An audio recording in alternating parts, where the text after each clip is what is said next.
This man traveled from the 21st century to a primitive tribe. When he felt a painful friction on his body, he opened his eyes and found two terrifying, hairy ape-men forcibly dragging him into a cave.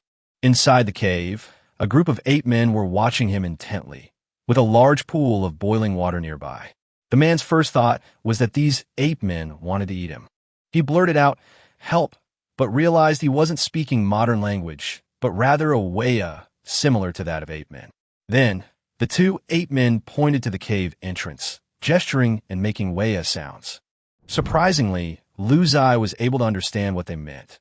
They were worried about him, that there were man-eating beasts outside the cave entrance, and that they had to bring him back into the cave first. This man, named Ziye, was originally just a worker exploited by capital. One day, he was robbed on his way home from get off work and attacked by thugs, falling into a coma. When he woke up, he found himself transported to prehistoric times.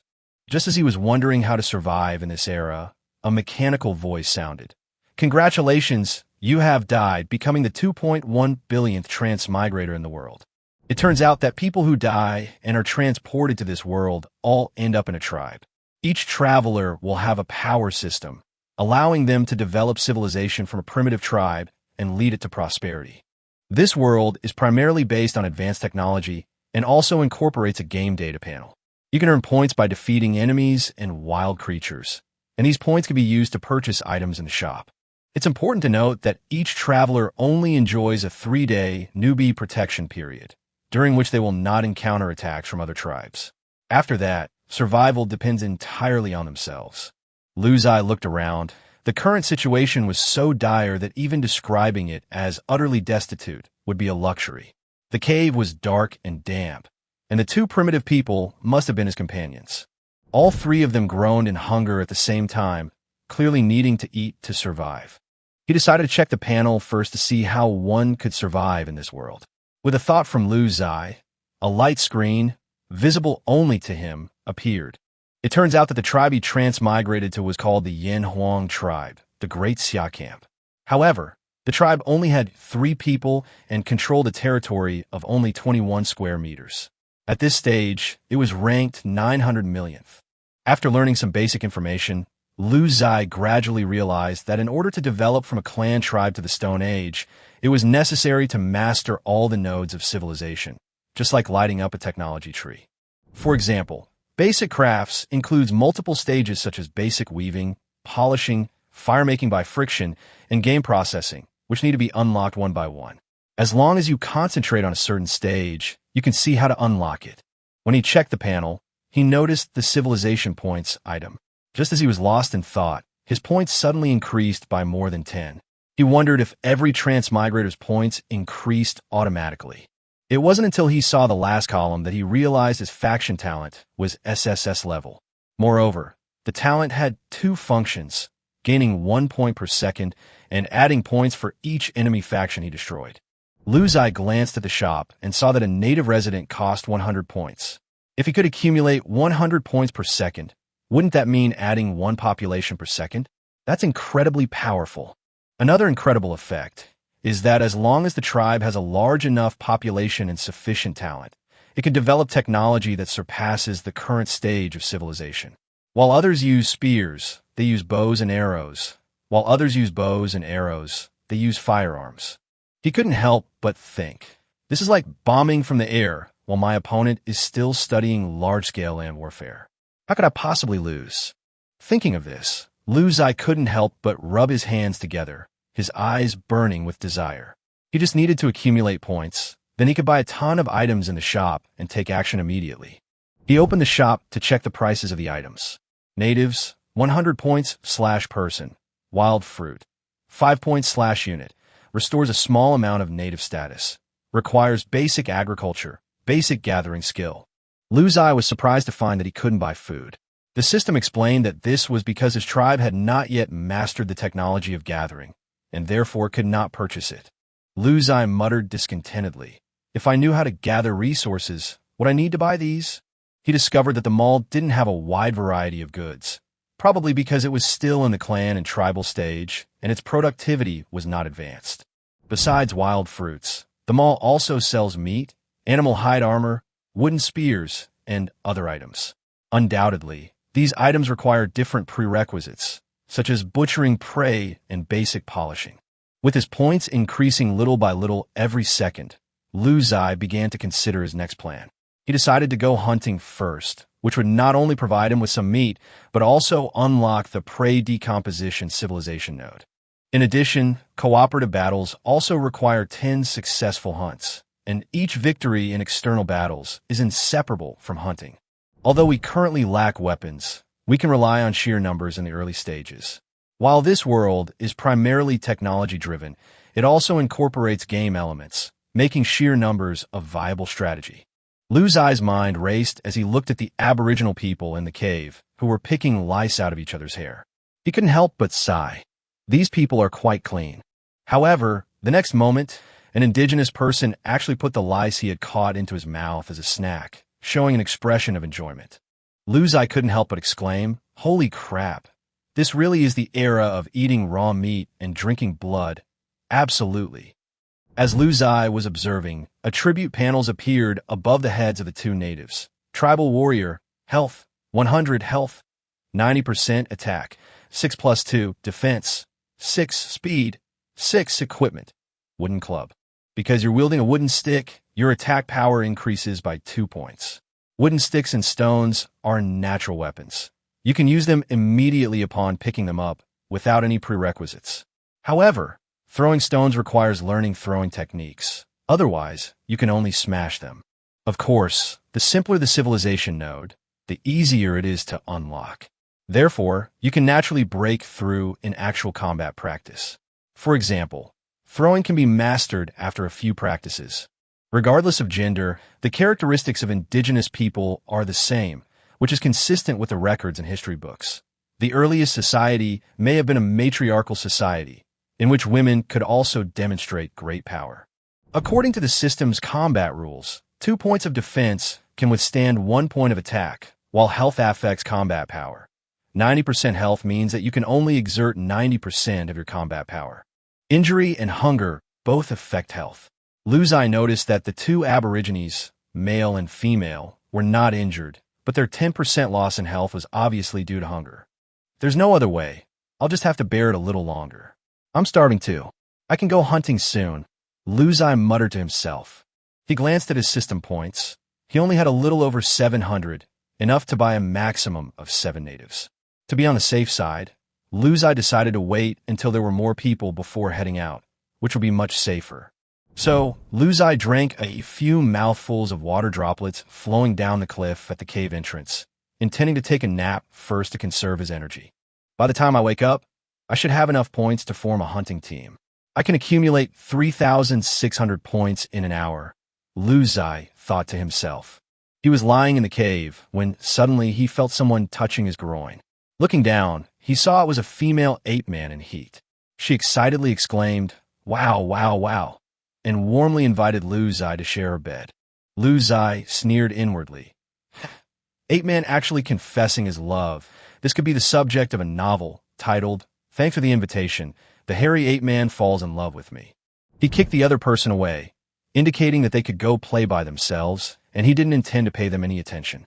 Then, he plugged his ears and fell into a deep sleep undisturbed. As the tribal leader, he was 100% loyal to the indigenous people, so there was no need to worry about them rebelling. They even offered Ziye the fattest lice they caught first. Springtime sleep is so sweet, yet mosquitoes bite everywhere. Mosquitoes in primitive societies were especially ferocious, their size astonishing. Ziye was covered in bites and woke up in pain. This primitive tribal lifestyle reminded Ziye of iced cola and fried chicken. He thought to himself, regardless of whether it's healthy or not, the aroma alone is enough to make one want to eat it. Now, Ziye's mind was filled with thoughts of how to accelerate the progress of civilization. He no longer wanted to sleep in caves with the hairy apes, nor did he want to continue eating lice. He thought to himself, if we want to make a living, the progress of civilization must be accelerated. I wish I could use every means to develop the tribe right now. He glanced at the system time. It was 2 p.m., precisely the time when animals were most active. He then checked his points. 4510. There's nothing to hesitate about. The points will increase on their own anyway. I'll just buy 45 natives, and with the original 2, the total population will reach 48. He paused for a moment, then suddenly realized, oh, I'm a person too, including myself. Ding! You have successfully purchased 45 indigenous people for 4,500 points, including 23 males and 22 females. They're now in place. The next moment, footsteps sounded at the entrance of the cave, and a group of indigenous people carrying wooden sticks began to rush into the cave. Are you blind? So many people have come into a 21 square meter cave. What do you want? Ziye couldn't help but ask. Although he remembered the language of wailing, it was clear that the other party couldn't understand him. However, Ziye raised his hand and pointed outside the cave, indicating that they should prepare to go out hunting. Immediately, the indigenous people understood what he meant. What a mess. My mom always forbade me from playing with idiots, but now we're eating and living together. Ziye smiled helplessly and led the hunting party away into the distance. He thought to himself, my first full meal depends on you all. Just as he reached the entrance of the cave, Ziye suddenly received a system notification. Your cave has been discovered by the Matsushita Wild Seed Clan of a Cherry Blossom country, but you are in the newbie protection period, so they can't do anything about it. This is bad. Ziye's heart sank. They had just been targeted by other tribes, but this didn't make sense. Ziye then checked the system messages.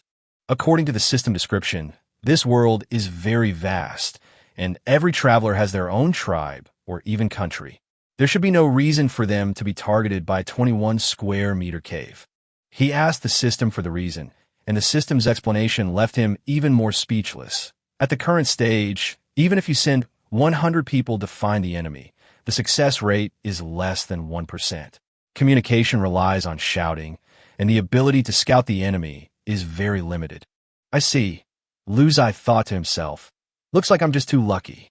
But at least there are still 2 days of newbie protection period left, and maybe then I can turn it into annihilating the enemy force and gain 1 point per second. Putting these incidents aside for the moment, Ziye led the indigenous people out of the cave and headed straight for their target in the mountains. Based on my experience watching documentaries, although there are large grasslands outside the cave with many large herbivores, there are also many wild beasts. The wild environment here is somewhat similar to the Jurassic era. Ziye even saw some dinosaurs, pterosaurs, mammoths, and earthworms in the monster encyclopedia of the system. What's even more outrageous is that the encyclopedia entries for these giant wild creatures actually say they can be tamed. They could actually tame dinosaurs and dragons. However, these prerequisites are clearly beyond the scope of this era. After all, humans don't even raise poultry yet, so how could they possibly tame dinosaurs? Just now, Ziye drank some spring water outside the cave. This time, he decided to follow the dripping spring water to find his target. As long as he found a water source, there would definitely be animals around. The further they went, the more abundant the water became. It seemed that only a small tributary flowed towards the cave. Ziye could even hear the gurgling sound of water ahead. He shielded more than 20 indigenous people in front of him, standing in the middle of the group, and pulled a few indigenous people to the left and right to block them. Ziye thought to himself, as the leader, I can't back down, but I can't act rashly either. Ziye began to understand the meaning of the SSS level talent in the system, which mentioned the most outstanding race, the most tenacious qualities, and the most indomitable fighting will. These warriors of the Yanhuang tribe seemed born for battle. They were both bold and meticulous. One of the warriors in the group volunteered to go out and scout, hiding behind a large blue stone to observe the situation in the pool below.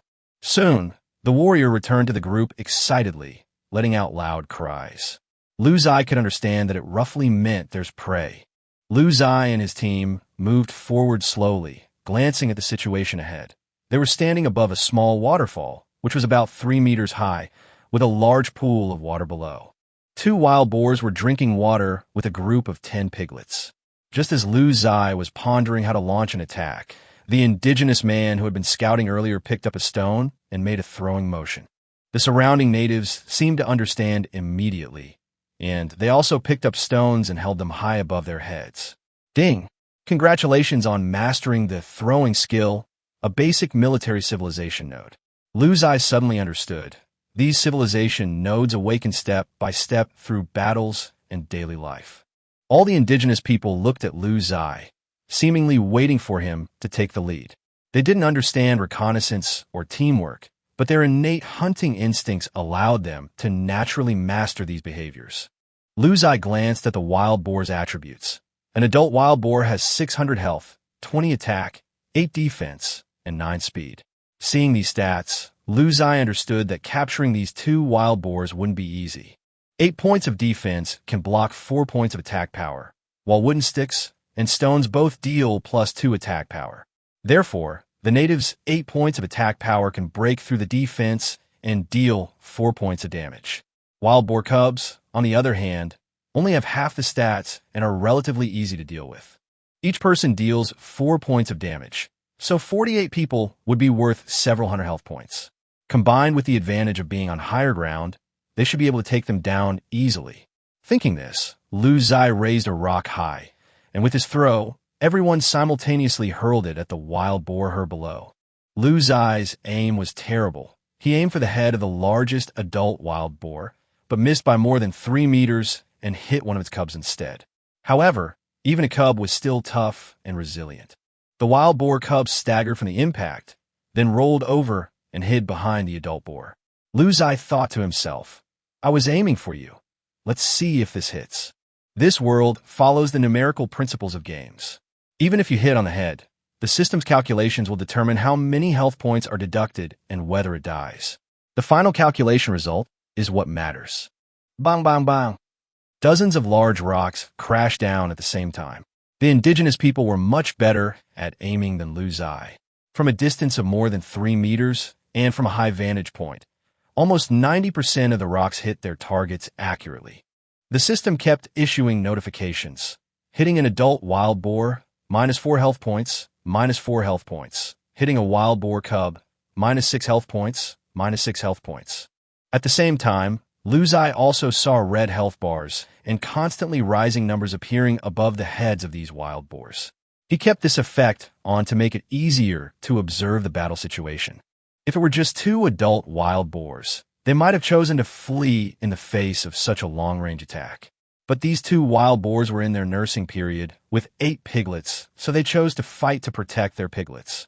The 2 adult wild boars were incredibly fast, defying the attacks of the rocks as they darted up the cliff face. Lu Ziye panicked a little. After all, these wild boars had an attack power of up to 40, and humans' defense couldn't withstand 3 attacks. So, he threw another stone and began to retreat. But he found that the indigenous people's fighting spirit was growing, and they were concentrating their firepower on attacking the adult boars at the front, smashing them repeatedly. Lu Ziye saw the adult boar's body continuously displaying red numbers -4, -4, while its health bar rapidly decreased. Roar! The adult boar finally charged forward, sending a native flying, but it too collapsed from the concentrated fire. The system notification sounded, "Ding! Congratulations on killing an adult wild boar. You have earned 100 points. Woo woo roar roar." The indigenous people let out a unified low growl. Lu Ziye thought to himself that these indigenous people seemed to be cheering themselves on, or rather, roaring after their adrenaline surged. Faced with the adult sow that was close behind, the stones were no longer of much use. The indigenous people picked up sticks, surrounded their prey, and began to smash it violently. Lu Ziye had initially thought there might be casualties in this battle, but he was astonished by the fact that these indigenous people adopted a strategy of taking turns attacking. He was full of admiration for the wisdom of the indigenous people. A group of people surrounded the wild boar and attacked it in turns. If any native was attacked, they immediately retreated, and the best-performing warriors continued to serve as the front line. This tactic demonstrated the fighting wisdom of the Ziye people. Although they didn't understand the concept of damage sharing, they naturally adopted this method thanks to their superior hunting genes. Several tribal warriors who were free to use their hands used stones to drive away the wild boar cubs. These cubs were only half the size of adult wild boars, so they were slow and could not catch up with the natives. Instead, they were hit all over the head with stones. The battle intensified, and the adult sow frantically charging and tearing at her piglets to protect them, opened her jaws wide, revealing sharp tusks, and lunged at the nearest native. Lu Ziye recognized that native. He was the first warrior to lead this stone-throwing attack. Just as Lu Ziye was worried about him, the soldier actually placed a wooden stick across the wild boar's mouth, successfully stopping the boar from tearing it apart. The surrounding tribal warriors immediately seized the opportunity, rushing forward and smashing blows into the wild boar's head. Seeing this, Lu Ziye exclaimed, "Holy crap, what incredible combat skills! This is truly a land of etiquette." Bang! Bang a few punches? "It's just right," Lu Ziye exclaimed. These hairy guys, besides loving to eat lice, actually have such strong intelligence and fighting power. Chapter 4. Dissecting the Prey. An encounter with a fierce tiger. Lu Ziye walked among the tribal warriors and observed that there was no fear in their eyes, but rather a fierce determination, as if they were born to be warriors. He couldn't help but recall the history of his country in his previous life. Many battles were exceptionally fierce, but the weak often triumphed over the strong, and even with a huge disparity in equipment, they were able to go toe-to-toe with powerful nations. Lu Ziye gradually understood the spirit and perseverance of these soldiers. Perhaps this is a unique characteristic of the descendants of Yin and Huang. 5,000 years of cultural accumulation have passed down an unshakable resilience and wisdom. On the battlefield, the tribal warriors cooperated with each other, striking the sleeping adult wild boars accurately one after another. Instantly, their brains splattered, and the wild boars fell to the ground. An adult wild boar, HP -4, -4, -4. The system notification kept ringing out. With the mother boar down, the remaining piglets were no match for her. The soldiers, their eyes blazing with fervor, saw the ground littered with piglets and gave chase. In this battle, Lu Ziye successfully earned 600 points. Although points can be accumulated slowly, who wouldn't want to earn more? Lu Ziye checked the system panel. After an hour of hunting, plus the 600 points from this hunt, he had a total of 4,200 points. He also gained a successful hunt attempt. This successful hunt is very important to the tribe, because after 10 successful hunts, he will unlock the cooperative combat skill, which can greatly enhance the abilities of all tribe warriors. Without hesitation, Lu Ziye used the points to purchase 42 new tribal warriors, bringing the tribe's population to 90. He then ordered the 10 wounded warriors to return first with the prey and butcher it. Since he had not yet learned the prey decomposition skill, the remaining tribal warriors continued to follow him on hunts. The entire hunting party grew to 80 people, and with the increase in numbers, their strength also greatly improved. The new warriors were in good condition and unharmed, making hunting for food their top priority. Lu Ziye knew that only by learning the prey decomposition skill could they purchase more meat. To buy wild fruits and other food, one needs to learn basic gathering, but he hasn't learned any of these, so he has to rely on himself. As the group ventured deeper, Lu Ziye gradually noticed that one warrior's attributes were particularly outstanding. This warrior's attack power, defense power, and speed were all 2 points higher than the other warriors.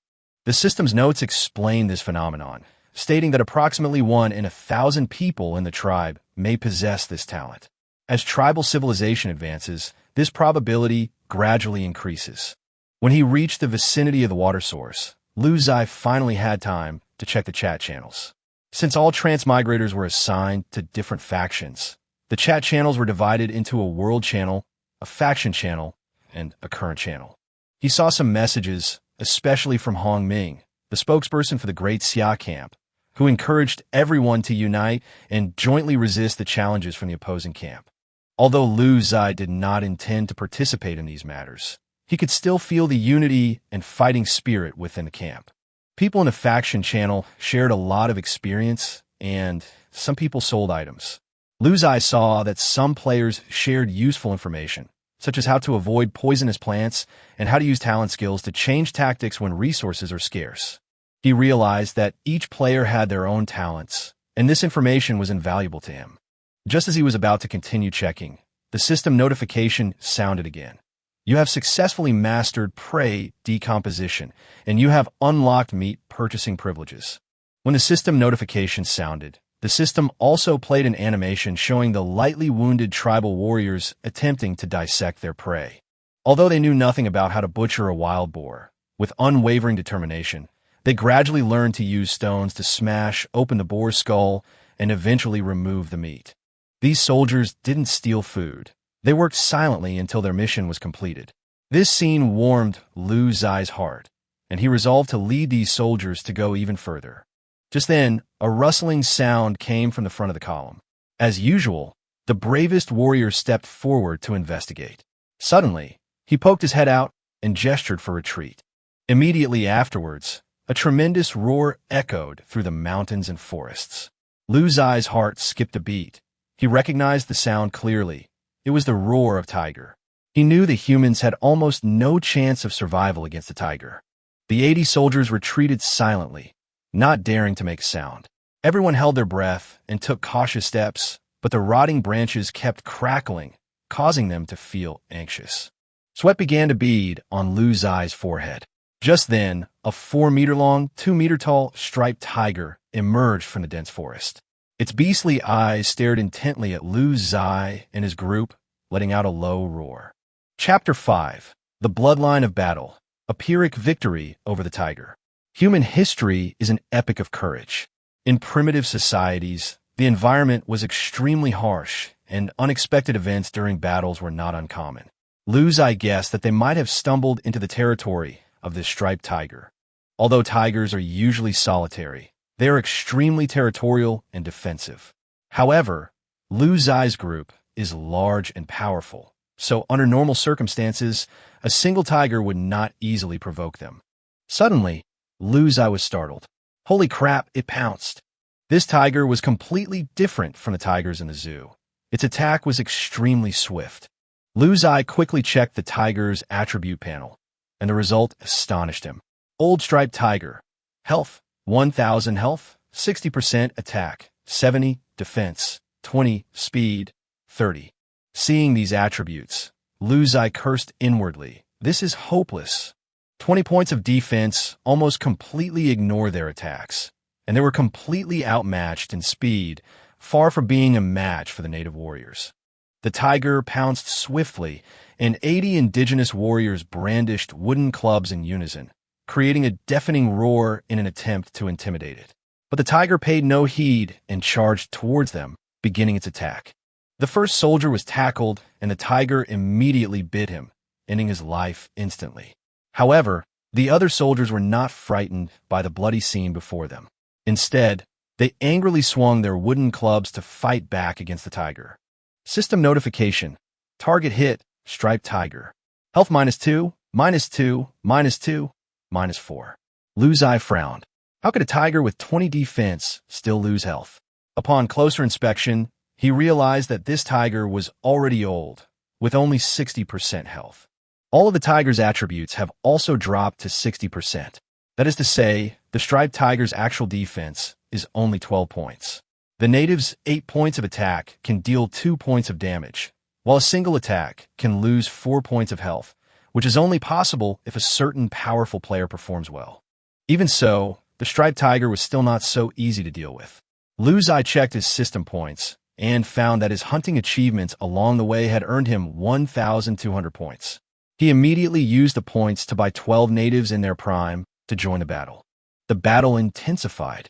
A tiger slammed down with its paw, and the indigenous warrior desperately tried to block with his wooden stick, but the stick snapped in two and the warrior was sent flying. The gap between wild beasts and humans is enormous, especially in terms of physical strength.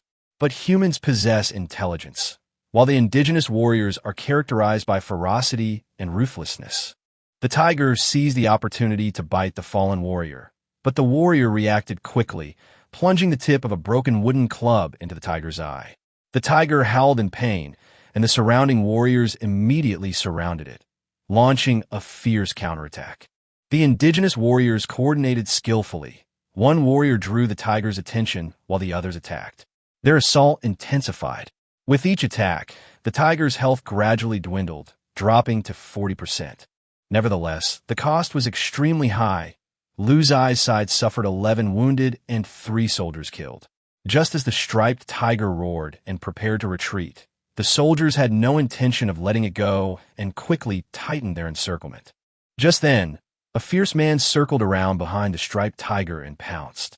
Other soldiers immediately followed, and 3 or 5 men controlled one of the tiger's legs, while the fierce man, on the tiger's back, tightly strangled the tiger's neck with a wooden stick. The other soldiers struggled to hold down the tiger's head to prevent it from biting them, while those who were freed up swiftly struck its head and back with clubs. Ziye knew that this method would not work at all if it were a healthy adult tiger. But now, the striped tiger is exhausted and its fighting ability has been greatly reduced, giving them this opportunity. After a fierce struggle, the striped tiger was finally defeated. The system finally issued a notification. Congratulations on successfully killing the elderly striped tiger, gaining 300 points. Adult striped tiger, 500 points. Successful hunt count +1. Although he received a points reward, Ziye still felt somewhat disappointed because the cost of this battle had been too high. The tribal warriors helped the wounded to their feet, while the dead were taken to the pool. As darkness fell, they quickly prepared to return. Nighttime was the most dangerous time in primitive societies, and it was essential to return to safety as soon as possible. The tiger's carcass was brought back to the tribe. Ziye knew that his tribe possessed the technological capabilities to create technology that was ahead of its time. The best weapon in the shop is the wooden spear, which increases attack by 5 points, but he knows there are even more powerful weapons, such as the stone spear made from the bones of wild beasts, which has extremely strong penetrating power. Ziye checked the tribe's population data. 3 warriors had been killed, and the remaining wounded needed to recover. The tribe's population had reached 99, with 10 wounded in the battle against wild boars and 11 wounded in the battle against striped tigers. Ziye wasn't sure how the system handled these injuries, but he knew that restoring his strength and replenishing his food were the top priorities. Back at the cave, it was already 5 p.m., and the sun had not yet completely set. Ziye immediately ordered the uninjured soldiers to begin digging a new cave. Excavating a cave is a difficult task, but fortunately, there are many natural fissures inside the cave, which can be used as a new dwelling after only a little work. With the warriors' efforts, the tribe's territory gradually expanded. Those warriors who mastered the prey decomposition skill also began to teach others, and the skill was transferred very quickly. Suddenly, a female warrior ran towards Ziye carrying a blood-soaked animal liver. Liver was the most precious food in primitive tribes, symbolizing respect and loyalty to the leader. Ziye waved his hand to decline, but in his heart he longed for a source of fire. However, according to the rules, they had to wait for them to discover how to obtain a fire themselves. Although he didn't eat, the other soldiers didn't understand and looked at him with surprise. Left with no other choice, Ziye bit off a piece of liver, swallowed it quickly, and then gave the rest of the liver to the bravest soldier of the day. Everyone learned a lesson. Bravery in battle brings good food. Just as everyone was wolfing down their food, an indigenous man suddenly let out a painful howl. Everyone rushed over to check on him and found that he had cut his palm on animal bones while dissecting the meat. Although the skin of primitive humans was tougher than that of modern humans, the sharp animal bones still injured him. The others didn't pay attention and continued eating. After all, such injuries were not uncommon for them. However, one of the female warriors picked up a sharp animal bone and began to ponder its use. She gently used the bone to cut open the striped tiger's hide, and the hide immediately split open. She was surprised to find that the bone was extremely sharp. Chapter 6: Progress in Polishing and Gathering. The tiger liver sashimi, though a bit runny, tasted surprisingly good. Ziye had eaten about half a pound of tiger liver last night and was starving. He couldn't go without eating. At that moment, he was squatting beside a small puddle next to the cave, suffering from diarrhea. More than 20 indigenous people were guarding him, as the wild beasts here were not easy to deal with. Even a chieftain cannot leave the cave at will, because there may be dangers outside at any time, and even going to the toilet is risky. Ziye knows that even a chieftain like himself cannot be completely careless. Going out to use the restroom could mean facing attacks from wild beasts at any moment. Therefore, he always had to be accompanied by dozens of indigenous warriors to ensure his safety. Worse still, Ziye could only maintain hygiene by washing himself. Suddenly, he remembered how his father used to nag him before he transmigrated. Look how good your life is now. You don't focus on your studies. Back in our day, we didn't even have enough to eat, let alone the means to study. Ziye chuckled inwardly. Do you want to see my life now? Your conditions back then were practically emperor level. You didn't even let me live the life of a rich second generation. You have the nerve to lecture me. He couldn't help but sigh, suddenly feeling a pang of nostalgia for the days when his father would scold him. His life now had undergone a complete transformation. Just as he was lost in these thoughts, a dozen or so indigenous soldiers suddenly ran over. They squatted down next to Ziye without any hesitation and started having diarrhea as well. They looked completely at ease, like they were taking a dump with their leader. Can't you have a little distance? Ziye was startled and quickly put on his simple pants made of banana leaves, then turned around and went back to the cave. Just then, the system notification sounded. Your tribe's gathering technology has made some progress, and several indigenous people have suffered mild poisoning from eating wild fruits. At the same time, the system also broadcast 2 messages. Of the indigenous people you injured, 14 have improved and their health has increased, while 7 have worsened. Please pay attention. One of your indigenous people has gained some insights into the polishing technique. Please pay attention. Ziye was taken aback. It turned out that these indigenous people had been eating wild fruits indiscriminately and had suffered mild poisoning. Fortunately, the fruits were only mildly toxic. Ziye did not intend to stop this kind of exploratory behavior. After all, human progress is often accompanied by exploration and failure. Shinnong, tasting hundreds of herbs, and even the first brave warrior to leap off a cliff to fly, all exemplify the spirit of exploration that deserves to be remembered.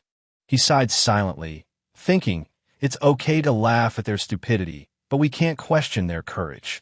The act of gathering is just like that.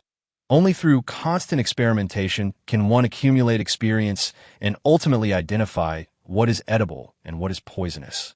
However, Ziye was still somewhat worried. Some of the wounded were improving, while others were worsening. In particular, 7 wounded soldiers were experiencing a worsening of their injuries, developing symptoms such as high fever. In a world without antibiotics like penicillin or modern medical technology, the wounded's condition worsened, and it seemed unlikely they would survive. He placed the wounded in a small cave and arranged for someone to deliver water and food, but the situation remained dire. Ziye knew that only by continuously improving technology could the tribe escape this primitive way of life. Fortunately, the tribe's polishing technique has made progress. This technique is very important. Once mastered, the tribe can begin using wooden spears. The wooden spear has an attack power of 5 points, which will greatly enhance the combat effectiveness of the tribe's warriors. Thinking about the Sakura tribe's attack 3 days later, Ziye became even more nervous. He had to improve the tribe's overall combat strength as soon as possible. He found a skillful indigenous woman. Before her lay a collection of irregularly shaped bone fragments, obtained by striking animal bones with stones. However, the completely irregular shapes of the fragments left her confused and bewildered.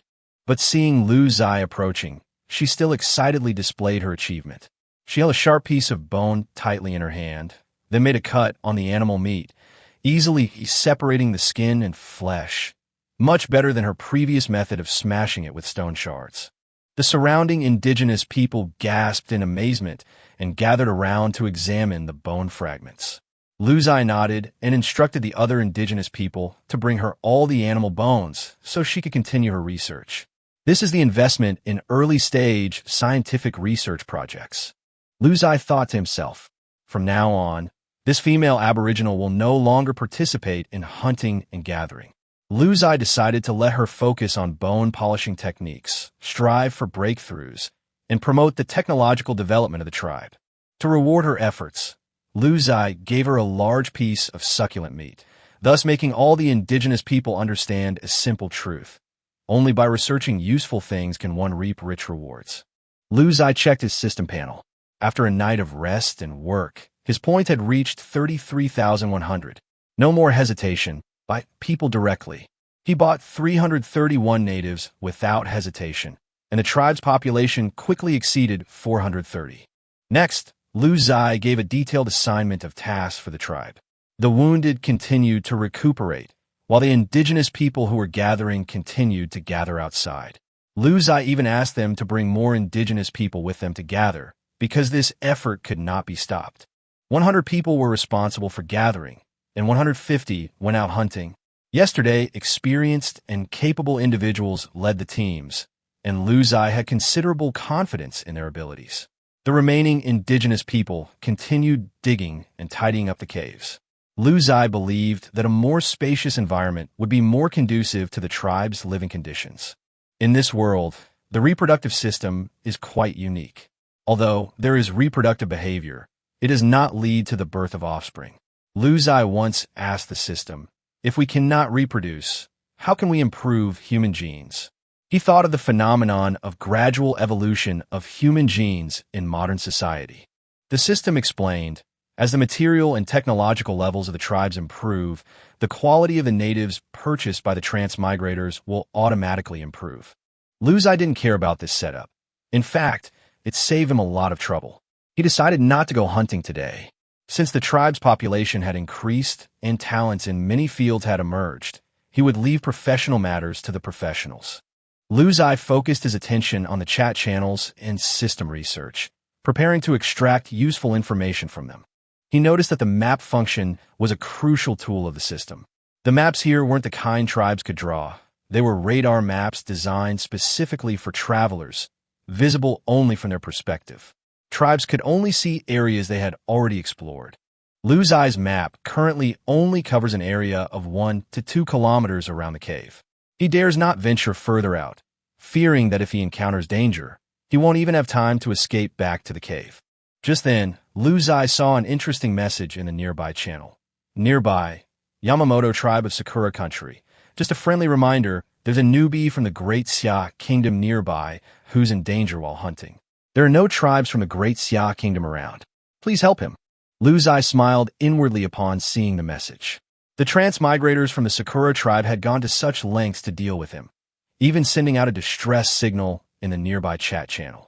He knew that in 3 days he would have a tribe of several thousand, and based on what he'd learned from the chat channels, the strength of most other tribes was far inferior to his own. I'm practically invincible in this war. Bring it on, Lu Ziye thought to himself, preparing for the upcoming challenge. Through this battle, he could not only easily defeat his opponent, but also complete the system's objective, unlocking the cooperative combat civilization node and leading his tribe towards a more powerful future. Chapter 7 Achievement: Balanced Meat and Vegetables. After receiving no response from any other tribes in the nearby channels, the Yamamoto tribe clearly relaxed their guard and began to act more recklessly, even with a provocative tone. The Yamamoto tribe mocked Lu Ziye's tribe, believing that they would become very dangerous after the novice period, and even implied that they would face annihilation if they did not submit. Lu Ziye knew that the conquest function the other party mentioned was a way to turn a tribe into a subordinate force.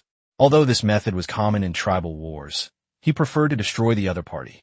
After all, this would not only directly eliminate the enemy, but also bring extra points. Although he had his own plans, Lu Ziye did not rush to respond. He deliberately remained silent in the channel, giving the Yamamoto tribe the illusion that he was very afraid of them. In reality, he was actively preparing for the remaining 2 days to ensure that his tribe had enough strength to deal with possible challenges. At this time, Lu Ziye's tribe was rapidly developing, now numbering over 400. Everyone had a clear division of labor. Some were expanding their caves, some were hunting, and others were learning gathering and crafting. The tribe's internal operations were becoming increasingly efficient. With the increase in population, food consumption was also rising, making hunting a particularly important task. Lu Ziye lay in the cool cave, watching the hunting party's progress. Using the system's switch perspective function, he could directly observe the activities of the indigenous people, allowing him to better manage the entire tribe. By switching to the perspective of a skilled hunter, Lu Ziye saw them encircling and hunting 3 adult wild boars. These hunters were more skilled than yesterday. They had mastered the use of sticks and stones, and their teamwork had significantly improved. System notifications kept ringing, indicating that the tribe had successfully hunted 3 wild boars and earned 300 points. At the same time, the tribe had also gathered edible wild fruits, and their gathering skills had steadily improved. What excited Ziye even more was that the tribe had achieved a significant milestone, a balanced diet of meat and vegetables. This achievement signified that their food sources had become more diverse, and the introduction of meat, vegetables, and fruits greatly improved the physical fitness and intellectual development of the tribe members. The achievement rewards are also very generous, with all tribe members receiving boosts to their health, attack power, defense, and speed. Ziye noticed that although the attribute improvement for each individual seemed small, the overall improvement for the tribe was undoubtedly huge. For example, before, when they hunted wild boars, each attack could only deal 4 points of damage, but now their attack power had increased by 2 points, and each attack dealt 6 points of damage, greatly improving their hunting efficiency. Just then, one of the indigenous people in charge of gathering ran over and handed Ziye a green fruit, indicating that it was an edible wild fruit. Ziye accepted the fruit. Although it tasted sour and astringent, its aroma was very strong, making it a precious food. He quickly ate a few and felt his appetite improve. As the tribe's civilization progressed, Ziye's points accumulated steadily, filling the tribe with hope for the future. At noon, the hunting party returned, bringing back over a dozen game and earning more than 1,300 points. Thanks to their bone tools, the processing of the game was greatly accelerated, and the tribe members began a lively feast. Although most of the natives were not picky eaters, and some even enjoyed drinking animal blood, Ziye was not used to raw meat and chose to continue eating wild fruits. After the meal, Ziye saw an important discussion about fire seeds in the faction channel, where several transmigrators from the great Ziye tribes were sharing their experiences of obtaining fire seeds. One of the time travelers mentioned that during a thunderstorm, trees were struck by lightning and burst into flames.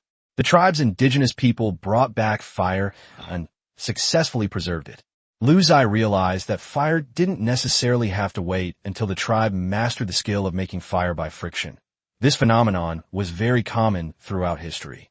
Experienced players have mentioned that during the first 3 days of the beginner period, thunderstorms will definitely cause wildfires, which is undoubtedly the golden opportunity for every traveler to obtain fire. Ziye's heart skipped a beat. He realized that this was an opportunity he couldn't miss.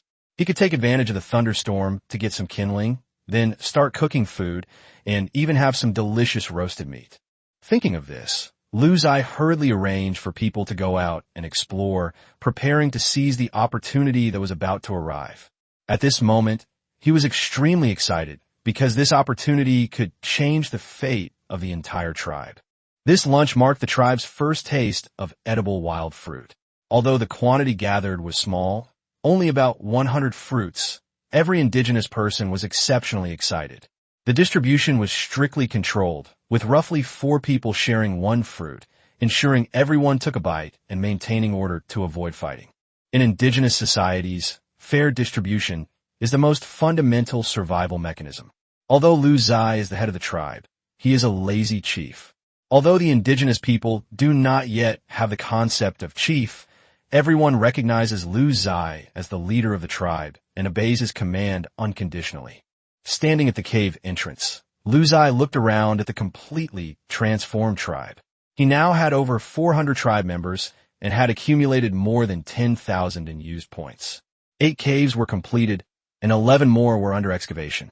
The tribe's territory had reached 0.5 square kilometers, thanks to a small mountain that had been fully explored.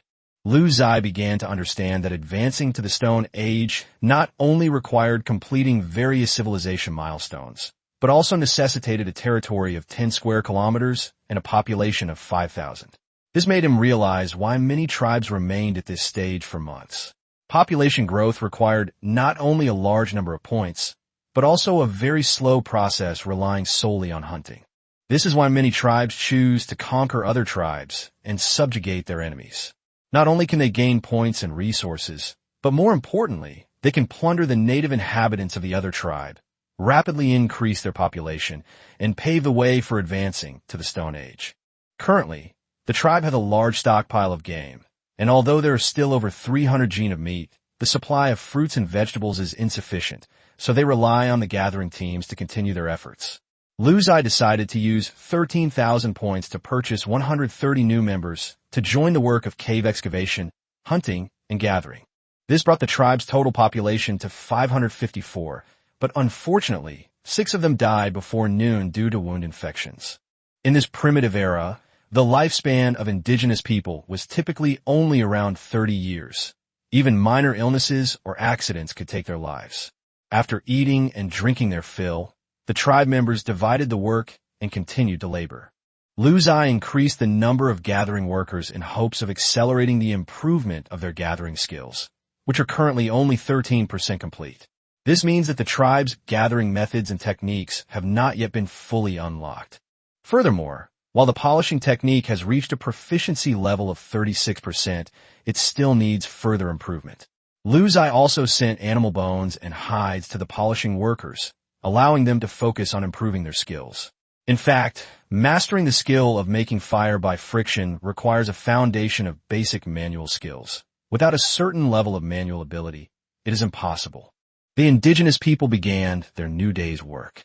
Ziye lay inside the cave, observing their behavior from different perspectives. It wasn't to supervise them, but rather to better understand their work habits. When he had free time, he would browse their chat history to see if there was anything new. However, most of what he heard was unimportant. It was some shocking news that caught his attention. A great Ziye tribe had taken 50 natives out hunting, only to encounter a saber-toothed tiger, resulting in the annihilation of the entire tribe and the deaths of all the transmigrators. When Ziye heard the news, he was not worried that his tribe would encounter saber-toothed tigers. Instead, he was amazed by the power of the saber-toothed tigers and thought to himself how majestic it would be if he could tame them in the future. In addition, he heard that a fierce battle had taken place between a Daxia tribe and an Ingjiang tribe. After a night of fighting, more than 80% of both sides were killed or wounded. The indigenous people fought to the death, and in the end, almost both tribes were severely damaged. Just as Ziye was immersed in this information, the system suddenly notified him that the progress of the tribe's language development had increased to 48%. This meant that the indigenous people had invented more gestures and pronunciations, which could express more complex meanings, and the tribe's communication ability was gradually improving. Although looking at the chat history made him somewhat drowsy, Ziye remained alert until he unknowingly fell asleep.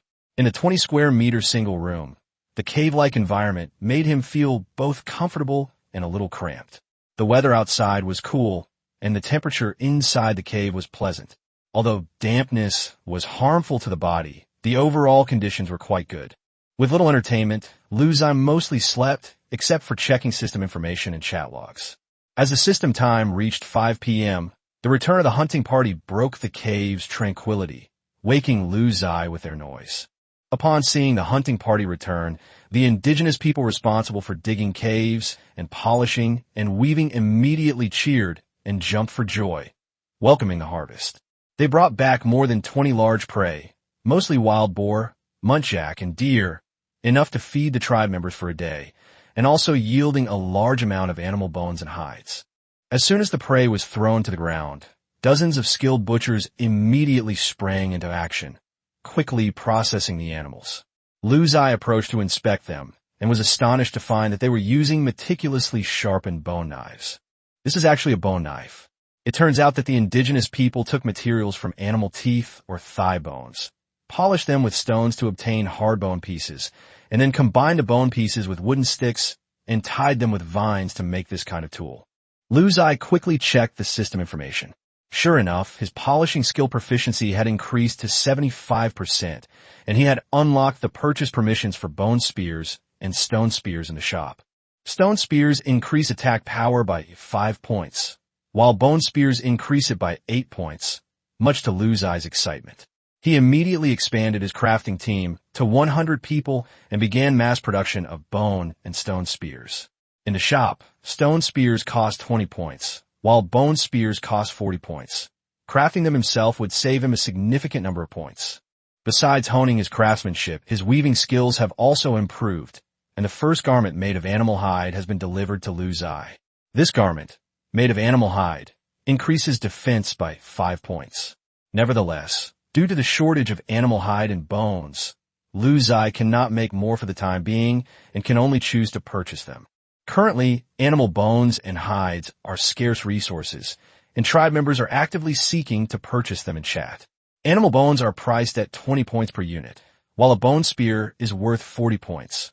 Crafting your own bone spear will save you 20 points. To speed up production, Ziye decided to continue recruiting indigenous people, adding 210 to the tribe. With these new members joining, the tribe's total population exceeded 764, and the cave and its surroundings became increasingly lively. Seeing the tribe's rapid rise, Ziye was filled with anticipation, especially for the challenges to come. The threat from the Yamamoto tribe still existed, but the emergence of wildfire was the key opportunity for him to break through the current situation. The tribe remained restless at night. The craftsmen continued their work under the moonlight, and Ziye watched with excitement as they crafted bone spears and animal armor. He knew that tomorrow would be the last day of his novice period, and something important was about to happen. This is really something to look forward to, he thought to himself. Chapter 9.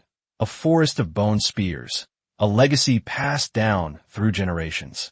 A deafening rumble of thunder startled Ziye awake. He was sleeping on a bed of dry grass and covered with animal hides. Is wildfire about to be born? He immediately got up and left the cave, gathering the hunting team led by the powerful man. This team, which Ziye had expanded to 300 people, was a professional hunting team and the core force for the upcoming external campaigns. The hunt was a way to hone their teamwork in advance. It was 5 a.m., and the sky was beginning to lighten, but on another mountaintop, dark clouds covered the sky and thunder rumbled. Typical thunderstorm weather, Ziye thought to himself. He looked at his system, which contained a lot of information that he hadn't read while he was sleeping, such as the production of bone spears and animal hide armor. Currently, the entire Yinhuang tribe has produced a total of 60 bone spears and 20 pieces of leather armor, which is far from meeting the demand. Ziye glanced at his system points. 9 hours had passed, and he had accumulated another 33,200 points. Without any hesitation, Ziye directly purchased 240 units of animal bone from other tribes in the Great Xia through the system's transaction system. Each unit cost 20 points, consuming 4,800 points.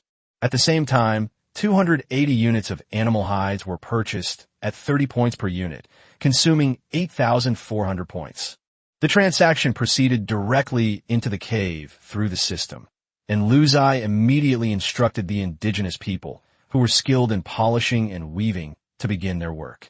For now, we'll equip a group of warriors to go out and search for wildfire and hunt. Anyway, we can sell any extra animal bones and hides later, so there won't be any losses. The most urgent task is to set off immediately and get the start of the fire. This time, Ziye sent Mangren with 300 tribal warriors straight towards the mountains under the dark clouds. According to the rules of the world, transmigrators cannot interfere with the process of events concerning civilization nodes. In other words, the process is up to them. Ziye could only make the decision to go to that mountain range. He couldn't let them collect fire seeds or teach them how to make fire by friction, as this would incur system punishment. Ziye didn't bother to find out the specifics or want to know. With such a powerful cheat ability, he only needed to quietly wait for his points to skyrocket. Adventures were none of his concern. A small number of warriors were equipped with beast armor and bone spears, and their attributes immediately changed. Tribal warriors. Health points, 150. Health status, 90%. Attack, 8+8. Defense, 8+5. Speed, 8. Equipment, bone spear, animal hide armor. Goodness, 16 points of attack and 13 points of defense. That's a real qualitative change. Think back to when we first entered this world. The natives only had 6 points in each attribute. With the remaining 20,000 points, Ziye directly purchased 200 more people, bringing the total population to 964, almost breaking 1,000. The newly purchased population quickly joined the ranks of those who opened caves, gathered resources, polished materials, and wove cloth. These indigenous people are engaged in production in peacetime, but they can still join the fight when war breaks out, and their fighting strength is not weak. As the morning sun rose, the various indigenous groups set off, some gathering, some hunting. Ding! Your gathering proficiency has further improved, reaching 78%. The indigenous people have mastered the gathering experience of 4 types of edible plants. Excellent. With many people joining the collection team, efficiency and results came out quickly. 60 bone spears stood in a forest as the hunting party set off in a grand procession. Ziye also shifted his attention to that formidable man, wondering if there would be any success today. After 2 days of growth, Ziye was surprised to find that his basic attributes had reached 11, which was 3 points higher than ordinary people. In addition, he was wearing a full set of equipment, so his combat power was now number 1. The experienced man divided the 300-person team into 3 groups, and although they lacked mathematical knowledge, the concept still remained. The 3 teams maintained a certain distance, keeping watch on each other, and headed towards the mountains. The mountain range was about 4 kilometers away from the tribe's habitat, and they, who were skilled in hiking, arrived there in no time. They even managed to kill a few pheasants and 2 wild deer along the way. Especially when hunting wild deer, with the help of the bone spear, a wild deer with 400 health points can be killed in 1 minute. The only thing that annoyed Ziye was that the battles in this world didn't have bleeding effects or any extra damage to fatal parts.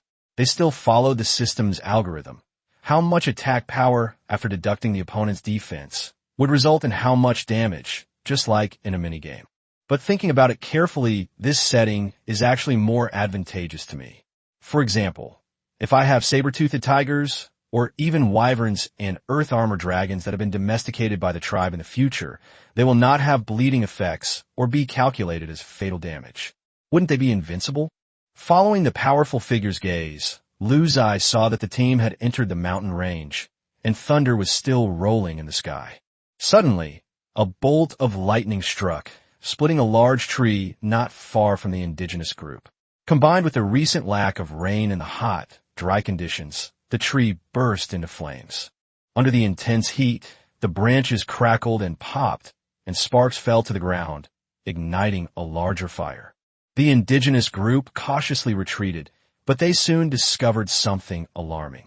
The spread of the fire and the scorching smoke caused many animals in the forest to flee in panic. Whether out of experience or their own cleverness, these indigenous people all moved to the upwind side, where the fire not only did not spread rapidly, but they were also not affected by the thick smoke. Many animals instinctively flee in this direction, and the hunt begins. The leader led the indigenous people to quickly form a fan-shaped semi-encirclement, and any animals that fled from the forest became their prey. They didn't spare the wild deer, wild boars, or even the enormous bison. Warriors wielding bone spears and wearing animal hide armor stood at the front, quickly subduing the beasts. Today, the wild animals are no longer as wary as before. They have been completely terrified by the fire, and many of them even have burns. They quickly mastered and became increasingly proficient in the art of piercing and even throwing bone spears during combat. One by one, the prey fell and were carried aside by the soldiers, piling up into small mountains. Splash, splash, splash. 2 hours after the hunt, a torrential downpour began, but the wildfire remained raging. A short period of rainfall was insufficient to extinguish such a large-scale fire. However, fewer and fewer animals were escaping from the forest, because those that didn't escape either burned to death or broke out in other directions. After the battle ended, the powerful man began directing the indigenous people to collect the spoils of war. Many of them took advantage of the slowing fire to approach the burning forest belt, drawn by an irresistible aroma. Some small animals were roasted directly and fell to the ground. Several indigenous people curiously strung them up with bone spears and examined them carefully. The bolder ones took a bite and let out an excited roar, their primal taste buds being stimulated as humans tasted cooked food for the first time. The indigenous man quickly informed all the members of the hunting party of his discovery. More and more people are joining the search for delicious food. Another clever fellow discovered the embers on the ground. After the fire burned the sturdy trees, they fell to the ground, forming huge bonfires with very strong embers. Curious, he placed a pheasant near the charcoal fire. Soon, The pheasant's feathers were burned off, revealing its plump muscles. As the charcoal continued to roast, a meaty aroma filled the surroundings. Does fire make food taste better? And does it instill fear in all prey? This was their most basic understanding. So he boldly picked up a stick with one end burning, walked towards the fierce man, and made a way sound. He wanted to bring this wonderful thing back to his tribe. The powerful men immediately gave permission, organized their troops, and, with their prey, marched in a grand procession towards the tribe. They couldn't wait to demonstrate to the tribespeople how to make food even more delicious. Upon seeing this, Ziye breathed a sigh of relief. Damn, finally I can eat barbecue. A pleasant voice rang out again, which delighted Ziye. Ding! Your tribe has created cooked food, and you have unlocked the achievement Cooked Food created a Cooked Food birth. Health plus 50, Attack plus 2, Speed plus 2, Defense plus 2. Chapter 10, The Beginner Period, Not Protecting Me. Cooked food is of great significance to humankind. Cooked food has been revolutionary in human evolution, considered one of the key factors propelling us into modern humans. It's not merely a change in eating habits, but the starting point of a chain reaction that profoundly reshaped our bodies, societies, and cultures. This is mainly reflected in the fact that food is easier to digest. Energy efficiency is greatly improved. The brain's huge energy consumption is supported, and intellectual development is accelerated. In terms of physical changes, humans automatically developed healthier and easier to digest cooked food. Teeth and jaws became smaller, making room for the expansion of the skull, and the intestines shortened further to save energy, which could be redistributed to the brain. A new achievement that boosts all attributes? Awesome. Ziye was overjoyed. His population had already increased, and this achievement that constantly boosted the attributes of all characters was a huge boost to the overall performance. My newbie protection period ends tomorrow at noon, which is a real lifesaver. Soon, the warriors who had gone out hunting returned to the tribe with the fire that Ziye had been longing for. Ziye glanced at the warriors, and his attributes surged once again. Tribal warriors. Health points, 200. Health status, 91%. Attack, 10 plus 8. Defense, 10 plus 5. Speed, 10. Equipment, bone spear, animal hide armor. The tribe's warriors are now more than twice as strong as they were 2 days ago, and they now have nearly 1,000 warriors of their own. Ziye calculated that for a normal transmigrator to have 1,000 such warriors, it would take a long time just to accumulate enough points. He not only had 1,000 such warriors, but he also had to equip them with full gear. While their tribe may not be the strongest in terms of civilization progress, they should be hard-pressed to encounter any rivals in terms of military strength at this stage of civilization. This hunting party brought back 49 animals of various sizes, earning Ziye 50 points. The local indigenous people who had been digging caves nearby, as well as those who were studying, polishing, and collecting the prey, immediately gathered around, excitedly waving their arms and legs around the prey. The indigenous people in these hunting teams got even more excited. They carefully placed the fire they had retrieved on the ground and then added firewood to it. The flames gradually grew stronger, and the indigenous people gathered around to watch this strange sight. For the indigenous people, fire was both dangerous and sacred. They were both curious about it and filled with awe. The most valiant member of the hunting party even skewered one of the prey's thighs with a tree branch and roasted it over a fire, looking smug, because he knew what was about to happen. Sure enough, as the meat was roasted, chemical reactions such as the Maillard reaction and lipid degradation began to take effect, and the aroma of the meat spread, drawing cheers from the indigenous people. Their primal taste buds were instantly ignited, and the indigenous people all turned to look at Ziye, pointing at the roasted meat and the fire while making anxious, muffled noises. This was to ask for Ziye's permission. They also wanted to start a fire and roast meat. After obtaining Ziye's permission, hundreds of indigenous people scattered. Some went to collect firewood, some cut up animal meat, and some dug a pit in the ground, preparing to make a campfire pit in the same way. The indigenous people's resourcefulness exceeded Ziye's expectations. Soon, bonfires were lit at the entrances of dozens of caves, which were not only convenient to use, but also helped to ward off wild beasts at night. Everyone had a wooden stick in their hand, skewering large chunks of meat and roasting them over the fire. At first, everyone was not very skilled, and they started gnawing on the meat as soon as they smelled a little bit of meat, since they also ate raw meat anyway. However, people discovered that the meat tasted and had the best texture when it was roasted to a certain degree, and they gradually became familiar with this.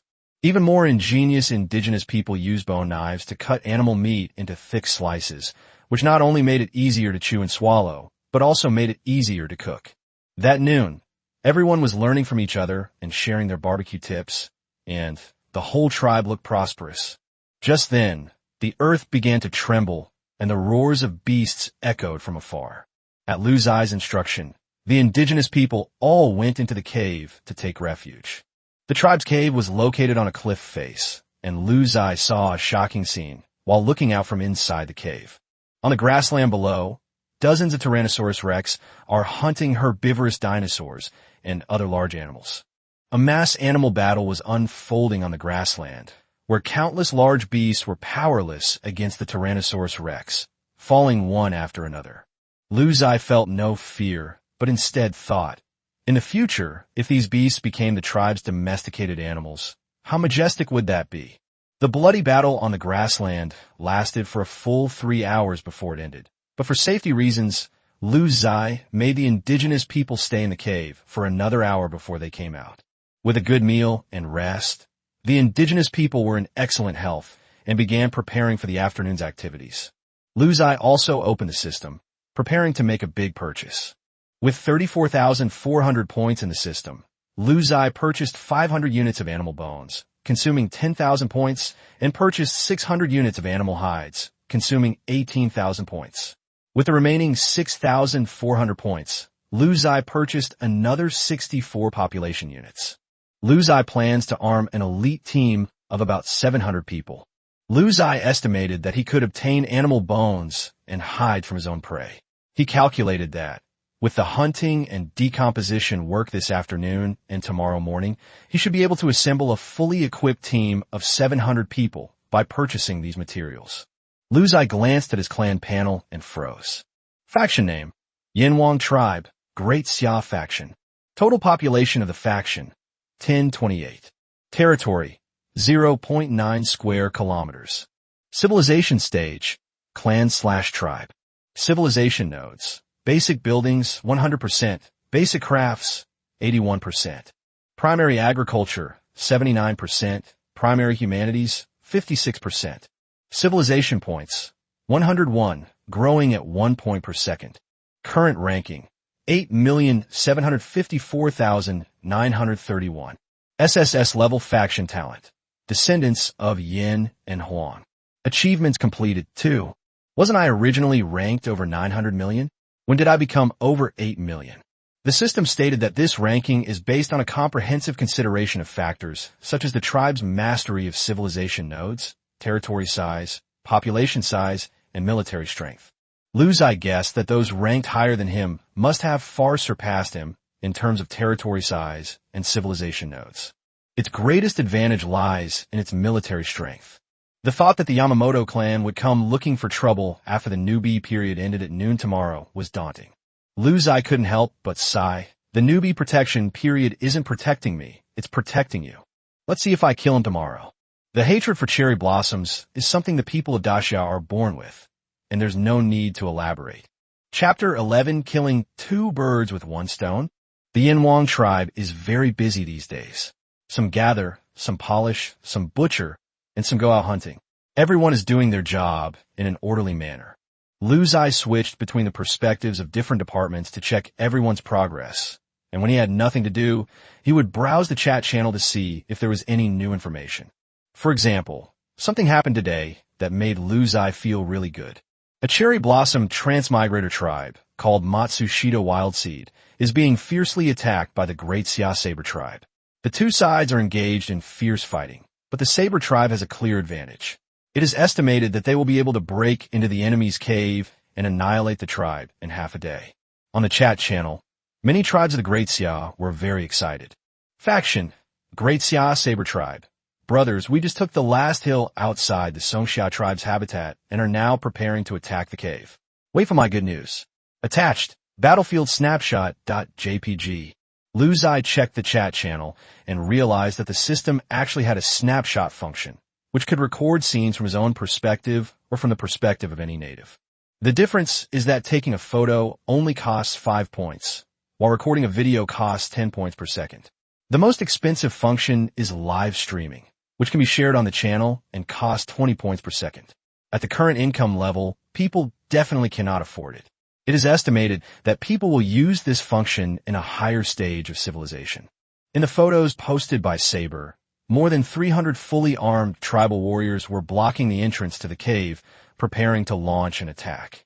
Lu Ziye discovered through the pictures that only half of the 300 warriors of the Saber tribe were equipped with animal hide armor, but all of them were equipped with weapons, with about 100 bone spears and 200 stone spears, far inferior to his own. Seeing that the big shot his compatriots were talking about was nothing special, Lu Ziye felt even more confident about tomorrow's battle. Faction: Great Xia King's Tribe. Saber Master is awesome. This time we've finally gotten our revenge. That Matsushita bastard once wiped out a newbie's tribe from our Great Xia. Faction: Great Xia Qingfeng Tribe. Yes, he even posted pictures in their faction channel to show off. It's disgusting. Faction: Great Xia King's Tribe. There's nothing we can do. At this stage of civilization, the native inhabitants' range of activity is too small and the world is too vast. 200 kilometers is an extremely far distance for the native inhabitants of this era. We simply cannot provide support. Faction: Great Xia Saber Tribe. I still remember that newbie. Right after the newbie period, he encountered the Matsushita tribe. He was asking for help in the channel. I was the closest to him, but still 100 kilometers away. By the time I got there, he was already gone. That feeling. Faction: Great Xia Werewolf Tribe. Yeah, it was so hopeless. I couldn't stand it anymore and just closed the chat.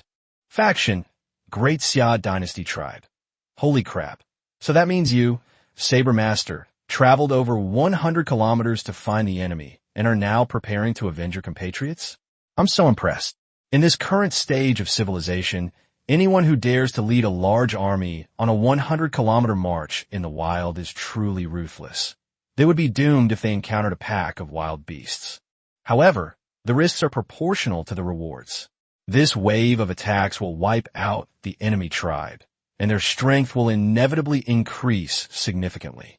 Faction: Great Xia Werewolf Tribe. The Saber Master is righteous. Faction: Great Xia Qingfeng Tribe. The Military Knife Master is righteous. Faction: Great Xia King's Tribe. Saber Master's righteousness. The chat channel was filled with messages of loyalty. Lu Ziye had to admit that he admired this soldier, who had traveled 120 kilometers and taken great risks to seek revenge for a fellow countryman. Although Saber must have also intended to annihilate local tribes and plunder their population, points, and resources, judging by his actions rather than his intentions, he did a brilliant job. Soon, the Saber tribe sent another picture. The scene was extremely bloody. Lu Ziye saw that in the picture, a Sakura tribe warrior grabbed a Saber tribe warrior and rushed off the cliff outside the cave, dying together. Faction: Great Xia Saber Tribe. These bastards are going crazy, putting up a fierce resistance. They have the terrain advantage, so it looks like it'll take some time. Wait for my good news. The screen was filled with cheers and encouragement once again. This was the first time Lu Ziye had ever seen a war broadcast live. Although the broadcast wasn't started due to points issues, it was still incredibly impressive. Lu Ziye slowly typed the words "Go for it" on the screen, simply admiring the soldier's actions without any other intention, and then closed the chat channel. As night fell, the tribal warriors returned in triumph once again. Thanks to the bone spear and a large amount of animal hide equipment, this hunt earned 6,800 hunting points and more than 90 prey of various sizes. Lu Ziye's investment is starting to pay off. 6,100 points is roughly the amount of points earned in 2 hours.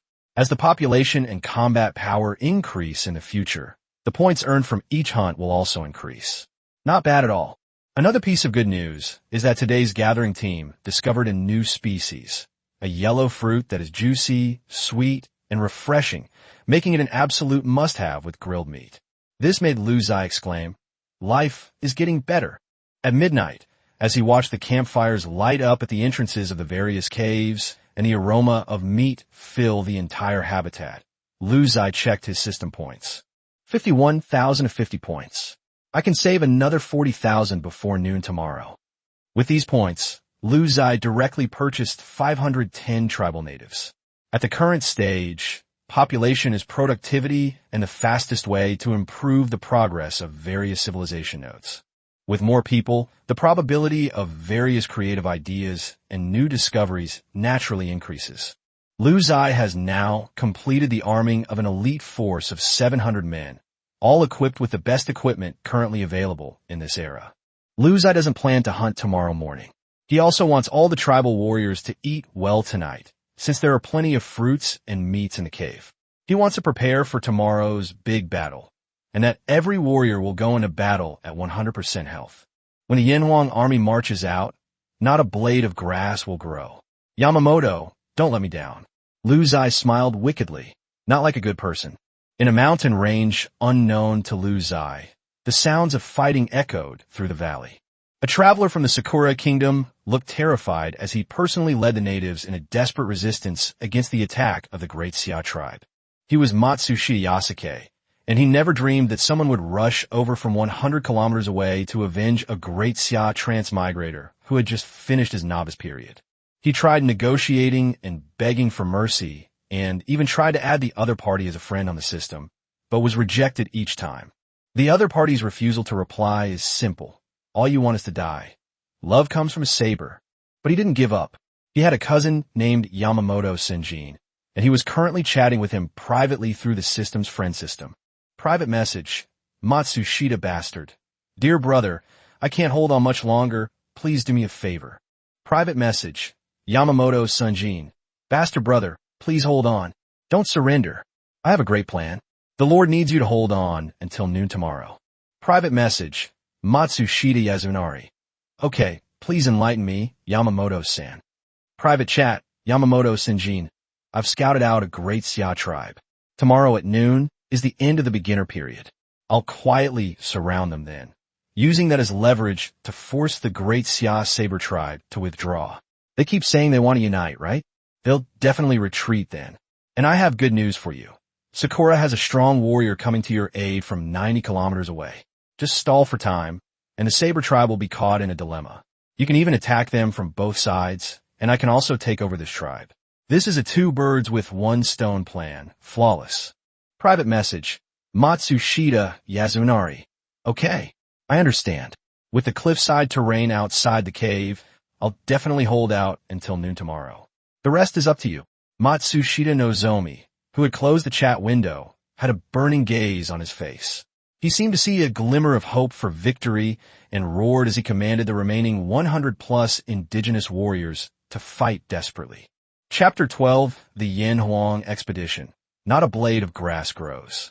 As the sun rises in the east, its rays shine brightly upon the habitat of the Yanhuang tribe.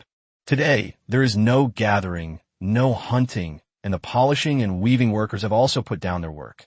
Everyone gathered on the mountaintop of their habitat, watching their chief with curiosity. Although the indigenous people don't express much yet, and although they were all recruited by the system, their feelings are genuine, and they have real emotions. They were completely convinced of the tribe's leader's abilities. They were very proud of how they had gone from being poor to having enough to eat and wear, and they respected Ziye even more. If they knew that a group of people wanted to take away all the fruits of their hard work, then their only answer would be, fight back. Ziye didn't wait until noon. He had already started his operation. He knew the enemy might be launching an attack during his newbie protection period, and he came to the mountaintop to survey the terrain. Before the novice period ends, the opponent cannot enter his territory. Therefore, Ziye is worried that once the opponent enters his territory and discovers that he has hundreds of caves, he may not want to fight anymore. But Ziye felt that since they were already here, how could they not fight? They had to fight. Looking out over their habitat, the hill behind which they first occupied was an excellent ambush point, and also the only way to enter their habitat. Ziye immediately commanded a fully equipped hunting team of 700 men to lie in ambush in the back mountains, waiting for the enemy to appear. At the same time, Ziye will use all 40,000 points he gains after reaching 12 o'clock to buy population, at which point the population will reach 1934. If the enemy is too strong, in addition to the 700 elite warriors, there are also 1,234 indigenous people who can use the terrain advantage of the cave to defend their habitat. This was a safety measure, but after watching the battle with the Saber tribe yesterday, Ziye felt that it was probably unnecessary. Ziye naturally wouldn't participate in the battle. Swords are merciless. What? You say swords haven't been invented yet? Well, even the fists of primitive people hurt a lot.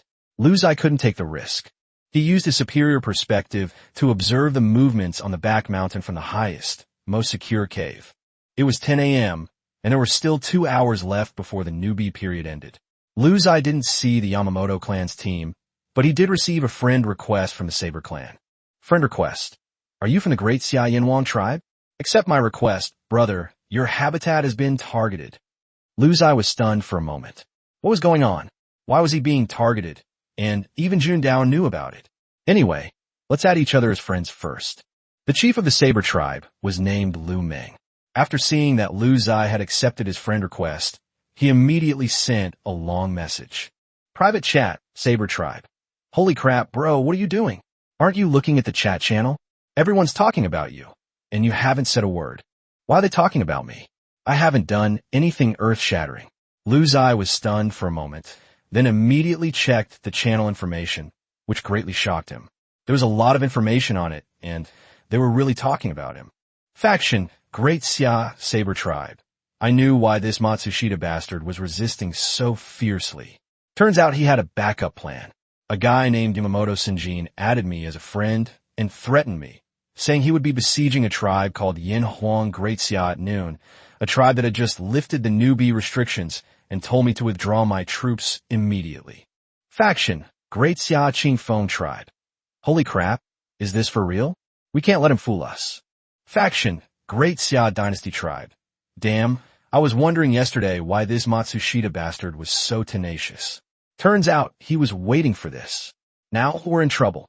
How can a newbie tribe resist? Saber, is the news confirmed? Faction, Great Ziye Saber tribe. It should be true. He even sent me photos of his march. He set off this morning with a full 400 people, and they'll arrive in an hour. Besides, we can't gamble on this. I feel terrible if that guy got wiped out. Faction, Great Ziye King's tribe. Huh? They're retreating already? You've been preparing for so long, and it looked like you were about to take it down. At Great Ziye Yin Huang tribe, brother, say something, is it really true? Theoretically, there should be a system notification if someone is targeting you during the newbie phase. Faction, Great Ziye Warm tribe at Great Ziye Yin Huang tribe. Let's discuss this. Everyone is waiting for your message. Ziye saw the numerous messages tagging him and felt a little embarrassed, realizing he hadn't actually paid any attention to them. These people were unaware of their own strength, but it was clear they were quite anxious, so Ziye replied in the group chat. Faction, Great Ziye Yin Huang tribe. It's true, but don't worry, I have a plan. Please, Saber Master, continue the attack. Faction, Great Ziye dynasty tribe. Holy crap, the real culprit has appeared. It's true. If that's the case, we're in trouble. Nobody's going to just stand by and watch you die. Faction, Great Ziye Saber tribe. Brother, I'm withdrawing my troops. There will be other opportunities to kill him. Great Ziye is united. As long as I can save you, this trip won't have been in vain. Upon hearing that the troops were to be withdrawn, Ziye immediately panicked and could only speak righteously in the group chat. Faction, Great Ziye Yin Huang tribe. You killed one of me, but there will be others. Saber boss, keep attacking, don't worry about me. Ziye almost shouted, Li Shilong, fire the cannon. Don't make me look down on you. However, after Ziye said that, the people in the group felt that such a conscious person should not be allowed to die prematurely. Everyone agreed with the Saber tribe's approach, to retreat first in exchange for the safety of the Yin Huang tribe. There's no other way.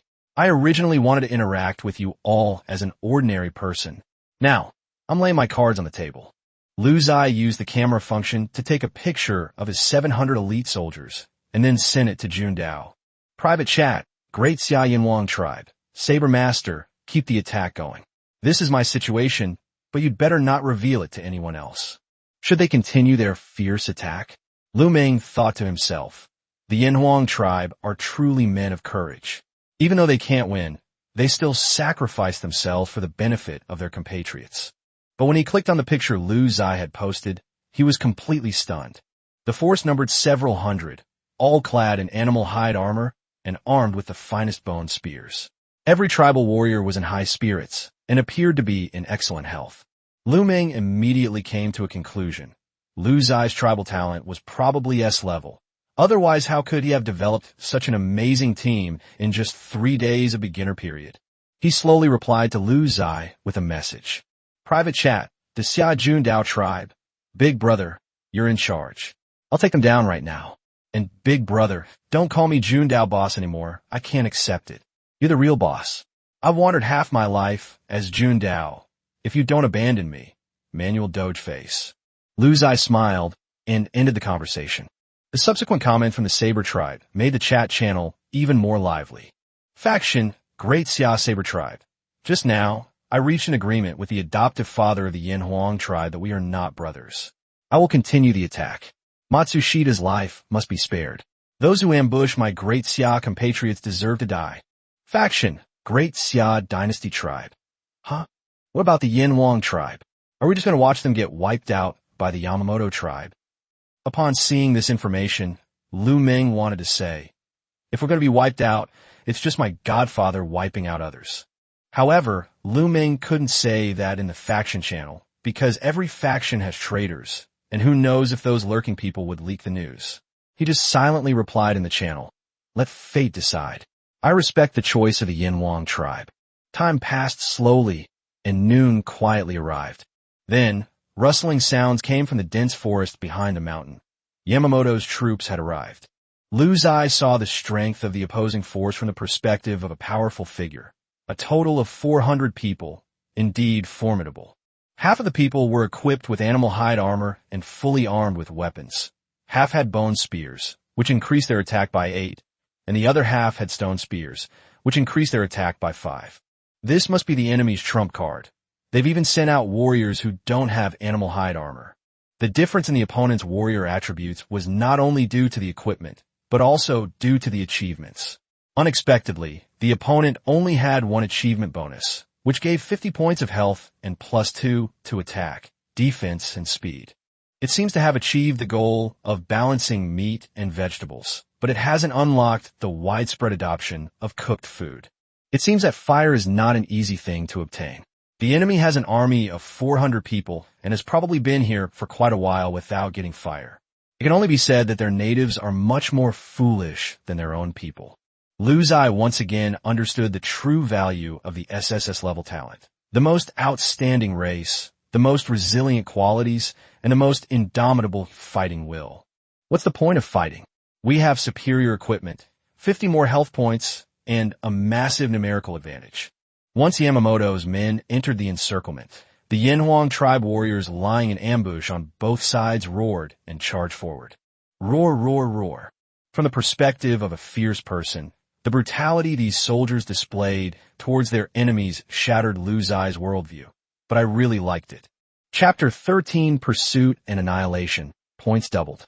After learning about the situation of the Yinhuang tribe, Lu Meng launched the final assault. One cave after another was captured, and the tribe warriors began to gather in the cave where Matsushita Yasutsuk was located. Matsushita Nozomi got anxious and kept using the friend request function to relay messages to Lu Meng. Friend request from Matsushita bastard. Bro, are you crazy? Friend request from Matsushita base. How dare you disregard the lives of your own people? You'll be utterly disgraced. Friend request from Matsushita Nobuta Saber. Lu Meng completely ignored this information and focused solely on launching a fierce attack. He knew that the other side was getting desperate. When Matsushita no Zane failed to communicate with the Saber clan, he turned to Yamamoto Sunjin. Private message. Matsushita bastard. Bro, your plan to kill 2 birds with 1 stone isn't working very well. I feel like it's going to end in disaster. Several minutes passed before the other party replied after the message was sent. Private chat. Yamamoto Sunjin. Oh no. Oh no. I've kicked a hornet's nest. Not a rock, but a rock solid. This kid's weird. All the soldiers I send out are going to die. No, I have to move, or this kid will definitely come after me. Matsushita Wild Seed was instantly stunned. What was going on? You, someone who had been deeply involved in the tribe for half a year, couldn't beat someone who had just finished the newbie stage? Matsushita, no Zane, felt that Yamamoto Senjin was too unreliable. He had been utterly humiliated today. He had been careless, so careless. He had truly been careless and had lost Senjin. Without the threat of life and death over the Yanhuang tribe, he knew he was doomed. The battle cries of the Saber tribe warriors echoed from outside the cave. Matsushita Yasuke silently shed tears. He did not regret killing the great Xia transmigrator. He only regretted that he could not defeat the Saber tribe. He sent his last message to his older brother, Matsushita Bastard, who was thousands of miles away. Private chat. Matsushita Bastard. Brother Bastard, may the rising sun god bless your civilization's rise.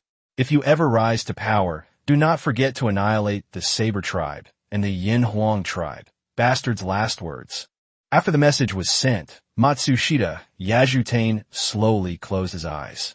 Then the cave was breached, and he was riddled with holes by the indigenous people of the Saber tribe. How ruthless, Lu Zai thought to himself. Through the eyes of the fierce warriors on the battlefield, he saw just how ruthless his tribal warriors were.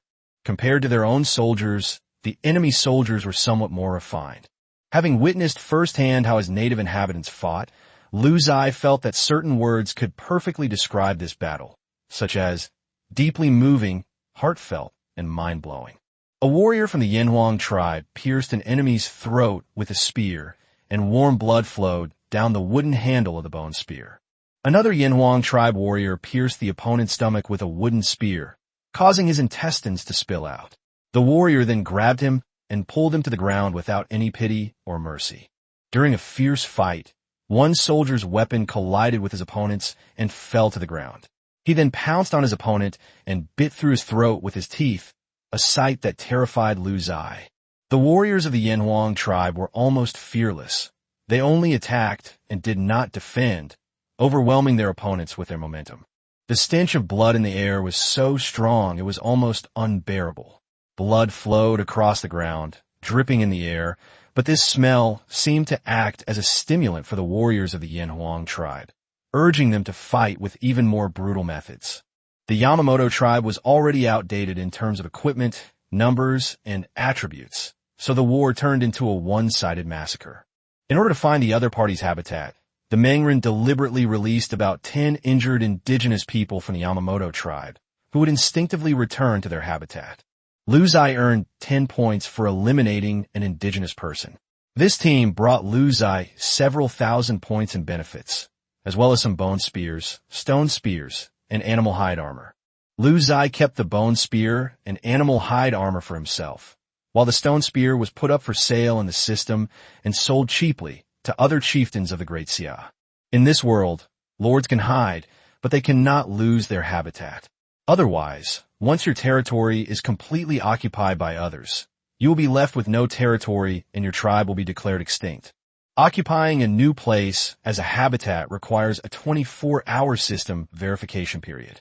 In other words, if you go and dig a new cave, it will not immediately become your territory. It will only be considered your territory if no other forces or wild beasts take it away within 24 hours. Therefore, as long as Lu Zai finds the enemy's habitat, he can annihilate the entire tribe and then increase the system's points by 1 point per second, making it 2 points per second.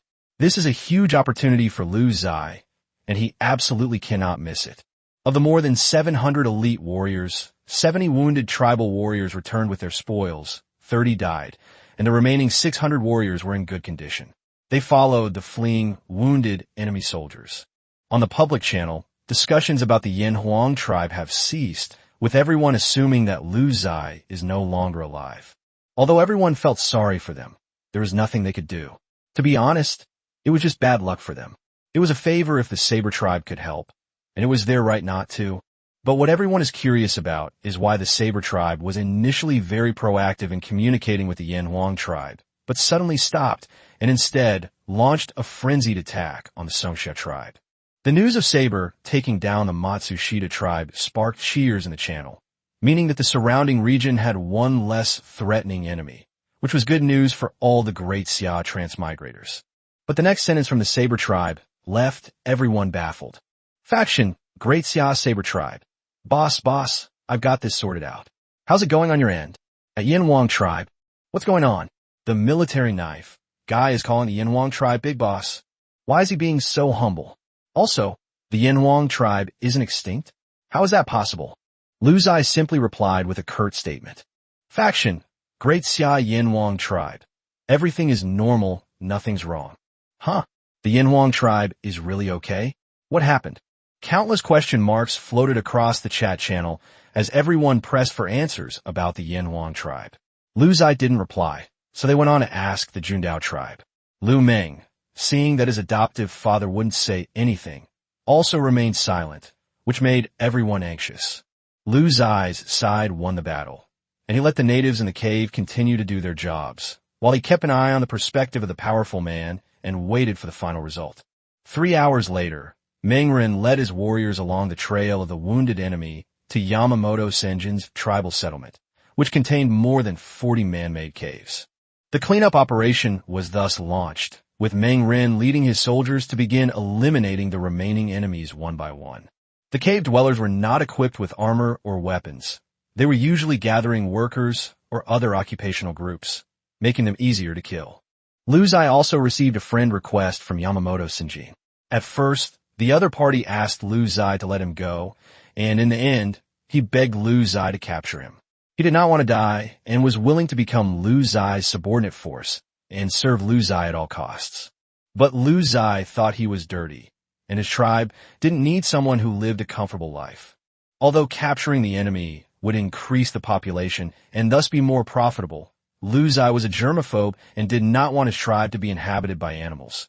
So he chose to kill them all, since keeping them around would prevent them from celebrating the new year.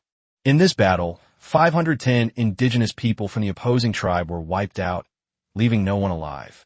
Yamamoto Senjin was treated so badly by the fierce man that his heart and lungs were ripped out, and he died on the spot. They harvested a total of 200 stone spears, 200 bone spears, 200 pieces of animal hide armor, 500 units of animal meat, and 300 units of wild fruit, all of which were brought back to the tribe. The Yinwang tribe achieved an initial victory, and at the same time, a series of system notification sounds followed. Your cooperative combat level has been further improved. Cooperative combat unlock progress is 80%, 8 successful hunts, 1 victory in an external war. You have completely annihilated the Yamamoto clan. Base score gain +1. Current gain, 2 points/second. Yes. Lu Ziye rubbed his hands excitedly in the cave. He planned to continue expanding the population today. Now that the points rewards had doubled, the tribe's development was even more rapid. There's another thing. We need to develop our own reconnaissance team. Since no one around is causing trouble, we have to take the initiative to cause trouble ourselves. Otherwise, how will we increase our points? We can earn points while eliminating scourges for our fellow citizens of Great Ziye. So why not? Just when Lu Ziye thought that the good news for today had ended, a shocking message arrived. Ding! Since the Yamamoto clan has been wiped out, you have inherited his qualification for the regional hunting tournament. Please note the tournament date. Ding! A gatherer stumbled upon foxtail grass. He found the seeds quite interesting to chew. Since the tribe hadn't yet mastered the cultivation skill expected for the next stage of civilization, the foxtail grass was already stimulating the tribe's indigenous people's farming genes. Ding! Due to your SSS level talent, your native inhabitants, under suitable conditions, can possess a cross-era civilization node, and the seeds of cultivation have already quietly sprouted in the tribe. Chapter 14 Regional Hunting Tournament, the prototype of the bow and arrow. Holy crap! Lu Ziye was stunned. If the clan and tribal era was synonymous with eating raw meat and drinking blood, then the Stone Age was synonymous with slash-and-burn agriculture. Basic planting skills were only available during the Stone Age, when seeds were collected from the wild and planted within their territory. Planting marked a significant turning point in human history, transitioning from a hunter-gatherer lifestyle to a settled, agricultural one. It was also a pivotal event that enabled humans to acquire large quantities of food, thus promoting human progress. The first staple food of humankind in the Western world was wheat, while the first staple food of the ancient people of the Ziye dynasty was millet, also known as foxtail millet. However, what is little known is that foxtail millet was directly domesticated from green foxtail grass. Their genes are very similar. According to the scientific research findings, this process should be as follows. An early inhabitant of the Ziye dynasty, whose origins likely originated in the Yellow River Basin, accidentally obtained green foxtail grass from the wild and discovered that the plant had a palatable taste suitable for consumption. The problem is that wild foxtail grass is very prone to shed its seeds. Once mature, its seeds fall naturally and are extremely difficult to collect. As a result, some non-shedding gene mutations in the wild were brought back by the early people and cultivated for generations. When planting the next time, the seeds may have fallen into the ground from leftover or stored seeds. The grass planted was the one with the non-shedding gene, which strengthened its non-shedding characteristic and improved it. Through generations of continuous changes, each time selecting plants with larger grains, fuller spikes, and less prone to scattering, the morphology of foxtail grass has undergone tremendous changes. Eventually, its grains became larger and fuller, clinging tightly to the ear of grain, and it was entirely dependent on human sowing to reproduce. This is the millet we see today. In response, Ziye could only say that the wisdom of our ancestors is infinitely amazing. This actually works. Although their tribe currently lacks planting skills, this event has set a precedent, providing an opportunity to awaken those skills. They are now just waiting for the right moment. This is impossible for other tribes because the rules of the world stipulate that one cannot grasp the nodes of civilization that transcend time. Such technology that exceeds the limitations of time will be directly ignored. However, the Yinhuang tribe is different. Under the right conditions, they possess a strong pioneering spirit, which is a unique and innate characteristic of the Yinhuang natives. Otherwise, how could the great Ziye dynasty have developed a technology that was hundreds or even thousands of years ahead of others? Thinking about it this way, Ziye felt it made perfect sense. I'm not cheating. I'm just following in the footsteps of our ancestors. We were already far ahead in ancient times. In addition, Ziye also obtained the qualification for the regional hunting competition that originally belonged to the Yamamoto tribe. Ziye clicked on the system panel to view the detailed information about the competition. Soon, tears welled up in his eyes. He was too excited. The so-called hunting competition is a competition held by region, and Ziye's region is Region 10086. During the hunting competition, all prey, including killing members of other tribes, will earn 10 times the points. Ziye has no shortage of points, but this competition has another reward, which is the World Boost, which is awarded based on the ranking of points earned during the competition. The so-called World Boost is the world's recognition of you, which will give you a certain percentage of boost to all attributes. There's only one first prize in this competition, and the reward is a 10% boost to combat power. There are 2 second prizes, and the reward is a 5% boost to combat power. There are 3 third prizes, and the reward is a 3% boost to combat power. In addition to the first, second, and third place winners, there are 10 other prizes, each awarding a 1% world boost. The world's growth will not happen once, and there will be various opportunities for growth in the future. The way this world calculates the cumulative combat power of this proportional growth is very straightforward. It simply adds them together. For example, if you get a 10% boost to your overall combat power if you win first place, and then get another 10% next time, then your overall combat power boost will be 20%. It's simple and straightforward. The effect of this world amplification is extremely exaggerated. It not only affects the tribe warriors, but also any combat unit of the tribe in the future. The only rule for this regional hunting competition is there are no rules.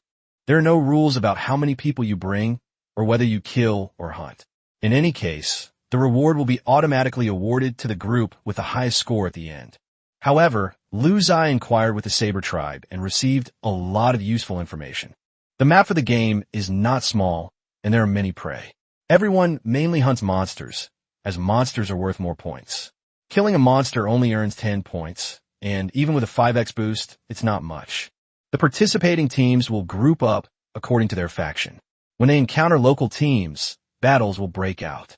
No one dares to gamble on what their opponents are thinking, for fear of being ambushed while hunting their prey. So, they will rush in head first, which is the norm. For a warmonger like Ziye, this is an opportunity he certainly can't miss. This is a valuable percentage increase, and it gets even more awesome as time goes on. Since there are no ranking restrictions, we can just send a large army there, earn points, and get a name at the same time. How awesome! Ziye was in a great mood. Starting today, he would earn 2 points per second. How many points would that be in 24 hours? Ziye counted on his fingers. Holy crap, that's almost 170,000 points. If I use that to buy population, I could increase it by more than 1,700 people a day. Haha, let's take off.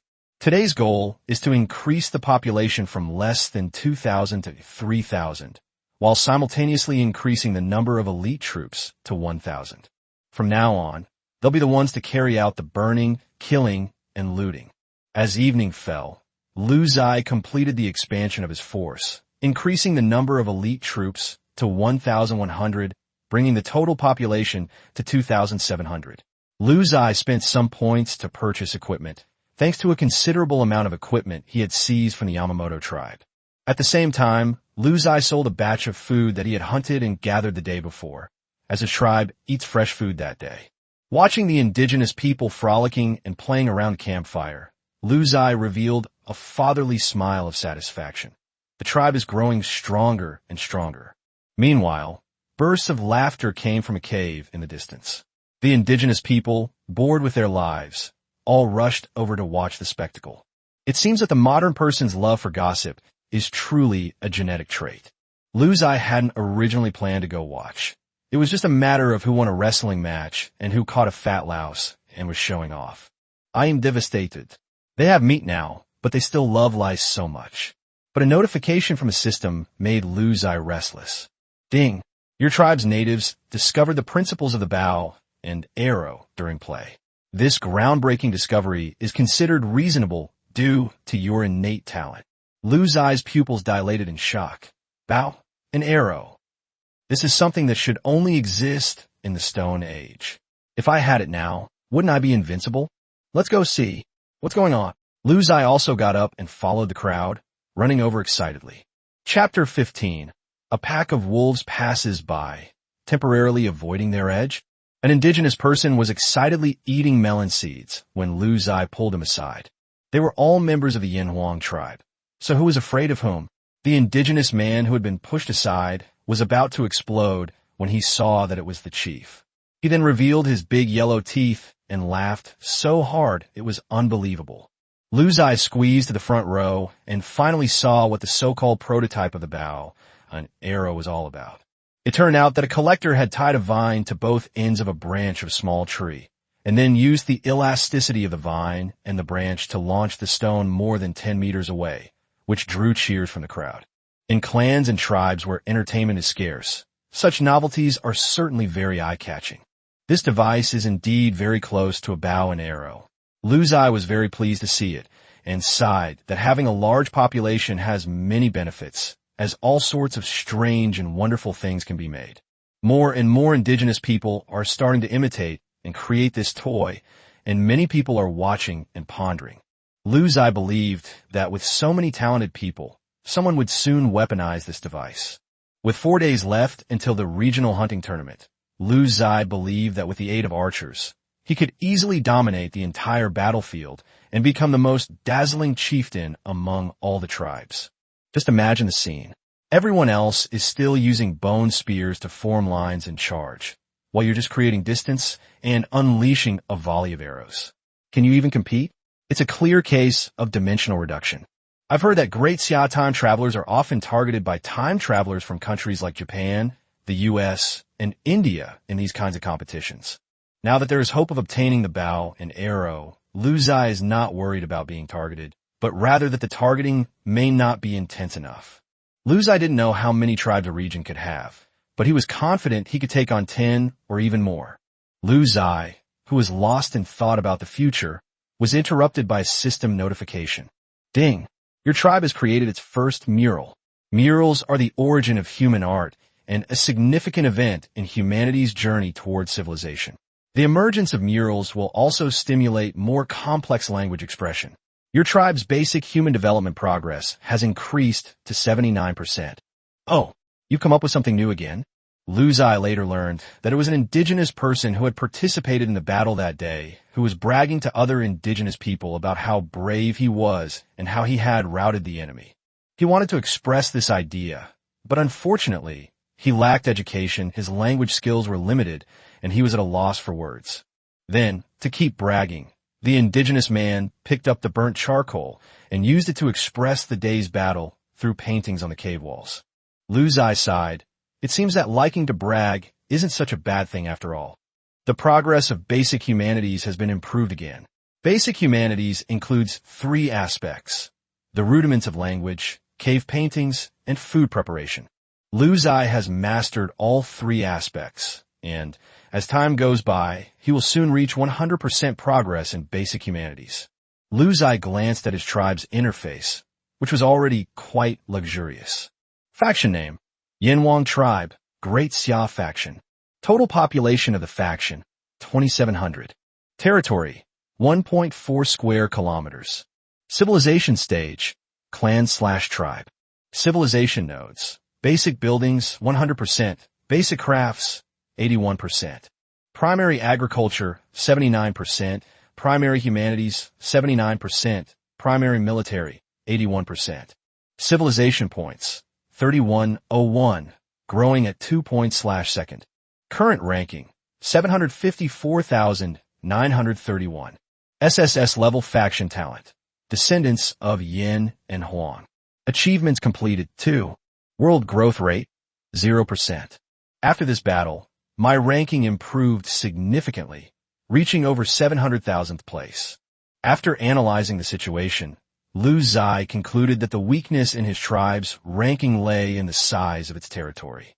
I have been focusing on development and have not considered expanding the area, because it is not necessary at present. Fortunately, his hunting party frequently went out hunting, clearing out many areas, which then became his territory.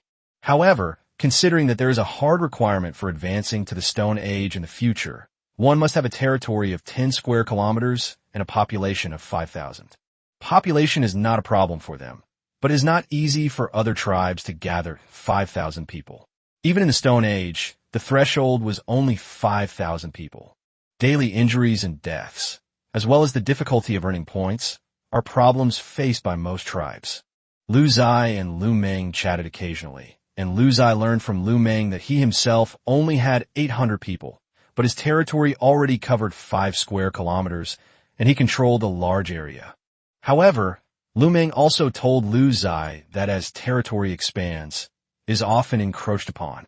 For example, if a group of ferocious beasts comes and roams within the territory, the system will deduct that territory, deeming it as a loss of control, since it is the territory of those ferocious beasts. Lu Meng was very troubled by this. Originally, he didn't care much about territory and only wanted to prioritize the development of population and military. However, after hearing this news, he suddenly became interested in expanding his territory. The system's territory occupation notification is practically a modern early warning system.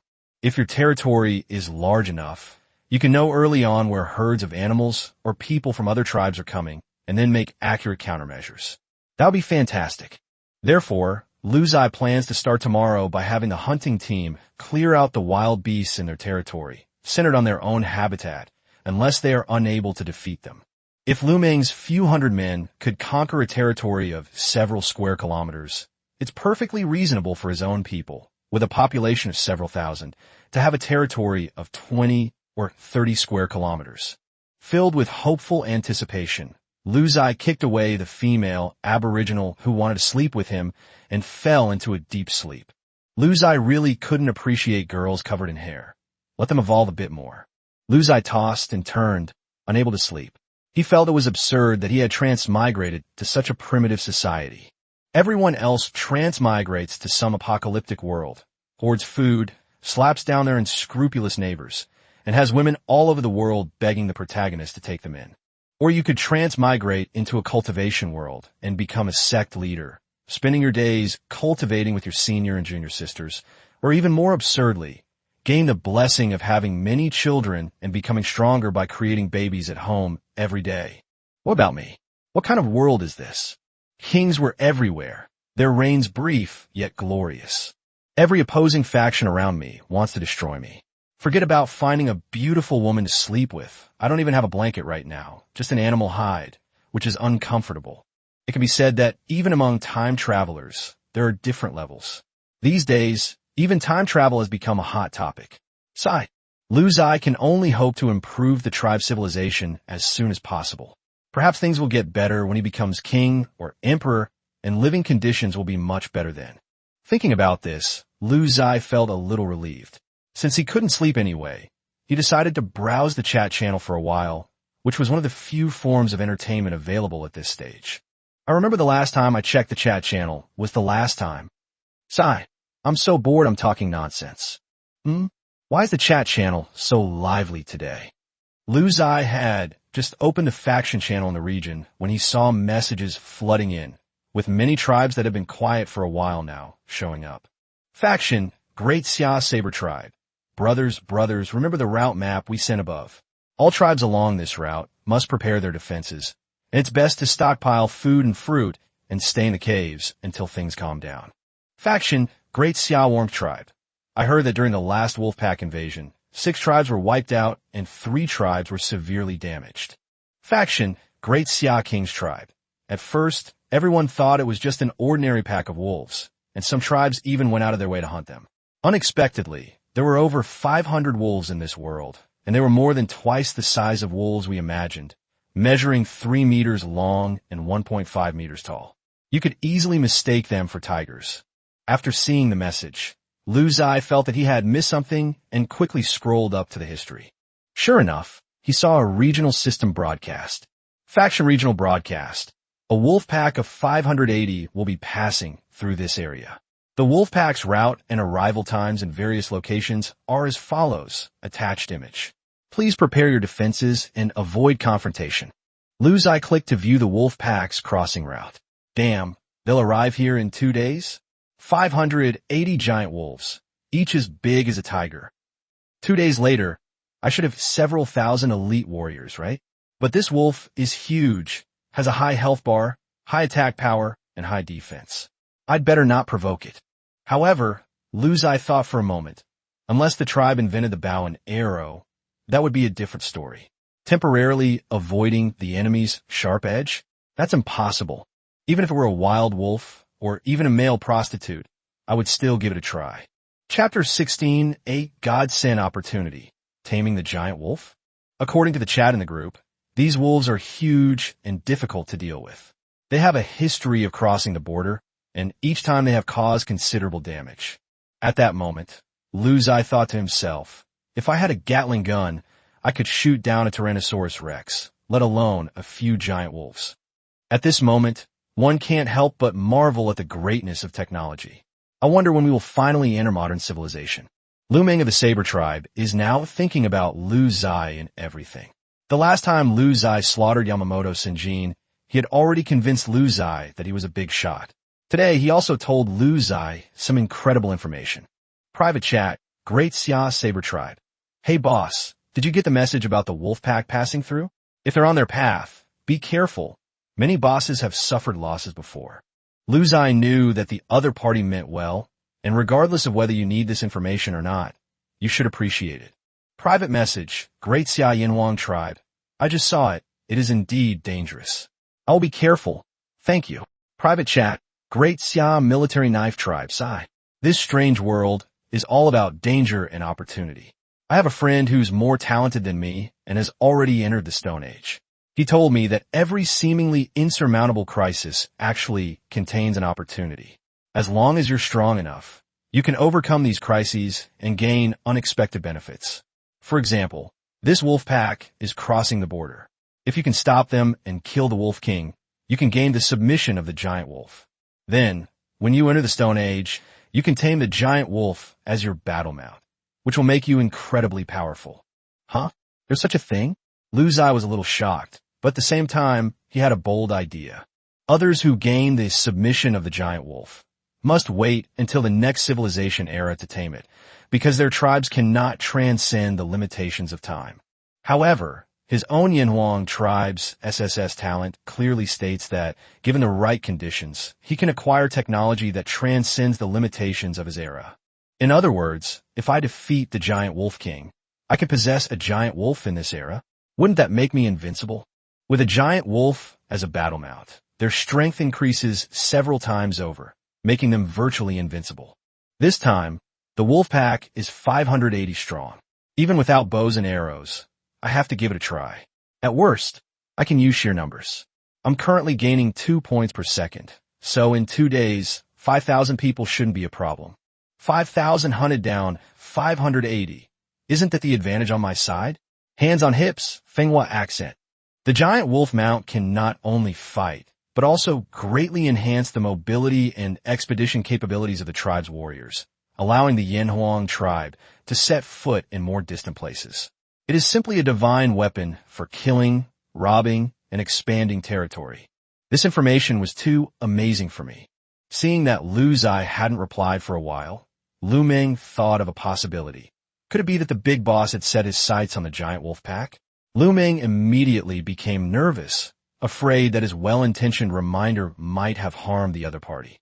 Private chat, Great Xia Saber Tribe. Boss, I was just saying this casually. My intention was to tell you some inside information, but please don't take any risks.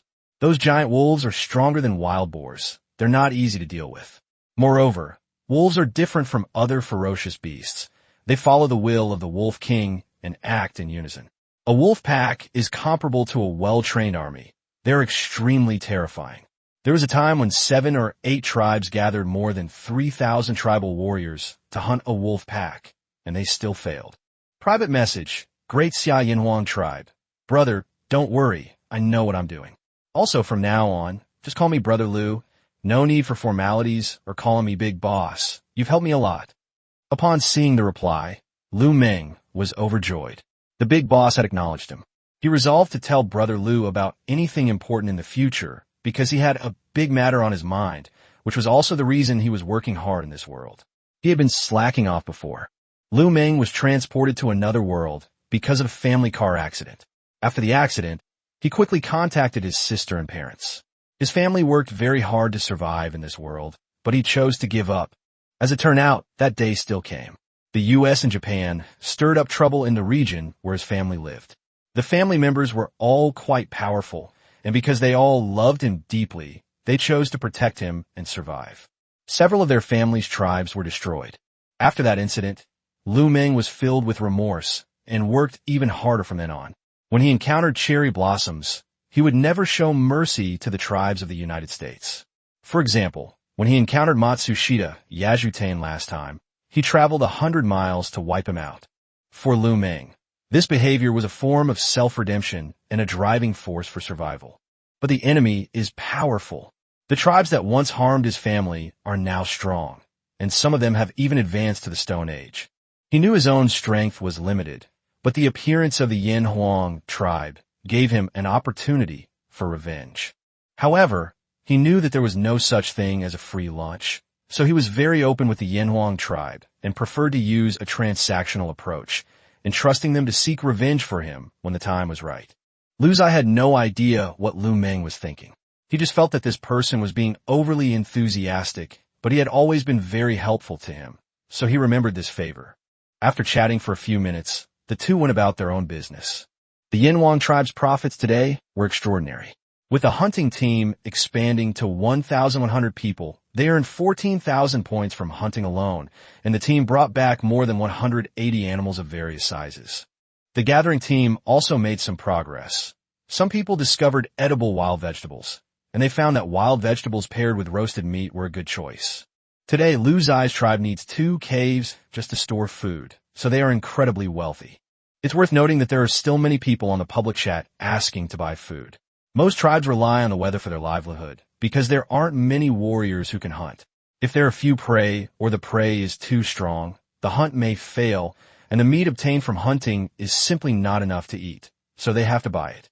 They also dare not spend their points recklessly. They usually save a portion of their points as an emergency reserve, and they would never use them all to increase the population like Lu Ziye did, for fear of not being able to support them or encountering unexpected events. Ziye sold a large quantity of yesterday's beast meat today at a price naturally lower than the mall selling price. Moreover, he limited the trading partners to the Great Ziye camp. To put it bluntly, he couldn't allow hostile forces to buy his goods and then come to attack his own people after they've eaten their fill. Anyway, it was just something that happened incidentally, and Ziye was aware of the consequences. Today, with the addition of system points, hunting points, and the sale of excess meat and fruits, Ziye earned 195,000 points in 24 hours. Ziye rubbed his hands together. Now is the time for the tycoon to spend. Without any hesitation, they directly purchased 1,300 indigenous people. Then, for any animal hides and bones the tribe lacked, they purchased them directly from the marketplace and had a large number of indigenous people work overtime to equip the entire group. In this way, Ziye has a population of 4,000, including 2,400 fully equipped tribal warriors and 1,600 indigenous people engaged in gathering, polishing, weaving, and primitive scientific research. Now, I hope the bow and arrow will be unlocked soon, so that the cost of dealing with the giant wolf will be much lower, Ziye thought to himself. We absolutely must confront the giant wolf, regardless of whether we have a bow and arrows. However, without bow and arrows, the cost will be much higher, but it's worth it. Ding! Several indigenous people skilled in cave painting have enriched their tribal language through their artwork, making painting a new means of language enrichment. Ding! Your language rudimentary form has reached its maximum level, enabling basic daily communication. Within your tribe, the language rudimentary form has begun to evolve into a fundamental language. Huh? What's going on? It's already past midnight, and they're still up and doing research? They really are the most hardworking people. Basic language is a higher stage than the rudimentary form of language. It can be used to describe more things, scenes, and even psychological activities. Generally speaking, it was only available in the Stone Age, and this trend has already begun to appear in one's own tribe. Ziye got up and went to the cave where the incident occurred to see how they managed to use cave paintings to improve their language. Chapter 17. The Birth of the Bow and Arrow, the Birth of Staple Food. The wilderness is cold at night, and the climate here mimics that of primitive times. However, the temperature inside the cave is comfortable because the campfire at the entrance is kept burning 24 hours a day, with someone specifically assigned to add firewood. Inside the cave, a dozen people were whispering and babbling. After listening carefully, Ziye realized that they were creating a new language, and the process was quite interesting. The difficulty in creating high-level languages lies in the challenge of anchoring the things you want to describe.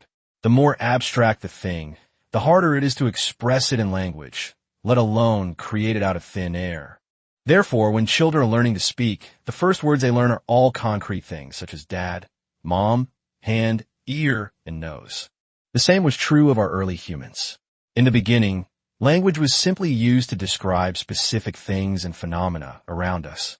Because abstract things don't have a concrete language to describe them, if you try to invent a language to describe them, others won't understand. For example, hunting.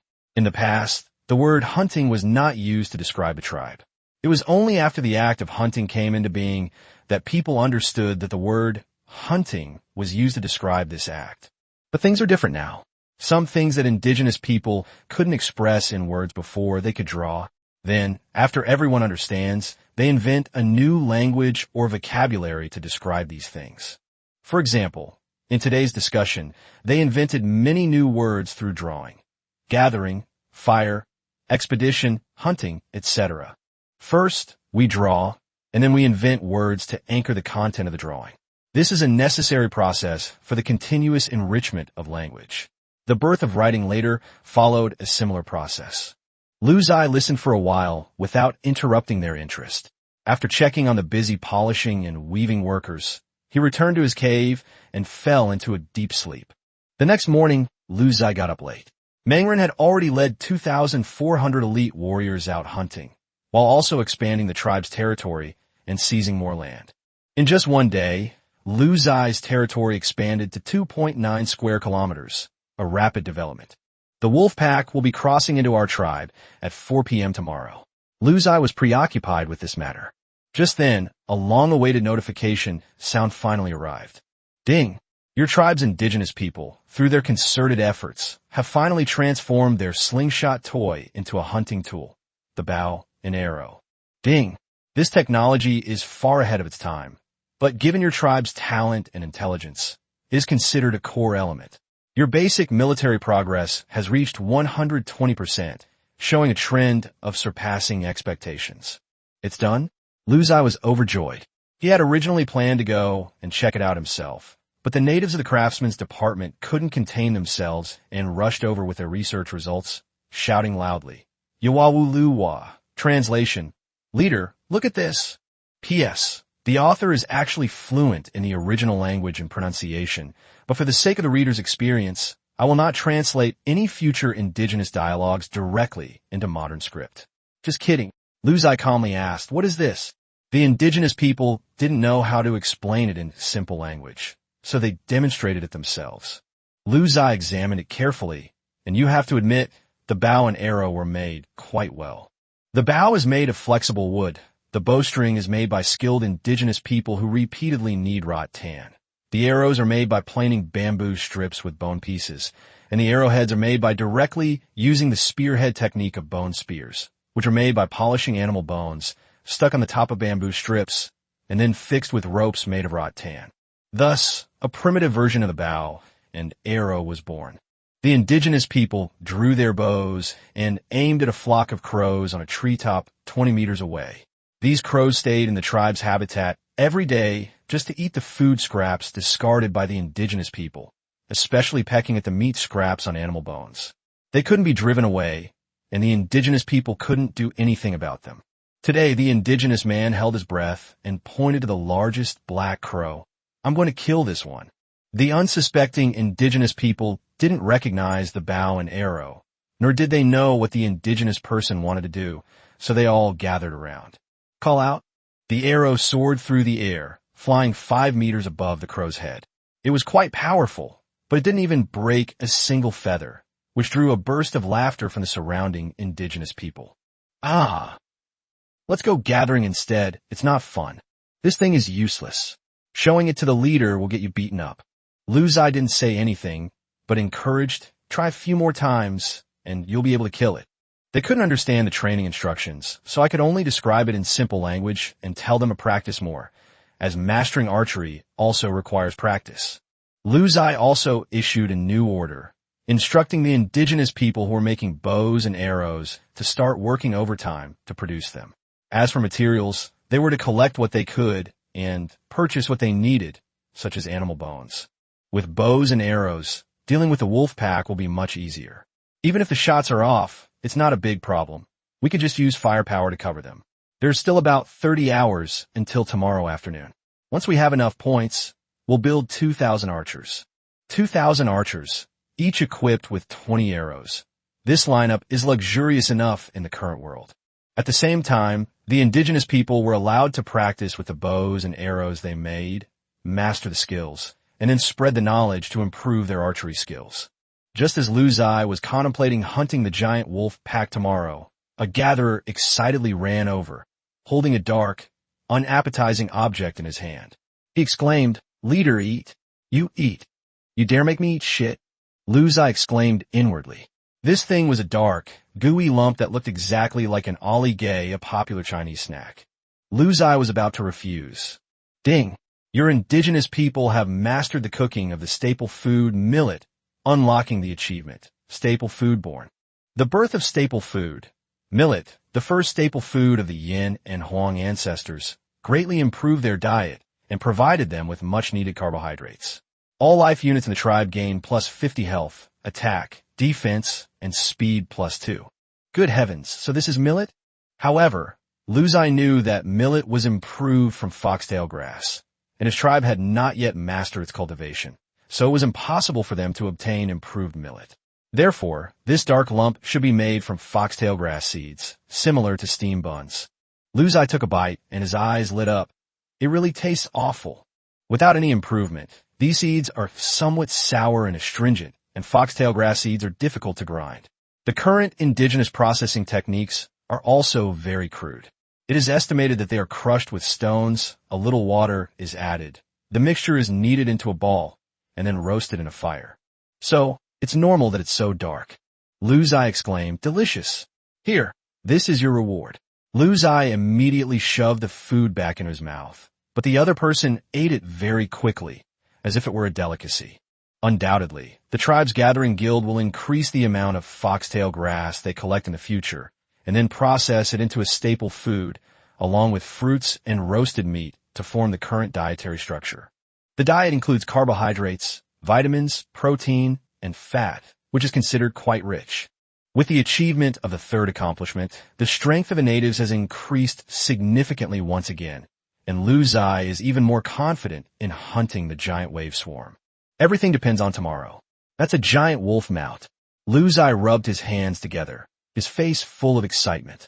Chapter 18. The Birth of a Surname, Plans Changed. Today, 2,400 people went hunting together and achieved amazing results, killing a total of 541 animals and earning Lu Ziye 48,000 points, expanding his territory to 3.4 square kilometers. This is because bows and arrows have not yet been used for hunting.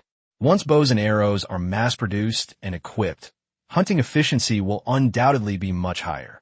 Especially some birds of prey, which are cunning and cautious by nature, are really difficult to hunt without a bow and arrow.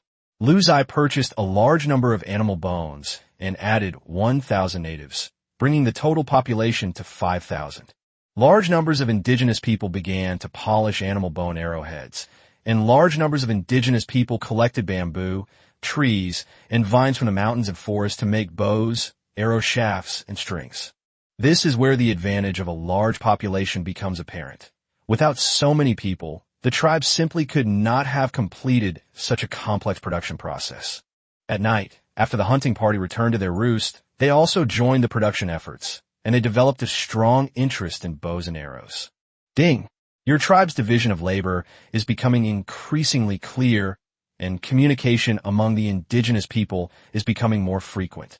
Due to the advancement of language, people have discovered that using different names to distinguish one another is becoming very important. Your tribe has begun to develop surnames, which are now spreading. Ding! The birth of surnames has promoted the development of humanities. Your progress in basic humanities, language rudiments, cave paintings, cooked food, has reached 128%, surpassing the current stage of civilization. Good. Another civilization node's progress bar has exceeded 100%, which means that I have not only reached the peak level of this civilization era, but also have the progress of the next era ahead of time.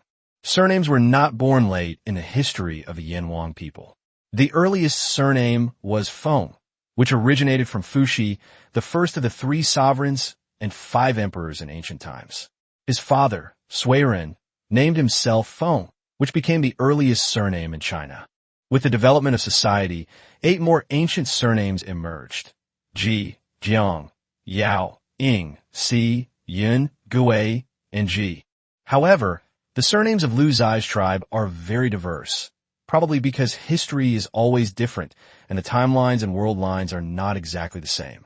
In the Lu Ziye tribe, there are all sorts of surnames, such as Wu, Kuei, Qi, Huang, Meng, Lu, and Jiao, and they all have only one pronunciation and no written form. For example, the formidable person that Lu Ziye admired before named himself Wu Do, a rather strange name. The clever man who invented the bow and arrow named himself Qiban. Goodness, Lu Ziye knows there was a craftsman in history named Lu Ban. And you're named Qiban, the 7th class? Others have an extra class. Awesome. These 2 are the most capable people in Lu Ziye's tribe. One is good at fighting, and the other is good at building. Lu Ziye plans to add another 1,000 of the 1,000 indigenous people he purchased today before attacking the wolf pack tomorrow. He will then equip them with bows and arrows to form a 2,000-strong archer force, armed only with a single bow and arrow, saving them the expense of animal hide armor. Because these archers have 2,400 elite warriors in the front line, making them untouchable if even the back line has to engage in melee combat, then wearing animal hide armor is pointless, proving that they're already in dire straits. The cost of making a bow and arrow is not high, but the process is more complicated than that of a bone spear and requires a lot of manpower. Fortunately, the tribe has no shortage of manpower. At noon the following day, Ziye successfully expanded the population to 7,000, including 2,000 archers, 2,500 elite tribal warriors in the front ranks, and 2,500 indigenous people engaged in production, research, and manufacturing. Ziye didn't save any points. He spent as much as he had, using it all to manufacture equipment and increase the population. Looking at the world rankings, Ziye is currently ranked 1,984th. Goodness, this improvement speed is a bit too fast. I guess those ahead of me are all old monsters at this stage of civilization, and their territory area is far ahead of mine. It doesn't matter. What's more important than having a big fist? This world can be summed up in one sentence. Everywhere are kings, their reigns short-lived yet glorious. If you want to live a long life, you still have to rely on your fists. Looking at the thousands of tribal troops who were ready to go to their settlement, Ziye felt a mix of nervousness and excitement. This was his entire fortune, and this battle could be considered a crucial turning point for the tribe in this era. If they win, the tribe will gain an extremely exaggerated boost in combat power, enough to crush this civilization. The battle was about to begin at 4 p.m. Ziye rubbed his hands together, opened the system's path to the giant wolf pack, and decided on the battle location last night, which was 31 kilometers away from here. There's a pass there where archers can ambush the wolf pack from a high vantage point. If the wolf pack launches a counterattack, the 2,500 elite tribal warriors can also use the advantageous terrain to hold off the wolves, creating an opportunity for the archers in the rear to continue their attack. Today, Ziye plans to personally lead the team, since the ambush location requires map guidance. Just then, messages flooded the faction channel, and at the same time, Lu Meng from the Saber clan also sent a private message. Ziye glanced at Lu Meng's message and frowned slightly. Things have changed. Private chat, Great Xia Saber Tribe. Brother Lu, have you seen the message on our faction channel? Someone has detected the movement of a large number of tribe warriors from the US, Japan, and India. They're probably heading towards the giant wolf pack. Private chat, Great Xia Tribe. I just saw the message in the group chat. What are they planning to do? Are they preparing to hunt down a pack of giant wolves? Private chat, Great Xia Saber Tribe. It should be. They've gathered about 4,000 elite tribal warriors, all with 2 achievement boosts, all wearing animal hide armor and bone spears. They're arguably the top warriors at this stage, and with their numbers, it's theoretically possible for them to take them down. Ziye thought to himself, that's because you haven't seen my tribal warriors. They've been boosted 3 times, and there are archers too. Trying to steal food from me is not a good thing. If you're doing well, that's unacceptable. We must disrupt their plans. Ziye, a member of the tribe, thought for a moment. If 4,000 warriors weaker than him dared to go, they must have done their research and had a certain chance of winning. It seemed that his army's combat strength was enough to take down the giant wolf pack. But now a united tribe has emerged, and the plans have changed. Private chat, Great Xia Saber Tribe. Brother Lu, these people are very likely a tribe that is close to advancing to the Stone Age. By taking down the giant wolf pack, they can obtain the Wolf King's submission, which will facilitate their development after advancing to the Stone Age. Many people are stuck at this stage, only advancing when they're almost ready. This group is one of them.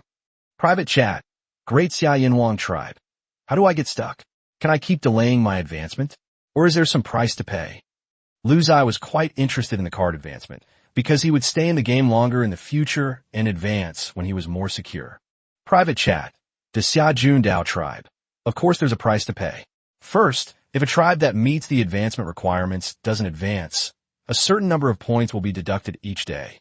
The deducted points are equal to the number of people multiplied by the number of days the tribe stays.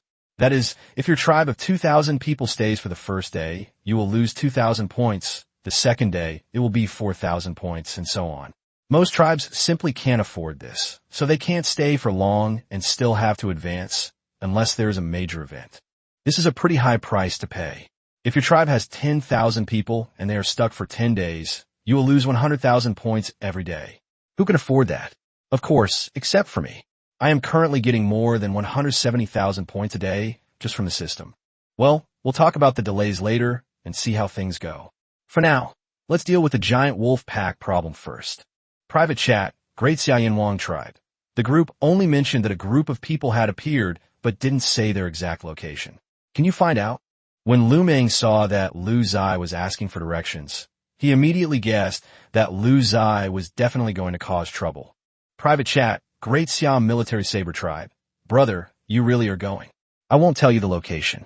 You don't know, in this region, there are relatively few Great Xia transmigrators. The combined strength of these people is greater than ours. Just bear with it for now. Seeing that the other party had guessed his intentions, Lu Ziye stopped pretending. Private chat, Great Xia tribe. That's why we need to go even more. We Great Xia transmigrators are at a disadvantage, and we can't let them continue to grow stronger. This time, while they're attacking the giant wolf pack, I'll launch a surprise attack, putting them in a pincer movement. We can't miss this great opportunity. Lu Ziye made up an excuse at random. But when Lu Meng heard this, it seemed to make a lot of sense. Private chat, Great Siam Military Knife Tribe. Brother, you must be careful. I know the location, but we won't post it in the group because the Great Xia transmigrators in the group aren't a united front, and we're afraid someone might leak the information. Please mark the coordinates on the system map. X5435, Y4326. Chapter 19, the cicada, is hidden behind. Lu Ziye marked the location on the system map. It was 41 kilometers away from his habitat. Without saying a word, Lu Ziye led his army to the destination.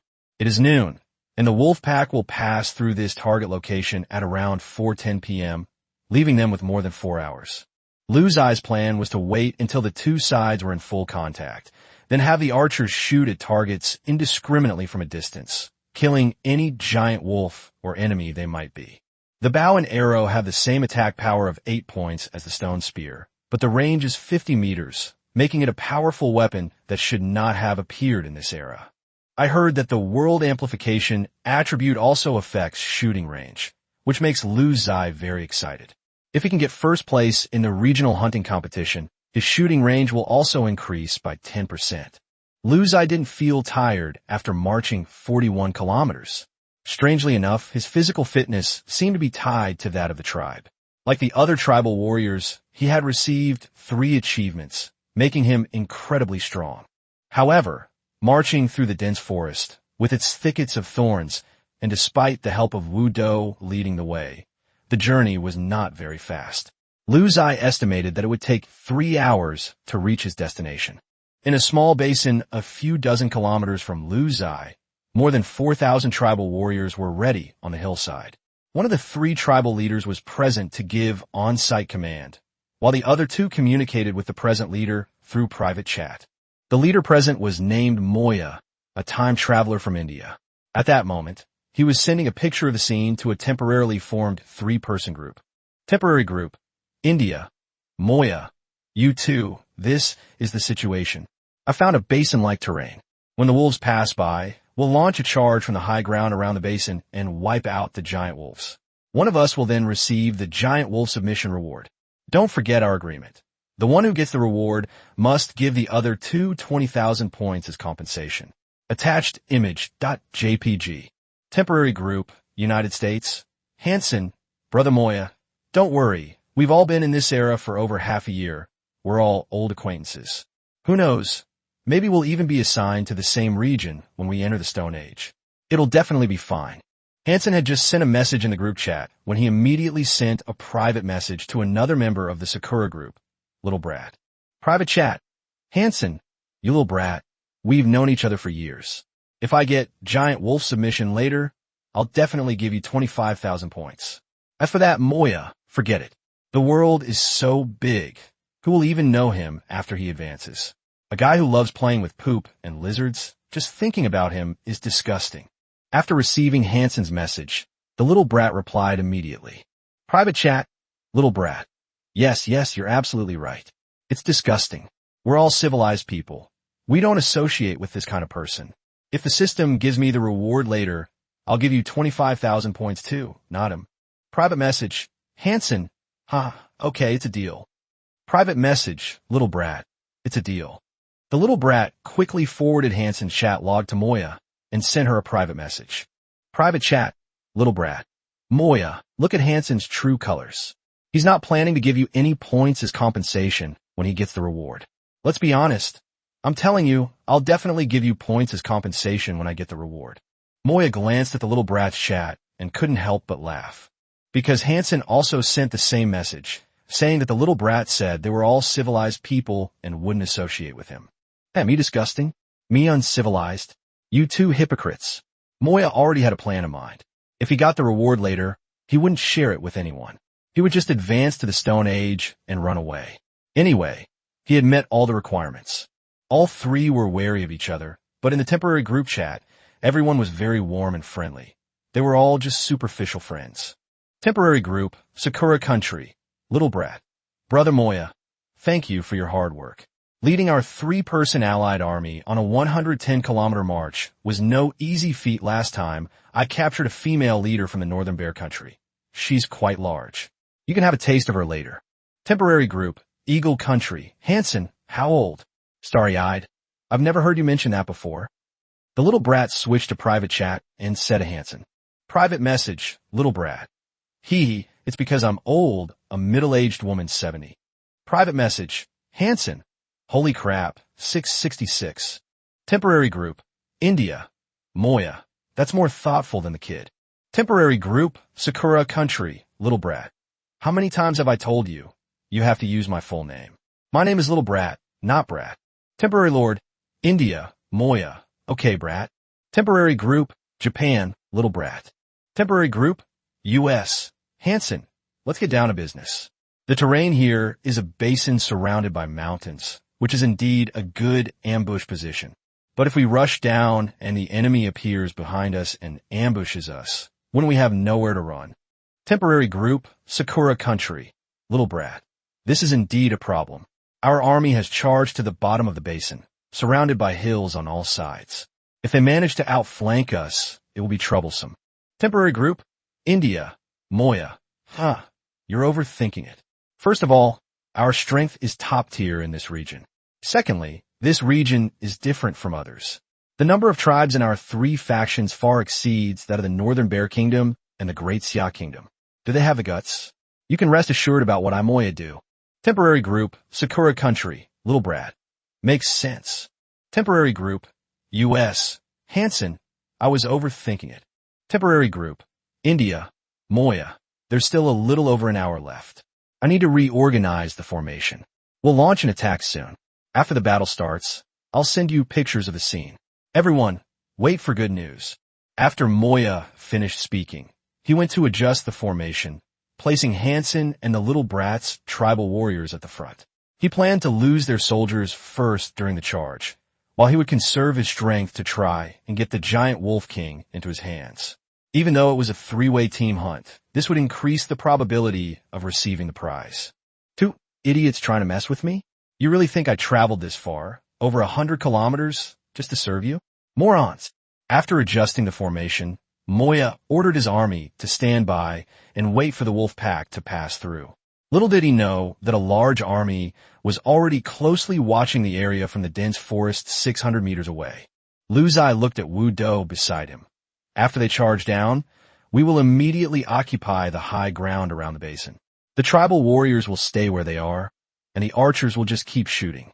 If they try to rush up the mountain to fight to the death, wait until they get close and then wipe them out from the high ground. Wu Do nodded repeatedly, his eyes filled with fighting spirit. He loved fighting. He was a born warrior. Time passed slowly, and at 4:11 p.m., the first giant wolf appeared in the low-lying area of the basin. It was 3 meters long and 1.5 meters tall, and was enormous. After looking around warily and not finding the ambush army, it let out a howl, and then a large number of giant wolves entered the basin to prepare to cross the border. Lu Ziye glanced at the giant wolf's attributes and thought, wow, it's pretty fierce. Adult giant wolf. Health points, 500. Attack power, 25. Defense, 20. Speed, 20. If it weren't for the archers and the terrain advantage, it's hard to say what would have happened in a head-on battle. Lu Ziye waited patiently. He saw Moya slowly get up and wave his hand towards the entrance of the basin. Cut off their retreat. Kill. Chapter 20. A torrent of arrows. A sneak attack. Lu Ziye witnessed firsthand that at the command of the leader of the Indian kingdom, thousands of tribal warriors wielding bone spears charged down from all sides of the basin. Taking advantage of the terrain and their numbers, coupled with the tribal warriors' willingness to sacrifice themselves, they quickly cut off the wolf pack's retreat and surrounded them. With a howl, the giant wolf king, now significantly larger, caught the pack off guard. The wolf pack quickly regrouped, surrounded the wolf king, and then, led by him, pounced wildly towards the entrance. Roar, roar, roar, roar. The giant wolf leaped into the air, its four paws swirling, and tackled one indigenous warrior after another to the ground. Claws and sharp teeth tore through the flesh of the indigenous warriors, creating an extremely bloody scene. Faced with the wolf pack's counterattack, the indigenous warriors of the three tribes were not intimidated at all. They aimed their bone spears at the giant wolves that pounced on them, and the bone spears flew everywhere, with blood splattering all around. Both sides were extremely powerful, and for a time the battle at the entrance became a stalemate, with neither side willing to give way. Ziye knew that now was not the best time to strike. He would wait for both sides to wear each other down before making a move. At the same time, seeing the opponent's formidable fighting power, he couldn't help but think to himself, this newcomer is not friendly. What? I'm the one who came here? That's all right then. Ziye gently waved his right hand forward. Follow me. Ziye's orders were rather simple. If he had said, proceed to combat positions and stand by, they probably wouldn't have understood. Ziye, it's terrifying how uneducated people are. Ziye personally led all the indigenous people to the high ground in the basin, especially the archers who seized advantageous positions. Ziye's archers each carried 2 quivers on their backs, made of bamboo about the thickness of a bowl. They were simple and practical, and each archer was equipped with 40 arrows, which were stored in the 2 quivers. Before transmigrating, Ziye was a military enthusiast who suffered from a fear of insufficient firepower. Naturally, he needed to be well prepared for this world. Moya stood in the center of the tribal warriors, ensuring his own safety, while directing the battle and occasionally reporting the situation to the other 2. Temporary group, Sakura country. Little brat. How is it? How is it? I'm so worried. My system notification says my points have increased. They've started fighting. Temporary group, US. Hansen. Yeah, say something. Temporary group, India. Moya. Everything is under control. You can rest assured that I've handled things properly. I've blocked the entrance, and now all that's left is to slowly erode these beasts. Temporary group, Sakura country. Little brat. 666. Brother Moya is really good at commanding battles. Temporary group, US. Hansen. Choosing to let you take command on the spot was absolutely the right decision. Moya smiled slightly, no longer paying attention to the 2 people's information. He just wanted to end this battle as soon as possible and get the reward. Time passed slowly, and both the wolf pack and the tribal warriors were in a frenzy of fighting, resulting in heavy losses on both sides. The tribe had over 4,000 warriors with around 1,000 dead and over 800 wounded. The wolf pack had 580 wolves with over 270 dead and dozens wounded. The tribe held a slight advantage. However, after the stalemate turned into a slight advantage for both sides, the balance of victory had actually tipped in favor of the tribal alliance. Previously, it took about 6 or 7 warriors to fight one giant wolf, but now it takes 8 or 9 warriors to fight one giant wolf. Moya was burning with excitement. The advantage was in his hands. He then waved his hand and shouted, "Charge out!" The encirclement quickly closed in, with the crowd and the wolf pack concentrated in a small area right in the center of the basin. Seeing this, Ziye's heart burned with excitement. Damn it, now's the time. He waved his hand. Quickly, shoot those damn bastards. Yes, shoot them all at once. In an instant, more than 2,000 archers inexplicably appeared around the basin. Their high vantage point increased the range and power of their arrows. These tribal warriors drew their bows and knocked their arrows in one smooth motion. The next second, a rain of arrows poured down, whistling as they flew away. Whoosh, whoosh, whoosh, whoosh. Arrows streaked through the air, making a sharp whistling sound. A woo. The tribal allied warriors and giant wolves below were all hit by arrows, but Moya was a little confused for a moment. If I'm not blind, What the hell is this? About an arrow? Tell me, where did bows and arrows come from in the clan and tribal era? Moya's pupils dilated in shock, his face filled with disbelief. He preferred to believe that he had been outmaneuvered by dinosaurs, because he had actually seen dinosaurs, rather than be surrounded by archers. And the power of these arrows is truly terrifying. Unbeknownst to him, Ziye had already achieved 3 accomplishments, with the power of just 1 arrow reaching 20 points. His own tribal warriors, wearing animal hide armor, had a defense of only 15, yet a single arrow could deal 12.5 damage. And the enemy was firing at him in groups of 2,000. Although their accuracy wasn't great, they still couldn't withstand it. What family could withstand that? The giant wolf and the allied tribal warriors suffered rapid losses, and they had nowhere to run, surrounded by archers. They were being annihilated. Moya looked up at Ziye on the high ground and angrily cursed. "You have no sportsmanship. You launched a sneak attack." Ziye was startled. So transmigrators can communicate with each other? Before, when he spoke to the indigenous people of the tribe, it would turn into waya, but it seems that he can't communicate with transmigrators. Ziye smiled slightly, not angry at all. He had indeed launched a sneak attack. There's no other way. I am not good at killing, so I could only resort to sneak attacks. So are you prepared to die? Ziye had no intention of letting this Indian transmigrator go. He was joking. If he killed the chief, the system would assume that the tribe was completely wiped out. He had finally caught one, so he would get another point. How could he let him go?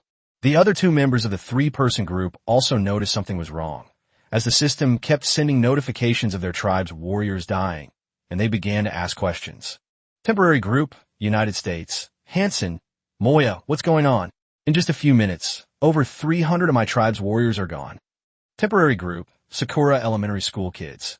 Mine's down to over 302. How long can we hold on like this? Didn't you say the advantage was mine? Moya was so angry when he saw the message that he left. All he wanted to do now was break free, so he casually uttered a sentence. Temporary group, India, Moya. Would you believe me if I said I was surrounded by archers? Temporary group, United States. Hansen, I don't believe a word you say. I knew you were unreliable, definitely after the reward. What kind of crooked scheme are you plotting? I'm warning you. If you dare to mess around, we won't let you get away with it. Hansen refused to believe Moya's words no matter what. Temporary group, Sakura country, little brat. Moya, turn back before it's too late. Follow our agreement, or you'll regret it. Temporary group, Moya is dead. You have been automatically removed from the group. Hansen and Little Bitch were both shocked when they saw the notification from the temporary group chat. Really? Really dead? He was really surrounded by archers? How could that be? The two felt like their single-mindedness had turned into a double bind, and they were completely baffled. They had agreed to team up to get the reward. So how did it turn out like this? Chapter 21. 3 points added, Giant Wolf Riders born. Moya wasn't lying. He really died. In his dying moments, he still wanted to lead his men out of the basin entrance. But he didn't expect that not only were there archers guarding the entrance, but there were also 1,000 incredibly fierce indigenous warriors waiting for them outside. When Moya saw that group of snarling, aura-bearing Aboriginal people, he was already heartbroken. In this battle, Ziye won almost without taking any damage, killing more than 2,000 enemy natives and gaining more than 20,000 points. He earned over 60,000 points by killing about 300 giant wolves, as well as the Wolf King submission that he had been longing for. With his left hand holding the enormous head of the Wolf King and his right hand holding the head of Moya, Wudo held them up to Ziye and said, "Chief, I've chopped them all down." He. I know. Ziye was shocked by the man's ferocity, but thankfully he was his subordinate. A series of pleasant notification sounds rang out from the system. Ding! You have obtained the submission of the Giant Wolf King. You have acquired the taming skill and unlocked the purchase permission for giant wolves in the shop. You can purchase tribes that giant wolves join, and giant wolves will enjoy tribe achievement boosts and tribe world boosts. Ding! You have killed the leader of the Moya tribe in India, successfully destroying a faction. Base score gain +1. Current score gain is 3 points/second. Ding! Your tribe has acquired the domestication function at the Intermediate Agricultural Civilization node through special means. Your primary agricultural progress has reached 128%, far exceeding this era. Wow. Taming is a skill that should only be available to intermediate-level farmers, but I didn't expect to have it now. But what's even better is the increase in points. Ha ha, 3 points added. I'm in heaven. I'm shoulder to shoulder with the sun. Lu Ziye was overjoyed and couldn't help but laugh out loud, his whole body shaking. Chief, are you all right? Wu Do asked with concern. I'm fine. If anything happens, it will be to my future enemies, and it will be something big. Lu Ziye's words were a bit hard to understand, but he seemed to think that the leader was very powerful and happy. The tribal warriors began cleaning up the battlefield, collecting all the giant wolf carcasses and bringing them back to the tribe to prepare to carve them up and eat them, as well as harvesting a batch of animal hides and bones. Some indigenous people even planned to take the corpses of the enemy tribe back with them, but Lu Ziye quickly shook his head to stop them. There's no need for that. There's no need for that. This group of people is too vicious. They must be disciplined when necessary. We must establish correct values and start from the primitive era. Lu Ziye was excited at the thought of earning 3 points per second. How many points would that be in a day? Lu Ziye counted on his fingers and found that he could now earn 259,200 points a day, which was about 260,000. My God! In his shock, Lu Ziye opened the system shop on his way back to the tribe to study the giant wolf unit. He unlocked the ability to purchase giant wolves from a store. So in the future, buying giant wolves will be just like buying natives, costing only a few cents. Moreover, the giant wolf he bought was even stronger than the one he had just killed in the basin, thanks to the 3 achievement boosts from a horde. Giant wolf. Price. 500 points. Damn it, the system is a swindler. I just killed 300 giant wolves and got 60,000 points, which is only 200 points per wolf. But when I buy them in the system, they cost 500 points per wolf. That's still okay. The most outrageous thing is the indigenous people. It costs 100 points to buy, but you only get 10 points for killing indigenous people from rival tribes. That's a 10-fold reduction. Lu Ziye glanced at his points. Including the gains from earlier, he now had 120,000 points. I might consider buying 2,000 to play with later. Just imagine, indigenous people wielding bone spears riding giant wolves. Isn't that cavalry? It's important to know that cavalry as a military branch only emerged in slave societies, specifically during the Bronze Age. But the thought of having it soon is outrageous. Moreover, their giant wolf cavalry is far more powerful than those on horseback. The war horse was not as fast as the giant wolf, nor did it have the attack power of the giant wolf. Lu Ziye has started to like the taming function. In the future, he will hunt more higher-level animals to unlock taming, such as mammoths, swordback dinosaurs, and so on. For example, the requirements to unlock the mammoth shop are having the taming skill and conquering 100 mammoths, 0 out of 100. I remember the mammoth's defense is 80, which I can't even penetrate right now, so I'll just have to wait. In the future, your tribe will be able to ride mammoths and drive saber-backed dragons in a battle. That will be truly awesome. Today, the tribe is completely engrossed in revelry, and some members have used murals to record the scenes of the Basin War. The tribal warriors also began to pass on the story of the war by word of mouth, and through these exchanges, the indigenous language became more and more sophisticated. A series of wolf howls rang out, immediately alerting all the indigenous people. Wolf pack, a pack of giant wolves. Fight! Fight! Wu Di shielded Lu Ziye behind him and shouted at the top of his lungs. Damn it! I bought it from them all. Lu Ziye stumbled after being pushed, cursing as he stood up again. Seeing that this reckless man was so eager to protect his master, Lu Ziye didn't hold it against him. To the astonishment of all the indigenous people, 2,000 giant wolves all prostrated themselves in Lu Ziye's direction, their heads bowed, extremely submissive. Is this the giant wolf submission? I love it. After looking at the stats, I like it even more. Adult giant wolf. Health points, 500 plus 150. Attack power, 25 plus 6. Defense, 20 plus 6. Speed, 20 plus 6. The value after the plus sign is a buff from the tribe's achievements, which greatly increased the giant wolf strength. Although it was produced by the system, Lu Ziye still let a few natives go up and try it out first. As soon as the aboriginal mounted the giant wolf, the wolf carried them on a wild, unrestrained run, dashing down the hillside in a flash, and even leaping over a ditch more than 2 meters wide at an astonishing speed. Awesome! Lu Ziye was overjoyed. With this mount, the mobility of his tribe's army would be greatly improved, and the sphere of influence he could control would be much wider. Therefore, in the future, whether it's archers or bone spear warriors, I will equip them all with wolf riders. In the clan and tribal era, I will create a mobile tribe. Basic construction, 100%. Basic crafts, 90%. Basic agriculture, 128%. Basic humanities, 114%. Basic military, 120%. Lu Ziye then checked the progress of his tribe. The tribe had exceeded the progress of all civilization nodes except for a basic handicraft, because there was a fire-making by friction process in the basic handicraft, which he had not yet mastered. Lu Ziye now hopes that the wise men in the tribe will master this civilization node a little later. Otherwise, he'll have to pay a fine for every day he stays, which is not fun. I want to go crazy for a few more days during this phase and beat up anyone I don't like. For example, tomorrow's regional hunting tournament is a good opportunity. Lu Ziye glanced at his current ranking, 1,984th. It wouldn't be a qualitative leap, but it's certainly been a rapid improvement. Those ahead of me are extremely rare, and most of them lead in territory. Militarily, I'm not afraid. As the giant wolf and the natives began to get along and interact, Lu Ziye became increasingly hopeful for the future of the tribe. Everything is getting better.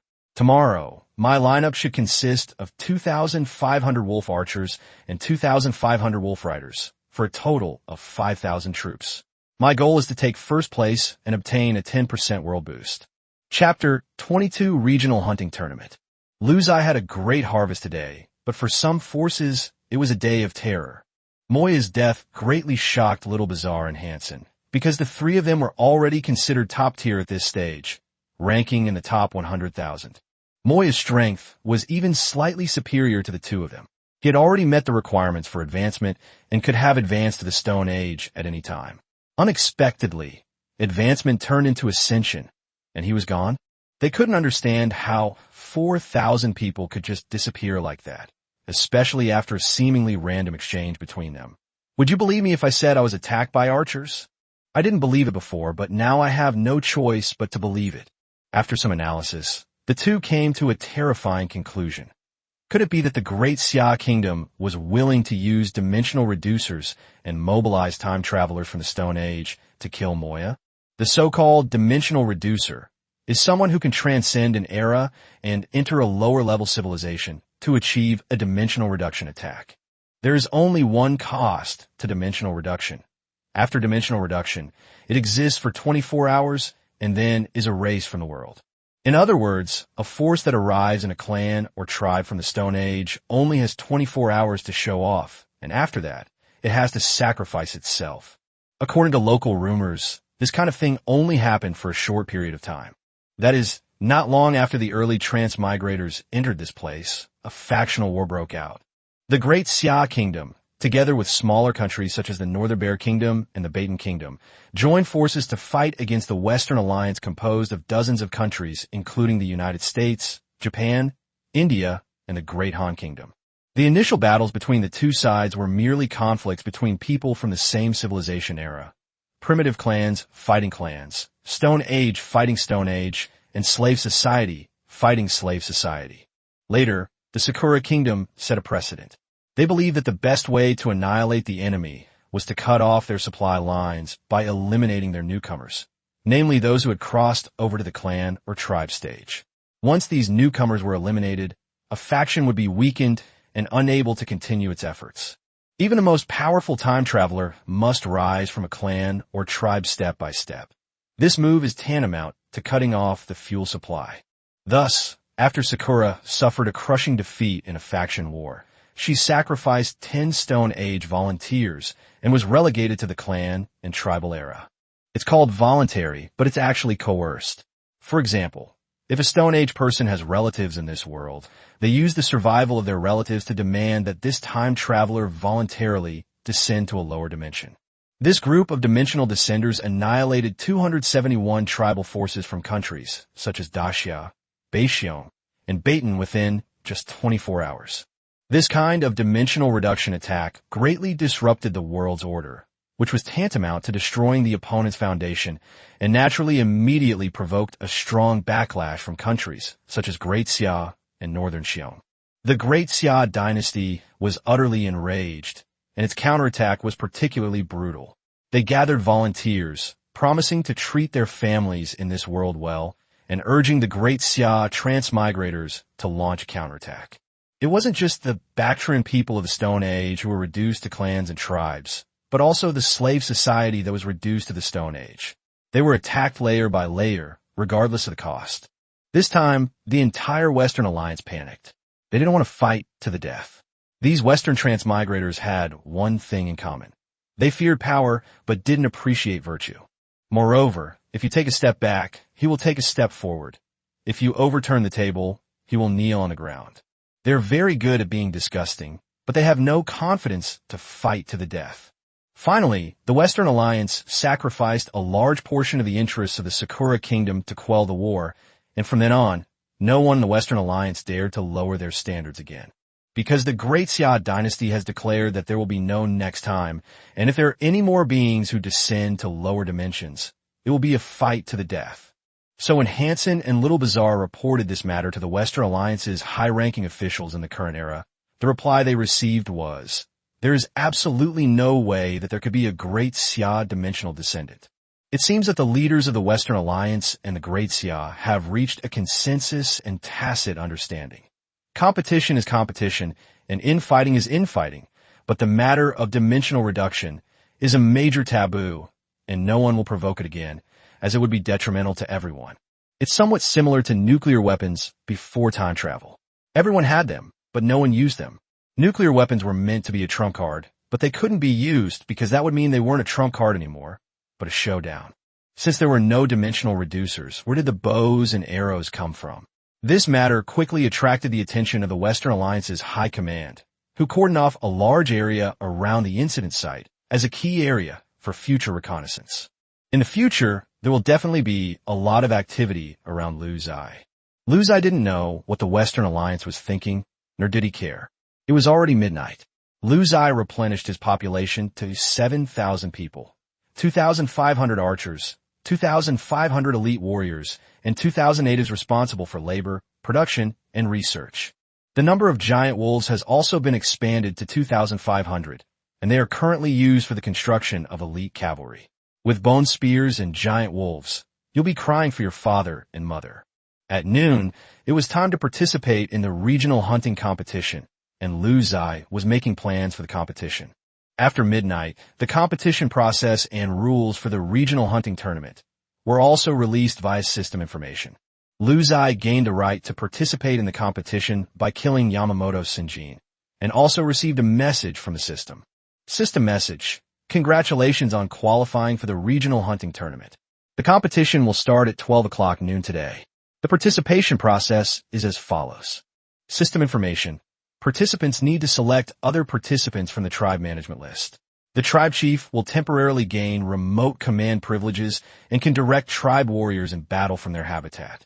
Participating tribes will be temporarily granted tribal protection during the competition and will not be subject to surprise attacks. System information: after being selected, participating teams will be teleported to the hunting arena at 11:50 a.m. All warriors' health will be increased to 100%. System information: during the competition, any two factions can fight each other without faction restrictions. Points earned from killing any target during the competition are 5 times the normal daily score. Personnel casualties in the hunting grounds are accurately recorded. System information: the competition will last for 5 hours. The number and strength of the prey appearing in the hunting grounds will increase over time.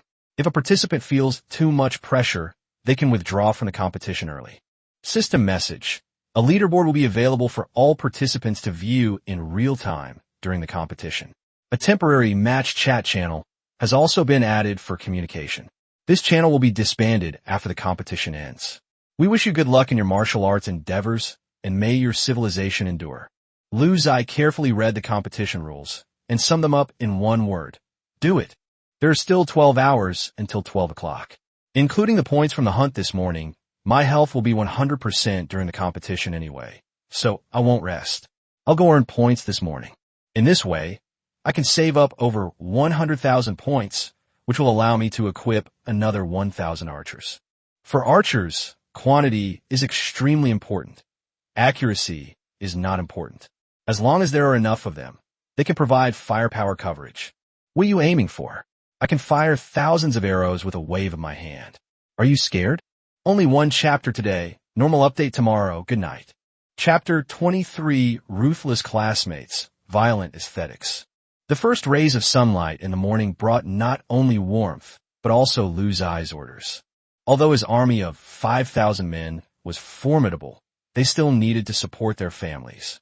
Under Wu Dou's leadership, they went outside their habitat to hunt as usual. With the aid of bow and arrow, Lu Ziye was confident that today's hunt would be fruitful. The rest of the people continued their daily work. In this large family of 7,000, no one could be idle. The Yinhuang tribe did not support idlers, except for Lu Ziye. The team of over 400 artisans produces arrows every day to meet the team's daily wear and tear as well as future needs. It's always good to have a large stock of arrows. Besides that, they would spend the rest of their time studying some strange and unusual things, which Lu Ziye couldn't understand, and most of them were useless. But Ban was very enthusiastic about it and spent every day figuring it out with his team. The tribe had a relatively abundant supply of various resources, which would be consumed during the research process, but Lu Ziye didn't care. There are a large number of workers collecting wild fruits and vegetables, totaling 1,000. They collect a large amount of wild fruits and vegetables every day, especially foxtail grass, which is currently in high demand. They invented a kind of delicacy, which Lu Ziye did not consider to be delicious, but they did, and it was in high demand. The harvesters ground the foxtail seeds as finely as possible with stones, then added water and patted them together to form a large lump, similar to dough in modern society. The chefs in charge of cooking would heat a large stone slab over a campfire, then coat it with animal fat, which would turn into oil and prevent the stone slab from sticking to the food. The chef flattens the cornmeal into a shape and roasts it on a stone slab. Once one side is golden brown and fragrant, he flips it over with his merciless iron hand. After roasting for about 10 minutes, it is ready to eat. Lu Ziye had tried it. It was very coarse and dry. After all, there is a difference between foxtail grass seeds and real millet. However, this food has an added aroma of oil, and fried food is never really bad, so it's a clear improvement. Moreover, this kind of bread is very filling. Hunters can eat one meal in the morning and then carry one of these breads with them. They don't need to return to their habitat at noon and can work until the afternoon before returning. These talented individuals inadvertently invented a type of marching ration, which greatly facilitated the food supply for soldiers during their marches and enabled tribal warriors to hunt or wage war in more distant places. The hunting party has set off, and the gatherers have gone out. It's that time of day again when Lu Ziye is most bored. The competition doesn't start until 12 o'clock, and it's only 6 o'clock now. Bored out of his mind, Lu Ziye wandered around the tribe as usual. No, he was inspecting it. Otherwise, he would seem too boring as the chief. Push harder, came the unified shout from the location of the craftsman's workshop. Release. Then a huge arrow, as thick as an arm, shot out, flew crookedly for 10 meters, and fell to the ground. Lu Ziye was astonished. Whose arrows are so thick? Out of curiosity, Lu Ziye went over to take a closer look. The craftsman also stood up and looked at them with respect. Ban stepped out from the crowd, scratched his head, and chuckled. Chief, I'm considering making larger bows and arrows to kill bigger beasts in the future, but I haven't succeeded yet. Lu Ziye nodded. It's all right, just keep trying. Lu Ziye saw the huge bow and arrow on the ground. The manufacturing level at this stage was obviously not up to par. Ban had simply enlarged the bow and arrow proportionally, making the bow itself 2 meters long. It was made by polishing very coarse shrubs. This is where the problem arises. Ordinary people can't draw this giant bow and arrow at all. It has to be fixed to the ground, and multiple people have to pull the arrow together and then release it all at once. This method is also ineffective. The arrows have smooth wooden shafts, making them difficult to grip and even with many people, they cannot be used effectively. Lu Zai thought Qi Ban's idea was good, but the tribe currently had too little manufacturing knowledge. If he knew some mechanical manufacturing and the lever principle, he might actually be able to tinker with a giant crossbow, using a mechanism to hold the arrow in place and adding a firing device, such as a trigger. In this way, the success of the ultimate weapon will not be far off. No ruse, no ruse. As long as this group of people have this mindset, they will succeed sooner or later as they continue to acquire civilization nodes. If we truly mastered such a powerful weapon, there would be hope of hunting large animals like dinosaurs and mammoths. Lu Zai was still reeling from the sight of the giant bow when Qi Ban pulled out another new gadget to show him. Chief, what do you think of my idea? Lu Zai saw that Lu Ban was holding a strange bow, an arrow. 3 bamboo tubes were tied to the bow handle, and the arrows passed through the bamboo tubes and gathered on the bowstring. Good grief, this guy wants to fire 3 arrows at once. Do you also have a fear of insufficient firepower? However, Lu Zai knew that this device was not feasible. Although there were famous scenes in various outrageous TV dramas where the protagonist drew a bow and released multiple arrows at once, in reality, it would not work. The force would be uneven, the range and power would be unstable, and the accuracy would be entirely random. However, Lu Zai felt that for Qi Ban to have such extraordinary thinking at this stage of clan and tribe was already quite remarkable, so he encouraged him. Very good. I think you can succeed. Qi Ban's eyes lit up as he looked at his companions behind him and said smugly, It's all thanks to our leader's good taste. Unlike you guys, none of you know what's good. Encouraged, Qi Ban's tone became even more determined. Leader, I will definitely forge the most powerful weapon. Good. I'll be waiting. Lu Zai laughed, then had his attendants fetch several dozen caddies of the best animal meat as a reward for the group of craftsmen, encouraging them to keep up their efforts, which made the entire crafts department cheer with joy. What was bound to happen finally happened. At 11:30, after the hunting party returned, Lu Zai gathered everyone together. During this hunt, Lu Zai obtained more than 1,100 prey, many of which were birds. Even the tribe's gatherers had to go and help carry them all back. This hunt yielded 91,000 points. Combined with the points naturally gained by the system, Lu Zai now has 210,000 points, far exceeding expectations. So Lu Zai directly armed another 2,000 soldiers, including 1,500 archers, 500 wolf riders, and added 500 natives to engage in production. The tribe's population increased to 10,000, including 3,000 wolf riders for 1,000 archers and 3,000 production workers. At 11:50, the regional hunting competition entry function in the system was opened. Lu Zai selected his 7,000 troops and clicked Participate. The next second, 7,000 people vanished from the spot, eliciting gasps of surprise from the tribal inhabitants. Lu Zai used the remote command function to share the combat view. The show's about to begin. World amplification. I'm coming for it. Chapter 24 Shocking. Cavalry and Bows. Through the perspective of the martial arts battle, Lu Zai discovered that after entering the arena, he arrived at a super vast grassland, even larger than the green grassland. Wu Do immediately ordered all the wolf riders to form a circular defensive perimeter, protecting the archers in the center. No one taught him these things, but as a warrior who hunts every day, he had an exceptionally high talent for combat. I don't know what this defensive formation is called, but I just know how to use it. No matter which direction the enemy appears from, the archers will not be ambushed. With wolf riders resisting on the perimeter, the archers can still fire in any direction from the center. He was too cautious about fighting. The match still had 10 minutes before it started. However, Lu Zai was extremely satisfied with his performance. 10 minutes before the start of the match, the newly added hunting channel immediately became lively, filled with nothing but trash talk and no information about the match. Lu Zai guessed that it was because the World Channel chat required payment, so everyone's accumulated conflicts finally had a place to vent today. Hunting channel, Great Xia Saber Tribe. Those few bastards near me keep ambushing my gatherers when they're out gathering. Don't let me catch you, or I'll wipe them all out. Remember the bastard from Matsushita? Now his grave is overgrown with weeds. Hunting channel, Eagle Free Tribe. What are you calling me? Just wait till the competition starts. I'll show you what I'm made of. And here's the same thing for you. Don't let me catch you. Hunting Channel, Sakura Sakata Tribe. Huh. Why is Saber so quiet? Why is he suddenly so withdrawn? You cowardly bully, my brother's free tribe is a top 5,000 powerhouse. Hunting Channel, Daxia Walianki Tribe. You're talking like you're the only ones in the top 5,000.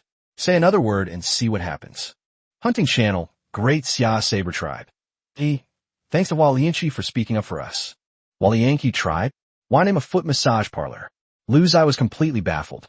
However, it was also clear that the 10 minutes before the match were almost entirely dedicated to trash talk, with everyone venting their pent-up frustrations. However, what Lu Ziye didn't know was that this time, the participants from the Western Alliance had all received a mission from higher-ups. That is to escalate the conflict as much as possible, to cause a large-scale brawl between the Great Xia and the Western Alliance on the field, and to try to bring out the so-called tribe with bows and arrows. Therefore, the chat channel was unusually tense today, and everyone was even considering not hunting beasts anymore, since hunters still get points. The tribes of Daxia were quite united, each with sharp tongues and a fierce, uncompromising nature. Lu Meng from the Saber tribe also sent a private message to Lu Ziye. Private chat, Great Xia Saber tribe. Brother Lu, according to the usual practice of this competition, people of the same faction will stick together. If you're surrounded and attacked later, remember to ask for help in the channel.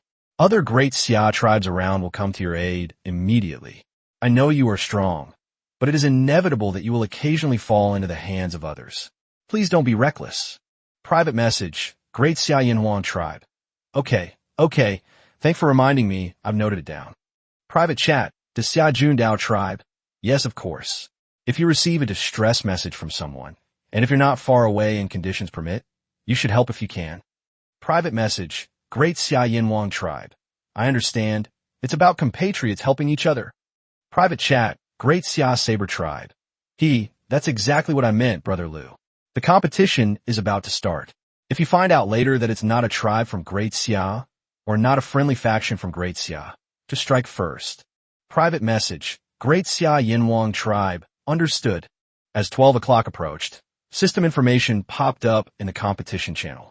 Hunting channel. System message. The competition has officially begun. A level 1 difficulty, Beast Tide, has appeared. Hunt to your heart's content. The match lasted for 5 hours, with the density and strength of the monsters increasing over time. Lu Ziye's remote command perspective was incredibly realistic. You could even hear the rustling sound of the breeze rustling through the grass tips on the grassland. At that moment, there was some rustling sound around him. Through the perspective of the fight, he discovered that many prey were darting out from all directions, including rabbits, antelopes, and wild boars. Level 1 Beast Tide is very easy and the density is not high. So the martial arts team immediately disbanded their original defensive formation. This level of Beast Tide, no matter how fierce the hunt, was not even comparable to their usual hunting intensity. Kill. With the order to engage in combat given, the wolf riders set out. They specialized in hunting large prey, such as wild boars and antelopes. These prey had never seen wolf riders before. Since the start of this competition, no tribe had ever used wolf riders to chase hares. It was too brutal. The prey scattered and fled. This is where the archers came in. They aimed at the fleeing prey and quickly killed them. Each archer was equipped with 60 arrows, and on this battlefield, the arrows could be recycled and reused. Thus, the scene in the area where Lu Ziye's tribe was located was completely different. Fierce wolf riders chased their prey, crying and screaming as they fled. Many giant wolves would bite their prey as soon as they caught up, holding on tightly. The warriors on the wolf's back would immediately finish them off with bone spears, with astonishing efficiency. Ding! Congratulations on killing 30 rabbits and earning 6,000 points. Ding! Congratulations on killing 15 adult wild boars, earning you 7,500 points. Ding! Congratulations on killing 10 antelopes and earning 2,500 points. Wow, 5 points is awesome. My points are increasing like they're free. Lu Ziye glanced at the competition leaderboard. Everyone's points were constantly fluctuating, and their names were rising and falling. It seemed that everyone was fighting fiercely, but the first place position remained unchanged, as stable as a rock. First place, Yin Huang Tribe, 39,400 points. I thought it was someone so amazing, but it turns out it's me. Awesome. Lu Ziye boasted to himself. Lu Ziye's hunting range expanded, and his mobility increased. He came into contact with the first tribe, the Nuanyuan tribe of the Great Xia dynasty. The tribe's name clearly belonged to a girl, and she witnessed a shocking scene from the perspective of a warrior. Thousands of wolf riders chased countless fleeing prey toward their location, followed closely by archers with bows drawn and arrows constantly killing their prey. Xia Nuanyuan was completely shocked. She quickly disconnected from the command, rubbed her eyes hard, and then reconnected to the arena. She felt that something must have gone wrong, and that this was just a hallucination. But everything she saw was still the same. How could the giant wolf with its scarlet eyes be wrong? How could the arrow that soared through the air be wrong? She quickly ordered her tribal warriors to stand aside and not to interfere, letting the friendly forces pass first. At the same time, through the system's viewing function, he learned that the tribe's name was Yin Huang. Her heart raced, and she immediately sent a message in the Great Xia faction channel. This was definitely not something she could say in the hunting channel. Faction channel, Great Xia Warmth Tribe. Huge news, incredibly exciting news. Who wants to hear it? Nuanyuan felt that this news was too explosive, and in order to satisfy her gossip desire, she insisted that others beg her to tell them. To everyone's surprise, the chat channel was completely silent, except for one member from a tribe that wasn't participating in the competition who replied, "Sister Nuanyuan, everyone's busy hunting. It was time to look at the faction channel." Xia Nuanyuan didn't believe it, so she sent another message. Faction channel, Great Xia Warm Tribe. Can you believe it? During the clan/tribe stage, one tribe in Great Xia possessed giant wolf cavalry and archers. The number of tribe warriors alone is estimated to be 7,000 or 8,000, right here in the arena. This news caused an uproar. Faction channel, Great Xia Saber Tribe. Giant wolf riders? Archers? Am I crazy, or are you insane? Faction channel, Great Xia Dynasty Tribe. You've advanced? Otherwise, how would you see the products of the next civilization stage? Faction channel, Great Xia King's Tribe. Warm. Focus on the competition. You're already ranked 1,514th. Why aren't you killing monsters? What are those wolf riders and archers doing in the arena? If I see them, I'll do a handstand and wash my hair. Chapter 25 Target spotted. Gang up on him. Lu Ziye did not want to hide the fact that he possessed bows and arrows and wolf riders, nor could he hide it. Sooner or later, people in the surrounding regions would find out, and even people in the current stage of civilization would find out. Since it was only a matter of time before he reached the top, and he would seize every opportunity to eliminate other forces, and he was participating in such a public competition, there was no way to hide it, and it was pointless. Afraid of being targeted? Does that mean we shouldn't develop at all? It's better to make ourselves so strong that no one can target us. Besides, there are plenty of strong individuals in this world who are targeted. But what's the result? The strong just get stronger. The factions behind them can't stand to see their strong individuals being targeted. They withstood previous attacks that made the other side back down, so they can't handle minor targeting. In a sense, targeting oneself can actually lead to a rapid rise. Why would Lu Ziye's system complain about eliminating too many tribes? Each faction is just one basic point. Lu Ziye was unaware that Xia Nuanyuan's remarks had already caused a huge uproar in his own faction, because Lu Ziye hadn't even looked at the faction channel. He had too many prey to keep track of, so who would bother with the chat channel? Wudo led his main force past Xia Nuanyuan's army formation. There was no exchange between the two sides. Xia Nuanyuan's tribal warriors stood ramrod straight, like an honor guard, probably dumbfounded. They're both tribal warriors, but the differences are huge. Most people didn't believe Xia Nuanyuan's words, and some even made bets with her, saying that it was one thing to wash her hair upside down, but to wash her hair upside down while having diarrhea? Xia Nuanyuan quickly used the system's camera function to take a picture of Lu Ziye's army, and then posted it in the chat channel. Faction channel, Great Xia Warmth Tribe at Great Xia Dynasty Tribe. Where are you going to wash it? I want to see it. Attached image.jpg. The entire faction channel was silent for more than 30 seconds. probably because everyone was seriously looking at Xiaonuanyuan's pictures, and then the chat completely erupted. Faction channel, Great Xia Saber Clan. Holy crap, holy crap, holy crap. Faction channel, Great Xia Dynasty Tribe. Holy crap, it's actually true. But I have to explain, at Great Xia Warm Tribe, you're a bit dense. The one washing hair is the King Tribe, not me. You tagged the wrong person. Faction channel, the Xia Warm Tribe. Oh, sorry, your names are too similar. At the Xia King Tribe. Why aren't you saying anything? Faction channel, Great Xia Qingfeng Tribe. Holy crap, are those giant wolves? There must be thousands of them. He actually tamed giant wolves. Is that even scientifically possible? And those bows and arrows, that's not even from this era. We're expanding our territory, and you're just cheating? Faction channel, Great Xia Hongmeng Tribe. Hold on. Everyone retract the message. We'll discuss this later. Suddenly, Hongmeng appeared. He was the Great Xia Tribe's commander-in-chief in the current region, a recognized senior leader with great strength and a warm heart, uniting Great Xia players to fight against external threats.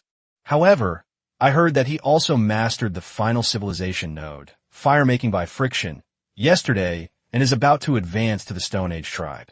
At Hongmeng Tribe's words, everyone immediately withdrew their comments, realizing that this matter was not simple and should not be discussed publicly, since not all the Great Xia transmigrators in the group were necessarily reliable. Although everyone knows this can't be kept secret, it doesn't mean it should be publicized everywhere. I guess there are other plans from above. Lu Meng glanced at the points leaderboard and immediately came to a conclusion. My brother Lu is invincible. The so-called archers and wolf riders must be from his tribe. Otherwise, who else could remain at the top of the leaderboard? Lu Ziye was unaware of what the others were thinking. He was only focused on fighting. 10 minutes after parting ways with the Warm tribe, he encountered a second tribe, the AR-15 tribe from the United States, whose name had a very distinctive local flavor. At that moment, the transmigrator from the U.S. AR-15 tribe, who was remotely commanding, was completely dumbfounded. What the hell is this? Giant wolves? Archers? You're telling me this is a hunting competition? Isn't this just suicide? Upon recognizing the enemy tribe as the Great Xia tribe, the tribal chief gave almost no hesitation and immediately ordered, Run. Run in all directions. Don't go in a straight line, and dodge the arrows. The idea was good, and the commands were correct, but the effect was almost zero. Without any hesitation, Wu Do followed Lu Ziye's orders to wipe out both the people and the prey, striking first to gain the upper hand. You can dodge one arrow, but can you dodge thousands? It seems the enemy's skillful movement helps them dodge arrows. But this is based on the premise that the enemy's archery skills are accurate. Lu Ziye's archers are only beginners, and can only shoot in general directions. So what are you dodging? The arrow was supposed to miss you, but you jumped around and bumped into it. Whose fault is that? Another point is that Lu Ziye doesn't rely entirely on archers to eliminate enemies. How fast can you run by moving left and right? Your speed is already far slower than the giant wolf, so what's the point of moving around? Sure enough, after the archers fired 10 rounds in quick succession, the giant wolf caught up and pounced on the enemy tribal warriors one by one, followed by bloody, finishing blows and kills.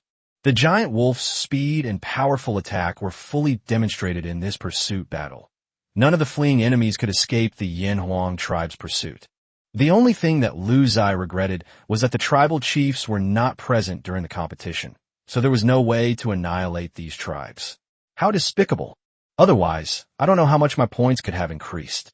However, killing an ordinary indigenous warrior in the hunting grounds earns 50 points, which is quite good, as killing these indigenous warriors is no different from crushing a chicken. Lu Ziye had a good time killing, but the tribal chief of the United States was unhappy. The army he sent to participate in the competition was 60% of his population, and it was all gone just like that. Watching Lu Ziye's giant wolf kill his natives one by one, his heart bled. At the same time, he remembered the mysterious Great Xia tribe mentioned in the Eagle Country faction channel when he entered the arena today. It was rumored that this tribe had giant wolves and archers. At the time, he scoffed to himself, wondering if the higher-ups were stupid. How could that be? Now, looking back, he sat up in shock on his deathbed and realized that he himself was the clown. Not only do such people exist, but he also found himself in one. He couldn't accept it and immediately logged off at the first moment of the battle, because if he waited any longer, his losses would only be greater. However, although the competition rules state that you can leave the arena at any time, in order to prevent someone from exploiting this bug, there is a 60-second countdown after clicking to leave the arena. In other words, you have to hold out for 60 seconds no matter what. But in those short 60 seconds, this tribal chief in the United States saw his indigenous warriors fall in droves. Just kidding. Thousands of arrows were fired relentlessly, and thousands of giant wolf cavalry were chasing after them. After 60 seconds of fighting, only 110 of his 500 tribal warriors returned. What a tragedy.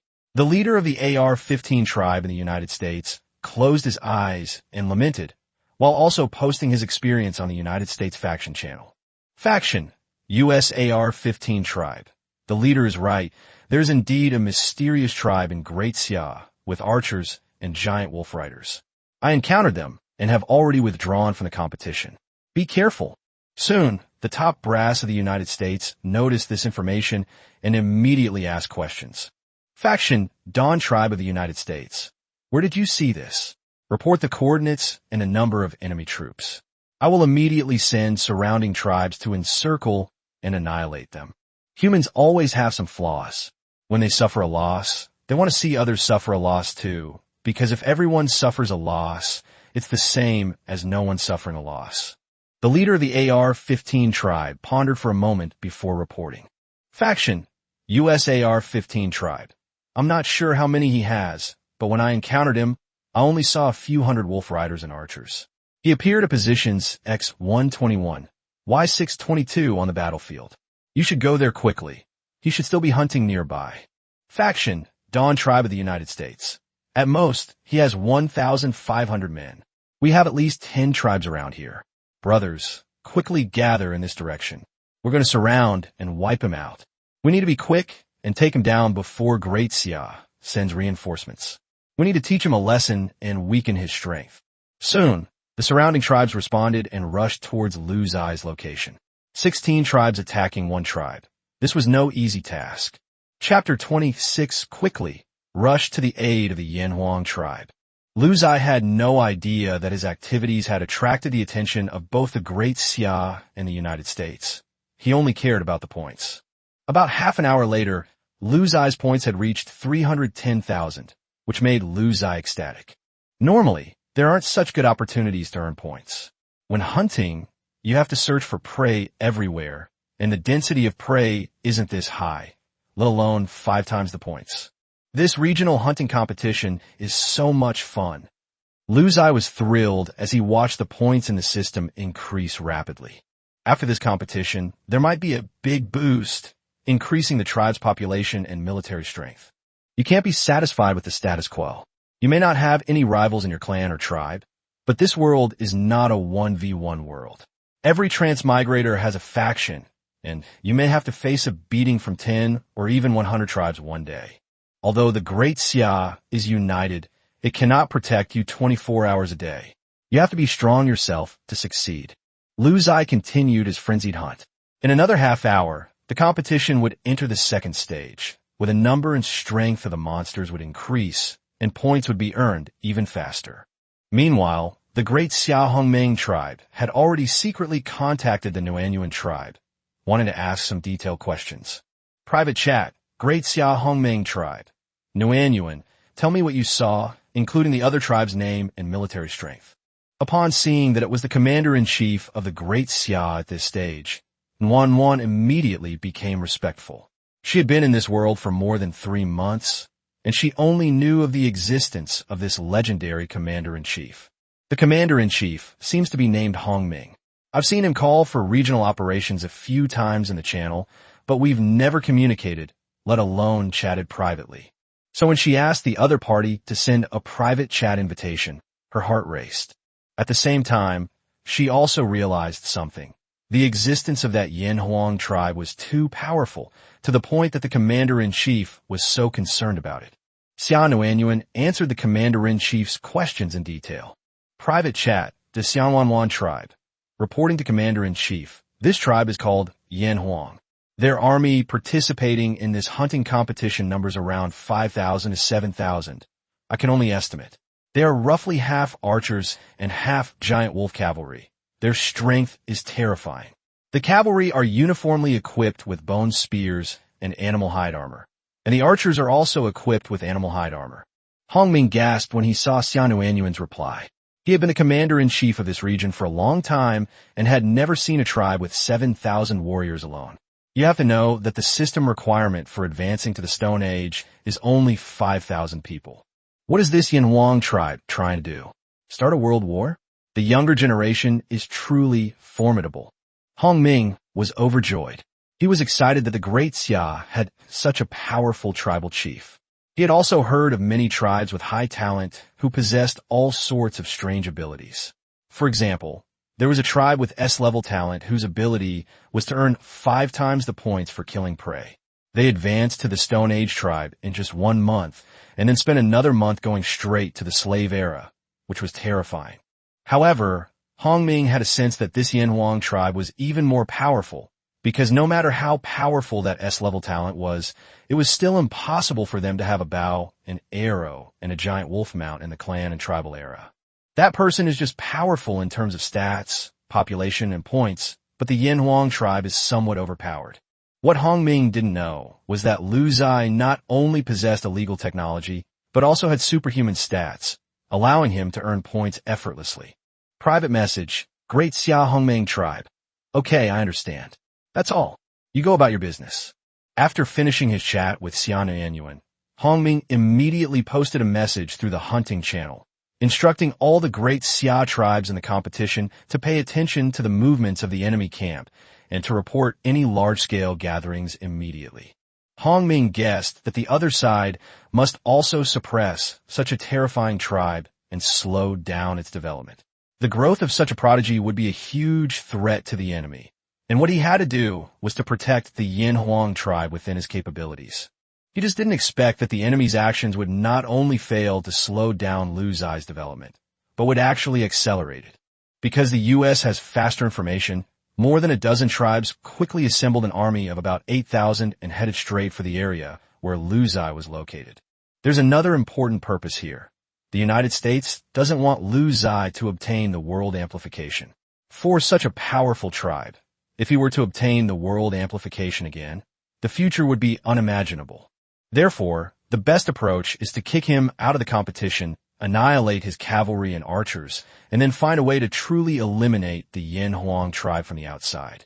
Due to erroneous intelligence, they firmly believed that their army could devour Lu Ziye even if they had to fight to the death.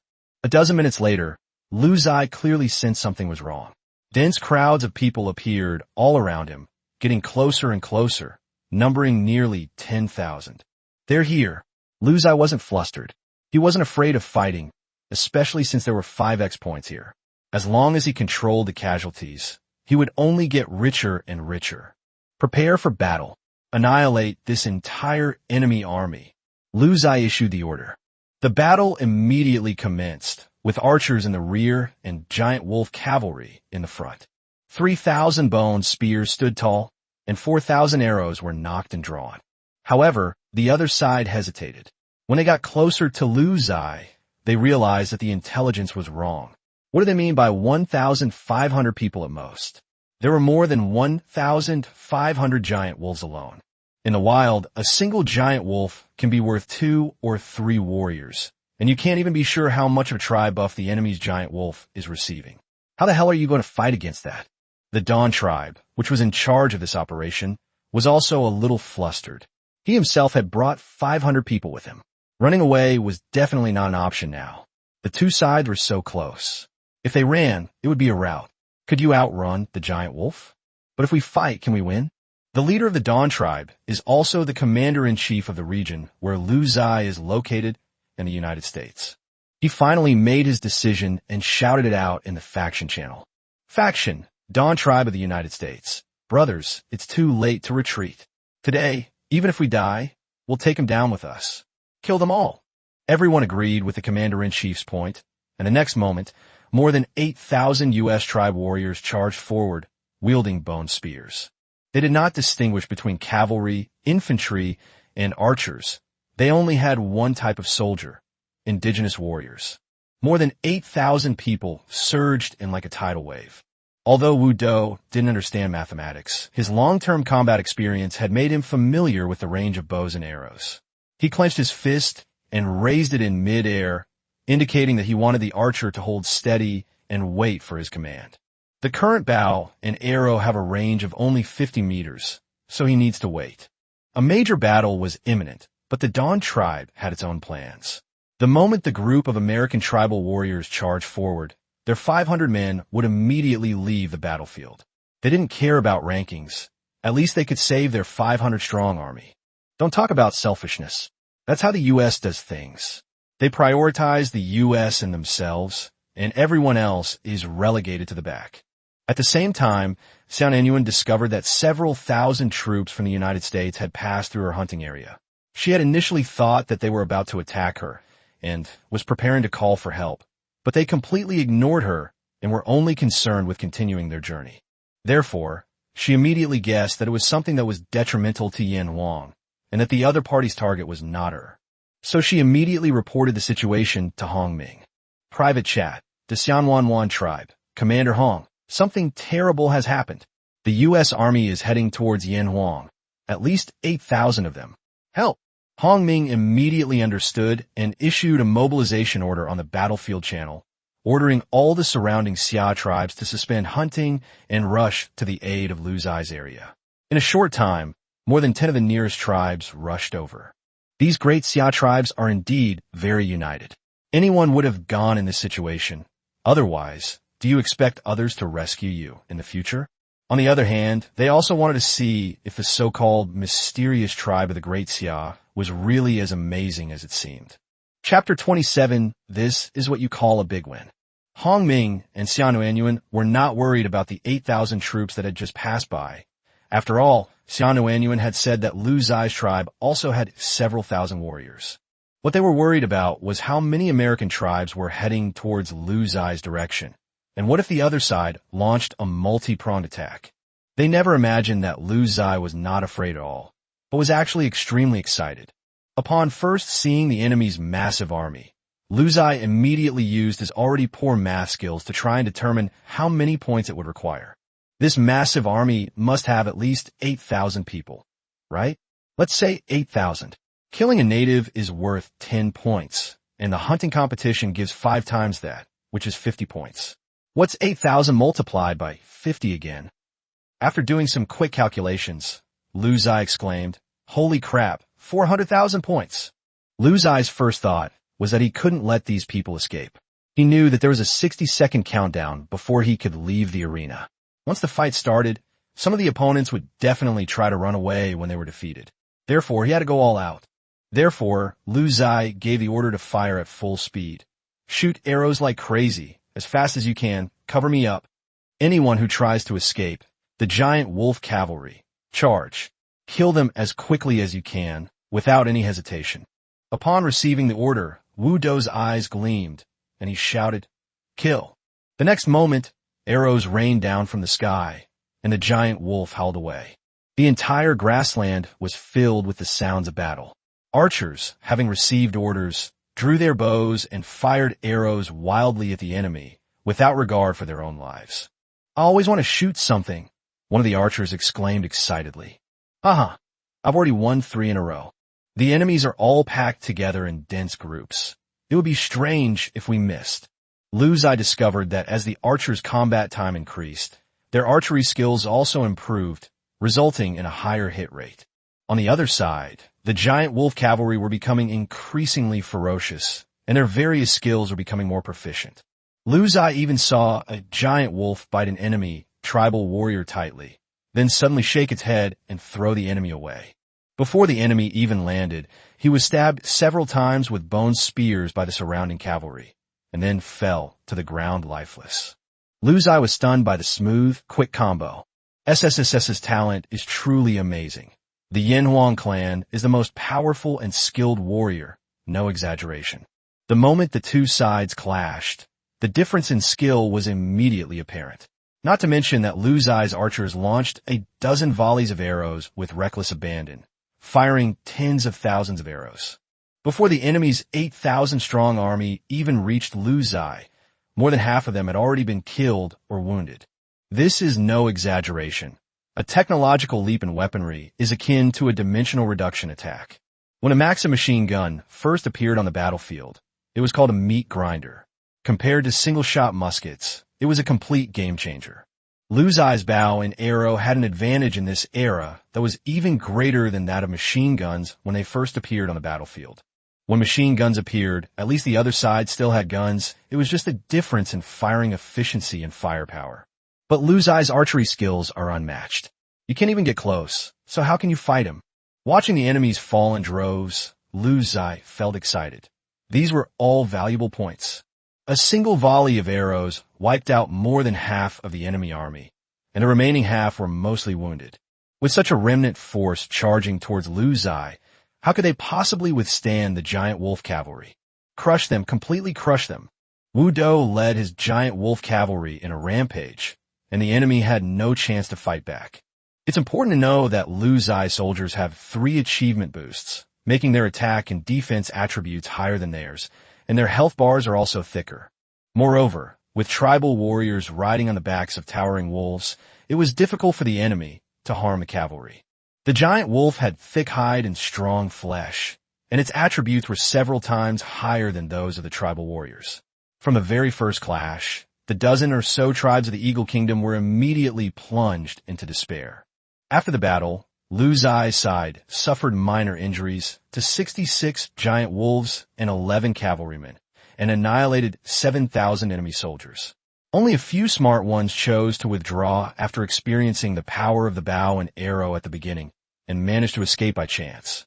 7,000 people gave Lu Ziye a whopping 350,000 points.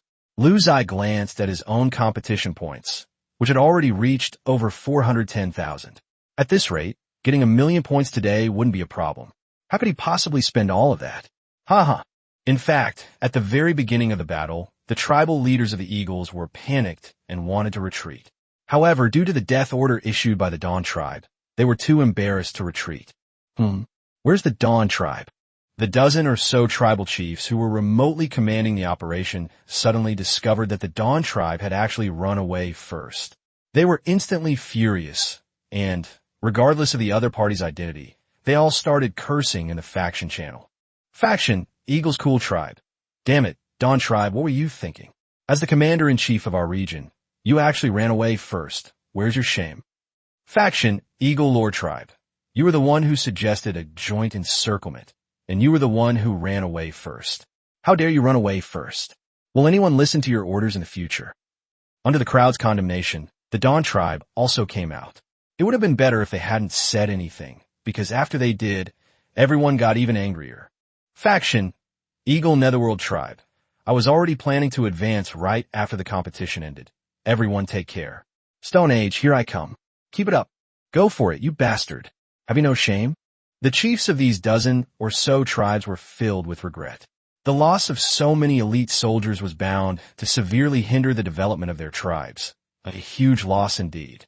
Meanwhile, Hong Ming, along with more than a dozen tribal leaders from the Great Xia dynasty, frantically rushed to the scene of the incident via remote command. He kept urging everyone in the faction channel to hurry up, fearing that Lu Ziye would be surrounded. Nearly 10,000 warriors from the Great Xia tribe rushed over and finally arrived at the area where Lu Ziye was located. Lu Ziye initially thought it was another group offering free points, but when he discovered it was actually a tribe from the Great Xia dynasty, he was filled with disappointment. However, he also knew the other party's intentions. He guessed that someone had discovered the large army pressing in, and they had come to help him out of the predicament. Lu Ziye was just about to say a few words of thanks in the faction channel when he didn't expect the faction channel to have already exploded. Faction, Great Xia Dynasty Tribe. Holy crap, they're all dead? They sent us to rescue them? Were we here for sightseeing? Faction, the Xia Qinyu Tribe, my god. That was a really neat and orderly mass of deaths. A whole bunch of them. At Hongmeng Tribe, Commander-in-Chief, what do we do now? Should we cheer for Brother Liu? Faction, Great Xia Saber Tribe. You used to call me Brother Lu. Now you're God Lu. He's practically my god. Hongming was also embarrassed. He had thought Lu Ziye was fierce, but he didn't expect him to be this fierce. He underestimated the power of cavalry and archers in this era, mainly because he had never seen anything like it before and had no reference. Faction, Great Xia Hongming Tribe at Yinhuang Tribe. If you're alright, we'll retreat now. It's good that everything's alright. Faction, Great Xia Warm Tribe. What happened? What did you see? It hasn't been that long, has it? Could Brother Lu have already taken care of it? How could that be? That's an army of 8,000. Faction, Great Xia King's Tribe.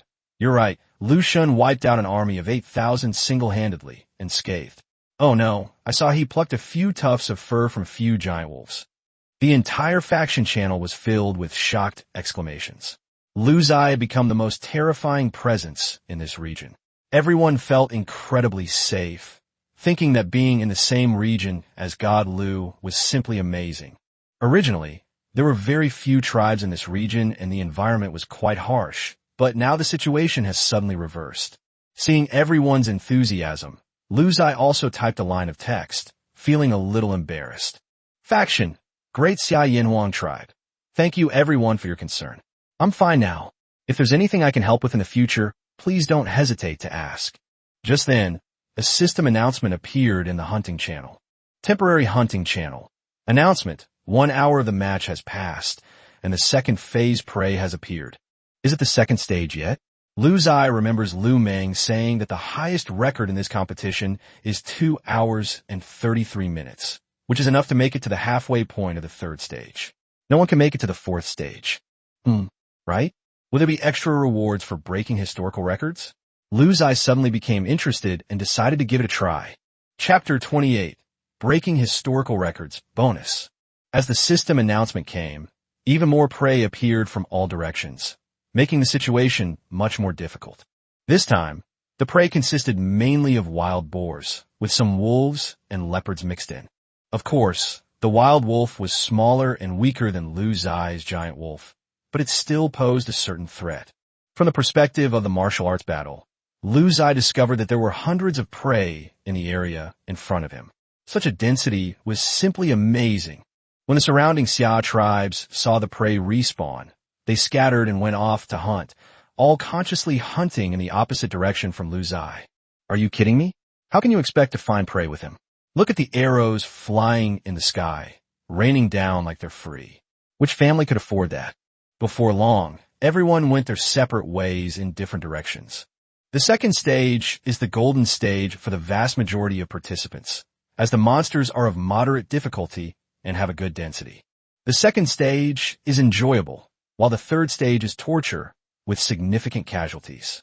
Most people will choose to leave the competition when the second stage is about to end, unless they are ranked higher and want to maintain their ranking, in which case they will risk entering the third stage to stabilize their position. Lu Ziye discovered that Wu Do had become very experienced in commanding battles after a long period of fighting. To prevent unnecessary casualties, wolf riders were always positioned in front of the archers in combat, and they would only attack when prey that had managed to escape being killed by the archers got close. Another group of wolf riders were responsible for collecting the arrows from their prey, since these arrows could be reused. Ding! Congratulations on killing 11 leopards, earning 5,500 points. Ding! Congratulations on killing 8 adult wild boars, earning 4,000 points. A series of score notifications kept flashing through the system. Lu Ziye watched as his score skyrocketed, and his first-place position was now unshakable. The second-place player only has 80,000 points, while I already have 510,000, and the gap is widening. A 10% global growth rate is assured. Lu Ziye's heart burned with excitement. World-level amplification was even more powerful than achievement amplification. Achievement amplification was a fixed value, usually health, attack, defense, and speed. The scope of global amplification is much broader, amplifying everything about the tribe, including health, attack, defense, speed, and even range. Lu Meng also mentioned that in the future, when we reach an advanced civilization, we can increase tax revenue, research speed, and so on. After this hunting competition, the Yinhuang tribe will definitely become much stronger, with their points skyrocketing and their power boosting, making them virtually invincible. But Lu Ziye knew that he had to lay a solid foundation for entering the Stone Age. After all, in the Stone Age, everyone had bows and arrows, and the fighting power of each faction was not as weak as it is now. Wars often involved tens of thousands of people, and back then, the competition came down to who had more arrows, could shoot farther, and had greater power. Just as Lu Ziye was looking forward to the future, a notification sounded, indicating that someone had added him as a friend and requested a private chat. It's actually the Hongmeng tribe. Lu Ziye was shocked. Isn't this the commander-in-chief of our region? Lu Ziye accepted the request, and the other party got straight to the point, sending a message. Private chat, Great Xia Hongmeng tribe. Hello Xiao Lu, I'm the commander-in-chief of our region. I'm here today to talk to you about two small things. First, congratulations on securing first place in this competition. It's clear you're very capable. But as the saying goes, with great power comes great responsibility. I hope that after you advance to the Stone Age, you can still maintain contact with the Great Xia faction. I've already reported your situation to the person in charge of the Stone Age. Someone will contact you after you advance. Don't worry, we in Great Xia don't do things like selfless dedication. The commander-in-chief there will tell you a lot of valuable information, even information that ordinary people can't access. Lu Ziye looked at it very carefully. The other party was clearly contacting him on behalf of the official organization of Great Xia in this world. Actually, there's no need for contact. Lu Ziye would still have goodwill towards the Xia, although there's no mandatory alignment in this world. And you could be a traitor, that's still a bit of a serious matter. I never expected that someone would already be paving the way for me before I even went to the Stone Age. How wonderful. Judging from Hongming's tone, it seems that there's a lot of key information about the Stone Age, and some of it is beyond the reach of ordinary people. Lu Ziye is someone who always respects others and is respected by others. After realizing the other party's goodwill, Lu Ziye's reply was also very kind. Private message, Great Xia Yanhuang tribe. Thank you for your concern, Commander-in-Chief. I will definitely continue to work hard. Private chat, Great Xia Hongmeng tribe. Okay. Secondly, I'm also about to advance to the Stone Age. The new regional commander hasn't been chosen yet. Do you have any other needs or questions about this era? I'll try my best to help you. After pondering for a moment, Lu Ziye raised his question. Private message, Great Xia Yanhuang tribe. I have a small question about advancement. I know that once all civilization nodes are satisfied, advancement is mandatory, otherwise the daily penalty points will keep increasing. How do you manage to control your advancement time? Lu Ziye was very curious. Hongming had been the regional commander for a long time. How did he manage to do that? He didn't believe that Hongming could have so many points to pay the fines. Hongming hadn't expected Lu Ziye to ask such a simple question. Private chat, Great Xia Hongmeng tribe. If you want to stay for a while, you can choose not to advance. The method is simple. The requirement for advancement is a population of 5,000. If you can control your population to be below 5,000, you cannot advance.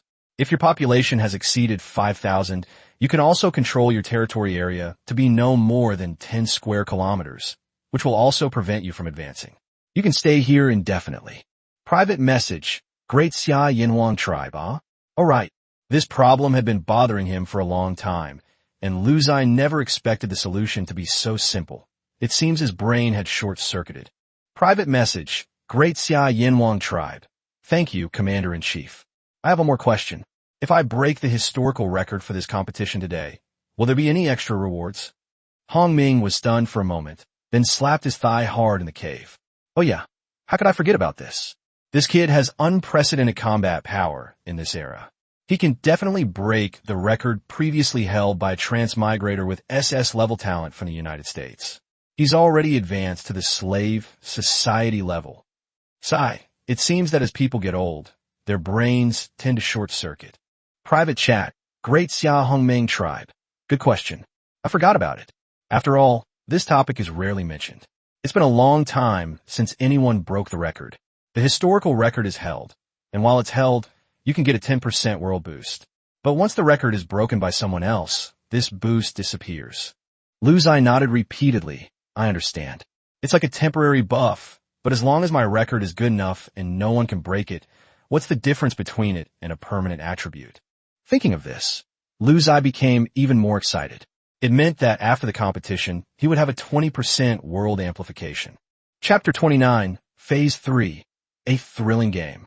Lu Ziye was full of energy at this moment. Under his encouragement, the indigenous warriors performed even more diligently. They glanced at their tribe's information and saw that they had made progress again. Faction name: Yanwang Tribe, Great Xia Faction. Total population of the faction: 10,000. Territory: 4.9 square kilometers. Civilization stage: clan/tribe. Civilization nodes: basic buildings, 100%, basic crafts, 90%. Primary agriculture, 131%, primary humanities, 121%, primary military, 125%. Civilization points: 593,101, growing at 3 points/second. Current ranking: 231. SSS level faction talent: descendants of Yin and Huang. Achievements completed: 3. World growth rate: 0%. The ranking has already reached 231st, with nearly 600,000 points, and this is just the beginning. It will rise even faster in the future. Looking across the grassland, all sorts of prey lay dead at the feet of the Yin Huang tribe warriors. The points information kept popping up in the background, and Lu Ziye could barely suppress his grin. So many prey and 5x points. However, for other tribes, the second phase offers high rewards, but also carries significant risks. These tribes couldn't crush their prey like Lu Ziye could. They could only defend and counterattack from their positions, avoiding provoking more prey and waiting for them to discover them and charge at them. They even need to stall, maneuver, and kill them one small group at a time. This tactic can reduce casualties, but it also has a major drawback. It cannot catch too many prey, otherwise there will be no room for maneuver. The second stage is manageable, but they would never dare to do that in the third stage. 95% of the participants will leave the competition at the end of the second stage. Time ticked by, and it came to 1 hour and 55 minutes. There were 5 minutes left before the third stage began. At this moment, the temporary hunting channel suddenly became lively. Temporary hunting channel: Great Xia Saber Tribe. Brothers, it's time to retreat. Let Brother Lu handle the rest. Temporary hunting channel: Great Xia Dynasty Tribe. I'm outta here. Currently ranked 16th in points, should get a reward. Temporary hunting channel: Eagle Lily Tribe. Why is everyone in our faction silent today? Temporary hunting channel: Sakura Field Tribe. It's because the first place was taken by Great Xia. It's really weird. How did he get such a high score? Could it be that he hasn't advanced and has been stuck here for over a year, just to break the previous record of the U.S. camp? Temporary hunting channel: India's Giant Lizard Tribe. It's quite possible. Being obsessed with saving face leads to suffering. The big shot who set the record is now living in a slave society, while Great Xia is still trying to break clan and tribal records. It's a dead end. Temporary hunting channel: Great Xia King's Tribe. Get the hell out of here. You have no idea how powerful the top-ranked player is. No, you've never even had the chance to see it. They're not even in the same league. Temporary hunting channel: Great Xia Warm Tribe. That's right, you're not worthy. Temporary hunting channel: Great Xia Saber Tribe.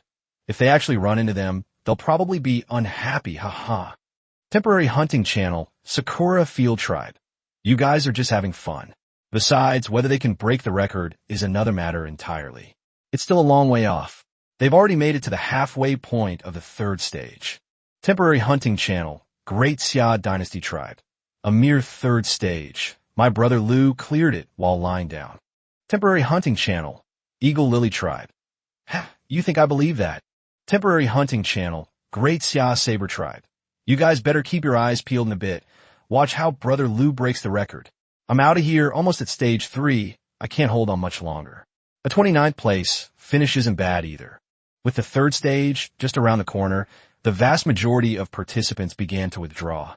Lu Ziye witnessed more than 700 warriors of the Daxia tribe in the distance turn into streaks of light and disappear. After these people left, they all cheered for Lu Ziye in the faction channel. Faction channel: Great Xia Saber Tribe. Brother, keep it up. Faction channel: Great Xia Dynasty Tribe. Have you no shame? How did you become my brother? I look down on you. Dad, keep it up. Faction channel: Great Xia King's clan. Holy crap, you guys are shameless. Okay, I admit it, I was a step too slow. Doge. Temporary hunting channel, system announcement. 2 hours of the competition have passed, and stage 3 prey has appeared. They've arrived? I want to see what the third stage is all about. Ziye looked around the grassland from the perspective of the martial arts battle. The sound of wild beasts galloping and pounding on the ground came from the ground, getting closer and louder. One after another, plump and strong prey charged toward Ziye's direction in a line, their density 3 times greater than in the second stage. Of these prey, only 20% were adult wild boars, making them the weakest prey. The remaining 50% consists of a mixed herd of leopards, wolves, hyenas, and forest pythons. The remaining 30% consists of new prey, prairie lions, jungle tigers, and rhinoceroses. Goodness, no wonder most of them are avoiding the limelight for now. This lineup is pretty impressive, but not many. The archer tidied his quiver, knocked the collected arrows, and aimed at his target. The thousands of giant wolves crouched low, baring their fangs, ready to charge at any moment. Their eyes were bloodshot, showing no fear, only bloodthirsty excitement. The tribal cavalry on the back of the giant wolf held bone spears, their tips pointing straight ahead, ready to launch a fierce attack at any moment. Wu Do calculated the distance, watching the surrounding beasts draw ever closer, then waved one hand and shouted, "Fire the arrows." The battle began, and in an instant, thousands of arrows streaked through the air with a whistling sound. Whoosh, whoosh, whoosh, whoosh, puff, puff, puff, puff, a-woo, a-woo, a-woo, a-woo, a-woo. The sounds of arrows piercing the air, hitting their targets, and wailing blended together. The beast's blood boiled, and the grass was trampled and sent flying everywhere by its hooves. The stench of blood in the air was so strong it was impossible to dispel. Once the wild beasts entered the firing range, a large number of them collapsed. A vacuum suddenly appeared in front of the Yanhuang tribe's formation, and the firepower there actually exceeded the density of the beast's charge, preventing them from getting close to the tribe's warriors. As the beast horde gathered and charged again from behind, Ziye's archers began their second volley. Seeing this situation, Ziye felt reassured. It's safe now. Not to mention the regional record, the Yanhuang clan might even set a world record. The points information in the system's backend is so dense that it's overwhelming. Slay 5 grassland lions, earn 7,500 points. Kill 10 jungle tigers, earning 15,000 points. Goodness, if this keeps going, I'll have millions of points by the end of the match. Only one chapter today. My finger is bandaged. Normal updates will resume tomorrow. Chapter 30, Armored Rhinoceros? Can it be tamed? Ziye was rampaging through the third stage, completely unaware that every minute he held on was drawing the attention of countless people. Many tribal chiefs who have retired from the hunting grounds are keeping a close eye on the rankings. Apart from the countries of Great Xia, Northern Bear, and Baton, no other country faction wanted to see the top-ranked prodigy stop there. However, Ziye did not do as they wished, and his points continued to skyrocket. Although he hasn't broken the record for the longest time he stays in the hunting grounds, his kill points have already surpassed the regional record. Historical records are measured by the sum of the time spent in the game and the total points earned in the game. What does this mean? It proves that Ziye's firepower is stronger, and his output is much greater in the same amount of time, which is why he killed more prey in less time. Human beings experience joys and sorrows differently. While transmigrators from countries like the US, India, and Japan in Ziye's region were trembling with fear, the transmigrators from the Great Xia Kingdom were grinning from ear to ear. Ziye is a threat to others in this region, but to the Xia players in this region, he is a guardian angel. Several tribes from the Great Xia region who frequent the Ziye area were practically going wild. Faction, Great Xia Saber Tribe. 20 minutes have passed in all 3 phases, and we're still a dozen minutes away from breaking the record for longest time spent on the field. But damn it, why is Liu Ji's kill score 3 times higher than the historical record? Faction, Great Xia Hongmeng Tribe. That's simple.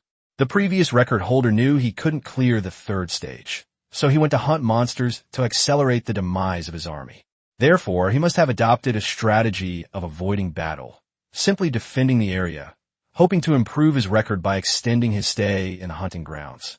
After all, the system's default historical record ranking is based on both stay time and hunting points. Faction: Great Xia Qingfeng Tribe. Wow, even Commander-in-Chief Hong is paying attention to our Brother Lu's battle. Faction: Great Xia Dynasty Tribe. Absolutely. This is a historic moment for our region, signifying the birth of the most powerful clan civilization in the region's history. No exaggeration, from now on, our Great Xia tribe can roam freely in this area. Faction: the Xia Warm Tribe.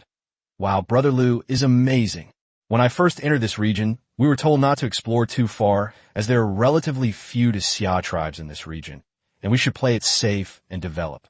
I didn't expect that after Brother Lu came, the offense and defense would be completely reversed. Starry eyes. Faction: Great Xia Saber Tribe. Holy crap. Look, Brother Lu's kill score has reached 1.6 million, which is 4 times the previous record. Brother Lu will probably be slaughtering everyone in Phase 3 too. Faction: Great Xia Silent is Golden Tribe. Awesome. Faction: Great Xia Saber Tribe. Holy crap, even the silent veteran has shown up. This is only the second time I've seen him speak. Faction: Great Xia Silent is Golden Tribe. I'm 81 years old, and I use the system stroke input method for typing, so I rarely speak up. But I'm so happy today that I have to show my face. The transmigrators in this world are diverse, all of whom entered after dying in their original world. Through communication, they discover that there are transmigrators of all ages, from 18 years old onwards, and even a 110-year-old transmigrator, but there are no minors. Everyone chatted casually, waiting for Lu Ziye to set a new record. Every time Lu Ziye's points rose to a whole number, everyone would proudly shout it out in the public chat, as if they had broken the record together. The world time was 2 hours and 58 minutes. Lu Ziye glanced at the points in the system and saw that he had already reached 2.41 million. His own army suffered 5 deaths, 41 serious injuries, and 391 minor injuries. Compared to the results of the battle, this cost was relatively small. But with the 4th stage approaching, Lu Ziye felt uncertain. Although the 3rd phase was a complete rout, the sheer density of the beasts resulted in only minor casualties. But what will be the prey in the 4th stage? With the density increasing again, the casualties will definitely be even greater. Therefore, Lu Ziye decided to assess the situation. If it was too dangerous, he would definitely choose to leave immediately rather than risk losing more than he gained. Currently, I have surpassed the regional record in both the time I spend in the arena and the hunting points. Something's not right. Lu Ziye suddenly realized that one of his system messages had been ignored. When my points reached 420,000, the system notified me that my points record had broken the regional record. Then, after staying in this arena for more than half of the 3rd stage, I was notified that my time record had also broken the regional record. Now, a message has arrived that is truly shocking. Your combined time spent and kill points have broken the server-wide historical record. After the match ends, you will receive a 30% world boost. Regional record rewards will be overwritten. This effect is temporary and will remain in effect until your record is broken. Awesome. Lu Ziye didn't expect such a pleasant surprise. This is 30%. It's so tempting. Putting everything else aside, the range of our archers has been increased from 50 meters to 65 meters, which is incredibly awesome. The main reason for the casualties among our native warriors was that the archers' effective range was too short, and they gradually lost control of the beasts, so we had to send out the giant wolf cavalry. In close combat, injury is inevitable, since his giant wolf is not yet powerful enough to prevent wild beasts from breaking through his defenses. Even a small knife used to cut the buttocks and slowly bleed out can cause injury or death. This situation will improve significantly in the future, as archers can strike at a greater range, providing a longer period of safe distance for the main army. Once the enemy is within 65 meters, the archers can focus their fire, thus extending the duration of their firepower output. For example, if it takes a wild animal 5 seconds to charge 50 meters, it now takes 6.5 seconds. This is crucial. Of course, after this competition, Lu Ziye also needs to greatly increase the number of archers so that a single volley can unleash 100,000 arrows. That's what you call overwhelming firepower. A system notification brought Lu Ziye back to reality from his excitement. Temporary hunting channel. System announcement. 3 hours of the competition have passed, and stage 4 prey has appeared. As the system notification sounded, even more violent ground tremors came from all directions across the grassland. The martial arts commander urged the indigenous people who were collecting arrows to quickly return and prepare for battle. Lu Ziye glanced at the status of his indigenous warriors. More than 80% of the indigenous warriors were still at 90% health, and a very small number had dropped to 80%, but they were still able to fight. However, it depends on the situation. It's impossible to expect someone to just grit their teeth and fight a dinosaur that suddenly appears. The beast slowly began to emerge, and it was the most shocking scene Lu Ziye had ever seen. Among these wild beasts, the lowest tier consists of prairie lions and jungle tigers. What's that? An armored rhinoceros? Lu Ziye was shocked. Among the beasts, he saw one colossal creature after another. Armored rhinoceroses, 9 meters long and 3 meters tall, covered in thick armor, have arrived. This thing has a defense of 50, an attack of 50, and a health of 5,000, making it an extremely terrifying tank. However, Lu Ziye noticed that this round of beasts was different. Through the system's viewing function, Lu Ziye discovered that these beasts had an additional tag after their names. Untamable and tameable, unlocked by killing. What does that mean? It means I can buy tameable beasts from the shop after killing them? Is there really such a good thing? It would be really cool to have your own prairie wolf as a mount. It's fast and can fight. However, Lu Ziye wanted a reliable frontline tank, and armored rhino was the best candidate. At that time, a wooden device can be mounted on the armored rhinoceros, allowing 10 archers to shoot arrows from the armored rhinoceros. This is safe, provides good visibility, and solves the problem of archers needing a large army for protection. Imagine sitting on a 3-meter-tall, 9-meter-long armored rhinoceros. Wouldn't you feel safe? Lu Ziye suddenly had a bold idea.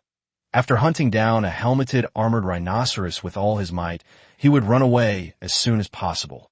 Chapter 31. The match is over.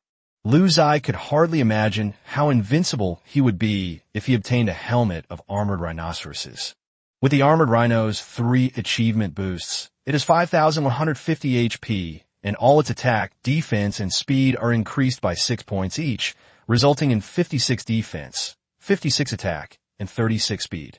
The most amazing thing is that these attributes are further enhanced by a 30% world boost. That means the armored rhino has nearly 7,000 health and 73 defense. Holy crap! Even my own tribe warriors can't break through my armored rhino's defenses? 6,666. The best part is that with the armored rhinoceros, Lu Ziye will have an extra frontline fighter if he wants to take on super creatures like mammoths or dinosaurs in the future. Lu Ziye looked at the charging herd of beasts with burning eyes. Currently, my native warriors, whether cavalry or archers, all have an attack power of 28 points. Considering their health is at 90%, they can only exert 90% of their strength, so their attack power is approximately 25.2. The armored rhinoceros has a defense of 50, which means that 1 arrow or 1 bone spear stab will reduce its health by 0.2 points. It would take 25,000 hits to kill the armored rhinoceros. This is very difficult. My archers aren't very accurate. The armored rhinoceros moves quite fast. It's dangerous when we get close. But then Lu Ziye had a sudden inspiration. He still had the giant wolf. After receiving the boost from its achievements, the giant wolf's attributes become quite impressive. Adult giant wolf. Health points, 500 plus 150. Attack power, 25 plus 6. Defense, 20 plus 6. Speed, 20 plus 6. Their defense, health, speed, and attack power all surpass those of a fully equipped native warrior, and Lu Ziye has several thousand of these giant wolves. In a moment, let the giant wolf act as a human shield in front, while the cavalry temporarily dismount and use bone spears as a second barrier. Archers should quickly eliminate a helmeted rhinoceros in the rear and then run away. It takes 60 seconds to escape, so once you've calculated the armored rhinoceros's health and are confident you can kill it within a minute, it's time to retreat to minimize casualties. However, you can't be too aggressive. If someone retreats, and you leave behind a low-health armored rhinoceros that you couldn't kill, that would be idiotic. You must prioritize killing it. With this thought in mind, Lu Ziye gave the order to Wu Do, take down the helmeted rhinoceros at the very front. Wu Do immediately took command of the army according to Lu Ziye's orders. Huff, huff, thousands of giant wolves panted heavily, their beastly eyes bloodshot. Even though there were ferocious beasts much larger than themselves in front of them, the giant wolves showed no fear whatsoever. The wolf pack of the Yanhuang tribe feared no creature. Behind the wolf pack were tribal warriors wielding bone spears. If the wolf pack couldn't hold out, they would have to take on the role of the second line of defense. Behind them, 4,000 archers drew their bows and aimed at the armored rhinoceros directly in front of them. The distance between the two sides closed rapidly. 300 meters, 200 meters, 100 meters, 50 meters. Archers fire. The martial arts bone spears were pointed directly at the armored rhinoceros in front, and the archers fired in unison. Whoosh, whoosh, whoosh. Thousands of arrows flew through the air, and nearly half of them hit the armored rhinoceros running 50 meters away. With such a large target, the hit rate was only 50%. This was partly due to the archer's lack of skill, but more importantly, it was the most primitive form of woodworking, with very rough craftsmanship and poor precision. Also, although the armored rhinoceros was huge, it moved very quickly. 2,000 arrows were embedded in the armored rhinoceros's body. It staggered and roared, and many arrows fell to the ground as it ran wildly. The armor was thick and tough, and the bow and arrow barely managed to pierce the skin a little without penetrating deep into the flesh. The damage was only 0.2, so what more could Lu Ziye ask for? He accepted this reality. It took 2,000 arrows to lose only 400 health points, while the opponent still has 4,600 health points. That's ridiculous. With a whoosh, whoosh, whoosh, the second volley was unleashed, this time hitting about 3,000 arrows. Because the armored rhinoceros had already charged to a position of 30 meters, the distance had been reduced considerably, making it easier to hit. After the third wave of fire was unleashed, the armored rhinoceros was only 10 meters away from the army. Woo-woo! The fighting imitated the howl of wolves, and more than 3,000 giant wolves in front immediately roared out and charged forward. They formed a human defensive line along the front of the army. Roar! A chaotic battle broke out ahead, with the giant wolf pouncing directly on the charging jungle tiger and grassland lion. The two collided in midair and then crashed to the ground. This is a clash between sharp teeth and canines, the most primal and bloody struggle. Blood splattered everywhere as giant wolves and opposing beasts fell one after another, only to charge forward again. Both sides were exceptionally brutal, relentlessly charging forward. The battle lines were too long. As Lu Ziye saw the constant death notifications from the system, he felt inexplicably nervous. 95% of the wild beasts, especially the giant ones, were temporarily stopped by the giant wolf pack. Only a few lions and jungle tigers that escaped the net managed to sneak in and were fighting with indigenous warriors wielding bone spears. The archers knew that opportunities were earned with their lives, so they frantically drew their bows and focused their fire on a single target. When the armored rhino's health was down to half, Lu Ziye glanced at the system statistics. 500 giant wolves have died? Lu Ziye was shocked. The death of the giant wolf made the gaps in the first line of defense more obvious, and many beasts broke through the defense and fought with the native warriors wielding bone spears. Hurry up, hurry up! The archers kept drawing their bows and releasing arrows, 2,500, 1,800. My health is getting lower and lower, but luckily the distance is close enough that the hit rate is high. However, lions and tigers had already broken through the bone spear warriors' blockade and were fighting among the archers. But what defines the most warlike race? Lu Ziye saw some archers who knew they couldn't escape, and before dying, they released their last arrow, then pounced on the beasts, clinging to them tightly, hoping to delay even a second and reduce the sacrifices of others. Withdraw from the battlefield. Lu Ziye immediately clicked to operate in the system. You will be leaving the hunting grounds in 60 seconds. In 60 seconds, one's own natives could aim and fire 7 times under various interferences but now it only takes 3 times to kill the heavily wounded armored rhinoceros. Lu Ziye waited quietly for the withdrawal to take effect, and his points already reached 2.8 million. Although there were casualties in this battle, the Yanhuang tribe will appear in an even stronger form. Thump! A low, helpless roar came from ahead, followed by a colossal creature crashing to the ground. Its weight of hundreds of tons caused the ground to tremble. With the armored rhinoceros dead, the archers immediately shifted their focus, beginning to hunt down other wild beasts that were fighting the tribal warriors in order to save their people. Lu Ziye glanced at the system. There were still 28 seconds left before he had to leave the battlefield. Chapter 32, Armored Rhinoceros Heavy Bow and Arrow Team. Every second, tribal warriors fell. Lu Ziye tried to convince himself. They were just items bought from the store. Their deaths were just a number and had nothing to do with him. Chief, do you want to eat lice? Chief, let's eat some roast meat. Chief, try the wild fruit. I've tried it. Images flashed through my mind. These people were not numbers, not props, but flesh and blood. After this battle, Lu Ziye became certain of one thing. He found it hard to accept the large number of indigenous people dying, but given the current situation, Lu Ziye had no other choice. The armored rhinoceros is extremely important to the Yanhuang tribe.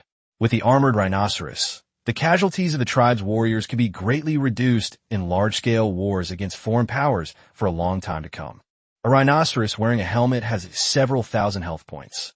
If a tribal warrior were to take that hit, how many lives would be needed to compensate? Lu Ziye thought of the great Ziye dynasty before he transmigrated. There was a war to establish the nation. With the great spirit of fighting one punch to avoid 100 punches, the foundation of the great Ziye dynasty was laid. Although the price was high, it brought decades of relative peace. The 60-second countdown finally ended, and a series of system notification sounds followed. Ding! You have successfully exited the regional hunting tournament. Your rewards are being calculated. You have gained 2.85 million hunting points, a 30% world boost, and unlocked the taming privilege for the armored rhino, which can be purchased directly from a shop.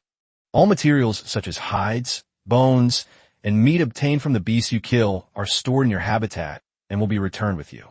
At the same time, the announcement that Lu Ziye had broken the server record was also published by the system in the world channels of various regions.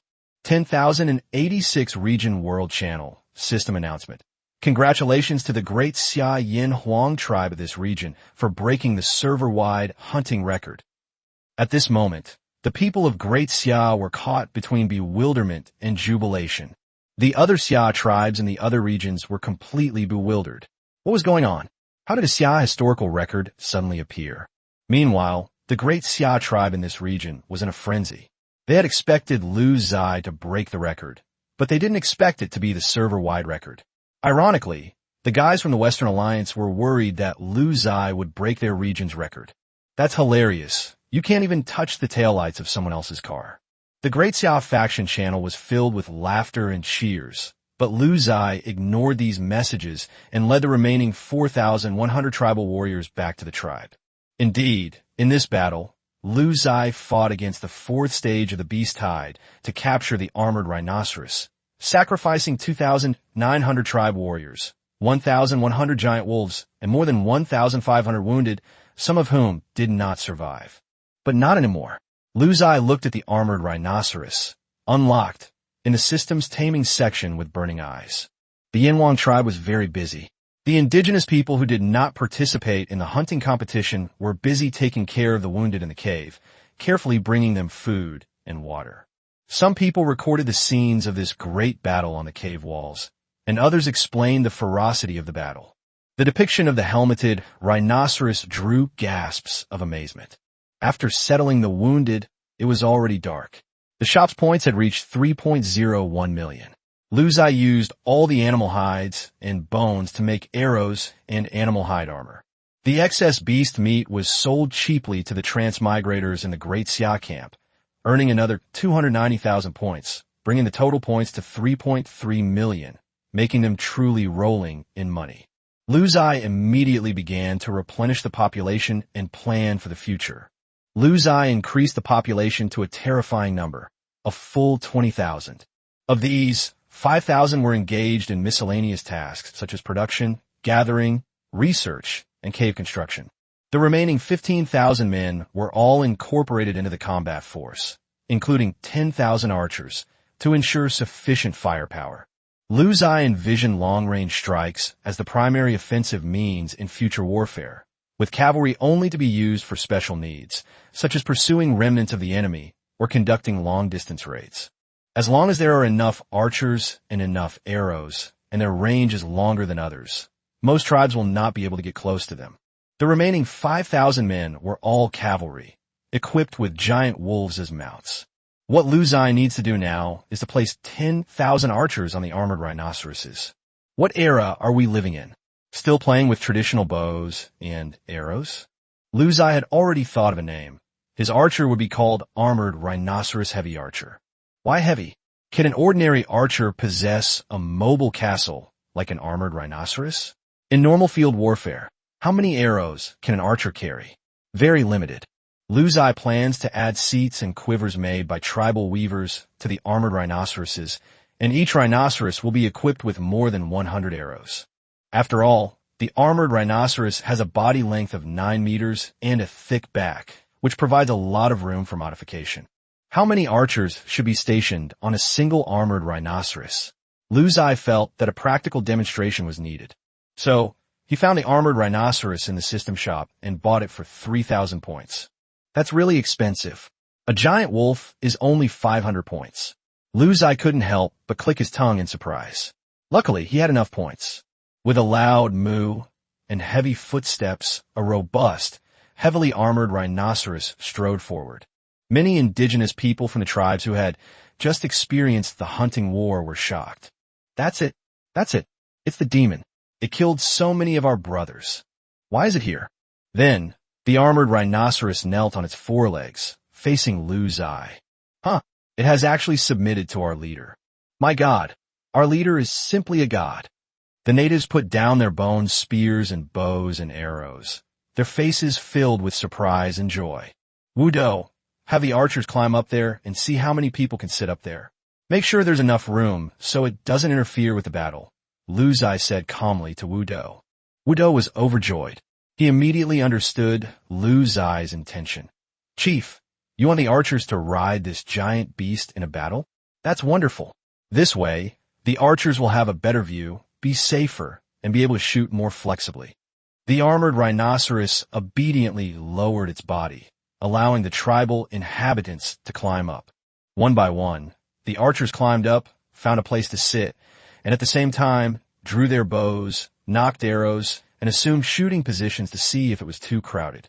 After repeated adjustments, Wudo jogged over to Lu Ziye and said, Chief, the back of this giant beast is extremely broad, enough to carry 2 people on either side. The tribe didn't have a concept of mathematics, so Wudo could only use small stones to represent archers and gesture on the ground. 20. Lu Ziye counted them himself. But there's a problem, Wudo reported again. This behemoth is covered with hard, smooth leather armor. When it walks, it is difficult for archers to get a firm grip, let alone when shooting. They have to bend the bow and knock the arrow with both hands, which makes it even easier for them to fall to the ground. I understand. Lu Ziye nodded, then called Chi-Ban over. Chi-Ban, you have a good talk with Wudo and the workers in the craft department, and see how to make a thing that can hold 20 archers without them falling off, and can also carry 2,000 arrows. Chi-Ban nodded repeatedly. Leave it to me. Lu Ziye did the math. 10,000 archers, 20 of whom would need a helmet of armored rhinoceros, would require a total of 500 rhinoceroses, and each rhinoceros would cost 3,000 points. Just like that, 1.5 million points would be gone. In addition to the expenses of crafting leather armor and bone spears, there were also the costs of purchasing giant wolves and native warriors. After clicking to purchase, Lu Ziye discovered that he only had 21,000 points left. Wow, that's really expensive. Lu Ziye couldn't help but exclaim. But the results are truly amazing. Lu Ziye looked down at the habitat and saw 500 helmeted rhinoceroses arriving in a grand procession to the Yenwang tribe. This is true strength. From now on, no one in this region will dare to say no to me. This is just one chapter. I'll finish it tomorrow. This damn tenosynovitis has been going on for half a month. When will it get better? And dear readers, does anyone know of any effective treatments for this? Chapter 33. The Era of Clan Tribes, number 1 in the entire server. After Ziye issued the task, the entire crafts department was busy collecting a tough vine, and the demand this time was enormous. Chiban wanted the craftsmen to create 500 sets of armor rhinoceros fixing devices. This set alone requires 1,000 gene of vines, which is a huge thing that is 9 meters long and 3 meters high. To fix 20 people on it, and to weave arrow baskets to hold the arrows, this is no small project. The high degree of coordination and unity among the Yanhuang tribes was fully demonstrated at this moment. The giant wolf cavalry allowed the native gatherers to ride with them on giant wolves to search for vines. The cavalrymen protected the native gatherers while also helping them gather vines. The giant wolves were then used to transport the vines back to the tribe, greatly increasing efficiency. Meanwhile, the archers were not idle either. When they learned that the entire tribe was building heavy archer vehicles with armored rhinoceroses for them, they were overjoyed. Their enthusiasm was at its peak. Some archers were unloading bundles of vines from the giant wolves and throwing them into the pond to soak for an hour. Some archers would use bone knives to cut the soaked vines in half and then send them to the weavers for processing. Chiban was almost bursting with work, running back and forth between several tribes and also providing technical guidance to the weavers. Chiban, bring the rattan cane over quickly and hurry up. Chiban, I've told you so many times, soak it first. Chiban, your arrow basket is so small, how many arrows can it hold? Chiban, these vines have clearly been bitten by insects and are unusable. Do you want the archers to fall off and die? The tribe worked from dusk till dawn, with staff working in 2 shifts, making the construction of the tribe's heavy bow and arrow vehicle their top priority. Finally, at noon on the second day, with the concerted efforts of 20,000 people, 500 helmeted rhinoceroses, the previous statement of 3,000 was a typo and has been corrected, were finally fitted with sets of combat devices made of vines. This device allows archers to easily mount the armored rhinoceros and take their fighting position. Once in position, a device woven from 3 vines, resembling a seat belt, secures the archer firmly to the rhinoceros. Whether the armored rhinoceros is running or climbing, the archer on its back will not fall off, and the archer's body rotation will not be affected, making it very practical. At the same time, next to each vine-woven seat was an arrow basket, each of which could hold a full 200 arrows, thanks to Chiban. He believed that, given enough space and a sufficiently strong armored rhinoceros, the number of arrows determined the combat potential.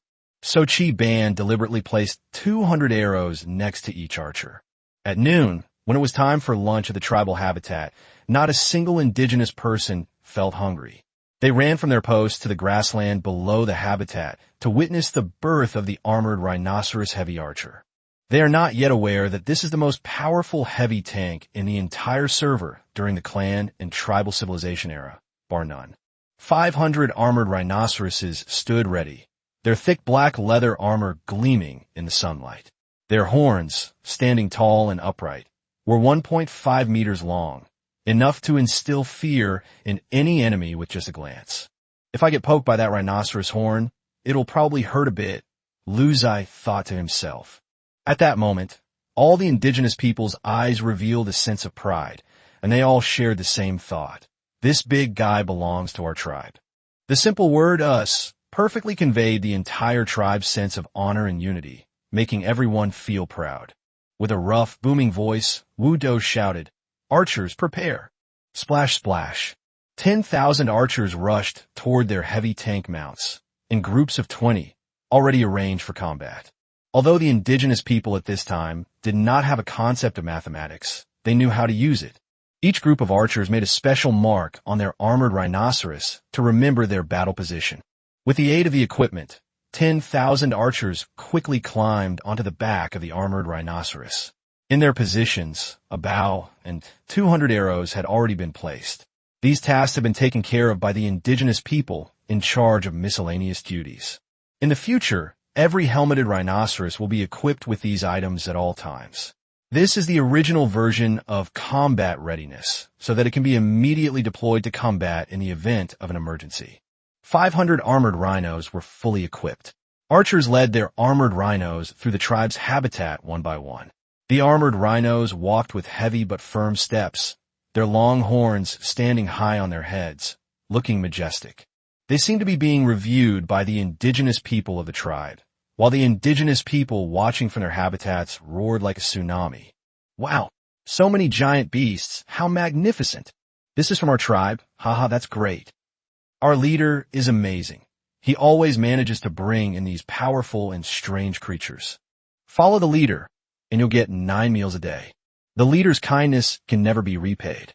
Hey, you guys are getting off track. Ziye felt embarrassed listening to the tribal warriors' conversation. But to be fair, this armored rhinoceros column was absolutely shocking. Ziye checked the attributes of one of them and exclaimed that it was outrageous. Armored rhinoceros. Health points, 5,000 plus 150. Health level, 100%. Attack, 50 plus 6. Defense, 50 plus 6. Speed, 30 plus 6. Global growth rate, 30%. The data on the panel does not yet include the world increase. It only shows the basic data and the increase in clan achievements. Taking into account the global increase, the armored rhino's HP should increase by another 30% from 5150, heading straight for 7,000 HP. The armored rhinoceros became even more powerful, as did the archers. Ziye's archers were not equipped with animal hide armor. Firstly, it was unnecessary and a waste of resources. Secondly, animal hide armor would slightly affect their movement. For infantry and cavalry, such an impact would be negligible, but for archers who require shooting accuracy and efficiency, the impact would be amplified. After all, for an archer, there are only 2 possible outcomes when an arrow is fired: hit or miss. Therefore, even the slightest influence can render an attack ineffective. Now that archers have armored rhinoceroses as mounts, their safety is greatly enhanced, making animal hide armor practically useless for them.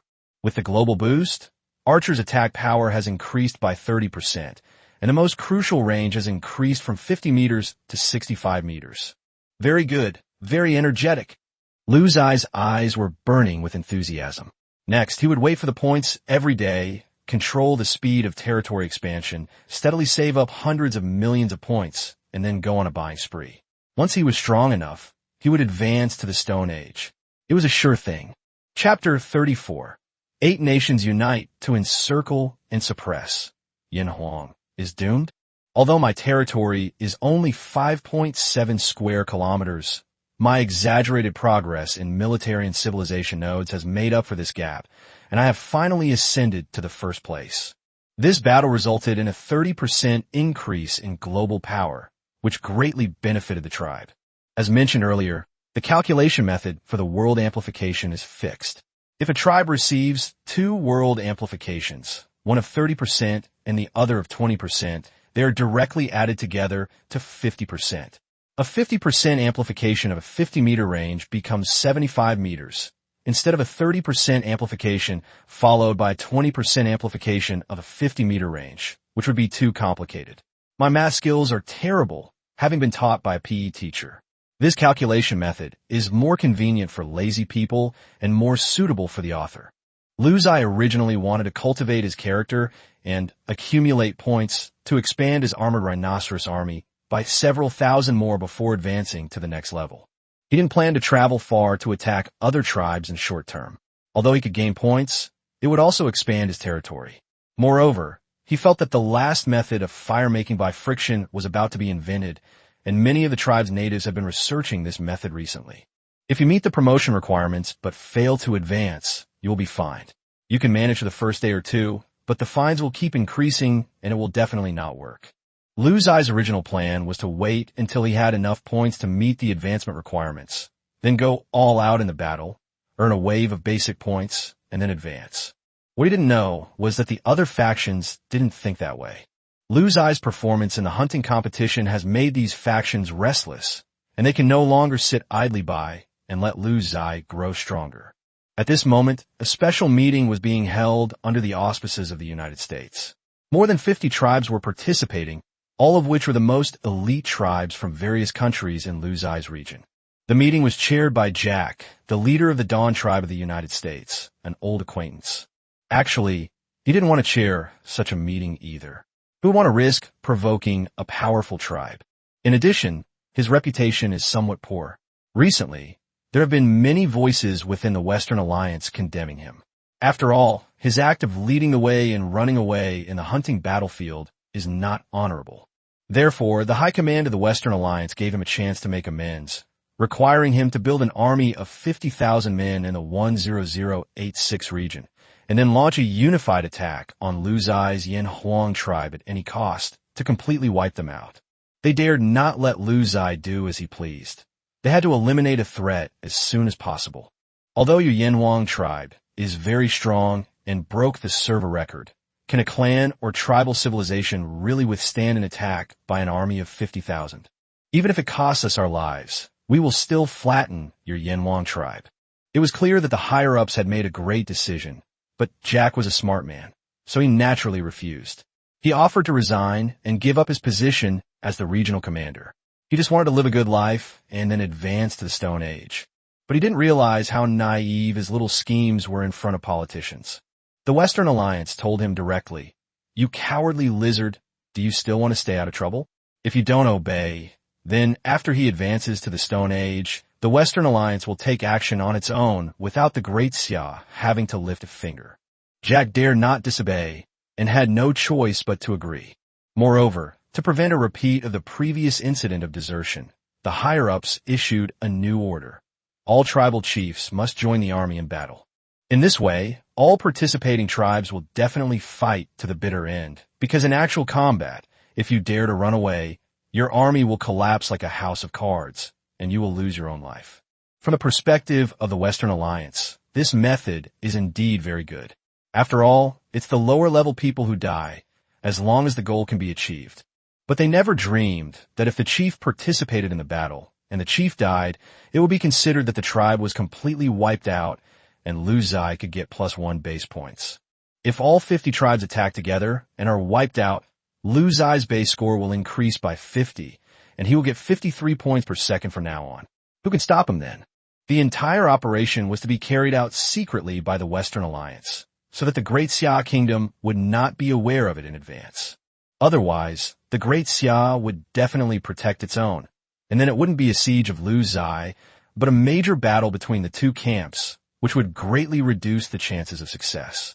The 50 tribal chiefs who participated in the battle, including Jack, were pulled into a temporary group with a catchy name, Anti-Prostitution Alliance. Lu Ziye's tribe is called Yanhuang, and that's how they came up with such a brilliant group name. Jack sighed, knowing this would be difficult, but he had no choice but to bite the bullet and begin the meeting. Temporary group, Eagle Dawn tribe. All right, I believe everyone knows what this group is for. I am under orders from my superiors to lead you on a major mission, to annihilate the Great Ziye Yanhuang tribe. Previously, Jack held considerable prestige in Region 10086. After all, he was the Commander-in-Chief of the United States in this region, and the United States was the dominant country in the entire Western Alliance. Therefore, the leaders and even the commanders-in-chief of other countries trusted Jack quite a bit. But this time it was different. Everyone had received orders from their country to participate in the encirclement and suppression operation, and the leader had to personally accompany the army. The nature of the matter changed suddenly, as it concerned their own lives. These tribes may not have the guts to defy their own country's orders, but they certainly have the guts to curse Jack. Temporary channel, Sakura Country's Iku tribe. All right, you cowardly lizard, shut up. If you hadn't performed so poorly in the hunting grounds last time, allowing this guy to break the world record, would we have received this mission? Temporary group, Eagle Dawn tribe. Are you looking for death? How dare you talk to me like that? Jack was stunned. How dare you, from some tiny cherry blossom tribe, speak to your father like that? You've gone too far. Who knew that there was more than one person opposing the Heavenly Gang, and more people joined the war of words. They were already holding back their anger, and now they had found a scapegoat. Temporary group. Indian Cow Dung is Medicine tribe. Jack, shut up.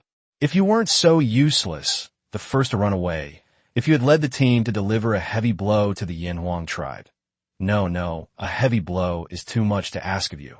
If you had just hindered the Yinhuang tribe's hunting rhythm even a little, if you hadn't let them kill so easily, they wouldn't have broken a record, and the higher-ups wouldn't have paid attention to them. How could we have possibly traveled so far to complete the extermination mission? Temporary group, Great Cold Kingdom Dead Secret Tribe. This time, if you dare to desert again and disrupt morale, I'll be the first to chop you down. Anyway, you'll die if you fail to complete the mission. +1. +2. Jack looked at the screen, full of rebellious words, and exclaimed that it was outrageous. These people are usually so meek and obedient. Who gave him the courage? At the same time, he realized that this mission had indeed driven these people to the brink of despair. These people were usually very afraid of death, but this mission meant certain death if they failed to complete it, so they were going all out. Jack wasn't stupid. At this point, he couldn't confront them directly. He could only back down and try his best to unite the group and complete the mission. Temporary group, Eagle Dawn Tribe.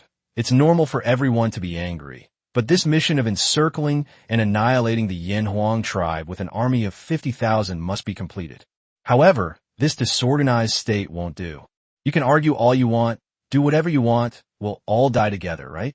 But then again, each of our tribes is contributing 1,000 elite troops, totaling 50,000. How come we can't take down the Yinhuang tribe? In this competition, they only have 4,000 archers, right? Think about it carefully. Can our 50,000 troops take them down? Brothers, give me a few free gifts. Let the electricity kill me. Chapter 35. Careful consideration. The advantage lies with me. Jack's words still touched the group. Everyone still wanted to survive, and naturally, completing the mission was the best outcome. Although Ziye is strong and has broken historical records, he is only a tribe. This place, on the other hand, is a gathering place for the most powerful tribes in the region, and it is also relatively close to Ziye, so the chances are great. After everyone calmed down, some people began to analyze the situation.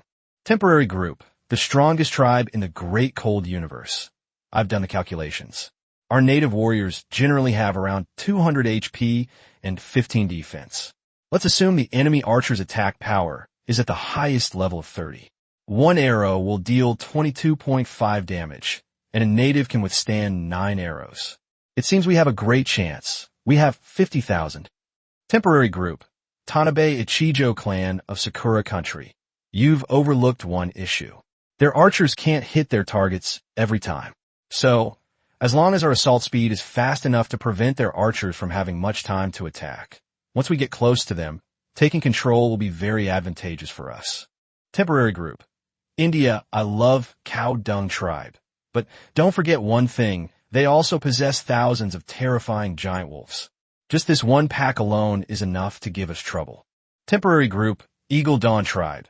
It's clear that you all have great strategic vision, truly worthy of being among the best in our 10086 region. The fact that we can unite on this matter means we've already won half the battle. Now, I'll share my thoughts, and we can brainstorm and refine our tactics. Jack praised everyone first, and then began to explain his plan in detail. Temporary group, Eagle Dawn tribe. Your analysis is excellent. The core advantage of a Yinhuang tribe is archers. For some reason, they've unlocked archers in this era. They're too overpowered. However, the archers' weaknesses are also quite obvious. Temporary group, Eagle Dawn tribe. Once surrounded and engaged in close combat, these archers are weaker than even the most ordinary infantry. I've fought them.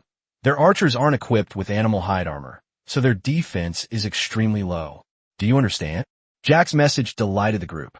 A group of fragile archers without animal hide armor, numbering only 4,000, seemed to have a good chance of winning. Temporary group, Eagle Dawn tribe. Okay, next up is the giant wolf issue raised by one of our brothers earlier. Whether we can defeat the giant wolf might be the key to this battle. I have another piece of news.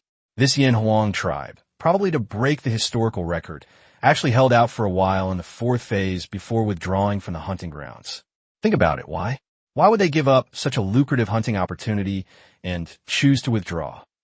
Jack's words sparked a flurry of thoughts among the group members, and a clever leader immediately provided an answer. Temporary group, India, I love Cow Dung tribe. In my opinion, he definitely couldn't hold on any longer, and there might even have been injuries or fatalities, which is why he withdrew from the hunt. Temporary group, Dawn tribe of the Eagle Nation. Very good, but I want to add one point. When the Yinhuang tribe realized the situation was not right, it was already too late because it takes 60 seconds to leave the hunting grounds. I believe those 60 seconds were extremely difficult for them, and there may even have been significant casualties.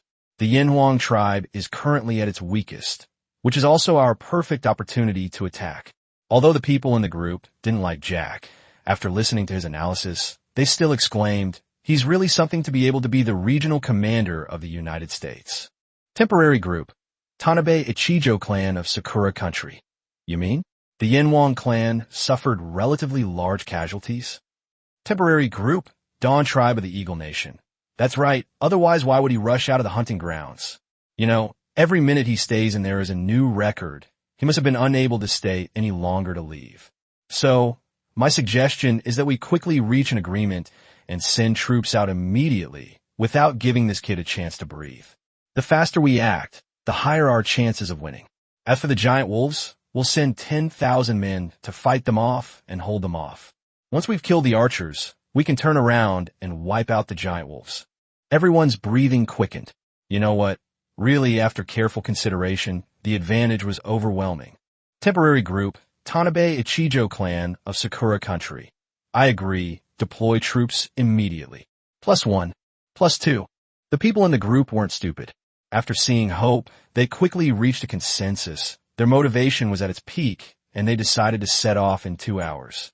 These 50 tribes are located 60 to 200 kilometers away from Ziye. After agreeing on a route, they found that they could all reach them in 4 days. The troops that arrive first should remain in place and not enter Ziye's territory to expose their whereabouts. They should wait for the follow-up troops to arrive before launching a joint attack. 2 hours later, an army of 50,000 was dispatched, heading straight for the Yinhuang tribe.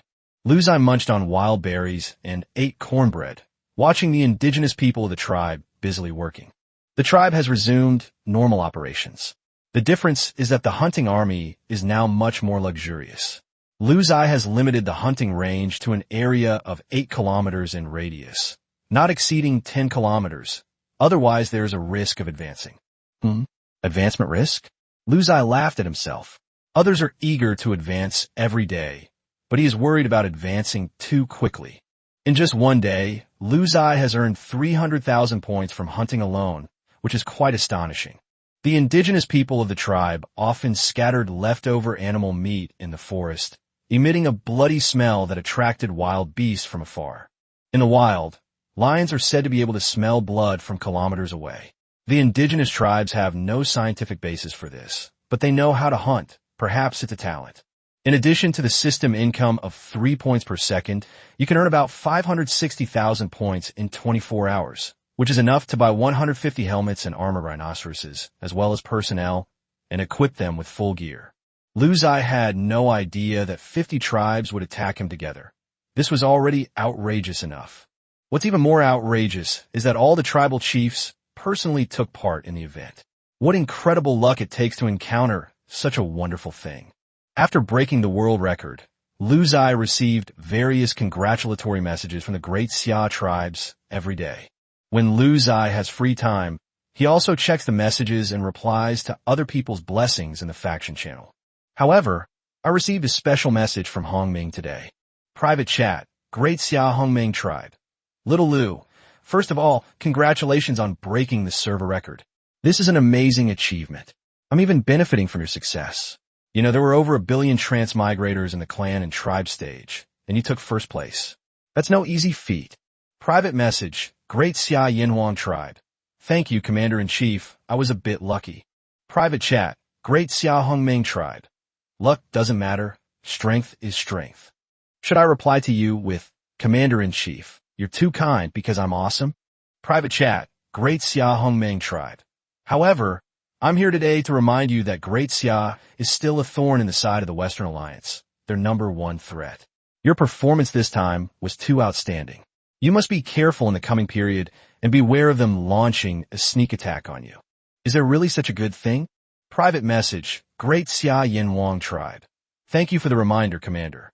I will remain vigilant. Private chat, Great Xia Hongmeng Tribe. You're quite strong. Taking you down won't be easy in a short time.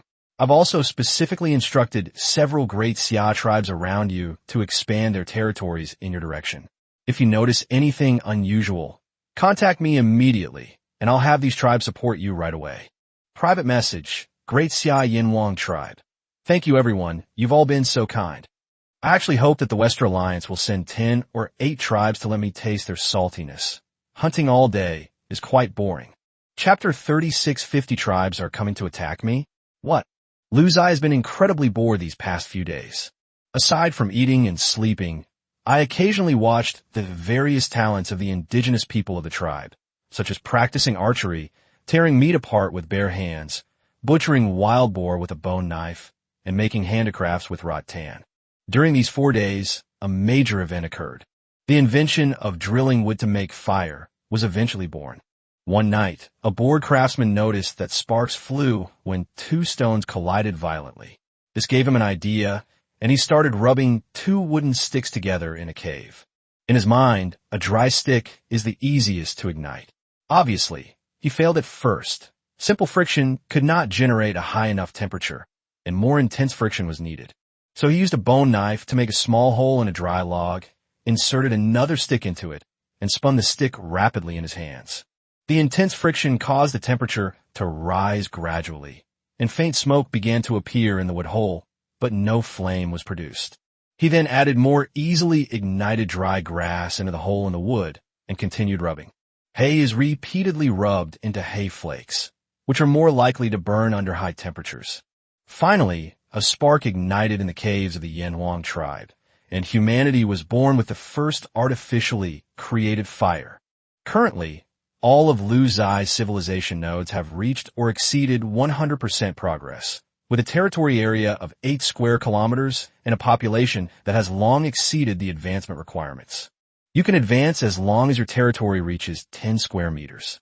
However, Ziye felt that his points were increasing too slowly, only 3 points per second. He was afraid that he would be targeted by the Western Alliance if he entered the Stone Age, so he decided to save up his points for a while longer. Although life was more abundant and comfortable in the Stone Age, the 5 domestic animals had begun to be raised on a large scale by humans.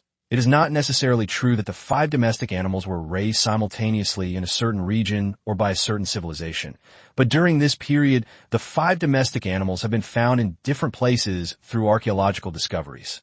Rice, wheat, and millet began to be improved and cultivated on a large scale, freeing humans from the situation of simply gathering food from nature. With the skills of domestication and cultivation, humans also left the caves and pursued a more stable life. They began to settle on the plains of some major rivers and built stone houses with wooden and stone structures, no longer living in damp caves. The Stone Age saw the emergence of numerous polished stone tools, and humans even invented a quarrying method called high-temperature calcination to obtain larger quantities of stone. During the high-temperature quarrying process, the Stone Age people accidentally acquired pottery-making techniques and possessed early pottery. The emergence of pottery made the resources of the Stone Age people more abundant, and subsequently, public ownership began to collapse, and the concept of private ownership began to emerge. The emergence of pottery and private ownership were landmark events of the Stone Age, prompting human society to begin privatization, pay more attention to individual interests, and begin to develop towards slave society, Bronze Age. Ziye tried hard to recall the records in the history book, which was also a way of familiarizing himself with his development path for the next period of time. Military methods in the Stone Age also made great progress. Bows and arrows became widely used, and due to the improvement of craftsmanship, bows and arrows were made more sophisticated. The basic range of bows and arrows in this era was generally 60 meters, which was what Ziye was wary of. At this stage, I have a bow and arrow, while others do not. If others want to hit me, they need to charge dozens of meters. But things were different in the Stone Age. Everyone had bows and arrows, and the battle distance between the two sides became shorter. Unless one's bow and arrow range could overwhelm the opponents, and one also possessed strong defensive and offensive capabilities, the battle would be much more difficult. Now, Lu Ziye has it. His archery range is 5 meters ahead of his opponents. However, he is using a primitive wooden bow. If he can quickly learn to make more refined bows after advancing, this range could be improved a lot under the world's amplification. The assault force is naturally their own giant wolf cavalry, and the defensive force is the armored rhinoceros. Now, all that's needed is to increase the scale of these three forces. Over the course of 4 days, Lu Ziye earned another 2.4 million points through hunting and system rewards. Lu Ziye added 350 helmeted rhinoceroses and 7,000 archers to support them. At the same time, 2,000 dire wolves and 2,000 cavalry were added. At this point, Lu Ziye had a total of 7,000 dire wolf riders, 20,000 archers, 1,000 armored rhinoceroses, and 10,000 indigenous people engaged in production, research and development, and gathering. The entire Yinhuang tribe had a population of 37,000, and their points were immediately cleared. Lu Ziye plans to hunt while slowly accumulating points to continue building his army. When he wants to advance, he will launch a frenzied attack on the surrounding Western Alliance tribes to increase his system points. However, in Lu Ziye's view, attacking other tribes of the Western Alliance was an extremely time-consuming and laborious project. It wasn't that they couldn't win, but rather that in this era, long marches to attack other tribes were too time-consuming and inefficient. But there's no other way. This is something that has to be done. To Lu Ziye's surprise, he didn't even need to search for them himself. The nearest Western Alliance tribe was already on its way to its death. Private messages flooded in, coming from Hongming of the Hongmeng tribe. Private message, Great Xia Hongmeng tribe. Xiao Lu, major event, please reply immediately. It's extremely urgent. Private chat, Great Xia Hongmeng tribe. Little Lu, are you there? Reply to me quickly. Private message, Great Xia Hongmeng tribe. It's urgent. I'm waiting for your reply online. When Lu Ziye opened a message, he found that the other party had sent 3 messages in just 2 minutes, which seemed very urgent. What's going on? Why are you in such a hurry? Have a Trisolarans attacked. Private chat, Great Xia Yinhuang tribe. Yes, what's up, Commander-in-Chief? Hongming breathed a sigh of relief upon seeing Lu Ziye's reply. He had just learned of the news and was shocked when he heard it, not expecting the other party to act so quickly. Private chat, Great Xia Hongmeng tribe. Little Lu, listen carefully to what I'm about to say. We just received news that the Great Xia tribe, Baton Kingdom tribe, and Northern Bear Kingdom tribe around you have all reported discovering tribes from several Western Alliance countries marching rapidly. Based on their descriptions, they seem to be heading toward your tribe. Huh? It's coming for me? Private message, Great Xia Hongmeng tribe. Considering your performance a few days ago and the severe damage you inflicted on their tribal alliance in the hunting arena, this time they want to completely eliminate you before you rise to power. I have joined forces with the surrounding Great Xia tribes, as well as some allied tribe from the Northern Bear and Baton tribes, and we are moving towards your location to join the protection effort. Private chat, Great Xia Hongmeng tribe. However, the enemy has advanced first and should arrive first. Our reinforcements should arrive gradually. So if you find yourself surrounded, do not give up. Hold on until our reinforcements arrive. Do you understand? Wow, such a good thing? Lu Ziye was overjoyed. Doesn't this save me the trouble of going to them? They've delivered themselves right to my doorstep. If I were besieged after advancing in rank, I would feel a little guilty.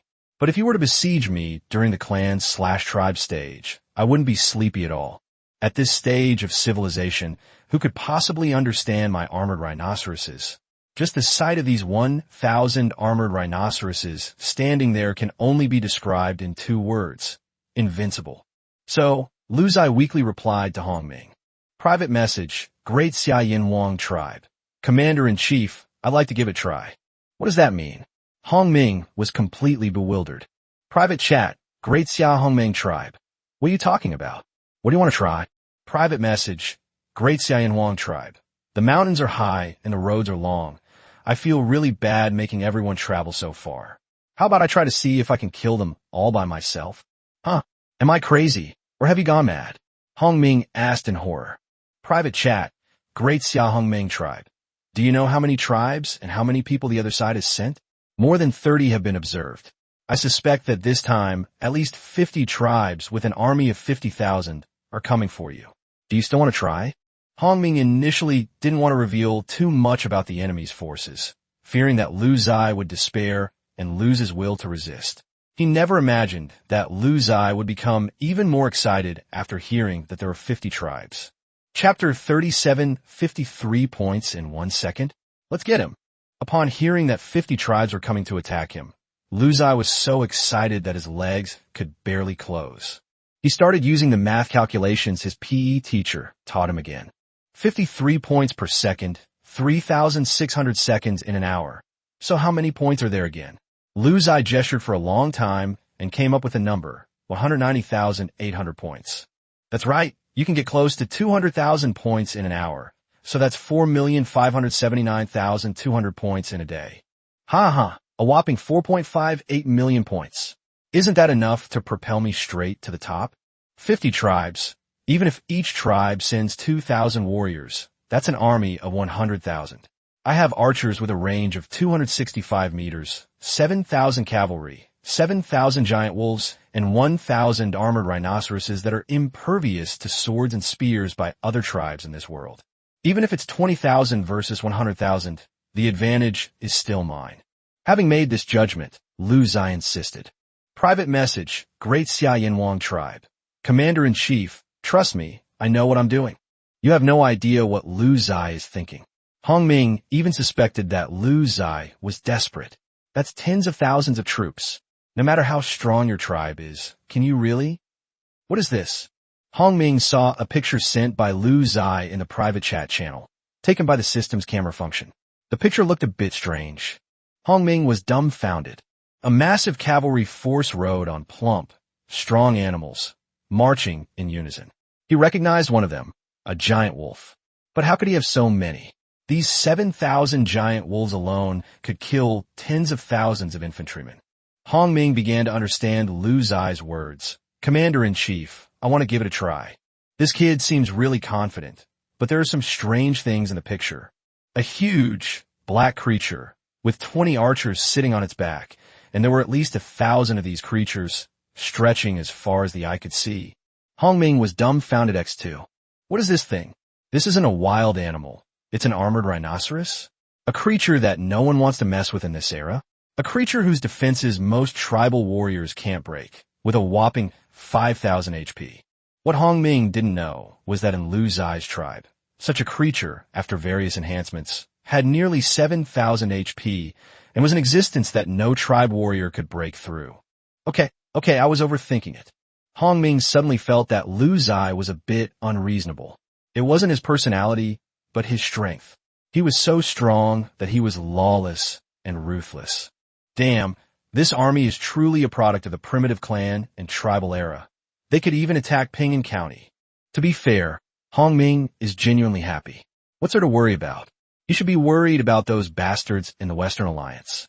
The thought of 50 tribes being routed by one tribe made Hongming unable to suppress the urge to smile. So he replied with relief. Private message, Great Xia Hongming tribe. I'll send reinforcements back immediately.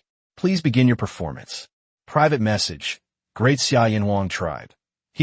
But I still appreciate the commander-in-chief and everyone's concern. Please thank you all for me. Private message, Great Xia Hongming tribe.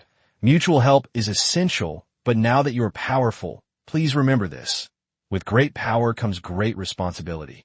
Private message, Great Xia Yinhuang tribe. I understand. With great power comes great responsibility. Private chat, Great Xia Hongming tribe. No. The greater the ability, the more trouble you'll cause.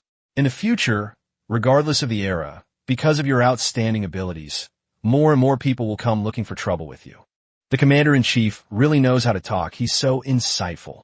After exchanging a few casual words, the two went about their own business. Hongming ordered all reinforcements to return to the tribe. At first, no one understood why, until Hongming copied and pasted the picture to other tribes, thinking to himself, you're all dumbfounded now, aren't you? Sure enough, the tribal leaders sent messages of astonishment, either in text or emojis. Stunned X1, X2, X3. Temporary group, Dawn Tribe of the U.S. Is the last tribe all here? Tribe leaders who haven't arrived yet, please type 1. 11 kilometers outside Lu Ziye's habitat, 50,000 troops had assembled, and everyone in the group was ready. Seeing that no one was speaking, Jack began to give battle commands. Temporary group, Dawn Tribe of the United States. Once we enter his territory, he will receive a system warning. Therefore, once the battle begins, everyone must charge forward at all costs, giving him no time to react, and take it down as quickly as possible. Temporary group, India I love Cow Dung Tribe, understood. Temporary group, Tanabe Ichijo Clan of Sakura Country. Hello. Temporary group, Dawn Tribe of the Eagle Nation. Okay, now, according to the pre-battle plan, we will divide our 50,000 troops into groups 1 to 5, with 10,000 men in each group. Behind their encampment is a large mountain, unsuitable for large-scale warfare. Therefore, groups 1 and 2 will flank them from the left and right. Groups 3 and 4 will launch a frontal assault. And Group 5 should be prepared to sacrifice themselves and hold their giant wolves at bay, buying time for the other groups. The temporary group was filled with excitement. They had never fought such a large battle before, especially one in which they were personally leading the charge. Temporary group, Dawn Tribe of the United States. Okay, since everyone has no questions then, rumble, boom boom boom. Just as Jack was about to give the order to launch an attack, the ground suddenly trembled. Several indigenous warriors on guard duty rushed back as if they had lost their souls to report, gesturing for a long time, saying that they had seen an indescribable giant. Jack suddenly realized the problem. Temporary group, Dawn Tribe of the U.S. We've been exposed. One tribe dares to attack us? They've rebelled against the heavenly order. Haven't they? Brothers, teach them a lesson. Kill them. Temporary group, India I love Cow Dung Tribe, yeah. Temporary group, Tanabe Ichijo Clan of Sakura Country, kill. The 50,000-strong army was divided into 5 groups and charged across the vast plains. But they soon witnessed a horrifying scene. 1,000 armored rhinoceroses, each 3 meters tall and 9 meters long, marched in with heavy steps. On the back of each rhinoceros, there were 20 archers sitting densely. There are also more than 7,000 giant wolves on both sides, and they don't even seem to be planning to join the fight. However, they had received orders to the death, and retreat was not an option. Moreover, their lives would be threatened if they retreated on the battlefield. Let's give it our all. The two armies marched towards each other, rapidly closing the distance. However, when the two sides were about 100 meters apart, the armored rhinoceros stopped moving, but the archers on its back drew their bows and aimed at the Allied forces. 100 meters, 90 meters, 80 meters, 70 meters, 65 meters. Swish, swish, swish. 20,000 archers fired in unison, a rain of arrows that blotted out the sky, even blocking out the sunlight for a moment, casting a shadow over the earth. Puff, puff, puff. The sound of arrows piercing flesh echoed throughout the Allied army ranks, and large numbers of tribal warriors died instantly. Temporary group, Dawn Tribe of the United States. We can't stop now, or we'll be caught in their giant wolf cavalry's pursuit. Speed up, charge. Jack is right, but under overwhelming firepower, you're doomed no matter which way you go. Lu Ziye, who was watching the battle from a distance atop a giant wolf, curled the corners of his mouth. Brother Lu smiled, and his fate was uncertain. Chapter 38, A Battle That Decides the Fate. The earth trembled as 50,000 Western Allied troops charged against the tide, arrows raining down on them and the roars of giant beasts echoing before them. They couldn't understand why there was such a powerful tribe. How could 50 people ganging up on one tribe become a losing battle? The Allied forces of 50,000 soldiers were harvested like wheat in a hail of arrows. Finally, they charged toward the armored rhinoceros, only to find to their astonishment that their usually prized bone spears were a joke in the face of the behemoth. The bone spear pierced the armored rhinoceros again and again, making a scratching sound like tickling. Not to mention breaking through defenses and losing health. The jet-black leather armor, which looked as if it had been polished, didn't even have a single scratch. Temporary group. India, I love Cow Dung Tribe. We're doomed. We have no chance of breaking through this wretched beast. Temporary group. Tanabe Ichijo Clan of Sakura Country. This is suicide. Brothers, we've fallen for Jack's trick. Jack also looked desperate. They hadn't expected the beast to be so powerful.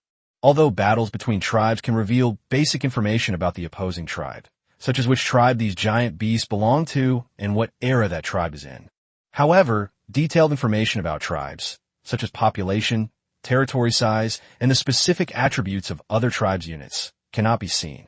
When they clashed, they discovered that there wasn't just a difference between them. It was an insurmountable chasm. Jack was already furious, and when he saw that the group was shifting the blame onto him again, he became even angrier. Temporary group, Dawn Tribe of the U.S., a bunch of idiots. This mission was assigned by above. You think I wanted to come? You think you're so great? You expect me to coax you into fighting? You try to pin all this on me, get lost. The entire coalition was in an uproar. It was utterly hopeless. They witnessed their painstakingly built tribal army being pushed aside in droves by the giant beasts. The giant beast, accompanied by archers, moved as if they were in an empty field, completely ignoring the presence of their tribal warriors, and began to push backwards towards them. The armored rhinoceros rampaged through the crowd, its terrifying horns capable of piercing two people like skewers of meat. This was the first time they had ever seen archers, who were so afraid of close-range units, act so arrogantly, sitting on the back of a giant beast and using it as a melee weapon, unleashing a barrage of arrows at the crowd below, as if the arrows were free. Defeat was inevitable. Almost all the tribal leaders of the Allied forces realized this. What else could we do? We had to run for our lives. Although they all knew that even if they escaped back, the Western Alliance would not let them go, people would do everything they could to survive in the face of a life-or-death crisis. Every second they could live was precious. Dozens of tribal chiefs commanded their tribesmen to hold off the attack, while they themselves turned and ran. This time, they didn't even give Jack a chance to escape first. They ran away first as a sign of respect. Oh, just then, a series of wolf howls rang out, and thousands of giant wolf cavalrymen darted from both sides of the battlefield, launching a pincer attack. Their task assigned to them by Ziye today was simple: prevent any enemy from escaping. Running away is out of the question. Each leader is worth 1 point, and Ziye is not about to let them go. You have to understand, he's been stuck in this civilization for so many days and only managed to get 3 points per second, and only gained 2 points in total. But today's wave will allow him to reach the next level in one step, getting 53 points per second. In the future, he can earn millions of points every day without lifting a finger. Could he let such an opportunity slip away? Absolutely not. The 50,000-strong Allied army collapsed instantly under overwhelming odds.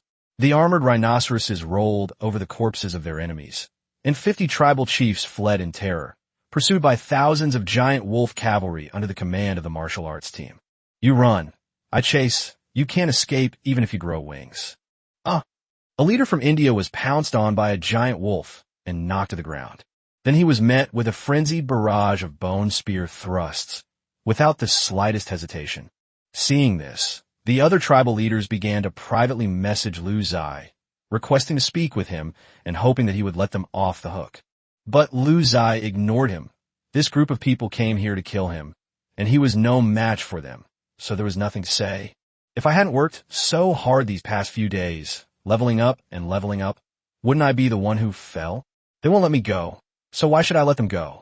In Ziye's system, beautiful sounds began to ring out continuously. Ding!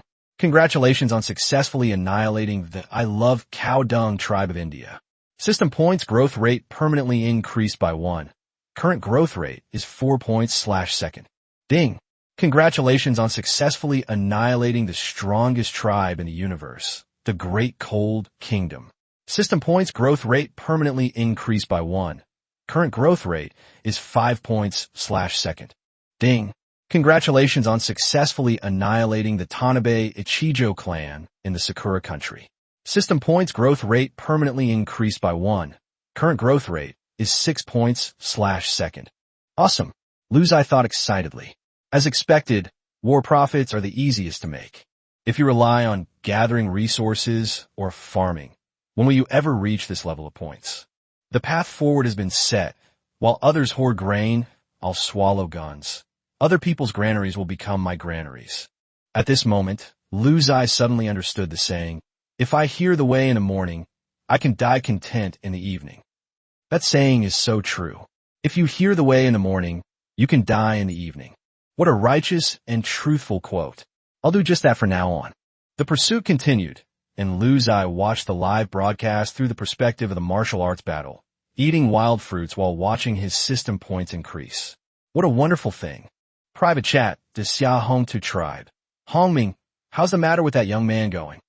Hongming received a message, and his expression immediately turned serious. This Hongtu tribe was the regional commander of a region in the Great Ziye during the Stone Age. He was unwilling to be negligent, and he hoped that they would take good care of him when he upgraded to the Stone Age. As for Lu Ziye's matter, it was he who reported it to the other party, and Ziye attached great importance to it. Private message, Great Ziye Hongmeng tribe. Leader, I wanted to help with this, but the other party won't let me. Private message, Ziye Hongtu tribe. What does this mean? Does he think he's tired of living? He doesn't want help. Private message, Great Ziye Hongmeng tribe. He handled it all by himself. When Hongming said those words, he had a smug expression on his face. He could even imagine the other person's shocked and unsophisticated look, because he had the same expression back then. He felt that he couldn't be the only one who looked like he had never seen the world. Good things should be shared. Just now, he received a reply from Lu Ziye that the matter had been resolved and all 50 tribes had been wiped out. Chapter 39, The Birth of the Heavy Crossbow. He handled it all by himself. Ziye Hanyuan of Hongtu tribe was stunned. One person can take down 50 tribes. How incredible is that? He glanced at the news in the channel that Stone Age natives were attacking tribes again, and his thoughts were in turmoil. Maybe this kid can control these barbaric natives in the future. He didn't want to see the tribes of Daxia captured by the natives for human sacrifice. Fortunately, recently the tribes captured were all from the Western Alliance, which had been seeking cooperation with Daxia to jointly resist the native barbarians. However, Ziye's reply was, under consideration. Several months have passed since then, and there has been no progress, which has infuriated several countries in the Western Alliance. Although the Great Ziye was pleased to see the local natives mainly attacking the Western Alliance, which had a certain effect of weakening the enemy camp, the natives were still a threat, and the Great Ziye was discussing countermeasures. Ziye Hanyuan told Hongming to pay close attention to Lu Ziye's growth, and then ended the conversation. Meanwhile, on Lu Ziye's side, the indigenous warriors had already begun cleaning up the battlefield. Of the 50,000 enemies, not a single one escaped. A defeated army has almost no chance of survival, especially when the superior force is outpaced by your speed. The 50,000 casualties brought Lu Ziye 500,000 kill points, while his side lost nearly 500 tribe warriors. These warriors were killed or wounded during the pursuit, when the enemy fought desperately to protect their tribal leader. At the same time, Lu Ziye also obtained a large amount of supplies, such as enemy animal hide armor and bone spears, which could be moved back to the habitat to arm the large army to be expanded.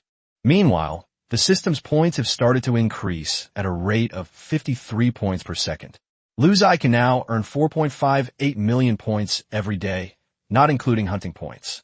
Of all the news, there was only one bad news. Lu Ziye had entered the system's punishment phase. This was because he had met all the advancement conditions, including the only condition he hadn't met, the territory condition.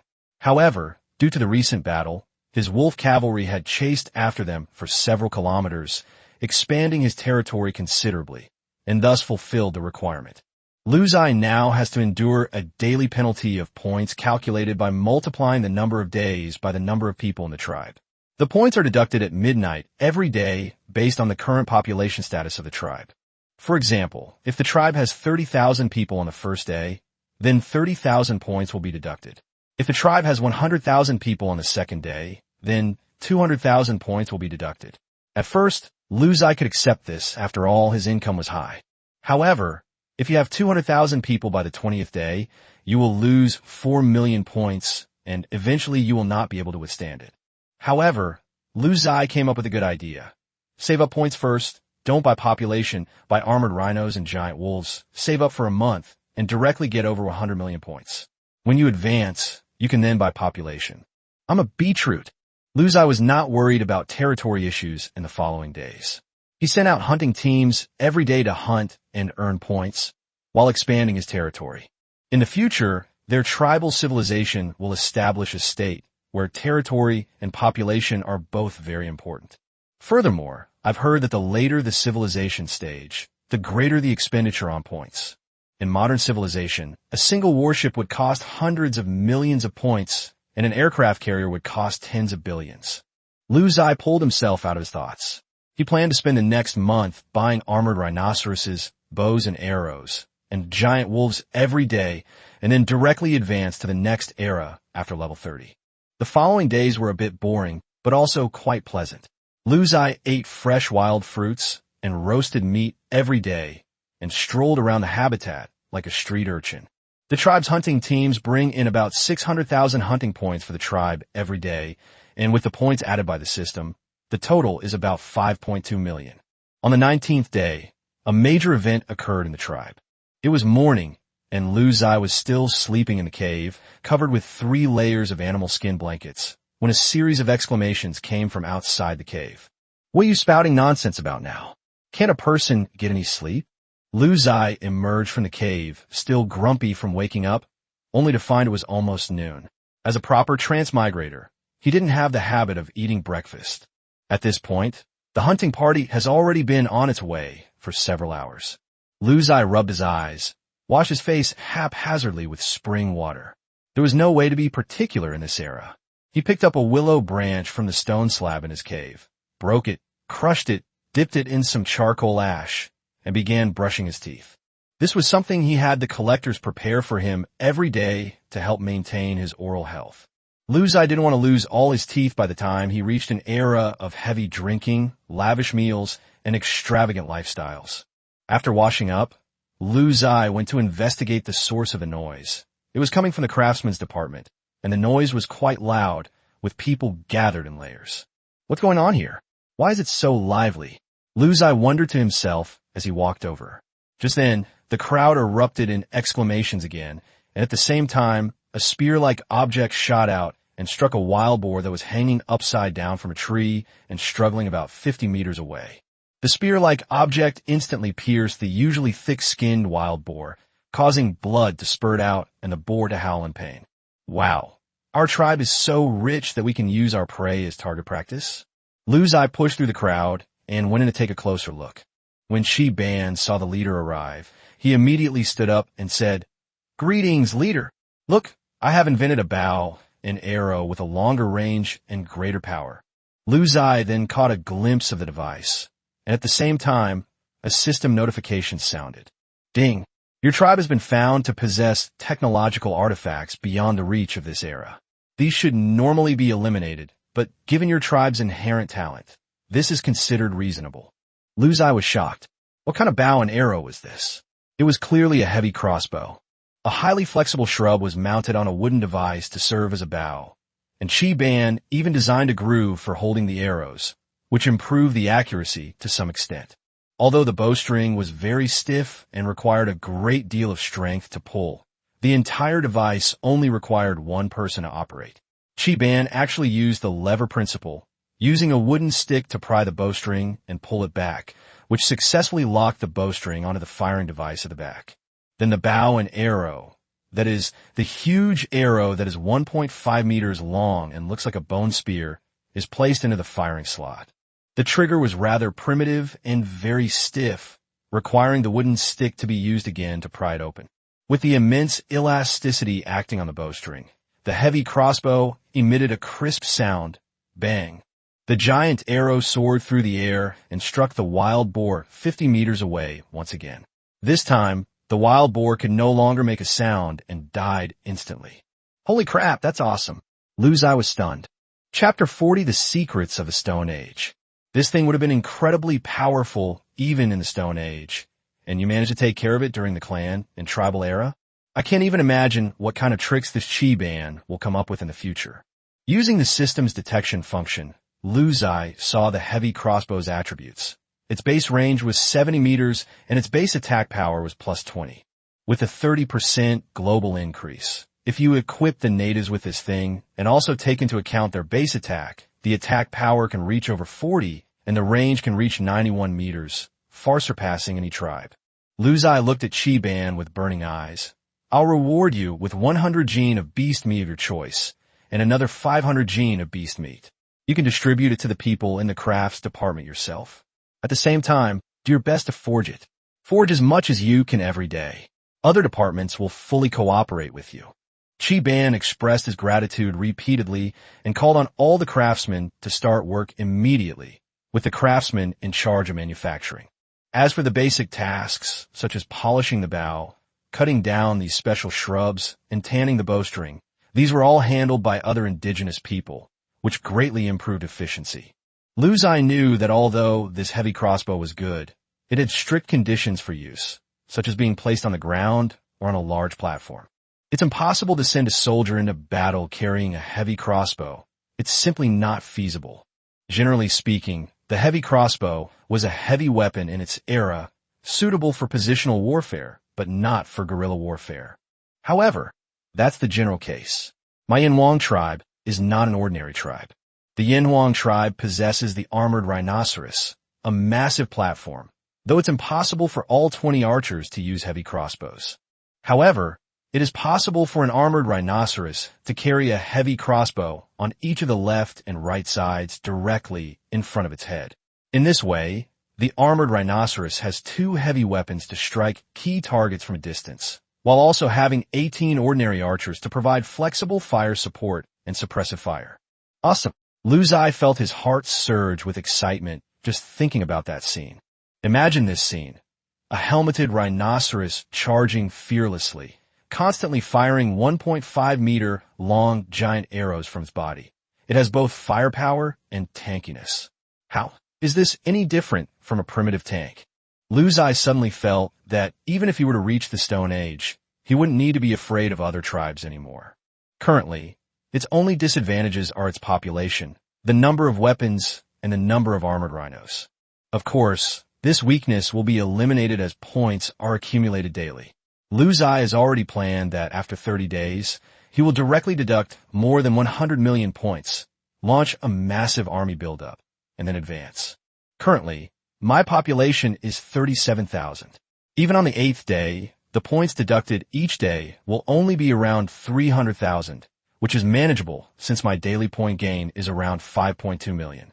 No rush, play it safe and don't be reckless. Time passed slowly, and on the 20th day, Lu Ziye had accumulated 100 million points. He neither purchased population nor armored rhinoceroses. Although purchasing armored rhinoceroses does not count as population, the daily consumption of armored rhinoceroses also amounts to points, requiring a large amount of fodder and dedicated personnel to feed them. The tribe already had 1,000 helmeted rhinos, which required a lot of manpower to take care of every day. If they were to buy a large group of them instead, without increasing the population, it would disrupt the tribe's current well-ordered system. Therefore, it's better to accumulate points first and then get population, weapons, armored rhinoceroses, and giant wolf cavalry all at once. That day, Lu Ziye received private messages from 2 people. One was Lu Meng, who hesitated for a long time before finally speaking. It turns out that in the Stone Age region 10086, there was an enemy of his, an irreconcilable enemy, but this enemy came to this world before them and was stronger. Now, he has been promoted to the Stone Age region 10,086. Therefore, he wanted to sell all of his tribe's resources to Lu Ziye through the system at a price of 1 point per item, which was essentially a gift. He wanted to use all his wealth to get Lu Ziye to help him eliminate a great Xia tribe called Lawless. That's right, he was from a great Xia tribe. He chose to become a lackey of the United States and Japan, betraying many great Xia players, including the Saber tribe, and causing the deaths of his parents and sister. Private message to Xia military knife tribe. Brother Lu, I know you're powerful and wouldn't care about my meager possessions, but this is all I have. Brother, you've given me everything. Are you done with your life? Although Lu Ziye's relationship with Lu Meng wasn't particularly good, the man had given him crucial information on several occasions, which helped him understand the world better and avoid some detours. More importantly, this person has not yet deceived Lu Ziye. Therefore, given this situation, Lu Ziye replied to the other party. Private chat, Great Xia Yinhuang tribe. Brother, it will be too fake of me to agree to your request right away. I don't know the other party's strength or how many allies they have. I can only promise you that if the conditions allow, I will do it. Lu Ziye knew that one should not speak too definitively, and he also had to consider his own interests. If killing this enemy would obviously harm the interests of his tribe, he would never do it. If it doesn't affect me, then it's a trivial matter. I might as well kill him. After all, they're from the opposing faction, and I can even get a bonus of +1 base score. Lu Meng was actually pleased to hear Lu Ziye say that. Private chat, the Xia Dao tribe. Brother Lu, your words are enough. They actually put my mind at ease. I thank you on behalf of my deceased family. I will now trade all the items to you one-on-one. Everything costs 1 point. Use what you need, and sell what you don't to others to earn some points. Private message, Great Xiaoyang tribe. Thank you, but it's not necessary. Keep these things safe and survive. You've given me everything. What if I wipe out that tribe and you're too weak to survive? That would be a huge regret. Live well. Lu Meng wanted to persist, but Lu Ziye never replied. Not long after the chat with Lu Meng ended, Hong Ming from the Hongmeng tribe sent another private message with some rather explosive content. Private chat, Great Xia Hongmeng tribe. Little Lu, I'm about to advance to the Stone Age. You should be soon too, right? I'm not just almost there. I've already paid the fines and dragged it out. Private message, Great Xia Yanhuang tribe. Congratulations to the commander-in-chief. I should be close to it too. Private chat, Great Xia Meng tribe. Just as I guessed, the higher-up specifically instructed me to talk to you and tell you some things about what happens after advancing to the Stone Age, including some very expensive information. Lu Ziye perked up. If we were to talk about the most valuable resource held by the various national alliances in this world, Lu Ziye guessed it wasn't weapons, population, or territory, but rather some valuable information about this world. This information is not available to just anyone, and national alliances cannot spread it around on public screens, because you cannot be sure how many traitors like Lawless exist in your country. Moreover, everyone is selfish. Who knows if leaking valuable information might lead to internal strife. But the fact that they were willing to tell me means they must have examined me. Perhaps they wiped out 50 tribes by themselves last time, which convinced their superiors that I was not a traitor. Private message, Great Xia Yanhuang tribe. Thank you for your trust, Commander-in-Chief. I'm all ears. Private chat, Great Xia Hongmeng tribe. Do you understand the indigenous forces? What natives? Aren't we natives? Chapter 41, tens of thousands of armored rhinoceroses make a powerful advancement to the Stone Age. Lu Ziye had genuinely never heard of natives in this world. Were they NPCs? Private chat, Great Xia Hongmeng tribe. It seems you don't know this information, so let me tell you about the indigenous people. Private chat, Great Xia Hongmeng tribe. In this world, besides its transmigrators, there are also a large number of indigenous inhabitants from various stages of civilization. These indigenous people are powerful, and their attitudes towards us transmigrators vary. Some are hostile to us, some are friendly, and we even communicate and trade with them, while others are neutral and do not interfere with each other. Such a thing exists? This is the first time Lu Ziye has ever heard of anything about natives. He just doesn't know how strong these natives are. Private chat, Great Xia Yanhuang tribe, Commander-in-Chief. Are these natives powerful? Private chat, Great Xia Hongmeng tribe, strong. No, I need to correct you, extremely strong. They have existed for countless years. If you encounter natives at a certain stage of civilization, these natives generally possess the strongest civilization node of that stage. Then everything's alright. Lu Ziye felt reassured. So what if it's the strongest technology at the current stage of civilization? I can't surpass the current stage of civilization. So what's there to be afraid of? Private chat, Great Xia Hongmeng tribe. They're not only technologically advanced, but also have a large population and many factions. Neither Great Xia nor the Western Alliance will easily provoke these natives. They will try to befriend them, if possible, and will tolerate those who are hostile to us. Therefore, you should be careful after you advance. Lu Ziye listened to half of what Hong Ming said, and thought the other half was, if they wiped out the natives, wouldn't they also get +1 point? That would be amazing. Private chat, Great Xia Yanhuang tribe. Commander-in-Chief, what are the benefits of wiping out the indigenous tribes? Hong Ming was stunned. You're so stubborn. I'm just reminding you to be careful about the risks of the natives. And you're thinking about exterminating them? Private chat, Great Xia Hongmeng tribe. You better not try. They have far-reaching consequences. Even if you defeat one indigenous force, more will come to attack you. It's not worth it. You'll be defeated sooner or later and can't afford the attrition. However, eliminating indigenous forces does have many benefits. Aside from the points, the key is that each indigenous force has its own unique civilization node.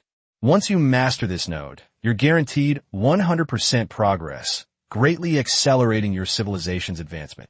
Private chat, Great Xia Hongmeng Tribe. For example, if you reach the Stone Age and your building level is still at a basic level, but you kill a native tribe with a medium-level building civilization node, you will gain control of that civilization node. Private chat, Great Xia Hongmeng Tribe. However, it seems that killing native tribes can only plunder one stage of civilization, that is the civilization node they are most proficient in. Private chat, Great Xia Hongmeng Tribe. Besides being wary of the natives in the Stone Age tribes, all factions have settled down. Everyone has started to unlock recruitable beasts to assist in combat. In the Stone Age, everyone has a bow and arrow, and infantry has been severely weakened.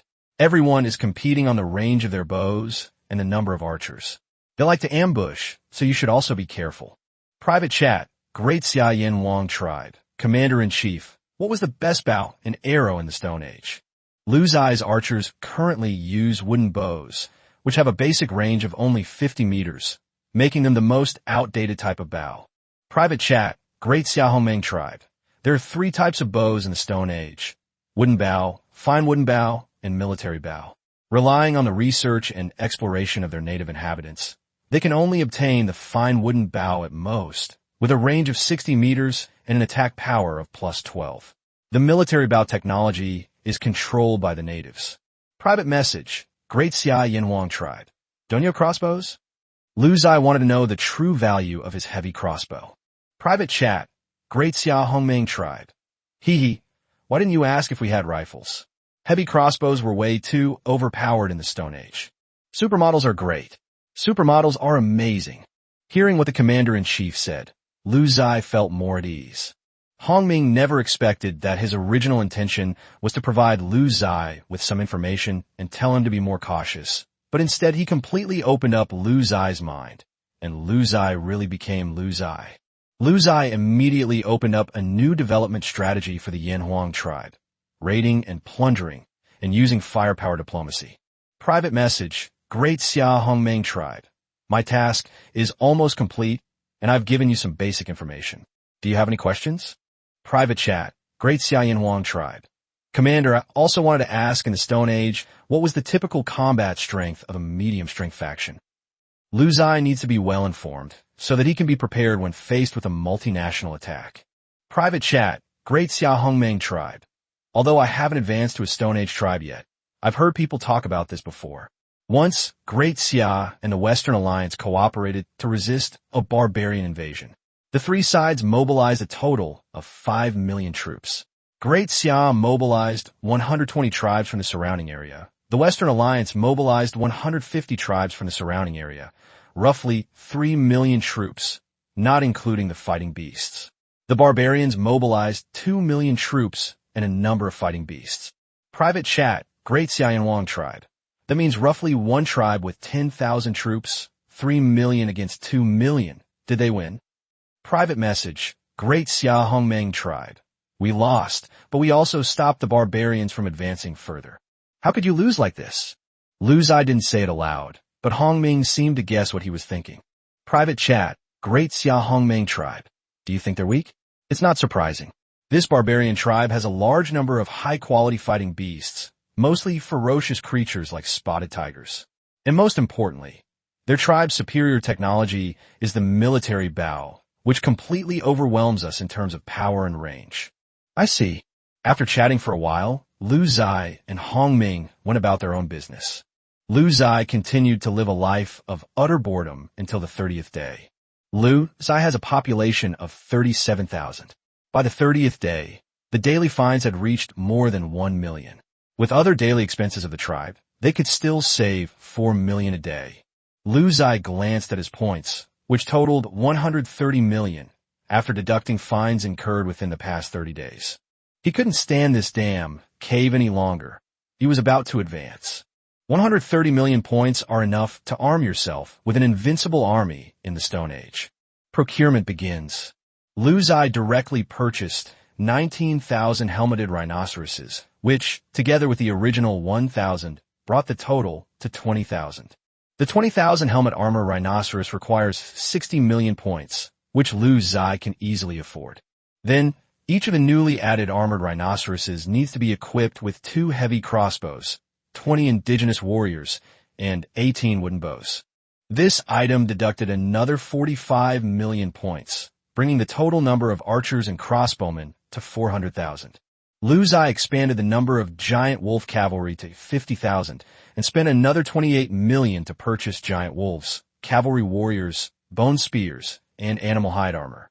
Among them, the bone spears and animal hide armor captured in the last battle with 50 tribes came in handy, saving a lot of points.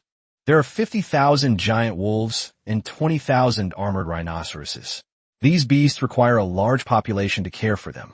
In addition, the increased population will put pressure on food supply, requiring more gatherers. Furthermore, as they are about to settle down, they will need a large number of farmers and construction workers. Lu Ziye gritted his teeth and added another 200,000 indigenous people for production, scientific research, and other purposes. At this point, 14 million of the 130 million points remain in reserve. However, the results were quite remarkable, with the total population of Lu Ziye increasing to 650,000. Looking at his tribal attribute chart, Lu Ziye couldn't suppress the corners of his mouth. Faction name: Yinwang Tribe, Great Xia Faction. Total population of the faction: 650,000. Territory: 25.7 square kilometers. Civilization stage: clan/tribe. Civilization nodes: basic buildings 100%, basic crafts 135%, primary agriculture 135%, primary humanities 126%, primary military 155%. Civilization points: 14,031,000, growing at 53 points/second. Current ranking: 1. SSS level faction talent. Descendants of Yin and Huang. Achievements completed: 3. Global growth rate: 30%. Goodbye damn cave damn lice. Lu Ziye couldn't wait to advance. In the Systems Upgrade function section, Lu Ziye clicked Upgrade, and the system's notification sound followed. Ding! You have selected to advance. Your clan meets all the advancement requirements. The clan is currently advancing and migrating.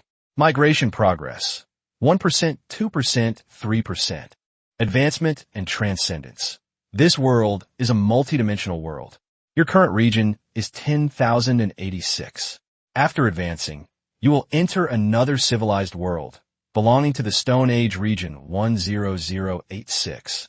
Your tribe has advanced to the Stone Age as the top-ranked tribe in the region. You have earned the achievement, Far Ahead. All units gain plus 50 health, plus 2 attack, defense, and speed. All your primary civilization nodes will begin their journey towards becoming intermediate civilization nodes. Please continue your efforts. Okay. Got it. Lu Ziye felt a surge of excitement, and even his own habitat began to appear unreal. The entire tribe's advancement is similar to the ascension of the entire sect in fantasy novels, meaning they have entered another dimension. However, according to Hong Ming, the more advanced the civilization, the more expansive the territory, because the land area of each tribe is increasing dramatically. I've heard that in the feudal world, there emerged an indigenous power with an area of 30 million square kilometers. It's hard to imagine how powerful it was. As the scenery before him grew increasingly blurry, and the system's advancement progress bar reached 100%, Lu Ziye's vision went completely white, and he could see nothing at all. Advancement successful.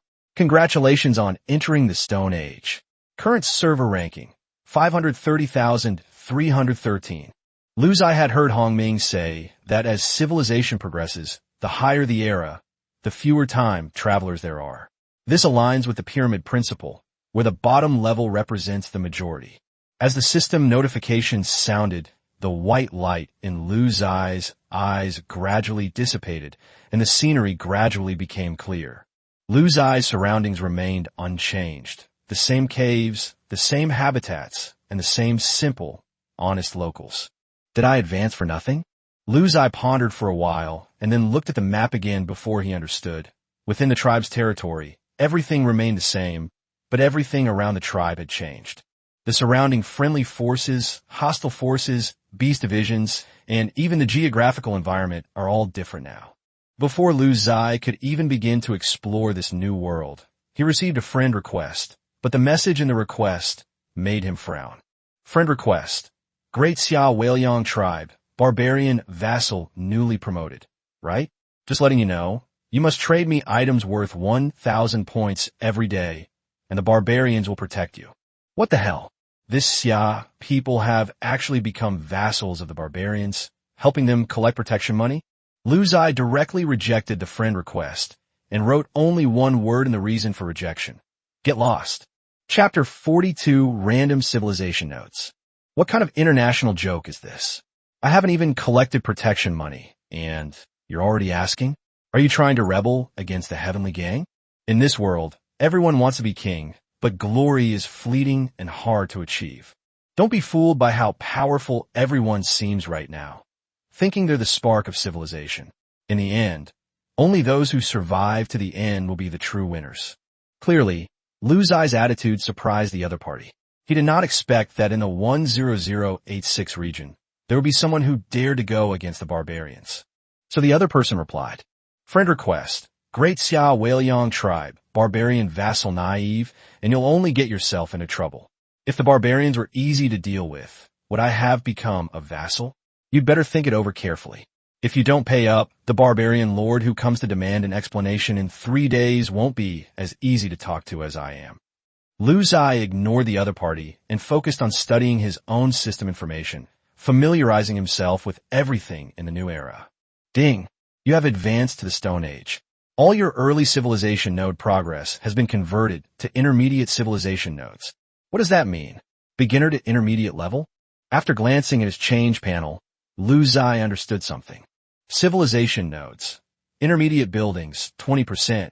Intermediate crafts, 35%. Intermediate agriculture, 45%. Intermediate culture, 48%. Intermediate military, 55%. It turns out that the civilization progress of their own tribe has been changed to be represented by intermediate level, and their technological level in the clan has been reassessed as a percentage of progress in the current era. For example, Lu Ziye's relatively strong military, although it came from a clan or tribe, still reached 55% of the progress level when viewed from the perspective of intermediate military level in the Stone Age. The weakest link is construction. The construction workers haven't made any new progress beyond digging holes. Lu Ziye also bears some responsibility in this regard. The construction workers simply don't have time to study architecture. They're pulled away by the craftsman department to do odd jobs every day. It seems that in the future, we still need to have dedicated personnel for specific tasks. If the Yanhuang tribe wants to become a powerful force in the six-sided arena, it cannot have any weaknesses. Lu Ziye also discovered that the system had broken down the content of each civilization node in detail, giving the transmigrators a clear direction for development. Intermediate handicrafts, net fishing, intermediate weaving, stone tool polishing, pottery making. Intermediate level construction, high temperature quarrying, earth and stone construction, stone wall construction. Intermediate agriculture, basic planting, staple food production, basic animal husbandry, basic domestication, and improved technology. Intermediate military, unit coordination, archery acquisition, hunting advancement. Intermediate humanities, advanced language learning, not tying for records, the shared origin of calligraphy and painting. Yes, it's very detailed, listing out everything that needs to be achieved at each civilization node. For example, in the intermediate military level, there is a hunting advancement that requires hunting 100 spotted tigers to achieve. The most difficult is the intermediate level of humanities, which involves language advancement, not tying for record keeping, and the shared origins of calligraphy and painting, all of which require time. However, the system also states that the larger the population, the greater the probability of triggering these civilization events. With a current population of 650,000 and expected to grow further, Lu Ziye wasn't worried. Yesterday's chapter had an incorrect population figure. It's been corrected today. Thank you for pointing it out. If you really can't trigger these, there are still the natives, right? Find a faction with such an advantageous civilization node, conquer it, and you'll have it. Ziye reluctantly crawled back into his cave. He never expected that, even after advancing in rank, he would still have to live in a cave. Moreover, I estimate I'll have to stay here for quite a while. Living in a house made of earth and stone was not an easy thing in that era. First, one had to know how to quarry stone. Then one would need to learn the high-temperature quarrying method and acquire the skill of polishing stone tools before construction could begin. The current Yanwang construction workers know nothing. What to do next?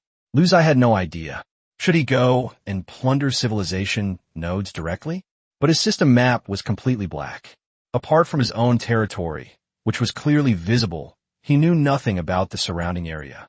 At that moment, a friend request and a private message arrived almost simultaneously. Friend request. Hello, Xiao Lu from the Xiahongta tribe. I am Xiahong Yuan, the commander-in-chief of the Stone Age 10086 region. Private chat. Great Xiahongmeng tribe. Xiao Lu, congratulations on advancing. The commander over there is Xiahong Yuan, and the tribe is called Hongtu tribe. If he adds you, be sure to accept. It will benefit you in the future. Just when Ziye was feeling sleepy, a pillow was delivered to his door. He was worried about not having any acquaintances to gather information, so he accepted the other party's request and politely said, Private chat, Great Xia Yanwan tribe. Hello, Commander-in-Chief. This is Xiao Lu. Nice to meet you. Private chat, the Xiahongtu tribe. You're too kind. I've heard Hongming mention you, saying you're a groundbreaking time traveler who broke server records. I wouldn't call it giving you guidance. I just entered this era before you, so we're simply exchanging ideas. Xiahong Yuan was very polite.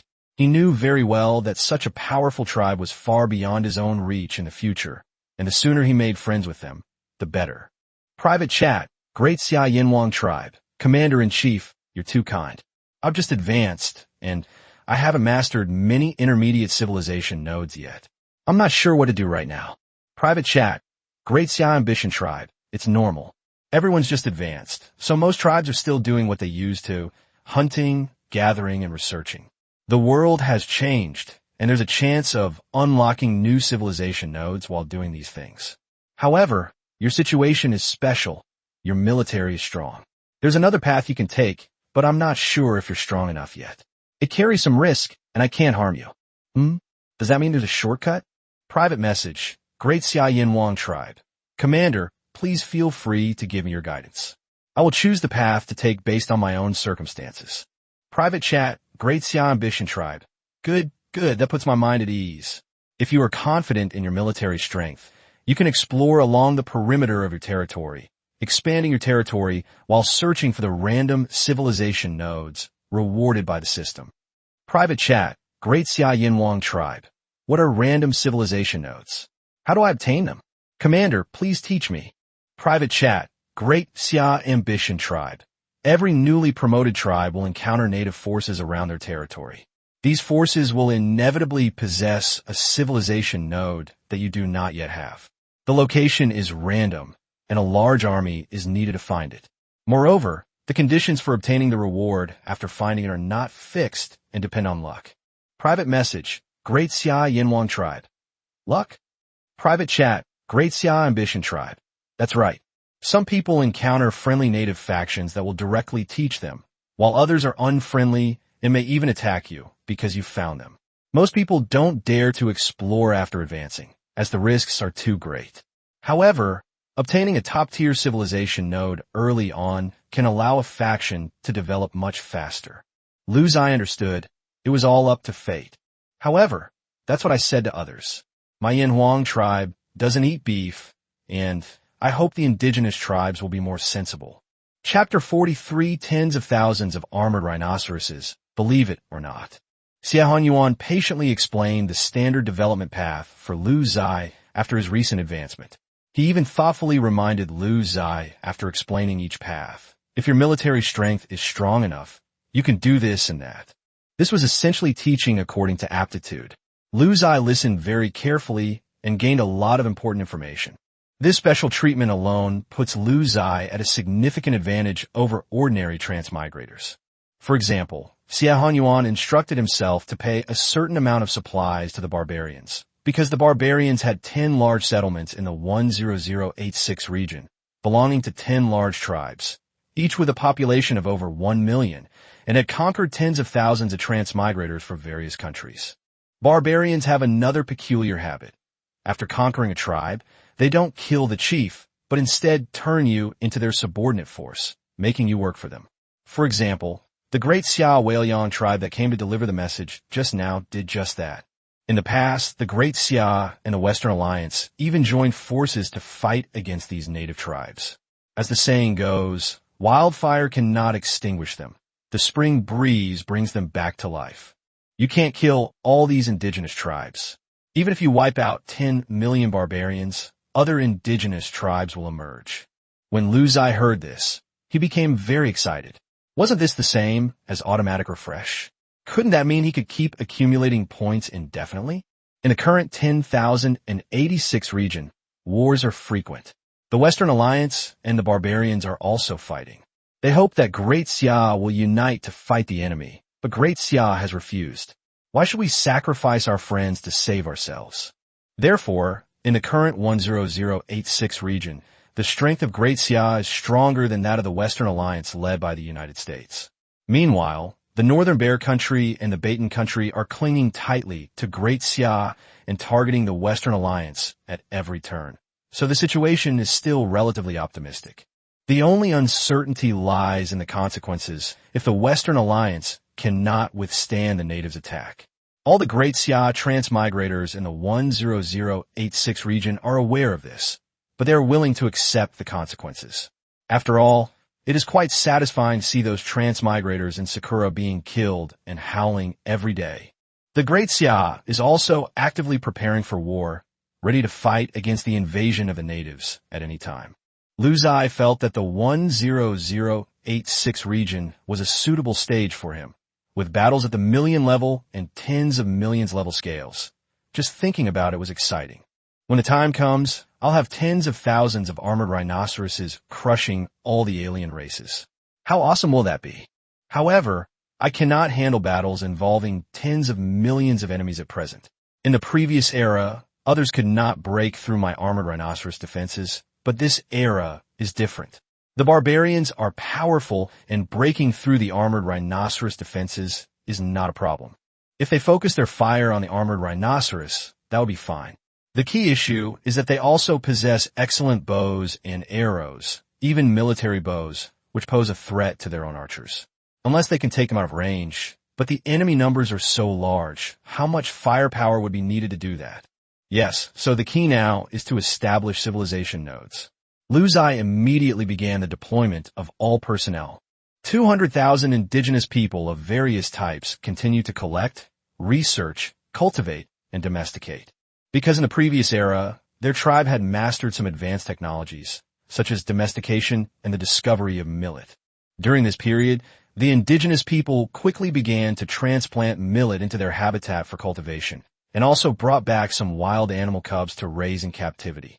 Some indigenous people even wanted to bring tigers back to keep as pets, which is quite creative. 400,000 archers, 20,000 armored rhinoceroses, and 50,000 giant wolf cavalry are divided into 4 legions, constantly hunting, exploring, and expanding their territory in 4 directions, while also searching for random civilization nodes from the system. The massive tribe of 680,000 people began to function, with everyone performing their duties and working tirelessly. Ding!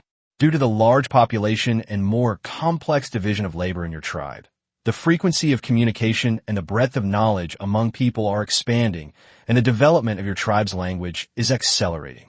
Intermediate humanity's level has increased to 55%. Yes, that's great. Indigenous people are starting to see a wider world.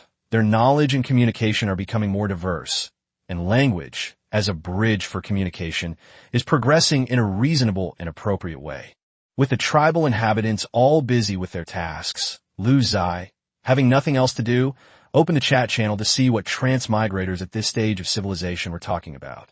Unlike the meagerness of the clan and tribal era, there were already quite a few posts on the 10086 region's world channel during the Stone Age.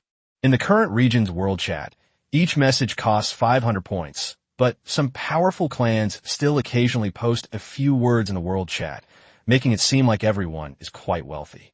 However, the world channel chatter closest to the date was dominated by the Western Alliance, who were cursing Great Ziye for refusing to help them in their time of need. Meanwhile, no one from Great Ziye said a word, presumably because there were arrangements made by their superiors, and everyone was secretly pleased. The most lively channel was naturally the Faction channel. Faction channel, Great Ziye Peace is Blessed Tribe. I just received shocking news.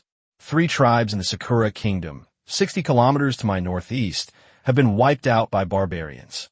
Faction channel, Great Ziye Red Umbrella Tribe. Really? That's great. Faction channel, Great Ziye Peace is Blessing Tribe.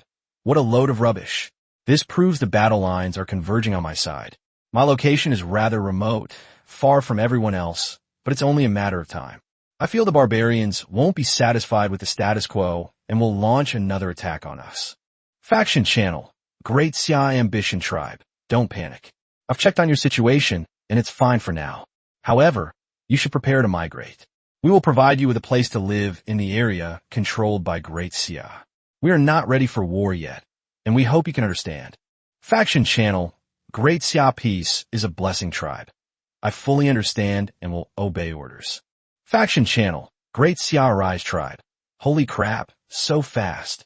Is the final battle coming soon?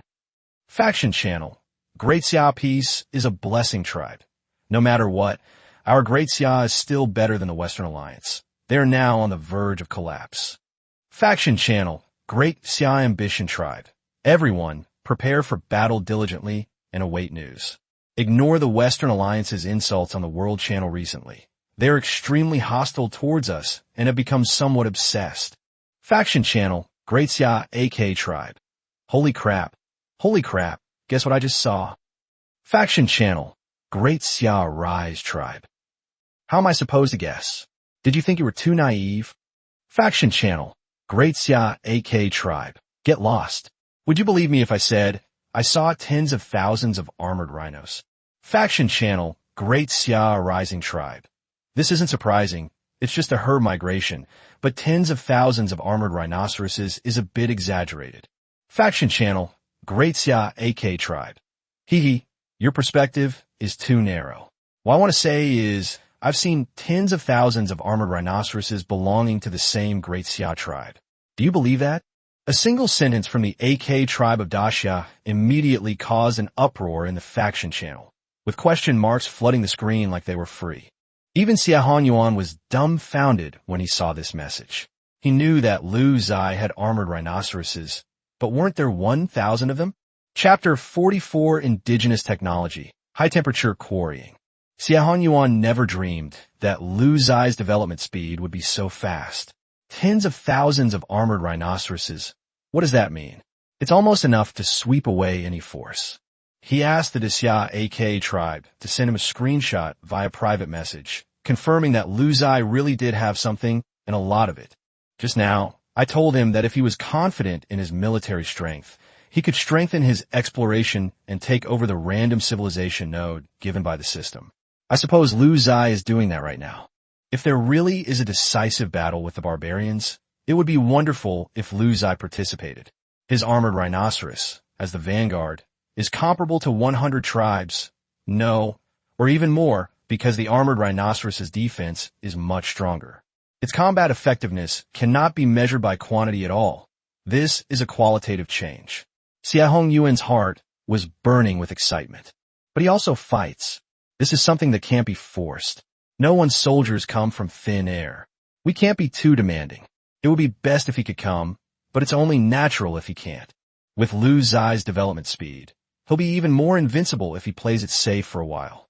However, Xiahong Yuan did not expect that Lu Ziye's talent required constant battles to increase his points, and that he wished there was a battle to fight every day. Lu Ziye paid no attention to the shocking comments in the group. All he wanted to do now was quickly get the various intermediate civilization nodes sorted out. For 3 consecutive days, hundreds of thousands of people hunted and explored along the territorial border. Finally, on the afternoon of the 3rd day, exciting news arrived. Through the lens of the armed conflict, Ziye saw the so-called indigenous tribes. They were a branch of the barbarians, and their habitat covered a considerable area located 39 kilometers downstream from where Ziye was situated. After checking the information about this tribe, Ziye was very excited because the tribe's dominant civilization node was high-temperature quarrying. It's important to understand that this is a very useful node in civilization. With high-temperature quarrying, Ziye can mine stone in the mountains and will be able to mine or in the future. This is a very important prerequisite technology, and many future technologies will be built on its foundation. For example, Ziye's dream of building a stone house can only begin after he has learned how to do it. Ziye saw the other party's habitat from the perspective of the fight, and tears of envy almost streamed down his face. Ziye was surprised to see rows of neat houses made of earth and stone, constructed by mixing stones with clay as a binder, with roofs covered with long fiber wild grass that served to insulate against heat and provide shelter from the rain. At this moment, all the areas that Ziye had explored were lit up on the system radar map, with his habitat marked in red and his own habitat marked in green. Wudo casually pointed at a group of people and said, "You guys ride over there on your armored rhinoceroses and say hello to them. Be friendly." The identified indigenous fighter asked, puzzled, "Say something?" Wudo frowned. "Just politely ask them if they'll let us stay in the house, and then they can leave." Ziye was completely stunned. This is indeed very much like the Yanhuang tribe, and they are indeed very polite. Martial arts combat is exactly what I want, Ziye thought to himself. His orders to Wudo were to observe the other party's attitude and act accordingly. Ding! Your inhabitants have encountered native forces during their exploration, and contact has been made. Contact between time travelers and native inhabitants can lead to various exchange effects. 1. Learning and exchange. 2. Sharing resources. 3. War. Ding! Your indigenous people's armed conflict has escalated into a war against a barbarian faction. It is clear that the two sides have different definitions of communication. The warriors considered themselves very polite, while the barbarians thought the warriors were more like robbers. The communication failed, so the two sides resorted to arms. Ziye was surprised to see that the barbarian soldiers had also unlocked 5 achievements, meaning that an ordinary native warrior had gained 250 health and 10 attack, defense, and speed, which was quite exaggerated. Since Ziye only has 4 achievement bonuses, it seems that there are many new achievements in a new era that he hasn't obtained yet. Fortunately, in addition to his 4 achievements, he also has a 30% world growth rate, far ahead of the competition.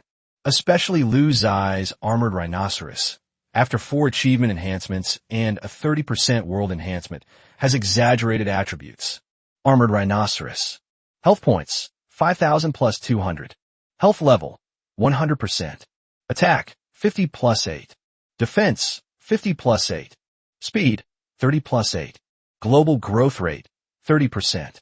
With the world's bonus, the armored rhino's attack and defense are as high as 75, rounded, and its health is 6,760 points, making it the strongest fighting force in the entire tribe at present. The two sides acted immediately. The armored rhinoceros took the lead and charged into the habitat of this barbarian branch. The archers and crossbowmen on the back of the armored rhinoceros also opened fire, and a large number of barbarian warriors fell in front of them. The fighter felt the other side was being unreasonable. "I just want our house. Why are we fighting? Why don't you just move out? Why are there such unreasonable tribes in the world?" The army that fought was only a quarter of the tribe's strength, consisting of about 100,000 archers, 12,500 giant wolf cavalry, and 5,000 helmeted rhinoceroses. However, it was more than enough to wipe out this barbarian branch tribe. After all, the enemy only had 500,000 people. 112,500 versus 500,000. It's clear that the advantage lies with me. A large number of fighting beasts rushed out of the animal pen in the roar habitat. These are the fighting beasts that the barbarians usually kept as pets, including spotted tigers, giant wolves, leopards, and steppe lions. Goodness, the Stone Age natives did have some skills, but not many. A series of deep, resonant sounds, much more powerful than arrows whistling through the air, rang out. That was the heavy crossbow positioned in front of the armored rhinoceros firing. A 1.5-meter long crossbow bolt pierced through the air, directly piercing the body of a prairie lion in front of it. The enormous inertia even caused the prairie lion to roll backward several times. This heavy crossbow has an attack power of 20 points, which is an incredibly high stat for a crossbowman using a heavy crossbow. Heavy crossbowman. Health points, 100 plus 250. Health level, 100%. Attack, 16 plus 20. Defense, 16. Speed, 16. Equipment, wooden bow. Range, 70 meters. Global growth rate, 30%. With a global increase, the total attack power of the heavy crossbow has reached 47, rounded up, and the range has reached 91 meters, which is terrifying. A group of leopards were very agile. They quickly rushed into the battle formation and pounced on the armored rhinoceros. Moo! The armored rhinoceros seized the opportunity, its massive head aiming at the leopard in midair. The single horn on its head pierced the leopard's heart, and then it swung it violently, sending the leopard crashing to the ground with extremely serious injuries. The leopard's base attack power was 30 points, and with the achievement bonus from this barbarian tribe, it reached 40 points. The armored rhinoceros has 75 defense points, which can only withstand 37.5 damage. The opponent barely breaks through its defense, losing 2.5 health points in one hit. That's terrifying. If the opponent bites the armored rhinoceros 2,700 times, it can be successfully killed, Ziye thought to himself. Chapter 45, Defeating the Tuoba Tribe. The 5,000 helmeted rhinoceroses, completely disregarding the enemy's 500,000-strong army and tens of thousands of fighting beasts, formed a neat formation of 500 each and charged in waves, for a total of 10 waves. They wanted to directly break the opponent's formation by trampling and ramming them repeatedly. Bang bang bang bang bang, krak krak krak krak, sido sido sido sido. The sounds of impacts, the clatter of hooves crushing bones, and the thud of arrows hitting their targets mingled together, creating a vivid picture of the most brutal battle. After 10 rounds of attacks, the ground was littered with corpses. The enemy natives didn't even recognize their fallen comrades, because in their minds, the barbarian natives weren't this brutal.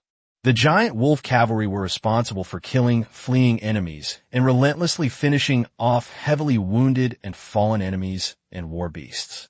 With this level of skill, you still want to collect protection money from me? Ziye thought to himself. This barbarian tribe was powerful, with many branches, each possessing vast habitats and territories, and even attached assets, such as some human tribes that had been annexed. At this moment, a time traveler in the stone house looked on in horror. He couldn't believe that a tribe would actually dare to attack the barbarians, and more importantly, they had won.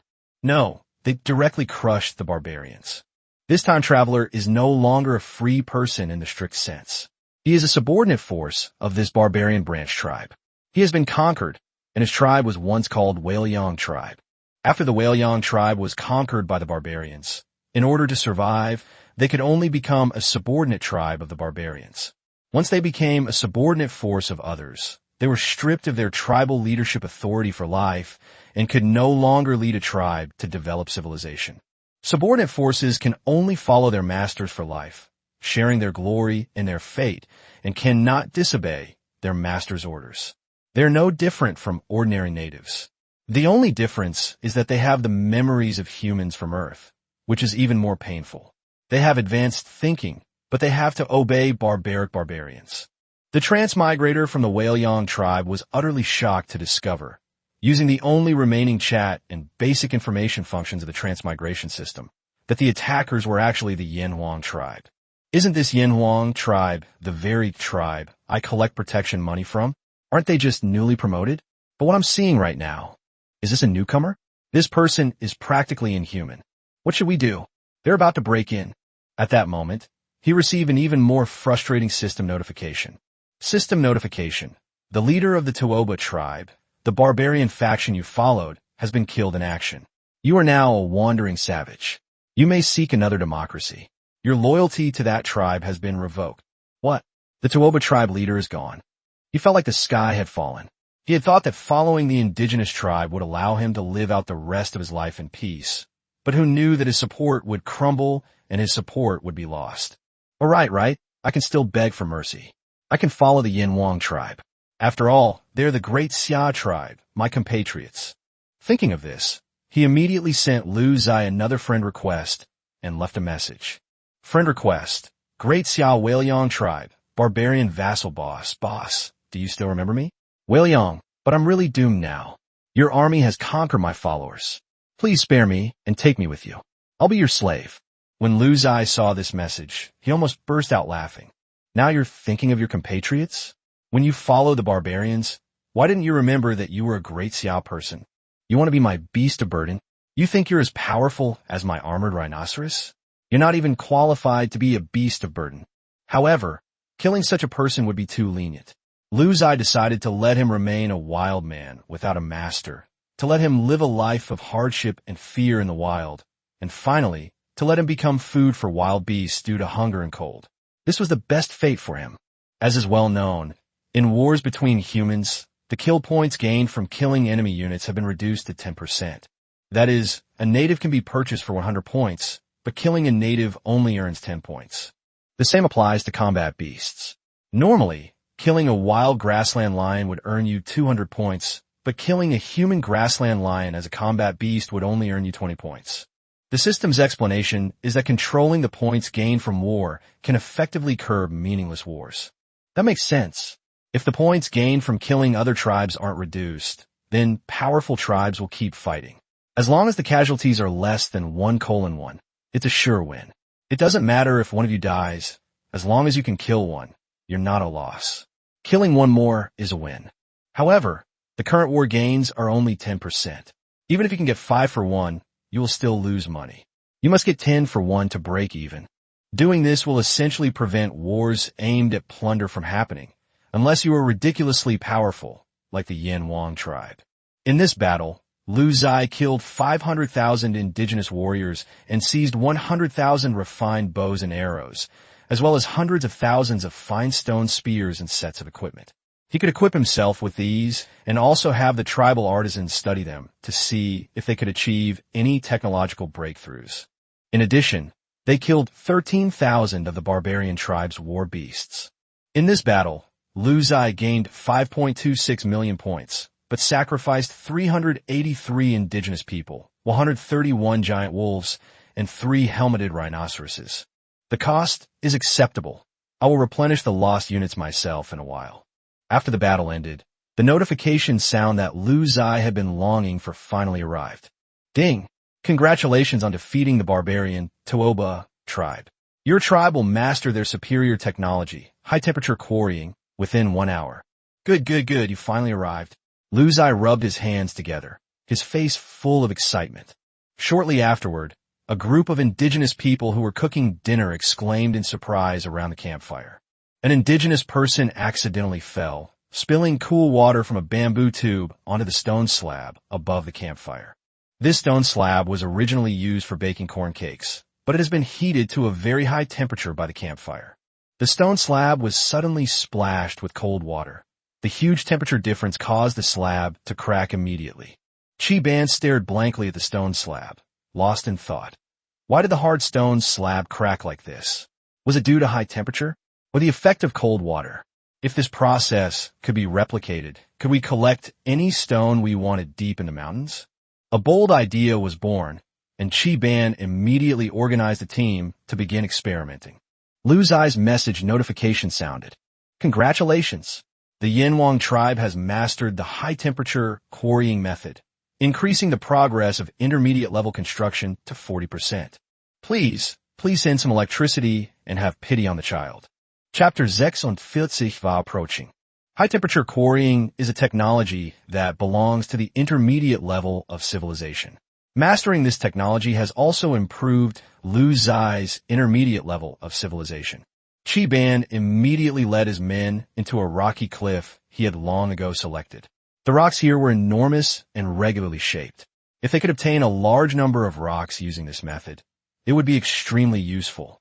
With nothing else to do, Lu Ziye followed Chi Ban to the rocky cliff behind the mountain to witness this historic moment, as it was related to the feat of walking out of the cave. Especially after returning from the martial arts competition, he immediately went to the deep mountains to find Chi Ban, his face full of excitement. Seeing that Ziye was also there, he respectfully said, "Greetings, Chief. We just wiped out a group of unreasonable barbarians. I need to speak with Chiban." "Okay." Ziye nodded, indicating that the other person could do as they pleased. "All hands on deck. All hands on deck." Wudo shouted loudly among a group of busy craftsmen. "Here." Chiban, covered in dust, stood up. "Finally found you." Wudo ran over and grabbed Chiban. "Let me tell you, our hunting party just ran into a group of barbarians. They didn't live in caves, but in a square stone box. Isn't that amazing?" Chiban's eyes burned with fervor, and he immediately realized something. If we could live in such a box, it would be of great significance to the entire tribe. We could find a most suitable place to settle down, grow millet nearby, and raise animals instead of being stuck in caves every day, which limits our range of activities. "Wow, so knowledgeable." Wudo paused for a moment, then gave a thumbs up. He thought Chiban was very cultured. He hadn't thought that far ahead. "So, I let them leave. I didn't kill them. I just asked them to move out. But they actually resisted me with force." Wudo looked completely bewildered. The other party is indeed in the wrong. Chiban also looked incredulous. "Good heavens, you two are truly the crouching dragon and the young phoenix." Ziye, who was standing to the side, was stunned. "Chiban, you're so smart. I wish you could make those boxes too." Wudo looked on with anticipation. "It's not simple, but it's not too difficult either. The main thing is to get high-quality stones. Come on, tell me what that box looks like." Chiban also became interested and wanted to learn more about the characteristics of that type of architecture. "Hee, I'm bad with words, but I can show you." "Men." At Wudo's command, a helmeted rhinoceros carrying a large stone wall rushed up. The stone wall was taken from the house of a barbarian tribe and was intended for Chiban to study. "Take your time looking around. If you're still not satisfied, I'll send a giant wolf to take you over there to see those boxes. That area is now part of our Yanhuang tribe's territory," Wudo said with a proud expression. Okay, let me take a closer look," Chiban said excitedly, circling the stone wall and tapping on it from time to time, analyzing the structure of the wall. Other craftsmen lit campfires on suitable stones, first heating them with high temperatures, then pouring cold water over them, causing the boulders to shatter with a roar. They became increasingly skilled at using this technology, and large quantities of stone were extracted, simply polished, and ready for use in construction. Looking at the scene before him, Ziye knew that the day he would emerge from the cave was not far off. So he gave another order to the armed conflict. "Wudo, you hunt all over the world and know our Yanhuang tribe best. Now you need to pay attention to something." "Chief, what is it?" "I will take care of it," Wudo said earnestly. "We will choose a good place for our Yanhuang tribe, and in the future, all of us will migrate to live there." "Huh? This is a very big deal." Wudo was extremely shocked. Chiban, who was standing nearby, joined the conversation. "This place must have abundant water sources and preferably fertile land nearby with a large area, so that it is convenient for us to plant and raise livestock." Chiban reminded us from the perspective of living conditions. Safety is also essential. Wudo, who came from a military background, considered safety. "It must be very vast, as our tribe is growing larger and larger, and there will be even more in the future," Chiban instructed. Yes. There are many places like this. It seems I need to pay close attention. This is the most important thing for our tribe," Wudo said seriously. He really cared about this matter. As night fell, Ziye learned that the craftsmen had mastered the high-temperature quarrying method, and Chiban had begun leading the team to use local materials in the back mountain to try to build stone houses. Once successful, all that would be left was to find a good place to settle down. Unbeknownst to Ziye, at this moment, hundreds of tribal leaders of the barbarian tribes were gathered around a campfire, discussing plans to conquer the continent. During the discussion, a tribal chief mentioned that a certain tribe had been annihilated by a foreign race that day. These barbarians referred to human transmigrators as aliens, and among all the indigenous forces, the barbarians were the most hostile to transmigrators, without exception. What's even more amazing about this meeting is that, in addition to these barbarian leaders, there were also thousands of transmigrators present. Of course, these transmigrators had become subordinate forces like the Wailing tribe and had already been conquered. These people understood the time travelers, and they often provided the barbarians with various strategies. With the unanimous agreement of these barbarian tribal leaders, they accelerated the pace of their attack, and the direction of the Yinhuang tribe became the future direction of their attack, sweeping across the land. Neither the Western Alliance nor the Great Xia camp could escape this large-scale invasion, and the scale and intensity of the war began to soar. Lu Ziye was unaware of these things, nor was he worried about them. While others feared the flames of war, he would only grow stronger amidst them.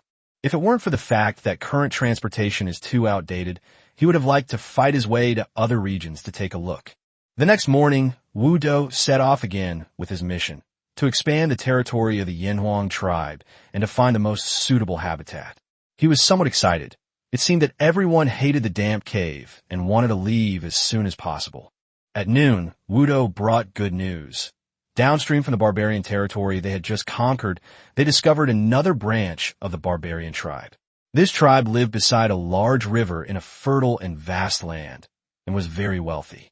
According to Wu Do, they even discovered that these barbarians catch fish in the river, they make dugout canoes, and their tribe is large and populous. Lu Ziye immediately became interested. A tribe that knows how to fish? They must have mastered the net fishing technique from intermediate handicrafts. Fishing with nets is very important because it allows humans to access fish as a food source, which can further improve their physical and brain development and lead to systemic achievements. A fight? You know how to do it. Lu Ziye looked at the other person. Wu Do suddenly understood. I'll go ask them if we can move to another place to live. We can use this place as our habitat. If they don't understand reason, then I'll have no choice but to resort to my fists. That's how it should be. Wu Do is indeed a reasonable person. Chapter 47, The Migration of the Entire Clan. Qi Ban watched the departing Wu Do and sighed. Only our Yinhuang tribe has such simple and honest customs, and even Wu Do is reasonable. Why would I waste words with them? Qi Ban, you really... Lu Ziye was speechless, seemingly finding the argument quite reasonable. Qi Ban mumbled a few words and then said goodbye to Lu Ziye. He was also very busy and had to go to conduct architectural experiments. According to Qi Ban, he went to the barbarian tribe for an on-site investigation last night, and he believes the progress will be smooth. The tribe is now thriving, having annihilated the barbarian branch. Its system points are skyrocketing at a rate of 54 per second, with new armored rhinoceroses and heavy crossbows being created every day. The speed at which it is becoming stronger has never stopped. The Wu Do side has assembled 10,000 armored rhinoceroses, 200,000 archers, and 20,000 giant wolf cavalry, marching in a mighty force toward their target. Lu Ziye watched the spectacle from afar, observing through the lens of the martial arts battle. The opposing tribe was indeed remarkable, with a population of 780,000, surpassing even the Yinhuang tribe. They live along a large river, choosing to live near water. On one side of the river is a vast alluvial plain with fertile soil. River basins have always been the cradle of civilization for humankind. The tribe's houses are built on higher ground to prevent flooding during the rainy season. This is all based on experience. The houses stretched as far as the eye could see on an astonishing scale. Lu Ziye discovered that these houses had the same shape and no distinction between rich and poor or noble and lowly, which was consistent with the early social forms of humankind. Before the emergence of social classes, humanity was egalitarian, sharing resources and resources equally. When one was hungry, the other was full. When faced with external threats, they died together. Like now. Once the armed conflict entered the other side's territory, such a large army would naturally be discovered by the other side very quickly. The tribe's leader immediately led all his soldiers to the plains to prepare for a standoff with Wu. However, the overwhelming force of the army, with its thousands of helmeted and armored rhinoceroses, instantly cleared the enemy's eyes. At first, the opposing leader launched a grand pre-battle mobilization without revealing himself, but now his attitude has changed from eloquent words to silence, and he will probably fall into a state of incoherent rambling when the fighting starts. Halt, you barbarian Qi Yin tribe ahead. The leader of the Qi Yin tribe led his army to block the only way forward, with the two sides more than 200 meters apart, shouting at each other across the distance. Qian tribe, are you the leader? Wudo glanced at the other party. Exactly. Our leader is much better looking. Wudo thought to himself, while loudly proclaiming, I come from the Yinhuang tribe. We are a reasonable tribe. Our leader is refined and easygoing, and our tribe has a simple and honest folk culture. You've really hit the jackpot. Seeing how rich and prosperous your Qian tribe is, we've given you a golden opportunity. Now it's up to you whether you're reasonable or not. The other person was stunned. This was the most polite conversation he had ever heard, yet the most outrageous content. You've brought your troops to our doorstep, and you're telling me you're refined and easygoing? He didn't understand, but still retorted, opportunity? My barbarian tribe has never feared anyone in this land. You'd better think carefully before you speak to me. Wudo smiled and said, the barbarians are quite powerful. It took me half a day to wipe out one yesterday. I hope you can hold out a little longer. In the name of our great leader, I hope you will leave this land and give it to our Yinhuang tribe. Don't you think this is a good opportunity? Your Qian tribe can also gain a reputation for being accommodating. Okay. Is this how you chat? The leader of the Qian tribe was stunned. You want my territory, and you say it in such a high-sounding way? Who taught you to talk like that? The Qian tribe chief, amused and exasperated, shook his head. Then you should ask my stone spear if it agrees. The Qian chief thrust the bone spear forward, his tone resounding. Brothers, Ban was right after all. You guys are really unreasonable. Attack! Upon receiving the order for a military operation, they launched a full-scale attack. The armored rhinoceros seemed to have been unable to contain itself any longer and charged forward with great abandon. Each helmeted rhinoceros carries 2 heavy crossbows on its back and 18 archers equipped with fine bows and arrows. Lu Ziye's current basic range with his excellent bow and arrow is 60 meters, and after a 30% increase, the range is 78 meters. Furthermore, the attack power of the superior bow is increased by 10, which is 2 points higher than the original wooden bow. Buzz, buzz, buzz, 10,000 helmeted, rhinoceros-backed, 20,000 heavy crossbows fired in unison. These are 20,000 incredibly powerful arrows, each the size of a spear. Which family could withstand that? In an instant, the frontline units of the Qian tribe were all pierced through. These frontline units were all strong fighting beasts with good physiques, but they could not withstand such ravaging. The heavy crossbow bolts had barely been fired when arrows rained down from 180,000 skilled archers. Aya! The screams of the battle beasts and the wails of the barbarian natives blended together. The leader of the Qian tribe finally understood why the other side was able to annihilate another branch of the barbarian tribe. He had never seen such a powerful tribal military force before. The distance between the two sides closed rapidly. The armored rhinoceros absorbed 99.9% of the range damage, but remained steadfast. With nearly 7,000 health points and 75 defense, this is no joke. The arrows from those fine bows only left shallow scratches on its thick leather armor, posing no threat unless the damage was repeatedly stacked. But the armored rhinoceros wouldn't give them that chance. With a moo, it charged straight ahead and crashed into the enemy, its hundreds of tons of weight making it as powerful as a tank at full throttle. Several steppe lions tried to stop it, but were instead sent flying by the armored rhinoceros's horn. 10,000 helmeted rhinoceroses charged rampage through the enemy ranks, creating a chaotic battlefield that was in fact a crushing defeat. This battle was a foregone conclusion from the very beginning. Lu Ziye exited the spectator view. It was a one-sided match, nothing worth watching. A few hours later, the system message arrived as expected. Congratulations on annihilating the barbarian Qian tribe. Your system points gain rate has increased to 55 points per second. You have gained 9.16 million points in this war. You have plundered their superior technology, net fishing. Your tribe will master this technology within 1 hour. You can plunder 2 civilization nodes remaining in the Stone Age. In this battle, you lost 203 tribe warriors and 5 armored rhinoceroses, but captured 250,000 refined bows and a quantity of supplies. The battle report was dazzling. It was another day of huge profits.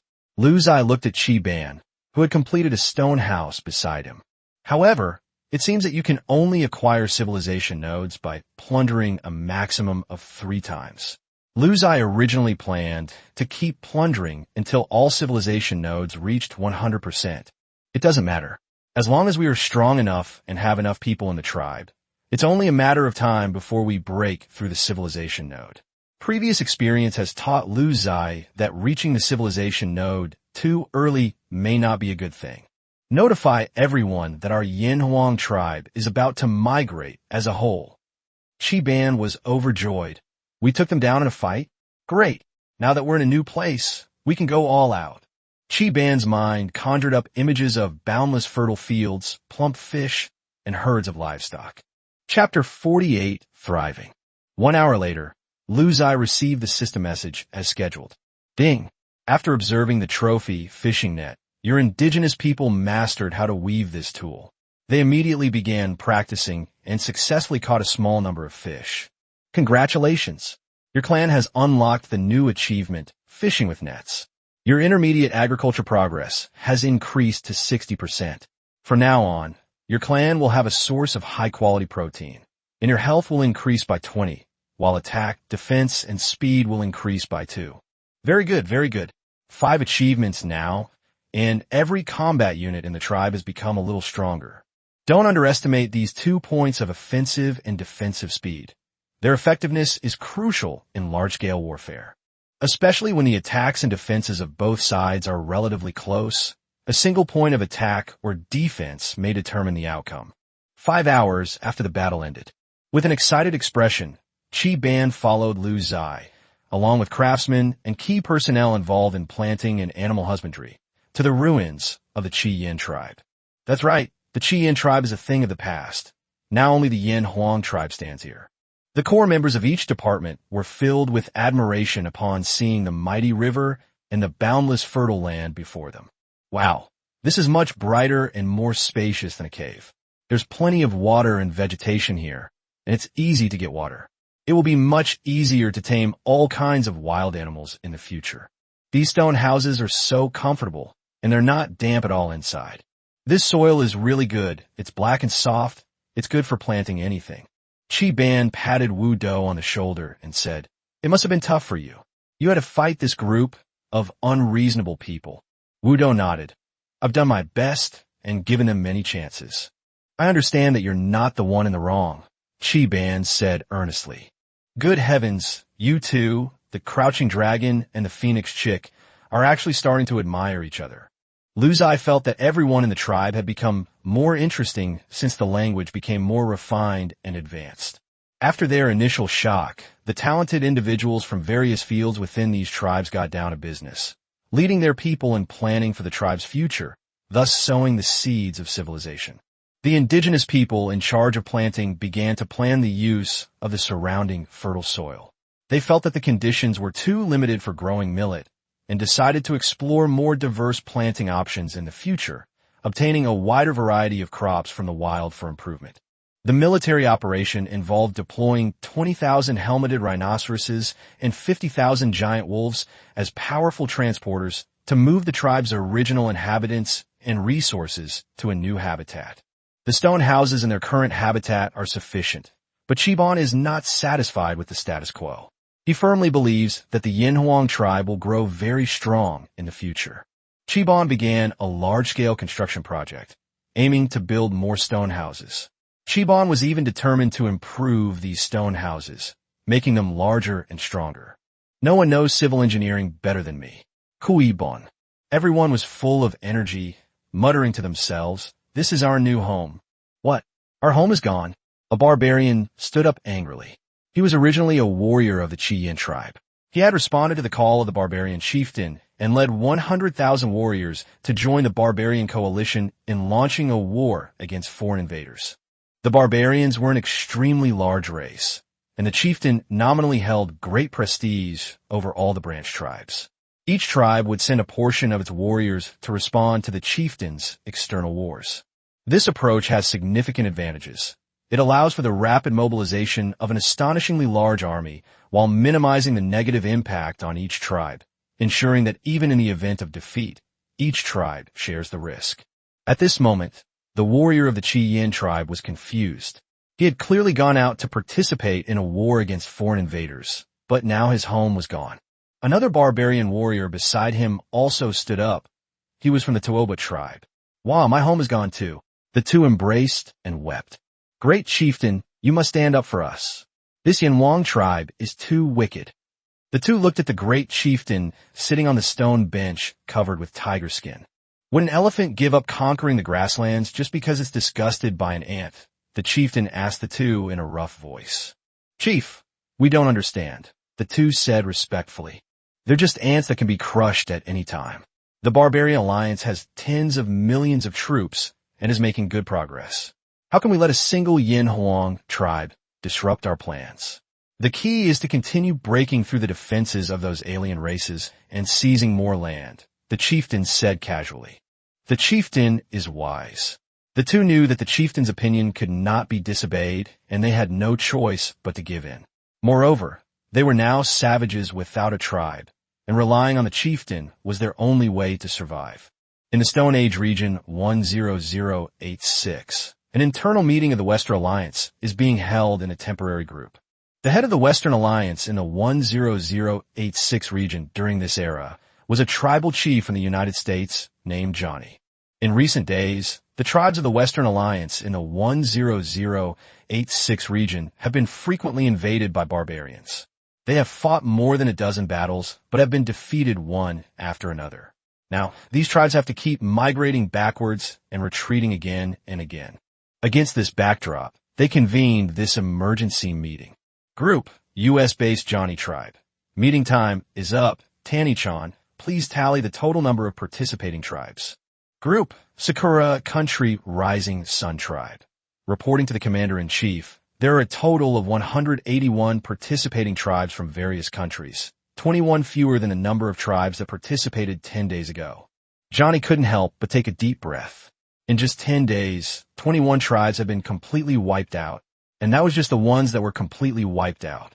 Although the remaining 181 tribes had not been destroyed, they had suffered extremely heavy casualties and were no longer as strong as before.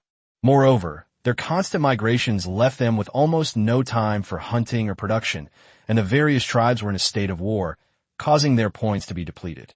Group, U.S.-based Johnny's tribe. The current situation is clear to everyone. The Northern Bear and Batten factions are both following the lead of Great Ziye and have rejected our suggestion to fight the enemy together. Group, Indian Giant Elephant tribe. Why doesn't this Great Ziye just die? It's disgusting. Don't they understand the principle of if the lips are gone, the teeth will be cold? What benefit would they gain from our deaths? Group, U.S. Johnny tribe. Don't say such hurtful things. If we were in their shoes, we wouldn't care whether they lived or died. I once talked to Xie Hongyuan, the commander-in-chief of the opposing side, about this, and he shattered all our illusions with just one sentence. Group, Sakura Country Rising Sun tribe. Commander-in-chief, what did he say? Group, Johnny's tribe of the U.S. We don't care if we live or die, but it's important that you die sooner. Chapter 49, Let's Go All Out. Attack Yanwang. Group, Great Cold Kingdom Global Tribe. These words are so damn hurtful. Group, Indian Giant Elephant tribe. I don't understand. Since the Great Ziye hates us so much, why don't they take the opportunity to launch a sneak attack on us? Group, Johnny's tribe of the U.S. It's simple. They're afraid we'll fight to the death, and that our strength will be greatly reduced, leaving them without the confidence to fight the barbarians. On the contrary, it's in their best interest for them to ignore us and watch us fight the barbarians. After all, we still have hope of resistance and won't choose to attack a third party and bring about our own destruction. Group, Great Cold Kingdom Global Tribe. That makes sense. Group, U.S. Johnny tribe. Alright, that's all in the past. Relying on ourselves is worse than relying on anyone else. Let's discuss our next strategy. Everyone is welcome to share their opinions. Bastard, tell us about our current overall military strength and the situation we face. Group, Sakura Kingdom Rising Sun tribe. Okay, Commander-in-Chief, everyone. Currently, not counting the wounded, we have a total of 23 million warriors of all types available for combat, and 7.1 million combat beasts. The barbarians are currently conducting a new round of conscription, and they expect their forces to reach 30 million, with 10 million combat beasts. Moreover, their rear areas are vast, and their war potential is enormous. We simply cannot afford to expend resources on them. Therefore, the overall strategy of the commander-in-chief is a swift and decisive victory, quickly devising a strategy. We cannot afford to drag this out. All the Western Alliance tribal leaders present at the meeting recognized the current situation. They could no longer retreat, nor could they allow the barbarians to gradually erode their strength. They still had the power to fight, but if they continued to drag things out like this, they would only face certain death. Everyone agreed with Johnny's overall direction, but the question was how to fight this decisive battle and how to break the deadlock. Group, India's Shiva-blessed tribe. I swear in the name of the great god Shiva that I am willing to act as the vanguard, sending all my elite warriors to fight the barbarians to the death. Group, Great Cold Kingdom Global Tribe. Forget it. Your tribe was almost wiped out. Now there are only a few thousand left. You don't care. The crowd gasped. What kind of person was this?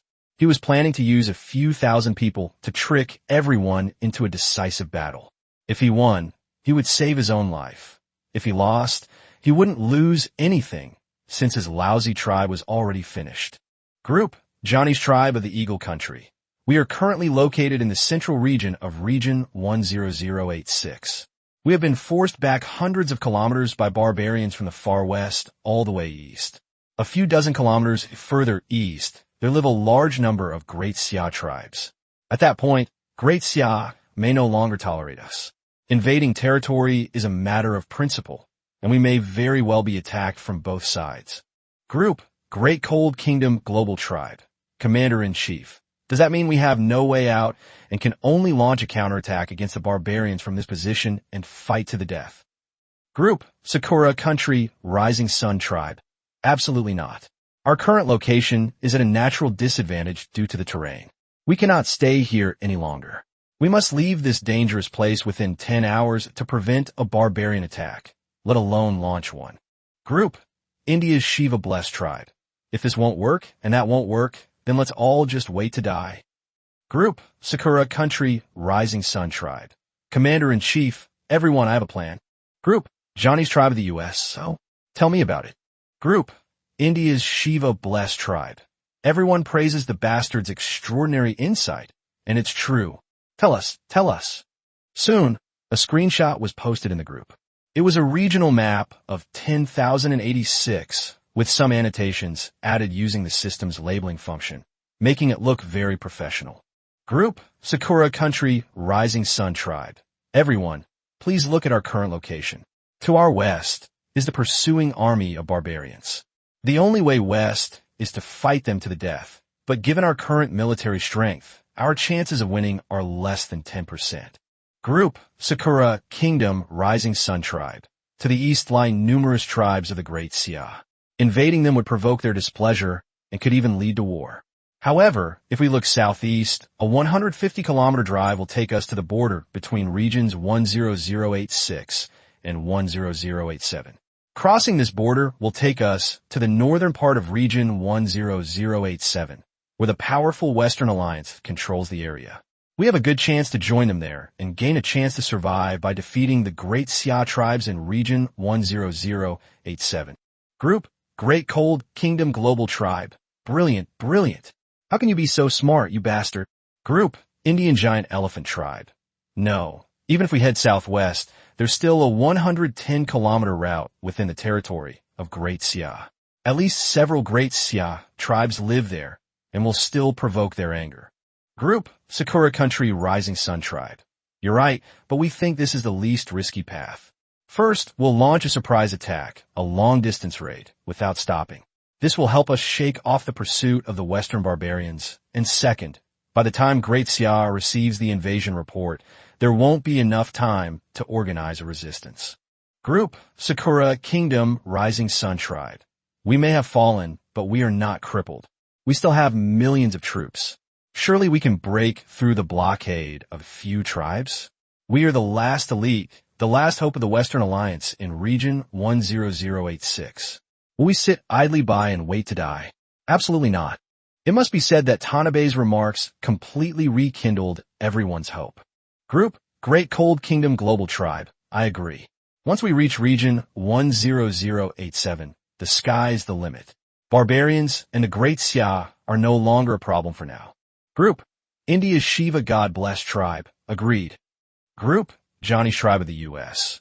As the commander-in-chief, I have to admit this is the best plan at present, and I agree. Johnny's agreement quickly unified the group's opinions, and a bold plan was born. In the Stone Age region 10,086, the last 23 million troops and 7.1 million war beasts of the Western Alliance will launch a surprise attack in the southwest direction after a 2-hour rest, entering region 10087.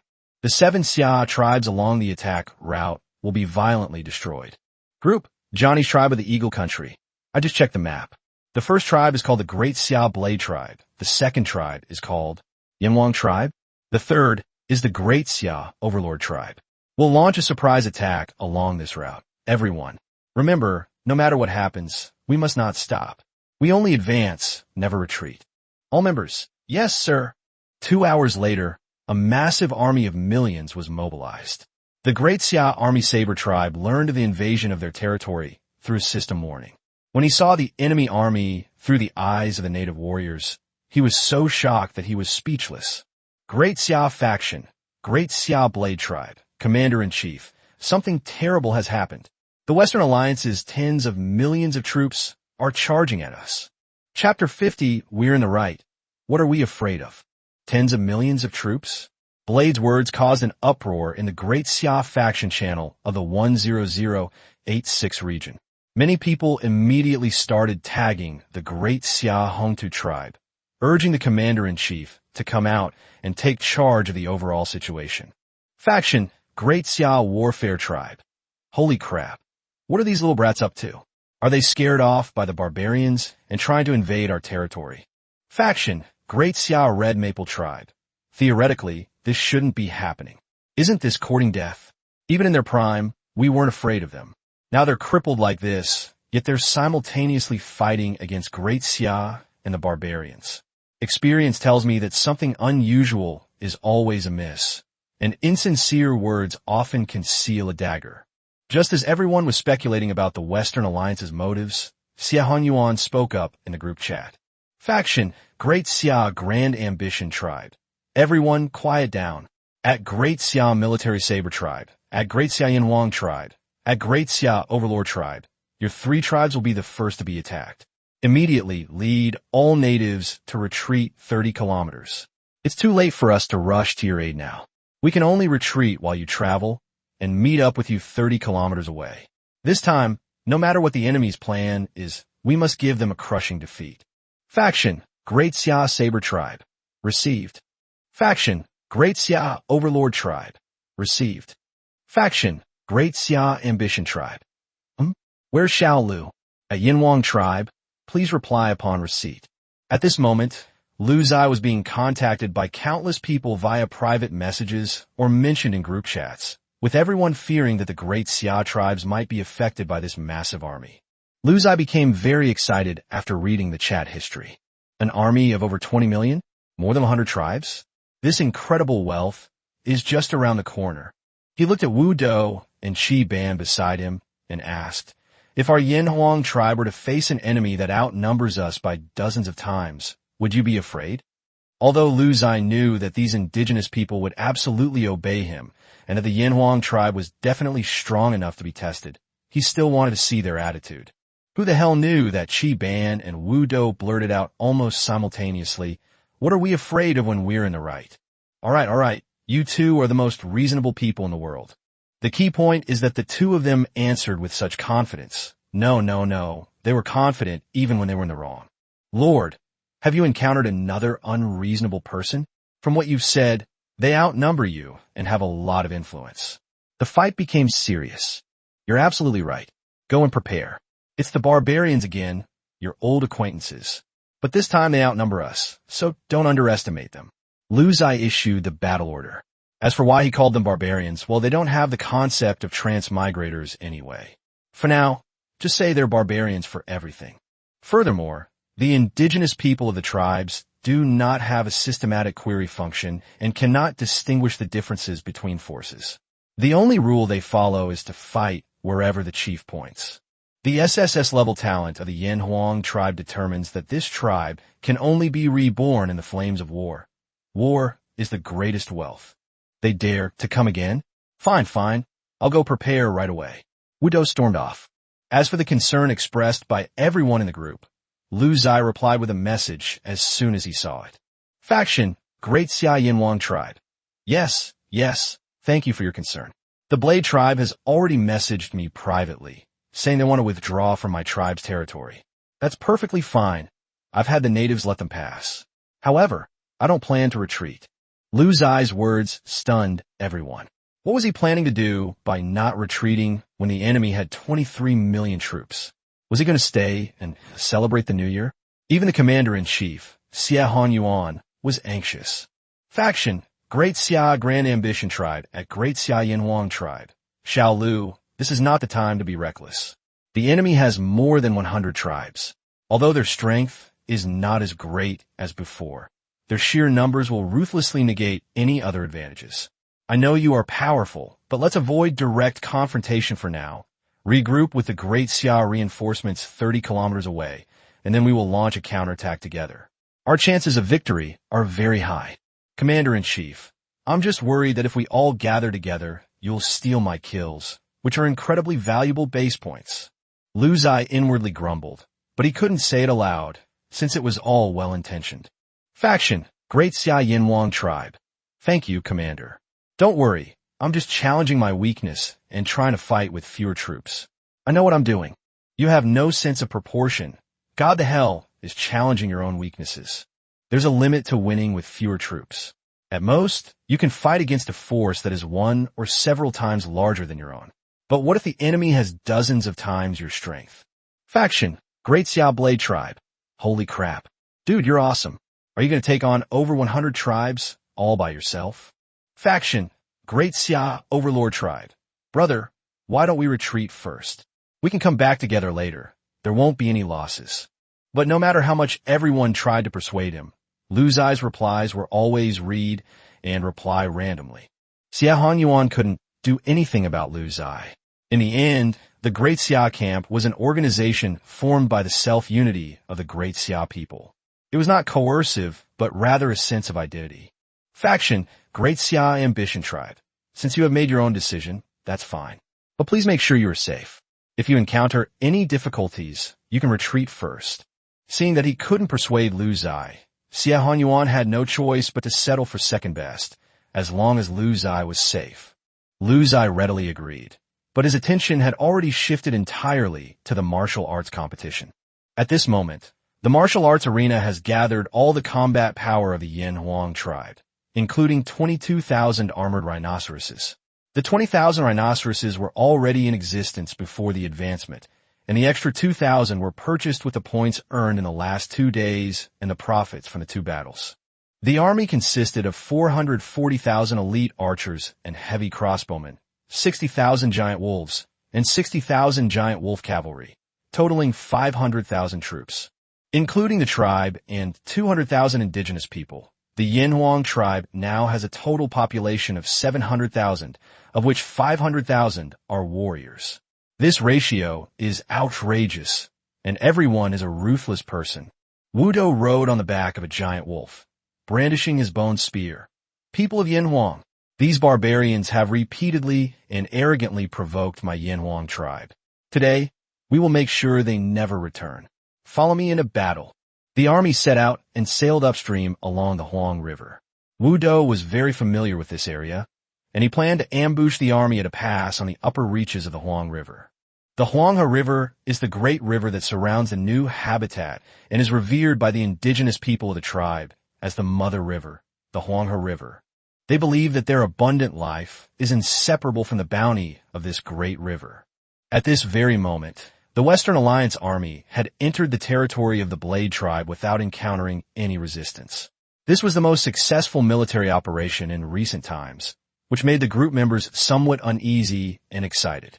Group, India's Shiva God-blessed tribe. Progress is going so smoothly, If we advance another 100 kilometers or so, we'll enter the territory of region 10087, and we'll be free. Group, Great Cold Kingdom Global Tribe. But this isn't the style of Great Ziye. I'm a little worried. Group, Johnny's Tribe of the Eagle Country. The concern is valid. The current situation indicates that Great Ziye is aware of our actions and has made the decision to order the Blade Tribe to retreat. There are only two possibilities for this action. Tensions immediately rose again within the Western Alliance group. Group, Sakura Country Rising Sun Tribe. Let me guess, there are two possibilities. 1. The Great Ziye Kingdom knows we are at our wits' end and doesn't want to fight us at this time, so they let us pass, but this possibility is very small. 2. The Great Ziye Kingdom has already organized defensive forces on our retreat route and is not planning to let us leave. They intend to devour us. Group, Johnny's Tribe of the Eagle Country. The analysis by this bastard is still as sharp as ever, just as I thought. Chapter 51, The War Begins. Group, Great Cold Kingdom Global Tribe. Huh? Commander-in-Chief, if it's the second scenario, how do we respond? Group, Johnny's Tribe of the Eagle Country. There is no other way. We must march at top speed. The sooner we encounter the Great Ziye army, the less time they have to set up their defenses, and the weaker their blocking force will be. If we delay too long, they will gather an even stronger blocking force. We are racing against time. The leaders of the Western Alliance all agreed with Commander-in-Chief Johnny's words, so they sped up their march, not wanting to give Great Ziye more time to organize its forces to deal with them. However, Johnny never dreamed that his two analyses were correct and that the Great Ziye was indeed implementing the second plan he had analyzed to launch an ambush. But he never expected that there was another crazy tribe that planned to devour them all by themselves. 1 hour and 13 minutes later, Ziye received a warning message from the system. Ding! Warning! Warning! Other forces have appeared in your territory. They are marked in red on the system map and are updating in real time. This feature is really useful, Ziye thought to himself. This means that the system will issue a warning as soon as any force enters its territory. This is why the Blade Tribe had to communicate in advance before retreating through its territory, because Ziye would definitely receive the warning. It would be impolite not to inform him, and it could even cause friction. Ziye opened the system's map and saw a dense cluster of red dots moving in the northeast direction, indicating that the fighting army had reached what he considered the best position to ambush them. This is a vast mountain plain located in the upper reaches of the Huang River, sandwiched between two massive mountain ranges and formed by the Huang River's alluvial deposits. The advantage of engaging in battle here is that it allows for the organization of superior forces to concentrate fire on the enemy. Since there are high mountains on both sides, the battle between the two armies will put the front line to the test. The armored rhinoceros of Yin Huang has something to say. Who is tougher than it? There are also disadvantages. If they are defeated, neither side will have a chance to escape. They are surrounded by high mountains, and turning back would lead to a rout. Armored rhinoceroses form ranks. Once the martial arts team reached their designated positions, the order to prepare for battle was given. 22,000 helmeted rhinoceroses were arrayed in 3 rows, each row consisting of more than 7,000 rhinoceroses, directly blocking the narrowest part of the impact plane. Meanwhile, 60,000 giant wolf cavalry were concentrated on the left and right flanks, waiting for the right moment to strike after the battle. Heavy crossbowmen, archers, prepare. Wu Do ordered again, because he could hear faint marching sounds coming from ahead. Soon, a massive Western coalition force appeared on the other side, and they were also shocked. What's that shape? What is that huge thing? Is this all the force that Great Ziye has to stop us? Why are there so few of them? Group, Sakura Country Rising Sun Tribe. Commander-in-Chief. Ahead is the Yin Huang tribe. They're the only tribe there, and it seems they are preparing to ambush us. Their forces number approximately 500,000. Group, Great Cold Kingdom Global Tribe. Is that an armored rhinoceros? This guy is tough to deal with. I remember his defense is around 50 points, and with the tribe's achievement boost, it should be around 58 to 60 points. He's not easy to handle, because the system's viewing function can only show the most basic information to the Transmigrators tribe. They only know that these armies come from the Yin Huang tribe, but they cannot see the number of achievements, rankings, points, and the world growth rate, which is most easily overlooked. It was precisely because they overlooked the 30% massive world increase from the Yanhuang tribe that they overestimated their attack power and underestimated the armored rhinoceros's toughness. Group: U.S. Army Johnny tribe. This person is very strong, but thankfully he only has one tribe. Perhaps the higher-ups of the Great Xia dynasty sent him here to hold us off for a while, buying them time to build a second line of defense. We can't fall for it. We must get through quickly. Even if his armored rhinoceros has 60 defense, we can still break through it. With 23 million troops, we'll crush them even if we have to. Group: Great Cold Kingdom Global Tribe. Let's do it. Group: U.S. Army Johnny tribe. Hear my command. War beasts concentrate in the front line to draw fire. Cavalry charge in coordination. Archers hold them off. All members. Yes, sir. The 23 million strong army was assembled in layers, but in this narrow terrain, they could not make use of their numerical advantage. They could not bypass the mountains to encircle the Yanhuang tribe, and could only confront them head-on. Wudo looked at the soldiers on his left and right. Notify the entire army to fire while retreating until we reach the mouth of the valley, then launch the charge. Yes. Although the armored rhinoceros is enormous, it is also a monster in terms of stats. Not only does it have high health, attack power, and defense, but its speed is also not weak after various enhancements, making it significantly faster than its opponent. Therefore, in armed combat, the army can kite the enemy by shooting while retreating. However, this tactic cannot continue indefinitely, because once you reach the mouth of the valley, you will be on a vast plain, and the enemy can switch from a single frontal charge to a four-pronged attack, where their numerical advantage will immediately become apparent. However, after assessing the attack power of his army, Ziye guessed that once the enemy reached the mouth of the valley, it would be about time to defeat them. Kill! Johnny issued the attack order, and the millions of troops at the forefront charged forward, with various war beasts leading the charge to draw fire and absorb damage. The distance between the two sides closed rapidly. 300 meters, 200 meters, 100 meters, 90 meters. Buzzing, buzzing, buzzing. 22,000 armored rhinoceroses, each equipped with 4.4 heavy crossbows, fired simultaneously. The basic range of the heavy crossbow is 70 meters, which is increased to 91 meters after a 30% world boost. This range even exceeds that of a military bow, completely stunning the opponent. What is this? A sniper rifle? Firing from this far? Is it even playable without nerfing it? 44,000 giant arrows, each 1.5 meters long and weighing 4 kilograms, pierced through the entire valley with a terrifying whistling sound, like vengeful ghosts demanding lives. Some of the fighting beasts at the forefront were skewered like kebabs, impaled by several giant arrows, some even pinned to the ground. Johnny was shocked. This guy is not easy to deal with. 60 kilometers west of the battlefield, the barbarian army stood frozen in place.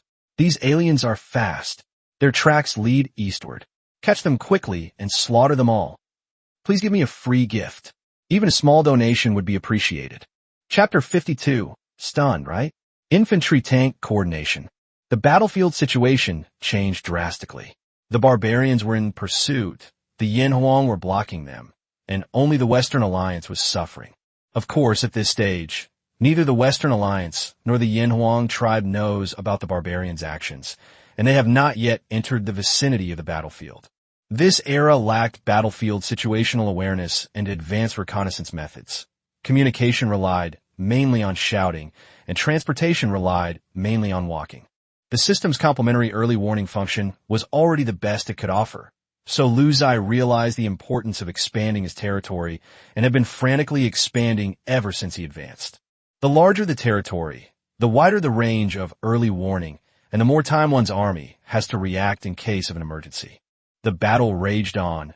Arrows streaked through the air, beasts roared, and the sounds of sand and gravel flying on the ground mingled with the muffled thuds of beasts falling to the ground.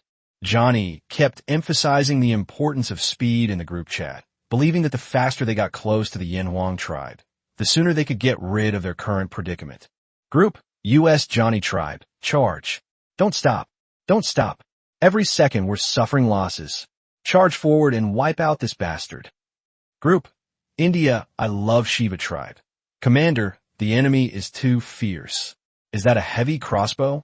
Can it even be from this era? The attack power is too strong. Group, Great Cold Kingdom, Universal Tribe. Commander, something's wrong. There are 20 soldiers on the back of that rhinoceros, but only 2 heavy crossbows. Right now, they're using those 2 crossbows to pull us back. If we get any closer, an even larger number of archers will open fire on us. We'll be facing several times the firepower. Can we really handle this? Group, Johnny's Tribe of the U.S. Are you stupid? Their archers can fire, but we can't? Our bows are no match for their heavy crossbows. Shut up and charge. Anyone who dawdles will be sacrificed. Johnny still held considerable prestige, and under his urging, the Western Alliance army charged forward recklessly. The idea was good, but in reality, it wasn't so easy to implement. The Yanhuang tribe's combat units are all numerical monsters. In the face of numerical superiority, any strategy is futile. Wu Do was a natural-born military genius, commanding 500,000 soldiers and tens of thousands of fighting beasts with remarkable efficiency. The armored rhinoceros fired while retreating, engaging the enemy at a distance of 91 meters while suspended by its heavy crossbow. A single firing unleashes 44,000 heavy crossbow bolts, enough to wipe out an entire enemy force. The entire valley reeked of blood, so strong it was impossible to shake off. The Western Alliance continued their fierce attack, trampling over the corpses of their own side. Lu Ziye glanced at the information about the increase in points and calculated that he had killed about 1.8 million combat units, including soldiers and combat beasts, with combat beasts being the main ones. But this doesn't include many wounded units. If the enemy continues their charge, the casualties will be even greater. In cold weapon warfare, the ratio of death to injury was generally 1 to 5, meaning that for every soldier killed, there are 5 wounded. By now, almost none of the Western Alliance's fighting beast army are in full health. Lu Ziye's goal was the same, to eliminate the enemy's high health and fast-moving combat beasts first. Then, when the enemy only had some archers and infantry left, once they launched a charge, what difference would there be between them and dead men in front of the armored rhinoceros? We retreated some distance to the mouth of the valley, so it seems the outcome of this battle is pretty much decided. Lu Ziye was playing with great enthusiasm, which made Xia Hongyuan very nervous. He was afraid that Lu Ziye was too reckless and something unexpected would happen. He estimated the time and knew that the battle must have been going on for a while. He didn't message Lu Ziye privately, knowing that the other party was probably busy fighting. Instead, he messaged the Overlord tribe because this tribe, along with the Blade tribe and the Yanhuang tribe, was on the front line of the enemy's attack. If Lu Ziye was defeated and retreated, then the next target would definitely be the Overlord tribe. Private chat, to Xia Hongtu tribe. Overlord, have you retreated? Private chat, Great Xia Overlord tribe. Yes, Commander-in-Chief, I'm 5 kilometers away from the rendezvous point you designated. Private chat, to Xia Hongtu tribe. Very good. Have you received a system alert? Judging from the timeline, the Western Alliance army should have already invaded your tribe. Private chat, Great Xia Overlord tribe. I was just about to report to you, but it's strange, it's been several hours, and there's been no movement at all. There's no sign of invasion on my territory, which is unreasonable and unscientific. Could it be? The leader of the Overlord tribe thought of the most unlikely answer. Could it be that his Yanhuang tribe had really stopped an army of tens of millions? Only in this way could the enemy have delayed entering his territory. Private message, Great Xia Grand Ambition tribe. Don't spread the word yet. This matter is not confirmed. It's also possible that the Western Allied forces encountered barbarian pursuit. It's hard to say. Continue to proceed as planned to the destination and quickly formed the Great Xia Allied forces to prepare for the battle against the Western Alliance army. Private message, Great Xia Overlord tribe. Yes, Commander-in-Chief. The leader of the Overlord tribe was a gossip, and upon learning such a huge piece of news, he couldn't help but spill the beans. With a roar, another wave of war beasts charged forward. The heavy crossbowmen on the armored rhinoceros's back were exhausted, and they frantically fired heavy crossbow bolts. If it were any other tribe, they simply couldn't maintain such sustained firepower. Only heavy vehicles like the armored rhinoceros could carry so many arrows, It's practically an unlimited firepower system. However, Johnny felt that a turning point was coming soon, and he excitedly posted in the group chat. Group, U.S. Johnny Tribe. Brothers, if the enemy retreats any further, they'll be out of the valley. It's flat outside. We can quickly encircle them. Now, gather your strength and charge. Group, Sakura Country, Rising Sun Tribe. We've been getting utterly thrashed by them for hours. Now's the time for revenge. Group, Isingwa Hongshui Tribe. The time for revenge has come. Kill. Everyone seemed to see a glimmer of hope, but Lu Ziye's lips curled into a slight smile. The tactics we practiced countless times, the combat, it's up to you. Wudo looked behind him and saw Shengoku. He shouted, all troops, listen up. Archers, switch to foot and follow the armored rhinoceros closely. No one is allowed to leave the armored rhinoceros's protection. Look for opportunities to shoot down the enemy. Giant wolf cavalry on the left and right flanks. Prepare to pursue. Armored rhinoceros, charge. With a whoosh, all the archers took to the ground. The armored rhinoceros's leather armor had a multi-layered, pleated structure that could be raised like a shield, creating a large, sturdy shield wall behind them. All arrows can be lowered into the arrow basket by releasing a rope, making it extremely convenient and easy to grab and take away. This is a multi-purpose arrow basket designed by Chi Ban, which can be adapted to complex battlefield situations. Moo! The armored rhinoceros began its charge forward, with archers providing range support from behind. What's this called? This is called infantry tank coordination. Isn't that awesome? Chapter 53, Natural Disaster Strikes, Dragons Pass Through. The Western Coalition was completely dumbfounded. They had thought that once the archers from both sides were within range, they could overwhelm the enemy with sheer numbers. However, now all the arrows hit the armored rhinoceros. Many arrows could not penetrate the armor, and only the arrows of a few elite tribes, amplified by multiple achievements, could cause slight damage. 22,000 helmeted rhinoceroses charged forward, while more than 400,000 archers like spies hid behind the rhinoceroses and secretly fired hundreds of thousands of arrows at a time. They had places to hide, but where do we go? The entire Western Coalition panicked instantly. The two sides are now 50 meters apart. Once the armored rhinoceros charges into the enemy formation, who can stop this 100-ton king? This is different from what I imagined.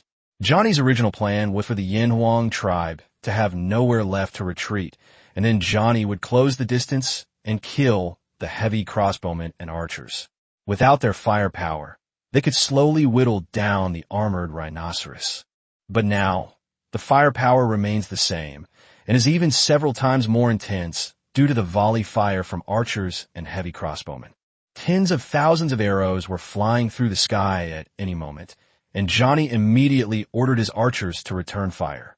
The two sides clashed, and a rain of arrows poured down. The armored rhinoceros charging on the front lines was still losing health very quickly. After all, the enemy's archers were too numerous, and even if only 10% of their arrows could penetrate their defenses, it was still extremely terrifying. 6-0-0-0, 5-0-0-0, 4-Boom. The armored rhinoceroses successfully charged into the enemy ranks. Tens of thousands of armored rhinoceroses rampaged through the crowd, leaving the enemy archers dumbfounded. How the hell were they supposed to shoot them? Shoot their own men along with them? At that moment, Johnny issued an order for all-out fire suppression, no matter the cost. Both sides began unleashing a barrage of arrows towards the enemy camp. The contact lines of the Western Alliance collapsed in large sections, while the armored rhinoceros began to charge forward at an astonishing speed. Without the buffer provided by the combat beasts, humans are far too insignificant in the face of such a behemoth. With a long howl from the giant wolf king, the giant wolf cavalry on both sides began to charge. Because the enemy was completely thrown into disarray, this was the time to add fuel to the fire and accelerate their rout. Giant wolves roared on both flanks. Armored rhinoceroses charged through the center, and arrows rained down from the sky. The leaders of the Western Alliance were stunned. The hundreds of thousands of troops they had built up over so long collapsed in just a moment. Group, Sakura Country, Rising Sun Tribe. Commander-in-Chief, we've lost. Let's retreat. Let's retreat. Group, Isangwa Hongshui Tribe. Commander-in-Chief. Retreat now. Sacrifice 1,000,000 men to stop them, and I might still be able to escape with millions more. Disagreements began to emerge within the group, and when defeat loomed, even authority would be shaken. Although they knew that such a retreat could only temporarily escape the confrontation with the Yanhuang tribe, and that sooner or later they would either be caught up by the barbarians or be wiped out by the Yanhuang tribe. Johnny sighed. He knew that at this point, he no longer had any authority to command them. If he persisted, a mutiny was highly likely, and everyone wanted to live. Group, Johnny's tribe of the U.S.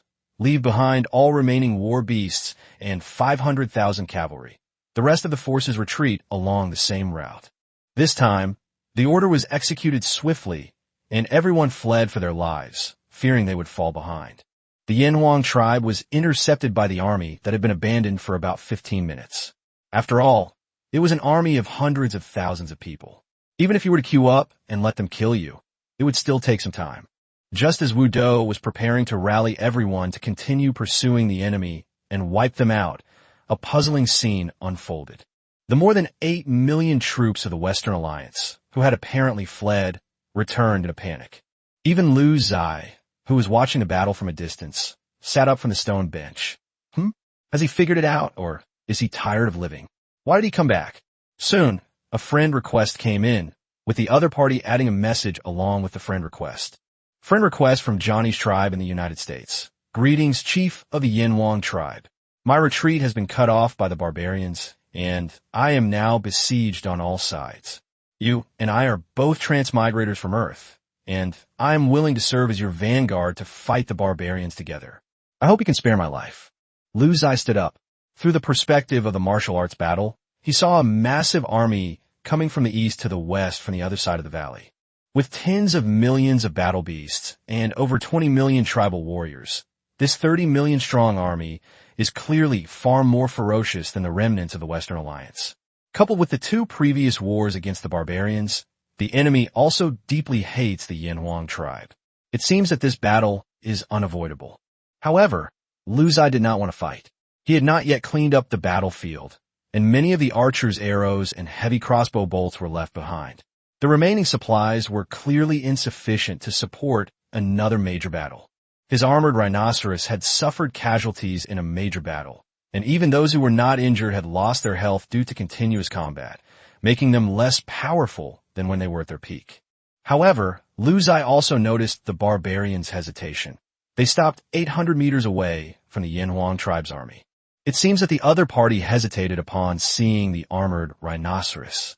At that moment, Wu Do made a bold decision. He directly rearranged the armored rhinoceros formation, pretending to charge, while muttering incantations. It's you unreasonable and arrogant cowards again. I hate unreasonable people more than anything in my life.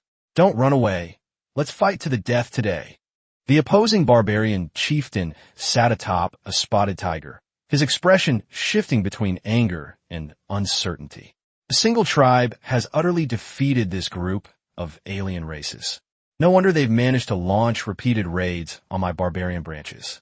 They certainly have some skill. Chieftain, it's rare to encounter this group of people today.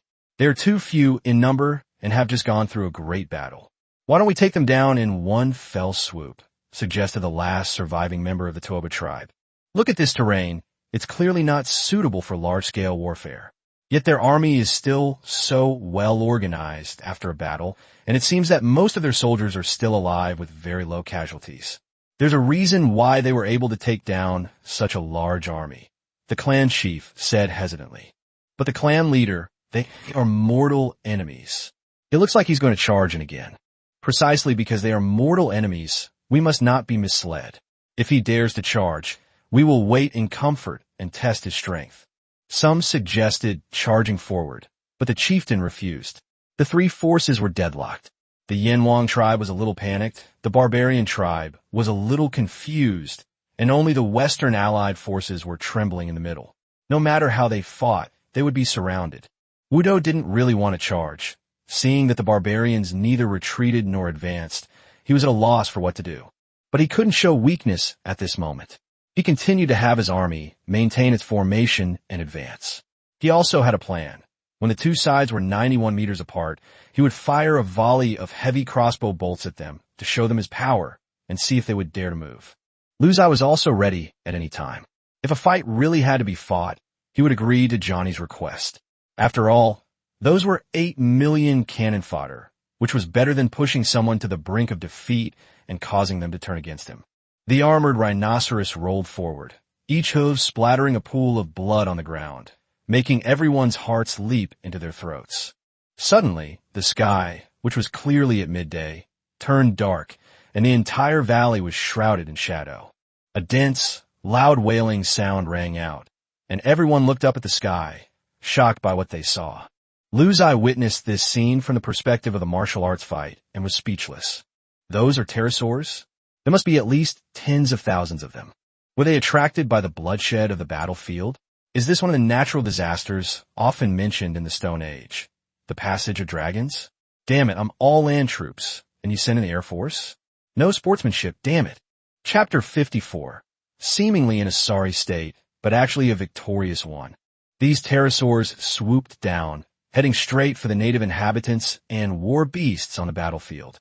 Aside from the 100-ton king, which they couldn't lift, they could even kill, tear apart, and carry away giant wolves with their claws.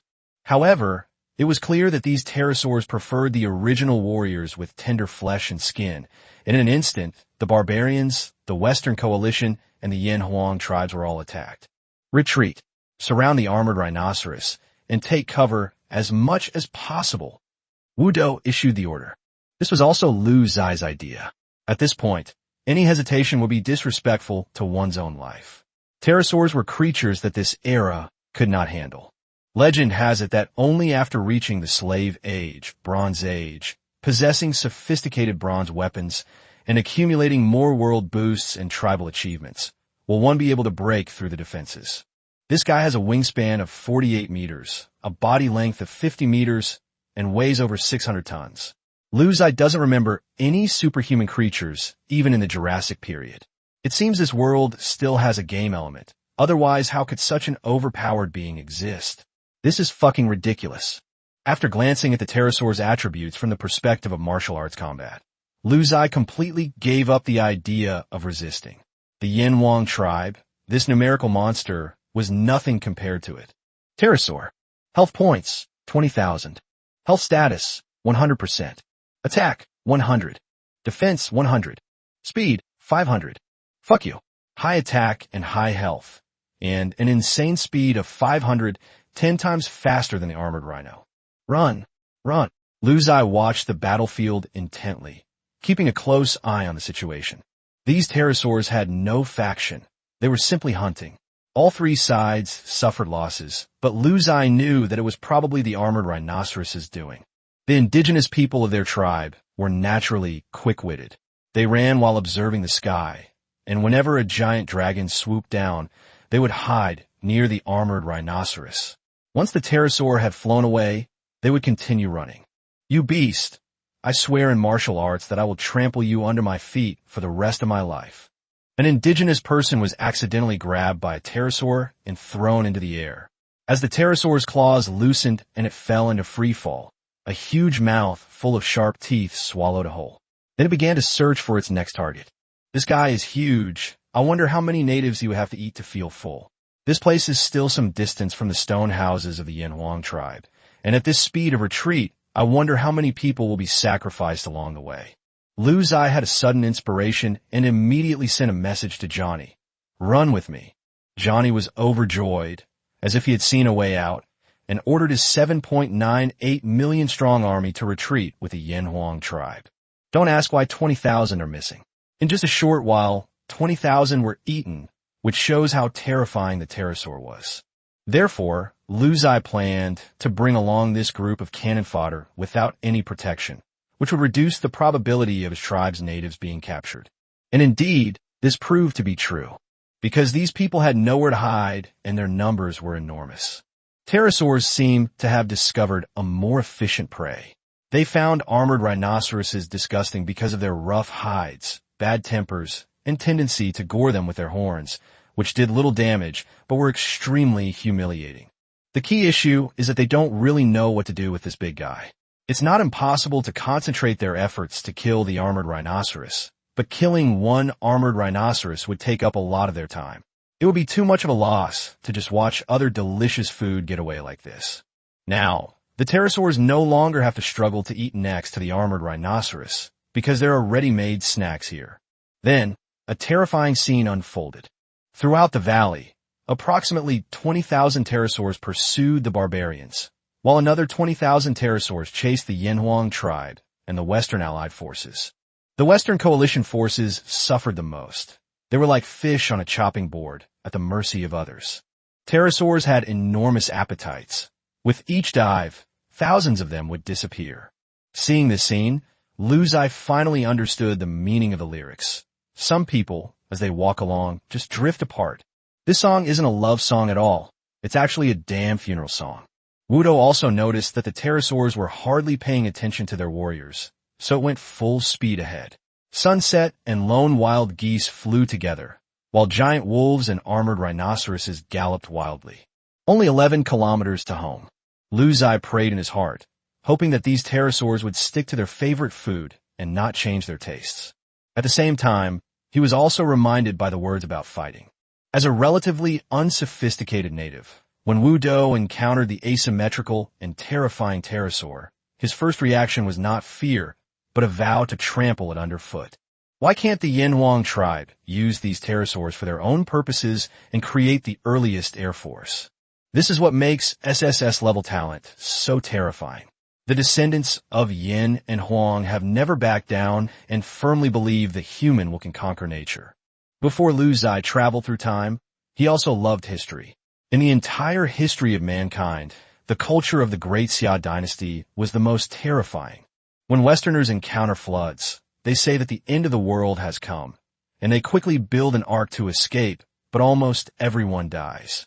Faced with equally terrifying floods, the Xia dynasty produced Yu the Great, who passed by his home 3 times without entering and managed to control the floods.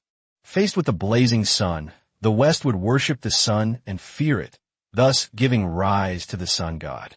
The Great Xia dynasty was different. It was too hot, and people didn't like it. That's how the story of Ho is shooting down the sun came about. Although it's a myth, its core message is, if I don't like something, I'll get rid of it even if you're in the sky.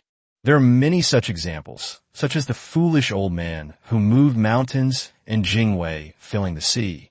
When faced with many uncontrollable forces, the people of Daxia had many ideas, but they never considered surrendering or giving up. So, Ziye was thinking at this moment, yes, this pterosaur is so terrifying. Why can't we tame it? Why can't it be used for my benefit? 100 defense isn't invincible. As long as you show your health bar, my Yinhuang tribe is sure to be able to take you down. This battle, seemingly a disastrous affair with everyone running for their lives, was in reality a case of Qin Shi Huang touching an electric shock door. He won by a fluke. In this battle, Ziye annihilated more than 60% of the Western Allied Forces tribes, and his system points have increased from 55 points per second to 130 points per second. Ziye immediately started calculating using the math his PE teacher had taught him. How many points did he get that day? Holy crap, 11.23 million? That's like a rocket taking off. Pterosaur, just you wait, don't let me get my chance. From the perspective of the martial arts battle, Ziye saw that the Yinhuang tribe's army was retreating even faster, while the Western Alliance, lacking mounts, had been left far behind and fed to the dragons. The Western Alliance's army fled for their lives, even causing a stampede. In just a short time, they lost another 290,000 men, which was incredibly tragic. But Johnny still saw hope. As long as he got to Ziye's habitat, he would work for him. Even as a slave, at least he would save his life. Chapter 55 Chi Ban is furious, and a heavy crossbow is improved. We're almost there. Brothers, don't stop. Wudo was excited when he saw the familiar Huanghe River, and the army behind him cheered and jumped for joy. Meanwhile, the Western Alliance's army, due to its slower speed compared to the Yinhuang tribe and the constant fighting among the pterosaurs, had already been left more than 5 kilometers behind. Finally, the entire army returned safely. The giant wolf and the people all hid in the stone house, and once the door was closed, the pterosaurs could not get in. The armored rhinoceroses all leaped into the Emperor River. Not only were they thick-skinned and tough, but they could also swim, allowing them to evade pterosaur attacks in the water. In fact, pterosaurs never wanted to attack armored rhinoceroses. It was too torturous. After many twists and turns, the Western Coalition forces have dwindled from an initial force of 8 million to a force of 4 million. Now, they have finally seen Lu Ziye's settlement, and everyone is cheering. Group, India, I love Shiva tribe. We are saved. We have arrived. Group, Sakura country, rising sun tribe. No, we've been betrayed. Look at their stone houses. The doors are tightly shut. They're clearly trying to kill us here.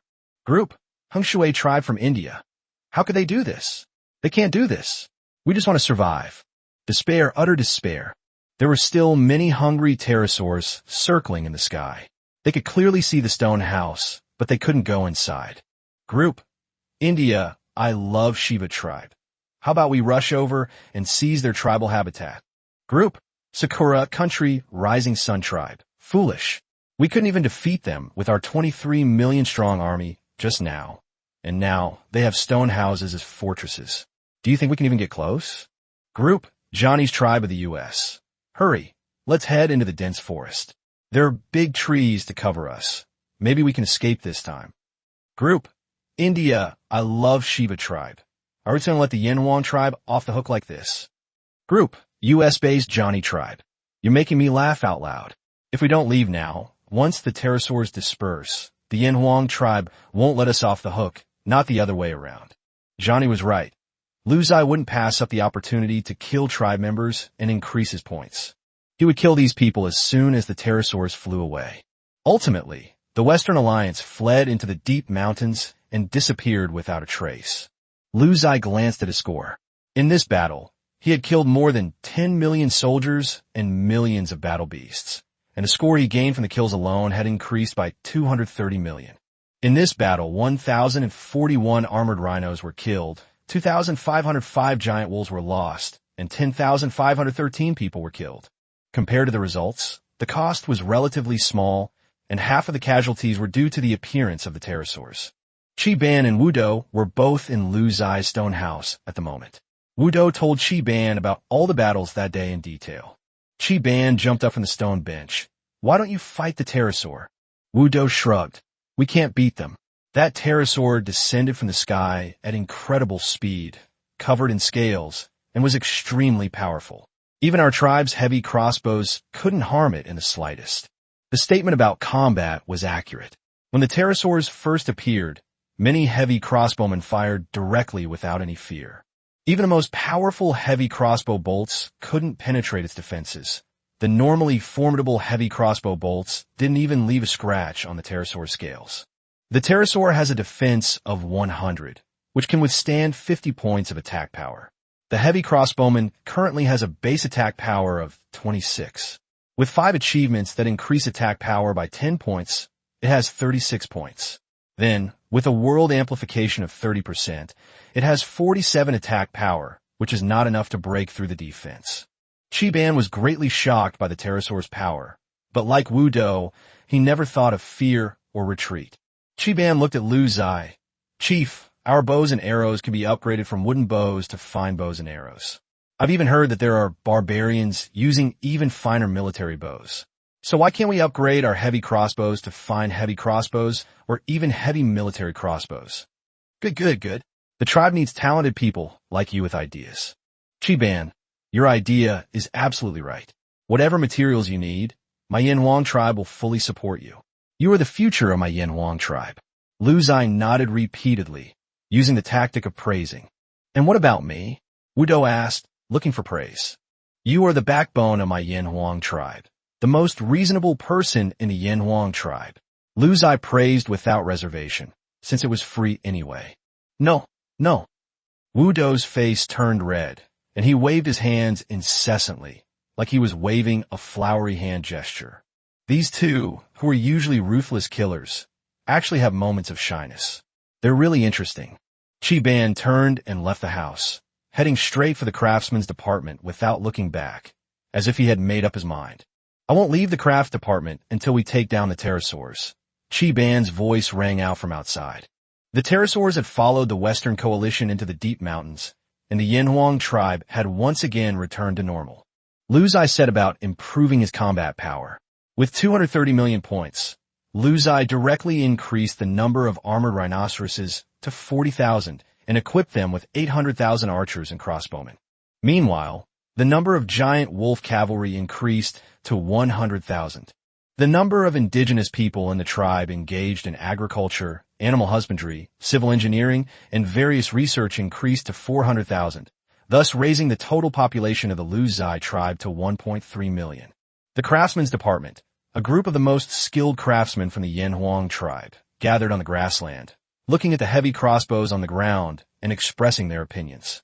Lord Chiban, do you mean that our tribe's heavy crossbows are unable to harm the pterosaurs? Kui bon did silently. Everyone in the artisan department fell silent. This was a great humiliation for them. They never expected that their most prized weapon would become useless. Lord Chi, please tell us, how should we change it?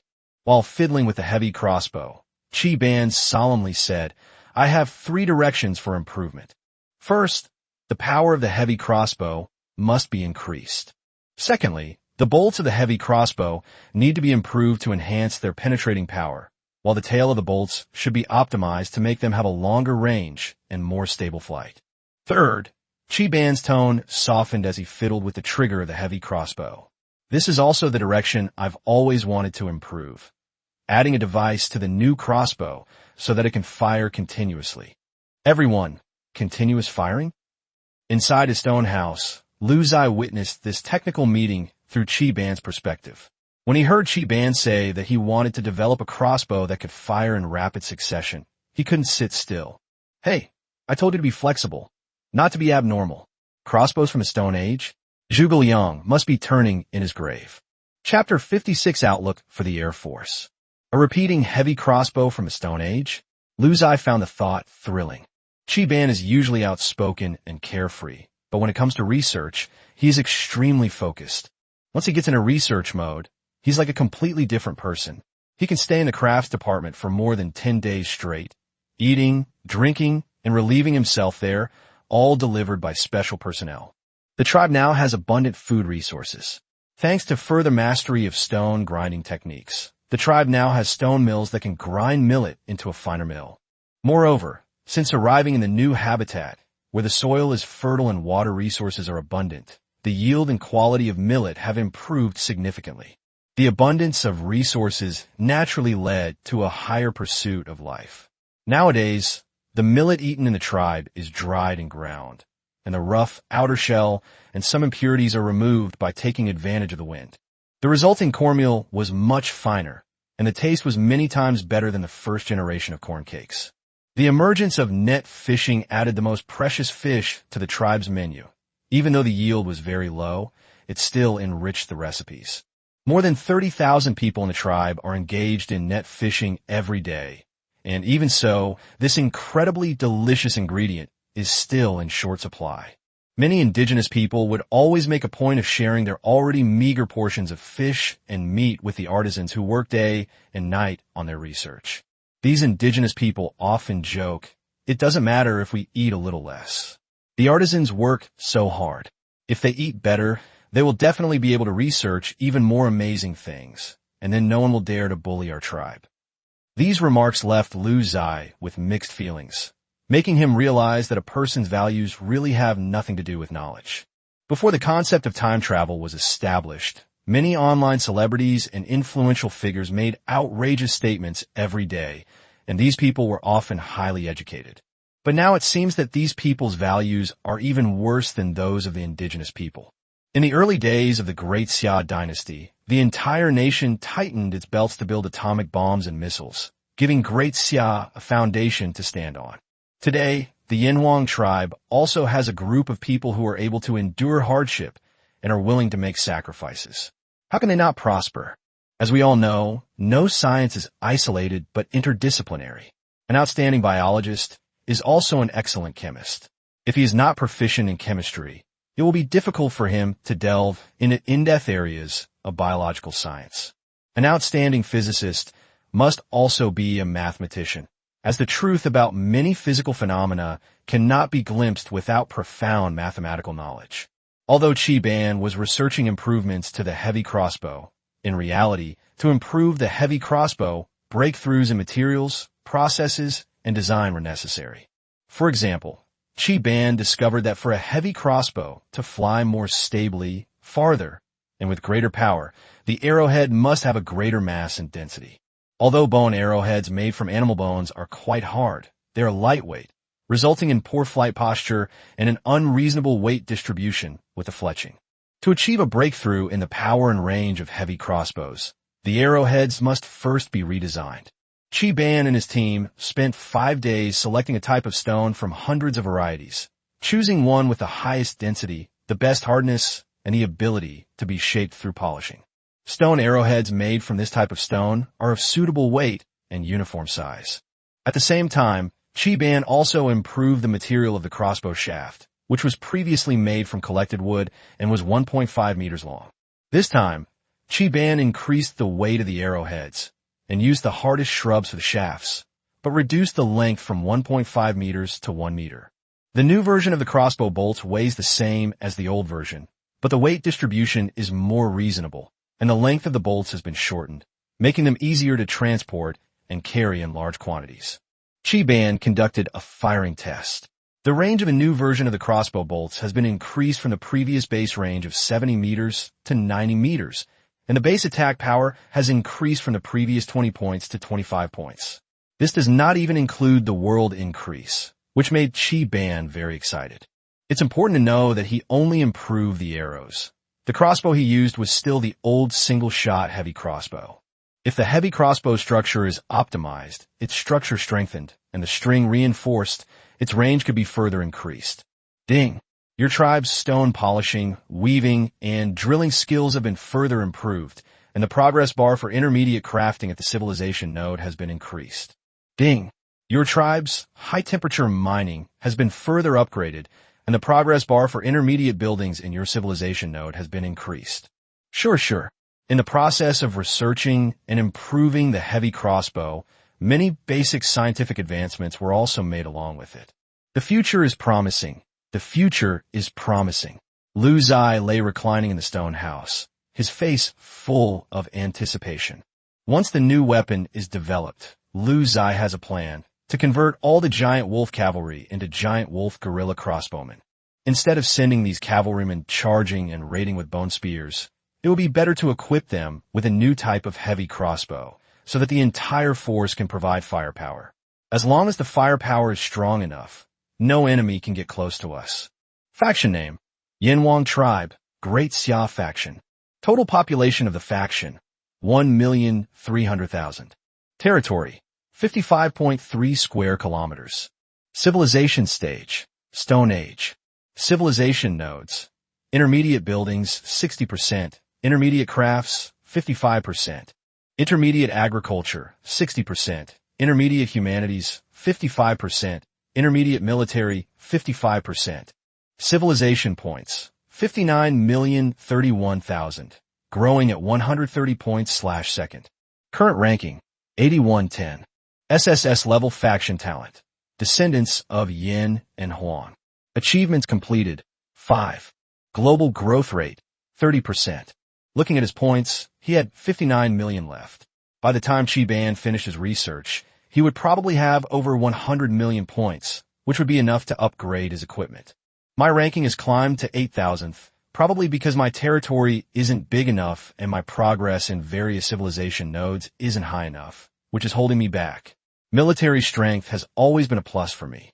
Once my territory expands further and my civilization nodes are further improved, becoming number 1 in the entire server shouldn't be a problem.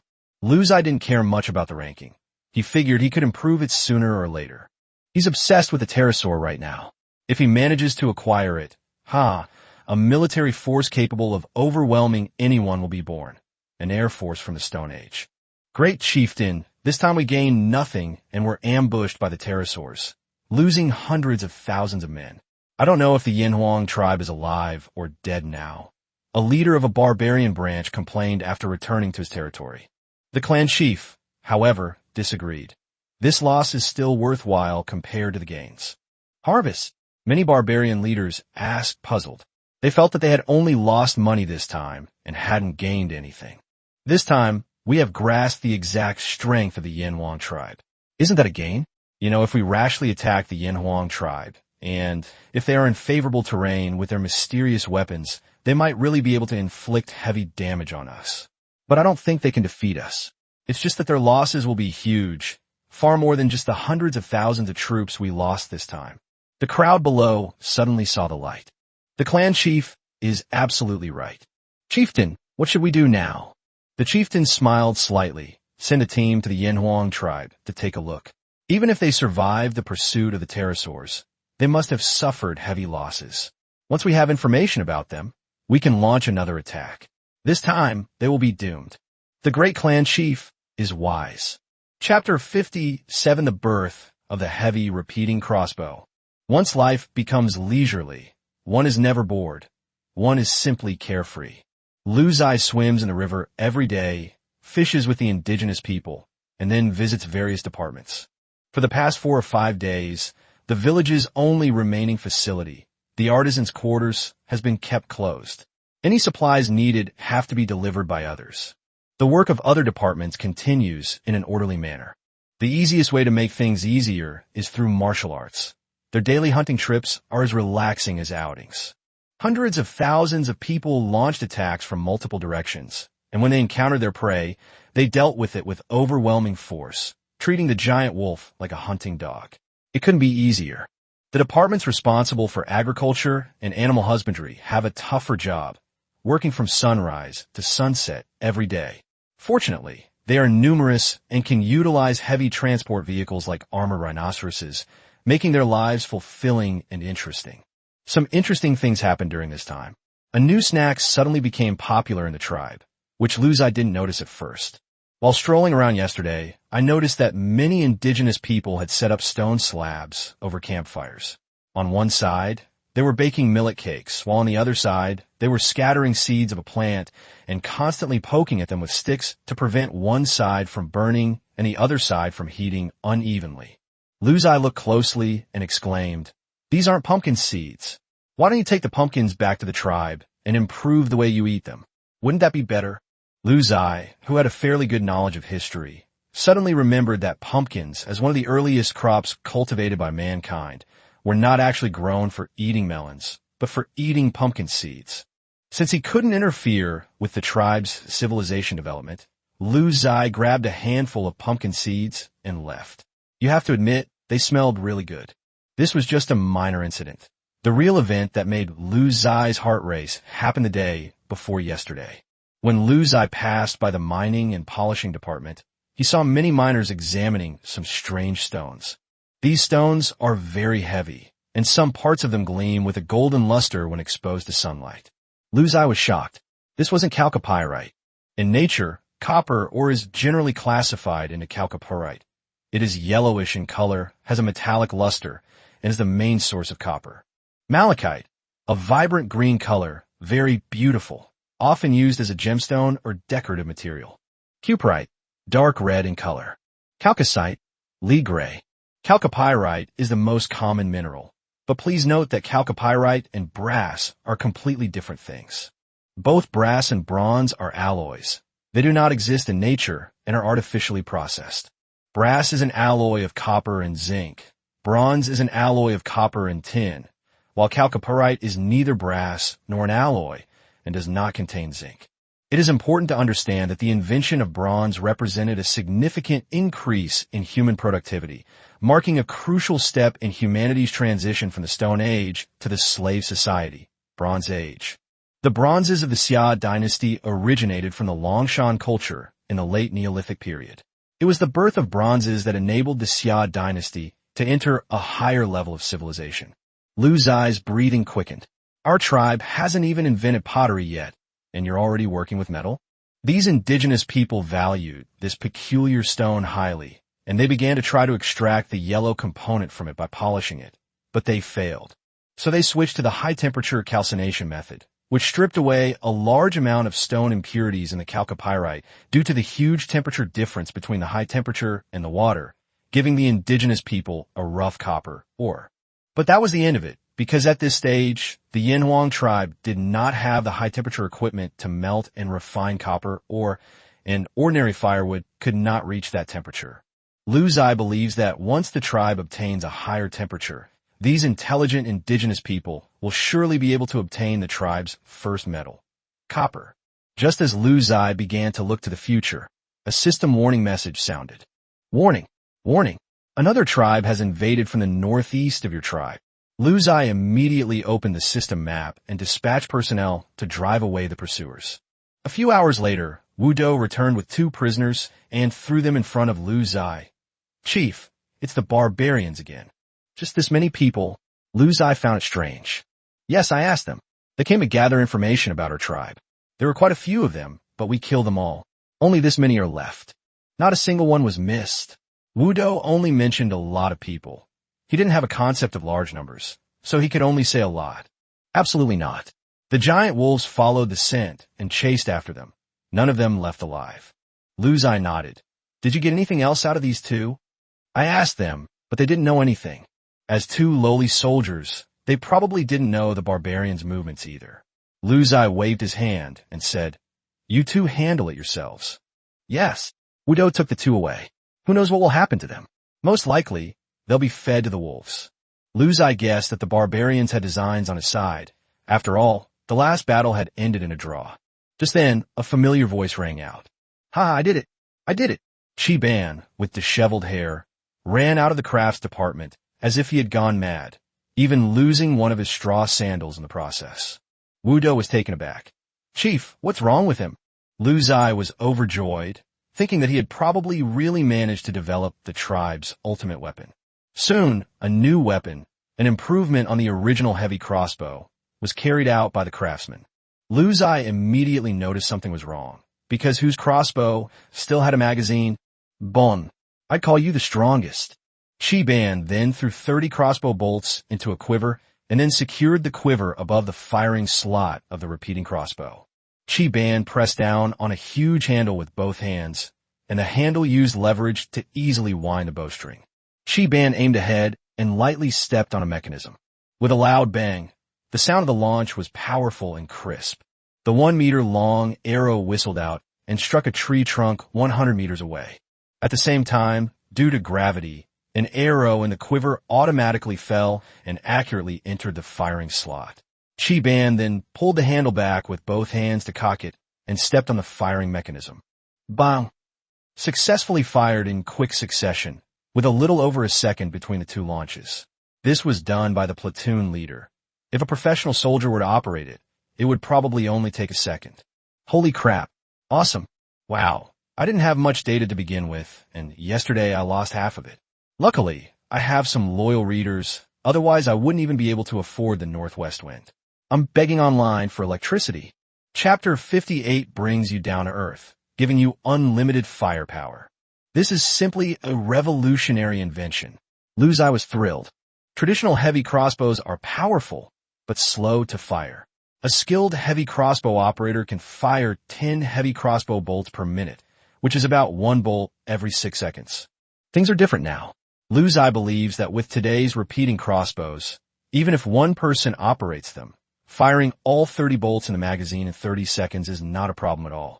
Refilling the quiver with 30 arrows is also very easy, taking only a few seconds, because the arrows are neatly placed on the armored rhinoceros and can be used at any time. If these spare arrows were made into individual quivers filled with arrows, and the quivers were replaced directly, the process would be much faster. Ha ha ha, invincible. Chi Ban, I told you to be down to earth, but I didn't expect you to give me unlimited firepower. Not only was Lu Ziye utterly shocked, but even the battle-hardened Wu Do was stunned. He circled the repeating crossbow several times, clicking his tongue in amazement. Amazing, amazing. I'll have much more confidence when I use this to reason with others in the future. Chi Ban nodded repeatedly. Truth lies only on the tip of the arrow. Why waste words with them? Just swish, 2 bursts of fire. Good, good, very energetic. Chief, please give our new weapon a name. You are a cultured man, Chi Ban said, bowing deeply. Lu Ziye waved his hand and said, This weapon is your life's work, so let's name it after you. It's called Chi Ban Crossbow. At this moment, Chi Ban felt that all his efforts were worthwhile. He loved to show off, and now this crossbow was named after him. How classy was that? Ha! Did you hear that, Wudo? The leader named it after me. Ah!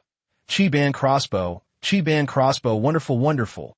Chi Ban ran off happily, spreading his achievements and the origin of the Chi Ban crossbow throughout the habitat. Wudo felt a bit uncomfortable. He felt that Chi Ban was too lucky. This mentality is typical. He was afraid that his brothers would suffer, but he was also afraid that his brothers would drive Land Rovers. This kind of jealousy was not malicious, but pure envy. Chief, when can we name an object after me? Wudo asked, sounding aggrieved. There will be opportunities. There will definitely be opportunities. Keep up the good work, Lu Ziye said with a smile. In the end, Lu Ziye learned the complete attributes of this crossbow, a base range of 100 meters and an attack power of 30, not even taking into account the 30% world amplification. As a result, the attack power of a single crossbowman operating this repeating crossbow is now extremely terrifying. Lu Ziye glanced at the crossbowman who was familiarizing himself with the operation of the repeating crossbow. His attributes were extremely powerful. Repeater. Health points, 300. Health level, 100%. Attack, 16 plus 30, 60 has been amplified. Defense, 16, 21 has been increased. Speed, 16, 21 has been increased. Equipment, Chi Ban crossbow. Range, 130 meters, increased. Global growth rate, 30%. The panel is brand new. The values in parentheses are the values after calculating all boosts and achievements, for easier reading. Seeing the impressive 60 attack power on the panel, Lu Ziye smiled with satisfaction. Haha, what kind of bullshit pterosaur are you? Don't let me run into you again. I'll have Chi Ban and Wudo teach you a lesson. This attack power can not only break through defenses, but can even cause a full 10 points of damage per arrow.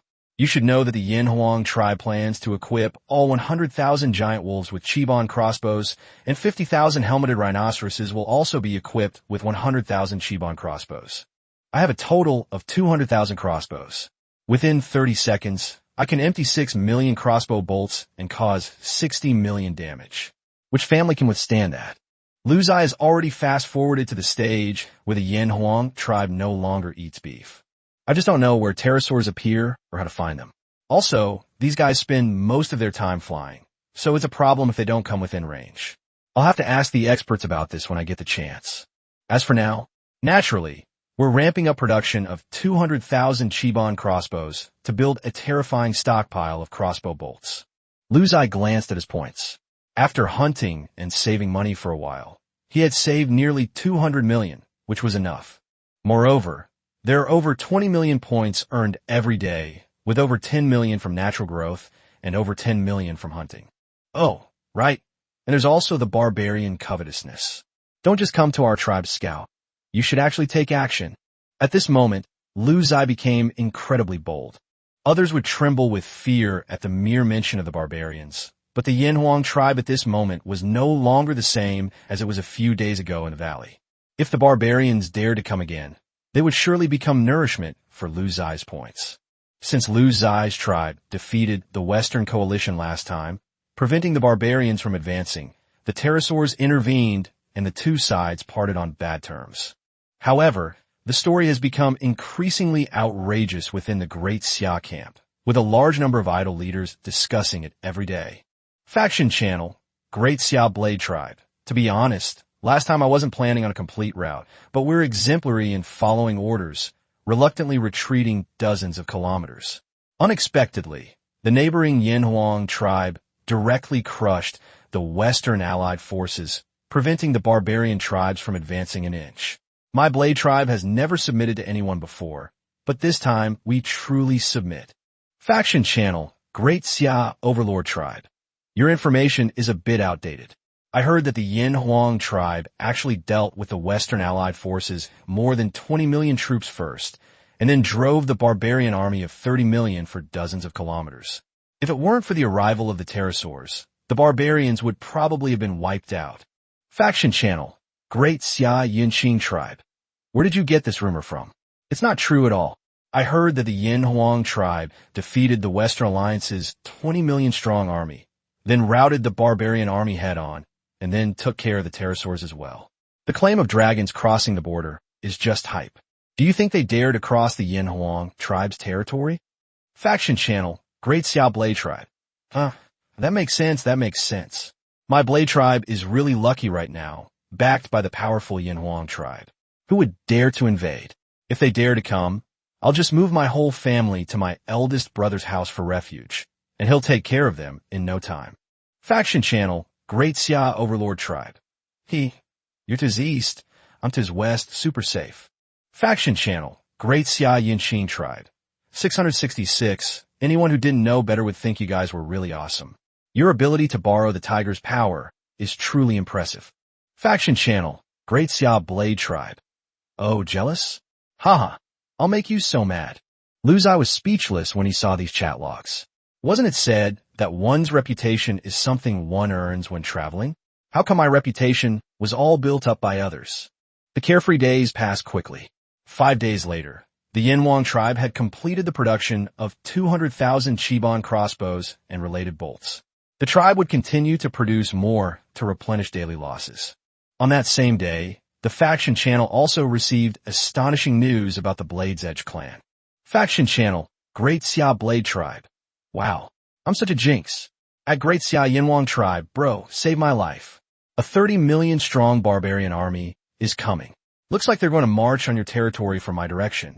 Please take shelter. Faction Channel, Great Xia Yinqing Tribe. I'm dying of laughter, huh? You'd better run for your life. Faction Channel, Great Xia Overlord Tribe. Maybe the barbarians are targeting you, and it has nothing to do with the Yin Huang tribe. After all, you always say you're very powerful. Winking. Upon seeing this message, Lu Zai jumped up from the stone bench. A fight. The barbarians are here to argue with you again. Chapter 59, Wyvern Valley. Hurried footsteps sounded outside the door, and Wu Do rushed into the room, his face full of excitement. Leader, is it true? They have returned along the same route as last time, but have not yet entered my tribe's territory. I order you to lead the tribe's warriors to launch a preemptive strike and ensure the complete annihilation of the enemy. Yes, sir. Wu Do stood ramrod straight. I guarantee not even a fly named man will escape. Wu Do quickly left, taking with him 100,000 giant wolf crossbowmen, 50,000 armored rhinoceroses, and 1 million archers and repeating crossbowmen to attack. The number of crossbowmen alone reached 200,000, and there were also 900,000 elite archers who were equipped with elite bows. 100,000 giant wolves and 50,000 armored rhinoceroses. 1.1 million versus 30 million barbarian troops. It's clear the advantage is on our side. This time, no one in the chat channel was urging the Yin Huang tribe to retreat quickly. Everyone had learned from their previous experience, and the atmosphere was different. Last time he was nervous. This time he was all smiles, and even making jokes about the Blade tribe. Faction Channel, Great Xia Blade Tribe. Haha, brothers, my brother Lu just agreed to let me take refuge in his territory. This was a solid start. Once brother Lu defeats the barbarian army, my Blade tribe will still exist. Aren't you awesome? Faction Channel, Great Xia Overlord Tribe. 666, you're the first to describe fleeing in such a moving way. Faction Channel, Great Xia Blade Tribe. We can't help it. As neighbors of the Yin Huang tribe and big fans of Boss Lu, we can't lose face. Faction Channel, Great Xia Yinqing Tribe. We have a quiz. How do you think this battle will unfold? Faction Channel, Great Xia Overlord Tribe. How else can we develop? The Yin Huang tribe will definitely crush the barbarian army. Faction Channel, Great Xia Yinqing Tribe. What I mean is, everyone guess how many barbarians will die. How long will the battle last? The mention of the Yinqing tribe immediately stirred up a lively atmosphere in the group chat. Faction Channel, Great Xia Blade Tribe. I'll go first. I bet 1,000 points that my brother will finish the battle in 2 hours, with the barbarians suffering more than half their casualties. Faction Channel, Great Xia Overlord Tribe. You still suffered from poor math skills. Do you know how many barbarians were killed or wounded? That's 15 million people. Can you kill that many in an hour? Although I know the Yin Huang tribe is powerful, I'm still betting 1,000 points that the Yin Huang tribe will defeat the barbarians in 5 hours, with the barbarians suffering around 10 million casualties. Faction channel, Great Xia Yinxing tribe. I bet 1,000 points that the Yin Huang tribe will annihilate the barbarian army in 10 hours. While scrolling through the chat messages in the channel, Lu Ziye also observed the situation ahead through the combat perspective. 2 hours later, Wu Dou arrived at the border between the Yin Huang tribe and the Daofeng tribe. The barbarians had already entered the territory of the Daofeng tribe, and the two sides would soon encounter each other. Lu Ziye felt that after this battle, he would not only gain an astronomical number of kill points, but also increase his base points growth rate to a new level by killing hundreds of barbarian tribes. Therefore, it's time to make some plans regarding the pterosaurs. So, Lu Ziye opened the private chat window and clicked on the name of Commander Xiahong Yuan, whom he hadn't chatted with in a long time. Private chat, Great Xia Yinhuang tribe. Is the commander-in-chief there? Private chat, the Xiahong tribe. I'm here. I was just watching the faction channel where people bet on your battle record. What brings you to chat with me today? What's up? Xiahong Yuan knew Lu Ziye's personality. He wouldn't come to him without a reason. The fact that he took the initiative to find him meant that he must have something to ask for, and most likely, he wanted to find out some information. After all, the only thing he had that Lu Ziye would find valuable was information. Private chat, Great Xia Yinhuang tribe. Commander-in-Chief, you know about the pterosaur attack during the last conflict between me and the Western Alliance and the barbarians, right? Private chat, the Xiahong tribe. I know, I was very worried about you at the time. I never expected you to escape danger so easily. It's truly unbelievable. You know, pterosaurs were synonymous with invincible in this era. They had never been defeated, and no one dared to provoke them. They enjoyed eating humans until the advent of slave society and the invention of bronze weapons, which gave human warriors the means to contend with them. Why did you suddenly ask about this? Private message, Great Xia Yinhuang tribe. It's nothing, it's just that after what they did to me last time, the more I think about it, the angrier I get. The more I hold back, the more I feel like I'm losing out. I want to go and confront them. Xiahong Yuan is a terrible person. Yes. Your name is Lu Ziye, and your path is unconventional, but can you at least do something that aligns with my understanding? You're going to fight pterosaurs in the Stone Age? What's the difference between that and taking a rifle to fight the trisolar ants? Private chat, the Xiahong tribe. What are you going to do with the pterosaur? Just chat. Private message, Great Xia Yinhuang tribe. I just want to give them a good beating and let them know that the Yin Huang tribe is not to be trifled with. Xiahong Yuan was speechless. Faction channel, Great Xia Ambition tribe. It has 100 armor. Faction channel, Great Xia Yinhuang tribe. I can break through. Faction channel, Great Xia Ambition tribe. Xiahong Yuan originally had a lot more to say, but Lu Ziye's words, I can break it, shut him up. Faction channel, Great Xia Ambition tribe. I see it now.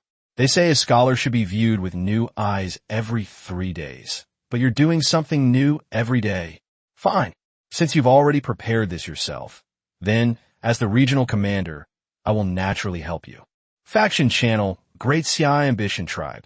Each region has a wyvern valley, the homeland of all wyverns, located in the very center of the region. You'll naturally pass through the Great Xia tribe along the way. However, you'll need to fight your way through other factions. Faction channel, Great Xia Yinhuang tribe. And then what? Once we get to the Wyvern Valley, how do we find an opportunity to attack? What if these guys ignore me and just take off and run away? Faction channel, Great Xia Ambition tribe. Don't worry, most of the pterosaurs in Pterosaur Valley are females in their breeding season. The pterosaurs that go out hunting are mostly males. These female pterosaurs will guard the valley and protect their eggs. If you want to fight, get close to the dragon nest, and I guarantee all the pterosaurs in the valley will target you. Faction channel, Great Xia Yinhuang tribe. Approximately how many pterosaurs are there? Faction channel, Great Xia Ambition tribe. Not many, usually only around 1 million. This, Lu Ziye gasped. There were too many. He had to think of another way. The barbarians have appeared. Let's pick on the weak first. Through the perspective of the martial arts battle, Lu Ziye saw that the dark mass of barbarian troops had appeared. Xiahong Yuan, who had closed the chat, shook his head to himself, thinking, This Yinhuang tribe is not one to suffer any loss. Not to mention human losses, even if the pterosaurs provoke this tribe, they are even preparing to attack the pterosaur valley. Suddenly Xie Hongyuan froze on the spot. No, he wasn't doing this for revenge.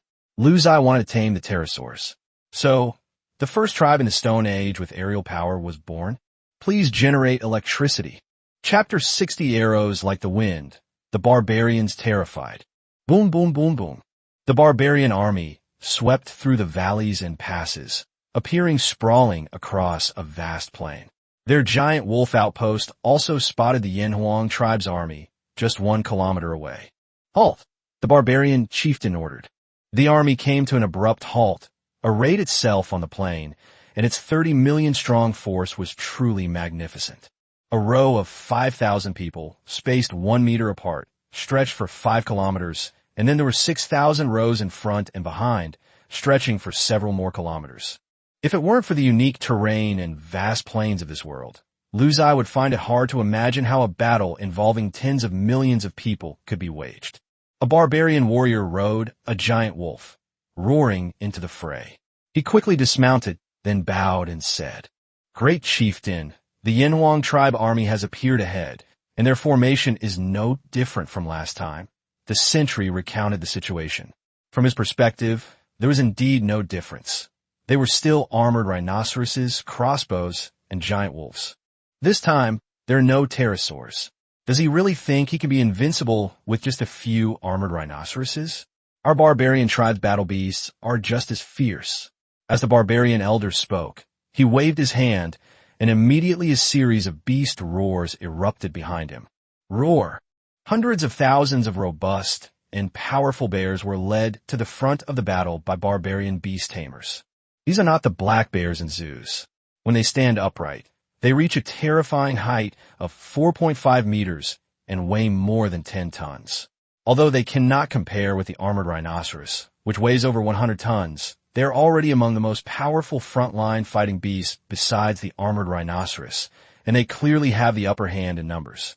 Hundreds of thousands of ferocious bears, mixed with various other combat beasts, slowly approach the Yinhuang tribe's army formation, creating an overwhelming sense of oppression. Once within firing range of either side, these war beasts will accelerate their charge. With a single wave of his hand, Wu Do sent all the crossbow units into formation, creating multiple waves of firepower to ensure sufficient coverage at a distance of 60 to 130 meters. The first to fifth rows were equipped with 20,000 crossbows, responsible for striking targets within a range of 110 to 130 meters.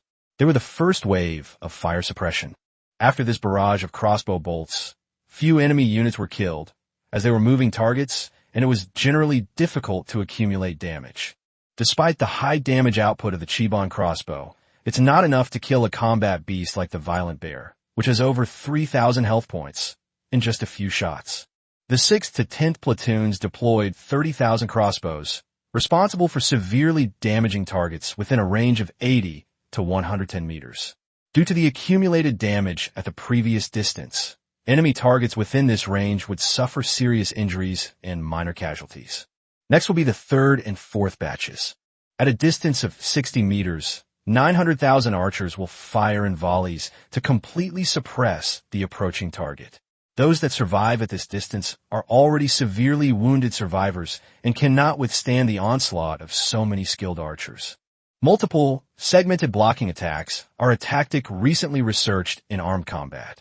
Each unit can perform its own task without focusing on aiming. They can simply adjust the firing angle and unleash firepower within a general firing range. This approach increases firing efficiency, and especially in the context of large-scale troop operations, this tactic significantly enhances firepower. The combat strategy in martial arts is to use firepower as the king, unleashing the most powerful firepower in the shortest amount of time. As long as the firepower is strong enough, even a god can be pierced through. Clang, clang, clang. All the crossbows were cocked, and dozens of quivers full of arrows hung on the backs of armored rhinoceroses or giant wolves beside the crossbowmen. There was no way around it. The people of the Yinhuang tribe all had a weakness, a fear of insufficient firepower per person. The great formation trembled, and the barbarian beasts roared. Only the armored rhinoceros was munching on the grass with its head down, breathing heavily through its nostrils, as if mocking the situation mercilessly. In other words, the armored rhinoceros can't speak. Otherwise, it would probably say something like, "What are you pretending to be, wild beast in front of me? 500 meters, 400 meters, 300 meters, 200 meters, 130 meters. The vanguard of the barbarian war beasts has entered the firing range of the first batch of crossbowmen. This group of crossbowmen was commanded by an experienced and skilled archer, who fired first and shouted, "Volley! Bang, bang, bang, bang!" 20,000 crossbows began to fire at a rate of 1 shot per second, and the sound of tens of thousands of crossbows firing at once was extremely shocking. Arrows streaked across the sky, and the next second, the barbarian army faced a devastating scene. Boop, boop, boop, boop, boop, ow, zong, zong. The sound of a crossbow bolt piercing flesh, the howl of a bear, the sound of someone losing their balance and falling after being hit by an arrow. Upon seeing this, the barbarian commander did not retreat, but instead issued even stricter orders, intending to charge forward in one fell swoop. Soon, most of the war beasts broke through the first batch of crossbow bolts in just 5 or 6 seconds. At this distance, the damage from 20,000 crossbow bolts was spread across millions of war beasts. Except for a very few unlucky ones who were hit no matter how they ran, most of them suffered minor to moderate injuries. They successfully entered the 80 to 110 meter range, where they were met with a second wave of crossbow bolts. Then came the third batch and the fourth batch. Soon, all 200,000 crossbowmen of the Yanhuang tribe were engaged in battle, each firing wildly at their designated range. Within a range of 70 to 80 meters, the damage is accumulated to the maximum, and 70% of combat beasts die at this distance. As his battle beasts fell in droves, the barbarian chieftain's gaping mouth remained open for a long time. Arrows flew like the wind, and the barbarians were stunned. He drew his bone knife from his waist and ripped out the heart of the sentry beside him. Falsifying military intelligence? Death. They actually said it was the same as last time? How is the same? It's completely different. Archers at a distance of 60 meters also opened fire. Although their range is more than 60 meters, archers are more agile and can adjust their targets more easily, so they're the most suitable for supplementing firepower at a distance of 60 meters. The crossbow has powerful firepower, but adjusting the firing angle and direction is far less convenient than with a bow and arrow. It is more suitable for pinpoint elimination and fire coverage. The local fighting beasts were still surging in, but they had a hard time getting within 70 meters. Even if about 10% of the survivors did manage to get within 70 meters, they couldn't escape the archer's hunt. Great chieftain, the time is almost here. We've figured out their shooting strategy and formation. We've sacrificed some of our fighting beasts. Now is the perfect time to unleash our secret weapon. A leader of a barbarian branch tribe whispered in the great chieftain's ear. The chieftain licked the blood off his bone knife and sneered. Your chance to shine has come from the dozen or so giant eagle tribes. Go on, and let these alien races taste your own medicine. Yes. With a clear cry, a dark mass of giant eagles began to appear in the sky. Chapter 61, Pterodactyls reappear, taming begins. They gathered in greater and greater numbers, reaching over 800,000. Wu Do frowned, knowing something was wrong. All archers, listen up. Switch your target to the giant eagle that is approaching from the sky. Oh, giant wolf crossbowman, dismount. You on the ground. Continue firing with your repeating crossbows. Have all the giant wolves protect our crossbowmen and keep the giant eagle from getting too arrogant. All the crossbowmen who had fired the crossbows from the backs of the giant wolves immediately went to the ground to fire, freeing the wolves so they could focus on dealing with the giant eagles that were about to swoop down. The giant wolves, with their bloodshot eyes, began to bar their teeth at the giant eagles in the sky. 900,000 archers were focused, drawing their bows and aiming their arrows at the sky. They had never dealt with aerial targets before, and this time they were tasked with protecting all the fallen warriors and repelling the giant eagle. With a series of cries, the eagles soared through the sky, quickening their pace as they swooped down towards the Yanhuang tribe's army formation. Ziye, who was watching the game remotely, also stood up nervously. It was unexpected that the barbarians still retained this tactic. In previous barbarian invasion wars, there was never any mention of them using giant eagles. This giant eagle has a wingspan of about 2 meters, a weight similar to that of an adult human, an attack power of 30, a defense of 30, and a health of 800. Their target wouldn't be the giant wolf or the armored rhinoceros, but rather the crossbowmen. Armored rhinoceroses can ignore giant eagles, but crossbowmen cannot. They will be ambushed, harassed, or even killed by the giant eagles. Once the crossbowmen suffer heavy casualties, a chain reaction will occur. The barbarian war beasts at the front will be unable to hold back, and the Yanhuang tribe's army will be besieged, causing the battle situation to deteriorate rapidly. Now, the key is whether 900,000 archers and 100,000 giant wolves can protect 200,000 crossbowmen. The sound of the giant eagle swooping down cut through the air like the wailing of ghosts and wolves. They are incredibly fast, and the range of an archer's shot into the sky is greatly reduced to a maximum of only 40 to 50 meters. From a moment the giant eagle enters the archer's 50-meter shooting height until it hits the crossbowman with its talons and beak, the archer only has one chance to shoot. Archers, prepare! Even Wu Do came to the ground, a bone knife at his waist, and a fine bow and arrows in hand, all aiming at the dark mass of giant eagles in the sky. Fire! Whoosh, whoosh, whoosh, whoosh. 900,000 archers fired their arrows in unison, and tens of thousands of giant eagles crashed to the ground like kites with broken strings. Some of the giant eagles that did not die were crushed by the armored rhinoceros's giant feet the next second. The giant eagle has 800 health points and 30 defense points. It takes an archer about dozens of arrows to take down one, so most of the giant eagles were not shot down in this swoop. They brought down their claws, quickly approached their target, and prepared to ambush the crossbowmen. However, the crossbowmen completely ignored the threat from the air. Their orders were to unleash a barrage of fire at all costs.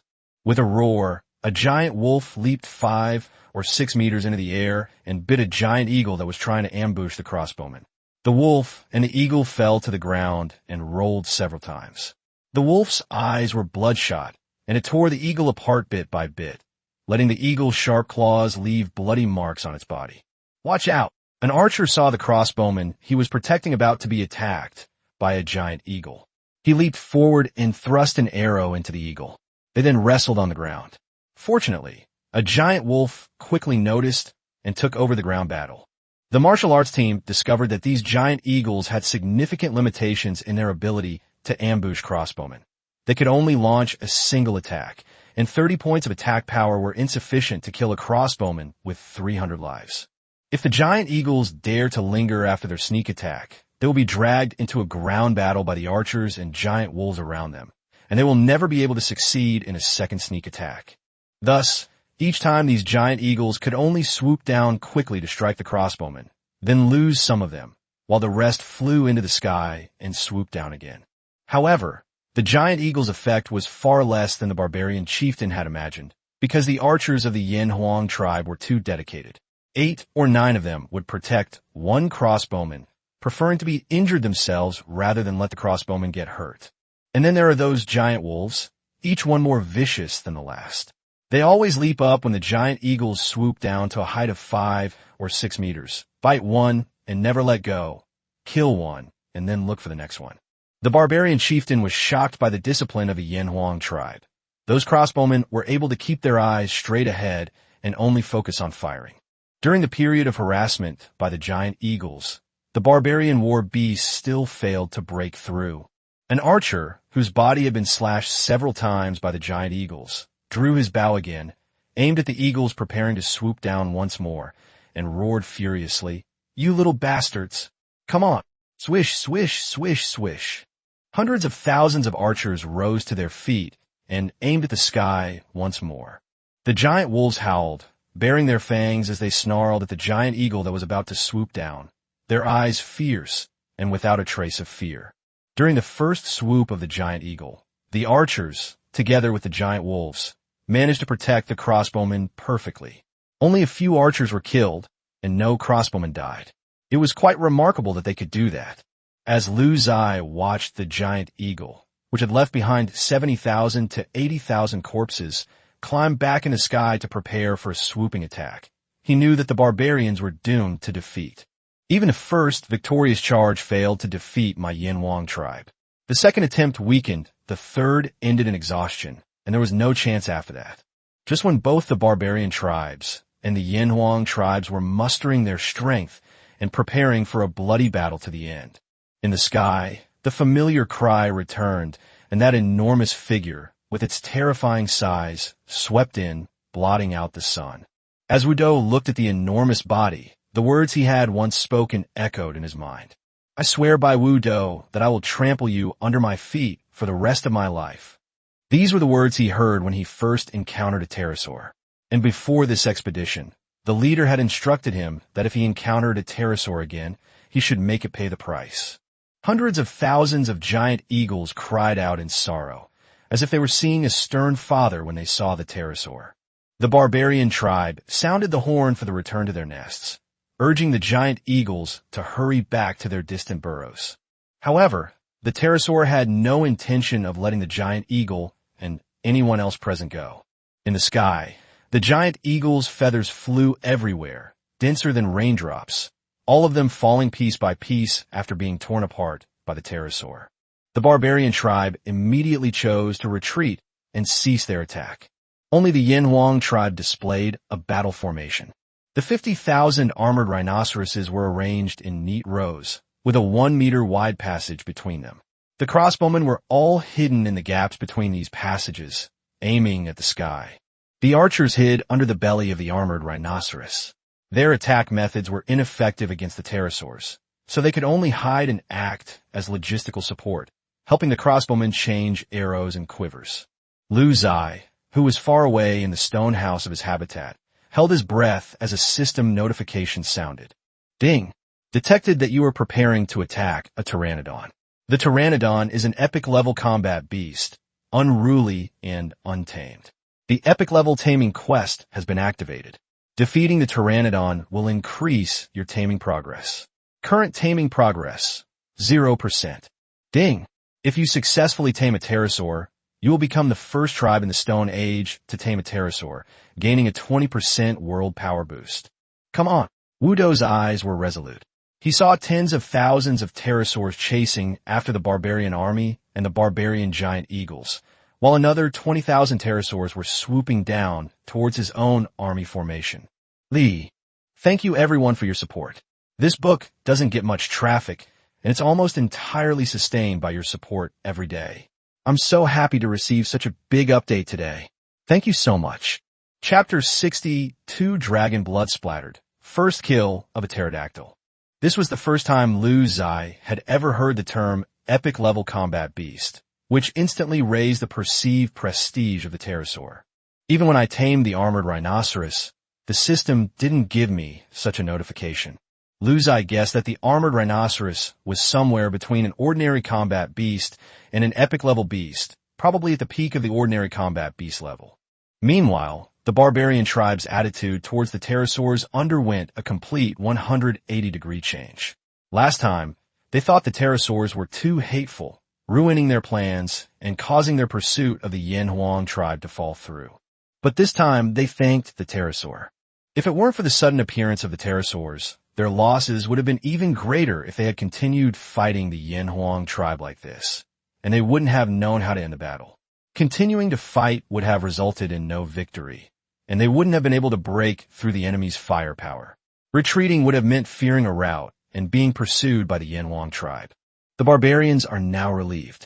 Although the pterosaurs' pursuit may have cost them many giant eagles and ground warriors, it did not damage their foundation. The barbarian forces are still formidable, and it will only take time for them to make a comeback. The barbarians did not believe that the Yin Huang tribe could spare the resources to deal with them while under the threat of the pterosaurs. Meanwhile, on the other side, the battle had already begun for the Yin Huang tribe. For the first time in the Stone Age, humans had challenged an epic creature. With a whoosh, tens of thousands of pterosaurs roared in and charged downwards. As they swooped down, their claws open, their eyes already locked onto their targets on the ground, waiting only for the distance to close. Such surprise attacks are instinctive, a natural talent.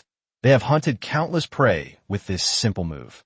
Crossbowmen, prepare, Wudo shouted, waiting for the right distance. The sound of wind breaking filled the sky. As they drew closer, the enormous pterosaurs appeared as one, exuding immense power. Fire, Wudo shouted. With a series of powerful bangs, the crossbow strings released their kinetic energy, propelling the 1-meter-long modified crossbow bolts out with a strong and powerful sound. With a whoosh, hundreds of thousands of crossbow bolts formed a dense net of fire and swept towards the sky. From a distance, they looked like bamboo shoots rising from the ground after a rain and then piercing the sky. Then, the crossbowmen below immediately pulled back the crossbow bolts again, and the arrows slid into the firing slots. Whoosh, whoosh, whoosh, whoosh. The crossbow bolts were fired again. In the sky, many pterosaurs suddenly froze, their pupils trembling. It was the first time they had been injured by humans, and their eyes were filled with disbelief. Top, top, top, wipe, wipe, wipe. The rustling sounds grew more and more frequent. Dragon blood splattered in the sky, dripping continuously and soaking the warriors. Wudo licked the drop of dragon blood from the corner of his mouth, his expression wild. He raised his arm and shouted, "This beast can bleed too. Kill it." Strange objects kept falling from the sky. Not only pterosaur blood, but also the dragon scales covering the pterosaurs were violently blown off by the crossbow bolts and fell to the ground. With a thud, a pterosaur landed first, its claws reaching for the culprits who had attacked them from between the armored rhinoceroses. Ordinary humans they had once considered food. But in that instant, the two armored rhinoceroses suddenly closed in, shielding the crossbowmen under their bellies, while their several-meter-long horns suddenly lashed out, blocking the pterosaurs from the outside. In other words, the armored rhinoceros can't talk. Otherwise, it would say something like, "I'll fuck you." The armored rhino's 78 attack power is enough to break through the defenses of a pteranodon. But with that little damage and attack speed, you certainly can't expect the armored rhino to kill a pteranodon. Moreover, under normal circumstances, pterosaurs wouldn't go down to the ground to fight your armored rhinoceros. Although the armored rhinoceros inflicted very limited damage on the pterosaur, its sheer size prevented the pterosaur from carrying away the dozen or so crossbowmen it was protecting. Moo! Throughout the battlefield, more and more armored rhinoceroses followed suit, building walls with their flesh and blood to shelter the hopes of the Yanhuang tribe. The giant wolves also joined the battle with a howl. Although they could not break through the pterosaur's defenses, their pounces and bites annoyed the pterosaur. It's like two grown men fighting, with several bees buzzing around them incessantly. Not much physical harm, but incredibly humiliating. The giant wolf has several times the health of the natives and has higher defense, so the pterosaur cannot kill it in one hit. Just as the pterosaurs were disoriented by the chaotic battle after landing, the crossbowmen under the armored rhinoceros's belly began to sneak up on them through various gaps. Annoying, so annoying. The pterosaur was in a fit of impotent rage, wildly swinging its claws across the battlefield, sending many giant wolves flying and leaving deep scratches on the armored rhinoceros's thick armor. Let me help you change the quiver. The armored rhinoceroses were several meters tall, and many archers and crossbowmen were crouching under their bellies. These archers took the initiative to load crossbow bolts, collect crossbow bolts from the battlefield, and change the quiver. This allows crossbowmen to focus on shooting, saving time and increasing shooting efficiency. Help me raise the crossbow higher. That beast is about to collapse. Strike while the iron is hot and kill it. A crossbowman's killing intent surged, his eyes filled with fearlessness. Without a word, the two archers raised their crossbows on their shoulders, adjusted the angle, and fired at a pterosaur that was already badly injured. Ding! Your tribe warrior has killed one pterosaur. You have gained 2,000 points, and the taming progress has increased to 0.1%. Ding! You are the first tribe to kill an epic creature in the Stone Age. The Yanhuang tribe has received a 10% world boost. Upon receiving the system notification, Ziye exclaimed in surprise, "Wow, is taming this difficult?" It only increased by 0.1% per animal. It didn't matter, though. When the first pterosaur fell, it proved that a large number of pterosaurs were injured, and many were seriously injured. Moreover, The first kill reward is a 10% world power boost, which gives all units of the Yanhuang tribe a 40% overall power boost, including health, attack, speed, and range. Don't underestimate a 10% increase. In large-scale Legion battles, 10% can sometimes turn the tide of battle. For example, now that the crossbowman's attack power has been increased, it can greatly speed up the battle. Ziye glanced at the crossbowman's attributes. His attack power had increased from 60 to 64.4. One bolt might not make a difference, but 10,000 or 100,000 bolts would make a huge difference. Sure enough, one after another, the pterosaurs fell down. Although they scratched the armored rhinoceros all over with their claws, the armored rhinoceros had 7,000 health points. After the world amplification boost, it now had 84 points of defense and 84 points of attack. It was really not easy to kill them. Ziye glanced at the taming progress bar, which had reached 27.6%. Sure enough, as their injuries accumulated, these pterosaurs began to suffer increasingly dense casualties. Now, although there are nearly 20,000 pterosaurs on the entire battlefield, it is almost impossible to find one that is completely uninjured. As the battle continues, the frequency of their deaths and injuries will increase. Ziye's heart was pounding in his chest, completely ignoring the various messages of support and encouragement in the group chat. This is pterosaur taming, and a 20% world boost. Martial arts, hold on. Yanhuang tribe, hold on. Chapter 63, the Yanhuang Air Force. Take off. The taming progress is 38%. Ziye's palms are sweating. He has never been this nervous in all the time he has been here. This battle was unlike any other. The significance of the pterosaur surpassed that of any previous one. With pterosaurs, even if the natives were to sit on a pterosaur and throw stones downwards, it would be a devastating blow, essentially a bombing chicken. Not to mention having pterosaurs equipped with crossbowmen to provide continuous fire support on the ground. Shooting from high altitudes towards the ground increases both range and power, while also creating a fair combat environment where I can only hit you and you can't retaliate. It's all advantages without a single flaw. How could anyone not be excited? In such a large-scale melee, casualties are absolutely unavoidable, which is why Ziye is so eager to obtain the pterosaur, as it can prevent casualties and losses. The armored rhinoceros witnessed archers occasionally kicking crossbowmen to protect them, even getting injured or carried away by pterosaurs. Armored rhinoceroses are still tough, and when their temper flares up, they're unstoppable, making their battles with pterosaurs even bloodier. Some injured pterosaurs were repeatedly trampled and butted by the armored rhinoceros. Occasionally, a pterosaur would grab a native and try to soar into the sky, but the giant wolf pack would immediately swarm in. Although they couldn't break through the pterosaur's defenses, they would leap up and bite the pterosaur's claws, wings, tail, and any other part of its body they could reach, holding on tightly. Each giant wolf weighs 1 ton, and no matter how powerful a pterosaur is, it cannot carry so many giant wolves into the air. It can only be dragged back to the ground to fight once again. The crossbowmen were firing with all their might, knowing full well that their opportunities to deal damage were bought with the lives of all the warriors and war beasts of the Yanhuang tribe. The crossbows kept firing bolts, as if unleashing the tribe's fury. The pterosaur's injuries worsened, and the casualties increased. Ziye stared intently at the taming progress bar in the system. 61.4%, 74.6%, 80.3%. It'll be here soon, very soon. He glanced at the score again. This battle had killed more than 6 million barbarian battle beasts and more than 7 million barbarian soldiers. With the addition of the pterosaurs killed, the score had once again reached 190 million. Once successfully tamed, Ziye will definitely purchase it from the system without hesitation and then support the martial arts battle. Most importantly, with the pterosaurs, Ziye was able to deal with the fleeing barbarians and wipe out hundreds of their branch tribes one by one, leaving none alive. As a result, the points will surge again, perhaps by hundreds of points per second. The taming progress bar has finally reached 100%, and a pleasant system notification sound followed. Ding! Congratulations on successfully taming the epic creature, pterodactyl. You have gained a 20% world boost, and the purchase option for the pterodactyl has been unlocked in the shop. You can buy it at any time.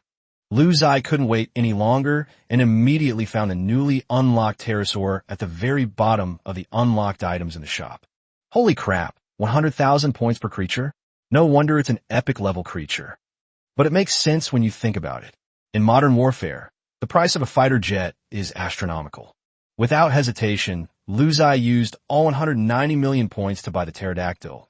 After all, going all in is a sign of wisdom. Ding! You have successfully purchased 1,900 pterosaurs using 190 million points. The pterosaurs will soon appear in your habitat. The next moment, gasps of surprise rang out from the indigenous people who were busy with production in the Huanghe River Basin habitat. It's pterosaurs, it's pterosaurs. They're here again. Quickly hide in the stone house. My God, so many. Having experienced a previous attack by a pterosaur, the indigenous people of the tribe were no longer unfamiliar with this creature. Don't panic, everyone. Lu Zai's voice calmed everyone down. The leader's prestige was terrifying. What happened next shocked all the indigenous people. At Lu Zai's signal, the pterosaurs landed on the ground one after another. They touched the ground with their wings, facing Lu Zai with a devout look, and made low, submissive trembling sounds from their throats. Lu Zai discovered that the pterosaurs purchased from the system were the same size and had the same attributes as the pterosaurs in the wild, but their colors were different. The pterosaurs of Yanhuang were red, while those in the wild were black, which made them easy to distinguish. Chi Ban heard the commotion outside and rushed out of the crafts department, only to be shocked by what he saw. Chief, this is a pterosaur belonging to our tribe. Lu Zai nodded. I'll leave one for you to study, to see how to make these pterosaurs unleash their full combat potential. The rest of the pterosaurs will have to join the battle immediately. The fighting is still raging. In the battle at the mouth of the valley, Wudo was not at a disadvantage to begin with. And in fact, as the pterosaurs' injuries worsened, Wudo had taken the initiative. The participation of these pterosaurs will accelerate the collapse of wild pterosaurs. 20,000 pterosaurs are already suffering from moderate to severe injuries. Now, with pterosaurs with even stronger attributes joining the battle, who else but them will die? After all 20,000 pterosaurs are killed, each pterosaur can earn 2,000 points, so 20,000 pterosaurs would earn 40 million points, enough to buy more. Lu Zai glanced at the pterosaur's attributes and clicked his tongue in amazement. With the tribe's achievements and a 60% world boost, my own red pterosaur can almost crush wild pterosaurs. Red Winged Dragon. Health, 20250. Increase from 32400. Health status, 100%.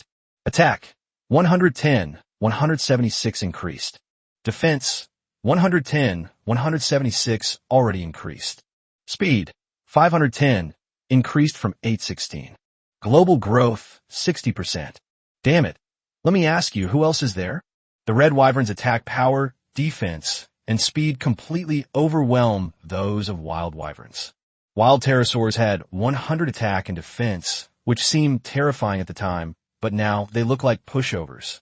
A wild pterosaur's 100 attack power can only deal 12 damage to a red pterosaur with 176 defense, while our pterosaur has a whopping 32,400 health. Who's afraid of whom? Moreover, with a speed of 816, the opponent has no chance to escape. Yanhuang Air Force launch. The next moment, the pterosaurs roared and leaped into the air. Under Lu Zai's instructions, they headed to the valley entrance to join Wudo. At that time, the counterattack would begin. Whether it was the pterosaurs or the more than 100 tribes of the barbarians, none of them could escape. Please give me some free votes. Each vote earns me 10 cents. Otherwise, the traffic is really too low to handle. Thank you, everyone. Chapter 64, The Sky belongs to Yanhuang. The warriors of the Yanhuang tribe, who fought valiantly, were naturally unaware that their leader had already tamed the pterosaurs. Moreover, a pterosaur army far more powerful than wild pterosaurs is heading to the battlefield. The soldiers were completely bloodthirsty, their voices hoarse from shouting, but seeing the pterosaurs rapidly losing men, they knew that they couldn't let their guard down now. In a close fight, the brave would win, and, at this moment, it was a contest of which side could hold out the longest. Hold on, brothers of Yanhuang. Hold on. We're about to win. Wudo kept encouraging the soldiers. His orders were relayed by the soldiers around him, until all the Yin warriors on the battlefield were repeating them. Hold on, we're about to win. Even with one of its forelegs broken, the giant wolf still clung tightly to the pterosaur's wing. Enraged, the pterosaur knew that if the wolves didn't let go, its massive size would make it a sitting duck on the ground, unable to fly and hindered in its movement. Screech! The pterosaur swung its claws repeatedly at the giant wolf, while its sharp beak slammed into the wolf's back. The giant wolf had its back broken and a huge, bloody hole ripped out of its abdomen, its intestines spilling out onto the ground, but it still wouldn't let go. The armored rhinoceroses huddled together, protecting the crossbowmen beneath them from being snatched away by the pterosaurs, while simultaneously using their massive horns to ram the pterosaurs, creating opportunities for the crossbowmen to engage in battle. Screech! A clear cry rang out from the east, and a blood-red pterosaur pierced the sky, heading straight for the battlefield. The Yanhuang warriors were greatly alarmed. Oh no! A pterosaur is coming at us. Why are these pterosaurs blood-red? They are incredibly fast and much stronger than these black pterosaurs. Wudo also looked up at the sky, feeling a sense of foreboding. He was about to withstand the fierce attack of the pterosaurs and was about to turn the tide when the pterosaurs suddenly appeared as reinforcements. But the next second, the battle situation changed drastically. Whether it was the black pterosaurs on the ground or some of the pterosaurs that were circling in the air preparing to dive again, they all looked up at the sky and let out fierce roars. With lightning speed and even more ferocious claws, the red pterosaur repeatedly struck the black pterosaurs in the sky, knocking them directly to the ground. These black pterosaurs were already injured, and when they were blasted by such a violent force, they fell to the ground like kites with broken strings. With a loud crash, the 600-ton dragon fell to the ground, creating deep craters on the grassland. At that moment, the soldiers below suddenly awoke and immediately understood. This is a tribe's pterosaur. Long live the leader. Long live the Yellow Emperor and the Yin Emperor. Kill! The crowd erupted in cheers, their morale reaching its peak at that moment. They thought the battle would be even more difficult, constantly suppressed by an overpowered enemy like the pterosaur, and everyone was holding on with an iron will. But now, we have an even more supermodel-like pterosaur, and we hope you also have an iron will to hold on. A bloodied smile appeared on Wudo's lips as he burst into laughter. I told you, I would crush you beasts under my feet. Brothers, hold on to those pterosaurs on the ground tightly, and don't let them take off. If you can hold them off, we'll win. At this moment, there were still about 12,000 pterosaurs left, all of them injured to varying degrees. Moreover, 70% of the pterosaurs were either suppressed on the ground by the tribal warriors' firepower or entangled by giant wolves and unable to take off. At this moment, there were only about 4,000 injured black pterosaurs in the sky. From the moment they clashed with the tribe's red pterosaurs, Wudo knew that these black pterosaurs were no match for the tribe's pterosaurs. Therefore, by entangled with the ground-based pterosaurs, the tribal pterosaurs first wiped out the pterosaurs in the sky, and then joined forces with the tribal red pterosaurs to attack the remaining black pterosaurs on the ground. The outcome of the battle was already decided. With a whoosh, the tribal pterosaur, like a red lightning bolt, aimed at the black pterosaur's neck, its sharp claws slicing through the neck like unsheathed scimitars. The black scales covering the pterosaur's neck were easily torn off, as if a fishmonger were scaling a fish. Dragon blood splattered everywhere, and the dragon fell. I don't know which soldier it was, but suddenly he said, "The sky belongs to the Yin and Huang." This statement immediately resonated with all the soldiers, who repeated it to boost morale. Yes, we've been thoroughly annoyed by the pterosaurs in several consecutive battles. The skies have always been a weakness for the Yanhuang tribe, and they've been constantly suppressed by the enemy. But starting today, from the sky to the mountains, from the forest to the rivers, we, the Yanhuang people, can go anywhere. With a speed of 816 versus 500 and an attack and defense ratio of 176 versus 100, the battle in the sky was a crushing defeat with absolute numerical superiority. More than 4,000 black pterosaurs that were preparing to circle and dive to attack the Yanhuang tribe never completed a single dive, instead falling in a free fall on the battlefield. as the last black pterosaur in the sky had its wings torn off and fell to the ground. The sky was filled with surging red pterosaurs. A scream came from the next second. They turned and swooped down toward the ground at a speed more ferocious than any pterosaur dive the warriors had ever witnessed. Finally, we saw that instead of dodging the pterosaur's dive, we cheered with raised arms. Our pterosaurs are here. You beast. The crossbowmen no longer had to hide under the armored rhinoceros. They all stepped forward and fired their crossbows at the black pterosaur with gusto. With a speed of 816 and a diving posture, the speed soared to over 1,000 due to physical reasons. At such a speed, the red pterosaur's claws struck the target, and the attack power was amplified. Wudo even saw a heavily wounded pterosaur raise its head only to have it snatched away by the claws of Tribe's red pterosaur, leaving him completely bewildered. The armored rhinoceros was incredibly frustrated. It had been stubbornly standing still and being scratched by the pterosaurs all this time in order to protect the tribe's warriors. At this moment, the black pterosaur was being suppressed and beaten by the red dragon and was completely powerless to launch any threatening attack on the tribe's warriors. Moo! The armored rhinoceros charged out like a wild bull. They even went so far as to knock the black pterosaur to the ground in groups of dozens, and then stomped on it repeatedly. Ziye exclaimed that it was outrageous. He discovered that the armored rhinoceros's heavy body could actually jump more than a meter high and then stomp down, with all its fat trembling along with it. The 20,000 black pterosaurs disappeared rapidly at a visible speed, turning into a massive amount of system points. We won! We won! The soldiers embraced each other in celebration. This battle was epic and the victory was exhilarating. Only Wu Do glared fiercely in the direction where the barbarians had disappeared and shouted loudly. Crossbowmen, listen to my command. Grab your crossbows and crossbows. Mount your pterosaurs. Today, we will annihilate the barbarians. The soldiers suddenly realized, That's right. We all have pterosaurs now. Can we let them off the hook? Screech. The army once again set off, with giant red dragons soaring into the sky and heading straight for the barbarian stronghold. I went to the hospital for tenosynovitis today, so I owe you all a chapter. I'll update with 3 chapters tomorrow. Also, thank you all for the gifts. This book has received over 200 yuan in gifts so far, so I'll add another chapter tomorrow, making it 4 chapters in total.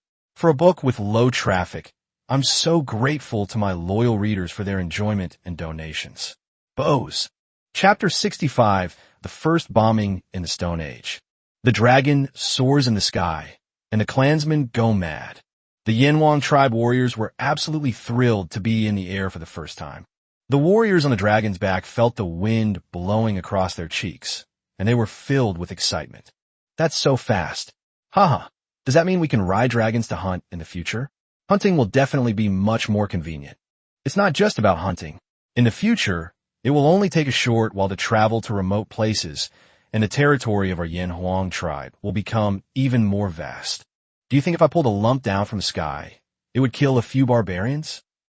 Humans have never given up on the dream of flying, but to achieve this in the Stone Age is something only this magical world can witness. With a wingspan of 48 meters and a body length of 50 meters, the red pterosaur has an extremely broad back, easily carrying 100 repeating crossbows, 100 crossbowmen, and a large quantity of crossbow bolts. The Yanhuang tribe possesses a total of 1,900 of these red pterosaurs, enough to support 190,000 crossbowmen. Wu Do stood on the dragon's back, gazing at the distant mountains where the barbarians lived. He wanted to witness the destruction of the barbarians himself. In his heart, such a violent and unreasonable tribe should have been destroyed long ago. On the other side, the barbarians returned to their deep mountain homeland with lingering fear. The mountain range here stretches for thousands of miles and is home to hundreds of large and small branches of the barbarian tribe. The territory occupied by the barbarians is the most prosperous area in the 10086 region. It is rich in resources and the terrain is easy to defend and difficult to attack. It is because of this that the barbarians have gradually grown stronger. In the past, people would flee at the mere sight of barbarians, avoiding their might. This battle was the first real defeat for the barbarians. Previously, whether it was fighting against the Western Alliance or the Great Ziye, we would occasionally suffer defeats in local battles, but the overall trend was one of advantage. This time was different. The barbarians realized that they couldn't defeat the Yin Huang tribe. They truly couldn't. Thank goodness the pterosaurs appeared. Although we lost some battle beasts, at least we returned safely. The chieftain breathed a sigh of relief, lying in the center of the spacious stone house, still shaken. In fact, many battle beasts were lost. The total number of battle beasts possessed by the barbarians was only about 15 million. In this battle, about 10 million battle beasts were deployed, but only more than 3 million returned. Most of them died in the process of charging the Yin Huang tribe. Among them, the most precious giant eagles were also dispatched. Of the 800,000 giant eagles, 80,000 returned, most of them dying on the way back, killed by pterosaurs while covering the barbarians. As the chieftain, he could only say that he had lost some battle beasts to cover up his unsuccessful expedition. This stone house served as the council hall of the barbarian tribes. It was exceptionally large, and more than 100 leaders from various barbarian tribes gathered here. Everyone listened to the patriarch's words, but no one spoke. The atmosphere was somewhat strange. The patriarch astutely noticed this. He knew that his prestige was plummeting and that someone was eyeing his position as patriarch. Sure enough, after a moment's hesitation, the leader of a barbarian branch tribe stepped forward. He was burly, with a determined look in his eyes, as if he had made a great decision. Great patriarch, I believe someone should be held responsible for this defeat. The clan chief slowly stood up from the stone bench, casually picking up the stone axe leaning against the side and hoisting it onto his shoulder. Are you questioning me? The tribal chief didn't mince words, nodding and saying, I believe you are no longer fit to be the chief, and I will challenge you today. The election of the chieftain among the barbarians was very simple. The chieftains of more than 100 branch tribes fought each other to determine the position of chieftain. It was very primitive and barbaric, but it also reflected the fierce nature of this race. I accept your challenge, the clan chief said without hesitation. Inside the stone house, the other leaders let out muffled roars, a tradition used to create a fighting atmosphere for both sides. Just as both sides were preparing for their duel, a sentry rushed into the stone house, knelt on the ground, and said tremblingly, Great chieftain, esteemed leaders, something terrible has happened. The pterosaurs are here again. Can't you see we're fighting? When the pterosaurs come, everyone should hide inside their houses. Get out of here, the chieftain said impatiently. Chieftain, but these pterosaurs seem to be from the Yin Huang tribe, the sentry added. All the barbarian leaders were stunned. They couldn't understand what the sentry was saying at all. What did the Yin Huang tribe mean by pterosaur? Have you been scared out of your wits by the Yin Huang tribe? What nonsense are you spouting here? A barbarian chieftain picked up a sentry from the ground and questioned him sternly. The sentry was terrified and quickly explained, because the backs of those red pterosaurs are filled with warriors of the Yin Huang tribe, and also their terrifying great bows. The barbarians did not know the principle or name of the repeating crossbow. So among the warriors, they called the Yin Huang tribe's Chibon crossbow the Big Bow. Impossible, absolutely impossible. The barbarian tribal chief rushed out of the stone house, wanting to find out what was going on. Just as they reached the door of the stone house, a muffled groan came from inside. Ugh! The body then fell into the house, riddled with crossbow bolts, a complete and utter death with no risk of treatment. Everyone's pupils dilated in shock, their faces filled with horror. The cries of the pterosaur grew closer, followed by a loud voice from high above. You barbarian cowards, get out of my stone house. The voice came from Wu Do, a fierce general from the Yin Huang tribe. They recognized the voice, but why did he claim it as your stone house? Have you no shame? Are you unreasonable? In a world of martial arts, if you were killed, wouldn't the stone house be yours? That makes perfect sense. He is a very principled and reasonable person. At this moment, no one had any interest in watching the duel anymore. They all looked at the chieftain who was holding the stone axe. The look in their eyes was all too clear. You are still the chieftain. Say something. Sensing the gazes of the crowd, the chieftain pondered for a moment, then waved his hand and said, Our barbarian tribe has always been true to its word. Today we say we won't go out, and we won't go out. Let's see what they can do to us. Good grief, he said the most cowardly thing in the most arrogant tone, but after thinking about it carefully, everyone realized that this was the only way. After all, a stone house is the best strategy to avoid pterosaurs. That's how we dealt with wild pterosaurs last time. For a time, the doors of tens of thousands of stone houses belonging to the barbarians were tightly shut, and no one dared to breathe loudly. Wudo smiled slightly in the sky. Did you think I couldn't do anything to you just because you're hiding and not coming out? The next moment, the red pterosaur landed on a high point near the barbarian habitat, allowing 190,000 crossbowmen to seize several high grounds with repeating crossbows and prevent the barbarians from fleeing. Freed from their heavy burdens, the red pterosaurs, guided by the tribal warriors, grabbed boulders weighing anywhere from 1 to tens of tons from the deep mountains and took to the air again, carrying the boulders as they swooped down toward the stone houses. With a loud cry, the red pterosaur roared, and the next moment a giant rock hurtled down from the sky and crashed into the stone house. With a deafening crash, a boulder weighing tens of tons slammed into the ground, sending dust flying everywhere and obliterating the barbarian inhabitants inside the stone house. Ziye, who was observing the battle from the system's perspective, marveled at the military wisdom of the armed conflict. You always manage to come up with something new. Just then, a pleasant notification sound rang out again. Ding! Congratulations on becoming the first tribe in the Stone Age to complete an aerial bombardment. You have gained a 10% world boost, bringing your current world boost to 70%. Chapter 66, A Dimensional Reduction Attack from the Bronze Age. Huh, such a good thing? It seems like everything started going smoothly after we entered the Stone Age. Ziye rubbed his hands together, somewhat excited. In this world, what stat is most important? It's not health points, not attack, defense, or speed, but the world's growth rate. This permanent attribute, which comprehensively enhances all units, is extremely terrifying. The only downside to world growth is that it's extremely difficult to obtain. You have to accomplish something unprecedented to have a chance of getting it. Many tribes had already developed into feudal society and the Iron Age, yet there was no global increase. It is gratifying that, despite the difficulties, the Yinhuang tribe has still accumulated a world growth rate of 70%. Humans experience joys and sorrows differently. While Ziye was overjoyed, the barbarians were in a truly miserable state. Huge rocks crashed down from the sky. Faced with such immense force, the stone houses crumbled like cookies, shattering into pieces with a crack, sending stone fragments flying everywhere. The barbarian warriors were completely panicked. They tried to escape, but what awaited them were 190,000 terrifying giant bows outside. If you don't run, you'll just wait for the pterosaurs in the sky to draw lots. Every boulder that falls will randomly flatten a room full of lucky people. Many barbarian warriors didn't understand why the chieftain wasn't issuing orders at this crucial moment.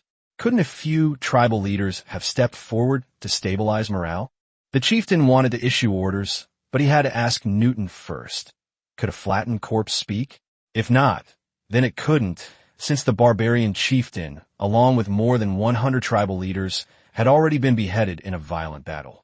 Wudo is a natural-born fighter. He is flexible and adaptable, and he loves to study combat techniques.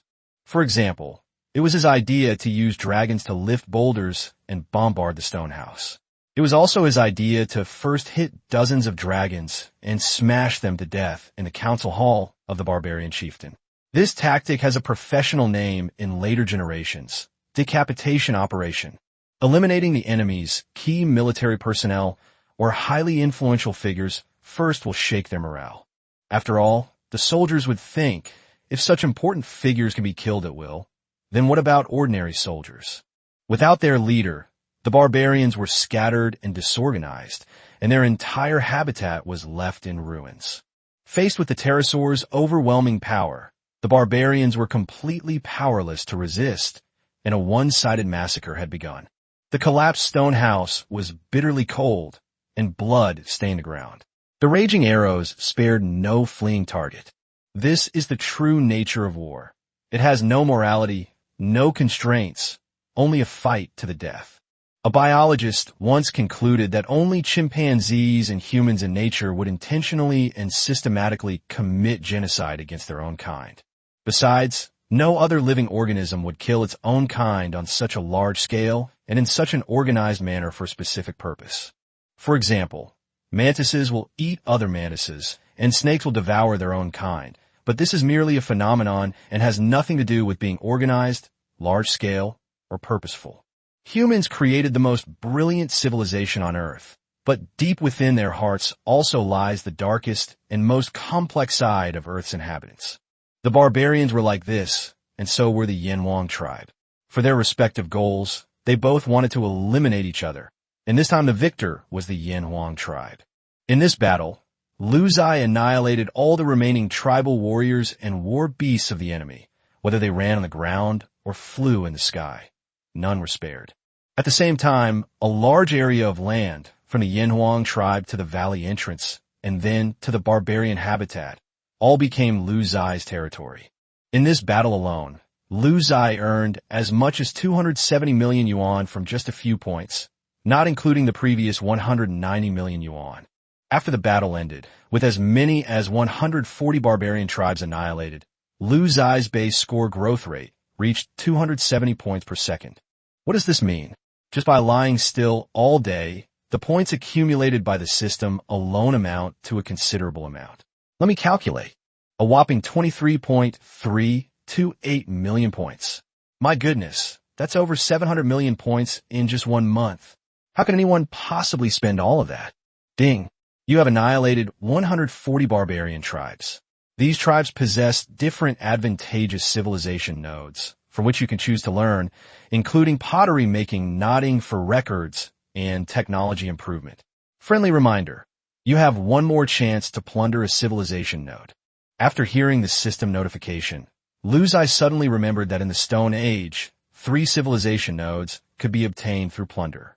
He had only plundered twice before, obtaining high-temperature quarrying and net fishing respectively, and he still had 1 plundering opportunity left. What should I choose? Lu Ziye fell into deep thought.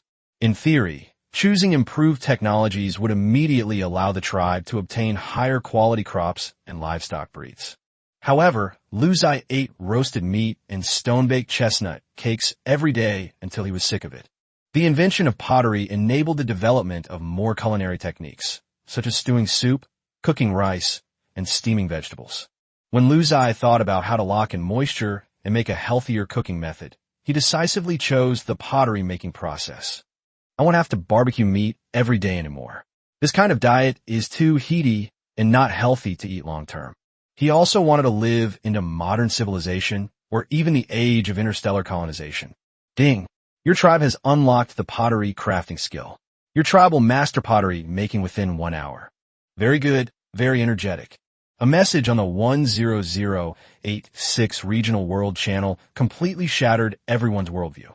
The barbarians, as well-known natives of the 10086 region, were extremely aggressive and had the highest profile.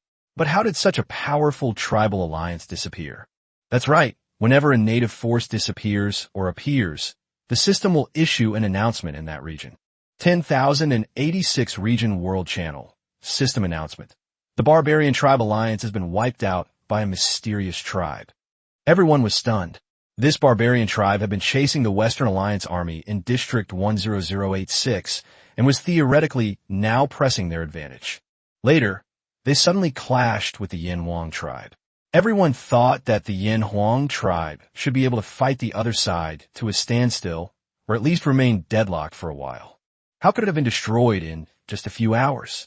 Lu Ziye originally thought he would receive congratulations from everyone, but unexpectedly, he received a warning first.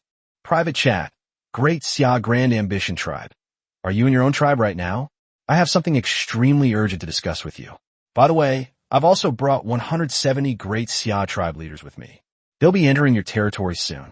Please approve their entry requests and restrain your soldiers. Lu Ziye was a little confused. What was going on? Why all this fuss? At the same time, Lu Ziye could see everyone's respect for him. Theoretically, if they needed to talk to him, they should have asked him to go to a meeting somewhere, but Lu Ziye would definitely not go, for fear of something unexpected happening and being ambushed.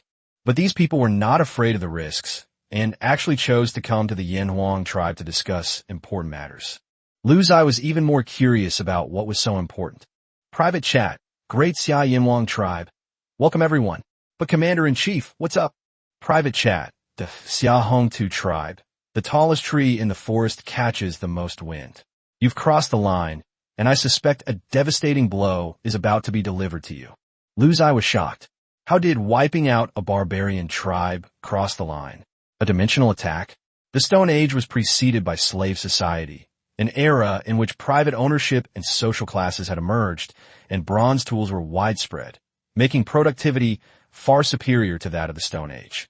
What does the Commander-in-Chief mean? Is a powerful figure from a slave society, Bronze Age, about to descend upon this place? Holy crap! Isn't this bullying honest people? Chapter 67, Terrifying Dimensional Reduction. At this moment, Lu Ziye was filled with panic. Human fear stems from the unknown. He had no idea how powerful the weapons of the Bronze Age would be. For example, how much attack power would arrows made of bronze have? If such arrows had an attack power of over 100, even my pterosaur wouldn't be able to withstand them. And what about armor made of bronze plates? How high is its defensive capability? Could even my pterosaur not penetrate it? After all, this world is a fusion of historical and game elements. Who knows if the naive guy who created this world will weaken the pterosaurs and strengthen the bronze ones in the next era? It seems the Commander-in-Chief is coming to help me. Right. If the enemy can reduce dimensions, then our great Xia can too. Moreover, the Commander-in-Chief said before that reducing dimensions is a taboo. I don't believe that the higher-ups are blind to my efforts. Private chat. Great Xia Yanhuang tribe. Commander-in-Chief, when are you arriving? Feeling Lu Ziye's unprecedented enthusiasm, Xia Hongyuan laughed to himself. This guy wasn't usually this enthusiastic. Private chat. The Xia Hongtu tribe, what? You remember the Commander-in-Chief now. Private chat. Great Xia Yanhuang tribe. I can't repay the Commander-in-Chief's kindness enough.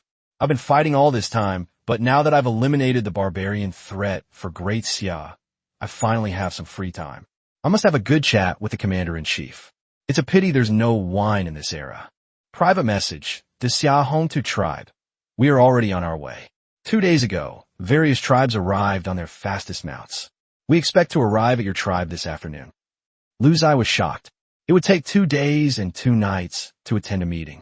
Luckily, he had a pterosaur, but there was no need to pick them up now, since they would arrive in the afternoon anyway. Private chat. Great Xia Yanhuang tribe. Commander-in-Chief, you foresaw this 2 days ago? Did you know I could wipe out the barbarians? Private chat. The Xia Hongtu tribe.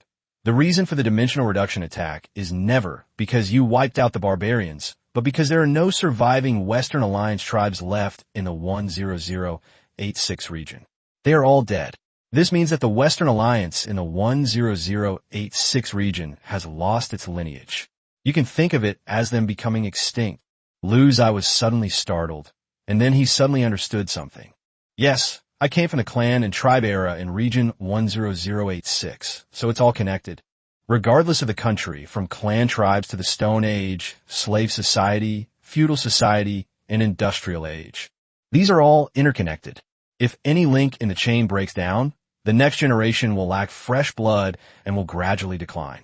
Previously, everyone agreed that using dimensional reduction attacks was taboo, as it would inevitably invite fierce retaliation from other factions. Everyone was still wary and dared not use dimensional reduction attacks. But now the tradition has been broken. So what taboos are you telling me? It's like telling someone who has cancer and only 1 month to live. I've given you a slow-acting poison. You'll definitely die in a year. Do you think anyone would be scared? Private chat. Yanhuang tribe. But the Western Alliance was attacked by barbarians, and I only lent a hand in the process. They fled to the forest and were hunted down and wiped out by pterosaurs. What does that have to do with my Yanhuang tribe? Why are you attacking me from a lower dimension? Private chat. Great Xia Ambition tribe. The process isn't important. The result is the Western Alliance is gone in this region. The only way for them to continue their existence here is to use a dimensional advantage to crush the other factions, putting everyone on a level playing field. Then, the clans and tribes below can advance to the Stone Age and prosper again. Private message, Great Ziye tribe. I don't understand. If they can reduce their dimensions, why can't we? Private chat, the Xiahong tribe. Yes, but the number of people willing to lower their standards on both sides is unequal. Private chat, Great Ziye tribe. Why is this? Is Great Xia really that weak in the 10,086th region of a slave society? Private chat, Great Xia Grand Ambition tribe. Those who descend to a lower dimension can only exist for 24 hours before being erased from the world. Unless absolutely necessary, no matter which faction they belong to, who would be willing to sacrifice themselves? But this time, the Western Alliance already felt a deadly threat. Whether they descend to a lower dimension or not, they would die anyway. Their number of those who descend to a lower dimension is definitely greater than that of Great Xia. After hearing this, Lu Zai completely understood. To put it bluntly, everyone comes to this world wanting to survive. As for factions, they're just a form of identity. In most cases, people are willing to rely on a faction for protection. But when it comes to life and death, it's a different story. Private chat, Great Ziye tribe. Okay, Commander-in-Chief, I'll discuss our strategy after everyone arrives. As evening approached, over 170 entry applications from Great Xia, Beitan, and Northern Xiong appeared densely in the system, and Lu Zai approved them all. Beitan and Beixiong both followed the Great Xia, and they understood the principle of mutual dependence, so they came this time as well. Almost half of the tribes in the entire 10086 region came. Some tribes did not come because they were too far away and it would take them 2 days and 2 nights to get there. These people were all amazed as soon as they entered the habitat of the Yanhuang tribe. So many people, so many houses. My goodness, these giant wolves are really robust. Those are armored rhinoceroses? No wonder they can go toe-to-toe with the barbarians. These armored rhinoceroses must have made a lot of contributions. The meeting location was quite casual. It was simply a grassy area along the Huanghe River, where the scenery was quite beautiful. A campfire was lit on the grassland, and the indigenous women began to roast meat, bake flatbread, and serve wild fruits to the guests from afar. We've all traveled this long distance for the upcoming dimensional reduction attack, which is a matter of life and death. I've been given some information from above, which I will discuss in this meeting. Everyone, please share your opinions. The meeting is now beginning. Xia Hanyuan said in a deep voice. I used to be able to write 15,000 words a day, but now my hand is starting to hurt after 6,000 words. I added an extra chapter today, but I still owe you all 1 chapter. I'll try to make it up to you tomorrow. I'm shamelessly begging for your support again. Thank you, everyone. Chapter 68 is all. Inside the conference room, more than 100 leaders from Great Xia, Northern Bear Kingdom, and Beitan Kingdom were extremely serious. Dimensional reduction was a matter of life and death for the entire region, and the existence of the dimensional reducers was a nightmare for the entire 10086 region for 24 hours. The current situation is very delicate. Although the dimensional reduction attack is a major crisis, a crisis is always accompanied by opportunity. If we can withstand this devastating attack, the strength of the Great Xia in the future 10086 region will crush the Western Alliance. Whether it was the Stone Age, the Slave Society, or the Feudal Society, after this war, a civilizational break occurred in the Western Alliance 10086 region, and every subsequent stage of civilization was very weak. On the other hand, without the threat of the Western Alliance, the Great Xia was able to develop and grow stronger more smoothly, providing fresh blood for all stages of civilization in the 10086 region. Its advantages became increasingly greater. This is why the Western Alliance launched such a brutal attack. Since things had come to this point, there was no point in avoiding it, so Xie Hanyuan organized this meeting. The tribal leaders of Daxia shared similar ideas and worked together to resist this dimensional attack, sharing both good and bad fortune. However, the tribal leaders of the Northern Bear Kingdom and the Beitan Kingdom were clearly distracted. They dared not directly disobey Xie Hongyuan's wishes, so they still came to the meeting.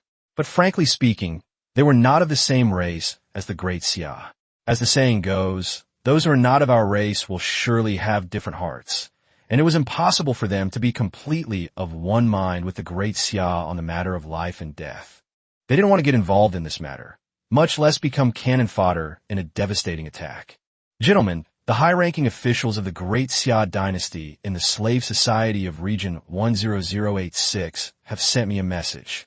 This time, the Western Alliance is willing to use 20 more dimensional reducers from the Stone Age in region 10086 for various reasons to launch a dimensional reduction attack. Ziye Yuan gave everyone a heads up.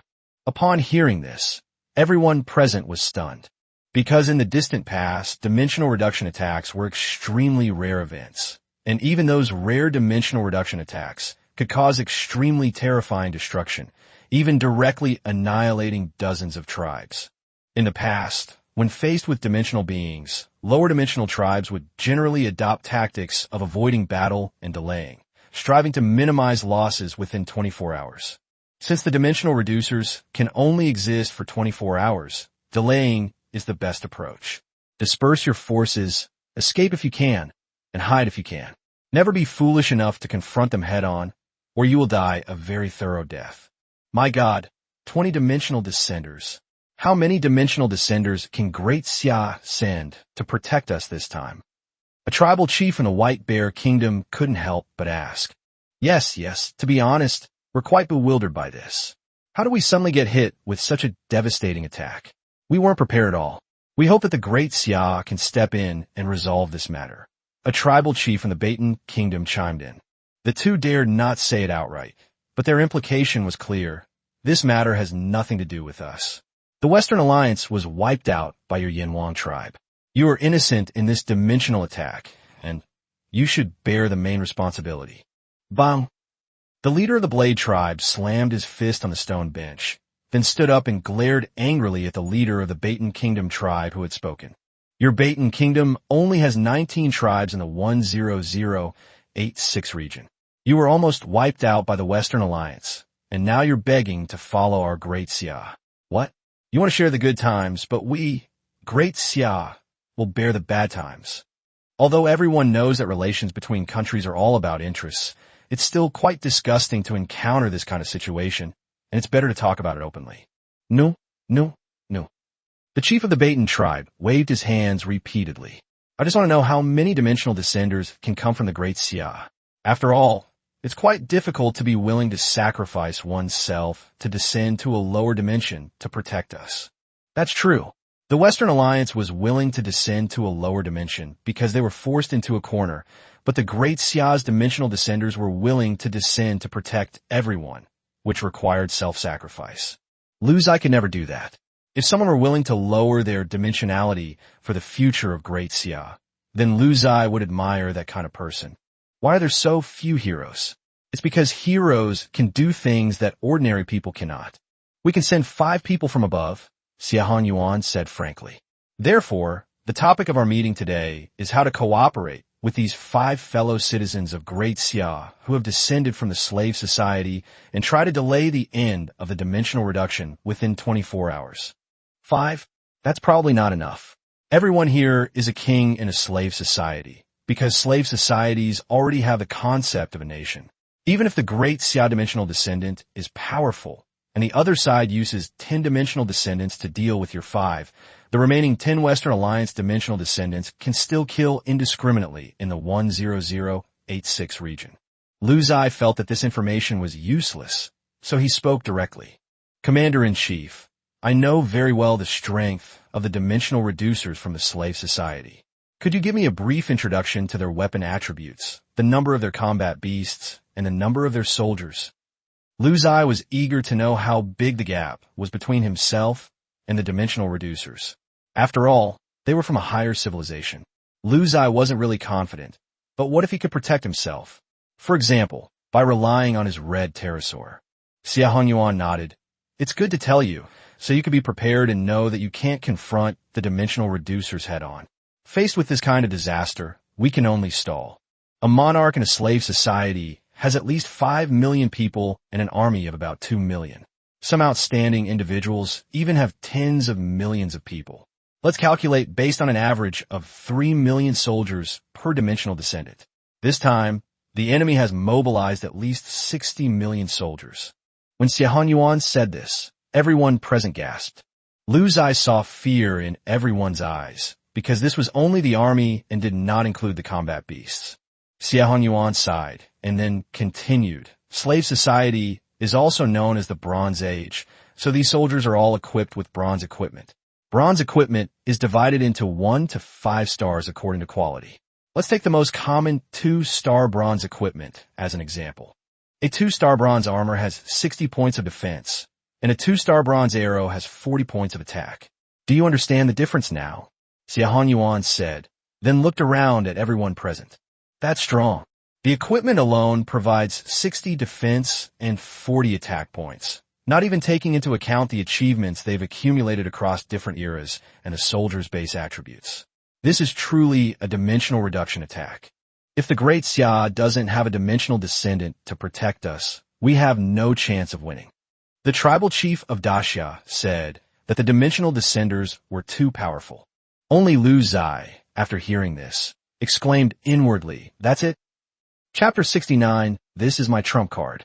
The meeting room suddenly became noisy, with some people calculating how high the attack power of a dimensionally reduced archer would be, how far its range would be, and how terrifying it would be. Some people are also discussing how much attack power it would take to break through the opponent's defense, given that the opponent's bronze armor alone has 60 defense, plus the opponent's other defensive attributes. Only Lu Zai perked up immediately. He suddenly realized how weak the dimensional reducers were. Commander-in-Chief, what kind of combat beasts do they have? Do they have pterosaurs?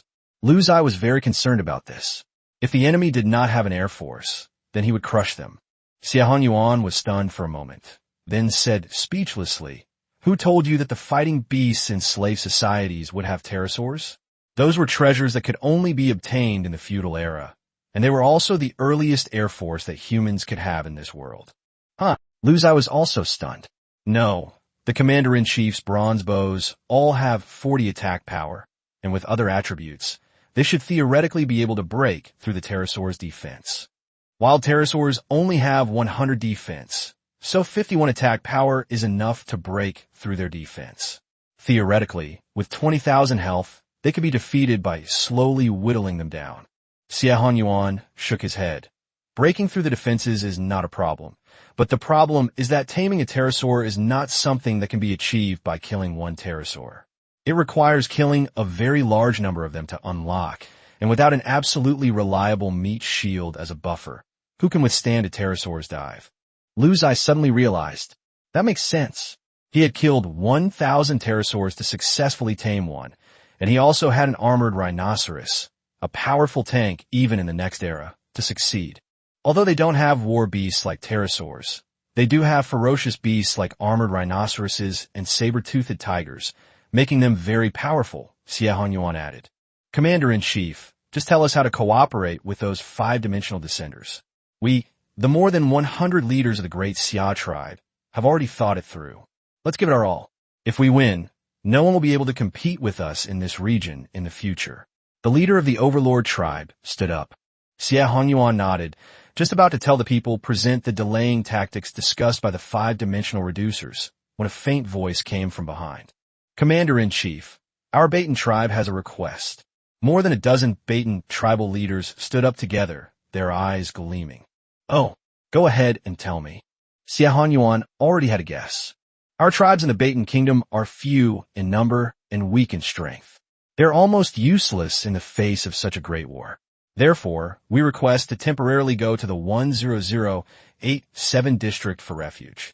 We will come back after the Great Xia Kingdom wins here. The leaders of the 24 tribes of our White Bear Kingdom share the same idea. We beg the Commander-in-Chief to be magnanimous and allow us to temporarily avoid the enemy's advance.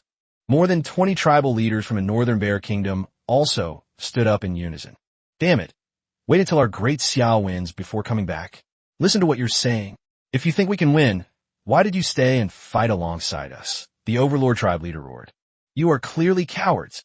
The leader of the Blade tribe also stood up angrily. Believe it or not, I'll wipe you all out first. More and more leaders of the Great Xia tribe stood up to condemn this, and some even showed signs of taking action. Sit down, all of you. Xie Yuan stopped the argument. He smiled at the tribal chiefs of Baton and Baixiong and said calmly, "You may leave." "Thank you, Commander." The tribal chiefs of Baton and Northern Bear were overjoyed, finally free from the threat of being outmatched. "But never come back." Xie Yuan said this with great emphasis, his eyes filled with contempt. "Yes, never come back. That's right, get out of Region 10086. From now on, Region 10086 will have no allies, only fellow citizens of Great Xia." After exchanging glances, the tribal chiefs of Baton and Northern Bear said calmly, "All right, we'll leave now and never come back." The group quickly left the meeting stone house, and, as they walked out the door, they whispered among themselves, "Let's leave first. After they've been wiped out by this dimensional attack, we can come back and grab a huge piece of territory for free." "That makes sense, let's go. We're just nominal allies. Why would we risk our lives? You want me to be cannon fodder?" "No way." Inside the meeting room, Xie Yuan, knowing the outcome was decided, spoke loudly. "Both the dimensional reducers from Great Xia and the Western Alliance have applied for dimensional reduction. Such a major operation as dimensional reduction will be announced in the Slave Society. So Great Xia also knows the other party's dimensional reduction time. When Commander-in-Chief, after applying for the dimensional reduction operation, you have to wait 72 hours. You can cancel the dimensional reduction within 72 hours. The dimensional reducers from the Western Alliance have 66 hours left before they arrive here. 66 hours, which is a little over 2 days. Commander, please announce the tactics. We will definitely cooperate fully." The leader of the Blade Tribe said resolutely. Xie Yuan suddenly paused for a moment. Then a smile appeared on his face. "I have good news to tell everyone. Just now, 3 more dimensional descenders from Great Xia applied to descend to our region.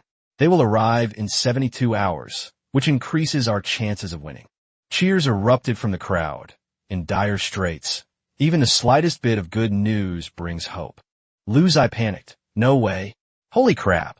Won't the sheer number of dimensional lowerers in Great Xia scare them off? What if they stop lowering their dimensionality? That's a 60 million strong army with combat beasts. And we can even capture bronze weapons? How exciting is that?" So Ziye had no choice but to lay his cards on the table and whispered, "Commander-in-Chief, I need your help. We're all compatriots of the Great Xia dynasty, so there's no need for any requests. As long as it doesn't violate our principles, there's no problem." Xie Yuan readily agreed. After all, Ziye possessed the powerful combat strength of an armored rhinoceros, which should be equivalent to a dimensional reducer. "Please ask the Commander-in-Chief to contact the bigwigs of the Great Xia and have them cancel the dimensional reduction. This whole thing started because of me, and I will take full responsibility for it." "What nonsense are you talking about? This is a matter concerning an entire region, not something you could decide on your own. Besides, you annihilated the Western Alliance for the prosperity of the region and the glory of Great Xia. This is not your fault. It's Brother Liu will definitely win. We outnumber them. If we can hold them off for 24 hours, we'll win." "I was just being polite. Why are you all like this?" It seems that the subtle approach won't work, so Ziye has no choice but to reveal his hand. "Commander-in-Chief, if I may be frank, the Western Alliance's dimensional reducers are all trash. I can take on 20 of them. I have a trump card." The audience was shocked. 20 against 20? They had another trump card? What kind of trump card could the Stone Age possibly have? The next second, Ziye blew a whistle, and 3,800 red pterosaurs carrying crossbows swept through the air. That's right, Ziye heard that someone was going to reduce the dimension, so he spent 190 million points to buy 1,900 pterosaurs. Bah! A forest of crossbow bolts and a dragon soaring in the sky. They all stopped outside the stone house, like soldiers awaiting inspection. Xie Yuan, this pterosaur, is it from the Yinhuang tribe? Chapter 70 discusses how to use dimensional reduction to defeat dimensional reducers. Ziye originally thought that the dimensional reducers were very powerful, but now it seems they are nothing special. It's questionable whether the opponent's attack power can even break through his red dragon's defenses. You have to understand, Ziye now has a 70% world amplification. Even in the slave society, the dragon's attributes wouldn't be considered heaven-defying, they would be considered incredibly powerful. Red Winged Dragon. Health points, 34425, increased. Health status, 100%. Attack, 110, 187 increased. Defense, 110, 187 already increased. Speed, 510, increased from 867. Global growth, 70%. With a defense of 187, it takes about 90 attack power to break through the defense. Bronze equipment only adds 40 attack power. Where can you find the other 50 attack power?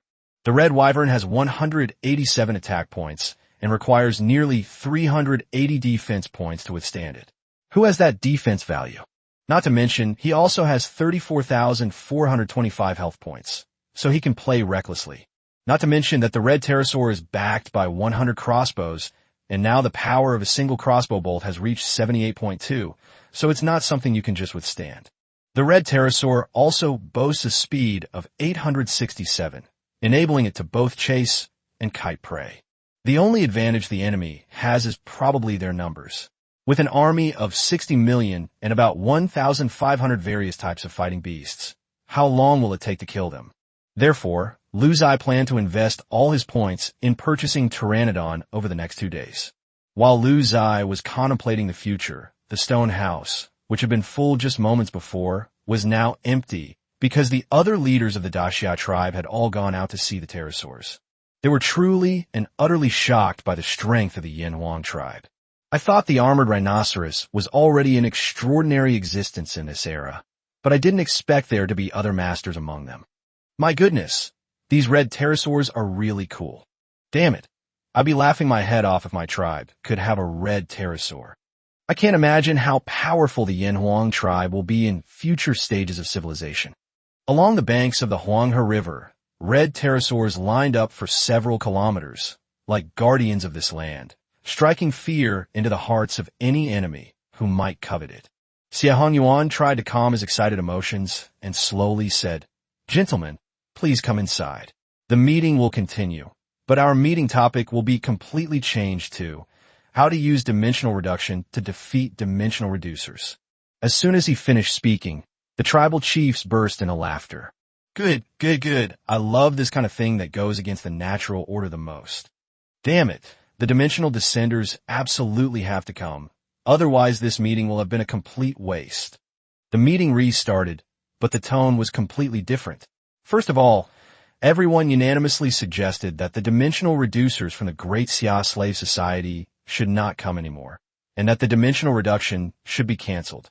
Firstly, we currently have the advantage, so we cannot let the heroes who stand up for everyone sacrifice themselves in vain. Secondly, Ziye was worried that more and more dimensional descenders from the Great Xia would join, and that these dimensional descenders would be afraid of failure and dare not come. Secondly, after the meeting, everyone decided that all the elite troops of the Great Xia tribe would enter the Yanhuang tribe as a reserve army and logistical support to create opportunities for the mainland to export, even if they might not be needed. Finally, they devised a complete combat plan centered around the red pterosaur. After the meeting, Ziye used more than 100 flying dragons to send all the tribal leaders back to their territories, which could be considered as letting these tribal leaders experience the treatment of attending a business meeting by plane. The tribal leaders felt as if they were on a plane, their spirits lifting instantly. They had thought that the attack would be a catastrophe for them, but the existence of the Yanhuang tribe turned it into an unexpected windfall. This extraordinary wealth isn't about accumulating kill points during this dimensional reduction attack. Any tribal leader with such a thought has a very narrow perspective. How many points can they kill against those with bronze-level equipment? Very few. Some weaker players can't even break through their defenses. In this world where kings are everywhere, and life is short but glorious, the most precious thing is not points, but an absolutely safe environment for development.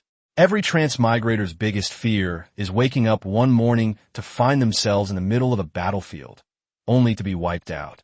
This kind of thing happens almost every day. Isn't that what happened to the Western Alliance in Region 10086? Hundreds of tribes were wiped out by the combined attacks of the barbarians and the Yanhuang tribes. Therefore, what makes these Xia tribe leaders happiest about the supermodel strength displayed by the Yanhuang tribe this time is the prospect of future stability and prosperity. I ask you, with the Yinhuang tribe around, who dares to mess with Region 10086? Go talk to our big dad, Ziye. From now on, all I need to do is follow the big shots. On the way back, the faction channel in the region exploded with excitement. Everyone was so excited that they even standardized how they addressed Ziye, calling him Godfather from now on. Just kidding. He turned the tide in a desperate situation and gave everyone a way out. His kindness is like giving us a second life. What else could he be but a godfather? Ziye tried his best to refuse, but he couldn't resist everyone's enthusiasm. Ziye Hongyuan sat on the back of the dragon, sent by Ziye, stroking the smooth, metallic scales of the red pterosaur while feeling a mix of emotions. I've seen a lot in the Stone Age, including people with extraordinary talents, but I've never seen anything this freakish. I have to show off in front of the leaders too. With this thought in mind, Ziye Hongyuan also opened a private chat window with the commander-in-chief of the Slave Society in Region 10086. Private chat, the Ziye Hongtu tribe. Is Laoli there? Inside a palace of the Great Ziye Kingdom in a slave society, Li Zhonggang frowned. Private chat, Great Ziye Righteous tribe. Are you asking for trouble? How many times have I told you? Address me by my position. Private message, the Ziye Hongtu tribe. Old plant. Please ask those dimensional reducers in Ziye to cancel the dimensional reduction. Please thank them for me, but we don't need them right now. Li Zhonggang suddenly wondered if Ziye Hongyuan had been scared out of his wits by the dimensional reducers. He was talking nonsense, and his current state was also off. Although they had a good relationship, he had never addressed him like that before. Private chat. Great Ziye Righteous tribe. What? Cancel the dimensional reduction. And then you, Ziye Hongyuan, will single-handedly fight against the Western Alliance's 20-dimensional reduction armies? And then cause a sensation throughout the Stone Age and Slave Society? Don't be ridiculous. Cooperate properly with the Great Ziye dimensional reducers. Try to hold out for 24 hours. I'm still trying to get more people to reduce dimensions to support you. Li Zhonggang thought the other party was under too much pressure and was about to give up. He didn't want to implicate the Great Ziye dimensional descenders, so he came up with this idea. But Ziye Hongyuan's next words completely stunned him. Private chat, the Ziye Hongtu tribe. It's not impossible. Let our 1008 Stone Age server give you a little shock. This time, we'll deal with the Western Alliance's dimensional invaders ourselves. Private message, Great Ziye Righteous tribe. Chapter 71, All teams unleash their power. The first generation incendiary bomb. Private chat, Great Ziye Righteous tribe. Ziye Hongyuan, are you crazy? Do you think I don't know your strength? Don't be discouraged, this time you have chance. Ziye Hongyuan felt that Laoli was still out of touch with the situation. Now that the roles had reversed, he was too lazy to waste any more words. He simply used the system function to take a picture of the red pterosaur and sent it over.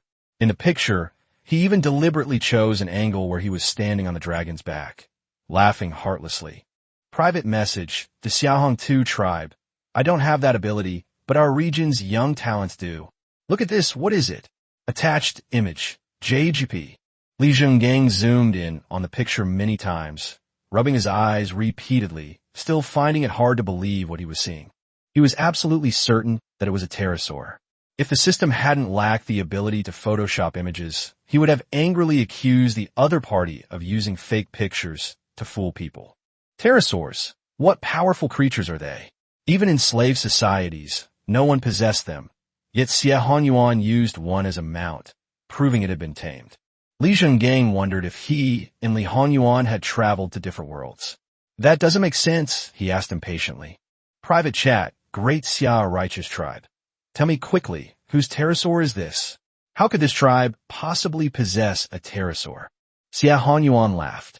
Old Li's perspective was still too narrow. Private chat, the Ziye Hongtu tribe. Old Li, your vision is too narrow. With dragons like that, others have thousands, huh? So, Western Alliance's dimensional reducers, hurry up and come. We in Region 10086 welcome you. Li Zhonggang only now realized that Ziye Hongyuan wasn't crazy. It was he who was about to go crazy. What was all this? They'd gone completely mad. At this moment, he truly believed Ziye Hongyuan's words. The Stone Age of 10,086 was not afraid of any Western Alliance's dimensional reducers. In fact, they were quite looking forward to it.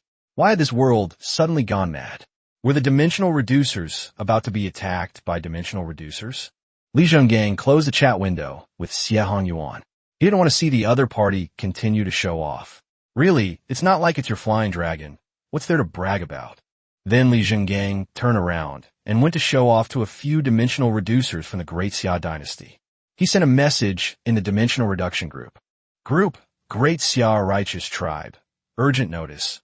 The members who voluntarily lowered their dimensional level no longer need to do so. The matter has been perfectly resolved. Great Xia Red Leaf Tribe. What's going on with the Commander-in-Chief? I even left my last words.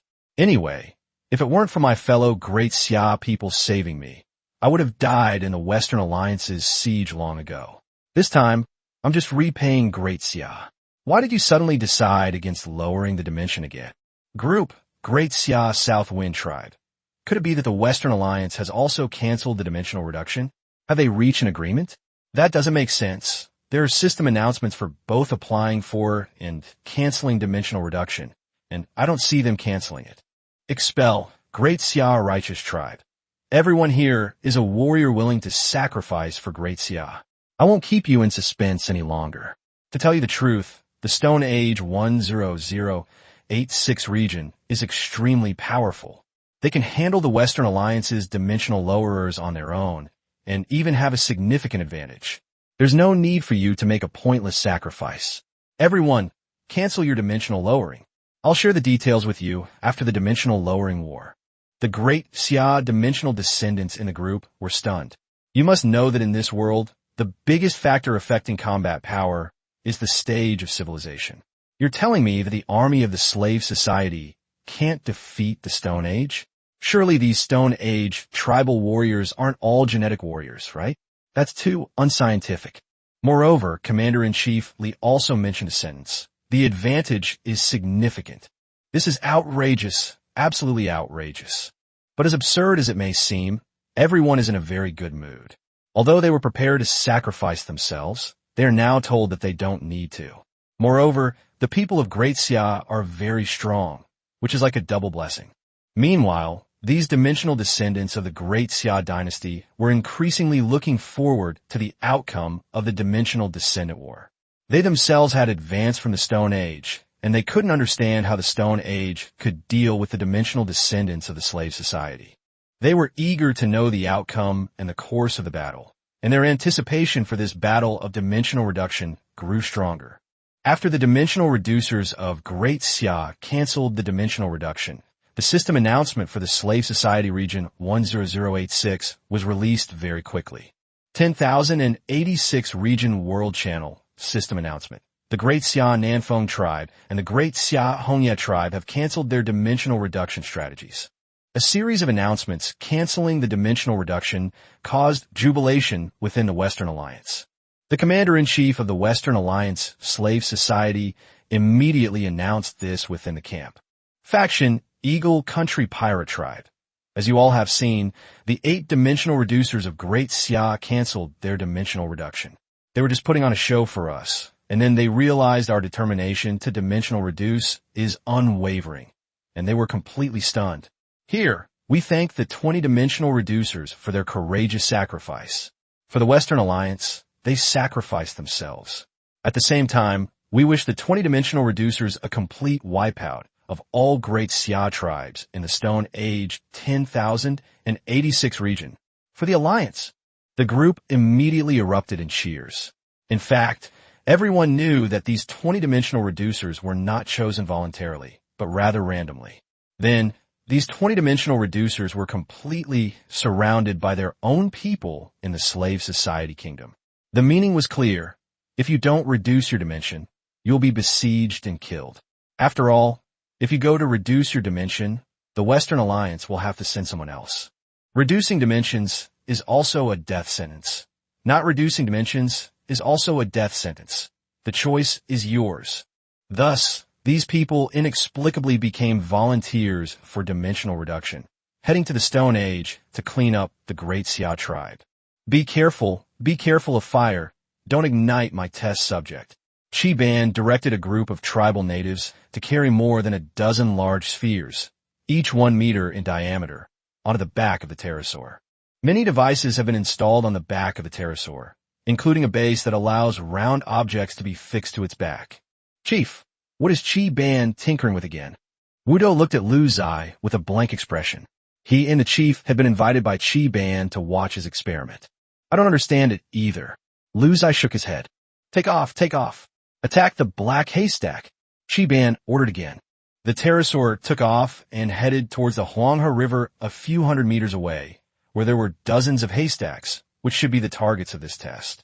Screech, the red pterosaur participating in the experiment, dragging a dozen black spheres, along with about 100 indigenous people from the craftsman's department, took to the air.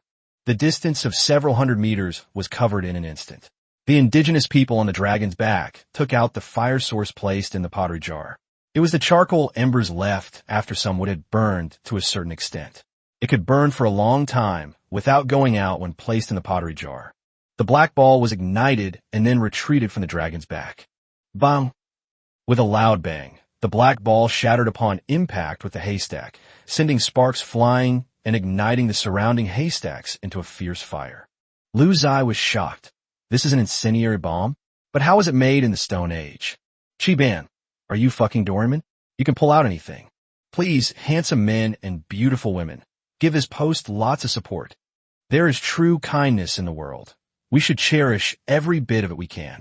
Chapter 71, Preparing for War. Lu Ziye found Ban's research capabilities increasingly incomprehensible. We're in the Stone Age, you know. This big black ball looks like an incendiary bomb. Chief, what do you think of my new invention? Ban looked at Lu Ziye with a pleading expression. Very good. Thank you for your hard work. But how exactly was this made? Lu Ziye praised generously. Ban became even more proud after being praised by Lu Ziye. He immediately had someone bring over a large black ball that had just been completed and began to explain it to Lu Ziye. Chief, look, this stuff is made from pine resin mixed with animal fat and wood ash. The difficulty lies in adding some dry grass. Too much grass won't achieve the desired oil splattering effect, and too little won't easily ignite. We've gained some experience through numerous experiments, and now we can produce it in large quantities. Ban said with a proud expression. Lu Ziye nodded repeatedly. This Ban is truly amazing. He managed to create a seemingly simple but extremely practical weapon using the most limited resources. However, to be fair, this thing is only useful to their own tribe. Even if other tribes research it, they can't achieve the same effect without the pterosaurs dropping it. Ban, how do you extract animal fat? Wudo, standing to the side, felt that this step was quite difficult. He used pottery. Our tribe already has pottery. Now the tribe can cook more delicious food, and we can also use the sealing effect of pottery to make charcoal. I found that the temperature and stability of charcoal are much higher than those of campfire. Ban's eyes lit up. Lu Ziye immediately understood the light in those eyes. It was the sweet aura of science. It is worth mentioning that the charcoal made by Ban, using the airtightness of the earthenware pot, is not charcoal in the modern sense. It is simply a kind of charcoal produced by placing half-burnt wood from a campfire into an earthenware pot and sealing it to isolate it from oxygen. It has a lower temperature than real charcoal, and its maximum temperature is far lower than that of real charcoal. However, this type of charcoal is easy to make and carry, and can serve as a good fire source. For example, the fire source on the pterosaur's back was this kind of charcoal, which could be taken out of the pottery jar at any time and used as a fire source. After carefully examining the large black sphere, Wudo, standing to the side, looked excited. This is a real treasure. Ban, you know, if a large-scale war breaks out again, we can simply drop these incendiary black spheres from high above, plunging the enemy into a sea of fire and throwing their ranks into chaos. Whatever follow-up actions we take will greatly increase our chances of winning. I've calculated it. The Pteranodon can carry 200 black spheres at a time, along with 50 natives to operate them. After unleashing a massive barrage of firepower, it can quickly return to the tribe to prepare for a second strike. However, this will severely test our tribe's resource reserves and black sphere production capacity. Goodness, War is all about logistics, and you, Chi-ban, really know how to do it. Chi-ban, you are absolutely right.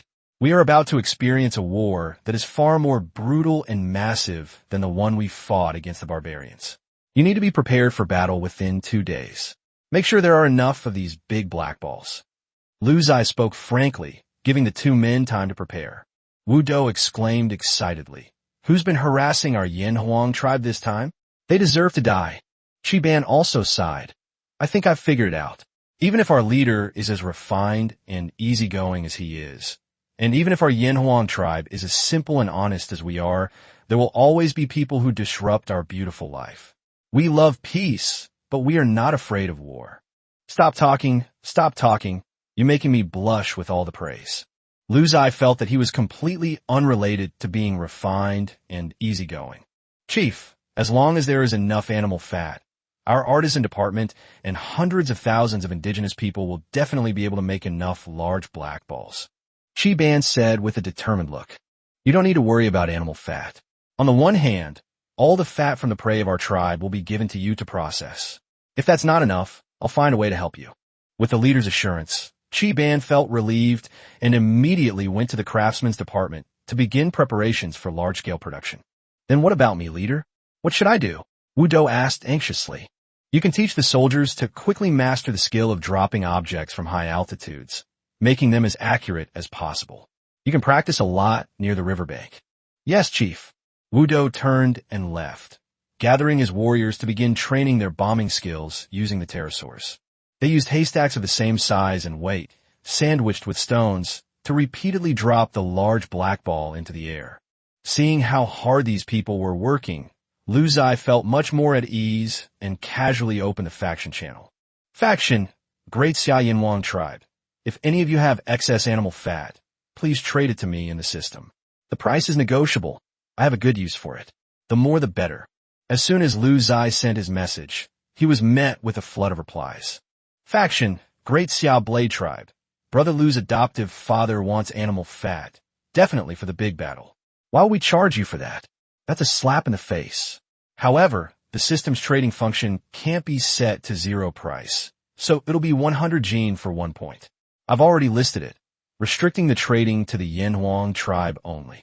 Faction, Great Xia Overlord tribe. Dad, I put mine up for sale too. By mine. I also get 100 gene for 1 point." The densely packed information made Lu Ziye laugh. These people were quite amusing. As for what they meant by father and godfather, that was just their perverse sense of humor. Animal fat was continuously traded from various tribes of the Xia dynasty to the habitat of a Yin Huang tribe. The artisan department also mobilized 200,000 indigenous people to help process the fat and render animal oil. Another 100,000 indigenous people searched for highly flammable dry grass in the wild, and also made wood ash for later use. Preparations for the battle are proceeding in an orderly manner. Lu Ziye glanced at the system time. There were still 58 hours left until the dimensional reduction attack. "I'm so well prepared. Western Alliance dimensional reducers. You better not disappoint me." Lu Ziye looked at the red pterosaur army training wildly on the banks of the Huanghe River, his eyes full of anticipation. Chapter 72, The Stone Age. You can't grasp it. The 20 members of the Western Alliance who were about to be dimensionally reduced created a group. This group did not include the high-ranking members of the Western Alliance, but only these 20 pitiful wretches who were about to be dimensionally reduced. Group, Sakura Kingdom Mushiong Tribe. Fellow countrymen, in just over 50 hours we will be saying goodbye forever. It's truly hard to part ways. We finally made our way up to the slave society through careful and painstaking efforts, established the Mushiong Kingdom, and became kings. We didn't fall in the war against foreign tribes, nor did we die under the siege of the Great Xia. Instead, we were driven to a dead end by our own people. Group, Okan Tribe of the U.S. Who says otherwise? If it weren't for my sister in this world, I would have rebelled long ago. Either way, I'm going to die, so I can't let them have their fun. It's hateful that they exist because of my sister. I can only be reduced to a lower dimension. Group, Invincible Tribe of the Great Cold Kingdom. The Great Xia Kingdom isn't any better. If they had accepted the Western Alliance army, driven to desperation by the barbarians, and if they had united with the Western Alliance against external threats, how could the Western Alliance have been destroyed? How could they have fallen to the point where we need to lower our dimensional level? This time, after lowering my dimensional level, I'll wipe them all out without leaving a trace. The others in the group remained silent. In fact, everyone knew that this person from the Great Cold Kingdom tribe was just venting their anger, and that it was rather childish. Everyone knows that the Great Ziye and the Western Alliance are hostile camps. Why would they help you? If the Great Ziye were besieged by barbarians, the Western Alliance would probably kick you while you're down. Group, Awakens tribe of the United States. Everything is fate, and nothing is up to us. Sometimes what the Great Ziye says makes a lot of sense. Everyone should be well prepared.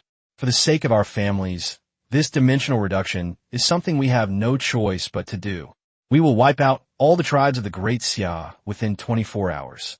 It would be best if we could be given a few hours to wait for our deaths. I'm not ready yet. An endless silence fell over the silent group. None of them were prepared to face death. Heave ho, heave ho, heave ho, keep it up, keep it up. Inside the Yanhuang tribe, however, was a different scene full of vitality.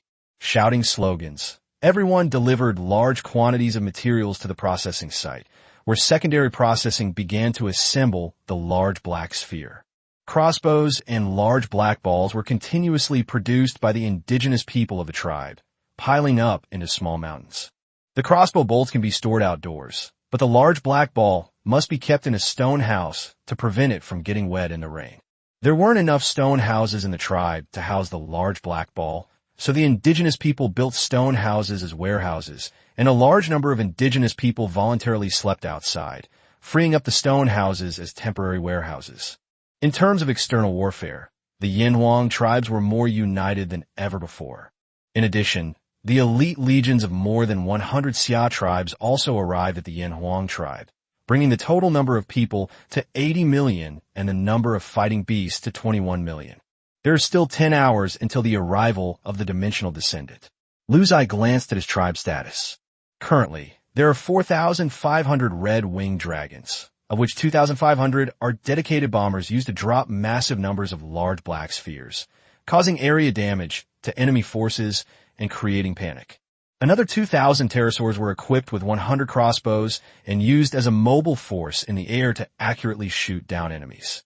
The 100,000 armored rhinoceroses, as backup ground units, are mainly used for deterrence and are generally not deployed.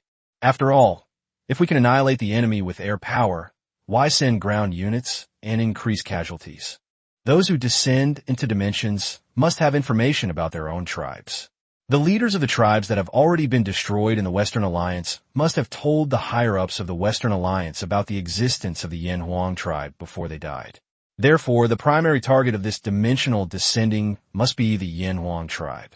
The worst fear is that the enemy will keep rushing into their habitat, targeting Ziye's stone houses, fertile fields, artisan workshops, gathering workshops, animal pens, and the indigenous people. These are tribal assets, and once damaged, they will be difficult to restore in the short term. As for the tens of millions of warriors from other tribes of the Great Ziye, they are merely a backup option. If the dimensional reducers are truly too powerful, and even the pterosaurs cannot suppress them in the short term, then these warriors will be needed to buy time, block the attacks, and create more opportunities for the pterosaurs to deal damage. However, Ziye believes that such a situation is unlikely to occur, since in this world, numbers are king. The other leaders of the Great Ziye dynasty were all amazed by the terrifying scene of the constant creation and unloading of the giant black spheres. My goodness, what is all this? Why can't I understand it? It seems that our Godfather's number of dragons has increased again. Stone Age versus Bronze Age. How can we lose? The advantage is clearly in our hands.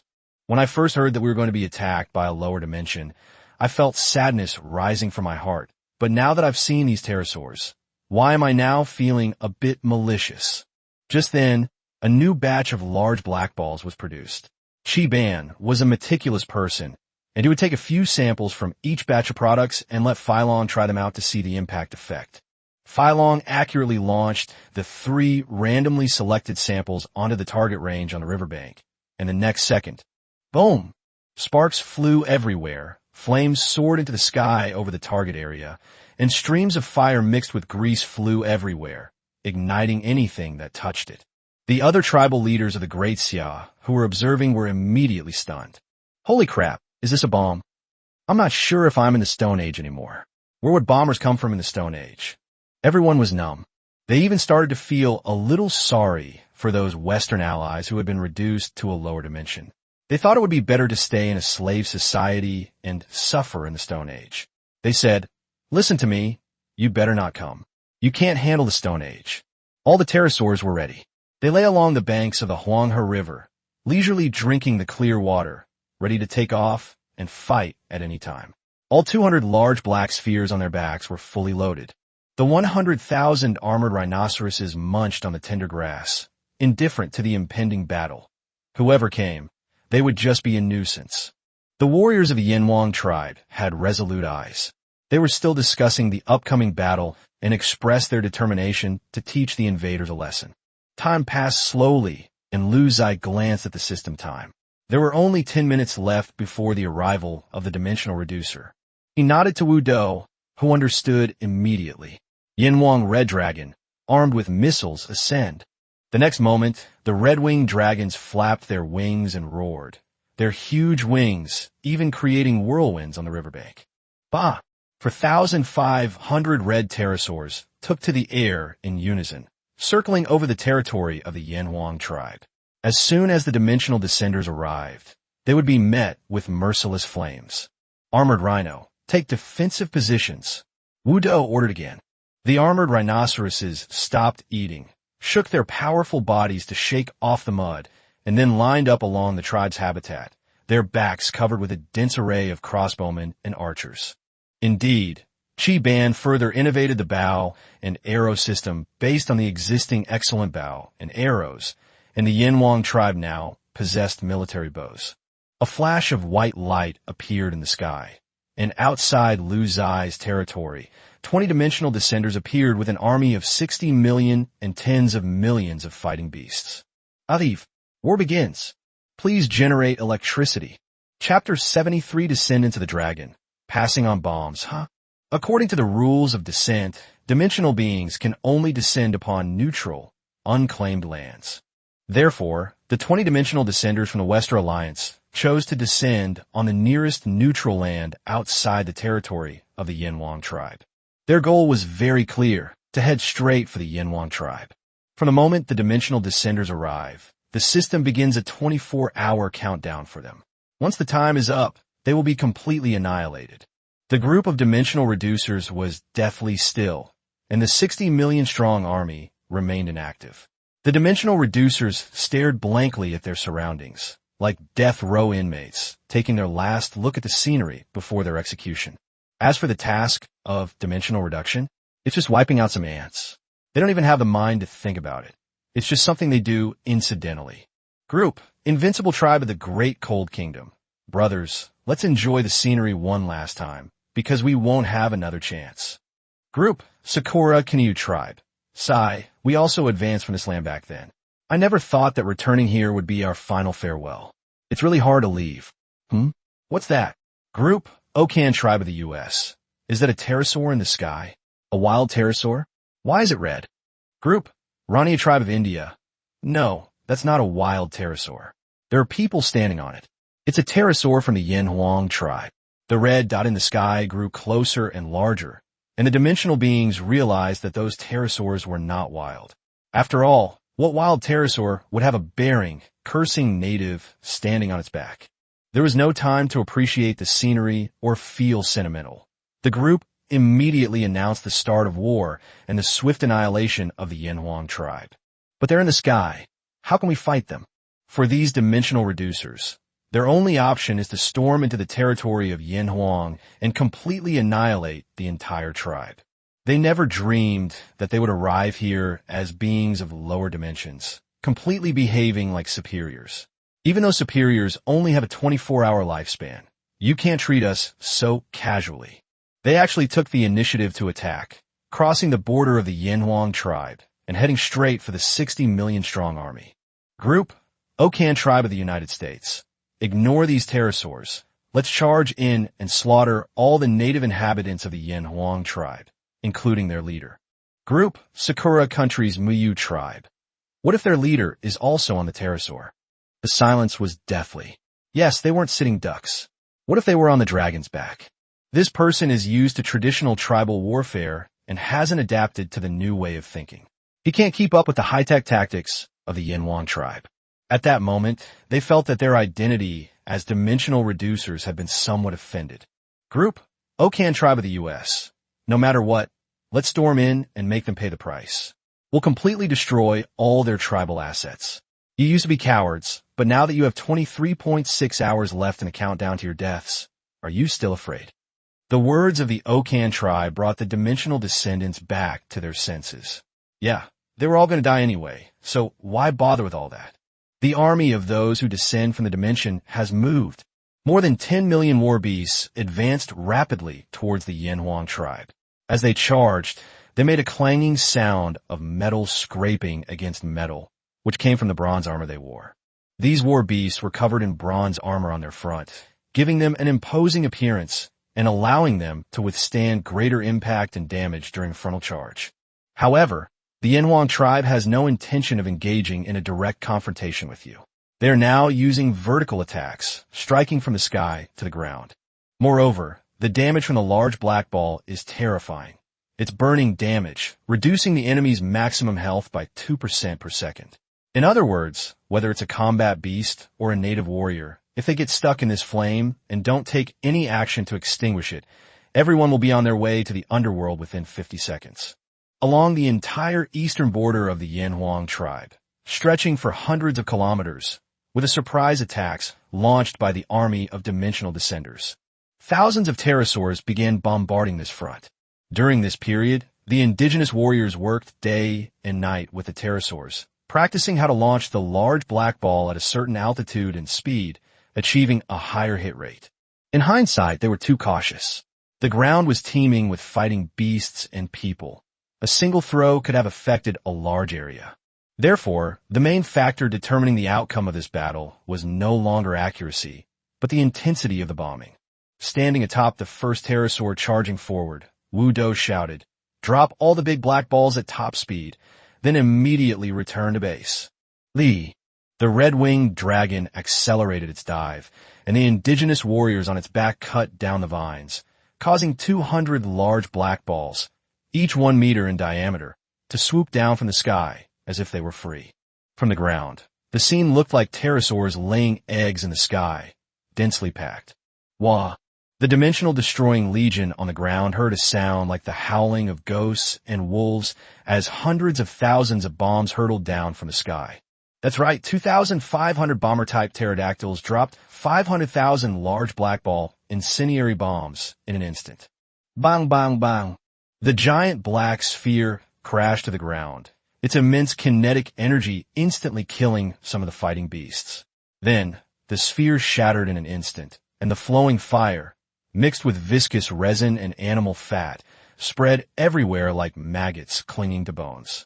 Even if these flames touched the bronze armor, they would continue to burn for more than 10 seconds. The high temperature caused the soldiers wearing the armor to writhe on the ground in pain, their cries heart-wrenching. The air was filled with the aroma of various kinds of barbecue. The 20-dimensional beings looked at the battlefield and found that they were surrounded by familiar faces. The terrifying density of the bombing and the terrifying power of the bombs gave them the illusion that we had somehow stumbled into a World War II scenario. Were we here to deliver a devastating blow, or did we break some kind of divine law? Everyone says that the people of Daxia are descendants of the dragon, but what they're passing on is bombs, right? The surprises didn't end there. After dropping their bombs, the 2,500 pterosaurs turned around and headed back to their habitat, where hundreds of thousands of support personnel were presumably prepared with incendiary bombs. Once they returned, they could reload their bombs and launch a second bombing raid. Seeing the pterosaur turn around and leave, the 20-dimensional reducers finally noticed something amiss. Group, Okan tribe of the United States. Haha. Group, Sakura Country Mushion tribe. Why are the Okan tribe laughing? Group, Okan tribe of the U.S. I laugh at their lack of strategy. Although I don't know why they possess such terrifying methods, they don't realize that suppressive fire requires sustained effort. They'll need time to resupply. If we quickly infiltrate the Yanhuang tribe and destroy their ammunition depot, wouldn't those pterosaurs be rendered useless? Everyone agreed that what he said made sense. But the next second, meter-long crossbow bolts rained down from the sky like a torrential downpour. 2,000 pterosaurs, each carrying a crossbow, hovered like ghosts above the army, closely following it and continuously firing crossbow bolts downwards from the sky. This sustained firepower suppression prevents the enemy from acting freely during the gaps in bombing.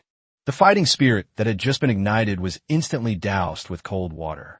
On the ground, a sea of fire caused great difficulties for the marching of such a large army. Even more deadly is the fact that the sky is also relentlessly suppressing the enemy with 200,000 crossbow bolts per second. Bang!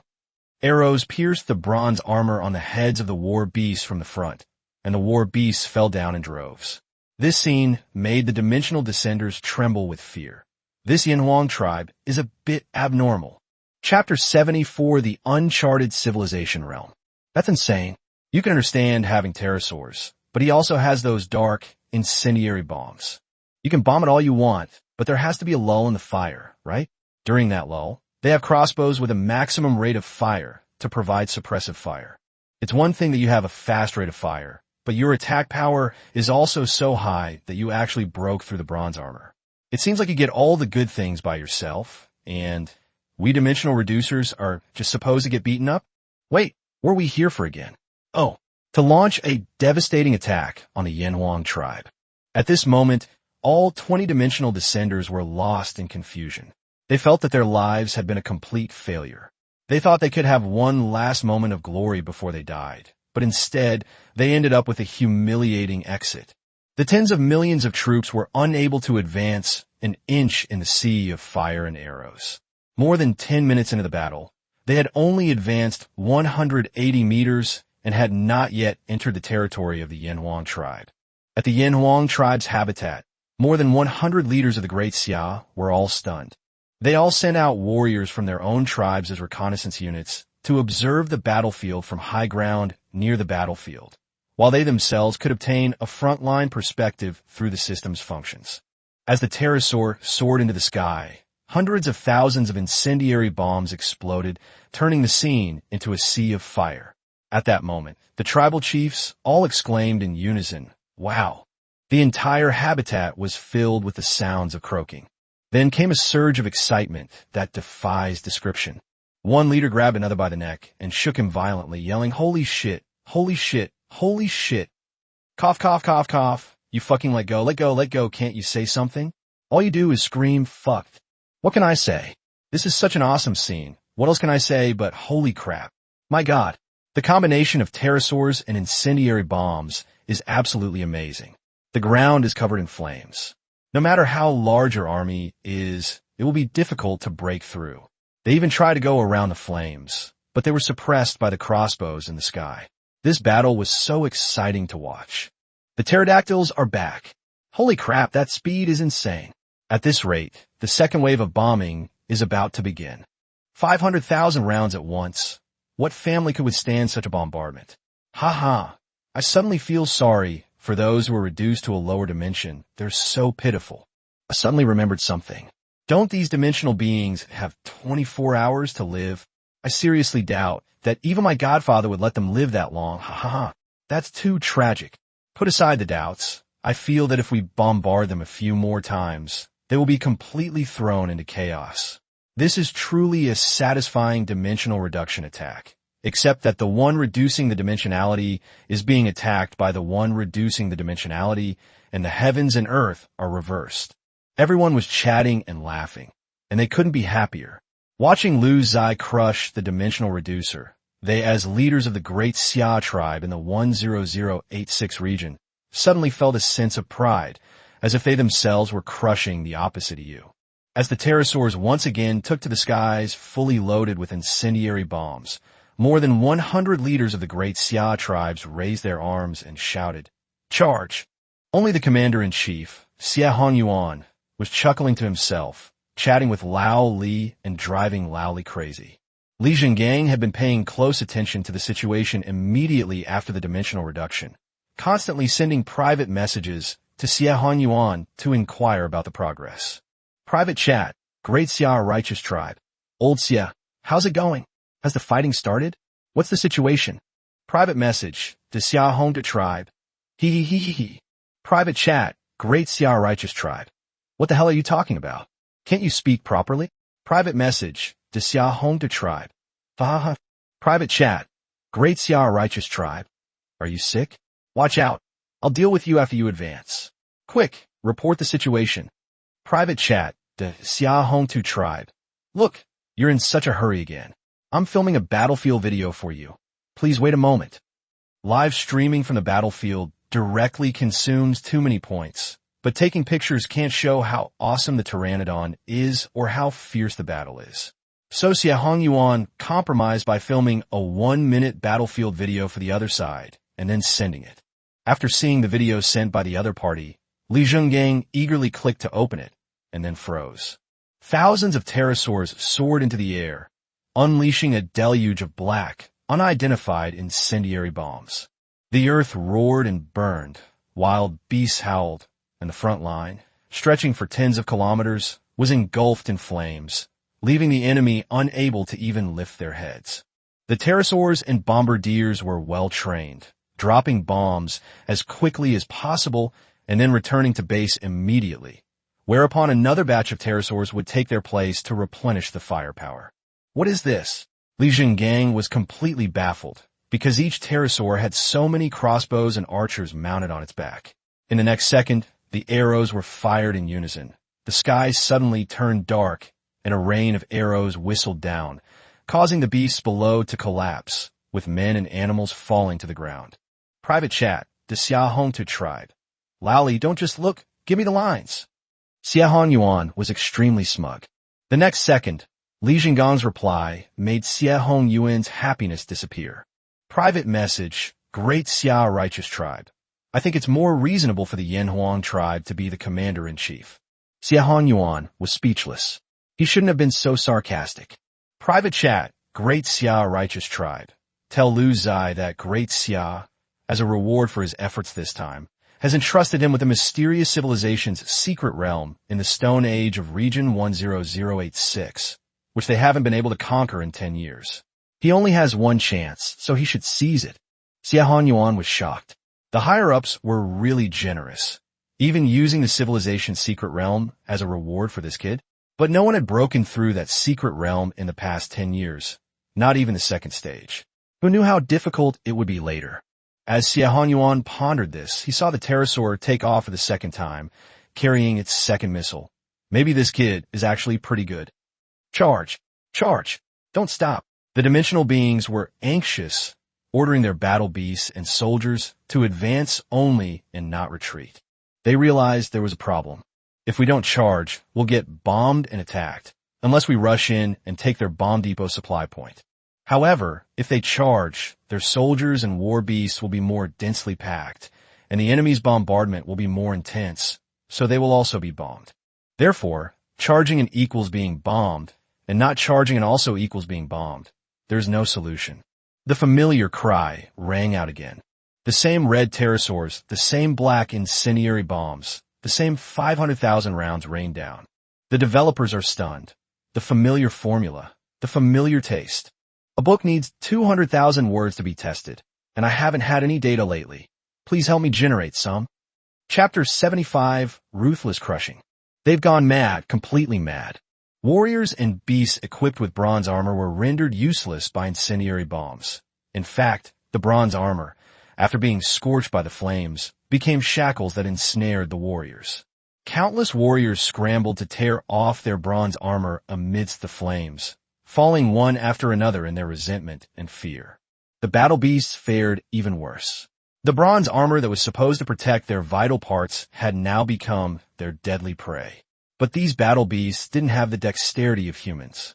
They couldn't get rid of the scorching bronze armor and could only roar in pain as they rampaged through the area.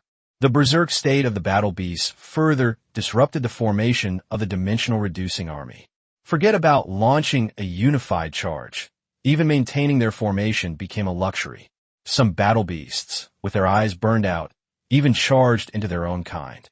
The 20-dimensional reducers never dreamed that they would experience such a terrifying war before their deaths. The tribal leaders of the Great Ziye were dumbfounded. Although they knew that the Yanhuang tribe had pterosaurs and were very powerful, they were still, after all, beings of a lower dimension. They originally thought it would be a tough battle. After all, they had 60 million troops, and they weren't just for show. But now it seems that the other side is just a figurehead. Under absolute technological suppression and restraint, the other side is completely helpless. So after 10 consecutive bombings by the Yanhuang tribe, the dimensional descendants suffered more than half their casualties, and the various dimensional descendant armies failed to advance into the territory of the Yanhuang tribe.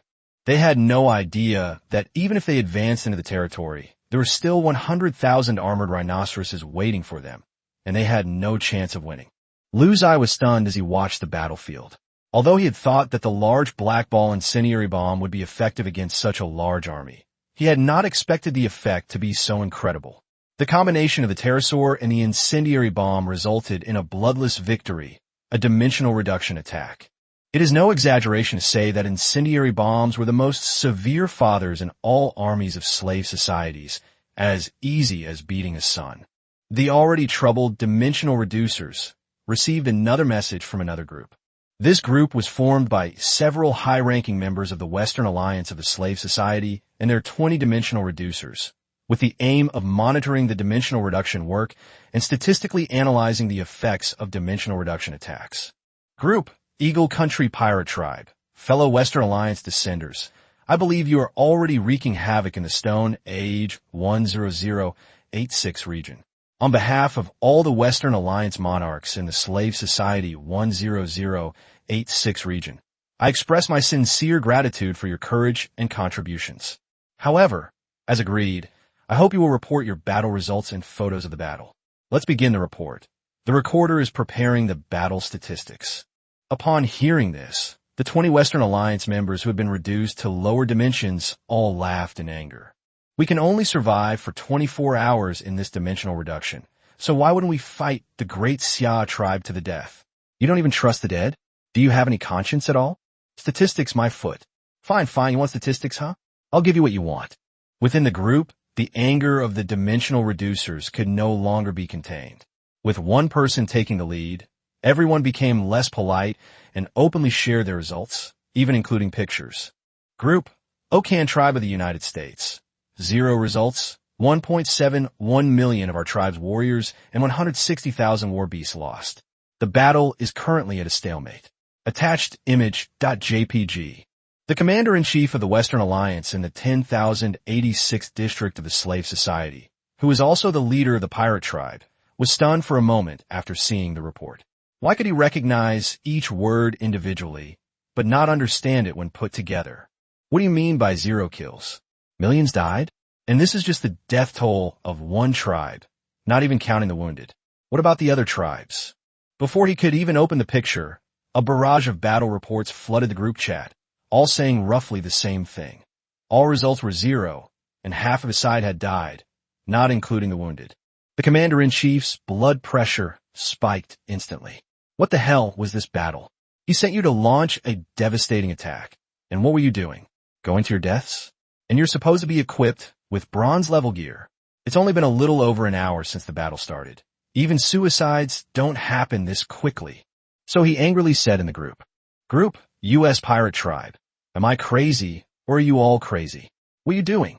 How can your results be 0? Are you fighting passively? Have you forgotten that your families are still in my hands? Don't you want to live? They stopped pretending, and the Western Alliance's commander-in-chief directly issued threats. To everyone's surprise, this group of people weren't buying at all. They were going to die in 23 hours, and they had already done their best. If the other party really wanted to do something to their family members, there was nothing they could do. Moreover, they knew that these high-ranking officials couldn't be forgiven by begging. That's why they speak so frankly. Hearing the commander-in-chief say this, these dimensional reducers no longer had to hold back and even started to act sarcastically. I'm about to lose my life. Why should I go along with you? Group, Sakura, Country Mushion Tribe. It wasn't entirely fruitless. We consumed tens of millions of crossbow bolts and 5 million incendiary bombs from the Yenwang tribe. Group, Eagle Country Pirate Tribe. Yes, and it's obvious that the red pterosaur from the Yenwang tribe is already panting heavily. It will need at least several days to recover. The commander-in-chief laughed. That's it? You used up millions of their incendiary bombs and exhausted their winglongs? Wait, what incendiary bombs? What winglongs? Group, U.S. Pirate Tribe. What nonsense are you spouting? Have you been bewitched? Group, Okan Tribe of the U.S. You're so smart. Why don't you look at the attached picture before you speak? It makes you look rather naive. The Western Alliance commander-in-chief sensed something was amiss. This group had begun to rebel, and their words didn't seem to imply lies. He clicked on the attached photos in the group chat, and the moment the images appeared, he was struck dumb. Pterosaurs swept across the sky, their wingspans spanning tens of meters and their bodies weighing hundreds of tons. Black spheres rained down everywhere in the sky. Upon landing, those spheres transformed into a shower of fire, mercilessly engulfing any nearby targets. Let alone the Bronze Age. Even feudal kingdoms couldn't withstand it without sufficient achievements and iron defenses. However, firearms were already widespread in the feudal era, posing a threat to these pterosaurs, and pterosaurs had become standard equipment in the feudal era. But this is the Stone Age. The commander-in-chief of the Western Alliance looked utterly incredulous. What kind of monster had he just defeated with his dimensional reduction attack? Chapter 76, A Huge Harvest. Opportunities in the Secret Realm. At this moment, the commander-in-chief of the Western Alliance finally understood why half of the 60 million-strong army had been wiped out within an hour of the start of the war, and why all the participating dimensional beings had achieved zero results. To put it bluntly, it would be the same no matter who went, including myself. Seeing that the commander-in-chief hadn't spoken for a while, the dimensional reducers asked for his advice again. Group, Sakura Kaneki Yu Clan. Respected Commander-in-Chief, have you finished reading? We, the incompetent dimensional descendants, would like to ask you, how should we fight this battle next? One sentence completely killed the chat. After a while, a message came through the group. The American Pirate Tribe has left the group. Did they just leave the group?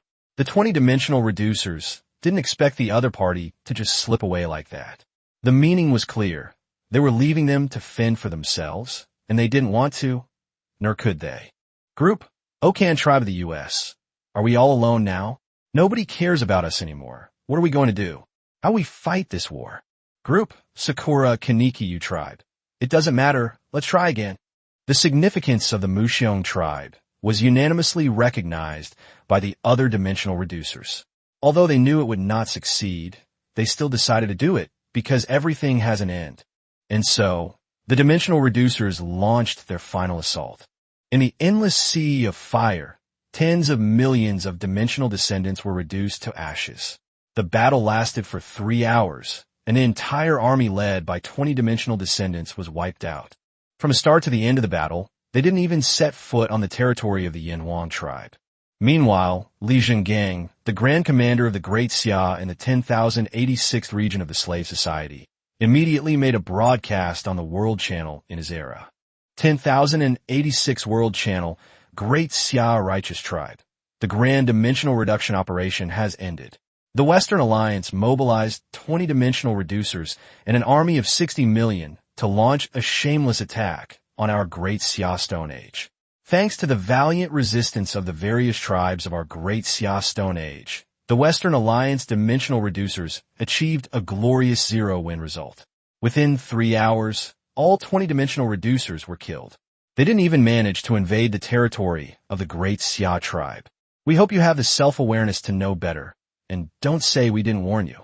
Li Zhenggang's speech shocked the entire Western Alliance. What does it mean to have zero results? What does it mean that he didn't even set foot on the territory of the Great Xia tribe? What's even more problematic is that the Western Alliance's commander-in-chief hasn't come out to refute or clarify the rumors. Doesn't that mean that what Li Zhengang said is true? Hiss. The monarchs of the Western Alliance all gasped, feeling as if the temperature had dropped several degrees in the middle of summer. The reason is unclear to everyone, but one thing is certain to all the monarchs of the Western Alliance. They would rather die than go down to a lower dimension. Generally speaking, although those who descend to lower dimensions will die, they will bring great benefits to their relatives and friends after successfully descending to lower dimensions. But now it's different. Descending to lower dimensions is equivalent to dying for nothing. You get nothing and die for nothing. The Western Alliance's commander-in-chief is now in a dilemma, feeling lost and confused. How can he break out of this predicament? The Yanhuang tribe, with thousands of pterosaurs returning, won a resounding victory, but these pterosaurs were exhausted. With such a large size, they flew back and forth 10 times and dropped 10 rounds of incendiary bombs, totaling 5 million. After the war ended, the indigenous people who were responsible for taking care of them were heartbroken. They took the pterosaurs to drink water and rest, and also brought large chunks of meat, enough for everyone. The armored rhinoceros had no chance to participate in the battle and was full of energy, so it became a means of transportation to collect the bronze arrows and bronze armor left behind on the battlefield. You should know that this thing was a revolutionary technology in the Stone Age. Although the Yanhuang tribe cannot build it at present, this time the dimensional reduction battle directly delivered it. This is tens of millions of sets of bronze equipment, enough for the Yanhuang tribe to use for a long time. It can also allow Chi-Ban to research bronze equipment, laying a good foundation for future technological breakthroughs. 2-star bronze equipment is not Lu Ziye's goal. If he's going to get something, he'll get 5-star bronze equipment. The difference between each star level of bronze equipment is enormous, representing a qualitative leap.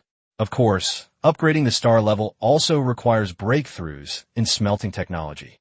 The target, the Yanhuang tribe, clearly lacked smelting technology and couldn't even reach the furnace temperature required for smelting bronze.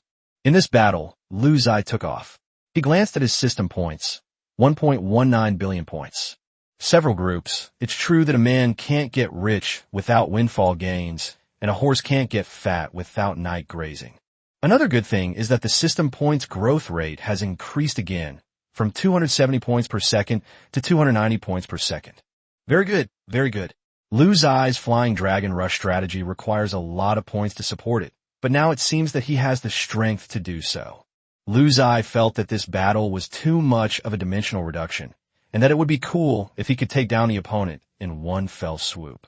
Another point is that this incendiary bomb is not powerful enough, and the burning range and lethality after the explosion are also insufficient. After all, it is Chi-Ban's first-generation product, so we can't expect too much. It's already outrageous that Chi-Ban was able to come up with this thing.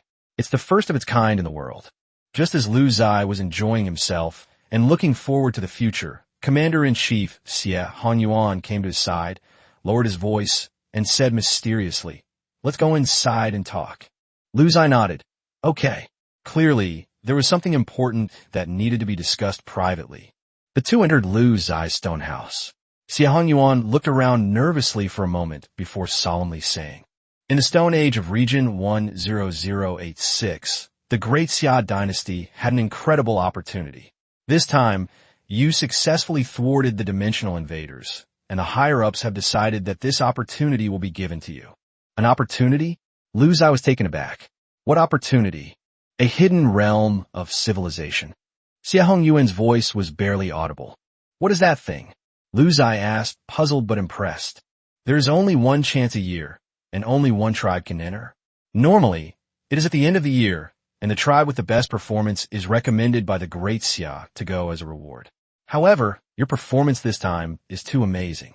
Although it is not the end of the year, the higher-ups have decided to let you go this time.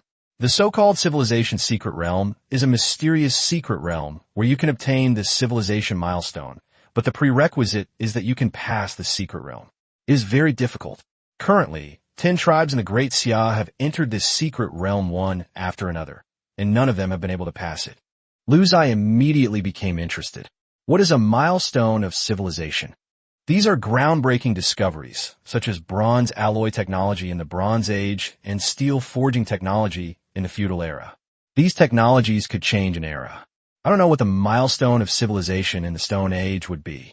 Logically, it should be pottery making, but I feel it's not that simple. Lu Ziye was filled with excitement.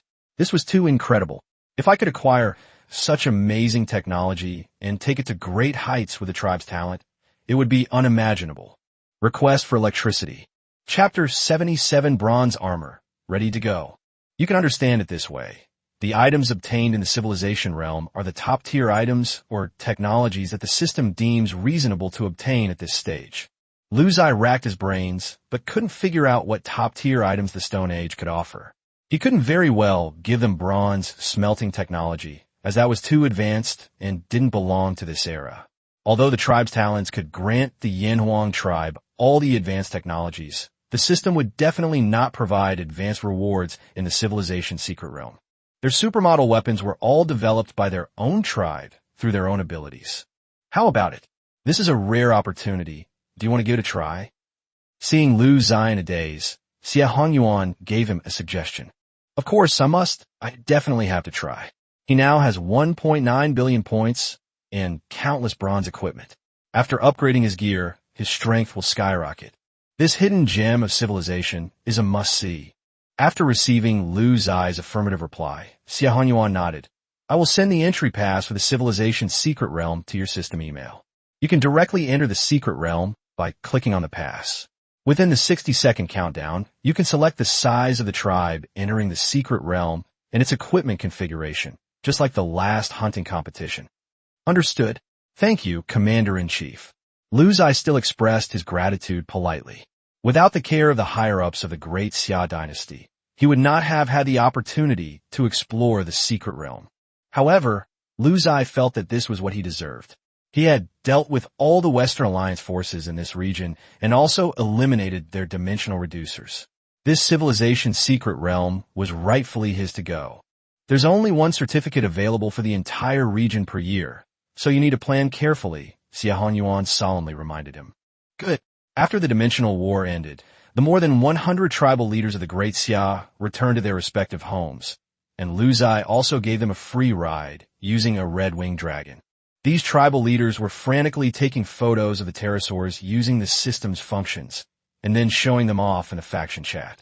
The legend of Ziye spread throughout the entire faction channel. He single-handedly fought against 20 slave society dimensional beings with his Stone Age tribe. Everyone who heard it had to shout, "Awesome." At night, bonfires stretched for kilometers along the banks of the Huanghe River in the Yanhuang tribe, where the tribe's indigenous people celebrated. Having acquired language, they began to ponder how to express their feelings during such a joyful time. So someone used a wooden stick to strike the pottery jar to make a rhythmic sound, which in turn drove the indigenous people of the tribe to sway their bodies, and thus the primitive dance was born. Ding! Your tribe has given birth to a primitive dance, and your intermediate humanity civilization node has increased to 70%. Ding! In this battle, you have obtained bronze weapons, mastered air strike techniques, and your intermediate military civilization node has been upgraded to 110%. Holy crap! Why is the intermediate military level maxed out, or even exceeded?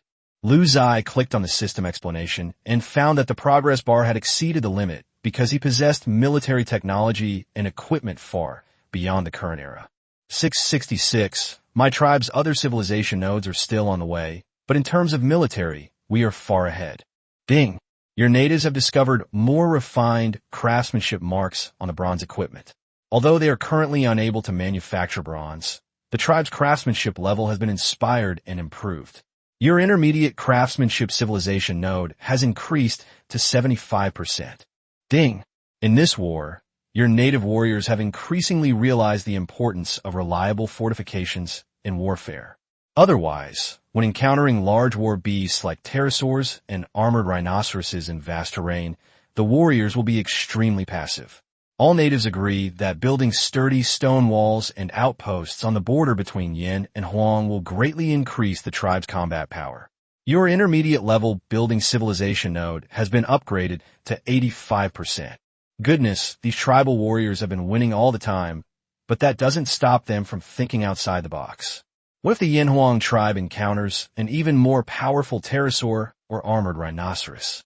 It's important to know that the habitat of the Yanhuang tribe was a flat plain. So these indigenous warriors came up with the idea of building stone walls and even building outposts along the stone walls at intervals. With these buildings, The combat effectiveness and survivability of the tribe's warriors will be greatly enhanced when facing combat units, such as pterosaurs and armored rhinoceroses. For example, you can safely fire a crossbow through the cracks in a stone wall, or you can hide in an outpost from a pterosaur attack, and then retaliate using the firing ports.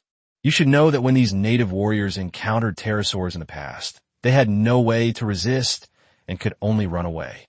Things are different now. This battle brought improvements to all aspects of the Yanhuang tribe.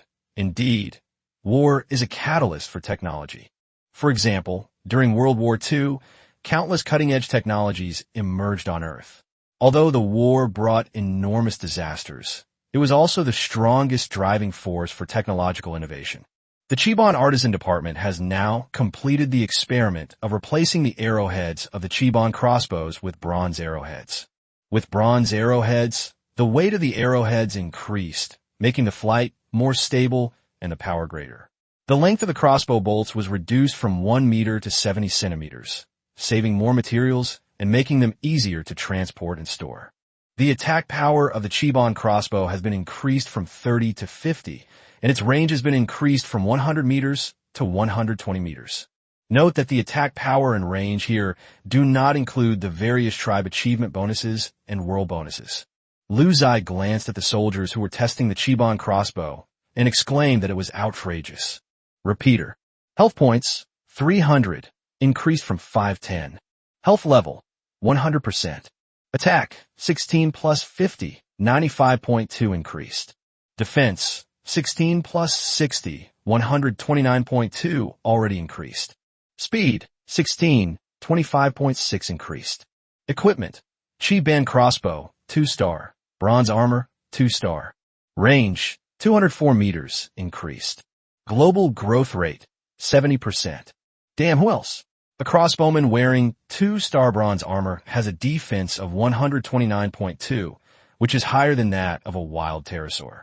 It has to be said that the technological innovation capabilities of the terrifying upright ape are a dimensional reduction attack on wild animals. After installing bronze arrowheads, the system automatically changed the name of the Chiban crossbow to Chiban crossbow 2-star. It's worth mentioning, however, that the bows in the hands of those lower-level armies are also 2-star, but their arrow attack power is only 40, while their own crossbows have 50. It seems that crossbows are still more valuable. If it weren't for the fact that the bronze armor would somewhat hinder their movements, Ziye would have wanted to give every one of the Aboriginal people involved in animal husbandry and agriculture a piece of bronze armor. There was no other way. They had seized too much. Next, Ziye began to think about an urgent problem: how to spend 1.9 billion points. After all, he planned to take over the civilization's secret realm after resting for a day. Chapter 78, The Secret Realm of Civilization. I'm here.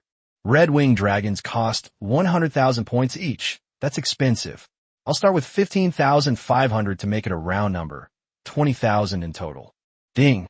Congratulations on successfully purchasing 15,000 red wyverns, costing 1.55 billion points. You currently have 420 million points remaining. Dragons alone are not enough. Each pterosaur requires 50 tribal warriors to operate 200 incendiary bombs, or 100 crossbowmen and 100 crossbows. Ziye purchased 2 million natives in one go, consuming 200 million points. Some of these indigenous people used pterosaurs for combat, while the rest were used to expand arable land, increase livestock numbers, and keep up with production. They also needed to build some buildings, which required workers. The agriculture and animal husbandry of the Yanhuang tribe were not for the sake of grain and meat. The main reason was that certain civilizational milestones had to be obtained through practice, and these basic projects were indispensable. The remaining 2.2 points are naturally used to craft and modify arrows, create a new batch of crossbows, and produce a sufficient number of incendiary bombs. Speaking of incendiary bombs, in this battle of reduced dimensions, all the tribes have contributed their animal fats. Now, the Yanhuang tribe is truly rolling in wealth, with an astonishing amount of animal fat stored up. Armored rhinoceroses are no longer up to the demands of modern warfare. Huh? Why am I, a Stone Age person, talking about modern warfare? Oh no, I've been misled by the red pterosaur. Ziye planned to take a pure air strike route. This time, The dimensional reduction war-bombarded for a full 10 rounds. It wasn't because the air strike was inefficient, but because I didn't have enough pterosaurs. If we can produce enough to satisfy everyone, why would we need ground-based propulsion? The armored rhinoceros can serve as a double insurance, accompanying the army in every battle. But Ziye will not spend money to buy more. For now, maintaining the current equipment quantity of 100,000 is sufficient. It can be used as a means of transportation. It is strong and reliable, and only consumes 500 kilograms of tender grass per 100 kilometers. Tender grass is the most abundant thing on both sides of the Huanghe River. The cost of raising pterosaurs is much higher. These creatures are carnivorous, and a single pterosaur, if it is at rest, needs to eat 1% of its own body weight in meat every day, which is about 6 tons.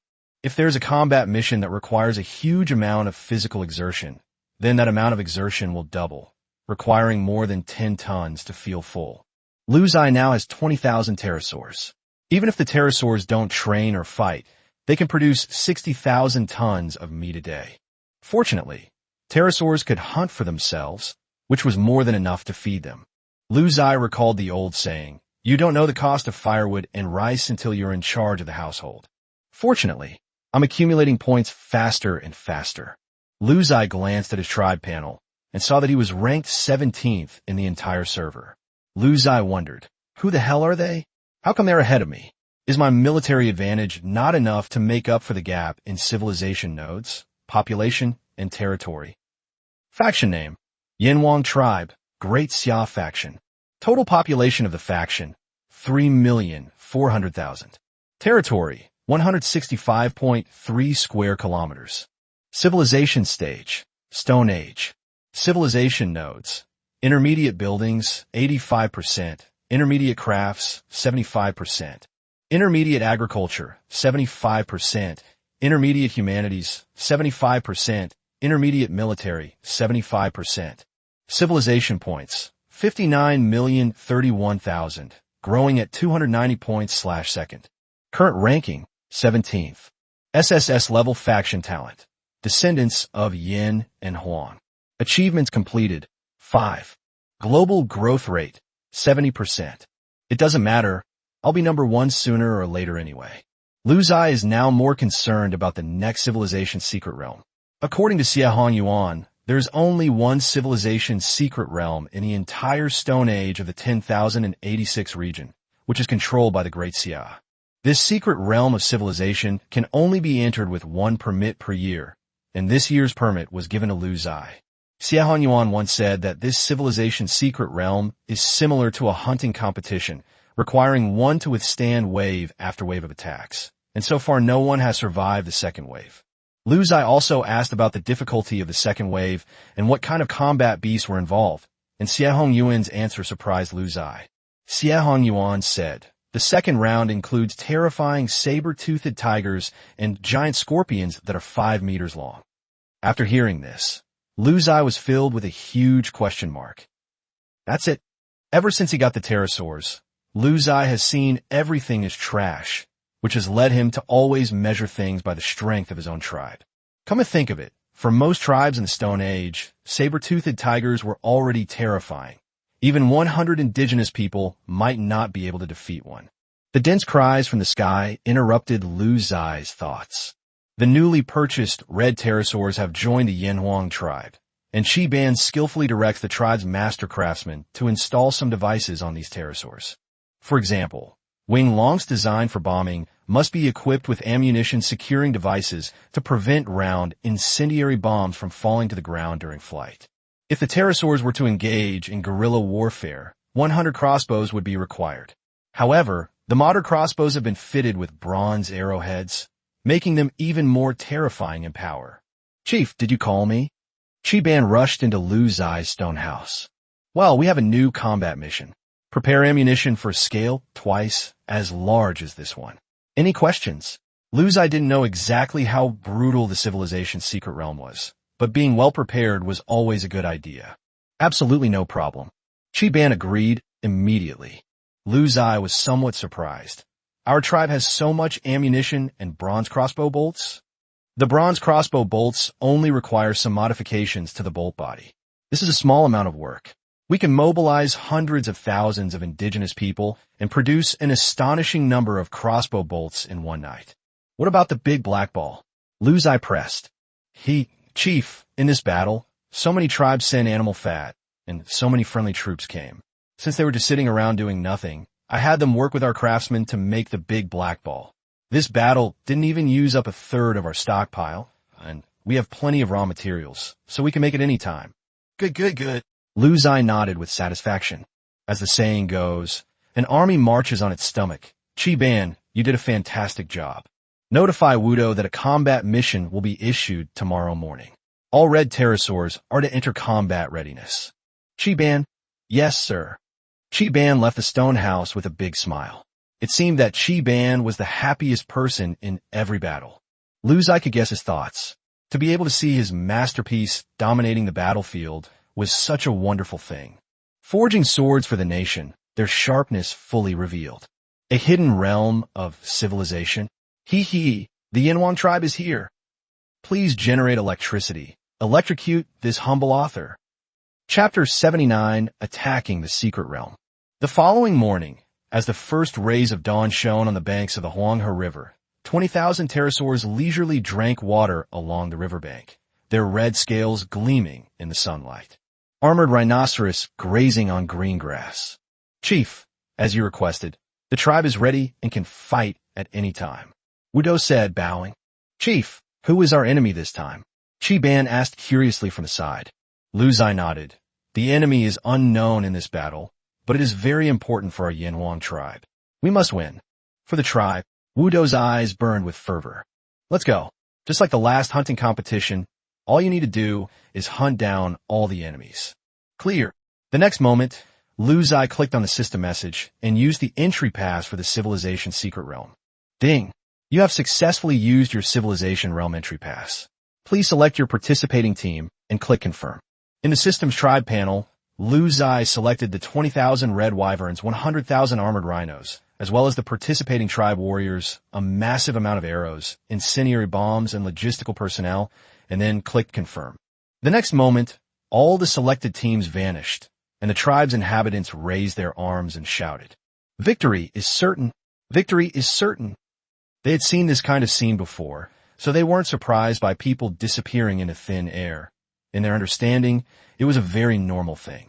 Ziye fixed his gaze on the martial arts battle, and a flash of white light appeared before his eyes. The army had already arrived in another world. What a desolate place. From the perspective of the martial arts battle, Ziye saw a barren desert with sandstorms raging everywhere, and the sand on the ground was being swept up by the gale. A series of beastly roars echoed from the yellow sand, and dark shadows flickered in the sandstorm. So direct. They just came in and immediately started fighting. Ziye didn't expect the Civilization's secret realm to be so volatile. A series of impact sounds rang out. Ziye looked closely and saw that the saber-toothed tiger that had sprung out of the sandstorm was pouncing directly on the armored rhinoceros on the ground. However, there was no bloody battle. The saber-toothed tigers and bears pounced on the armored rhinoceros, but to little avail. Their sharp teeth slid directly across the armored rhinoceros's thick armor, unable to gnaw at it, completely unable to gnaw at it. With a 70% increase in world defense, even the armored rhino now has 102 points of defense, which is not something a mere saber-toothed tiger can easily compete with. Ziye saw it clearly. When those saber-toothed tigers bit him, he was completely dumbfounded. They probably had never encountered a beast with such tough hides before. He suspected that the tigers had given birth to something. As the sandstorm gradually subsided, the battlefield was revealed in its entirety. The desert was teeming with saber-toothed tigers and other war beasts. The red-winged dragons took to the air as soon as the battle began. By this time, they had reached the center of the horde. To maximize the damage of the incendiary bombs, they needed to hit the center first. The next instant, the native warriors on the back of the red-winged dragon began to unleash a massive barrage of incendiary bombs, these large black spheres falling at high speed with the whistling sound of artillery shells from a war movie. Whoosh! Tilde boom! Tilde! Fireballs flew everywhere, and resin mixed with animal fat clung to the battle beasts in the secret realm, refusing to leave. The ignited battle beasts were instantly terrified. They spun around in place, but it was to no avail. Driven by intense pain, they darted about wildly, splattering flames everywhere and greatly accelerating the spread of the inferno. After dropping a bomb, the red-winged dragon changed course and flew back to the starting point to replenish its ammunition. The hundreds of thousands of indigenous logistics personnel here were already skilled in this area. They worked quickly and efficiently, reloading the incendiary bombs onto the winged dragon and securing them firmly. The saying, "war is all about logistics," has become a reality at this moment. With its engines fully loaded, the pterosaur roared and charged back in a battlefield. Screech. During the lulls in the bombing, the firepower of the Yanhuang tribe did not cease, with 10,000 red-winged dragons in the sky, firing simultaneously from the Yanhuang tribe's unique Qibon crossbows. Arrows rained down like a blot out the sun. The battle beasts, already trapped in the sea of fire and heavily wounded, let out muffled roars when they were hit, and they all fell to the ground, their pupils dilated, their throats filled with exhalation but no inhalation, and they soon stopped breathing. The 100,000 armored rhinoceroses may look docile in normal times, but once they enter the battlefield, they will unconditionally obey the commands of the fighters. These 100,000 armored rhinoceroses are an impenetrable force, essentially becoming like sheepdogs, except that they are now herding saber-toothed tigers. These 100,000 armored rhinoceros hides were thick and tough. With their brute strength and sharp horns, they surrounded and stopped the terrifying number of saber-toothed tigers and other fighting beasts from fleeing. They pressed closer and closer, gradually shrinking their range of activity, and the density of local fighting beasts increased. This maneuver greatly enhanced the power of aerial bombardment. As the red figure reappeared in the sky, incendiary bombs rained down, and the panicked combat beasts quickly fell in droves. In a sea of fire, there were helpless struggles and final screams everywhere. Looking at everything on the battlefield, Ziye exclaimed inwardly how impressive it was. Both the pterosaurs and the operators and logistics personnel behind them have visibly improved their combat skills. The Yanhuang tribe is like a sophisticated war machine.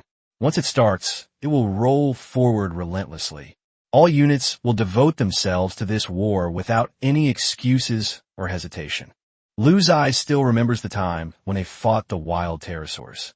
Those nameless natives rushed towards the pterosaurs to protect the crossbowmen of the Yanhuang tribe, risking their lives to protect their own units. These people had only one thought in their minds.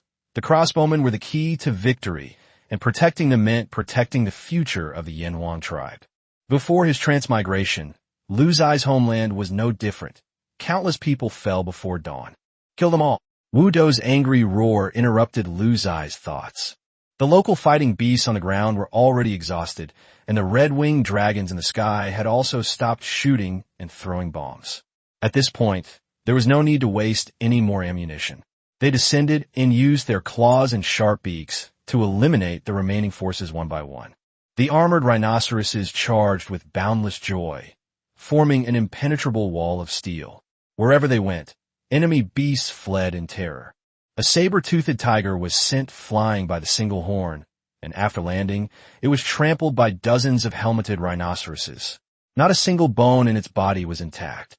The Yanhuang tribe, whether warriors or fighting beasts, employs extremely cruel and terrifying methods on the battlefield, leaving no survivors. Upon seeing this, Ziye realized that he had already won the first stage. According to this legend, no one has ever made it to the second stage of the civilization realm. I'd like to see what the second stage is all about. Chapter 80, Phase 2, The Terrifying Earth Dragon. As the last saber-toothed tiger fell on the battlefield, notification sounds rang out in Ziye's system. Ding! Congratulations on clearing the first stage of the civilization realm. The second stage will begin in 30 seconds. Keep up the good work. You're getting closer to the loot. What kind of loot is it? Ziye wondered. The difficulty is so high. I don't want to get some trash. That would be a huge loss. However, Ziye glanced at his points. In the civilization's secret realm, killing a saber-toothed tiger would earn him 1,000 points, while Lu Ziye had killed a total of 1 million saber-toothed tigers and 500,000 raging bears. In the first phase alone, Lu Ziye earned 1.5 billion points. It's impossible for us to suffer a loss. The Yinhuang tribe will never suffer a loss. 30 seconds passed in the blink of an eye. The sandstorm had completely stopped, and the view became expansive. Boom, boom, boom. The ground began to tremble without warning, and the tremors grew more and more intense, like the sound of war drums beating in one's heart, creating an extremely oppressive atmosphere. Suddenly, cracks appeared on the ground in the distance, with sharp ridges protruding from the cracks, like the dorsal fins of sharks riding the waves in the ocean. However, what Lu Ziye saw was not the ocean, but the hard land.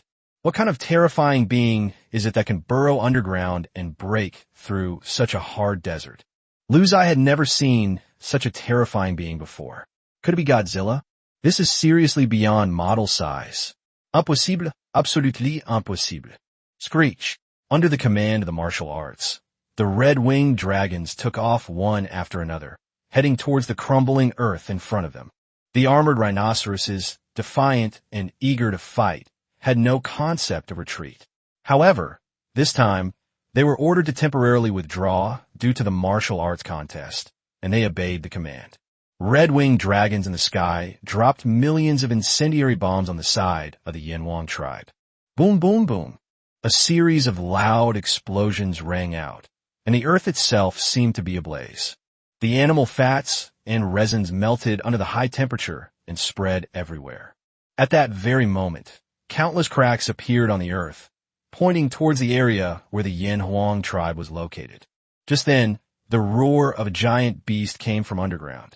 It turned out that when the cracks they created spread to the side of the Yinhuang tribe, the animal fat was poured directly into the cracks, and the flowing fire followed closely behind. The ground and underground were engulfed in flames, and the roars were the screams of the giant beasts as they were burned. With a series of loud bangs, the ground exploded, and giant beasts burst forth from the earth. Oh, you finally decided to show your face? Lu Ziye thought to himself, for at this moment he also saw the true face of these terrifying behemoths. It really is Godzilla? Lu Ziye said with a wicked grin. These giant beasts look very similar to Godzilla in the movies, but after glancing at the system panel, Lu Ziye knew that these giant beasts were called Earth Dragons. It is 20 meters long and weighs 1,100 tons, and like the pterosaur, it belongs to the epic-level combat beasts. After glancing at the Earth Dragon's attribute panel, Lu Ziye was deeply shocked. This thing was just meant to be tamed by the Yinhuang tribe. It was just too damn powerful. Earth Dragon can be tamed. Health points, 30,000. Health status, 100%. Attack, 100. Defense, 200. Speed, 100. Look at this, look at this. Is this thing even worth playing with? Wild Earth Dragons, without any enhancements, have an attack power of 100 and can burrow underground. Defense of 200 is one thing, but to have 30,000 HP is unbelievable. Fortunately, my incendiary bombs reduce health based on a percentage of my life, and my crossbowman's attack power can also break through defenses. Otherwise, anyone who touches this thing would be yelling, "Dad." Judging from his stats alone, the Earth Dragon is much stronger than the Red Wyvern. It feels like the Red Wyvern doesn't deserve the title of Epic Battle Beast. Actually, that's not the case. The Red Wyvern's strength lies in its mechanics, not its numerical values. The pterosaur's aerial and speed advantages alone are something the Earth Dragon simply cannot match.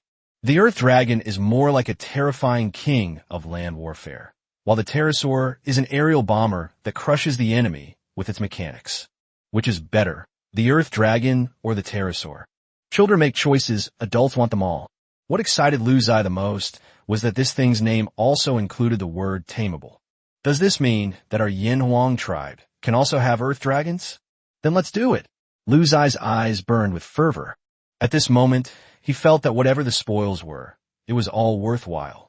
Just the successful taming of the Earth Dragon alone made the trip worthwhile. Incendiary bombs were raining down on the ground from the sky, as if they were free. The Yinhuang tribe possesses extremely rich productivity and resources, and this time their advantage has become apparent. If ammunition runs out at this point, both sides will inevitably engage in hand-to-hand combat. Even if you win against a formidable opponent like the Earth Dragon, it will be a Pyrrhic victory, and you won't gain any real advantage. However, at this moment, an astonishing number of incendiary bombs directly intercepted the Earth Dragon's advance. They were contaminated by the viscous, flowing fire, and no matter how powerful they were, they could not exert their abilities. However, Ziye still noticed something different about the Earth Dragon. The Earth Dragon's defense is too strong.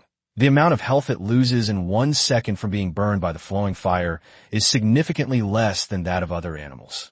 It seems that the extremely strong defense is still effective against burn damage. However, the places Ziye attacked before were too weak, and their defenses were ineffective against the burning. During the retreat, the armored rhinoceros was slower than the Earth Dragons. A few Earth Dragons that had broken through the sea of fire suddenly sprang into action, leaping out of the Earth's core and using their long tails to wrap around the armored rhinoceros and drag it underground. In theory, a wild armored rhinoceros could not withstand such an attack for long. But what level are wild armored rhinoceroses? The armored rhinoceroses you're facing now are from the Yanhuang tribe. The 70% increase in world power didn't come for nothing. In other words, armored rhinoceroses can't talk, otherwise those armored rhinoceroses rolling around in the cracks in the ground would definitely say, doesn't it hurt? Indeed, with the armored rhinoceros's defense boosted by clan achievements and world buffs, plus its substantial health bar, Earth Dragons really don't have much of a way to deal with them for the time being. As if seeing the armored rhinoceros being repeatedly ambushed, the red-winged dragons in the sky became even more ferocious. They swooped down and dropped bombs time and time again, suppressing the Earth Dragon so that it dared not even peek out of the ground. There was a sea of fire on the ground, and even the rocks were burned and cracked. Screech! The pterosaurs swooped down and dropped their bombs before landing, shielding the armored rhinoceros behind them. Ziye was shocked. Were these pterosaurs going to engage in melee combat? Ziye glanced at the Earth Dragon's attributes and felt relieved. Red-winged dragon. Health points, 34425, increased. Health status, 100%. Attack, 110, 187 increased. Defense, 110, 187 increased. Speed, 510, increased from 867. Global growth, 70%. Indeed, they have the capability to do so. Their attack power is overwhelming, while their armor is almost the same. Wild pterosaurs only have 20,000 HP, but the pterosaurs of the Yanhuang tribe have more HP than Earth Dragons. Moreover, these Earth Dragons had suffered burns and were in poor condition.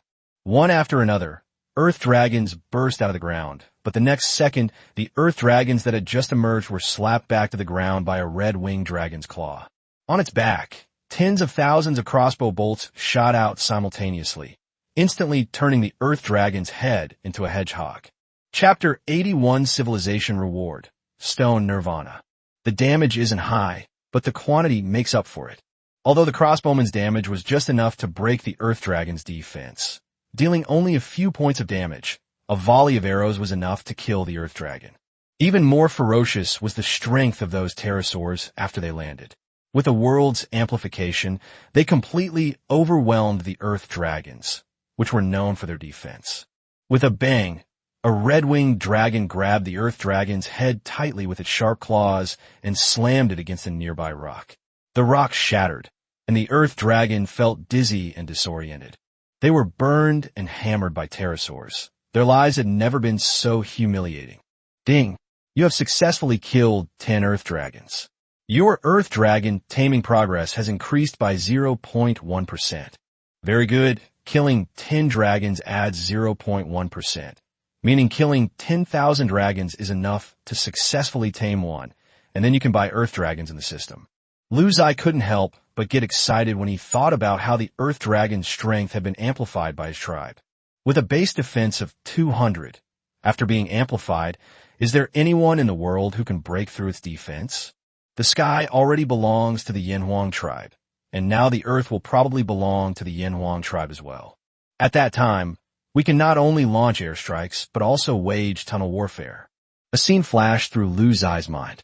Countless Earth Dragons use their unique characteristics to quickly dig a wide tunnel underground, allowing the Yanhuang tribe's army to penetrate directly into the enemy camp and launch a surprise attack. Moreover, with the Earth Dragon, there is another powerful tank in normal combat. There is no one more durable than the Earth Dragon. At least, Lu Ziye has never seen one in the Stone Age. He would probably be top tier even in the slave society era. After all, he's seen dimensional lowerers before, but their strength was just SOSO. However, Lu Ziye was not arrogant, because so far he had not encountered any tribes with exceptional talents. Most tribes had average talents, some with a 20% increase in resource acquisition speed, and others with a 20% decrease in resource consumption. Through Xie Honyuan and Lu Ziye, they learned that each tribe had different talents, most of which were relatively weak, but could not be ruled out that there were tribes with extraordinary talents in other regions.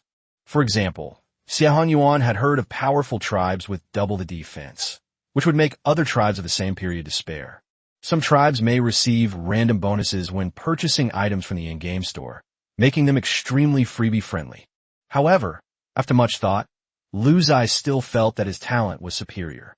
His points could accumulate continuously, while he also possessed technology far beyond the current era, such as bombers and simplified versions of incendiary bombs.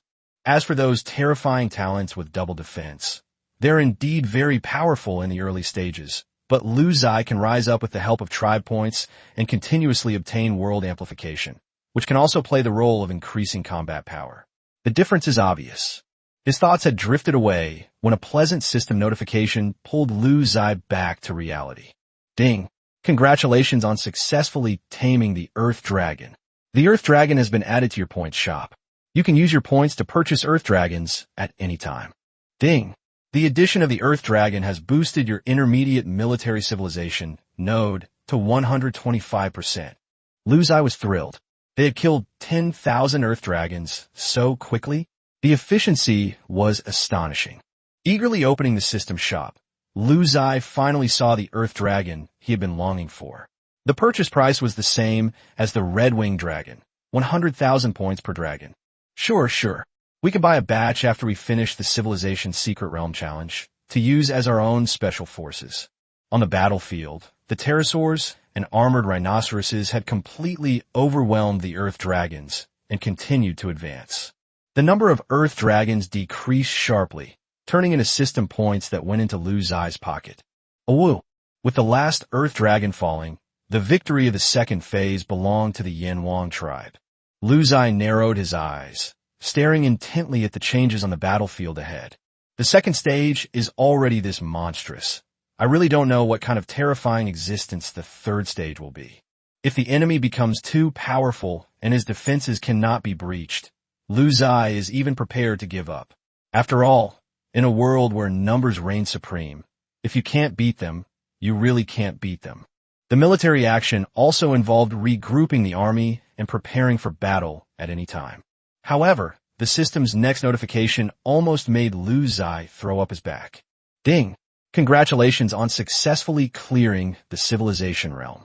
You have obtained the Civilization Realm reward, Stone Nirvana Clue. Huh? You've already cleared the game? There were only 2 stages? Happiness came so fast that Lu Ziye was a little stunned for a moment. But thinking about it carefully, it makes sense. It's a secret realm of Stone Age civilization. The second stage has already produced Earth Dragons. What more could they want? Earth Dragons were already the pinnacle of the Stone Age. In fact, in previous explorations of the secret realms of civilization, other tribes of the Great Xia had not even passed the first stage. Lu Ziye guessed that the reason why this kind of civilized secret realm was set up so difficult was probably because it was prepared for those tribes with extraordinary talents. For example, the double defense that Xie Honyuan mentioned earlier is the only way for a tribe to have a chance against saber-toothed tigers and Earth Dragons. No, even with 200 defense, we can't beat the Earth Dragon. Even with double defense, we still can't beat it. We'd probably need double attack power to even have a chance, or even triple attack power. However, Lu Ziye has not yet encountered any character with 3 times the attack or defense power. Putting aside any tribal talents for now, Lu Ziye clicked to claim the reward, then exited the civilization realm and sent the army back to the Yanhuang tribe. The army led by Wu Do flashed white light again, and the next moment they were back in the tribe. In this battle, they earned 2.2 billion points for Ziye. The warriors cheered and celebrated their victory, then returned to their posts to continue contributing to the Yanhuang tribe. Ziye's gaze was focused on the civilization reward. What was Stone Nirvana? Ziye had never heard of it before.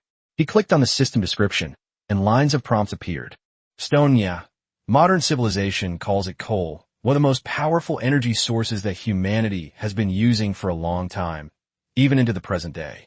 The discovery of coal greatly enhanced humankind's ability to obtain energy, specifically in areas such as power generation, metallurgy, and thermal energy. The earliest discovery of coal dates back 6,000 to 7,000 years to the Ziye dynasty. Archaeological excavations at the Shinla site unearthed nearly 100 coal carvings, such as rings, pendants, and beads, broken coal, and coal blocks. Carbon-14 dating indicates they are approximately 6,000 to 7,000 years old, confirming that coal had been mined and processed, but no direct traces of its use as fuel were found. The pre-Qin dynasty text classic of mountains and seas first recorded coal, referring to it as stone coal. The Warring States period text Mozi mentions Mei, meaning coal, while the Han Dynasty text records of the Grand Historian and commentary on the Waterways classic document the scale of coal mining and Chow Chow's use of coal for storage. Holy crap. Awesome. Voice cracks. Forgive my lack of knowledge, but I didn't know that stone dust was coal. And the ancestors of the great Ziye dynasty were even more amazing, using coal as handicrafts 7,000 years ago. If this thing is given a chi ban, what can he possibly accomplish? First, he can now work on the copper or that he couldn't melt before. Chi Ban is quick-witted. Who knows what side effects he might come up with? Ziye began to look forward to the potential uses of coal. The only problem is that the reward is not coal itself, but clues to coal, meaning you still have to explore and mine it yourself. With the help of the Earth Drilling Dragon, the difficulty of coal mining has decreased dramatically. Something's not right. I just got the Earth Dragon, and now I'm being rewarded with coal clues. This is all part of the plan. Ziye looked at the reward clue and gasped. At the border between 10086 and 10087, there's a large coal mine. This territory currently belongs to the Yaoguang tribe of the Eagle Nation in region 10087. Oops, I need to fight in a different region? Cross-region battles aren't recognized by the system, which will reduce my attributes by 20%. What? I have a 70% world growth rate? Never mind then, let's get him. Chapter 82 Mining Operations. Ziye was a little excited and couldn't help but rub his hands together. With coal in hand, the Yanhuang tribe will enter a new phase. The addition of a new energy source will inevitably bring about the tribe's comprehensive development. Just as Ziye was envisioning the future, the sound of arguing among the tribal leaders came from outside the stone house. Ha ha ha. You lost. A bet's a bet. Give it to me. Give it to me. This doesn't count. Let's try again. Let's try again. No cheating. Give me the meat. Ha ha ha. Ziye walked outside and saw a group of indigenous people laughing together, with two of them arguing heatedly in the middle. As long as it does not harm the interests of the tribe, Ziye never interferes in the internal affairs of the tribe. On the one hand, the system had said that transmigrators could not interfere with events that affected the progress of civilization. Ziye didn't know what events would affect the progress of civilization, so he simply didn't care and let his subordinates do as they pleased. On the other hand, as the tribal chief, he was also quite curious about how a civilization developed from primitive times to Star Trek, so observation was also a kind of fun. This world is quite boring, and such fun is rare. Ziye stood aside and observed for a while before he finally understood the ins and outs of the matter. It turns out that the Yanhuang tribe now enjoys a richer material life, and the original inhabitants have long since escaped the days of going hungry for 9 meals in 3 days. Each indigenous person receives enough daily necessities not only to meet their own needs, but also to have a surplus. So these two clever indigenous people invented a primitive game, guessing stones. One person covers 1 or 2 stones with a ceramic bowl and asks another person to guess which one is the stone. The person who guesses correctly wins the other person's bet, a piece of meat. Conversely, they will lose their stake. However, during the process, it became clear that some people couldn't accept defeat, and a dispute ensued.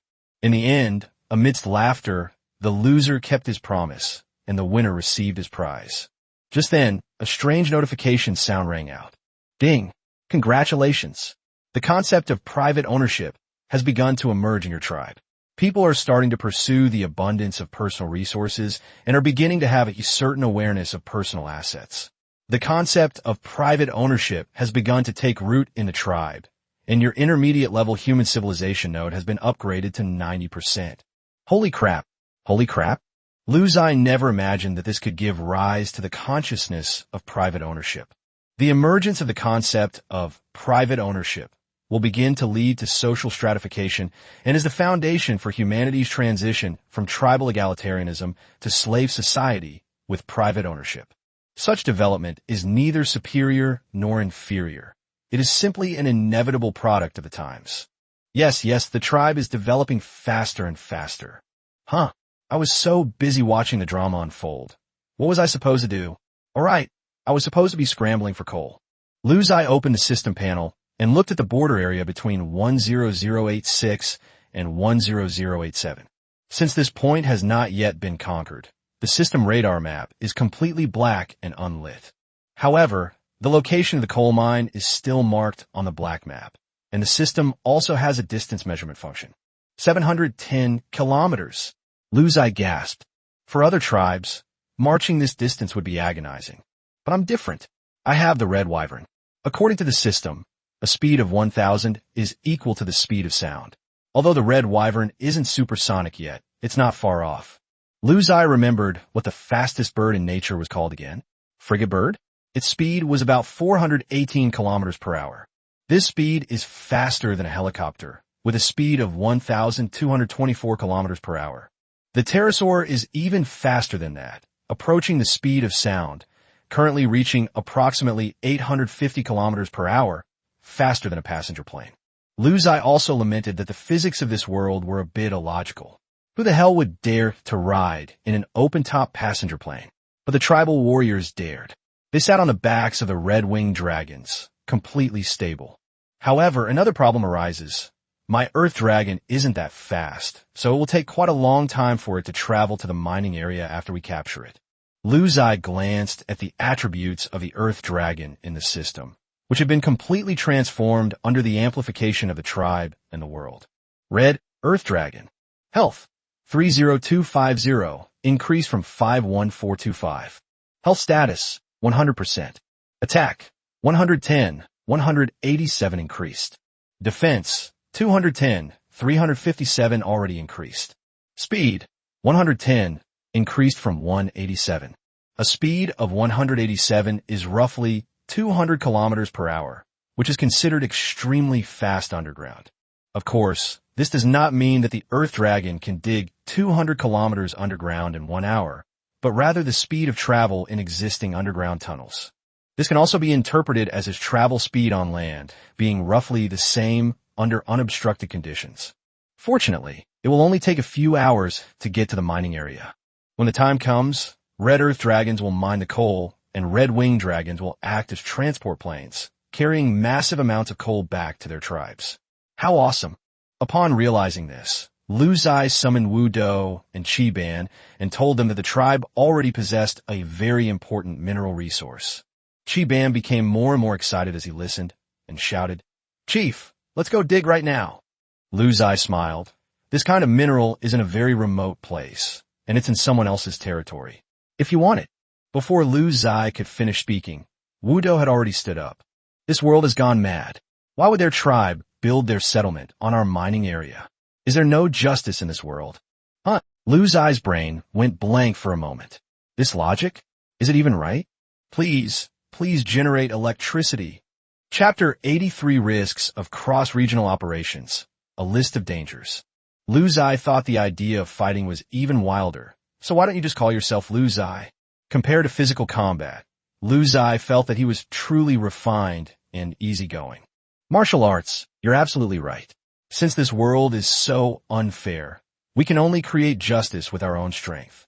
From now on, I'll focus on my studies, and you can make your mark on the battlefield. Chi Ban looked indignant, as if he had suffered a great injustice. Ziye was shocked. What would the Yaoguang tribe think if they found out? They hadn't done anything wrong. Good brother, let's work hard together. Wu Dou's eyes were fervent, feeling that he had found a like-minded comrade. There was a sense of mutual appreciation that he couldn't help but feel. The two even sat down on a stone bench. You two can stop being all lovey-dovey later. Now let's discuss attacking the mining area. Lu Ziye rubbed his forehead with one hand. He was getting a headache just looking at the two of them. Chief, please speak. Wu Dou sat up straight. The earth dragons you just fought, our Yanhuang tribe will soon have a large number of them. In this battle, you will lead the earth dragons and pterosaurs to take over the mining area and leave some warriors and fighting beasts to guard it. In the future, we will continuously use earth dragons to mine and use pterosaurs to transport the ore back. Chief, does our tribe have a great need for this kind of, or? Wu Dou asked curiously. That depends on how much use Qi Ban can make of it. Lu Ziye couldn't reveal anything about the progress of civilization, so he could only provoke Qi Ban. I will certainly live up to my mission. Qi Ban perked up. He loved doing research, and now that the leader had mentioned a magical mineral, he couldn't contain his excitement. After chatting with the two, Lu Ziye started shopping. With over 2 billion points, Lu Ziye bought 10,000 earth dragons without hesitation. Earth dragons are not well suited for pairing with tribal warriors, since these creatures are accustomed to launching surprise attacks from underground, and warriors cannot follow them underground. However, the earth dragon is an excellent vanguard and assault unit. It is tough and durable, even tougher than the red wyvern, and has ridiculously high health. In addition, it is also a master at earthwork.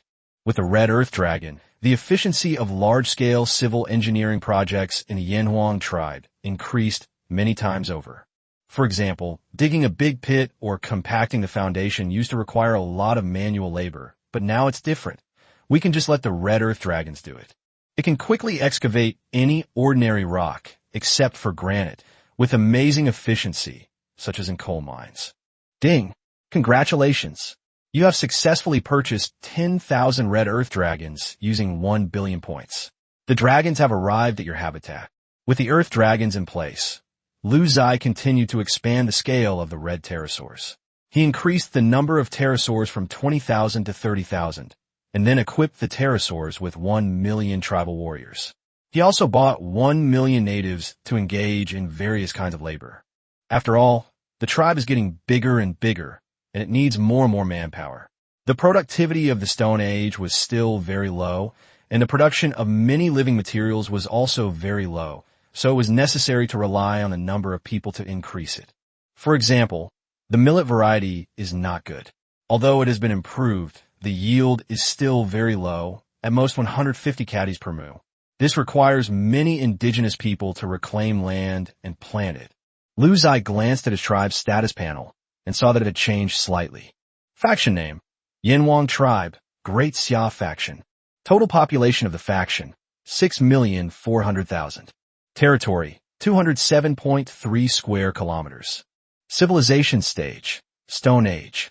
Civilization nodes: intermediate buildings, 85%, intermediate crafts, 75%, intermediate agriculture, 75%, intermediate humanities, 90%, intermediate military, 125%. Civilization points: 169 million, growing at 290 points/second. Current ranking: 3rd. SSS level faction talent: descendants of Yin and Huang. Achievements completed: 5. Global growth rate: 70%. 3rd place in the entire server? Lu Ziye was very curious about who the two people ahead of him were, and he really wanted to have a match with them. Indeed, apart from military matters, our civilization's progress has not yet reached 100%, and our territory and population are not very large.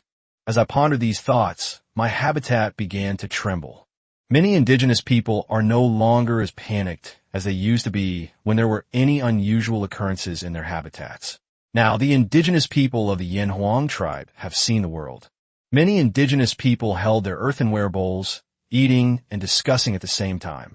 I wonder what kind of ferocious thing the leader has brought in this time. Yes, last time he brought me a pterosaur, it scared me to death. I thought it was wild. Look, there's so many cracks in the ground. Oh my, it's an earth dragon. I just came back from the battlefield. I've seen them before. They're really powerful. Wow, so many earth dragons. These are all from our tribe. Our chief is amazing. Long live the Yellow Emperor. Long live the leader. One after another, earth dragons dug their way in from afar, and Wu Do cursed them from a distance. Damn it, this is our habitat. You're gonna pay for the damage if you shake the house down. Get out here now. Wu Do stood with his hands on his hips, holding a wooden stick in his hand, glaring ahead and cursing. He kept waving the stick around. Believe it or not, these earth dragons were really afraid of it. They immediately crawled out of the ground, drooped their heads, and obediently went to lie down on the banks of the Huanghe River, not daring to look at the fight, just like naughty children who had caused trouble. Lu Ziye guessed that as long as it was a combat beast he had purchased, these earth dragons would obey anyone in the tribe, but there should be a limit to their authority. If it was his command, then he could override anyone. It's really damn smart, Lu Ziye thought to himself. To verify his suspicions, Lu Ziye clicked on the marker point of the mining area on the system map, then selected 5,000 of his 10,000 earth dragons and clicked marching. The next second, the 5,000 earth dragons roared and ran towards the target area. On the one hand, they wanted to obey orders and, on the other hand, they probably didn't want to be associated with martial arts. Watching the earth dragon disappear into the distance, Lu Ziye pondered. This was his first time fighting across regions, and the system said it would reduce his combat power by 20%. This was just the stated rule. He wondered if there were any other restrictions. Lu Ziye silently opened Xie Hongyuan's chat box. When in doubt, ask the commander-in-chief. He is the regional commander-in-chief and should know this kind of information. Private chat, Great Xia Yinhuang Tribe. Are you there, commander-in-chief? This is Xiao Lu. The message was sent, and the other party replied immediately within seconds. Private message, to Xia Hong to Tribe. Hey, what's up with you remembering me today? What's up? The other party clearly understands Lu Ziye's personality very well. Private chat, Great Xia Yinhuang Tribe. He, commander-in-chief, I want to attack a mining area, but it's in region 10087. So, I wanted to ask if there are any things I should be careful about here. Private chat, da Xia on tu tribe. Oh, are you sure? If it were any other Xia tribe doing this, I'd give them a good scolding, and it would have to be decided by a vote of all the Xia tribes in the region. But if you have this idea, you can consider giving it a try. Private chat, Great Xia Yinhuang Tribe.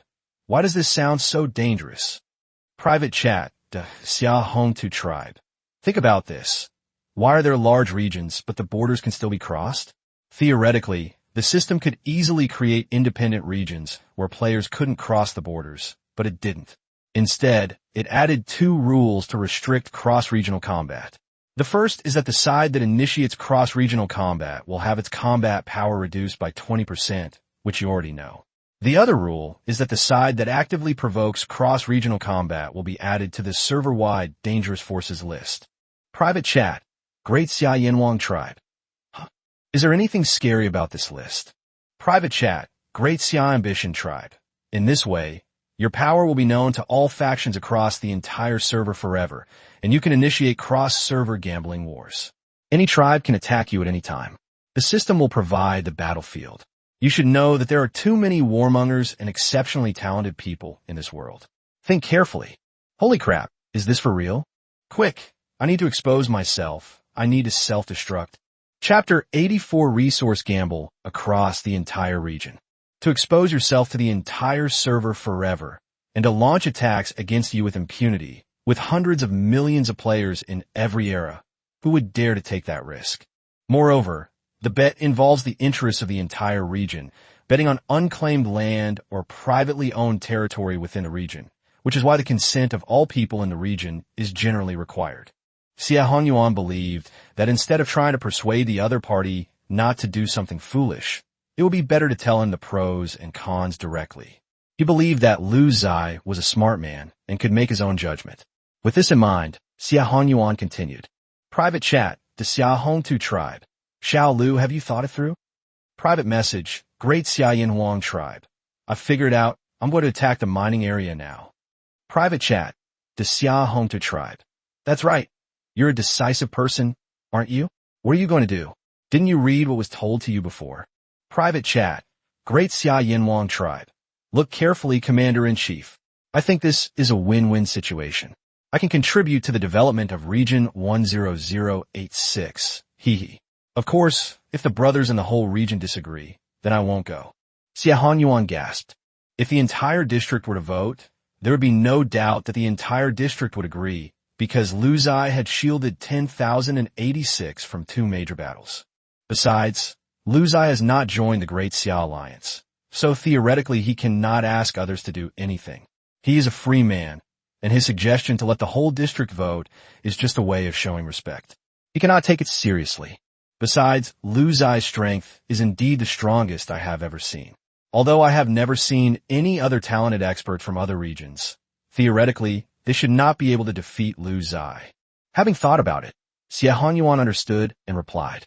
Private chat, Great Xia Ambition Tribe, go ahead and do it, but I have two things to tell you. First, I must announce your cross-region battle information in the faction channel.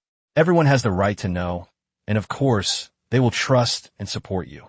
Second, this is a reminder. Although you are very powerful in the Stone Age, and no one may pose a threat to you, you need to consider that you still need to advance to the slave society and feudal society.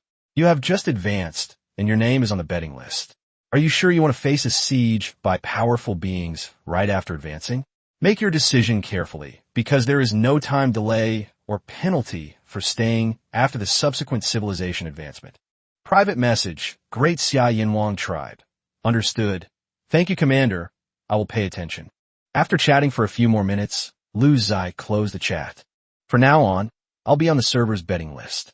Anyone can attack me, and I can attack others at any time. Wouldn't it be even more satisfying to increase my base points? As for the threat of stronger beings after advancing, what's there to be afraid of? I could handle the dimensional lowerers in the Stone Age, so why would I be afraid of them after advancing? With this thought in mind, Lu Ziye no longer hesitated and launched an attack on the mining area. 5,000 earth dragons were already on their way, and Wu Do personally led 20,000 flying dragons, 2 million warriors, and a certain amount of ammunition, and flew away directly. On this day, along the banks of the Huanghe River, pterosaurs formed a vast red ocean, blotting out the sky and stretching endlessly, as they marched majestically toward the border of the 10,087 region. In the Great Xia faction channel, after Xie Hanyuan announced that Lu Ziye was going to fight across regions, the channel was instantly flooded with a dense barrage of comments. Faction, Great Xia Blade Tribe. Ha ha, holy crap. This is so exciting. From now on, Brother Lu is the face of our region. Awesome. Support. Faction, Great Xia Overlord Tribe. To be honest, I've been thinking for a while that my adoptive father should do this, and now he's finally made his move? Haha, I can't wait to see him wreak havoc on the battlefield. Faction, Great Xia Qingling Tribe. You know, the side that gambles will lose their entire fortune, including a portion of the unclaimed land in the region and all the territory under their personal name. Doesn't that mean our 10,086 region might become the largest region in the future? Ha ha ha, so awesome. Xie Hanyuan was stunned. They were all gamblers, right? Why were they all so excited? This wasn't what he had expected. He felt that this unhealthy trend needed to be corrected. Faction, Great Xia Grand Ambition Tribe. Don't pin your tribal development on resource gambling. We need to proceed step by step, developing scientifically. Are you really so certain that the Yin Huang tribe is the strongest? All members, yeah. Who else can beat our godfather? Hiss. Xie Hanyuan was speechless and could only leave the chat channel to avoid seeing it. He felt that the Yin Huang tribe had corrupted the atmosphere of the entire region, making everyone extremely irritable and prone to attacking at the drop of a hat. At the border of Region 10087, the Radiant Tribe of the United States was currently conducting a large-scale military drill. Looking at his millions of troops, the tribal chief, Hudman, couldn't help but scoff. Gentlemen, have you ever seen such a powerful military formation? The two tribal chiefs beside him, from the Sakura Kingdom and the Great Cold Kingdom, repeatedly praised him. Such a military formation is rare in the world. It is no wonder that the A-level talent with double attack power is worthy of the testament. No wonder His Excellency Hudman has been able to continue fighting against Great Xia in the border area without being at a disadvantage. I have learned something new today. Hudman was feeling pleased with the praise and was about to say something when a system warning suddenly appeared. System warning. Warning, warning. An army of 2 million has invaded our territory. Hyunmin laughed loudly. I guess it's just some petty scoundrels from Great Ziye again. They dare to invade my Yawang tribe with a mere 2 million? Men, prepare for battle. Request for electricity. Chapter 85, Get out of my mining area. The two tribal leaders from Sakura and Dahan Kingdom came today to observe and exchange ideas on each other's military exercises. But who would have thought that Daxiao would come knocking on their door? In Region 10087, the Great Ziye and the Western Alliance are also fiercely competing. Some time ago, dozens of tribal leaders from the Northern Bear Kingdom and the Baton Kingdom in the 10086 region migrated to the 10,087 region. The Great Ziye issued a stern warning to the Western Alliance not to take in these people. But the Western Alliance still accepted them and became enemies of the Great Ziye. Because of this incident, the Great Ziye and the Western Alliance clashed again in the 10087 region, and the battle lasted for 3 days and 3 nights. Out of instinctive fear of the Great Ziye Legion, the two tribal leaders initially wanted to take their leave, but then felt that it would be disrespectful to Hyunmin, and given his confident demeanor, they decided to stay. Great Ziye is ignorant. Since that's the case, we too will just watch Lord Hyunmin demonstrate to us how to defeat the Great Ziye army. That would make our trip worthwhile. The leader of the Sakura Kingdom laughed. Ha ha, you two are lucky. Hyunmin laughed loudly. Do you two know why my radiant tribe has been able to stand firm and grow stronger amidst the flames of war? Because Lord Hyunmin possesses extraordinary talent. His double attack power is an astonishing existence even in this region, the leader of the Sakura Kingdom said with a smile. But Hyunmin waved his hand dismissively. Wrong. Talent is all external. Personal effort and strategic vision are the key. Hyunmin never felt that his achievements were due to great talent. He believed they were due to his personal abilities. I'd like to hear the details. The leader of the Great Han Kingdom, who was trying to flatter the cherry blossoms, almost laughed when he realized his attempt had backfired. So he changed his approach to communicating with Hyunmin.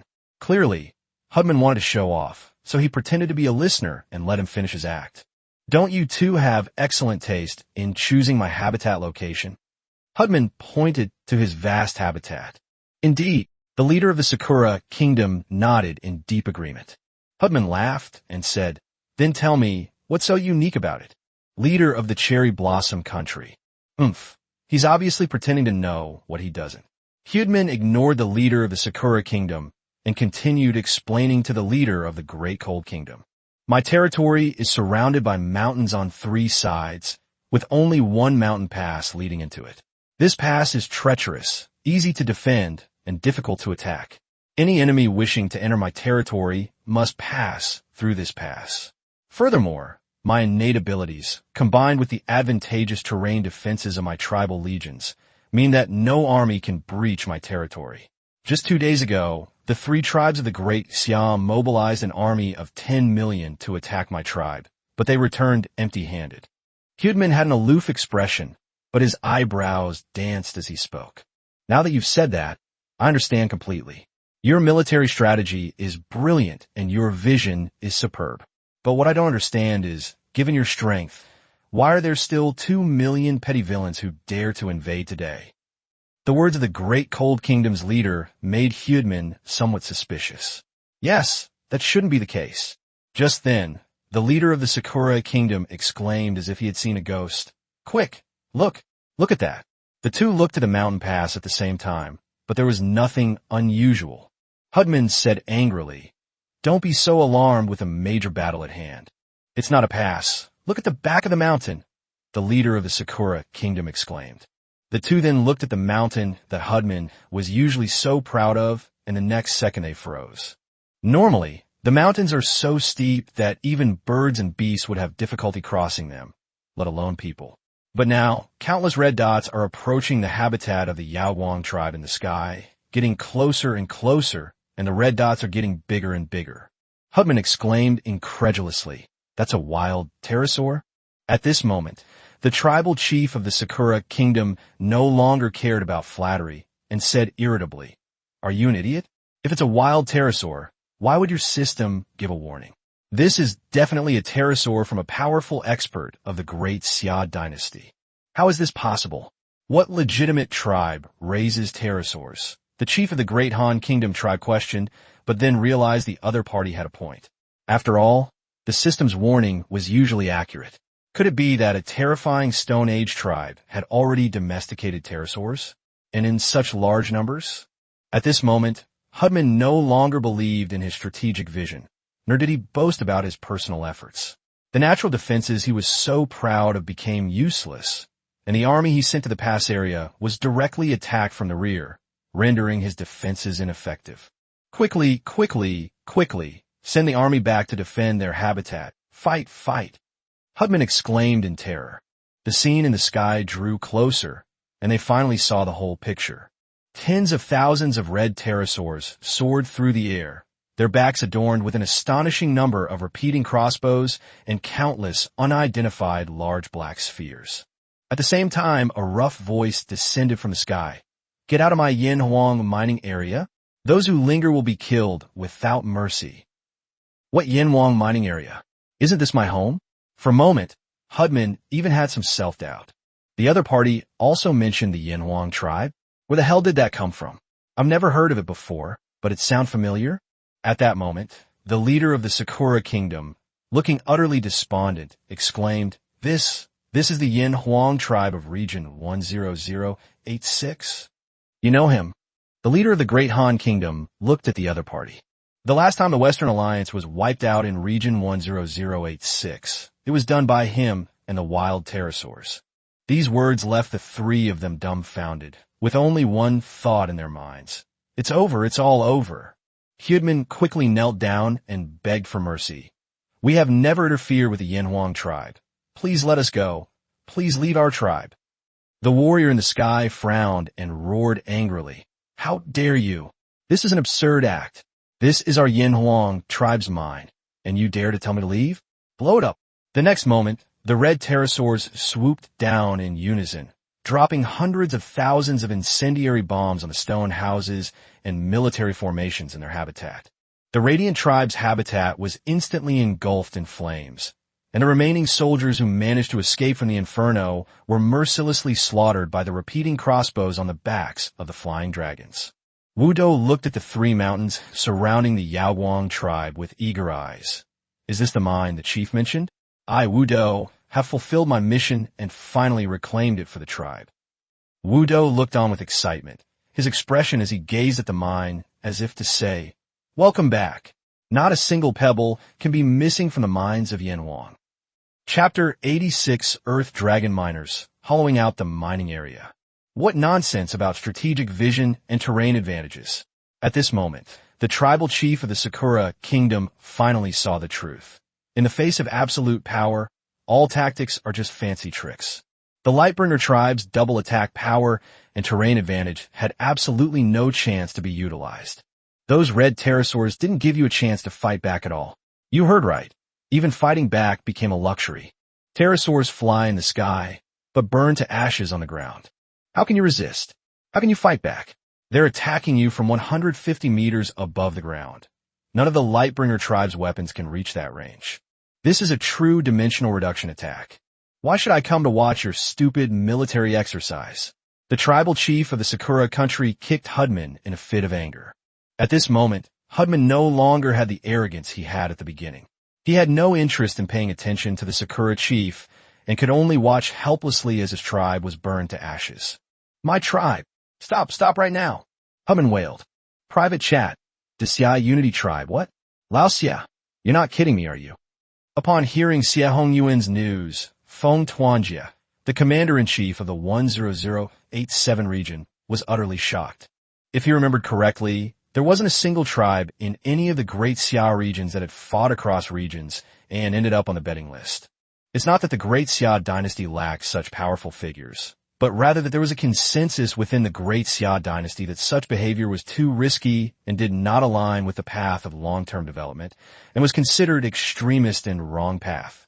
Private message. The Xia Hongtu tribe. Do you think I can fool you? I reckon this news will be spreading throughout your region soon.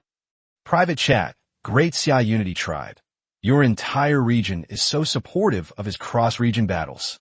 This is a major issue affecting the interests of the entire region. And has the higher-ups agreed to it too? Private chat. The Ziye tribe. He doesn't need our consent. Strictly speaking, he's just a fellow Ziye citizen, but he hasn't formally sworn in to join the Ziye alliance.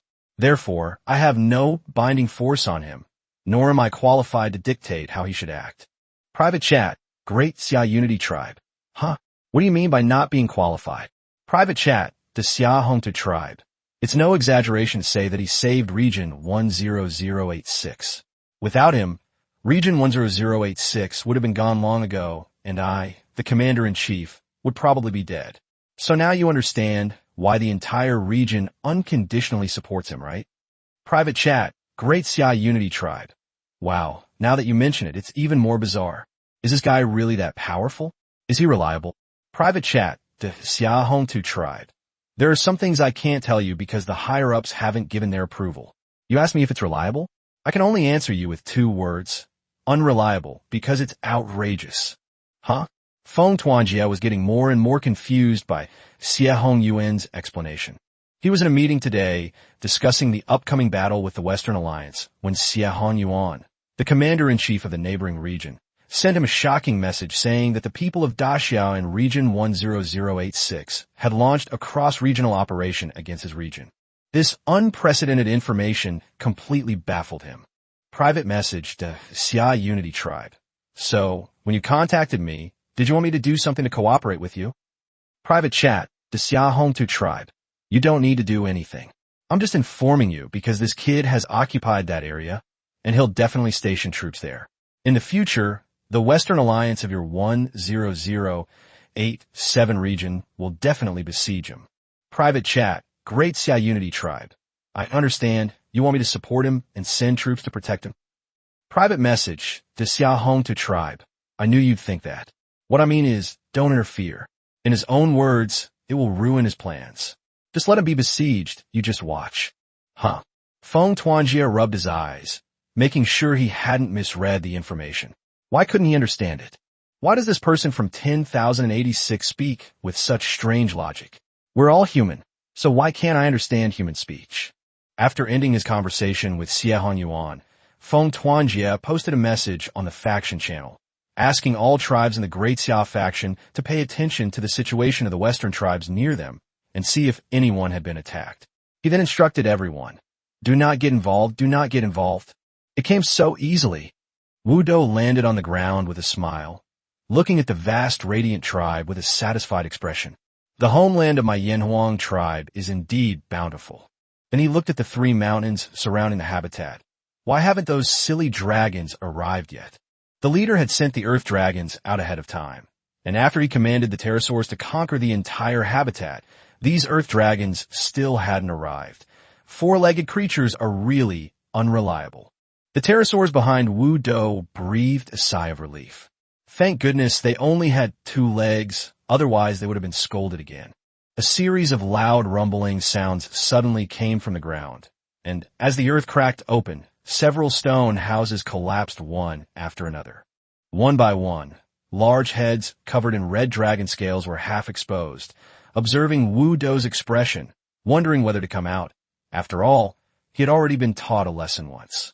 The earth dragon guessed that it probably wouldn't be beaten or scolded this time.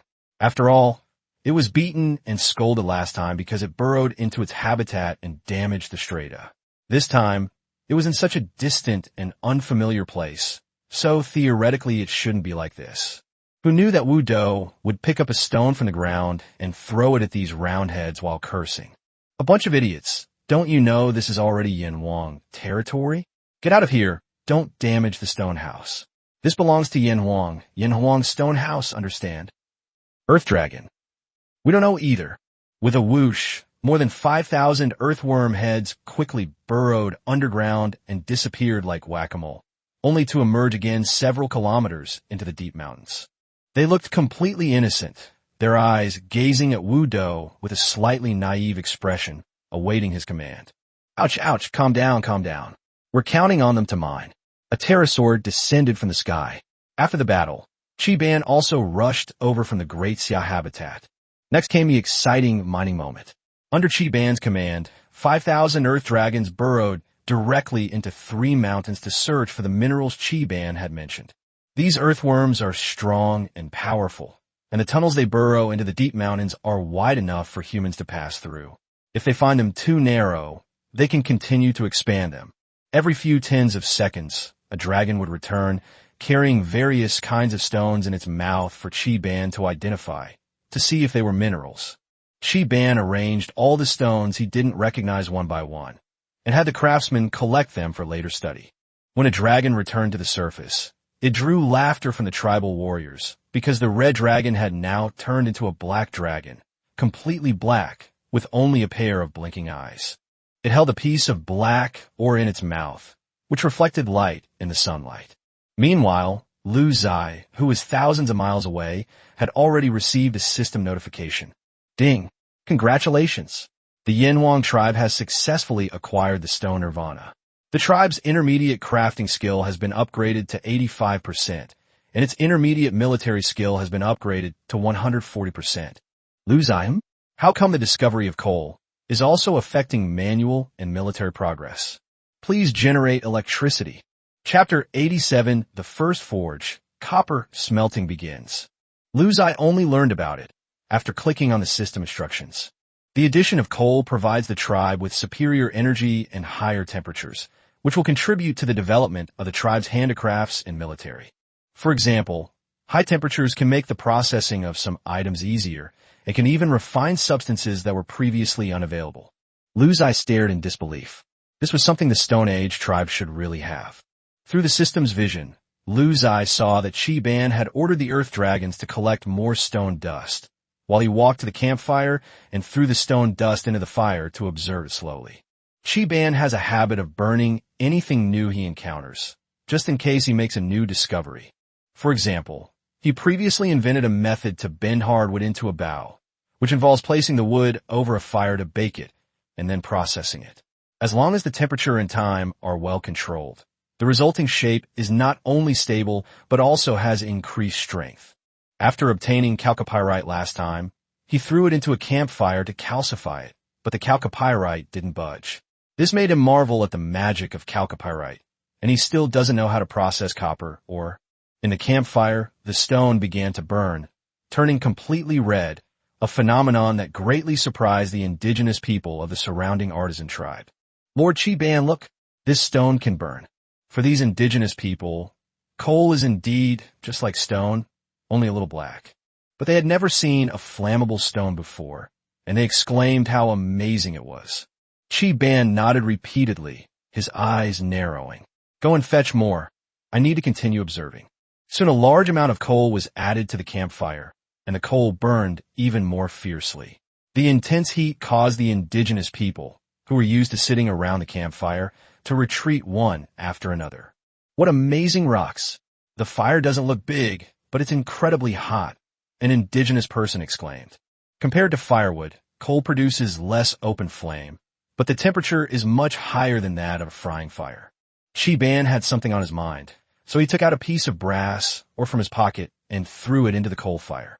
Before long, the chalcopyrite began to react, and the copper mixed in with the impurities began to soften, deform, and separate from the ore. Upon seeing this, Chi Ban was overjoyed. Quick, find a way to make the fire burn even brighter. An indigenous person immediately picked up a hollow bamboo tube and blew air into the fire. This method is quite old and is commonly used by the tribe. It can make the campfire burn quickly by injecting more oxygen into the fire. At first, they used their mouths, but later they discovered that blowing air through bamboo tubes was more efficient and didn't burn their mouths. What a great discovery. Of course, they don't understand the principle. They just know that doing it this way is effective. Ziye withdrew his gaze. He knew that Chi Ban was not far from a new breakthrough. This guy, once he makes a new discovery, he'll devote himself to research day and night until he succeeds, and this time is no exception. There was an unexpected surprise in this battle. 2 tribal leaders were wandering around Yanwang when Ziye wiped them out in one fell swoop, earning him plus 3 base points. Now the Yanwang tribe earns 293 points per second. The acquisition of coal reassured Lu Zai considerably, and he believed that the Yin Huang tribe would soon begin a new round of technological breakthroughs. Just then, the blacklist notification that Lu Zai had been longing for finally arrived. Ding! Your clan has been added to the banned list due to your clan's violation of cross-regional combat rules. Only other clans on the banned list can see the clan names. Only the clan name and faction are displayed. Clans on the banned list can initiate a gambling match against another banned clan, limited to once per day. The wager is not mandatory. You can choose not to initiate a war, but you cannot refuse a challenge from another party as their wager target. The wager is the entire territory of your tribe, with the party possessing the larger territory winning. The party with less territory will make up the difference by contributing unclaimed land in a larger region. There is only one criterion for victory: annihilate the entire opponent. The winning team's rewards will be integrated into their tribe, and the system will handle this integration process for you. It's completely free. We've created a betting chat channel for you, where you can communicate with other betting communities and build friendships.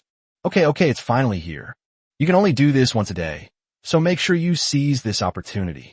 Lu Zai clicked on this so-called prohibited list, which was also known as the blacklist by the transmigrators. A dense array of tribe names came into view, and they were even ranked according to the number of victories. Number 1 on the ban list, India's Burning Tribe, 9 wins. Second on the list of banned games, Oran Tribe of the United States, 9 wins. Third on the list of banned games, Sakura Country Nobunaga's Ambition Clan, 8 wins. Fourth on the list of banned games, Nicholas Tribe of the United States, 8 wins. Good heavens, Lu Zai finally understood why his tribe often had a military advantage, but its ranking was often not number 1. It turns out that some tribes won vast territories through these wager wars, with the estimated area being astonishingly large. For example, if the first and second place teams have both won 9 games, that means they have conquered 9 tribes. How big an area would that be? Something's not right. Something's very wrong.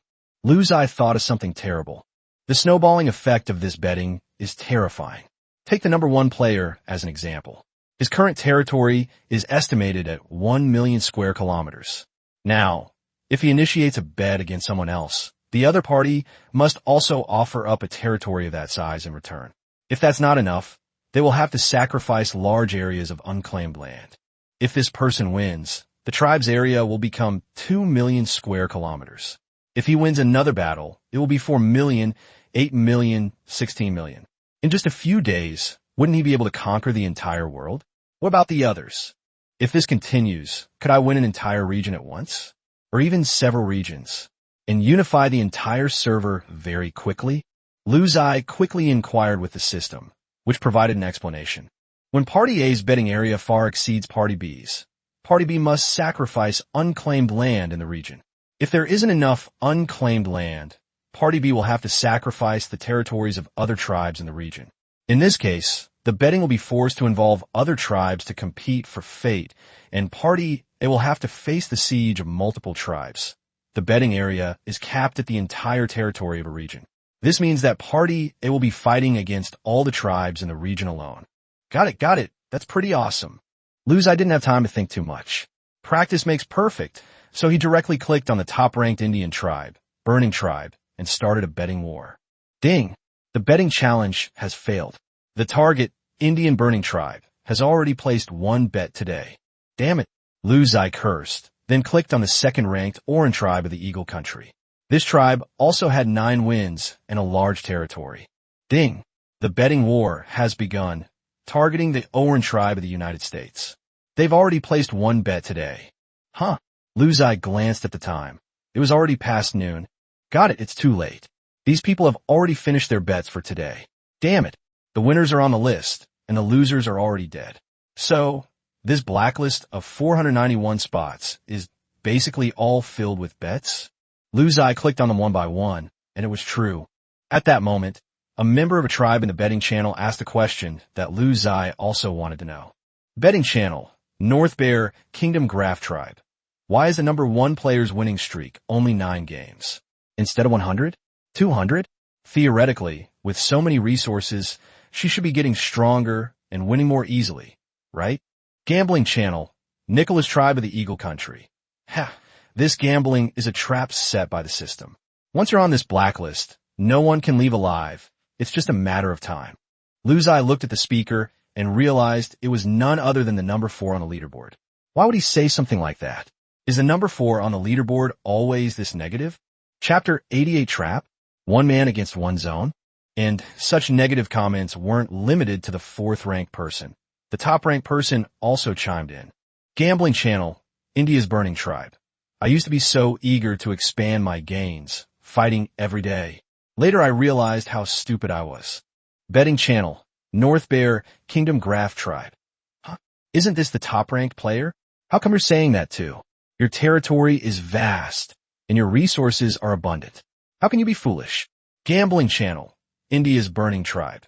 Smart people wouldn't cross regional battles and get blacklisted. Those despicable Great Xia people, they'd rather die than cross regional battles and get on this list. They're incredibly cunning. Once you're on the blacklist, even if you don't attack others, they'll randomly challenge you. Sooner or later, you'll perish in some gambling battle. Even someone as powerful as me, with 19 wins, now occupies roughly a quarter of a region. Do you know what that means? Betting channel, North Bear Kingdom Graph tribe. I don't understand. Isn't this a good thing? Because if you win one more game, you can get a quarter of the region that the loser gave you, and you'll own half the region. Bet channel, India's burning tribe. But I also want to fight all the tribes in this quarter of the area by myself. Do you think that's possible? In the last match, I defeated everyone in 1/8 of the area. So now you know why the number 1 ranked player only has 9 wins? Because there's only a dead end ahead. Ziye was completely stunned. Holy crap, so that's how it is. It seems this blacklist is really something. Entering it means certain death, unless you can challenge all the tribes in an entire region by yourself. But how is that possible for the average person? This blacklist now seems more like a trap set by the system. Ordinary people have no chance of survival. Fortunately, I'm an extraordinary person, so I should be able to. Ziye thought to himself. His combat power comes from a dimensional reduction attack, which makes no sense at all. As long as the opponent cannot break through his defense or attack his red-winged dragon, he will always have the upper hand. No wonder the number 1 player only has 9 wins. Everyone above him is dead. No wonder the number 1 player doesn't look arrogant at all, but rather desperate because he has reached the end. Even if you don't challenge others, there will always be new people joining the list who will challenge you, which is really annoying. After all, besides himself, how many good people are on the blacklist for cross-regional operations? Wait for the midnight update, then take down the top-ranked player first. If we take over 1/8 of their region's territory, won't we just take off? Ziye immediately issued an order that, starting today, the artisan department should operate at the highest efficiency, 24 hours a day, with staff working in 3 shifts to produce consumable materials such as arrows and incendiary bombs. The future wager is the fastest way for me to take off in the Stone Age, and also the best way to quickly eliminate all forces except for the Great Xia.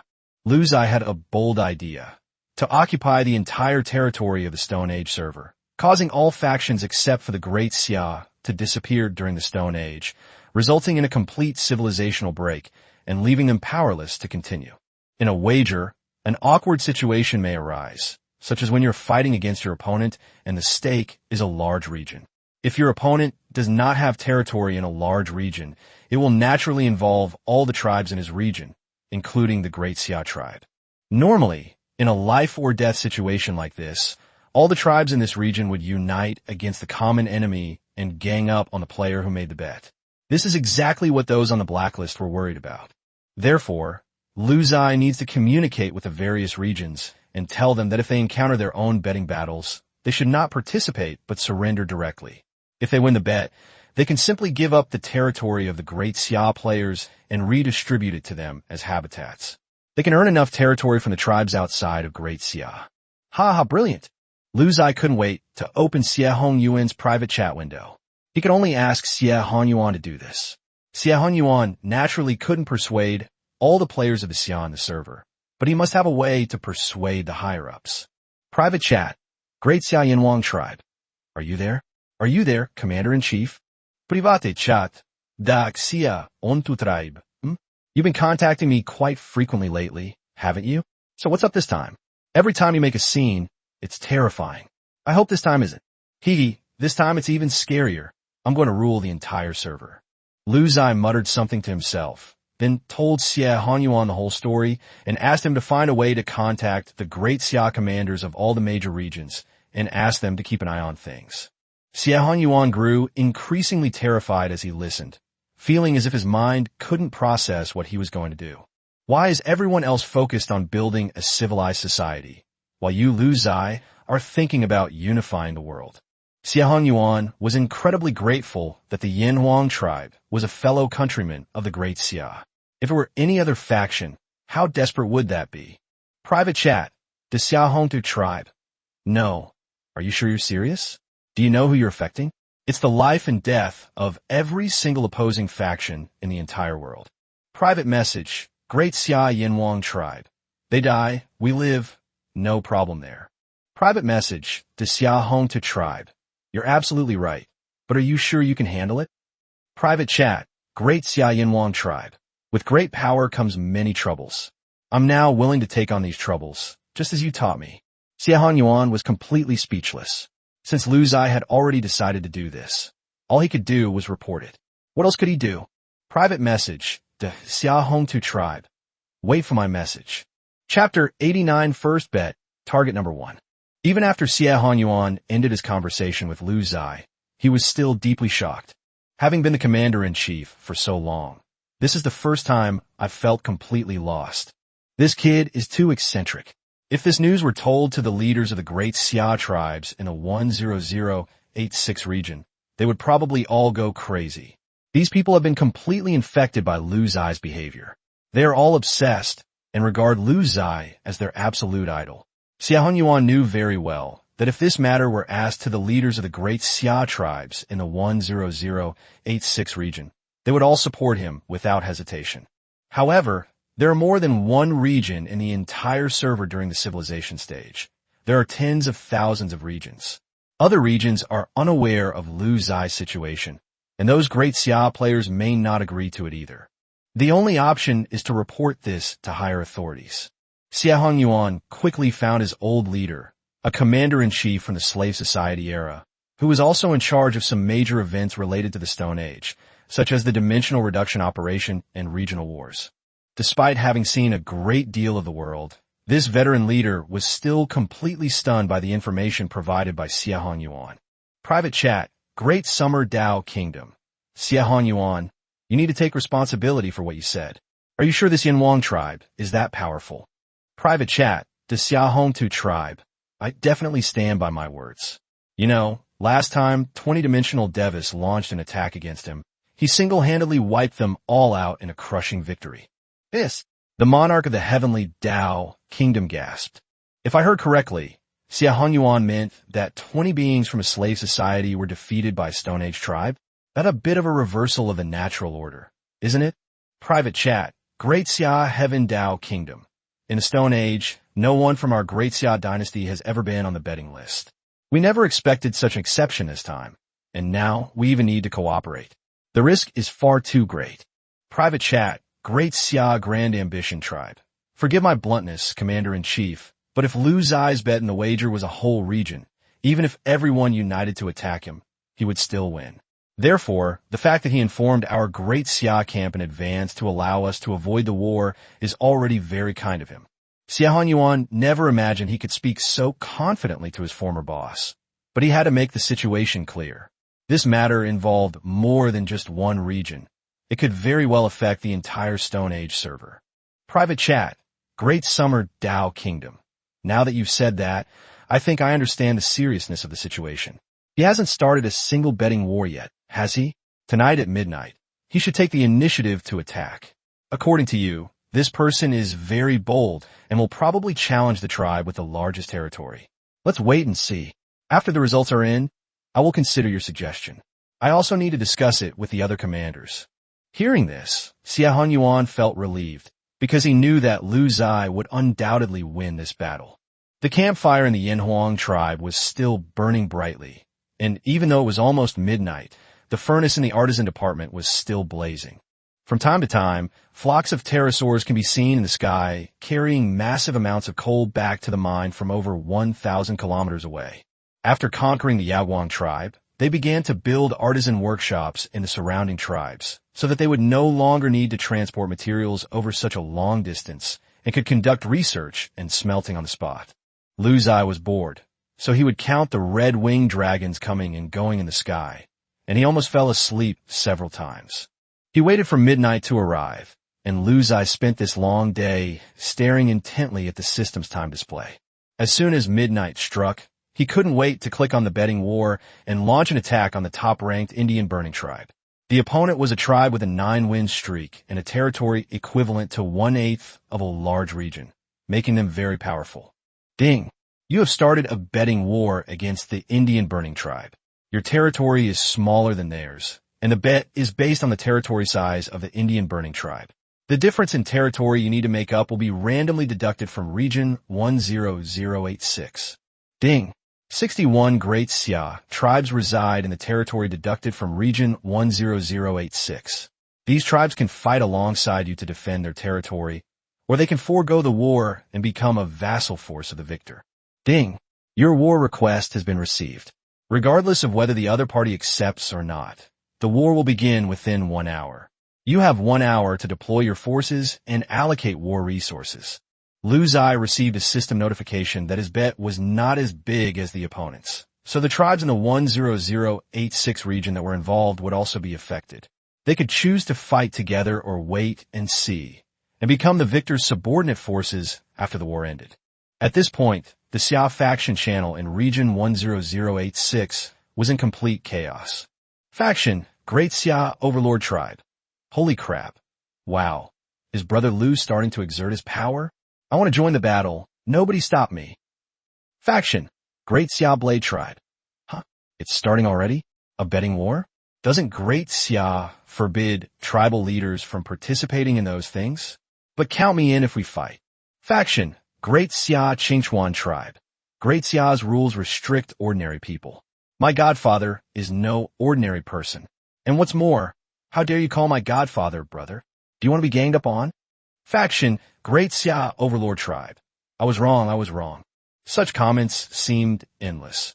So Lu Ziye quickly shared his thoughts in the faction channel to stop this bad habit of starting wars at the drop of a hat. Faction, Great Ziye Yinhuang Channel. Everyone, calm down. Fighting is unacceptable. My suggestion is, just observe and do not participate in the war. This betting war was initiated by me alone, so let me handle it alone.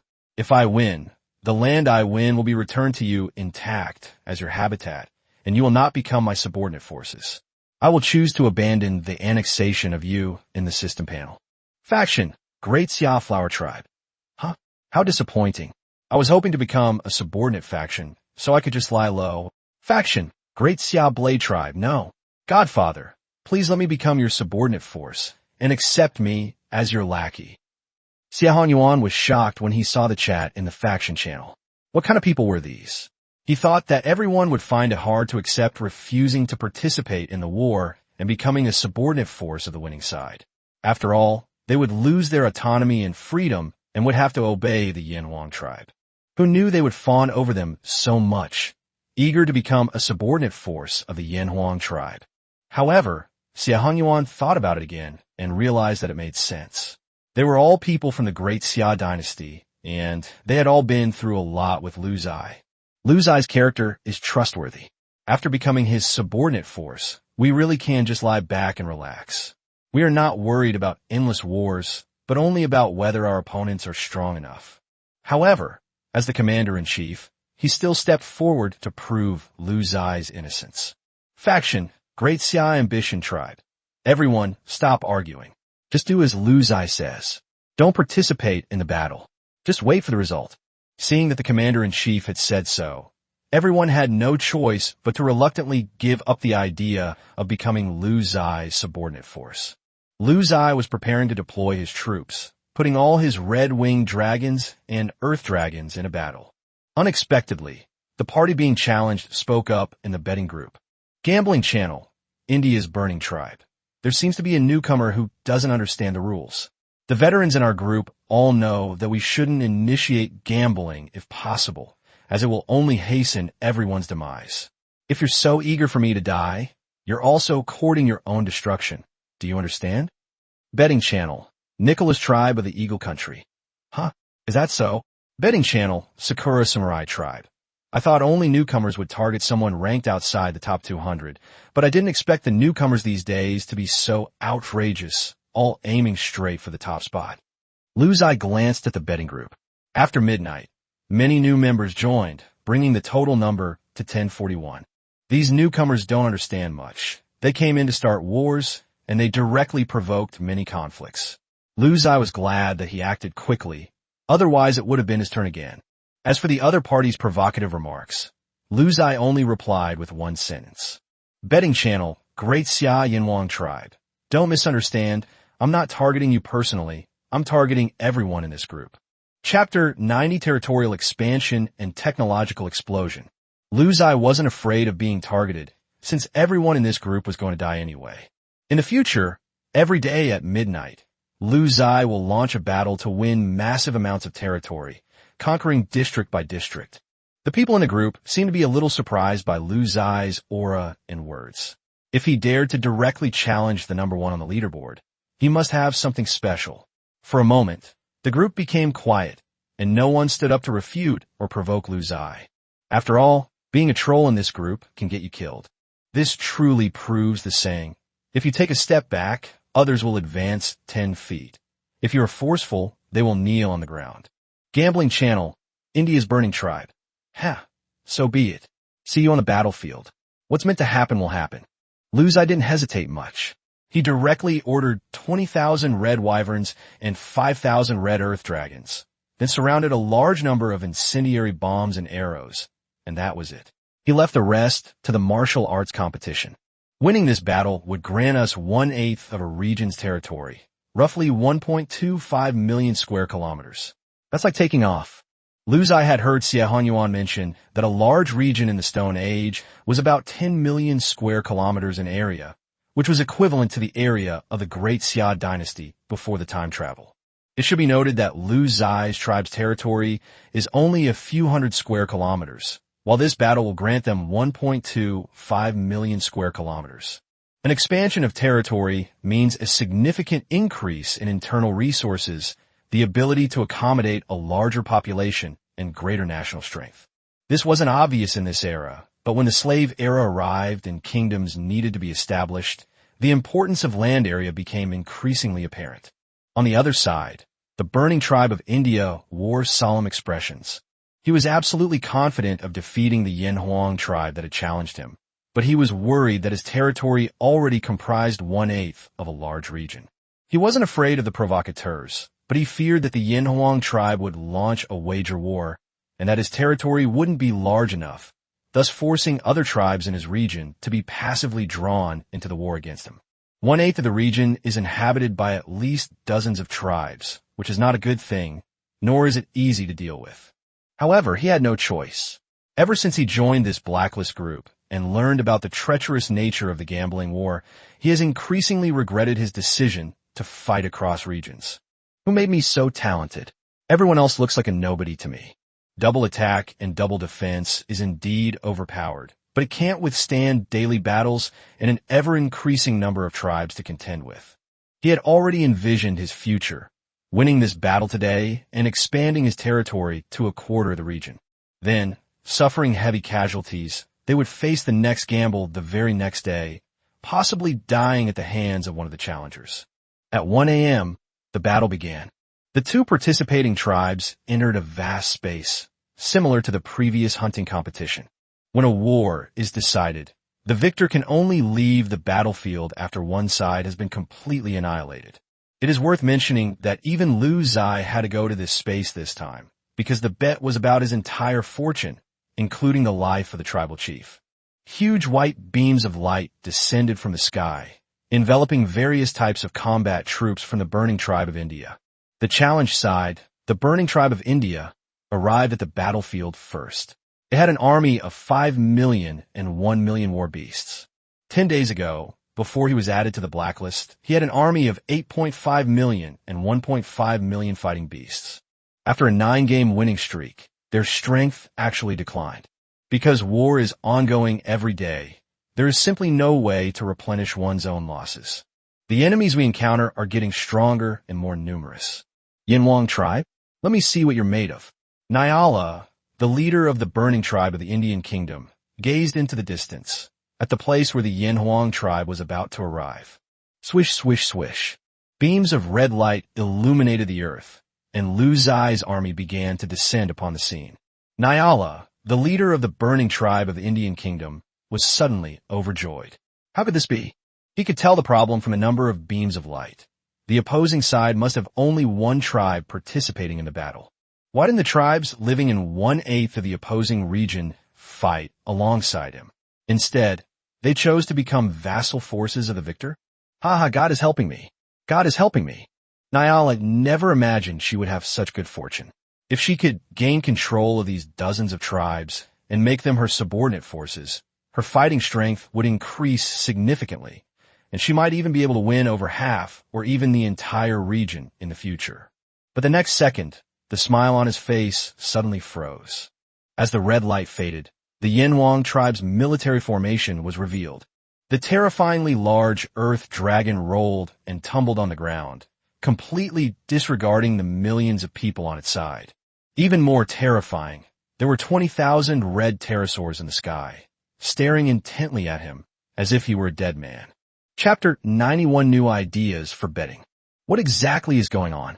Nyara was initially overjoyed when she saw that only one tribe had entered the battlefield. But the greater the joy then, the greater the pain now. Nyara couldn't understand what she was seeing. She was supposed to be fighting a Stone Age tribe, but now it looked like she was fighting a dragon race. Everything that flew in the sky and burrowed on the ground was coming out. Were they even human? Nyara was somewhat desperate, but despair was useless. The next moment, the war broke out. With a deep roar, the 5,000 enormous bodies instantly burrowed underground and disappeared. Nyara was completely stunned by what she saw. How the hell was she supposed to fight this? The target had simply vanished? Was this a gambling war, not a science fiction war? After a high-pitched cry, 20,000 pterosaurs took to the air, their tribal warriors on their backs raising their arms and shouting with high morale. On the other hand, on Nyara's side, all the warriors' eyes were filled with despair. Red pterosaurs covered the sky, blotting out the sun. They swooped down on Nyara's army formation in unison, their lowest altitude being only 120 meters. Nyara felt like he couldn't see the sky anymore. When he looked up, the entire sky was a red ocean.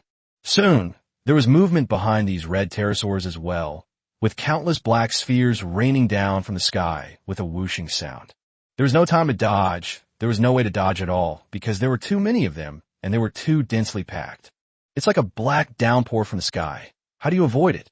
After a series of whistling sounds, came a burst of explosions. The explosions were so frequent that there were no gaps between them, which shocked Lu Ziye, who was visiting the scene for the first time. This is completely different from the bombing scenes in movies, where explosions occur one after another. However, the explosions on site were continuous and uninterrupted. In the movie, boom, boom, boom. In reality, boom. It was so shocking. Lu Ziye stared wide-eyed at the vast sea of fire in the distance, and at the enemy beasts and tribal warriors struggling in the flames, their lives slowly coming to an end. Nyara's face turned ashen. Only then did he remember Lu Ziye's words in the group chat. Don't misunderstand, everyone. I'm not targeting him personally. I'm targeting everyone here. At the time, I thought he was bragging, but now it seems he wasn't bragging at all. He was just being too conservative. Ah, help, help. A large group of Nyala tribe warriors ran around in the sea of fire. They even knocked each other down and never got up again. After crawling for more than 10 meters in the fire, they were completely still. Those speechless battle beasts could not express their pain. They could only howl and roar before turning into charred corpses. Nyara's army, a powerful tribe that had once won 9 consecutive victories, was utterly powerless against the sea of fire. They posed no threat whatsoever to Lu Ziye's tribe, and they couldn't even get close to them. With several rounds of bombing continuing, Nyala's army on the battlefield had completely collapsed. Of the millions of soldiers, 70% had been killed or wounded, and the remaining wounded and wounded soldiers were no longer capable of fighting. But Lu Ziye didn't give them any chance. The next moment, the ground trembled where the Nyala tribe was located. Roar! Red earth dragons burst forth from the ground, wreaking havoc on the entire battlefield like demons from hell. The red earth dragon's armor is so formidable that its opponents cannot look directly at it. Every swing of its tail and every bite, it delivers devastation to waves of enemy troops. The red pterosaurs in the sky stopped bombing and switched to hunting mode, their relentless crossbows firing fiercely at the already small number of enemy troops on ground. The tribal warriors of Nyara were either torn apart by earth dragons or impaled as arrows. The outcome of the battle was entirely predictable. Nyara's army of millions was completely annihilated by the Yin Huang tribe within an hour, and Nyara himself was crushed into a meat patty by an earth dragon. As the battle ended, the system notification that Lu Ziye had been longing for arrived one after another. Ding! Congratulations on winning the bet. You have won the bet, and your territory has increased by 1.25 million square kilometers. This territory has been incorporated into the area surrounding your habitat. Your tribe's territory is increasing. The terrain of Region 10086 is being rewritten. Amazing! Lu Ziye was astonished by the system's power. Instead of directly acquiring the opponent's territory, it added the opponent's territory to the vicinity of his own habitat, which meant that 1.25 million square kilometers of land appeared out of thin air around him. Such power is truly worthy of being called the creator. At the same time, the total area of the 10086 region also increased by 1.25 million square kilometers. The terrain of other tribes remained unchanged, except for Lu Ziye, who gained this piece of land. Ding! Your betting record is 1 win, ranking 231st. Your betting for today has ended and cannot be restarted. Ding! You have earned 710 million points in this betting battle. Your base point growth rate has increased by 1, and your current point growth rate is 294 points per second. Very good, very energetic. Lu Ziye couldn't help but laugh out loud when he saw his harvest. At the same time, all the warriors and battle beasts of the Yin Huang tribe returned to their habitat. The habitat remained unchanged. The only difference was that the distant places that had never been conquered and incorporated into the territory now contained an immensely vast territory, which belonged to the Yin Huang tribe itself. All the natives seemed to sense their ownership of these lands, and they were all incredibly excited. They boarded their pterosaurs and flew away into the sky, eager to see just how vast the new version of the Yin Huang tribe really was. After the war ended, Lu Ziye was also thinking about a question: why he shouldn't challenge the top 2 on the leaderboard in the betting battle at midnight tomorrow. There was a reason for this. The reason I challenged the top 2 on the leaderboard before was because I had less territory.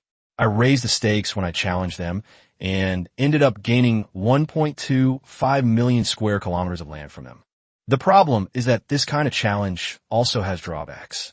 Because the opponent's territory is large enough, challenging one of their tribes only adds 1 point. Because the bet of just one tribe is enough, without involving his region, for Lu Ziye, territory is important, but basic points are even more important. Ideally, he could eliminate dozens or hundreds of tribes at once, which would be more worthwhile.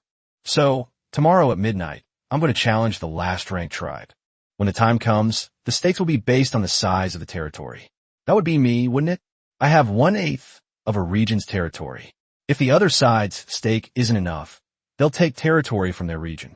The tribes in those territories will be drawn into the bet. At that point, the tribes of Great Xia will automatically avoid the war, and all the tribes that come in will be from the Western Alliance. It'll be awesome. It allows you to win territory and increase your points growth rate at the same time. It's like Qin Shi Huang touching an electric shock door. You win until you're numb. Chapter 92, The Birth of Bronze, the shared origin of calligraphy and painting. The Yin Huang tribe grew to an unprecedented size, with its territory suddenly reaching 1.2502 million square kilometers, an increase of more than 10,000 times. Even with the red wyvern's terrifying speed, it still took a considerable amount of time to travel from one end of the Yin Huang tribe to the other. Good news didn't just come from the battlefield. Ban also brought good news from the artisan department.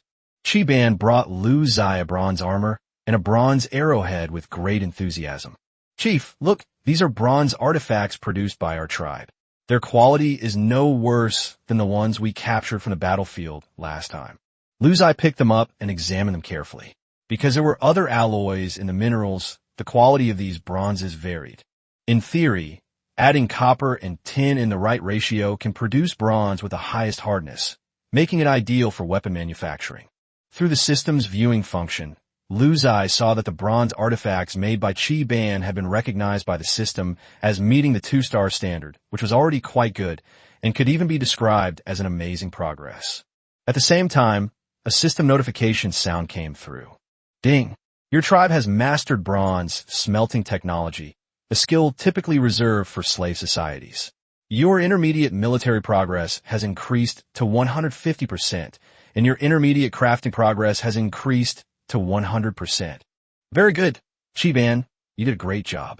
However, bronze manufacturing is a long and arduous task. To master the production of higher quality bronze artifacts, we need to smelt and experiment repeatedly. This task is now entrusted to you. Chi Ban nodded repeatedly after hearing this. The chief is right. This metallurgical process is truly unfathomable. I have discovered that mixing different substances into copper ore results in vastly different qualities of the finished product. There are reasons for this that I cannot understand. However, we can use a simple method. Before each smelting, we will make clear marks, noting how much copper ore was used, how much of the other substances were added, and the approximate quality of the finished product. We will use simple symbols to distinguish them. As long as we keep trying, I believe we will definitely be able to obtain bronze artifacts of even better quality. Chief, here are our records. After Chi Ban finished speaking, he handed Ziye a piece of animal skin, on which many strange symbols were drawn with charcoal, as if earthworms were crawling all over the entire animal skin. These symbols look rather pictographic, somewhat like paintings, but presumably for ease of recording, they are much simpler than paintings. This certainly doesn't count as writing, but it already has the rudiments of writing. Just then, the system notification sounded again, confirming Ziye's guess. Ding! Your tribe has mastered the civilization node, calligraphy, and painting share the same origin. The intermediate level cultural node progress for the Yinhuang tribe has reached 100%. Painting and calligraphy share a common origin. The earliest way humans recorded their lives was through painting, such as cave paintings. In this process, early humans had already mastered the ability to express real-life scenes using abstract thinking. As productivity developed, people needed to record more and more scenes, and the time-consuming and laborious method of painting could no longer meet their needs. Thus, some symbolic representations similar to paintings began to emerge. They were more convenient and also laid the foundation for the birth of writing. Very good. Currently, only intermediate agriculture and intermediate construction are not yet at 100% in my civilization nodes. All others are complete. Ziye glanced at his tribe's attribute list, and, as expected, after both his civilization progress and territory increased, his ranking had risen to first place in the entire server. Faction name: Yinhuang Tribe, Great Xia Faction. Total population of the faction: 7,400,000. Sphere of influence: 1,250,200 square kilometers. Civilization stage: Stone Age. Civilization nodes: intermediate buildings, 85%, intermediate crafts, 100%, intermediate agriculture, 75%, intermediate humanities, 100%, intermediate military, 150%. Civilization points: 1.169 billion, growing at 294 points/second. Current ranking: 1. SSS level faction talent. Descendants of Yin and Huang. Achievements completed: 5. Global growth rate: 70%. With nothing to do and in a good mood, Ziye sat on a giant wolf and strolled along the Huanghe River. Giant wolves have completely withdrawn from the battlefield, but they're still used by tribes, for example, as a means of short-distance transportation and occasionally for hunting. The most pitiful is the armored rhinoceros. When it first joined the Yinhuang tribe, it was a top-tier fighter, but now it has been reduced to a mere laborer. Hundreds of thousands of armored rhinoceroses are working under Chi Ban's command to move and build habitat defenses. They are exhausted every day, but fortunately, the tribe's food is good, so these armored rhinoceroses are in good condition. Greetings, Chief. Greetings, Chief. Arriving at the Huanghe River Basin, one finds farmland and pastures belonging to the Yanwang tribe. The local people working there greeted Lu Ziye warmly, and Lu Ziye returned the greetings with nods. What are they doing? Lu Ziye saw tens of thousands of people bending over and working on a large piece of land. They were very serious and seemed to be trying to figure something out. A dark-skinned farmer ran over. He was the nominal Minister of Agriculture of the Yanwang tribe, although this title did not exist at that time. Reporting to the chief, we are conducting this year's seed selection. The millet harvest is plentiful, but we have found that if we continue to plant this millet the following year, the harvest will be worse, and the growth will not be as good as the first year. Therefore, we guess that if we select the strongest and plumpest millet from this millet as seeds for next year, it should be better. Although this work is very hard, it is all worth it for a good harvest. What's your name? Lu Ziye asked curiously. My name is Shin Nong, the dark-skinned Aboriginal man grinned. Lu Ziye was startled. Good heavens, historical figures have all come? This is incredible. You've worked hard. Tonight, everyone will receive an extra large piece of beast meat as a reward. The Yanwang tribe's agriculture depends on you. Lu Ziye patted the other person on the shoulder, and the other person instantly felt a sense of responsibility. There's no way around it. People these days are still easily manipulated by others. They're too naive. The indigenous people who were working in the fields also stood up, their eyes shining. Thank you, Chief. Lu Ziye waved his hand and continued walking forward, his mind filled with thoughts. The Stone Age will soon meet all the requirements. When we reach the slave society, we can establish our own kingdom, and our quality of life will skyrocket. Just thinking about it is exciting. Please generate electricity. Chapter 93, Second Bet. Lu Ziye learned some information from Ziye Hanyuan about the rules governing the transition from the Stone Age to a slave society. First, the tribe must cover an area of more than 10,000 square kilometers.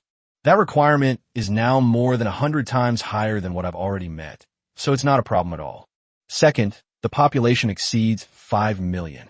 Similarly, this requirement is not a problem. Third, all civilization nodes have progressed beyond 100%.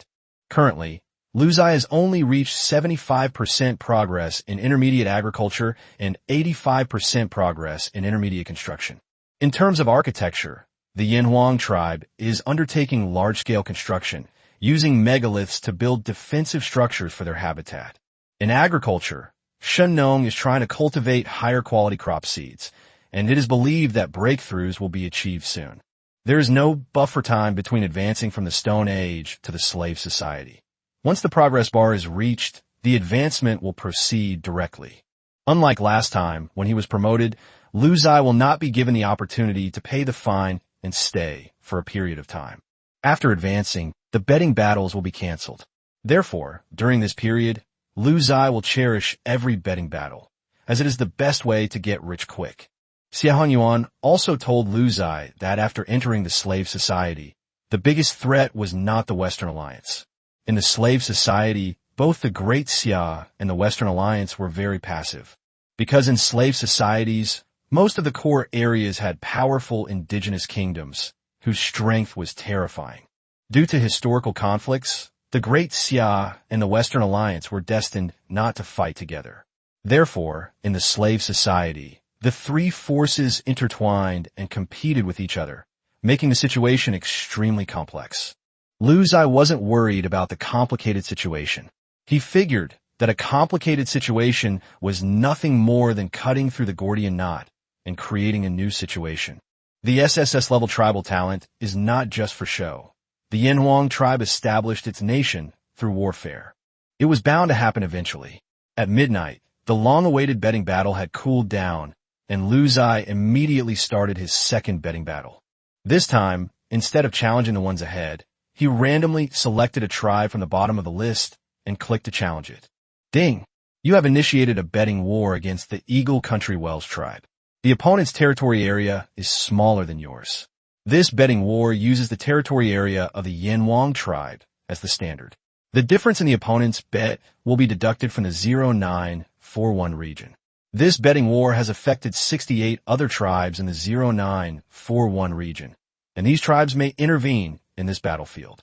The betting battle will begin in 1 hour with battlefield teleportation. That's brilliant. This is the advantage of choosing a low-ranked newbie. Their territory is too small, so many other tribes are involved.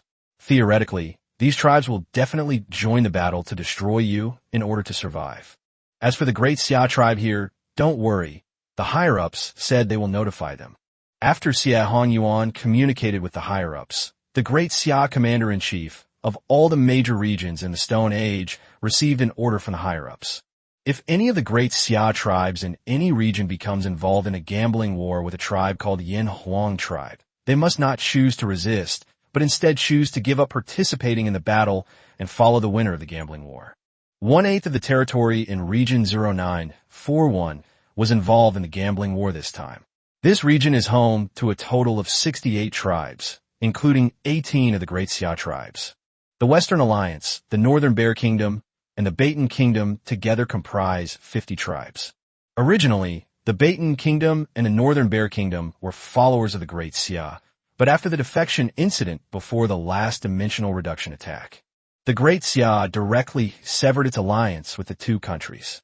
Unreliable allies are practically useless. What use are they?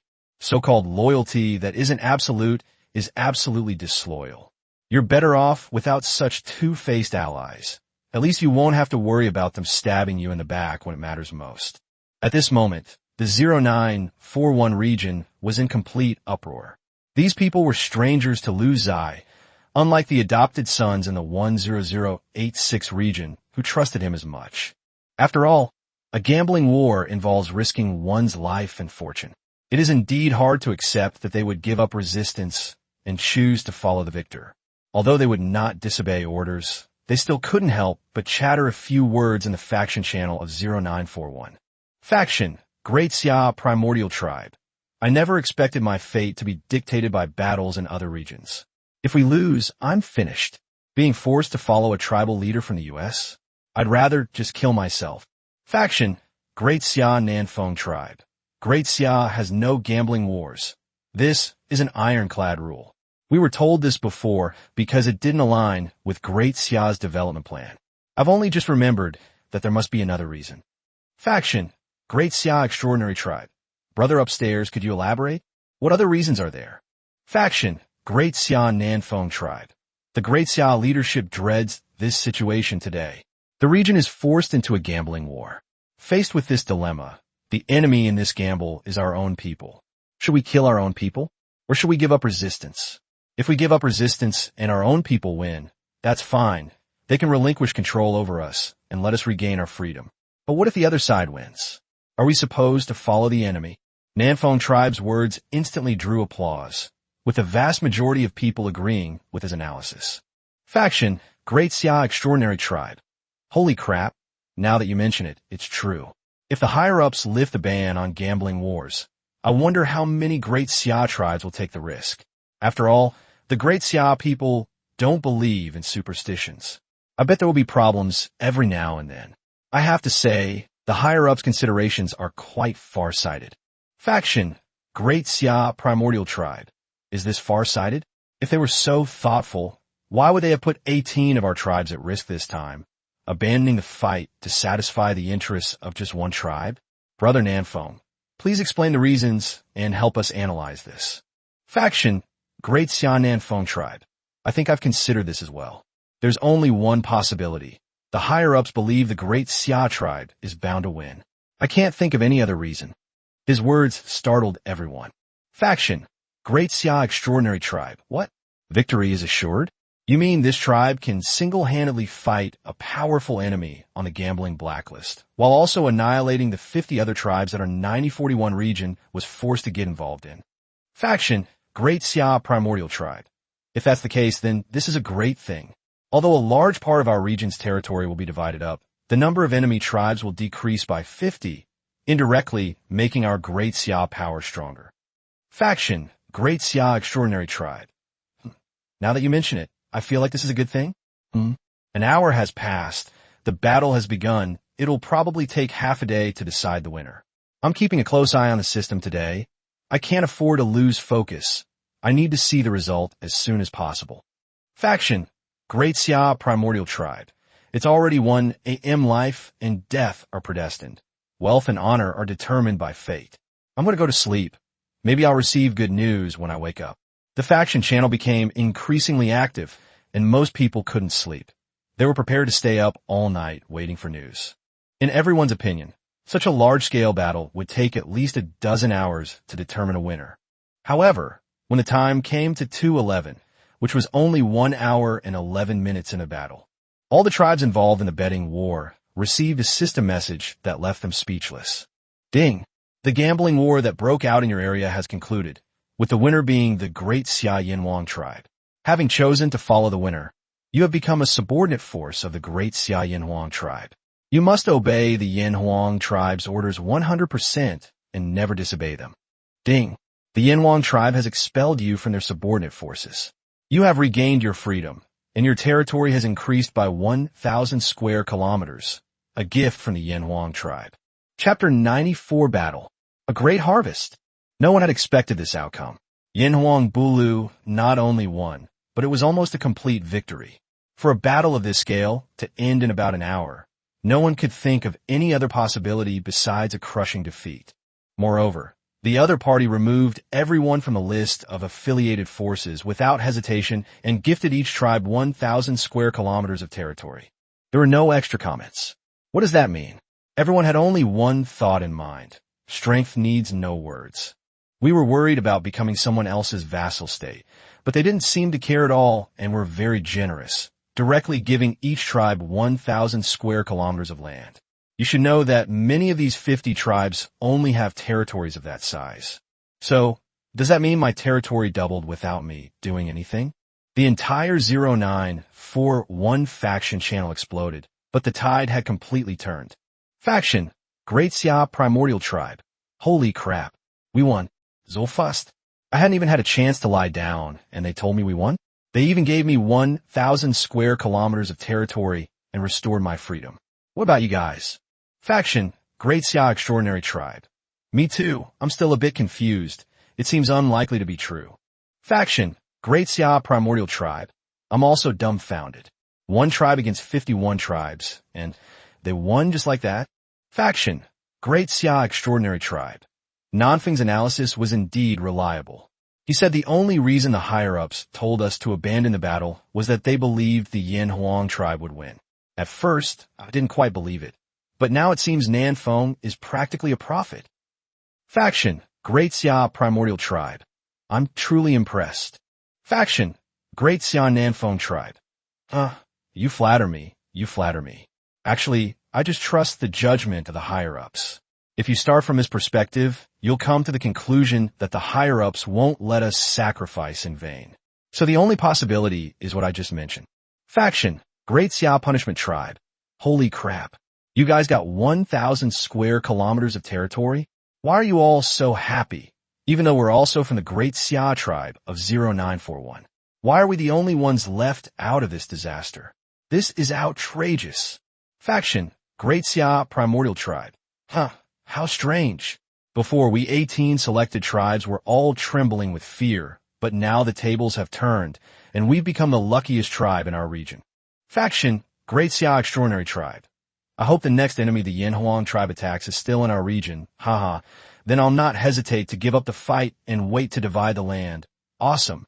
While District 0941 was celebrating, Ziye Yuan was also showing off to the higher-ups.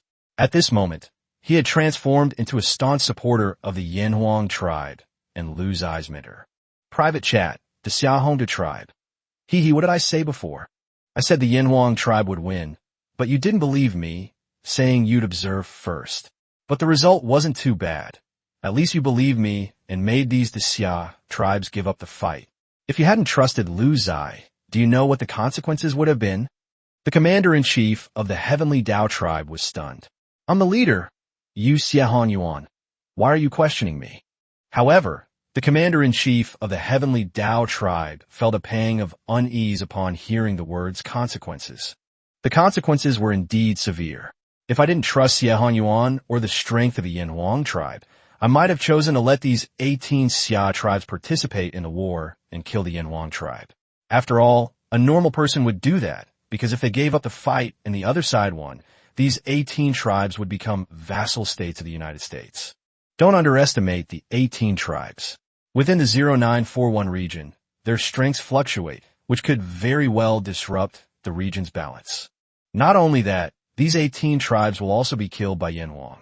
Because we don't trust them, it's very likely that Yanhuang will completely lose trust in our Great Xia Alliance. Offending such a monster is terrifying. Thank goodness. The Heavenly Dao tribe's commander-in-chief was now extremely relieved. Private message, Great Summer Dao tribe. Okay, I know you did a great job this time. I'll remember it. Private chat, the Xia Hongta tribe. He just noted it down. Boss, tell me how you plan to reward me. Something practical. Xia Hongyuan waited for 2 minutes, but the other party still did not reply. Private chat, da Xia Ontu tribe leader. Another 5 minutes passed. Private message, the Xia Hongta tribe. Are you there? Xia Hongyuan, fuck. At the Yanhuang tribe's habitat, Lu Ziye smiled as system messages kept pouring in, all of them good news. Ding. Congratulations on winning this betting battle. Your number of winning matches, 2. Your territory area increased by 1,250,200 square kilometers. You annihilated a total of 51 tribal forces. Your base score increased by 51. Your base growth rate increased to 345 points/second. Ding. You have earned a total of 1.91 billion points in this battle. Your current score is 3.213 billion. Holy crap. 6666. I have so many points and I haven't even had a chance to spend them yet. If you do the math, at the current rate of 354 points per second, that's 30.58 million points a day. Haha, that's incredible. You can make tens of millions a day just by lying down and not moving.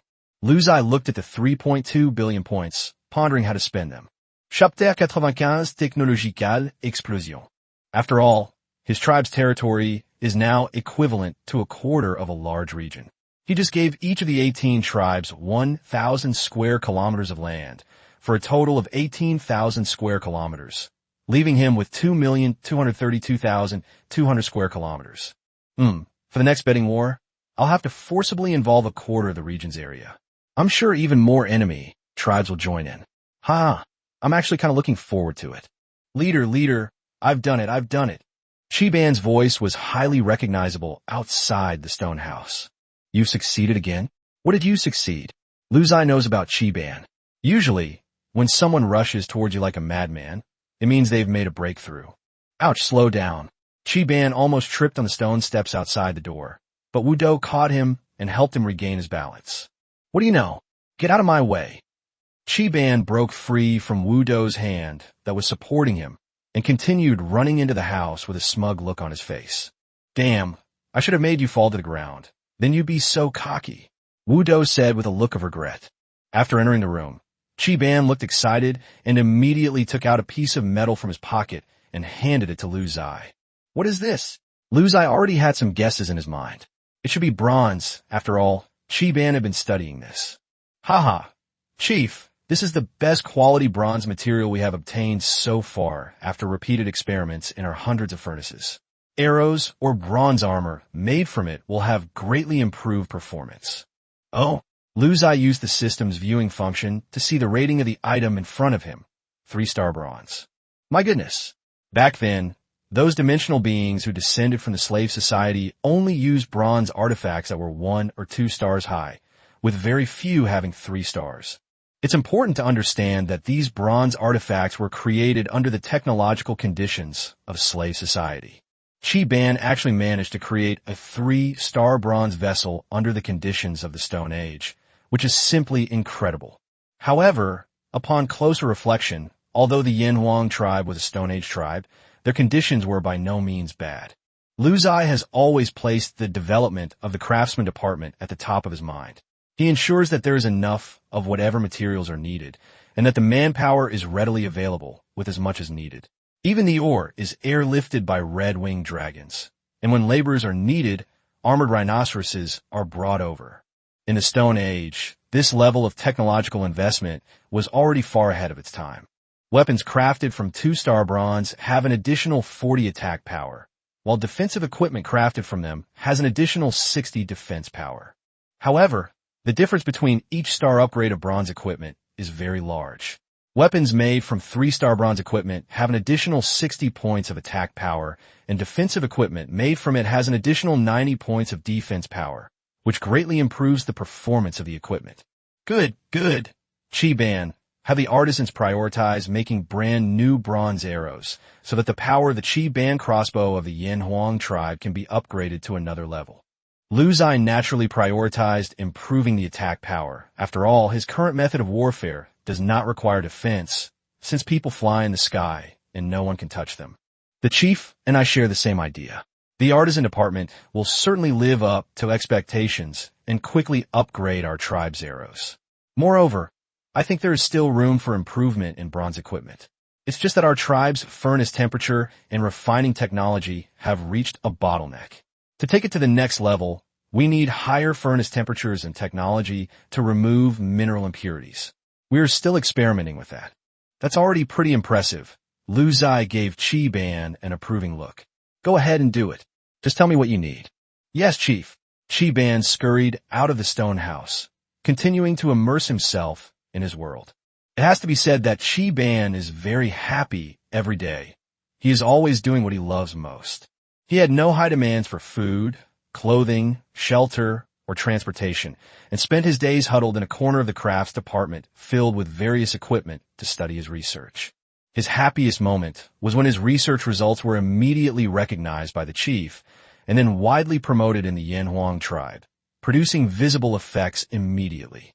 For example, the crossbow and incendiary bombs were killing hordes of enemies on the battlefield, and he was incredibly excited and thrilled at that moment. When Lu Ziye saw Chi-Ban, he was reminded of the scientific and technological workers in the Great Xia dynasty before he transmigrated. They seem to be the same kind of people, making silent contributions and shocking the world. Chief, Shinon wants to see you. Wu Dou's quiet announcement from outside the door pulled Lu Ziye back to reality. Wu Dou is a strange person. As a military commander, he should enjoy fighting and killing and spend his days in the army. But he is different. When he has nothing to do, he wants to come and be with Lu Ziye. In his words, he wants to feel the power of the leader. From Wu Dou's perspective, Lu Ziye brought too many incredible new things to the tribe. Whether it was giant wolves, armored rhinoceroses, red-winged dragons, or earth dragons, these were all things they could not have imagined. Please let him in. Lu Ziye had great respect for these people who worked silently for the tribe. A short while later, Shinon cautiously entered the house, preparing to perform the grand ceremony first, but was stopped by Lu Ziye. Just sit down and talk. There's no need to stand on ceremony in this kind of setting. Lu Ziye pointed to the stone bench next to him. Shinon was a little reserved and tried several times before sitting down uneasily. After sitting down, he felt very awkward, as if someone had scattered nails on the stone bench. Don't be nervous. We can talk about it slowly, Lu Ziye said calmly. Okay. Shinon agreed, taking out a large bag from the animal skin bag behind him. Lu Ziye saw his hands, which were covered in cracks. These hands, used to working all year round, could never be cleaned properly.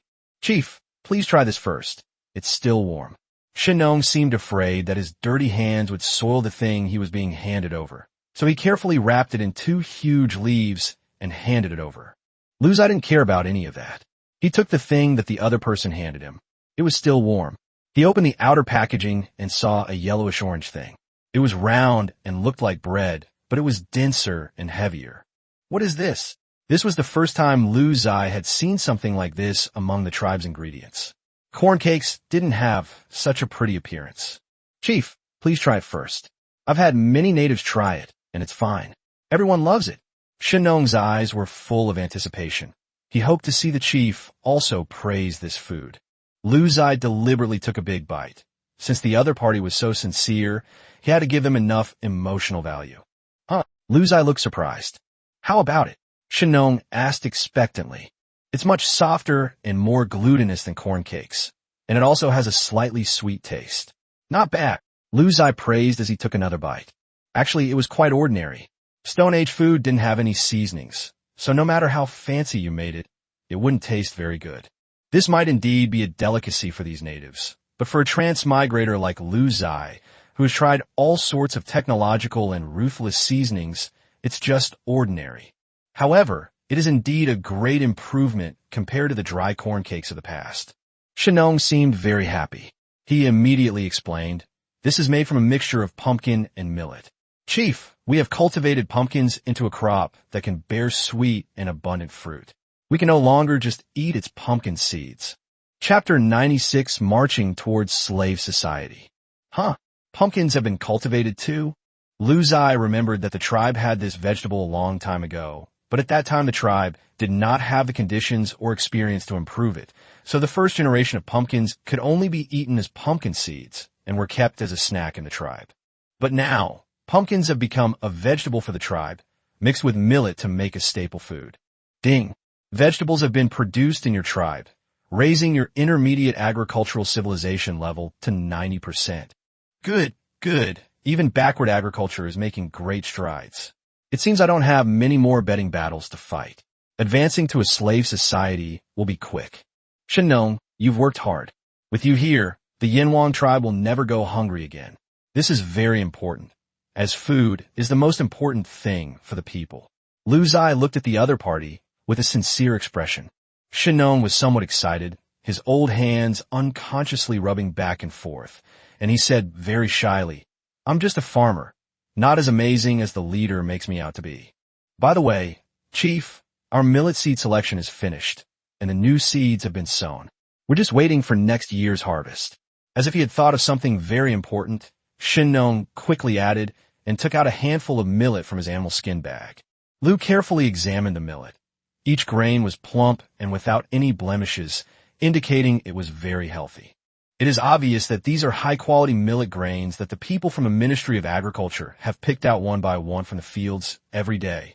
Shenong believed that such screening work would help to continuously improve crops. Ziye nodded repeatedly. "That's right. You can make all the decisions. Ding. Your tribe has mastered breeding technology, which is beneficial to crop improvement. The intermediate agricultural civilization, node, has been upgraded to 100%. As soon as a system notification sounded, Ziye's eyes widened. Damn it. Now only the intermediate buildings haven't reached 100%, and I can't interfere with the progress of civilization or order them to stop building. That would be extremely dangerous. It doesn't matter anymore. I'm invincible wherever I go." With this thought in mind, Ziye calmly accepted the fact that his tribe was about to advance. Shenong and Ziye chatted for over an hour. Although it was mostly about trivial matters in the fields, Ziye listened attentively, since he had nothing else to do anyway. Moreover, this was the first time Shenong had come to see him, so he couldn't dampen Shenong's enthusiasm. After seeing Shenong off, Ziye began to think about another problem. What to do with the more than 3 billion points he had. There are currently two approaches. First, invest all resources in expanding the army of flying dragons and earth dragons. But it seems that my army is invincible right now, with no rivals in the Stone Age. Secondly, you can save it for when you advance in the game and see if you unlock anything good, then go on a shopping spree. After thinking for a moment, Ziye chose the first route. Anyway, my points are increasing every day, so I'll focus on developing my military strength to ensure my absolute safety first. Who knows what terrible things might happen tomorrow.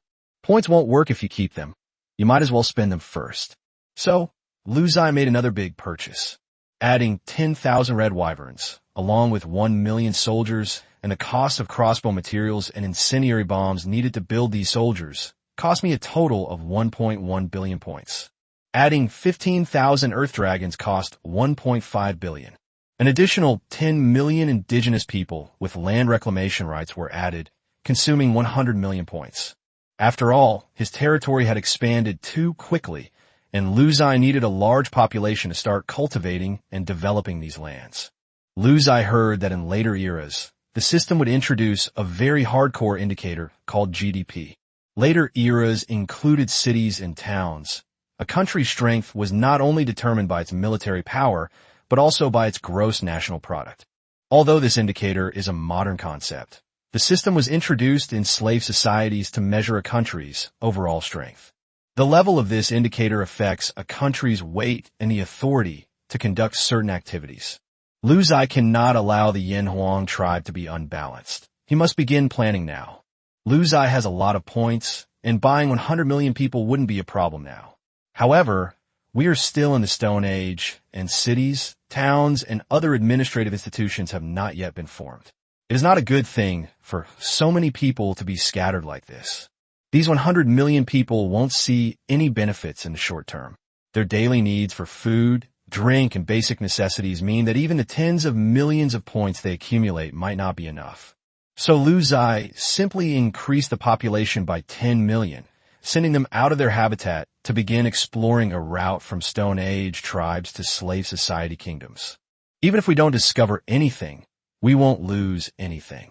What Lu Zai didn't expect was that the Yin Huang tribe's level of organization and action far exceeded his imagination.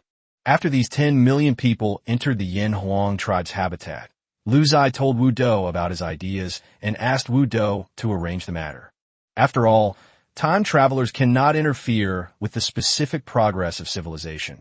They can only make some general decisions and leave the rest to the original inhabitants to perform. Wu Do immediately carried out Lu Zai's order. He summoned the most capable people in the tribe for various fields to discuss how to make arrangements for these 10 million people. After repeated discussions, a scientific resettlement plan that shocked Lu Zai was born. First, the 10 million people are divided into 1,000 groups, with 10,000 people in each group. Shinnong transferred many skilled farmers from the Ministry of Agriculture to these groups, enabling them to quickly engage in agricultural cultivation. Each group consisted of 10 people. The artisan department immediately allocated a large number of daily necessities to these groups, enabling them to quickly integrate into production and daily life. Each group of 10,000 people was also allocated a certain number of giant wolves to deal with wild attacks and act as bodyguards, as well as a certain number of armored rhinoceroses as labor and military support. Even more impressively, everyone was airdropped to various locations using flying dragons, saving them the time of long journeys. Wu Do also ordered the Flying Dragon team to patrol these 10,000-person groups every day, report their situation at any time, and provide immediate support if any situation arises. Lu Zai was filled with satisfaction. Look, isn't this a great leap forward towards a slave society? Chapter 97 Advancement to Slave Society, Kings Everywhere. Once this tribe starts developing smoothly, it's unstoppable. Lu Zai successfully defeated his opponent in the betting battle for 2 consecutive days. The first day of the bet increased its territory to half the size of a major region, approximately 4.65 million square kilometers. Interestingly, the name of the Yin Huang tribe had already been publicized by the higher-ups before this betting competition. Unlike the last time when the betting battle involved the 0941 region, everyone was filled with anxiety, fearing that they would lose. This time, even before midnight, all the major regions had entered prayer mode, vying to see Lu Zai's opponent descend upon their region. This is like a windfall. Lu Zai's combat power is terrifying. It's like he's steadily gaining 1,000 square kilometers of land. Who wouldn't be happy? Ultimately, this betting war came to the 0317 region, and Lu Zai's betting area involved 35 Great Xia faction tribes and 100 other faction tribes. In this battle, Lu Zai's points growth rate increased to 445 points per second, and his land area reached 4.65 million square kilometers. The second war took place in the 10001 region, benefiting 61 Great Xia tribes, each of whom was allocated 1,000 square kilometers of territory. At the same time, he annihilated 200 tribes from other factions, increasing his points growth rate to 645 points per second, and Lu Zai's territory reached a terrifying 9.24 million square kilometers. Lu Zai couldn't help but marvel that, even in the Stone Age, his territory was nearly the same size as the Great Xia Kingdom before he transmigrated. After these 2 battles, Lu Zai accumulated a terrifying 5 billion points. Lu Zai glanced at his tribe's attribute list and exclaimed, "A remarkable achievement. A truly remarkable achievement." Faction name: Yin Huang Tribe, Great Xia Faction. Total population of the territory, 18.4 million. Sphere of influence: 9.242 million square kilometers. Civilization stage, Stone Age. Civilization nodes, intermediate buildings, 85%, intermediate crafts, 100%, intermediate agriculture, 100%, intermediate humanities, 100%, intermediate military, 150%. Civilization points, 5.169 billion, growing at 645 points/second. Current ranking, 1. SSS level faction talent, descendants of Yin and Huang. Achievements completed, 5. Global growth rate, 70%. Currently, only the intermediate level buildings are not yet at 100% of the civilization nodes. In terms of military, it is still far ahead and is the most outstanding among all the civilization nodes, Lu Ziye thought to himself. He actually hoped that the craftsmen would be less efficient and reach 100% later. However, Lu Ziye also knew that the efficiency of the Yin-Huang tribe did not allow for slow progress. Under Qi Ban supervision, the Earth Dragon and the Armored Rhinoceros were almost exhausted every day as they helped the craftsmen transport building materials to construct a large number of defensive buildings in their habitat. These structures, primarily consisting of tall stone walls and fortresses, served to protect against potential future attacks on the heart of the habitat. After all, in a slave society, who knows what methods a powerful kingdom might possess? As the saying goes, know yourself and know your enemy, and you will win every battle. If I don't know my enemy, then I should imagine him as the most powerful one, giving myself more strategic space. Therefore, following this line of thinking, Lu Ziye used all 5.1 billion points to expand his military strength. The logic is simple. If our agriculture is backward, we can catch up slowly. If our handicrafts are backward, we can catch up slowly. But if our military is backward, you will never have a chance to catch up. Historically, such situations have occurred before. The Mongol cavalry is a prime example. In many ways, they were the most backward race, but they were exceptionally powerful militarily, which is why they were able to build a nation spanning Asia, Africa, and Latin America. Having a rich historical foundation is a great advantage. You can refer to anything. Based on the experience of his predecessors, Lu Ziye chose to prioritize the development of military power that was far ahead of its time. Lu Ziye was unaware of how cruel slave society was, so he abandoned all other thoughts and just focused on military force. Under this guiding principle, Lu Ziye invested all 5.1 billion points into the military. Lu Ziye now possesses a red-winged dragon force of 40,000 and can switch to a full complement of 3-star crossbowmen at any time after dropping incendiary bombs. In the Stone Age, apart from Lu Ziye, no tribe could achieve this ability because of insufficient national strength and technology. In addition, Lu Ziye also has a red Earth Dragon Legion of 20,000. With the amplification of the Yin-Huang tribe's world, these red Earth Dragons have terrifying attack and defense capabilities, which Lu Ziye considers the most reliable guarantee. Even if the red pterosaur in the sky is defeated, there is still a final trump card. Lu Ziye never forgot the first priority after transmigrating: to survive. I cannot let any victory blind me. I am winning in the present, not in the future. All my efforts are for defeating the most terrifying enemies of the future.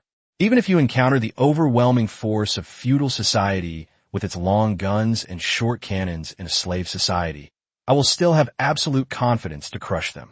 Sure enough, good things don't always fall on one person's head. Just as Lu Ziye was planning to prepare for a new round of betting to expand his territory from half a region to an entire region, a piece of bad news arrived. It was 10:51 p.m. one night, a little over an hour before the betting battle was about to begin. The system notification sounded, and for the first time, Lu Ziye felt such aversion to the system notification sound. Ding! Your tribe has completed a building breakthrough. Your intermediate buildings have received a qualitative upgrade, and the civilization node of your intermediate buildings has increased to 105%. You have now met all the requirements for advancing to a slave society. Holy crap! Wait a minute, can we slow down? Lu Ziye suddenly felt a little regretful. His plan to occupy a large area of territory thus failed. Moreover, he already knew from Ziye Hanyuan that there were no means to delay the transition from the Stone Age to a slave society. The system's subsequent notification completely shattered any illusions he might have had about exploiting the bug. The Yanwang tribe has met all the requirements and is currently compiling all its data. The Yanwang tribe has a territory of 9.242 million square kilometers and a population of 18.4 million. It belongs to region 10086 and is currently migrating. Migration progress is 1%, 2%, and 3%. During the migration, you will not be attacked by any tribe, nor will you be able to perform any actions. After the migration, you will be integrated into region 10086 of the slave society. Please wait. Goodness, that's it? Lu Ziye stood outside the stone house in his habitat, watching the scene before him gradually become unreal. The usually surging Huanghe River suddenly came to a standstill. The waves ceased to roll, and the surface of the river stopped churning. The once boundless lawn no longer swayed in the wind. It seemed frozen in time, devoid of any vitality except for its lush green color. The advancement progress bar was very slow. Lu Ziye remembered that it wasn't this slow when he advanced from the primitive clan to the Stone Age. This reminded Lu Ziye of when he played single-player games, where the loading time became longer and longer as his map expanded. This made Lu Ziye wonder if this world was also a giant game. Come forth, new era. Our Yanwang tribe fears nothing. Chapter 98. Landing and getting killed? Lu Ziye stared intently at the progress bar. It was very slow, taking almost 2 minutes to load 1%. During this process, Lu Ziye saw that all the indigenous people of his tribe had turned into wooden sculptures. They were motionless, as if they had been sealed by some strange and powerful force. This terrified Lu Ziye. The reason was simple. I, as a transmigrator, am already so incredibly powerful, yet a mysterious force can render me completely immobile. Does this mean that everything I'm doing now is in vain? Don't wait until I reach the technological age, and then you destroy me with a single drop of water. Wouldn't that be a waste of my time? However, Lu Ziye also figured out a principle while waiting. Everything in this world has a cause and a purpose. There's a purpose behind the creation of this civilized game, since it allows everyone to become stronger and reach the top through certain rules. There must be a purpose behind it. Although Lu Ziye didn't know what the purpose was, he was certain that continuing to become stronger was the right path. If you can't figure it out, then don't think about it. Time travelers in the new era never fight amongst themselves. They take it one step at a time. If things really don't work out, they die halfway through. It's not like they haven't died before. With this mindset in mind, Lu Ziye received a new system notification 200 minutes later. Ding! Congratulations to the Yanwang tribe for successfully advancing from the Stone Age to the Slave Society. You have successfully advanced to the Slave Age. You must establish your own kingdom within 48 hours. Ding! Your civilization node has undergone a fundamental change. You must complete the following civilization node in the Slave Society. Advanced technology, bustling traffic, megalithic architectural complexes, the rise of metallurgy, the birth of textiles. Advanced agriculture, farm tool innovation, domestication of livestock, irrigation technology. Advanced military systems, siege megamachines, tank formations, legion system. Advanced social sciences, the birth of writing, the birth of calendar systems, the birth of mathematics, the birth of medicine. Ding! As shown in the image, intermediate craftsmanship and intermediate architecture have merged and changed to advanced craftsmanship. However, advanced craftsmanship in the slave society covers a wider range and is more difficult to improve. Intermediate humanities has changed to advanced social sciences, covering a broader range and encompassing multiple aspects of social sciences, including astronomy, medicine, mathematics, and so on. Wow, this is amazing. The progress of civilization is completely different from the Stone Age. Just by reading the explanation in the system, Lu Ziye felt that it had suddenly become much more sophisticated. Meanwhile, in the habitat of the Yanwang tribe, the scene before them gradually became clearer. The previously distorted space gradually stabilized, and the scenery and objects of the tribe began to become clear, just as before. The only difference is the system's radar map. Previous radar maps were based on the Stone Age, but now that Lu Ziye has entered the slave society, his entire tribe is essentially directly connected to all the territories and embedded into the new world. This can be seen from the chat messages in the faction channel. After Lu Ziye advanced, The faction channel of slave society became lively instantly. Obviously, others also noticed the changes in the map of slave society region 10086. Faction, Great Xia Glory Kingdom.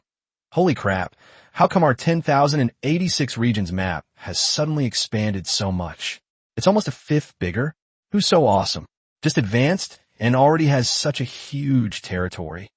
Faction, Glorious Kingdom of Great Xia. Dude, can you keep your voice down? This kind of big shot just got promoted. You're not only not welcoming him, but you even dare to question him? Faction, Rongfeng Kingdom of Great Xia. Little bro, watch your mouth. I call that questioning. I was just praising you. Faction, Great Xia Heavenly Dao Kingdom. Attention everyone, the brother who dared to join is not from our Great Xia Alliance. He is a solo player. But no one is to discuss his existence. This is my order. The commander-in-chief of the 10086 Slave Society region was the king of the Heavenly Dao tribe. He was the first person to know that Lu Ziye had wagered on his strength, so when Lu Ziye advanced, he almost burst out laughing. At this moment, he didn't want to explain anything. He just needed to shut everyone else up. The big boss is here, what's the point of talking?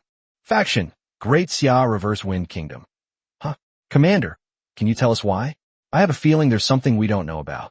Faction, Great Xia Glory Tribe. Yeah, how would we know if you didn't tell us? Faction, Zhongning Tribe of Great Xia, +1. Faction, Great Xia Namping Tribe, +2. As the commander-in-chief watched the screen filled with question marks, he felt that if he didn't reveal some information, there seemed to be no way to quell this storm. Faction, Great Xia Heaven Dao Tribe. You're so eager to know? Well, I'll reveal a little. The Yinhuang tribe, which just advanced to our Slave Society 10086 region, was the top tribe in the entire Stone Age server.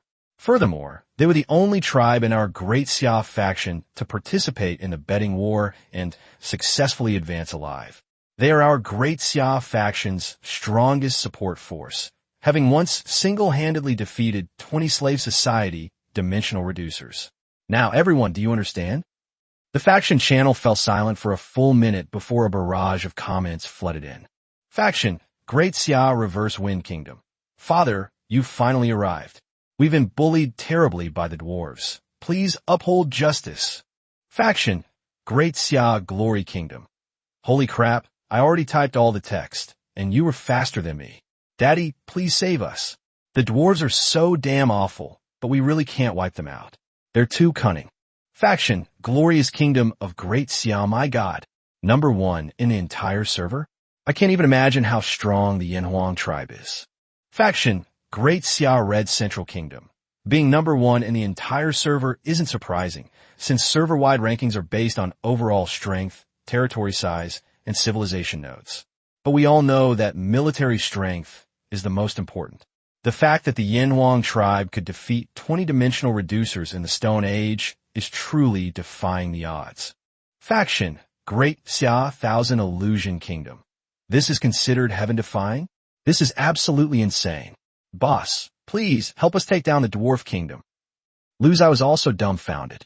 He had just advanced, so why was the screen full of messages telling him to go to the Dwarf Kingdom? Driven by curiosity, he asked his question in the public chat, mainly because he would have to face it sooner or later. Faction, Great Xia Yinhuang Tribe. I haven't established my own kingdom yet, so discussing this is a bit premature, but I still want to know, what exactly is this Dwarf Kingdom? Is it that powerful?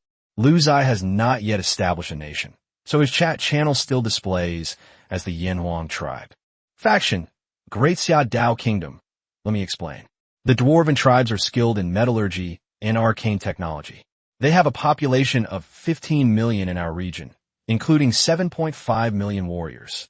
They disdain using war beasts and have crushed all our kingdoms with their 4-star bronze equipment. We have been constantly on the defensive. Lu Ziye was stunned. Huh? 4-star bronze equipment? Chapter 99. Do I, Lu Ziye, need to temporarily avoid the limelight? Lu Ziye currently only possesses 3-star bronze equipment, and the attributes of bronze equipment at each star level are fixed. 1-star bronze equipment, plus 30 defense for defensive equipment, and plus 20 attack power for offensive equipment. 2-star bronze equipment, plus 60 defense for defensive equipment, and plus 40 attack power for offensive equipment. 3-star bronze equipment, plus 90 defense for defensive equipment, and plus 60 attack power for offensive equipment.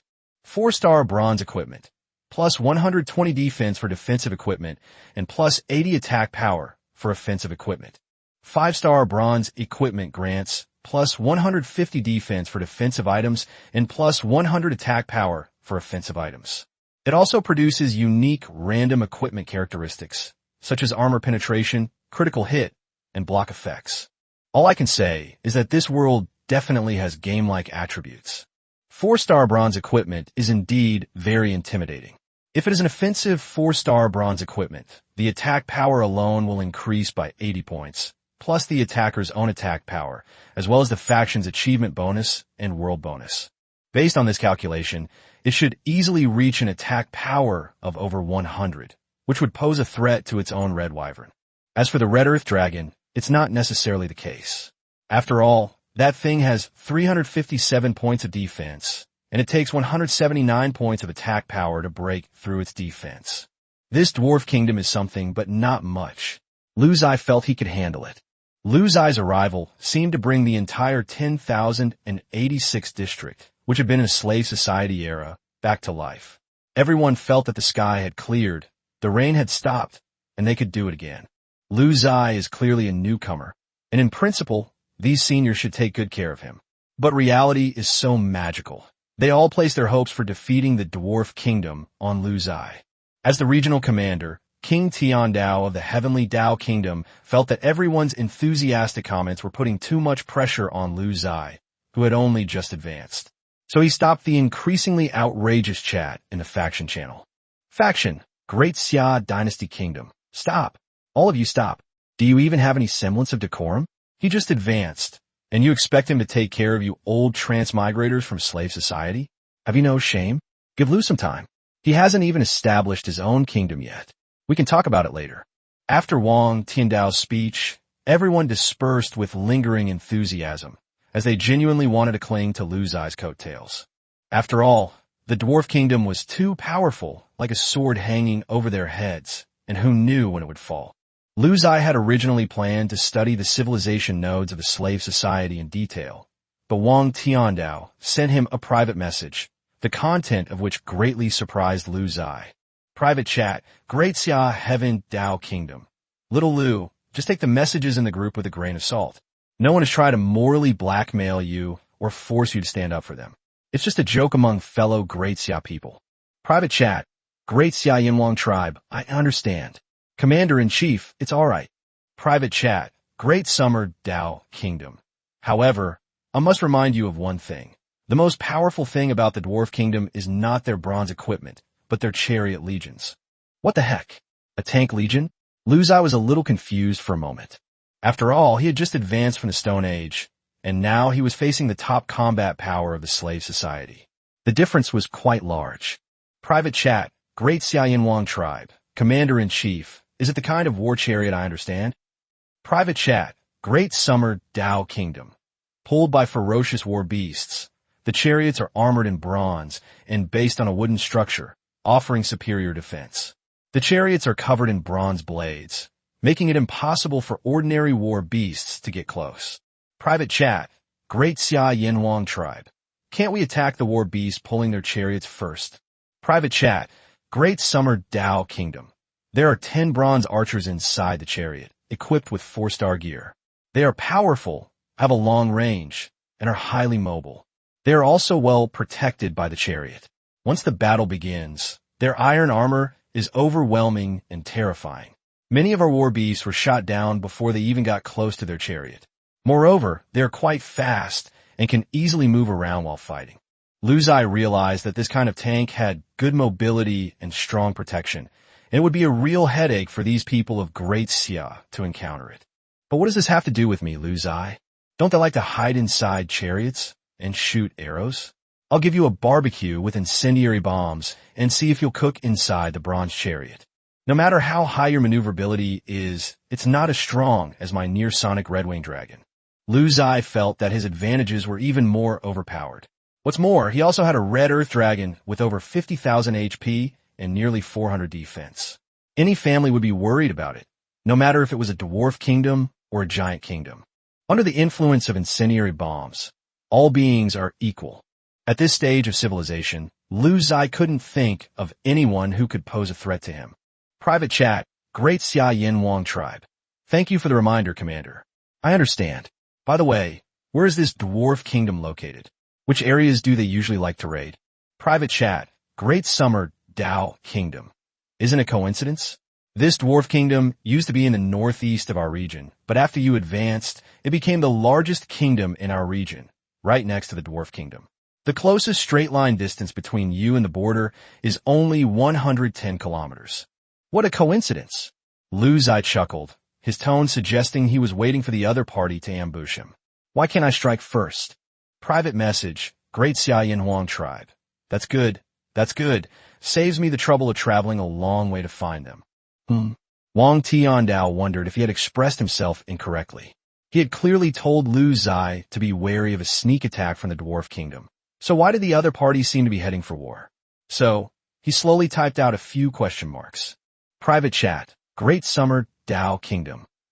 Did I not express myself clearly? Or do you have some other ideas? You can't act recklessly. Even if we're going to war with the dwarf kingdom, it will be a joint effort to defeat them. Private chat, Great Xia Yin Wang tribe. I didn't mean anything by it. I understand the Commander-in-Chief's good intentions, but I, Ziye, must eradicate this evil force that endangers the safety of our great Xia compatriots. Moreover, from your description, I can tell that they are very good at offensive warfare. They have been the ones attacking others the whole time. Private chat, Great Xia Kingdom. That's right. The Dwarf Kingdom has repeatedly succeeded in its attacks on both our Great Xia Alliance and the Western Alliance. Fortunately, all the kingdoms of Great Xia possess an iron will and have withstood its onslaught. Are you implying that you intend to do the opposite? To launch a preemptive attack on the Dwarf Kingdom? Private chat, Great Xia Yin Wang tribe.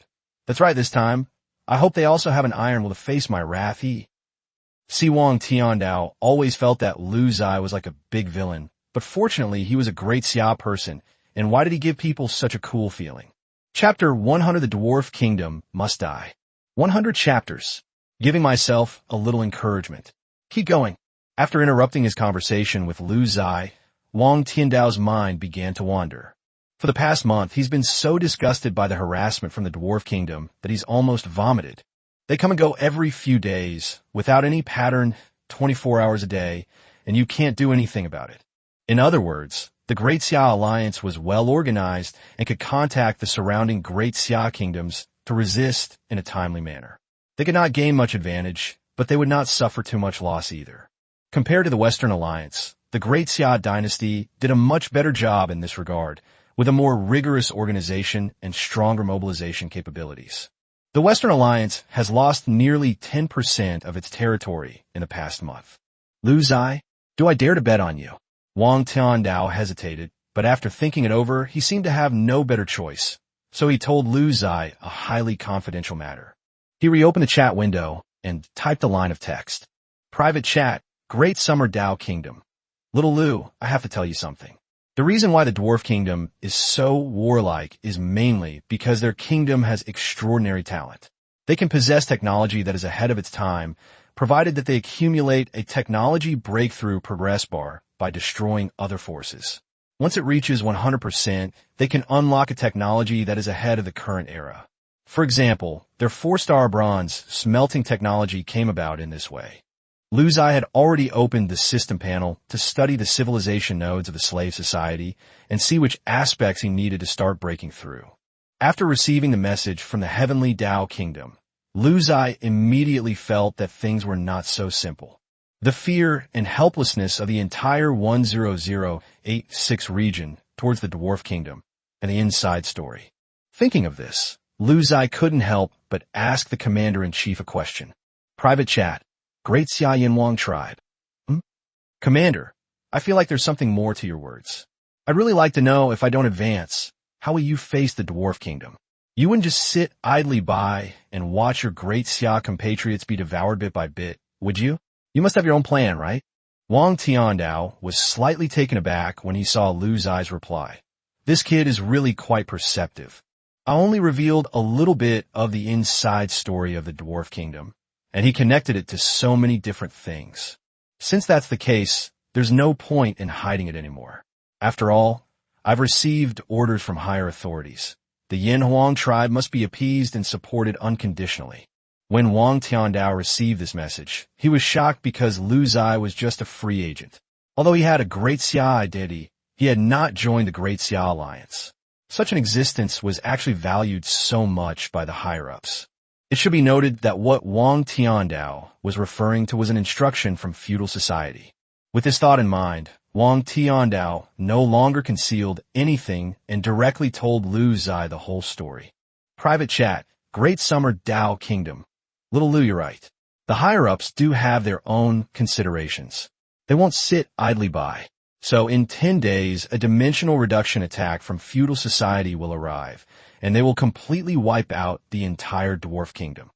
When Lu Ziye saw this message, he knew that it wasn't as simple as the other party said. If it were really so easy to deal with by simply using a dimensional reduction attack, why would they let the 10086 district of the slave society suffer so much? Private message, Great Xia Yinhuang tribe. So what's the price? I know it's not that simple. Private chat, Great Summer Dao tribe. The price is that a group of feudal society elites will be sacrificed. Secondly, the Dwarf Kingdom also had its own power in the feudal era and remained strong. When the dimensional war unfolds in the slave society, it's still unknown who will win or lose. It can only delay the Dwarf Kingdom's current momentum. So when you said you wanted to stand up for the region, I felt I could no longer hide it from you. I must tell you, the Dwarf Kingdom should be unlocking its next black technology soon, with power far exceeding 4-star bronze equipment. Private chat, Great Xia Yinhuang tribe. Is it a 5-star bronze equipment? Lu Ziye guessed casually. Wang Tiandao was stunned for a moment, and thought Lu Ziye was quite humorous. If it were 5-star equipment, would we be so afraid? Private chat, Great Summer Dao Kingdom. No, it's not 5-star equipment, it's gunpowder. You know, gunpowder is supposed to be a product of the feudal era, but the Dwarf Kingdom's progress in unlocking this black technology should be over 80%. This is our high-level speculation. If the Dwarf Kingdom takes over a few more forces, they might actually succeed. Once gunpowder is invented, you know what will happen. Lu Ziye was completely stunned. He never expected that the Dwarf Kingdom was brewing such a huge surprise. Gunpowder? Are you kidding me? By then, your own Red Earth Dragon won't have an advantage anymore, since you'll be bombed with gunpowder as soon as you show your face. There are also Red Wyverns, which must be handled with extreme caution. Although they are fast and can fly at incredible altitudes, the Dwarf Kingdom has also mastered flying combat beasts. For example, what if the giant eagles launch suicide attacks? Binding gunpowder to a giant eagle and charging at a pterosaur would be a huge loss, even if it meant trading one life for another. After all, how much does a giant eagle cost? How much is my red-winged dragon? No, we absolutely cannot let the Dwarf Kingdom figure out this advanced technology. The Dwarf King's gunpowder is almost ready. If I annihilate him now, will I get a special reward? After all, such talent is too overpowered. It must have some weaknesses, right? Lu Ziye told Wang Tiandao about his doubts. Private chat, Great Xia Yinhuang tribe. Commander-in-Chief, if I annihilate the Dwarf Kingdom, will I receive any rewards related to gunpowder? Private chat, Great Summer Dao Kingdom. Of course, you will gain technological insights in this area. This is the flaw in their talent, advanced cognition. If they are destroyed, the knowledge they possess will be plundered by the victor. However, it's not very useful, because ordinary tribes cannot use it even if they possess it, as the system does not allow most tribes to possess technology beyond their current era. Therefore, they must wait until they advance to a feudal society to use gunpowder technology. Upon hearing this, Lu Ziye immediately objected. I can use it. My tribe will say it's reasonable no matter what technology system it uses. So Lu Ziye quickly replied with a message to the other party. Private chat, Great Xia Yinhuang tribe. Commander-in-Chief, for the well-being of my fellow Great Xia people, I will annihilate the Dwarf Kingdom tomorrow. Wait for my good news. Wang Tiandao. What? Why does he describe annihilating a most terrifying being as casually as drinking water or eating? I don't believe it. Chapter 101, Attacking the Dwarves, Taking the Initiative. Lu Ziye is the kind of person who won't act without a reason. His main reason for wanting to attack the dwarf tribe was his interest in the nearly completed gunpowder technology. It's important to know that the large black ball incendiary bomb that Lu Ziye currently possesses has absolutely nothing to do with gunpowder. The high temperature and energy generated by gunpowder during combustion are not something that low-end products like the big black ball can replicate. What? You're saying the big black ball is the culmination of Bu Lu's wisdom, a product of hard work and great achievements? Sorry, the most basic quality of a time traveler in the new era is forgetting one's roots. Shouldn't we look forward? After gunpowder was invented, Lu Ziye couldn't even imagine what new things Qi Ban, a research fanatic, could come up with. Although the gunpowder technology is not fully unlocked, with most of the foundation laid, leaving the rest to Qi Ban shouldn't be a problem. Secondly, if we don't stop this behavior, it would be a bad thing if the advanced technology fell into the hands of the enemy. Therefore, we should keep the most powerful weapons in our own hands and not let others easily obtain them. Wasn't this the world where the great Xia kingdom existed before I transmigrated? Nuclear weapons aren't difficult to obtain, but without the permission of the 5 permanent members of the UN Security Council, if you illegally possess them, you will be sanctioned. Lu Ziye glanced at his tribe's panel after advancing and fell into a slight state of confusion. Faction name: Yinhuang Tribe, Great Xia Faction. Total population of the territory: 18.4 million. Sphere of influence: 9.242 million square kilometers. Civilization stage: slave society. Civilization nodes: advanced craftsmanship 15%, advanced agriculture 10%, advanced humanities 10%, advanced military 40%. Civilization points: 319 million, growing at 645 points/second. Current ranking: 75-15. GDP: no statistics available. SSS level faction talent: descendants of Yin and Huang. Achievements completed: 5. Global growth rate: 70%. Significant changes have occurred in the civilization nodes, with many technologies now condensed and unified into a single module. The highest progress is in the military industry, which has reached 40% completion. In the world rankings of slave societies, they've actually jumped to 7,000th place. Keep in mind, this is a tribe that just recently advanced, with a civilization node far behind others and a population that can't compare to those established kingdoms. Yet they've managed to get into the top few thousand. This only proves one thing: the military strength of Yinhuang Belu is still too outstanding. Why isn't my GDP feature unlocked? I've heard this indicator is very important, but I haven't even started tracking it yet. Logically, even if my tribe is underdeveloped, it should still have some output value, right? GDP, or gross domestic product, is a core indicator for measuring the scale of a country's or region's economic operation. It refers to the sum of the final results of the production activities of all resident units within a certain period, usually 1 year. In the modern sense, GDP is generally calculated over a year, but the GDP in this world is different. It is a 1-year estimate based on current productivity. For example, what is the current state of your kingdom's technology, population, commerce, agriculture, and animal husbandry? Estimate your annual GDP based on various indicators. The system will adjust your GDP forecast in real time. If you make technological breakthroughs, increase your population, or add more cities to your territory, your valuation will be immediately revised upwards. Similarly, if you lose the war, your technology stagnates, your population declines, and your towns are captured, your valuation will decrease. It sounds scientific, but you have to explain why our Yinhuang tribe doesn't have a GDP assessment. Lu Ziye clicked and checked for a while before he found out the answer. Because the Yinhuang tribe had neither established a country nor created a currency, the system could not evaluate it. You don't even have a basic currency, so how can you evaluate it? I was presumptuous.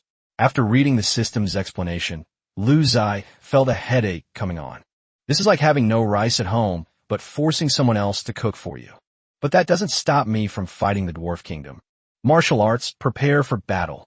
Lu Zai shouted towards the door, as if all his anger had found an outlet. When in doubt, resolve the issue with force. Chief, what's wrong? Wu Do was still wandering around the habitat, admiring the new world with Qi Ban. Although the landscape within the Yanhuang tribe's own territory would not change after the tribe advanced to a slave society, the world outside its borders was completely different. The previous neighbors were all from the Stone Age 10086, but now they had become a kingdom of slave society. Wu Do even saw distant kingdoms and palaces from above the pterosaur, which shocked him greatly. How could this be? Why can other people's palaces be built on our territory? Is this rebellion? So when he heard the leader summon him, his instinctive reaction was, are these people finally going to be taught a lesson? They've gone too far. Even the leader can't stand it anymore. However, when Wu Do heard Lu Zai's battle plan, he was still shocked. Wu Do, who was used to crushing the enemy with an easy lead, asked in surprise, Chief, are you sure you need to mobilize our entire army? This is the entire military force of Yanhuang. I can't imagine any tribe that deserves such a large-scale operation from us. Lu Zai waved his hand. The opponent is very powerful, unlike any enemy we've faced before. You must be cautious in your response. Lu Zai felt that such advice was necessary. The Dwarf Kingdom was an almost invincible existence in the slave society. With just a few million troops, they could claim to be invincible and undefeated in the 10086 region. Lu Zai doesn't believe you when you say he has no trump cards up his sleeve. Wu Do looked troubled. I didn't expect there to be such a master. Leader, I don't even know if I'll be able to return. You need to. Stop. It's not that bad. You can go without worry. Lu Zai was also shocked. He told you to be careful. But how did the situation turn into a life or death separation? He had never experienced anything like this in a military conflict. It had always been a one-sided affair. Suddenly being instructed by his leader to be cautious, as a military commander, he naturally assumed the enemy was stronger than he thought. At the same time, he felt that he hadn't overthought things. After all, how powerful was the leader? Even he had told himself to be cautious. It was unimaginable how powerful such an enemy could be. Just before they were about to leave, Wu forcibly pulled Qi Ban into his arms. Qi Ban looked astonished and said, hugging and cuddling in broad daylight. What kind of behavior is this? However, no matter how hard he struggled, he couldn't match the strength of a martial arts fighter. So he simply gave up. If anything happens to me, you must continue to help our Yanhuang people grow stronger step by step, Wu Do said with a serious expression. Lu Zai felt a bit overwhelmed. Qi Ban and Lu Zai both liked to laugh at martial arts fights, and he was the funniest one, which wasn't without reason. Let's go. The man standing on the dragon's back glanced at the Yanhuang tribe, and then waved his hand. The red-winged dragon leaped into the air and rode away on the wind. The red dragon rolled forward and disappeared without a trace. Chapter 102. Battle begins. Chief, what's going on with this fighting? Qi Ban felt that today's fighting was a bit crazy.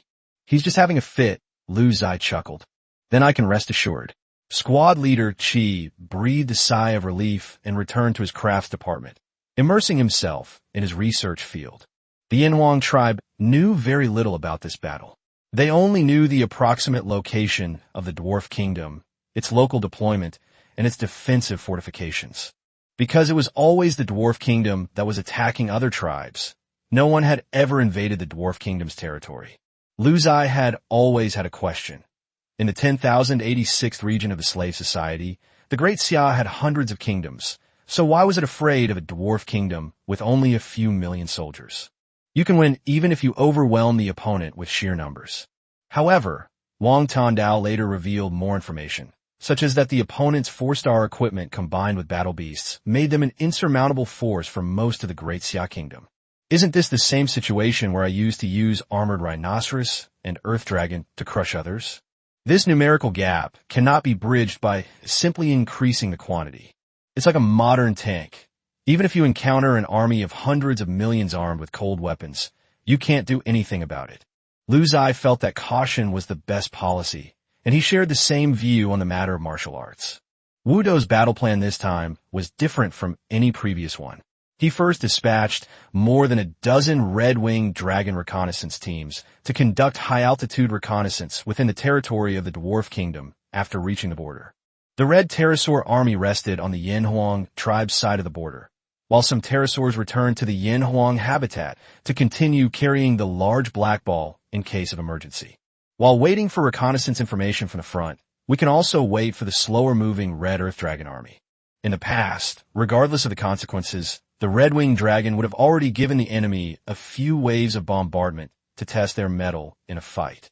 This time, Wu Do remembered Lu Ziye's words. The opponent is not ordinary. Be careful.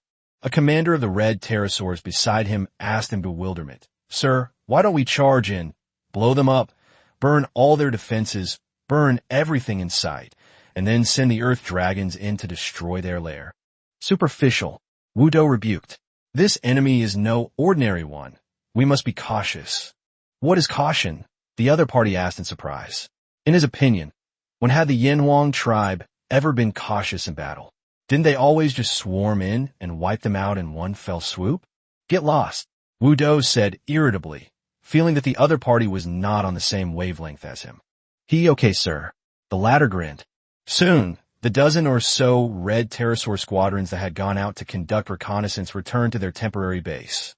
Reporting to Lord Martial Arts, "We haven't found anything unusual along the way. The only thing that bothers us is that the tools used by the inhabitants of this kingdom are far more advanced than ours. Their soldiers are short in stature, but they wear uniform bronze armor that looks even shinier than our bronze armor," the scout reported. "See that? That's the difference. Even the ordinary soldiers are so well trained. They're definitely not to be underestimated. What have you found out, you guys?" Wu Do looked at the other reconnaissance teams. "We discovered their largest habitat along the way, but their stone houses are taller and more sturdier than ours." "How far?" Wu Do pressed. "It's only a few hundred breaths away from here." At this time, the Yinhuang tribe did not have a concept of time and generally measured the length of time by their normal breathing rhythm. "Have you spotted their large army or war beasts?" Wu Do asked, seeking crucial information. "Yes. In their largest habitat, we discovered millions of armored rhinoceroses, all of which were covered in bronze armor. Although they were not as powerful as our earth dragons, they were still quite formidable. No, it's all an illusion. This enemy is extremely powerful. We can't fall for it. What you see might be something the enemy deliberately showed you.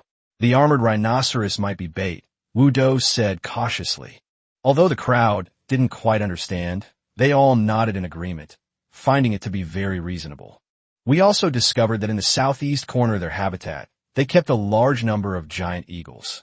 These eagles were also wearing some bronze armor. What's even more puzzling is that the beaks and talons of these giant eagles were disguised as bronze blades, which seem to be used to enhance their attack power. Just as the leader imagined, they are extraordinary and very powerful." Wu Do looked like he agreed wholeheartedly. "Sir, since you believe the enemy is strong, how should we attack?" the soldiers asked, voicing their concerns. "Listen to my command." After pondering for a moment, Wu Do seemed to have made up his mind. Yes, all the soldiers perked up. Today was different. The successful martial arts competition had instilled in them the concept that the enemy was terrifying and difficult to deal with. Therefore, every soldier was on high alert, and even the red pterosaur's eyes showed a hint of savagery, as if it was ready to fight seriously. Once the earth dragons are in position, they will dig underground tunnels and ambush the area around the enemy's habitat. Then, 40,000 pterosaurs, fully loaded with the large black spheres, dropped the first batch of incendiary bombs at top speed and immediately returned to this place. 20,000 pterosaurs continued to load the second batch of incendiary bombs, and 20,000 pterosaurs, equipped with crossbowmen, began to control the battlefield and prevent any enemy troops from escaping. The second round of bombing has ended. The Earth Dragon immediately launched a fierce attack from underground. The enemy is very strong. We must try to take over their habitat as soon as possible. We cannot be lenient. Everyone must fight to the death. Any hesitation you have could be the key to the outcome of the battle. Do you understand? Wu Do's expression was serious. Understood. The soldiers looked serious and a little nervous. For the first time, they felt that battle was a very serious matter, It wasn't like this before. An hour later, the Earth Dragons were ready. They dug tunnels underground and lay in wait within the territory of the Dwarf Kingdom. 40,000 pterosaurs took to the air, carrying large black spheres as they soared away. They move extremely fast, afraid that if they are slow, they will hold others back, a responsibility they cannot bear. "Bomb it," Wu Do commanded, brandishing his bronze spear in the sky. An indescribably dense array of massive black spheres rained down from the sky, engulfing several large military camps and beast breeding grounds of the Dwarf Kingdom, and even setting their royal palace ablaze. The entire Dwarf Kingdom was engulfed in flames. Many soldiers fled from the inferno, their faces filled with despair, crying out, "Save me! Save me!" The Yanhuang tribe soldiers in the sky don't seem that powerful. Wu Do frowned, then immediately understood. "Give us a good beating. This is their scheme to make us relax. Their army is definitely itching to attack. Brothers, give it your all." "Yes." The giant eagles reacted the fastest, immediately taking to the air and using the bronze blades mounted on their bodies to charge at the red-winged dragon. Many of the giant eagles, still engulfed in flames, charged forward and clashed with the pterosaurs. Bah! Chapter 103, The Underground Bronze Armor Legion. In the sky, giant eagles bombarded the pterosaurs like meteorites. Their bodies were even burning with clusters of flames, which transformed into even more dazzling streams of fire after the intense collision. The giant eagle's sharp claws and beaks had already breached the red pterosaur's defenses, leaving marks on its body. After being hurt, the red pterosaur became even more enraged, tearing the giant eagle apart in midair with its massive claws.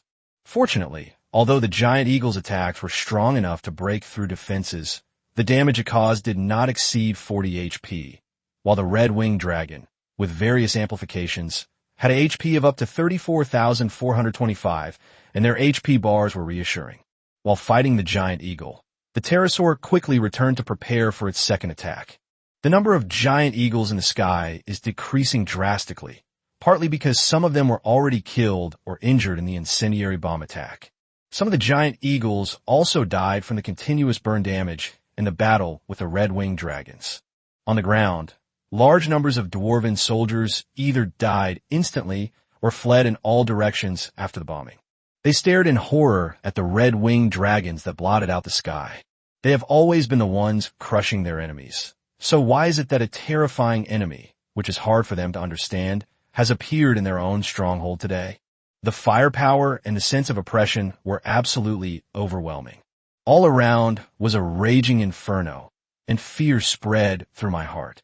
The whistling sound of incendiary bombs falling through the air, the dying screams of the dwarf soldiers, and the dull thud of a giant eagle crashing to the ground. All these sounds rang in my ears, chilling my soul. Quickly, notify the Underground Legion. Where is our underground bronze-armored legion? Why hasn't it arrived yet? Countless dwarf soldiers were roaring, and Lu Ziye heard a familiar term from their mouths. The Dwarf Kingdom's underground bronze armor legion. The most powerful legion in the entire Dwarf Kingdom is stationed in their capital, which is the very place Lu Ziye is currently bombing. The dwarves are skilled in metallurgy and underground mining, and their core legions and assets are located deep underground. Therefore, the current bombing is just a prelude, merely to lure out the Underground Legion. However, to Lu Ziye's surprise, even though the entire Dwarf King's kingdom was engulfed in flames, the Underground Legion still hadn't appeared. The Red Wyvern army in the sky has been replenished. Most of the Red Wyverns are carrying large black spheres and continue bombarding the ground, while another 20,000 Red Wyverns are riding crossbowmen, patrolling back and forth in the capital, killing any escaped targets, and guarding against the emergence of the Underground Legion. The fighter on the dragon's back clenched his fist and raised it high in the air. Stay steady. Maintain altitude. Stay alert. Despite the dire state of the dwarf kingdom below, he heeded his leader's instructions, keeping the earth dragons in hiding and refraining from any rash actions, while the pterosaurs in the sky maintained their altitude and cruised safely. But at that moment, something unexpected happened. The sea of fire on the ground gradually receded, revealing scorched earth. On this earth, huge stone slabs split open to reveal giant crossbows. These crossbows were much larger than Lu Ziye's repeating crossbows, and the bronze bolts on them gleamed coldly in the sunlight. Giant crossbow firing platforms began to appear underground throughout the capital city. These platforms were hidden under huge rocks, which was simply unbelievable. Good heavens! Are they waiting for the effect of the incendiary bombs to wear off before launching a surprise attack from underground? With a series of whoosh sounds, thick and sharp crossbow bolts shot out from the ground, heading straight for the pterosaurs in the sky. Raise altitude. Retreat. Wudo immediately gave the order after seeing the situation on the ground. With a screech, the pterosaur rapidly ascended, and countless crossbow bolts flew past beneath it, some of which struck the pterosaur. However, it wasn't a big problem because although these giant crossbows were powerful, they were still made of 4-star bronze. However, when the pterosaur hovered at a height of 150 meters, launching them from the ground into the sky would greatly reduce their power. At this distance, hitting the pterosaur did not cause any substantial damage. "Sir, why won't you let the earth dragon out?" a soldier asked curiously. "Who knows if these people have any other ambushes? Let's observe first." This was the first time Wudo had shown such patience. Sure enough, as the pterosaur retreated and climbed, it lost its threat to the ground. Soldiers of the Underground Legion began to emerge everywhere in the capital of the entire dwarf kingdom. They even began setting up giant slingshots on the ground, using armored rhinoceroses to pull them, and using the elasticity of thick wooden sticks to launch projectiles covered with bronze spikes into the air. Long live the Dwarf Kingdom. Long live the Underground Bronze Armor Legion. Seeing the Yenhuang tribe's pterosaur army retreat, the surviving ground personnel began to cheer. The Underground Bronze Armor Legion, through patience and the ability to seize opportunities, finally repelled the attack of the pterosaur army. The Underground Bronze Armor Legion suffered no losses and won.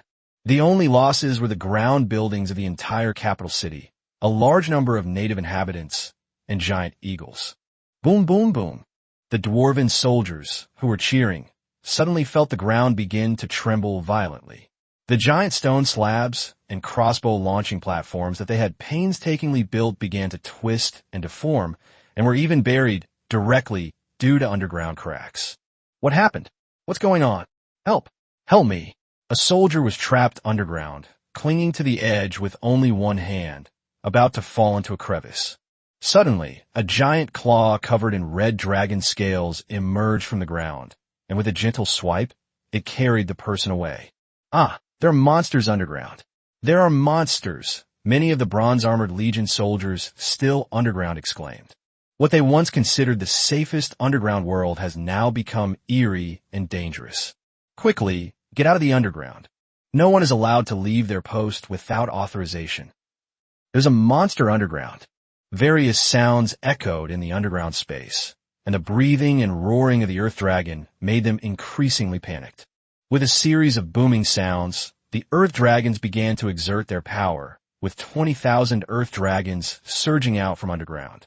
At this moment, the Dwarf Kingdom's reputation as an underground race seemed to become a joke. Which people are most skilled at underground digging and living underground? Earth dragons are the true kings here. One underground space after another began to collapse, swallowing people and equipment along with them. Those proud 4-star bronze equipment had absolutely no chance to shine. Despite the fear of death, many soldiers still risked rushing out of their underground fortifications and running wildly on the surface. In the sky, Wu Do sneered, "Show yourselves and kill them instantly, attack." The pterosaurs returned, unleashing a barrage of crossbow bolts, and ruthlessly slaughtered the disheartened soldiers. The battle is rapidly drawing to a close, and victory belongs to the Yenhuang tribe. Chapter 104: The Birth of Currency, Nation Establishment Imminent. The entire sky above the Dwarf Kingdom was painted a red ocean by pterosaurs, with countless crossbow bolts falling every second. The ground below looked as if it had experienced a terrible earthquake, with crisscrossing ravines and dilapidated underground structures everywhere. Soldiers and war beasts struggled between the ravines, but a benevolent fight quickly ended their suffering. Lu Ziye silently withdrew from observing the battle. The The system notification had already arrived. Congratulations on annihilating the Dwarf Kingdom. Your points gain rate has increased to 646 points per second. In this battle, you have gained 680 million points. You have successfully plundered the Dwarf Kingdom's advanced technology, gunpowder, 87%. You have obtained the corresponding progress of this research. Please designate the recipient of this advanced technology. Huh? This technology needs someone to receive it? Lu Ziye was puzzled but impressed, and immediately chose Chi Ban as the recipient without hesitation. Ding! Choice successful. Your subject, Chi Ban, has successfully absorbed 87% of the knowledge on gunpowder. He will subsequently demonstrate his knowledge in this field. Wow, that's amazing! For the first time, Lu Ziye truly understood the literal meaning of imparting knowledge. This was real indoctrination. In this battle, the Yinhuang tribe fully utilized its advantages, rendering the opponent's 4-star bronze equipment completely ineffective, and it was wiped out by the Earth Dragon in one fell swoop. Firepower is the key, Lu Ziye thought to himself. The Winged Dragon's violent dropping of incendiary bombs, numbering in the millions, is primarily aimed at providing ample supply. Adding to the subsequent Earth Dragon reversal, 20,000 troops set off together, giving the enemy no chance whatsoever. After all, the greatest respect one can show to an enemy is to annihilate them completely. The success of this surprise attack was based on an overwhelming numerical advantage. Imagine if there were only a few pterosaurs and Earth Dragons, they probably wouldn't stand a chance. They would likely be overwhelmed by the sheer number of people and wouldn't even make a ripple. The battle ended with only a few hundred red pterosaurs and Earth Dragons sustaining minor injuries, which was practically negligible. The entire battle lasted 3 hours and 51 minutes, less than 4 hours. Lu Ziye immediately relayed this good news to Wang Tiandao. After all, the people of Great Xia had suffered from the Dwarf Kingdom for too long.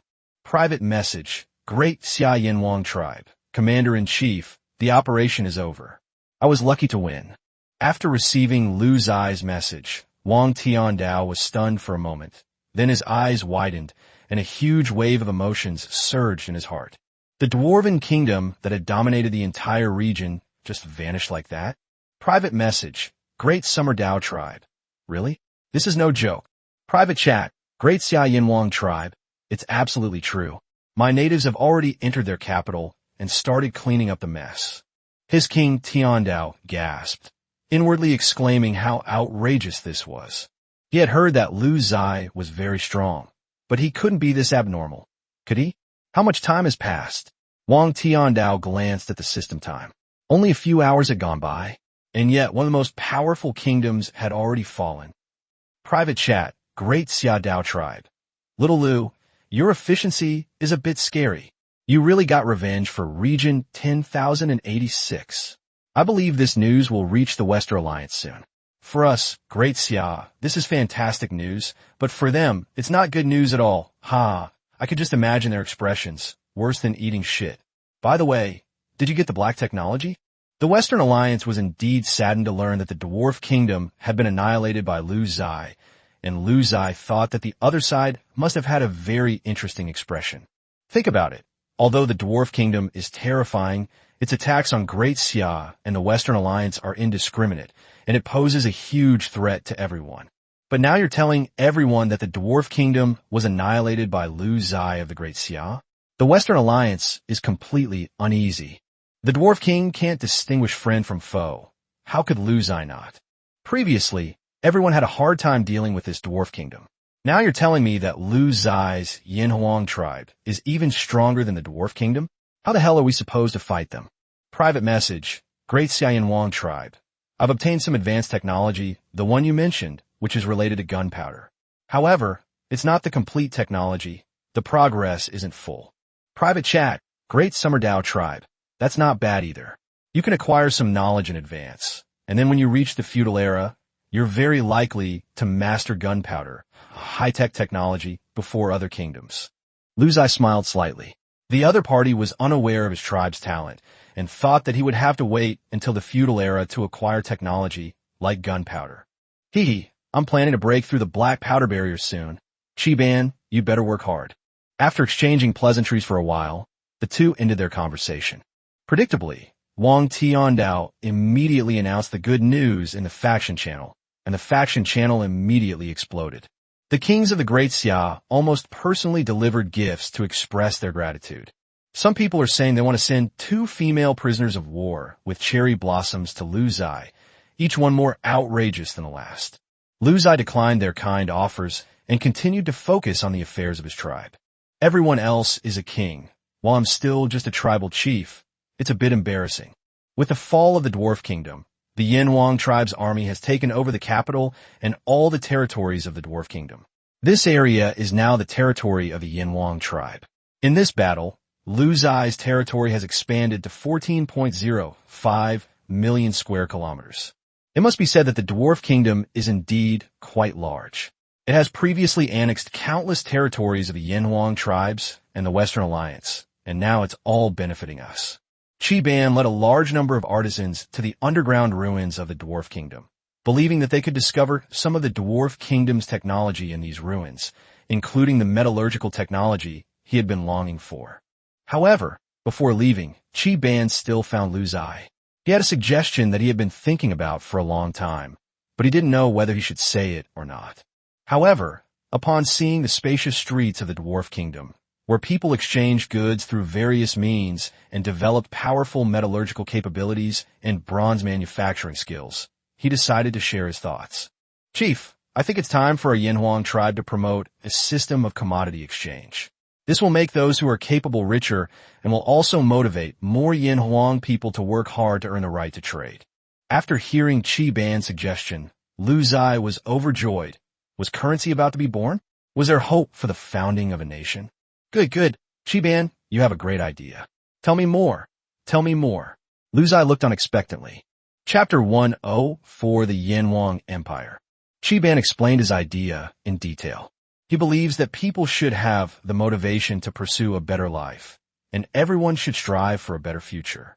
However, the Yinhuang tribe still retains the communal ownership system passed down from the primitive clan era, which, to put it bluntly, means eating from the same pot. Everyone eats and lives together, and the standards are the same. Public ownership played a special role in special periods, such as in primitive times when everyone was in danger and the threats in the wild were enormous. In this harsh living environment, public ownership ensured fairness and guaranteed the motivation to unite against external threats, since if the tribe were to disappear, everyone would die. However, Ban believed that if things continued this way, the drawbacks of public ownership would be significant, and that developing scientific and technological productivity was the key in peacetime. However, the people of the Yinhuang tribe will become complacent due to the public ownership system. To put it bluntly, they will give up and lie down, since everyone is treated the same anyway. Currency and transactions will lead to the emergence of private ownership, where everyone must obtain necessities through their labor value.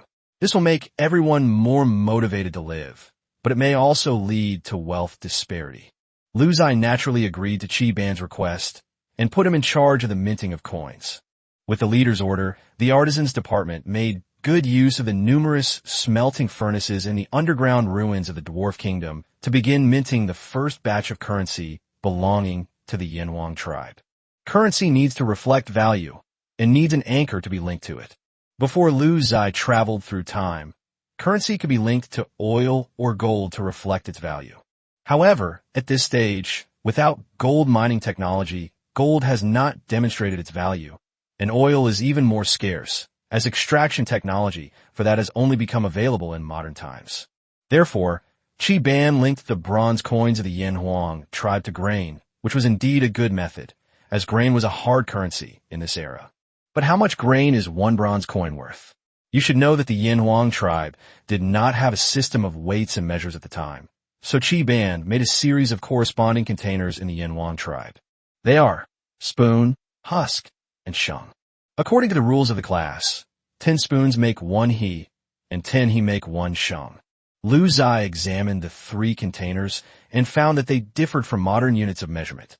1 spoonful is about 50 milliliters, 1 box is 500 milliliters, and 1 liter is 5,000 milliliters, modern 5 liters.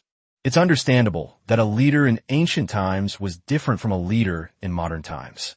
The regular bronze coins minted by Chiban were worth the same as a box of millet. As for the value ratio of bronze coins to other goods, there was no need to worry. Humans are very sensitive to wealth. As long as there is a value anchor, they will quickly calculate the value of other goods. For example, in the Yinhuang tribe, a wild boar is worth about 300 he, a unit of weight, of millet, so people would naturally convert the value of a wild boar into 300 bronze coins. As Chiban successfully implemented currency and new weights and measures in the Yinhuang tribe, a series of system notifications followed. Ding! Congratulations! Your tribe has created currency, and your advanced culture progress has increased to 25%. Ding! Congratulations! Your tribe has created a system of weights and measures, and your advanced civilization node has increased to 35%. Very good, very good. It's finally starting to look like a country. Ziye felt relieved. Ding! Your tribe has created a currency. Your population size and territory area meet the standards for establishing an independent kingdom. You can choose to establish a kingdom at any time. After establishing your kingdom, you will receive a GDP indicator. Reaching certain GDP thresholds will allow you to compete for special rewards or participate in special events. The message about founding the nation has finally arrived. Ziye couldn't wait any longer. He was simply curious about just how powerful the productivity of his Yinhuang tribe was and how high its GDP would be. Let's get started. Ziye decisively clicked Start Founding the Nation in the system. Please enter your kingdom name. Ziye clicked on the system and entered the country's name. Yinhuang Empire. Ding! The country name has been determined. Please select your capital city on your territory map. The capital city? Ziye's original habitat was definitely not suitable. At that time, productivity was very low and there were only low stone houses. On the contrary, the capital of the dwarf kingdom looked more prosperous. Although many buildings were damaged by incendiary bombs, the framework was still intact and could be completely repaired. Therefore, Ziye decided to make the capital of the dwarf kingdom, which he had just conquered, his own capital. Ding! Please name your capital city. That's right. Such a large capital city should have a name. After thinking it over, Ziye named the capital city Yin City. Ding! Congratulations on the successful establishment of the Yinhuang Empire and the establishment of its capital in Yin City. Your GDP data has been updated. So, with the success, Ziye couldn't wait to take a look at his GDP data. Faction name: Yinhuang Empire, Great Xia Faction. Total population of the territory: 18.4 million. Sphere of influence: 14.05 million square kilometers. Civilization stage: slave society. Civilization nodes: advanced craftsmanship 15%, advanced agriculture 10%, advanced humanities 35%, advanced military 40%. Civilization points: 1.152 billion, growing at 646 points per second. Current ranking: 7015. GDP: 1.35 billion bronze coins, 1.041 million people. SSS level faction talent: descendants of Yin and Huang. Achievements completed: 5. Global growth rate: 70%. What? Ziye was stunned. Are you kidding me? My overall server ranking is 7,015, and you're telling me my GDP ranking is outside the top 1 million? As it turns out, the strength of the Yinhuang people was not in their economy, but solely in their military might. This GDP means the value created by all the people of the entire Yinhuang Empire in a year. It's absurd that it's only 1.35 billion bronze coins. Is it really that low? However, upon careful recollection, Ziye realized that his Yinhuang Empire truly relied on war to sustain itself, and the value it generated was not particularly high if it simply depended on itself. Forget it. I'll improve it slowly later. Once my 10 million original inhabitants have settled down and prospered in their new place, I can buy a large number of them and then follow the same model to vigorously develop production. While Ziye was immersed in the joy of the founding of a nation, the entire Western Alliance was in an uproar. They held an emergency meeting to discuss how to deal with Ziye, this freak. Group: Dark Tribe of the United States. On behalf of all the monarchs of the United States in Region 10086 of the Slave Society, we are attending this meeting. Our suggestion is to withdraw from Region 10086 and temporarily avoid confrontation. Group, India Reincarnation Tribe. On behalf of all the kings of India in Region 10086 of the Slave Society, I am attending this meeting. Our suggestion is to organize our forces and fight the Yin Huang tribe to the death. We are not afraid of any powerful enemy, and we hope that everyone will not back down. Group, Sakura Kingdom Divine Wine Tribe. On behalf of all the Sakura Kingdom monarchs in Region 10086 of the Slave Society, we are attending this meeting. Our suggestion is to withdraw from Region 10086. Whoever wants to go can go. Group, Great Cold Kingdom Global Tribe. On behalf of all the Great Cold Kingdom monarchs in Region 10086 of the Slave Society, we are attending this meeting. Our suggestion is that since Third Brother is so powerful, let them go on their own. We should retreat. Group, India Reincarnation Tribe. Damn, don't you guys have any backbone? Well, we're retreating too. It's not like we don't have any backers. Chapter 105. Hundreds of kingdoms' territories gone for free.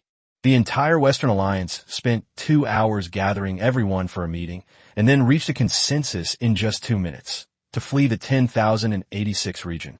Just kidding, isn't it obvious? If you run too slowly, you'll probably die. They can't even defeat the Dwarf Kingdom, so why go and die in the Yin Huang tribe? They're waiting for their chance to attack. What are we waiting for? Tudi? Then, a strange scene unfolded. Although some factions cheered loudly, after the meeting ended that day, all the hundreds of kingdoms under the Western Alliance relocated. They directly pledged allegiance to Region 10085, intending to unite as one and develop together in Region 10085.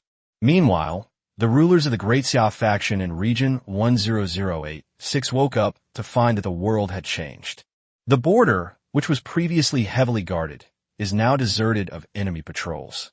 How could such a large enemy army have vanished overnight? Is this some kind of magic trick?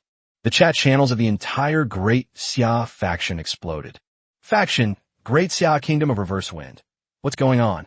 Have I transmigrated again? To a world without the Western Alliance? Why can't I see a single soldier from the Western Alliance countries around me? Only barren cities remain. Faction, Great Xia Glory Tribe. Forget about soldiers. There isn't even a single dog to be seen in the surrounding Western allied enemy nations. Faction, Great Xia Zhongding Kingdom, +1. Faction, Great Xia Nanping Kingdom, +2. Faction, Great Xia Glory Kingdom. Commander, are you there? Come out and talk to me. What happened? I'm a little scared. At Great Xia Tiandao Tribe. Faction, Great Summer Kingdom. Huh? Shouldn't you be happy? Why are you scared? I have some fantastic news for you. The Western Alliance has collectively retreated and migrated to the neighboring 10085 region. Faction, Great Xia Kingdom of Reverse Wind. Why? Faction, Great Xia Dynasty Kingdom. Because the Yin Huang tribe? No. Now the Yin Huang Empire wiped out the Dwarf Kingdom yesterday. The Western Alliance felt immense pressure and fled overnight. Probably even standing room only. Ha. Faction, Great Xia Glory Kingdom. Holy crap. The Yin Huang Empire is awesome. They didn't even have to lift a finger. They scared away all the enemies of the Western Alliance. Unheard of. Faction, Glorious Kingdom of Great Xia. Now that you mention it, I suddenly understand. They're afraid the Yin Huang Empire will settle scores with them. Of course, they can't even defeat the Dwarf Kingdom. How could they possibly defeat the Yin Huang Empire? Faction, Great Xian Nanping Kingdom. I can only silently type one word. Awesome. Voice cracks. Faction, Great Xia Dynasty Kingdom. However, as happy as I am, I have something to announce. After the Western Alliance's migration, the hundreds of kingdoms' territories that were vacated, totaling 35.1 million square kilometers, should, in my opinion, all be incorporated into the Yin Huang Empire's territory. Who agrees? Who disagrees? Faction, Great Xia Nanping Kingdom. I strongly agree. If everyone opposes this, what kind of people are we? Faction, Great Xia Glory Kingdom. Exactly.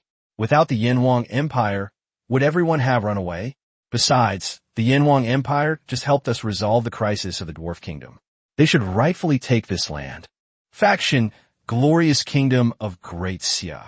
Not only did they help us resolve the crisis of the Dwarf Kingdom, but think back before the Yanhuang Empire arrived, every one of our factions was constantly fighting and killing each other, even suffer casualties. But do you know what our lives will be like afterward? No enemies threaten us, and all our points and resources haven't been used to develop technology or increase GDP. We made a huge profit. Faction, Great Ziye Zhongding Kingdom. Commander-in-Chief, rest assured, there are no fools in our Great Ziye.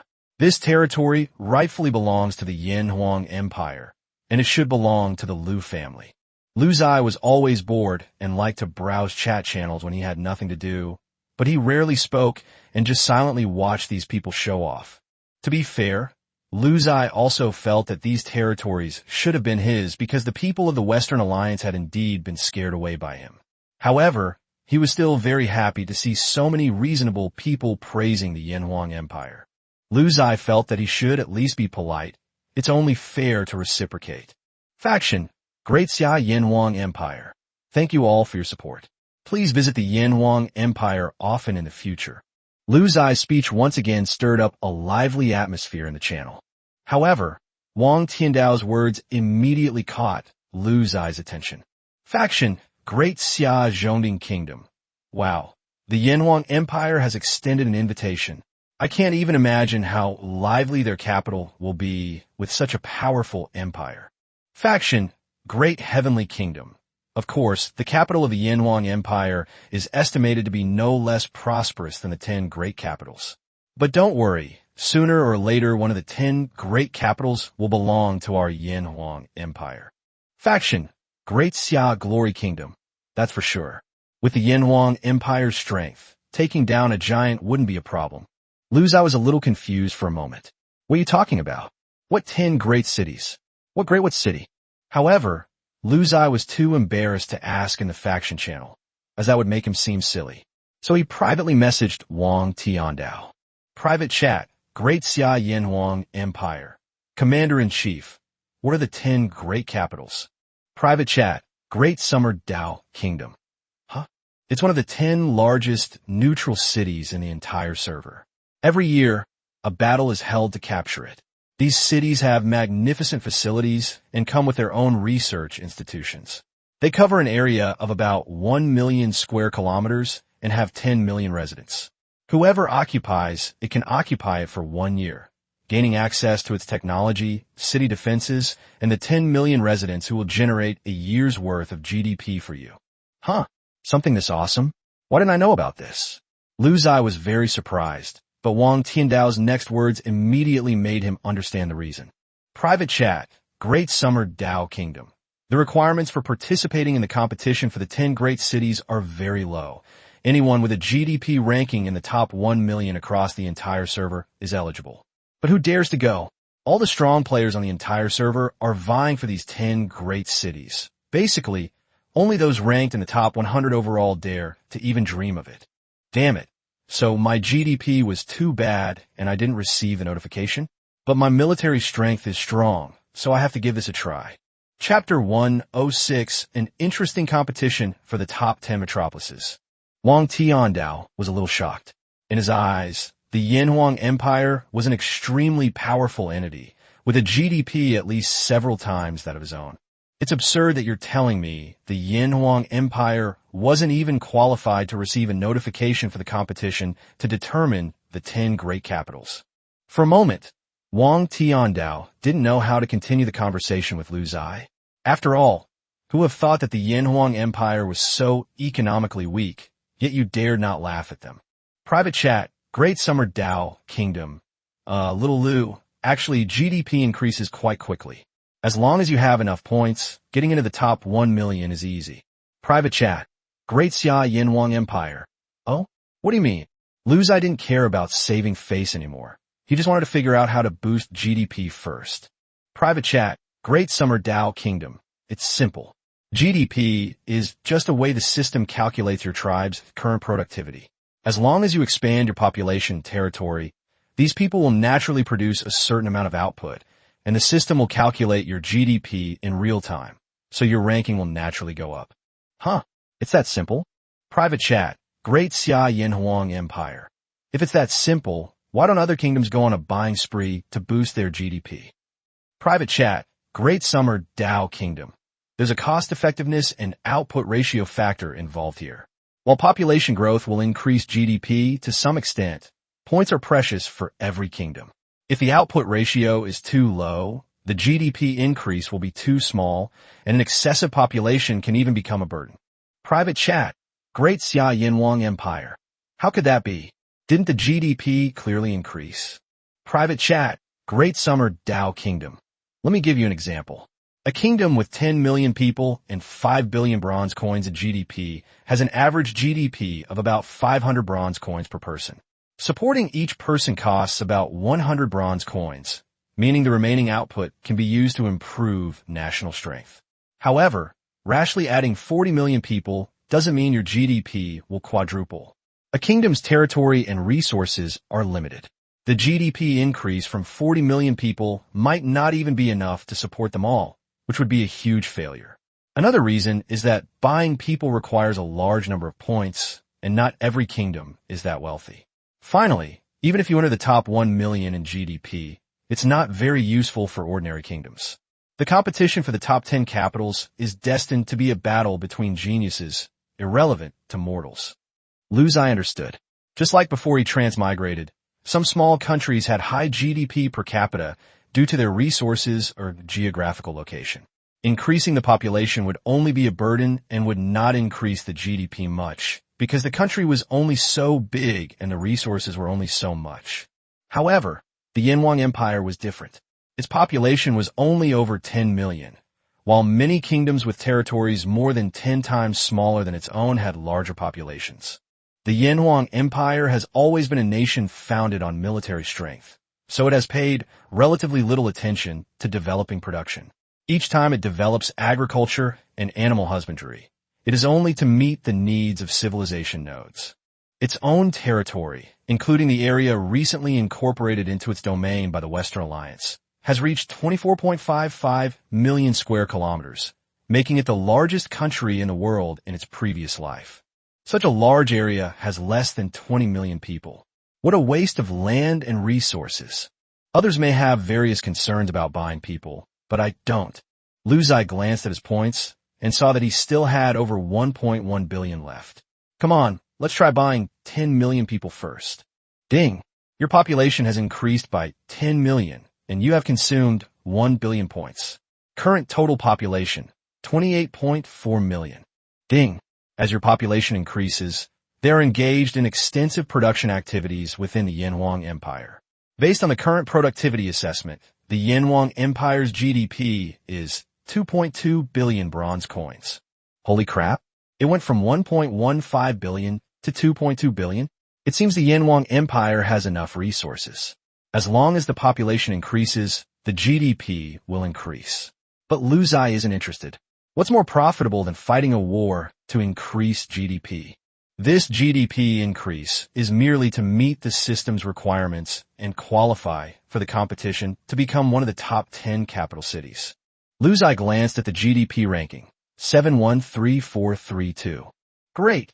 We've finally made it into the top 1 million. That's it. Ziye felt that if he continued to buy people, the GDP would continue to rise, because the Yinhuang Empire was different from other kingdoms. Many resources were just sitting there, undeveloped and unutilized because everyone was busy with war. For example, the fertile grasslands of the Huanghe River Basin would yield a considerable harvest if one grazed livestock there throughout the year. Hunting was another activity, but only a very small number of people in the Yinhuang Empire engaged in it. Despite having many idle giant wolves and an inexhaustible supply of bows and arrows, hunting was a good way to generate income. There's also planting. With plenty of land, as long as you're diligent enough, a bountiful harvest is guaranteed. However, in the Yinhuang Empire, everything was geared towards preparing for war, and no attention was paid to other areas. As Ziye's GDP entered the top 1 million, the system's competition notification followed closely behind. Ding! Your current GDP ranking meets the requirements for participating in the top 10 metropolitan cities competition. You can click below to register. There are 6 days left until the competition begins. The rules for the 10 Great Capitals competition are as follows. A competition will be held within the slave society to determine which of the 10 great capitals a participant will compete for. Participants will be randomly assigned to compete for a specific capital. P.S. Random assignment ensures a consistent number of participants for each great capital.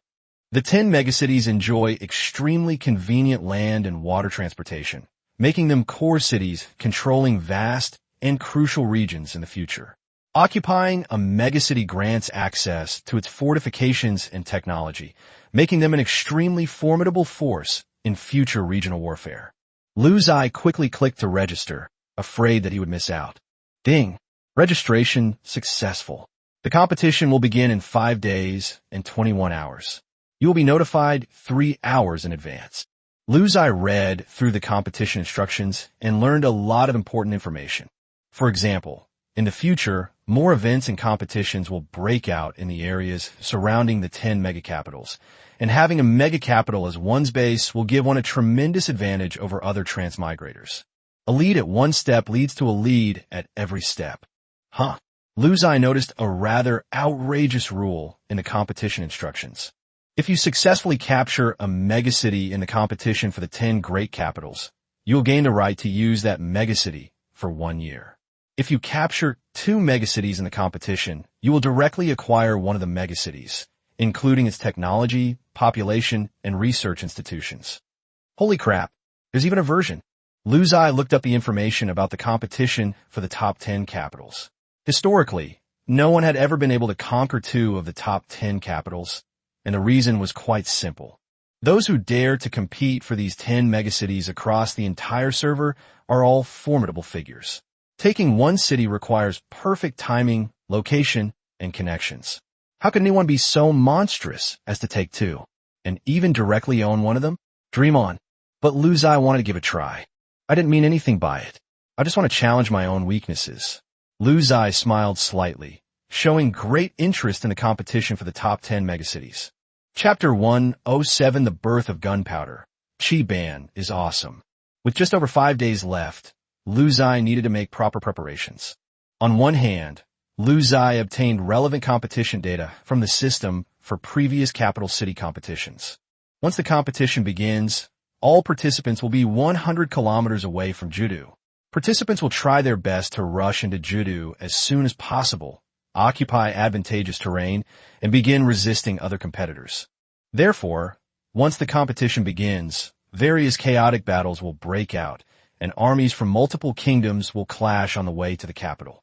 Some participants even formed groups, and in the initial stages, they would do their best to help their companions enter the capital city first. They would choose to harass other participants in the wild and not enter the city themselves. As long as a teammate wins, they will be allowed to use the giant city in future activities, and this method has almost become the mainstream. To participate in this competition for the top 10 capitals, you'd be embarrassed to even enter without the help of 10 or 8 kingdoms.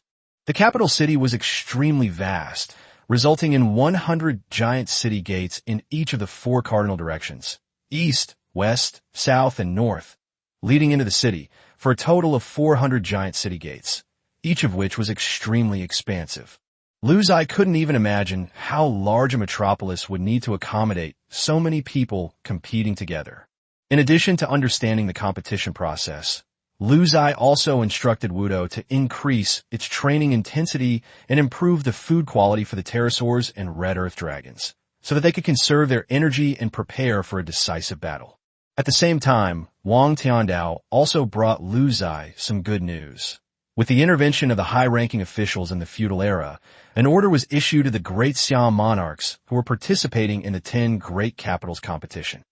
Attention all great Xia rulers participating in the 10 Great Capitals contest. When your target capital aligns with the Yanhuang Empire's objective, please refrain from entering the city.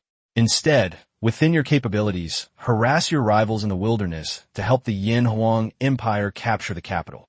Although Lu Ziye felt that he didn't really need these compatriots to help him harass other forces in the wild, he still felt great to have a unanimous approval of the higher-ups and the people of Great Xia. However, Lu Ziye declined the kindness of his fellow countrymen from Daxia and asked Wang Tiandao to tell the higher-ups. If everyone trusts me, they can simply not enter the city and will not need to help him block the enemy.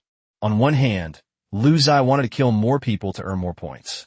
On the other hand, these fellow citizens of Daxia are all well-intentioned, but it would be unfair to let them gain nothing and suffer a large number of casualties and losses. There's no need for our fellow countrymen from Great Xia to come and help. It'll be a mess anyway, so why sacrifice them for nothing? They don't earn points easily. Lu Ziye's idea was adopted by the higher-ups and relayed to all the participants, and Lu Ziye once again received unanimous praise. At the same time, people began to speculate more about Lu Ziye's strength. Think about it. A kingdom dares to participate in the competition for the top 10 capitals. Others have teams to participate, but it doesn't. He even refused everyone's suggestion to help him ambush in the wild. Such combat power is not just defying the heavens. It's practically ecstatic. One person can take down an entire city. This is everyone's terrifying speculation. However, even though everyone had already made wild guesses, they still couldn't figure out Lu Ziye's target. One person conquering a city is the limit of your imagination, not the limit of my strength, Lu Ziye. My goal is to conquer 2 cities by myself and become the first empire to permanently possess a mega capital. The following days were filled with tedious training and preparation for battle. The tens of millions of points earned each day were used to make arrows and large black balls needed for the siege. Although the Yanhuang Empire already had a very rich stockpile, Lu Ziye was always very meticulous about war. He would rather have too much equipment and waste some than have no equipment available when a major war came. Points can be earned back, but if you lose your life, it's truly gone. With only 2 days left before the competition, Qi Ban made another strong push. Lu Ziye still remembers that sunny morning when, before he had even gotten out of bed, a familiar, heart-wrenching voice came from outside. "Leader, I did it. I finally did it." Lu Ziye groggily got out of bed, still half asleep, and asked, "What's wrong?" "Gunpowder. The gunpowder is ready." Qi Ban's face was ashen, as if his entire face had been blackened by something, only revealing 2 rows of white teeth and the whites of his eyes that were rolling around. Lu Ziye waved his hand casually. "Okay, you can go back now. I'm going to sleep a little longer." "Huh? Wait, what did you say was done?" Lu Ziye felt as if he had missed some important information. "Gunpowder. The leader is gunpowder. That's boom." Qi Ban exclaimed with great emotion and excitement. "Holy crap, take me to see this." Lu Ziye immediately became interested. This thing had an extremely wide range of uses. If incendiary bombs are reliable equipment, then bombs are the truly absurd thing. Upon arriving at the craftsman's testing ground, Lu Ziye discovered that Wu Do had already arrived. He had been summoned by Qi Ban to see the results, while Qi Ban himself had come to invite him. "Qi Ban, what is this thing?" "It seems the same as before," Wu Do asked in surprise, looking at the large black ball in front of him. Lu Ziye observed for a moment and nodded silently. In appearance, it is indeed no different from the previous big black ball. "Hee, Chief, the big black ball now is not just a simple burst of flames. It can also explode, producing extremely terrifying destructive power. Moreover, the high temperature generated by the explosion is much more severe than the previous burning and scalding. Let me demonstrate for you," Qi Ban said with a confident expression. All right, let's see one." Wu Do agreed. Lu Ziye naturally nodded to signal the start of the experiment. A pterosaur carrying a large black sphere took off into the air. On the ground test field, more than a dozen wild boars were tied up as targets for power testing, and the wild boars were covered with 3-star bronze armor. You should know that wild boars have much thicker skin and tougher flesh than humans. Protected by 3-star bronze armor, they're much more durable than humans. Even though the 3 of them were already 300 meters away from the test site, Lu Ziye still silently protected the 2 of them and stood behind them. With a cry, the red pterosaur roared in the air. The operator on board carefully ignited the large black sphere and then dropped it down from the sky. The moment the giant black sphere crashed to the ground, flames shot into the sky, accompanied by a tremendous explosion. At the same time, more than a dozen wild boars were instantly blown into the air by the huge force of the explosion, and then fell heavily to the ground. None of the dozen or so wild boars survived, even though they were protected by the 3-star bronze armor. Lu Ziye was stunned. Holy crap. Chapter 108, Preparing to Freeze Your Hands. Lu Ziye and Wu Do strode into the test site. Looking at the wild boar carcasses scattered all over the ground, Lu Ziye remained relatively calm. After all, he was a transmigrator who had seen the world and knew the terrifying destructive power of firearms. However, he couldn't stay calm at all during the fight. He was a military general from primitive society, and his mindset was always based on cold weapon warfare. Where had he ever seen something so advanced? At this moment, the wild boar on the ground was not the bruises he had imagined, but rather a gruesome sight with patches of blood and bruises scattered throughout. What kind of sorcery is this? Wu Do looked at Qi Ban in horror and unconsciously took a step back. Are you serious about taking a step back? Lu Ziye thought to himself. It seemed this test had given Wu Do quite a shock. Qi Ban was very satisfied with Wu Do's naive and unsophisticated look, and he began to explain in detail the killing principle of a new weapon. Chief, look, this new weapon may look the same, but it's full of surprises inside. Qi Ban disassembled a brand new large black sphere so that Lu Ziye and Wu Do could see it clearly. The large black ball used to be an incendiary bomb made from animal fat, resin, wood ash, and straw.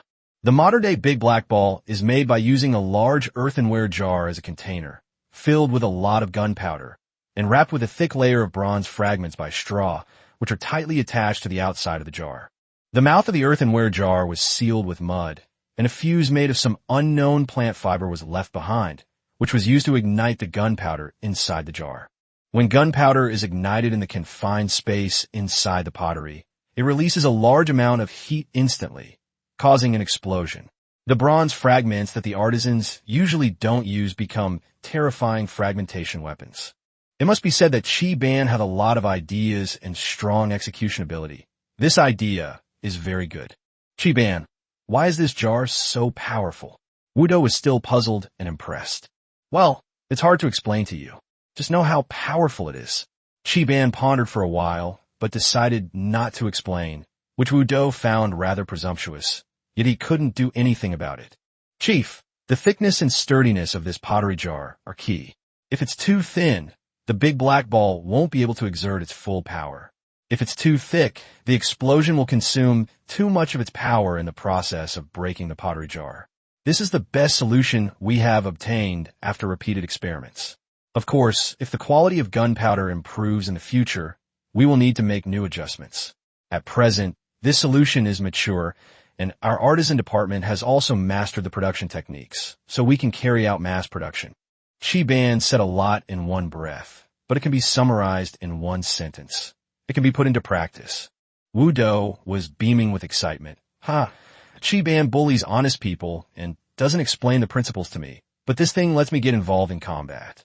I'm an expert. I can imagine what amazing achievements I can make with this new weapon if a huge battle takes place in the future. No need to wait. It will be available soon, and the enemies are all very formidable opponents, so you can go ahead and do it. Lu Ziye's thoughts on the top 10 capitals competition. In 2 days were a shot in the arm for the martial arts contest. Upon hearing the leader say that the opponent was extremely powerful, Wu Do immediately became displeased. The leader of the Dwarf Kingdom had said the same thing last time, causing him to worry for a long time for nothing. This time, he wouldn't fall for it. Caution is necessary, but excessive caution seems a bit pedantic, Wu Do thought to himself. By the way, Chief, let's give our new weapon a name. Everyone calls it Big Black Ball, but that's such an unoriginal name, and it gives people the impression that this weapon is terrible, Qi Ban suggested. Lu Ziye nodded, and after thinking for a moment, suggested, how about calling it Yin Huang's Wrath No. 1? If you release an improved version in the future, you can update the name to Yin Huang's Wrath No. 2. It's simple and clear. Qi Ban's eyes lit up. This name is good. It's unique, and the leader even added a number, which saves us the trouble of naming similar weapons in the future. We could just put them in the order they come first. Not bad. Thus, in the Yin Huang Empire, a revolutionary weapon was born, a terrifying weapon of mass destruction created based on gunpowder. Such a groundbreaking invention naturally deserves a reward from the system, and Lu Ziye received a notification from the system immediately after leaving the craftsman's department. Ding! The Yin Huang Empire has invented gunpowder, far ahead of its time and considered a violation of regulations. However, given your tribe's talent, this action is deemed reasonable. Due to the invention of gunpowder, your advanced military civilization node has increased to 60%, and your advanced human civilization node has increased to 45%. Holy crap! How could gunpowder improve human development? History is such a baffling subject. Ziye couldn't understand why gunpowder would accelerate human progress. This thing doesn't seem to have any humanistic concern. However, the good news didn't end there. The system's second notification tone followed immediately. Ding! The Yanhuang Empire was the first slave society kingdom to master gunpowder and use it for military purposes. You have gained a 10% world increase. Current world increase, 80%. Haha, world amplification. It's been a long time. Ziye felt like he hadn't received the world amplification reward in ages. Maybe after I take over 2 megacities, I'll break historical records and perhaps I'll receive a world amplification reward. Of all the system rewards, Ziye's favorite is world amplification. It's useful and he loves using it. For the next 2 days, the entire Yanhuang Empire was focused on preparing for the great battle. First, there's the artisan department, working 24/7 in 3 shifts, frantically producing the wrath of Yanhuang for the upcoming war. The Red-Winged Dragon was also modified into a bomber that could drop the wrath of Yanhuang bombs. It could carry 300 bombs, 100 more than the previous 200 bombs on the Big Black Ball. The reason was that Qi Ban made a bomb-dropping chute, which reduced the number of operators by 50, allowing the Red-Winged Dragon to carry more ammunition. During combat, the operator only needs to light the fuse and pull the mechanical bolt with one hand, and a bomb will automatically roll into the chute and be dropped from the sky, which is much more advanced than the previous purely manual operation. The martial arts exercise was a large-scale drill held in Yinqing, the capital of the Yanhuang Empire, resembling a field assault, urban siege, and city defense operation. 2 days passed in the blink of an eye.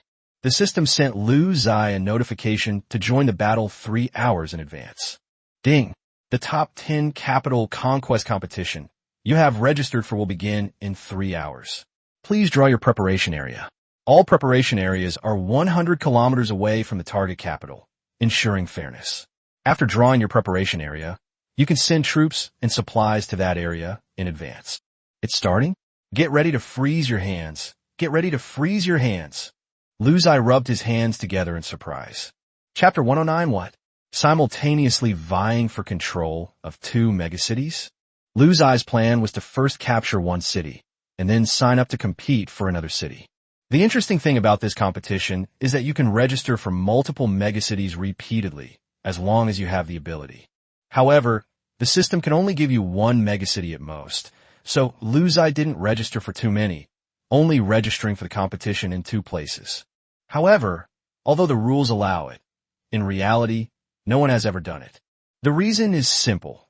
Taking over a megacity requires top-tier strength and a good distribution of profits, as well as the cooperation of others. With such fierce competition, you're still splitting your forces to attack 2 major cities? Isn't that just courting death? With 3 hours to go before the match, it was time to enter the stadium. However, once inside, everyone is not allowed to leave the designated area and can only make some preparations for the competition. Ziye was a little worried that his entry now would shock others. The Flying Dragon and the Earth Dragon were too powerful. What if they caused others to withdraw from the competition? He was still thinking about killing more enemy troops to earn more points. Although in this competition, each kingdom will not send its full force, and the monarch will not personally take to the field, so it is impossible to completely annihilate the opponent to gain an increase in base points. However, with so many participants, this competition is a great opportunity to earn points. Therefore, Ziye activated the armored rhinoceroses that had not been used for a long time, and used these armored rhinoceroses to carry a large amount of war supplies, such as the Yanhuang Wrath Type 1, into the preparation areas of the 2 megacities. Ziye observed the situation in the preparation area from the soldier's perspective. The area is very flat, leaving a considerable area for each kingdom to prepare for war. Ziye could even see the other kingdoms' preparation areas more than 10 kilometers to the left and right. They were also a vast expanse of people, and he couldn't make out what they were doing, but the black wave of armies and war beasts was clearly visible. Meanwhile, the armored rhinoceroses of the Yanhuang Empire paid no heed to anything, simply chugging and rummaging as they transported the Yanhuang Wrath tokens to the preparation area. The capital city is just 100 kilometers away. At that time, all the contestants will launch an attack on the capital city together from their respective preparation areas. Lu Ziye has been assigned to 2 capital cities, Kuei-du and Wudu. During the march to Judu, whoever can overcome the obstacles of other armies along the way and enter Judu will gain a certain advantage. Because the capital city has huge walls inside, defenses can be built using these tall stone walls. Although the city gates will not be closed during the battle, and later arriving armies can still enter the city, the cost will be much higher. Lu Ziye smiled slightly. He and Wu Do had already come up with a battle plan that sounded almost like cheating. After learning of the plan proposed by his leader, Wu Do exclaimed that it was outrageous, but he also laughed exaggeratedly, looking eager to try it out. Meanwhile, an order issued by the regional commanders was circulating on the Great Xia faction channels in all major regions of this slave society. Attention all Great Xia rulers participating in the battle for the 10 great cities. If the great city you're vying for is either Kuei City or Wu City, please withdraw immediately. There are still 2 hours until the start of the competition. You still have a chance. Attention all Great Xia rulers participating in the battle for the 10 great cities. If the great city you're vying for is either Kuei City or Wu City, please withdraw immediately. There are still 2 hours until the start of the competition. You still have a chance. Attention all Great Xia rulers participating in the battle for the 10 great cities. If the great city you're vying for is either Kuei City or Wu City, please withdraw immediately. There are still 2 hours until the start of the competition. You still have a chance. 3 consecutive broadcasts made it clear to all the players of Great Xia that this was not a drill, and the higher-ups were serious. Needless to say, everyone in the Great Xia faction of Region 10086 strongly supports Lu Ziye's attack on Judu, and many people are looking forward to the Yanhuang Empire creating more miracles. In their minds, the Yanhuang Empire is awesome equals the 10,086 region is awesome equals they are awesome too. Although players from other regions are not very familiar with the Yanhuang Empire, they have heard a lot of rumors about this empire recently, and the rumors are becoming more and more exaggerated. All the princes of the Great Xia faction who participated in the struggle for Kuei do quickly relinquish their qualifications after arriving at the preparation area. This tactic is only applicable before the official start of the war. Once the war begins, all participating armies can only advance and cannot retreat until a winner is determined. What they couldn't understand was that if Lu Ziye was vying for one of the giants, then which bigwig in Great Xia was vying for the other? And why were 2 giants simultaneously refusing to let their own people in? As the information gradually became more transparent and was released, everyone was shocked. It's not that the Great Xia has 2 big shots participating. It's that the Yanhuang Empire, a single kingdom, wants to conquer 2 megacities. This completely overturns everyone's understanding of this competition. And another thing, could the Yanhuang Empire be any more outrageous? Everyone felt that the chances of winning against the giant were extremely slim, yet Yanhuang was determined to take down 2, etc. It was only at this point that many people suddenly realized that there was a rule in the competition that everyone had almost forgotten. If a kingdom could take over 2 megacities, it could choose one of them to own permanently. Holy crap. So that's what the Yanhuang Empire was planning, to permanently possess a megacity. What incredible benefits that would bring. After all, it's worth racking our brains just to temporarily own the megacity for a year, let alone own it permanently. The entire Xia dynasty was even more excited about this competition for the capital city. Putting aside everything else, the main reason was that they had never witnessed such a scene before. 2 hours passed in the blink of an eye. Lu Ziye deployed 40,000 red-winged dragons and 20,000 red earth dragons to the battlefields of Kuei-du and Wu-du respectively, and also equipped them with corresponding crossbows, Yanhuang Wrath Type 1 bombs, and other war supplies. But when these enormous creatures entered the preparation areas of the 2 great capitals, The surrounding preparation areas were shocked. Holy crap! What's that? Damn, is this right? What are we here for? Oh, the battle for the megacity. But why is there such a behemoth here? It's too late to say anything now. There are only a few minutes left before the battle starts, and there's no escaping it. The Red Earth Dragon began digging holes on the spot, and a large number of warriors began to transport a large amount of supplies onto the back of the flying dragon, while the rest was handed over to the Earth Dragon to be transported away through underground tunnels. Attention contestants! The battle for the megacity has officially begun. All forces attack. As the competition began, the Yanhuang Empire immediately deployed red-winged dragons to carry warriors and crossbowmen directly to the capital city from both battlefields. The warriors were first sent to seize the high ground of the city walls to set up crossbow defenses, and then the Earth Dragons and Red Dragons provided support from the ground and in the air. For the red-winged dragon, 100 kilometers is just a blink of an eye. Chapter 1:10 Purgatory Battlefield. Li. Accompanied by high-pitched cries, 20,000 red pterosaurs appeared in the skies above Kidu and Wudu, respectively. These red pterosaurs soared into the sky, carrying a massive number of crossbowmen and arrows, heading straight for the walls of the capital city. The purpose couldn't be clearer. First, occupy advantageous terrain, then combine city walls, repeating crossbows, and continuous fire from a high vantage point. It's a perfect combination. 100 kilometers is too easy for the red-winged dragon. When fully loaded, it only takes about 10 minutes to reach Judu. The crimson pterosaurs, with their enormous bodies, descended upon the walls of the two great cities with a cry like a god descending to earth. Hurry up, stop dawdling, unload the cargo quickly. Phylong has an important mission. Occupy all four sides of the city walls, and do not let the enemy in from any direction. Set up the crossbows and prepare for battle. These enemies will appear soon. After the Red Wyvern arrived at the walls of the great city, the warriors sprang into action. They quickly set up repeating crossbows on the city wall and placed bundles of bronze crossbow bolts in the most convenient locations so they could be used at any time during the battle. The strategy of the Yanhuang Empire was not to occupy the city walls in one direction, but to occupy all four sides of the city walls so that no enemy could be allowed to enter from any direction. Such strength was unmatched by any kingdom or alliance in the entire slave society. But the Yanhuang Empire could achieve it because the firepower and power of the repeating crossbow were too great. Keep in mind that the crossbow bolts are now 4-star bronze equipment with plus 80 attack power. Combined with the attributes of the repeating crossbowmen and the 80% world amplification, their power is terrifying. After several improvements by Chi Ban, the repeating crossbow can now fire 1 shot per second, even including the time for changing the magazine.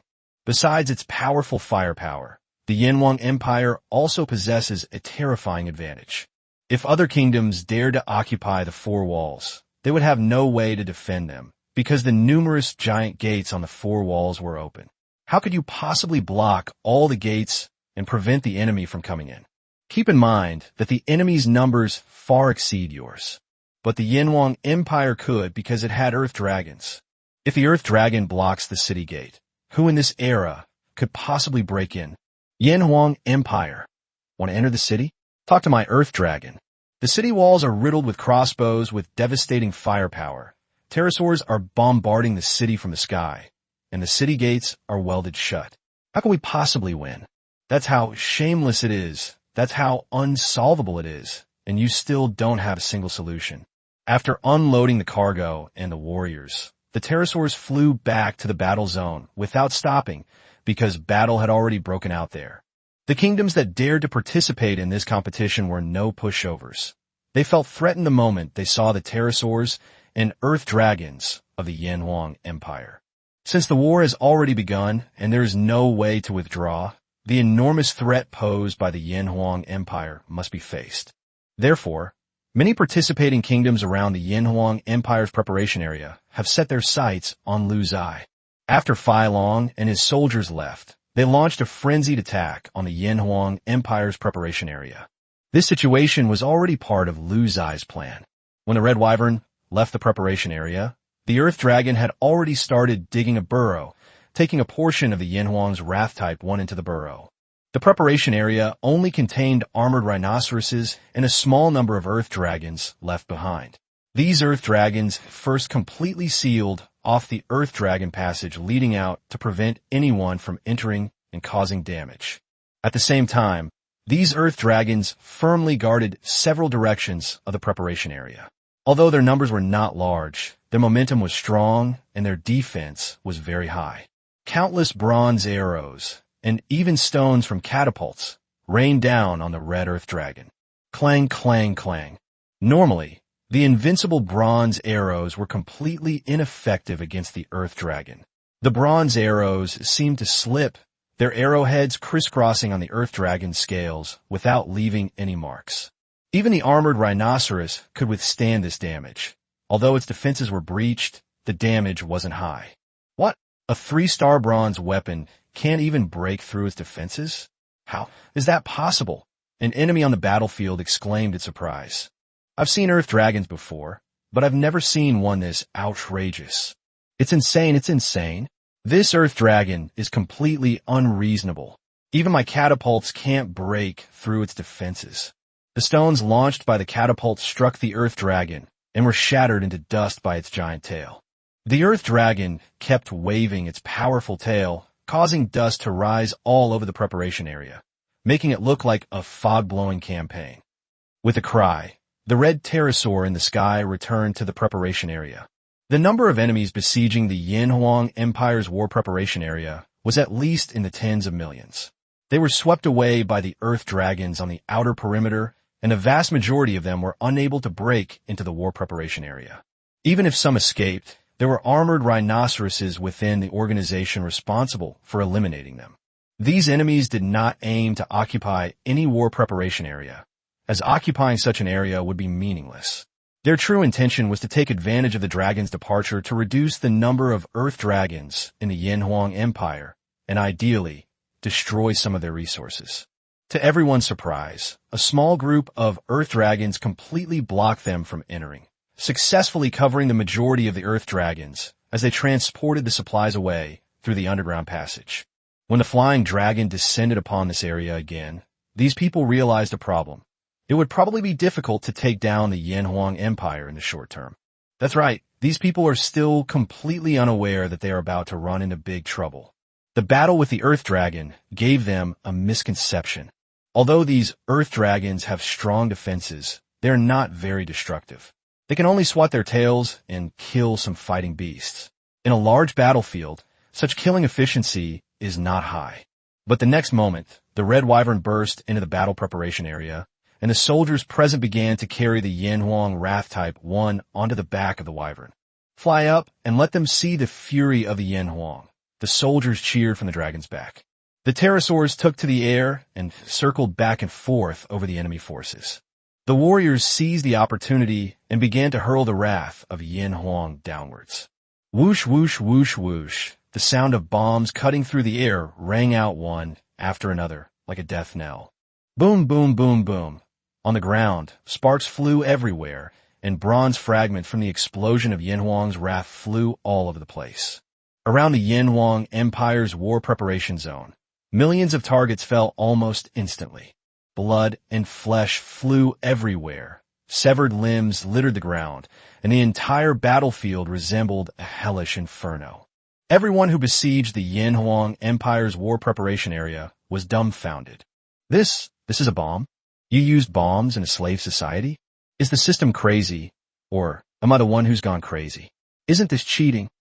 Chapter 111, The All-Out Offensive begins. Everyone was shocked. These people who dared to participate in the competition for the top 10 megacities were, after all, the best of the slave society and extremely confident in their own strength.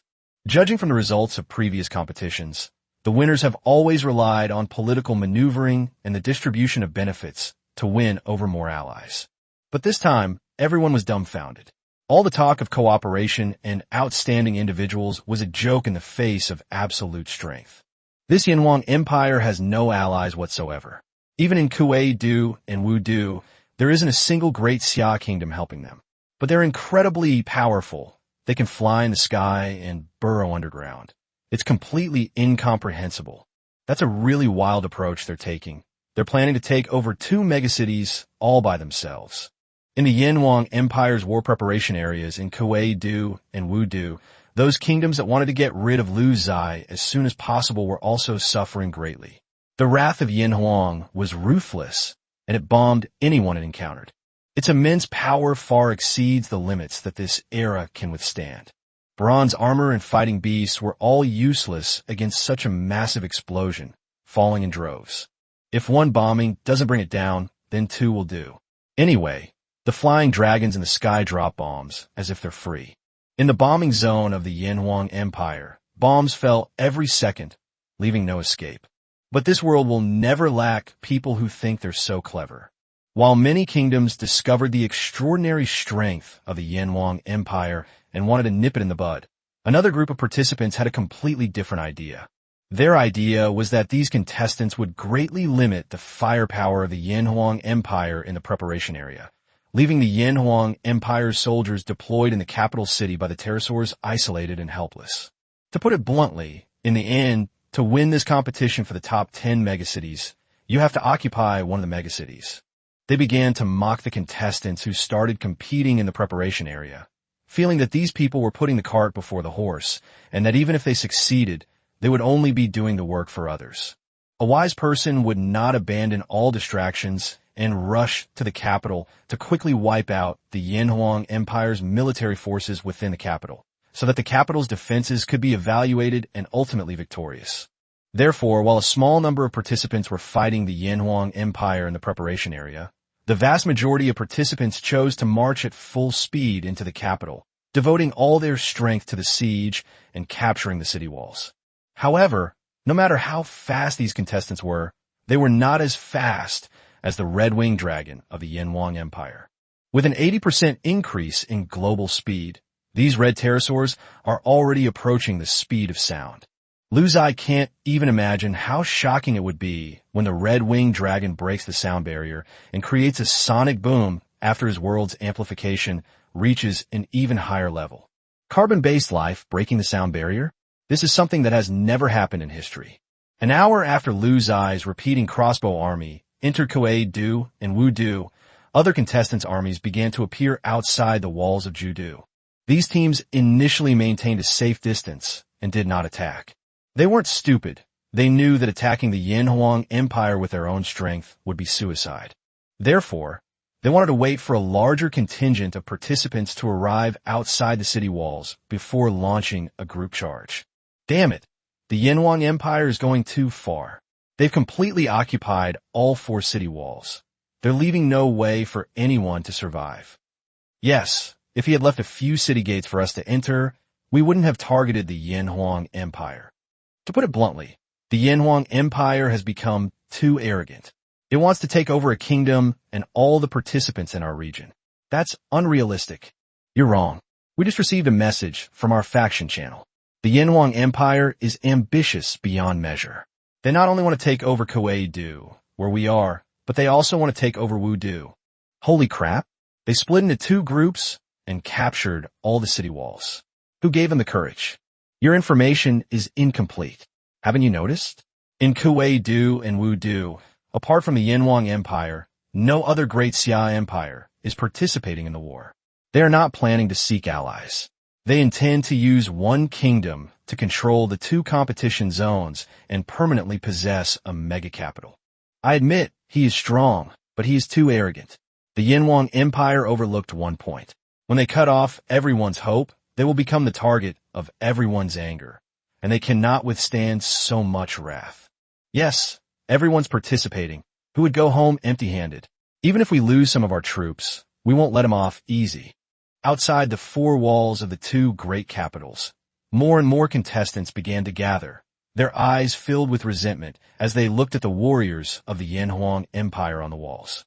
Meanwhile, the Yanhuang Empire warriors on the city wall stopped pretending and directly addressed the army below.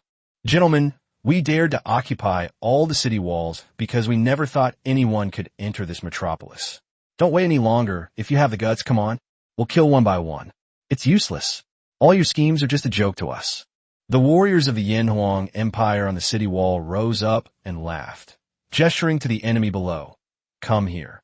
The warriors of the Yanhuang Empire were confident, knowing that they had deployed 4 million repeating crossbows on the walls of Kuei-du and Wu-du respectively. Because Lu Ziye has a total of 40,000 red wyverns, with 20,000 assigned to each giant. Each pterosaur can deploy 200 repeating crossbows and crossbowmen. Based on this calculation, the first wave of repeating crossbows deployed on the city walls reached 4 million, with 1 million deployed on each side of the city wall. With such concentrated firepower and the protection of city walls, they would have been invincible in a slave society. Finally, as the enemy forces below grew larger and larger, they could no longer tolerate it. The purpose of participating in this competition is to obtain the final right to use the megacity, but you won't even let us in the door. What kind of nonsense is this? More and more angry voices began to emerge from the large group of participants. I don't believe he can stop all of us. Brothers, you can see this too. It's not us targeting the Yanhuang Empire. It's the Yanhuang Empire targeting all of us. Let's fight together. My Iron Tiger has a defense of 120. I'll be the striker. Everyone follow my lead. As you can see, the city gates can't be closed. With so many entrances, let's charge quickly. I don't believe they can stop everyone. Once we're inside, these archers are trash in melee combat. Let's kill them. Kill. Superior. Rush. In an instant, the sounds of battle shook the heavens. Outside the city walls of Kuei-du and Wu-du, tens of millions of elite legions began a fierce attack on Ju-du. However, Lu Ziye was not worried at all. As the soldiers fired their crossbows in unison, a rain of arrows filled the sky. Lu Ziye knew in his heart that this battle was in the bag. These people simply don't understand one principle. Firepower is king. As for those city gates, you want to come in? Then go talk to my earth dragons. They're practically suffocating underground. Chapter 112, such a complete crushing defeat. This is our best chance yet. Their pterosaurs and earth dragons aren't in the city. Brothers, charge. In both Kuei-du and Ju-du, these attacking armies shared the same idea. They wanted to take advantage of the fact that the Yanhuang Empire's forces were scattered to seize the giant city. With the fortifications of the giant city as a defense, even if the pterosaurs turned around and attacked them, the situation would be much better. It must be said that these people are much smarter than those who launch surprise attacks in the war zone. Their ideas are nice, but reality is cruel.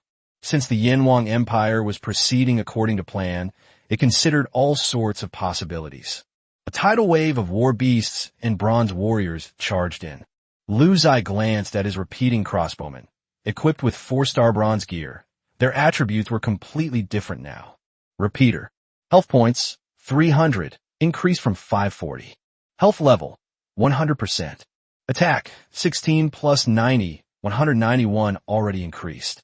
Defense, 16 plus 80, 173 already increased. Speed, 16, 28.8 increased. Equipment, Chi-Band crossbow, 4-star. Bronze armor, 4-star. Range, 216 meters increased. Global growth rate, 80%.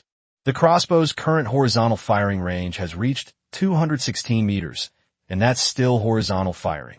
Today, these repeating crossbows are mounted on massive stone walls 12 meters high, so their actual range is theoretically even greater. With an attack power of 191 points, such ferocious power is something even the toughest fighting beasts cannot withstand. Even more incredible was the rate of fire of the repeating crossbows. Each crossbow could fire 60 bolts per minute, and 2 million repeating crossbowmen were ready for battle on the four walls of both Kuei-du and Wu-du. When the army below the city wall was still 240 meters away from the wall, the crossbowmen opened fire in unison. The crossbow bolts came flying out in swarms. Because the number of bolts fired at once was so huge, from a distance, the scene of millions of bolts being fired at once looked like a shadow pouring down from the city wall. As the shadow enveloped an area 240 meters outside the city walls, all those shrouded in it, whether beasts or warriors, collapsed to the ground, like withered grass swaying in a hurricane, utterly powerless to resist. Lu Ziye was surprised to see that those huge fighting beasts, with defenses of over 100 health points of over 1,000, were still easily defeated. Because its body was covered with crossbow bolts, it looked like a giant hedgehog from a distance. In a single second, four barges of arrows shot out from the four city walls, leaving tens of thousands of corpses lying beneath them.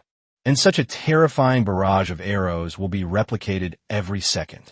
This turned the area within 200 meters of the city wall into a death zone. Getting close meant certain death. Even though the capital was surrounded by enemy forces on all sides, so what? Under absolute firepower suppression, no creature could break through the fire blockade. What kind of weapon is this? 500,000 battle beasts died instantly. Are you going to charge or not? What are you all standing there for? My battle beasts are all dead. Aren't you going to attack? Now, it's the enemy's turn to fight amongst themselves. These people were formed temporarily because they considered the Yanhuang Empire as the primary threat. Initially, everyone's goal was to eliminate the most powerful enemy, as this would benefit everyone.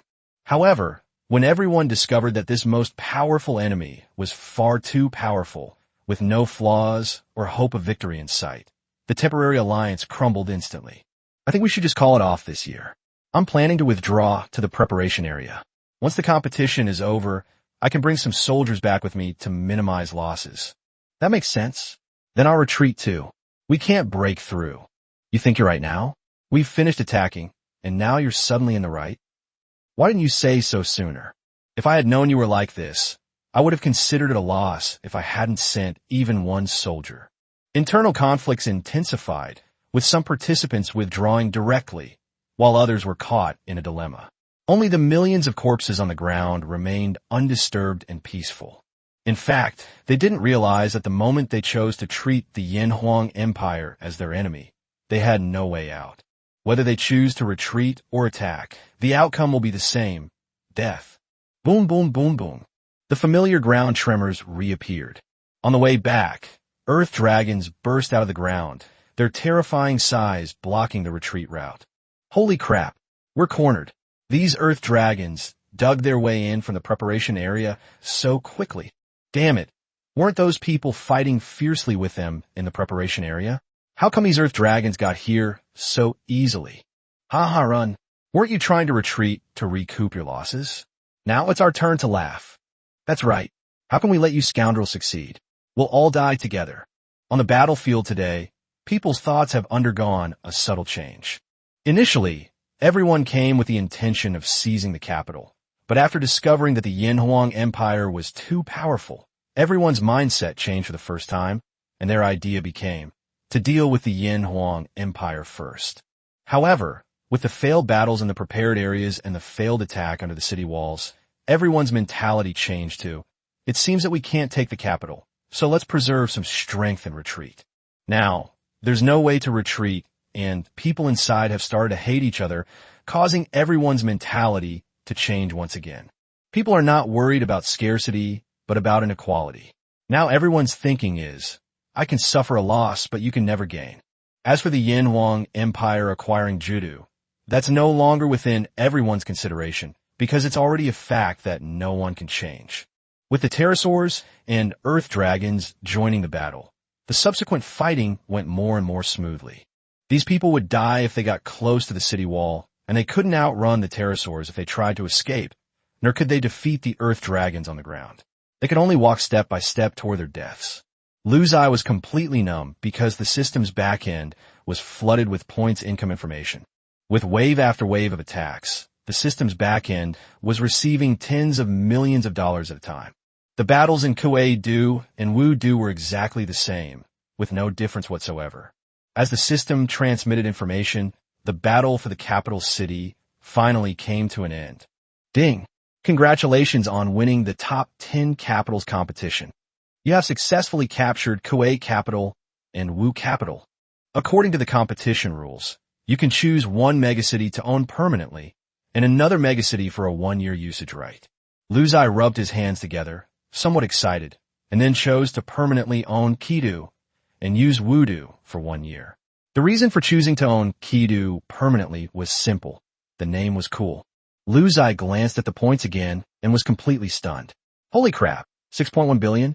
Chapter 113, The Bully of Kidu. Ziye. 6.1 billion points is enough to build another massive army. Lu Zai was thrilled. This battle was a huge win.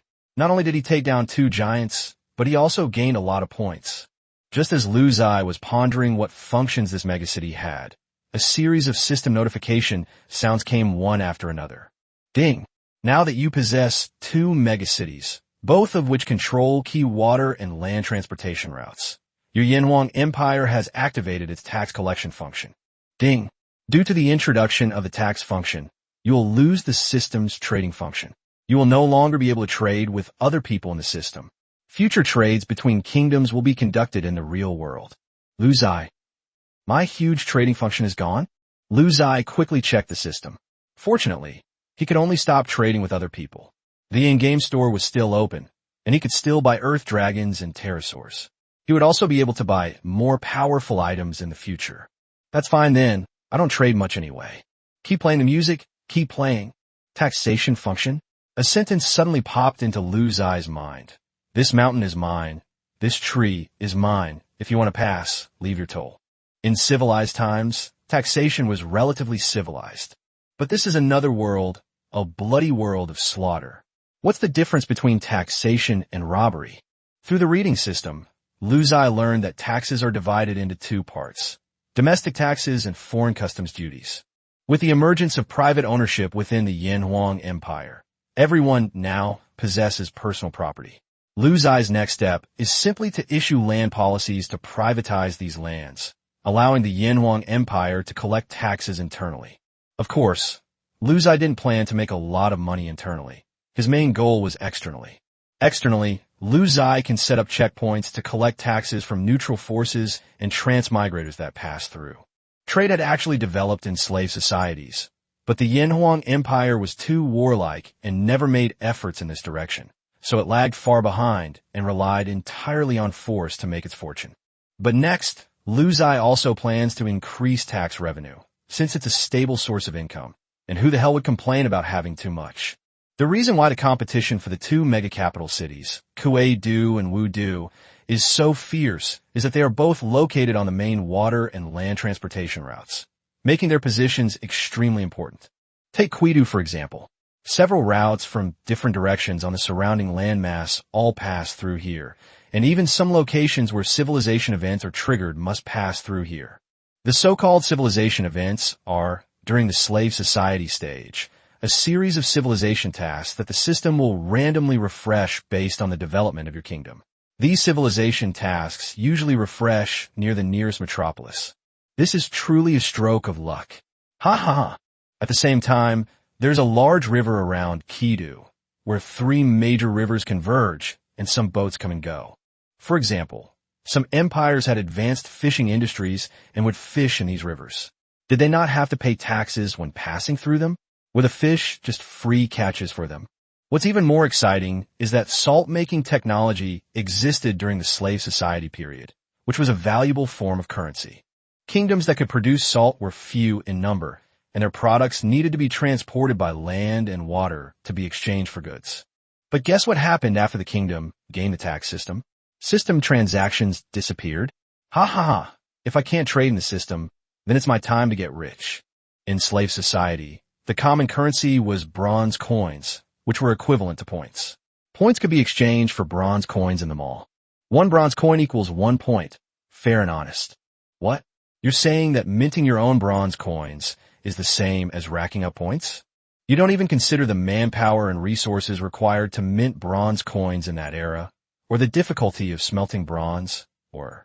The system calculated precisely that the cost of forging 10,000 bronze coins would be roughly equivalent to the effect of 10,000 points, which is why it set such an exchange rate. It won't give you any loopholes to exploit. Let's get this going, let's get tax revenue going. Lu Zai suddenly became interested in taxation. He immediately opened the system map and focused his attention on the two megacities. Lu Zai needs to set up land checkpoints around the two megacities, leaving no direction unchecked. Anyone trying to steal taxes from my Yanhuang Empire is out of the question. Tax evasion is shameful. They also built docks on the water to collect taxes from passing ships, but their technology was a bit backward, and they didn't know how to build ships at all, so how could they collect taxes? Lu Zai called Shinong, Chiban, and Wudo over and relayed his thoughts to them in detail. Then Lu Ziye realized that these three people were even more excited than he was. Brilliant, brilliant! In this way, our Yanhuang Empire will be even more prosperous in the future.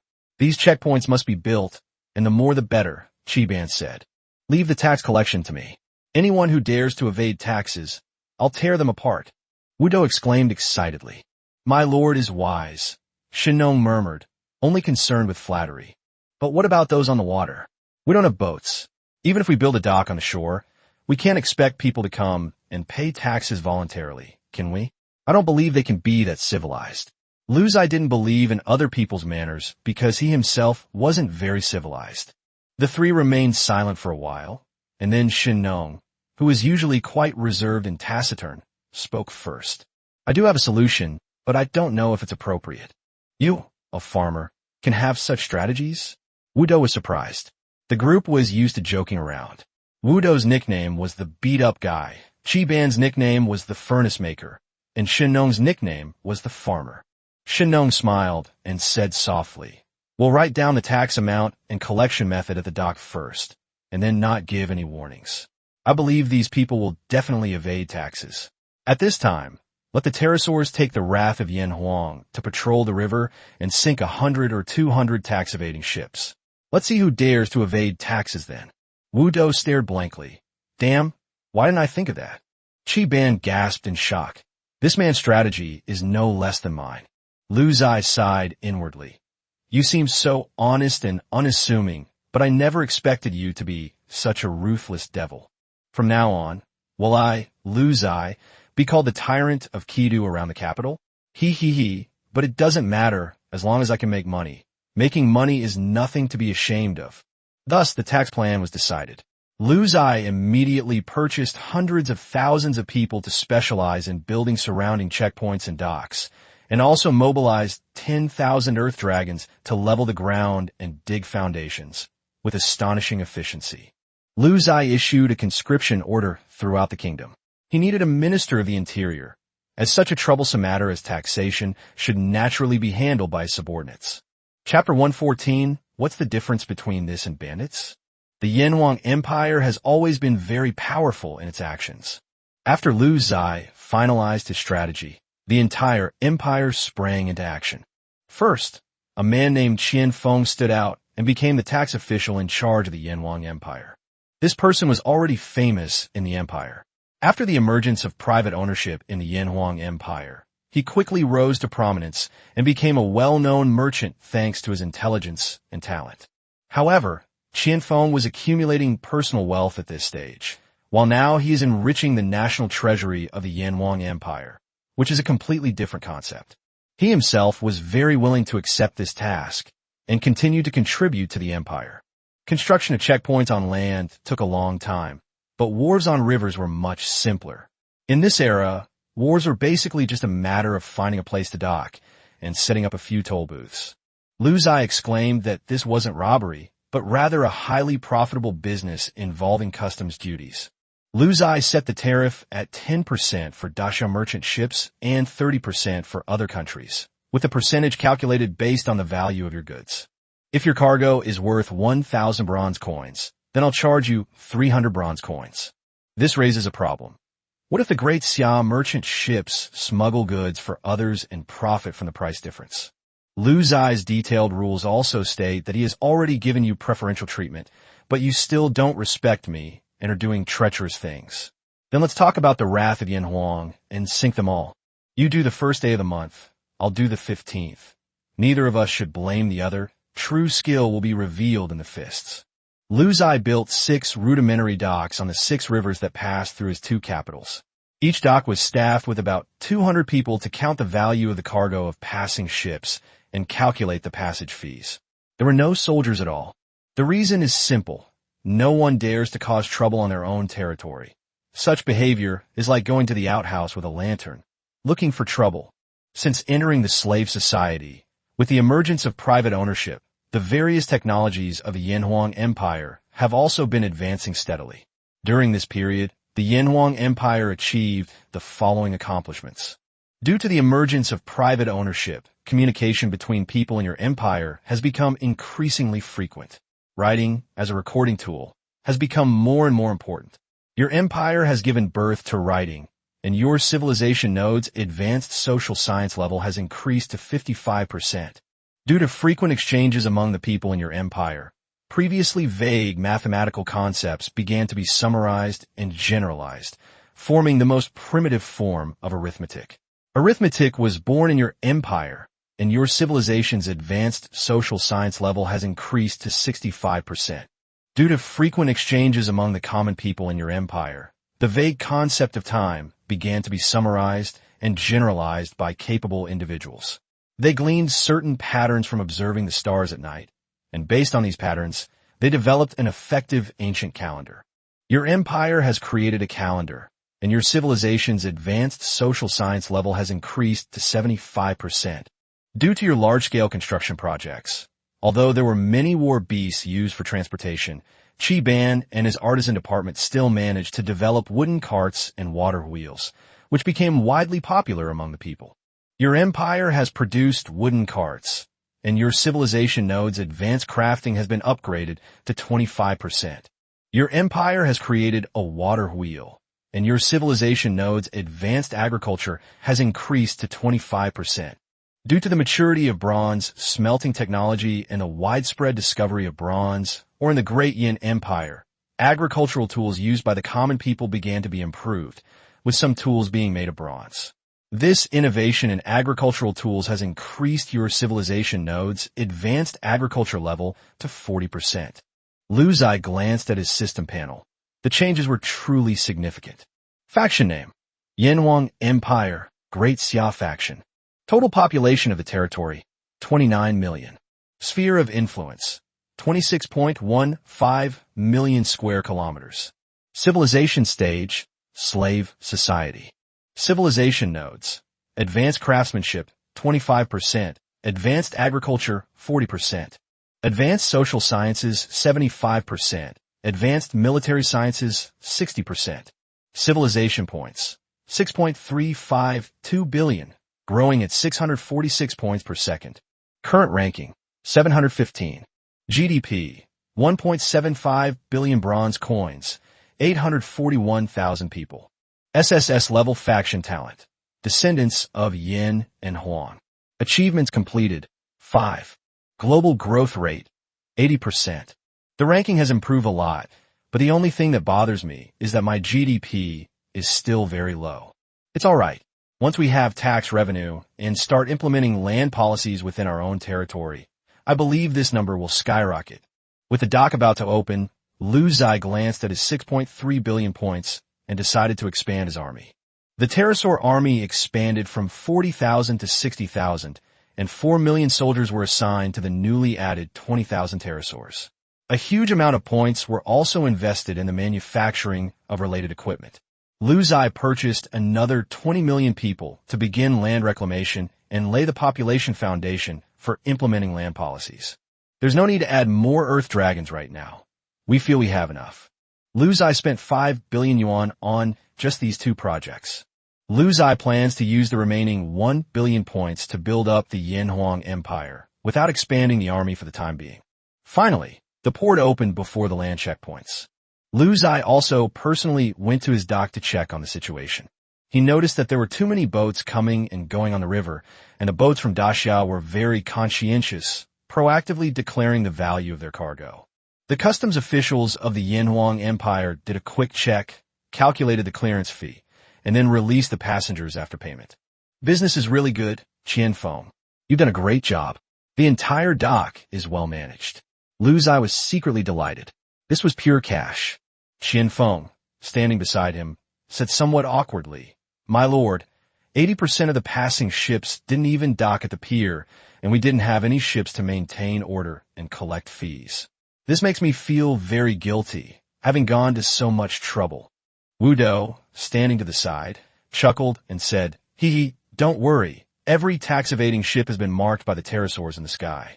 The trial will begin soon." Qian Feng, trial and trial? A series of loud explosions interrupted their conversation. On the river, cargo ships were blown to pieces without warning.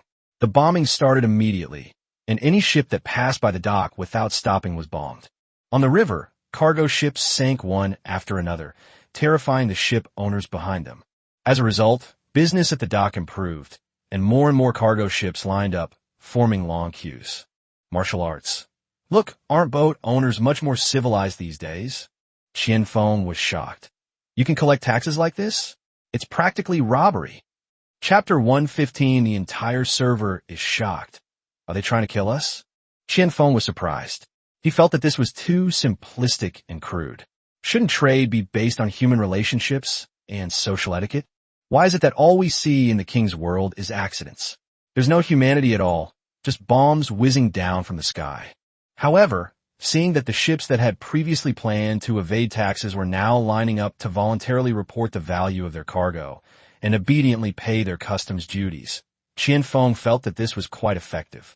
Looking at Qianfeng's shocked expression, Wu Do smiled and patted him on the shoulder. Qianfeng, you can understand that Yanhuang is a nation that relies on military force. I understand completely. Qianfeng naturally knew what violence meant. This was the style of the Yanhuang Empire. Without this ruthless approach, Yanhuang would not be where it is today. As a result, in a single day, the Yanhuang Empire sank more than 4,100 tax-evading ships on the rivers surrounding Qidu and Wudu. These ships belonged to various slave-era kingdoms in the surrounding area and carried all sorts of goods, especially some salt-carrying fleets, which suffered heavy losses. This caused a stir, even on the usually quiet World Channel, with everyone condemning Lu Ziye's brutality. World Channel, Great Cold Kingdom of Europe. Holy crap, you think you could just bomb my 31 ships like that? Isn't that a bit too casual? At least give me some notice. Do you think I can't afford your little bit of tariffs? Is it really necessary? If you do this, who will dare to pass through your waters in the future? If everyone goes around your territory, how are you going to do business? World Channel, Eagle Nation's abundant kingdom. No empire has ever bullied its neighbors like this after conquering a megacity. You've broken the rules, you know? It's a bit too much. Yes, you've made history by conquering 2 megacities. You have the power, but trade is the channel for maintaining the balance of the entire world. Isn't what you're doing a little selfish? World Channel, Sakura Kingdom, Samurai Kingdom. I got bombed too. To be honest, I didn't even see their dock. It was too rudimentary. And then, so quickly, they just started dropping bombs. That's too domineering. I suggest they don't do that. If everyone gets pushed too far, it could lead to a lose-lose situation, which isn't good for anyone. And most importantly, why are the Great Xia ships 10% more expensive than ours, which is 30%? That's 3 times more expensive. We're not making any profit. Lu Ziye only realized how famous he was after being reminded by his friends in the Great Xia camp. After taking over 2 megacities, people outside were saying that he was no longer human. Then he started making sarcastic remarks about himself in the world chat. The most interesting thing is that these people who are trying to undermine him are obviously hostile. In the past, they would have cursed him out and threatened to join forces to kill him. But this time they didn't. They only dared to whine and complain. Lu Ziye even thought that their cursing was somewhat polite and coquettish, and even seemed to be trying to reason with him. Sure enough, when you have a firm grasp on physics, the enemy starts to reason with you. Interestingly, before they could even refute anything, the players from the Great Xia dynasty were already laughing. Watching these people get blown up was just too much fun. World Channel, Great Xia Kingdom, Nanfeng Kingdom. This is hilarious. You all know they're powerful forces who just conquered 2 giant cities, and you still dare to evade taxes? Isn't this just blatant harassment? Their docks are right on the shore, and they even have their toll rules written down. You just thought they didn't have an online army and ran away, but now that they've been bombed, do you feel the pain? World Channel, Great Xia Ankang Kingdom. What? You actually dare to threaten mutual destruction? Don't you even know what you're saying? They managed to take 2 capital cities in the server-wide capital city competition. Why do you have to say such things? World Channel, Great Xia Kingdom, Chi-Chi Kingdom. Oh, so what if our 10% is an internal price? If you're so capable, go and conquer the capital yourself, and then pay for your own passage. If you're not capable, then don't complain. It makes you look so sour. The monarchs of these newly bombed kingdoms dared not speak harshly to the Yanhuang Empire, but they were bold enough to challenge these ordinary Great Xia kingdoms. In fact, they were quite bold, and the two sides quickly engaged in a war of words, neither gaining the upper hand. Lu Ziye found it meaningless. Who would care about the thoughts of ants? Keep collecting taxes and keep bombing, and speed up the construction of checkpoints along the way. He couldn't wait to see his national treasury overflow with bronze coins.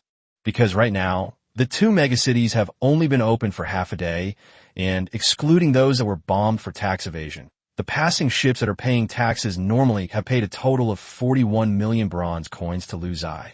Keep in mind, this only took half a day, and many people who hadn't paid their taxes were bombed.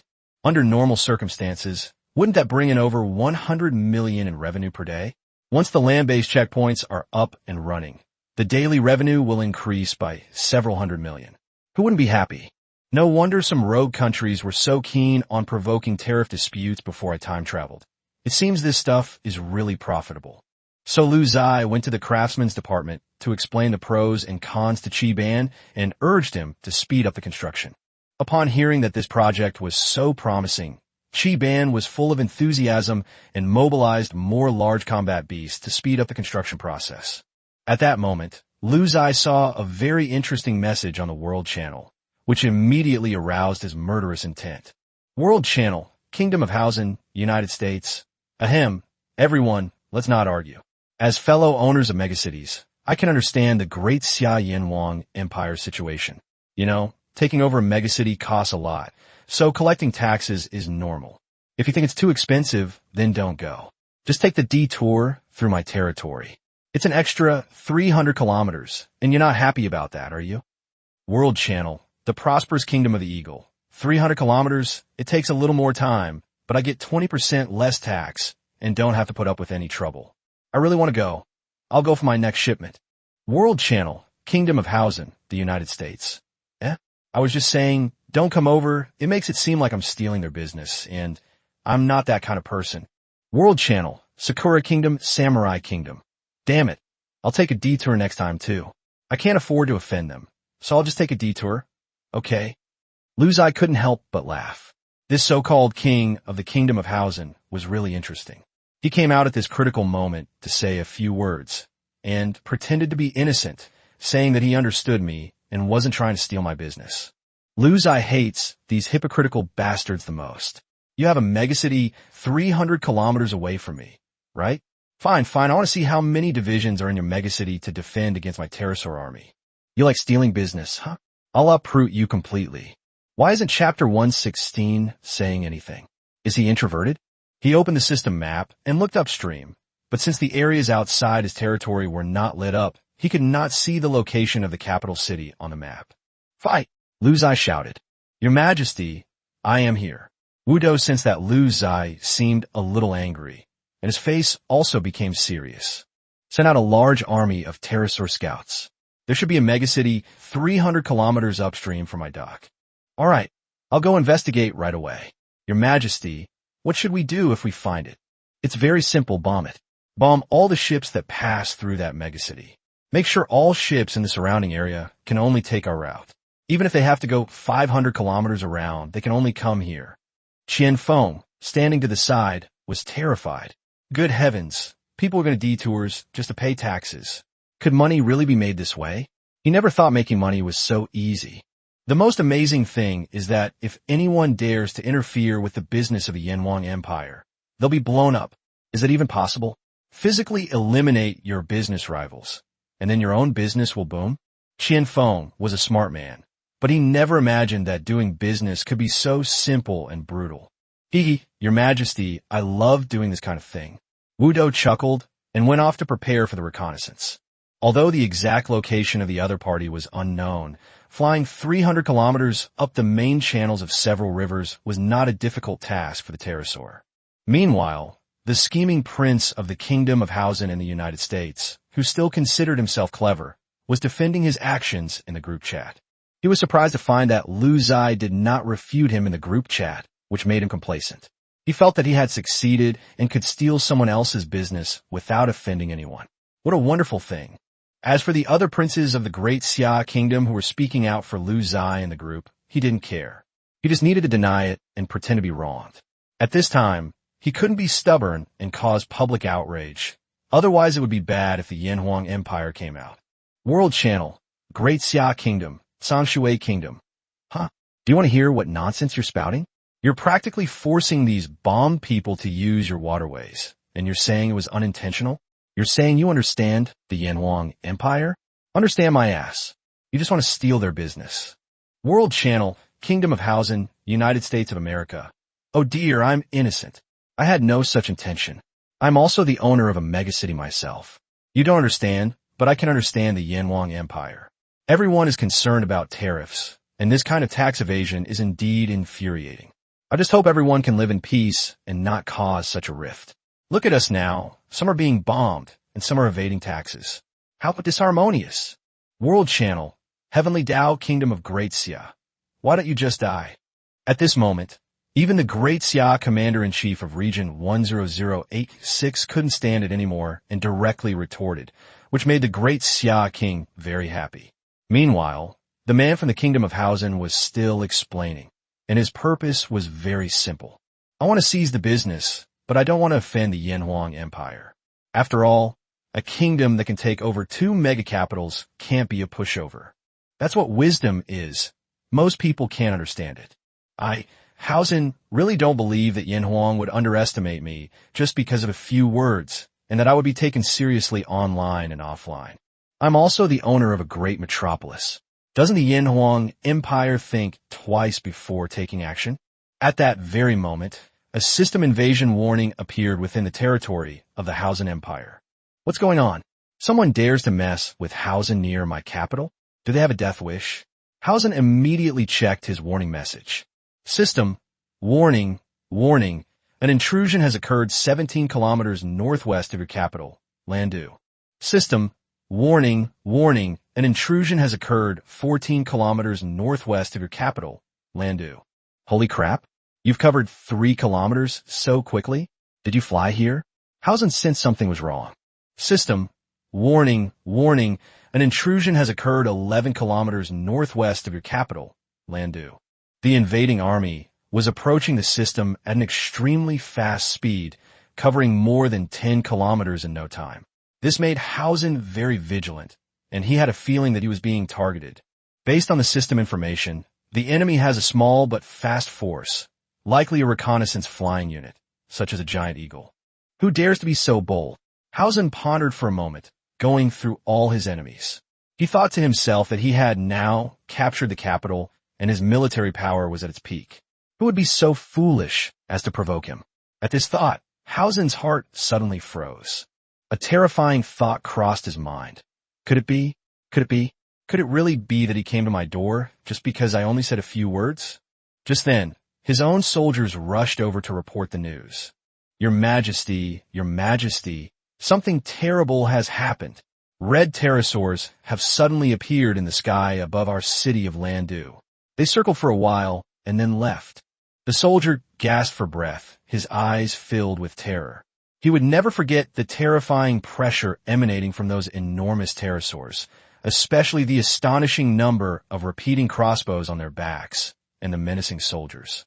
Oh no, it's coming for me. Hausen was terrified. It wasn't a giant eagle that came, but a pterosaur. It must be the work of the Yanhuang Empire. He quickly opened the system's chat channel, hoping to salvage the situation. World Channel, Kingdom of Hausen, United States at Yanhuang Empire. Is there some misunderstanding between us? Please don't misunderstand. I really meant no harm. The kings of Great Xia who were cursing Hausen in the chat channel were suddenly stunned. This man was so stubborn and cunning. How come his attitude was so upright all of a sudden? The other party even directly tagged the Yanhuang Empire, which shows a clear thinking and a direct apology. Lu Zai saw the message, but ignored it completely. What's the point of talking to a dead person? After successfully scouting the enemy's location, Wu Do didn't hesitate and immediately led his bombers, Wing Longs carrying bombs, and fighter jets, Wing Longs equipped with crossbows, straight to Landu. Hausen waited for a long time, but when Lu Zai ignored him, he panicked and immediately begged for mercy. World Channel, Kingdom of Hausen, United States at Yanhuang Empire. Big brother, I was wrong. Don't ask me where I went wrong. I was completely wrong. Please, don't let your dragons come again. Please, I'm scared. The entire channel was shocked. This is ridiculous. Someone was just talking nonsense online, but someone actually went offline to do it in real life. The princes of the Great Ziye were overjoyed.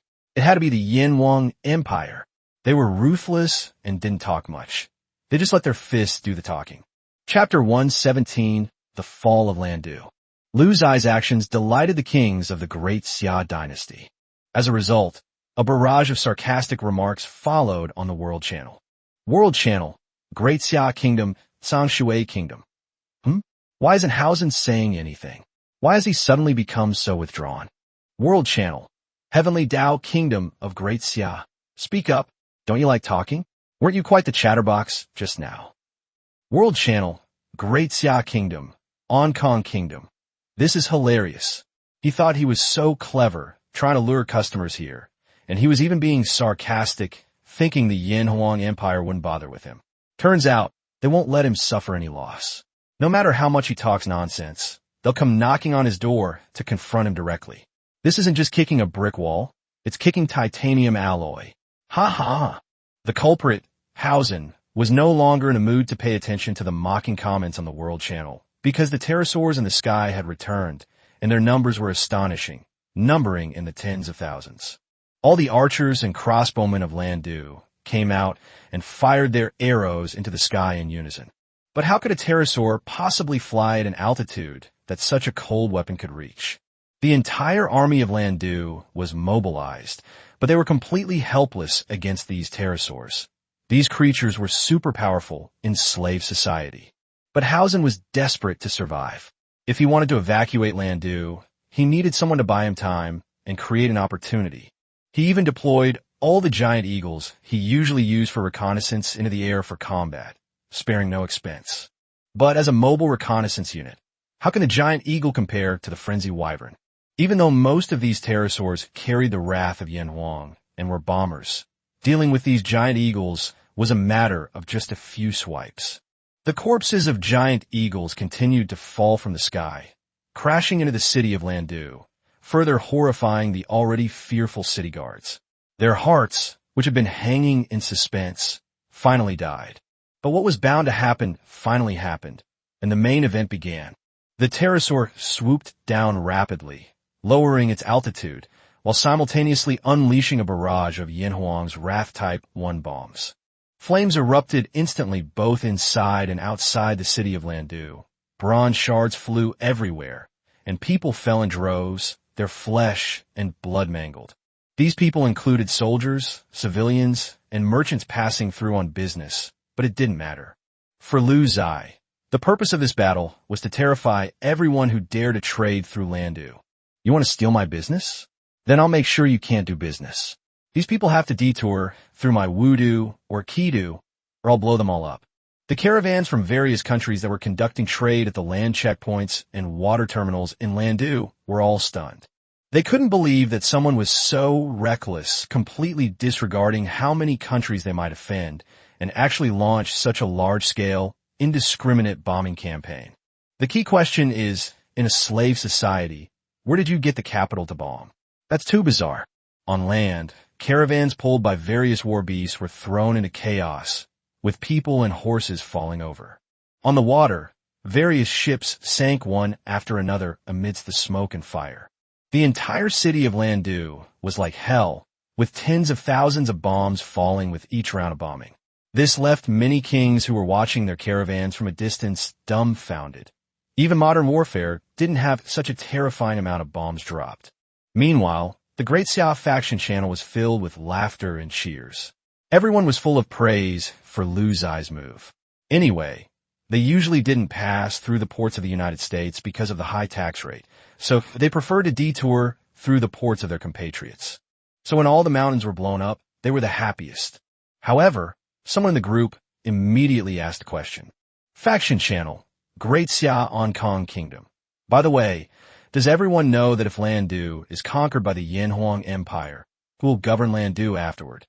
Faction channel, Great Ziye Dynasty Kingdom. I know that. Lan City will become an unclaimed metropolis, and no one can have a right to use the buildings within its walls. However, anyone can enter this metropolis, which is equivalent to opening it to everyone. But do you think anyone will dare to go there in the future? Faction Channel, Great Xia Onkong Kingdom. Holy crap, ha right. I doubt they dare invite him again. Even if you successfully evade taxes 10 times, it's not a profit because getting bombed once will wipe you out. The Great Xia Faction Channel was filled with laughter and cheers, while Lu Ziye's battle was coming to an end. Ereshur was completely conquered. Since the ownership of the great capital could only be obtained through the competition, Ereshur could not own it on its own. However, battle points were still awarded. In this battle, Lu Ziye gained 200 million points in Landu. Meanwhile, Hausen failed to escape and died in the bombing. Thus, the ruler of a great city fell. Lu Ziye's base points growth rate has also increased to 647 points/second, which can be considered a small gain. He probably never dreamed that just barking a few words online would lead to his real-life death. Lu Ziye couldn't help but sigh that being a troll in this world was really risky, unlike his previous world where the internet was a mess.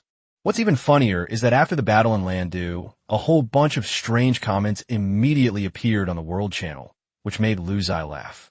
World Channel, Kishida Kingdom of Sakura Country. Our Kishida Kingdom reiterates that, effective immediately, no caravans that previously traded through the Ereshur port will be permitted to pass through our Kishida Kingdom's ports. These caravans may choose to detour via Quito or Budo for normal trade. World Channel, Dawn Kingdom of the United States. The Dawn Kingdom reiterates that, effective immediately, no caravans that previously traded through the Landu port will be permitted to pass through any ports of the Dawn Kingdom. These caravans may choose to detour via Kidu or Wudu for normal trade. There were dozens of such comments in a row, which dazzled Lu Ziye. Good heavens, these kingdoms are terrified of following in Hausen's footsteps, terrified that another batch of caravans will flood into their kingdoms after the fall of Landu and detour through their territory. Isn't that going against the Yinhuang Empire? Even if, from a distance perspective, it is indeed appropriate to go through their border crossing, they dare not gamble. Who knows how the Yinhuang Empire will determine whether you have offended them? They might just say, "Stop arguing, go talk to my bombers." Therefore, these ports were all afraid of being targeted by Lu Ziye, so they simply waived the tariffs and allowed all these people to detour to Lu Ziye's ports. Lu Ziye chuckled inwardly. With this in mind, it would be difficult for his two mega businesses not to thrive. Who said business is hard these days? Business isn't easy. Next, it was time to quickly upgrade his various civilization nodes, and Lu Ziye thought of Shinno. It is time to formulate a land policy for our Yinhuang Empire, so that everyone can own their own land, which will greatly promote the development of private ownership and the accumulation of wealth in the Yinhuang Empire. Chapter 118, the implementation of the well-field system greatly increased national strength. Shinno was the person in the entire Yinhuang Empire who understood agriculture the most. He worked tirelessly in the fields every day, and to be honest, it was quite hard work. Since Lu Ziye was prepared to implement the land policy, Shinno should naturally be the one to offer the main opinions on such an important matter. However, Lu Ziye still summoned Wudo, Qianfeng, and Shiban. They were all pillars of the empire, and agriculture not only affected production, but was also closely related to war and taxation. After Lu Ziye shared his thoughts, all four of them had a bright look in their eyes. They all felt that the Yinhuang Empire really needed to implement a clear land policy. Lu Ziye only made the first move. The rest was left for them to discuss. This is easy to handle. In my opinion, we can simply take stock of how much land the empire has and then distribute it. During the harvest season, agricultural taxes can be paid according to a certain percentage of the harvest, Shiban suggested. I think it's fine. He wasn't very knowledgeable about martial arts and just followed the crowd. Although he often argued with Shiban, he still thought that Shiban was a cultured person and that following his opinion should be okay. Your Majesty, I think Lord Qi's method is excellent, but based on Lord Qi's approach, I have a humble opinion, which I am not sure if I should share. Look, businessmen have such high emotional intelligence when they speak, Lu Ziye said, casting an admiring glance at Qianfeng. Qianfeng's words sounded like he was praising Shiban, but what he really meant was, what a terrible idea. It won't work.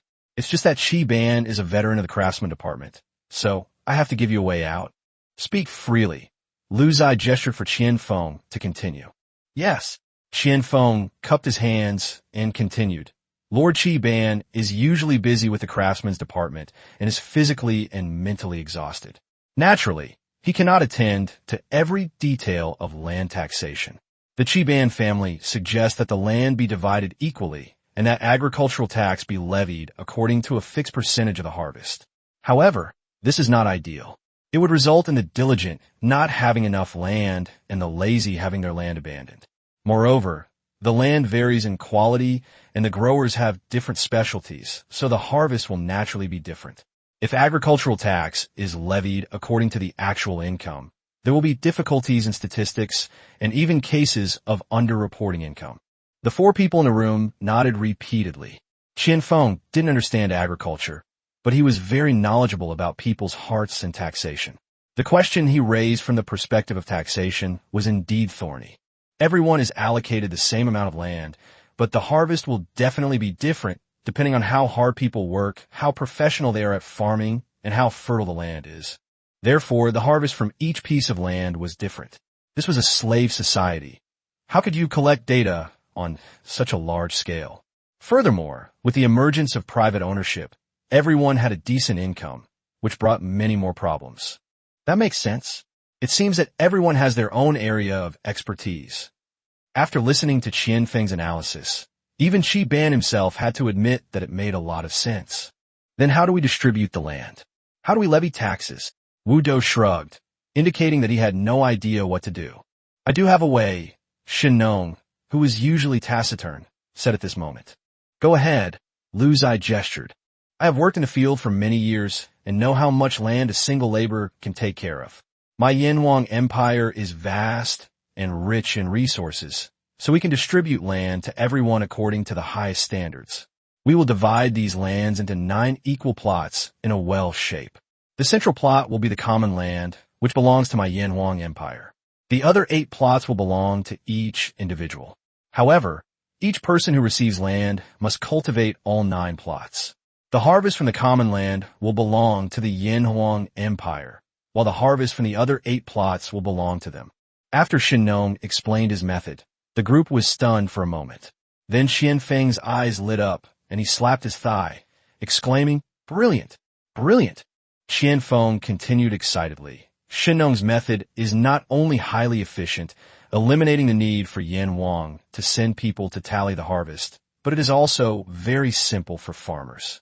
They can simply plant the public land along with their regular crops, and when the harvest is plentiful, the Yanhuang Empire only needs to deposit the profits from the public land into the treasury. Lu Ziye was shocked. Wasn't this the well-field system? It had just been born in my empire so perfectly. The familiar system notification sound rang out at just the right moment. Ding! Your empire has given birth to the well-field system, a land division and agricultural tax system that greatly promoted agricultural development and social innovation. Your civilization node's advanced social science level has increased to 90%, and your advanced agriculture level has increased to 60%. All right, let's do it according to Shen Nong's wishes. If we need the support of others, we should all work together. Lu Ziye made the decision directly. Yes, sir, the crowd replied in unison. Is there anything else, everyone? Lu Ziye planned to take this opportunity to resolve all the recent issues at once. Your Majesty, I do indeed have a lot of things to deal with. Qian Feng was a meticulous person, and sure enough, he discovered that many internal affairs of the Yanhuang Empire had not been addressed. In fact, Lu Ziye had also discovered this, but he couldn't interfere with the rules of this broken world. He could only hope that his own people would perform exceptionally well, and fortunately, these people were all very capable. Just say it. Your Majesty, our Yanhuang Empire possesses 2 great capitals, each with numerous well-equipped buildings, such as private schools and law offices. However, our Yanhuang Empire lacks laws and professional venues for teaching, imparting knowledge, and resolving doubts. I believe our Yanhuang Empire should not lag behind and should seek out capable individuals specializing in these fields to fill these responsibilities, Qian Feng solemnly stated. That makes sense. I'll entrust this matter to you. Find someone skilled in education and law to legislate and teach for our Yanhuang Empire. Lu Ziye sighed inwardly. This is the advantage of a megacity. It can trigger the construction of some kingdom institutions, which is equivalent to directly promoting the progress of civilization nodes. Yes, sir. The group chatted for a while before leaving, and the arrangements were proceeding smoothly. When Lu Ziye opened his Empire Attribute panel, he was astonished to find that with the implementation of the well-field system, the system's assessment of the Yanhuang Empire's GDP had doubled, and the civilization nodes had also changed. Faction name: Yanhuang Empire, Great Xia Faction. Total population of the territory: 49 million. Sphere of influence: 31.15 million square kilometers. Civilization stage: slave society. Civilization nodes: advanced craftsmanship, 45%. Advanced agriculture, 60%. Advanced social sciences, 90%. Advanced military sciences, 70%. Civilization points: 1.752 billion, growing at 647 points per second. Current ranking: 315. GDP: 4.35 billion bronze coins, 71,000 people. SSS level faction talent: descendants of Yin and Huang. Achievements completed: 5. Global growth rate: 80%. Very good. At this rate, my empire won't be far from becoming a feudal society. However, Lu Ziye knew very well that the transition from slave society to feudal society was marked by the birth of iron tools. Iron, Lu Ziye murmured to himself, his gaze deepening. Chapter 119: The Birth of the Word, the Visit of the Jin Clan. Slave society is also known as the Bronze Age, and the emergence of bronze was a landmark event. The feudal society is also known as the Iron Age. The emergence of iron tools was a landmark event that greatly promoted the development of social productivity and elevated human beings' cold weapon combat capabilities to a new level. Therefore, if Lu Ziye wants to advance from a slave society to a feudal society, in addition to raising all civilization nodes to 100%, he also needs to discover iron ore, then possess iron smelting technology, and successfully smelt iron. This process will not be easy. Iron smelting is much more difficult than copper smelting, and we'll have to see how well the team performs. In the days that followed, the Yanhuang Empire welcomed the opening of the Department of Education, the Department of Agriculture, the Department of Military Affairs, and the Department of Industry. Each department had many subordinate agencies, all staffed with complete personnel. The Agriculture Department was overseen by Shin Nong. The Military Department was naturally involved in armed conflict. The Works Department was staffed with staff, and the Education Department had a newcomer named Kong Ji. Good heavens, what kind of design is this? The names of the people born in the Yanhuang Empire are extraordinary. At first, Lu Ziye didn't pay attention to Kong Ji's educational level, but a few days later, Lu Ziye discovered a strange phenomenon. That is, Wu Do went to Kong Ji's school every day to listen to his lectures and even took notes, clearly impressed by Kong Ji's teaching level. Today, when Lu Ziye was jogging in the morning, he ran into Wu Do again, who was running towards Kong Ji's private school with great interest. It is worth mentioning that Kong Ji's classes were specially set up for officials within the Yanhuang Empire. Ordinary people were unwilling to come out and teach. Wu Do. Lu Ziye called out to Wu Do, who was running with his head down and didn't see Lu Ziye at all. Otherwise, he would have taken the initiative to give a deep bow. The fighter who had been stopped was a little embarrassed and scratched the back of his head. Greetings, Your Majesty. Master Kong's lectures have begun, and I was just about to go and audit them. It's not easy. You want to become a cultured person too. Lu Ziye couldn't help but joke. Wu Do shook his head frantically. I'm not a cultured person, but Master Kong's lectures are beneficial for cultivating martial virtue, so I think it's necessary to study them carefully and then give a good lecture to my subordinates. Wait a minute. Lu Ziye felt his head buzzing. You, a military general, are studying culture not to improve your cultural literacy, but to cultivate your martial virtue? Could this Kong Ji be different from the cultured person I imagined? Does he understand military strategy? That's unlikely. If the Yanhuang Empire had developed a systematic military strategy, the system would definitely have notified me. Martial arts?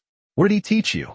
Lu Ziye was simply curious, since he couldn't interfere with the course of history anyway. Master Kong taught us, Lun Yu, look, these are my notes. Wu Do handed over a scroll of animal skin. The Yanhuang Empire had not yet invented papermaking, and ordinary people generally used bamboo slips to record texts, while those of higher status, such as those involved in martial arts, could use animal skin scrolls. Lu Ziye opened the scroll and looked at a few lines of notes made during the fight. Good heavens, they were all crooked and messy. Was this tadpole script? He almost didn't recognize it. But the more Lu Ziye looked, the more something seemed off, and by the end he even gasped in shock. My goodness, this Kong Ji is something else, and a lot of it. This phrase sounds a bit like a pirated version. For example, without learning etiquette, one cannot stand upright. This is a classic sentence, but Kong Ji's expression is different. This is his interpretation of the martial arts. If you don't learn to be polite to me, I'll beat you until you can't stand up anymore. Is that fair? Not just this one sentence, there's more. If I hear the way in the morning, I can die content in the evening. If I hear the way to your house in the morning, I can go and kill you tonight. Since we're here, let's make the best of it. Since we're already here, let's bury us here. While your parents are alive, you should not travel far. If you must travel, you should have a plan. Your parents are in my hands, so you can't go far, and even if you do, I have a way to deal with it. Kong Ji said, in teaching others, there should be no discrimination. Time flows like a river, never ceasing day or night. The people I killed flow down the river continuously for 24 hours a day. 666. Lu Ziye was shocked. With this explanation, what kind of people do you want to teach the Yin Huang Empire to be? If the former Yin Huang Empire could be described as having abundant martial virtue, likened to Mike Tyson, then after Kong Ji's spiritual baptism, it directly transformed Tyson into Taro. How was it, Your Highness? Wasn't Master Kong's teaching ability quite high? It's too high, 3 or 4 stories high, Lu Ziye thought in amazement, but said simply go study hard. All right, I'm off then. Being late will get you a beating, no matter who it is, unless you never go again. Master Kong is very strict in his scholarship. Wu Do felt a deep respect for Kong Ji. Watching Wu Do's retreating figure, Lu Ziye chuckled to himself. This world is getting more and more interesting. The people under my command are all more outrageous than the last.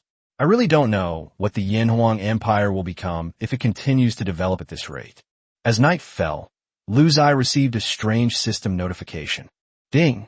The neutral force Jin clan has been detected operating on the northeastern border and has entered 1 kilometer into the territory of the Yin Huang Empire.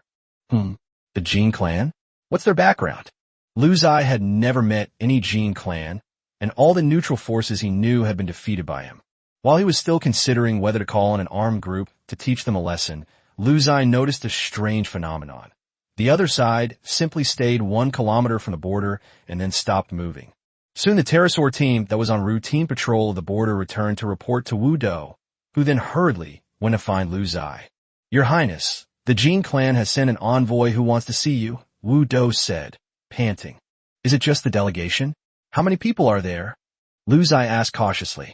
There are only about 100 people, and our pterosaur patrol team can see very clearly that there are no other teams within 50 kilometers behind them.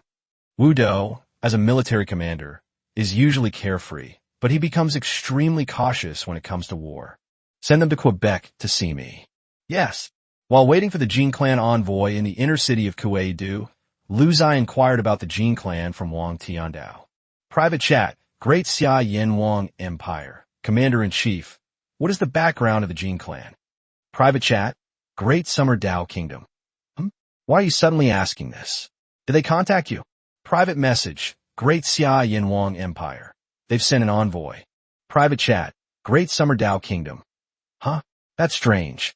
Usually, they attack directly and then negotiate. It seems they're hesitant to negotiate with you first. Lu Ziye felt a chill run down his spine. So arrogant? Private chat, Great Xia Yin Huang Empire. Who is this person? Private chat, Great Xia Heavenly Dao Kingdom. The most powerful neutral force in the slave society has its eye on you. If you can't handle this, Great Xia can confront them directly. We've suffered under the Jin clan for far too long. Chapter 120. Robbery of Yin Huang? Since the Yin Huang Empire came into this world, it has always been the one fighting others. This is the first time that someone has come knocking on our door. Judging from what the commander-in-chief said, it seems that the other party has given the Yin Huang Empire a lot of face. It's estimated that since they captured two major cities and then destroyed the city of Lan, the opponent was somewhat insecure. Instead of following the commander-in-chief's instructions, this so-called Jin clan launched a direct attack. Private chat, Great Xia Yanhuang Empire. Commander-in-chief. What gives them the confidence to be so arrogant? Without a doubt, this so-called Jin clan must have mastered something extraordinary. Otherwise, how could they be so arrogant? Private chat, Great Xia Dynasty Empire. This golden clan is a powerful force with numerous factions. They possess 5-star bronze equipment, extremely advanced smelting technology, and a large number of battle beasts equipped with 5-star bronze armor, making them formidable. Rumor has it that the Golden Clan is the most likely of all neutral factions to begin iron smelting. Holy crap, they haven't even gotten the full set of 5-star bronze equipment yet, and they've already got it everywhere. However, Chiban has only mastered copper smelting technology for a short time and currently possesses 4-star bronze technology. Given more time, 5-star bronze technology will be a piece of cake. However, the 5-star bronze rank is indeed far ahead in terms of attributes, and the strength of this gold race should not be underestimated. Ziye guessed that his advantage lay in the 80% increase in global power and the massive army of pterosaurs and earth dragons. However, Ziye underestimated the opponent's strength. Wang Tiandao's next words made him realize that something was wrong. Private chat, Great Xia Dynasty Empire. By the way, in the slave society, you're the second force I've seen that possesses both pterosaurs and earth dragons, while the Jin clan was the first. Ziye. Suddenly, Ziye understood the whole story. The Golden Clan must have been able to subdue the pterodactyl and the earth dragon by possessing 5-star bronze equipment. It was from this incident that Ziye learned an astonishing piece of news. The local neutral forces should also have a point system, and they could also advance to a more advanced era. For example, the Jin clan at present wants to accumulate enough strength to advance into a feudal society. Ziye guessed that the Golden Clan probably didn't earn points as easily as he did. After all, he was always short of points even when he was just lying around. Expanding the scale of the pterosaurs and earth dragons would require a massive amount of points, something Ziye knew all too well. Therefore, the Jin tribe directly embarked on a path of war and plunder, using their pterosaurs and earth dragons to plunder other surrounding kingdoms. Today, they've turned their attention to themselves. How interesting. But I also have the Wrath of Yanhuang, do you? I also have a repeating crossbow that fires every second, do you? My pterosaur army numbers 60,000 and costs me over 10 billion points. Do you have one? Having a 5-star bronze is indeed impressive, but my 80% world amplification isn't necessarily a disadvantage, is it? After chatting with Wang Tiandao, Ziye learned about the other party's information. Soon, the Jin clan delegation arrived directly in Kuei. It should be noted that the current territory of the Yanhan Empire has reached 31.15 million square kilometers. With such a vast area, the fact that this delegation arrived in such a short time suggests that they traveled by pterosaur. Sure enough, the appearance of a pterosaur in the sky above Kuei drew gasps of surprise from the Yanhuang people below. Wow, this is the first time I've seen a pterosaur equipped with so much bronze armor. Are they idiots? Exactly. With so much equipment added to the pterosaurs, are they still agile? Such a powerful unit is equipped with armor. Shouldn't they be equipped with offensive weapons? The Jin clan is nothing special. They don't seem very smart. The people of Yanhuang were not astonished by the pterosaur's power. After all, seeing pterosaurs every day was nothing special. What astonished them was that the Jin tribe had actually crafted the pterosaur into a defensive weapon, which they could not comprehend. In their view, pterosaurs should be equipped with crossbows and bombs to take down others. The Jin clan delegation had just arrived outside Kuei City and was preparing to fly directly into the city when they saw 3 pterosaurs coming towards them. The newcomer was Wu Do, who led 3 pterosaurs and 600 soldiers, who rode 3 pterosaurs out of the city. The Jin delegation, please stop here and land. Please walk into the city to pay homage to our Yanhuang monarch. The envoy of the Jin clan delegation was named Jin Tai. He had long heard of the emergence of a new empire that possessed pterosaurs and earth dragons. The emergence of the Yanhuang Empire greatly fueled the desires of the Jin clan, who are currently expanding rapidly and desperately need to increase the number of pterosaurs and earth dragons. But those things are too expensive. While everyone was amazed that the Yanhuang Empire had taken two major cities with the strength of a single nation and easily annihilated the garrison of Landu, only the Jin clan did not think it was particularly impressive. Because they knew the power of pterosaurs and earth dragons all too well, they had experienced it themselves. At this moment, Jin Tai glanced at the pterosaur equipment of the Yanhuang Empire and thought to himself, "It's nothing special. Such a good pterosaur is completely unequipped. Isn't that a waste?"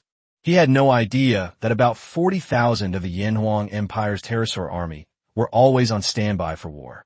These 40,000 pterosaurs could be deployed at any time, with half carrying the wrath of Yanhuang and the other half carrying crossbows for escort.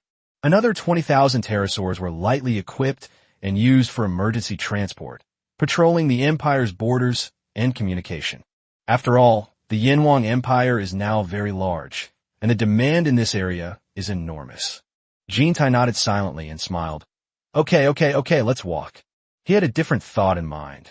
The Jin clan was too cautious. The Yanhuang Empire was nothing special. His mission was somewhat unnecessary, and he should have just acted directly. Wu Do led 600 warriors into the city with the delegation. It was a welcoming gesture, but in reality, both sides were sizing up each other's equipment. It is said that General Wu has outstanding military achievements and is the #1 general of Yanhuang. Seeing his extraordinary demeanor today, it is indeed true. Wu Do bowed towards the direction of the giant city, saying, "It is because of the wisdom of my monarch that we have won every battle." His words were full of fanatical worship for Lu Ziye. Jin Tai nodded and looked at the palace not far away. "Yes, I also really want to see it." Jin Tai entered the hall, bowed to Lu Ziye, and said loudly, "Jin Tai, envoy of the Jin tribe, pays his respects to your majesty." Lu Ziye didn't look up at the other person, but simply said casually, "I have no dealings with the Jin clan. What brings you here today?" Yintia senset elu zifes displacura. Clearly, the other party knew the Jin clan's usual practices and guessed that his visit this time was not for anything good. Jin Tai smiled and said, "I have come here on the orders of the Jin clan chief to discuss the right to use wudu with your country." Wudu? Lu Ziye found it amusing. Although he only had the right to use wudu for a year, he had still taken it over himself. What was wrong with the right to use it? They're trying to rob me? Who's going to put up with you? Chapter 121, The Tragedy of Iron and Steel, the Empire's Response. What's wrong with the 1-year usage right of wudu belonging to the Yanhuang Empire? Lu Ziye asked rhetorically. The Yanhuang Empire already has permanent ownership of Kuei. Do my Jin clan wishes for your country to transfer the right to use wudu for 1 year? We hope for your understanding. I can't understand it, Lu Ziye said bluntly. Wu Do, who was standing next to him, had already clenched his fist on the bronze sword and looked like he couldn't hold back anymore. Jin Tai, however, remained unfazed and spoke with full confidence. I advise your majesty, you have a bright future ahead of you. Do not ruin it for the sake of a 1-year use right to wudu. Clang! The bronze sword was drawn and held against the metal neck. Are you insulting my king? Wu Do glared angrily. Jin Tai sneered. In times of war, envoys are not to be killed. General Wu, do you know that killing me will thoroughly enrage the entire Jin clan? Wu Do brought the sword in his hand 2 inches closer and looked at Lu Ziye, as if seeking his opinion. Lu Ziye simply said, "You keep referring to the Jin clan. It seems that if I don't kill you, it will make it seem like I'm afraid of you. We will fight.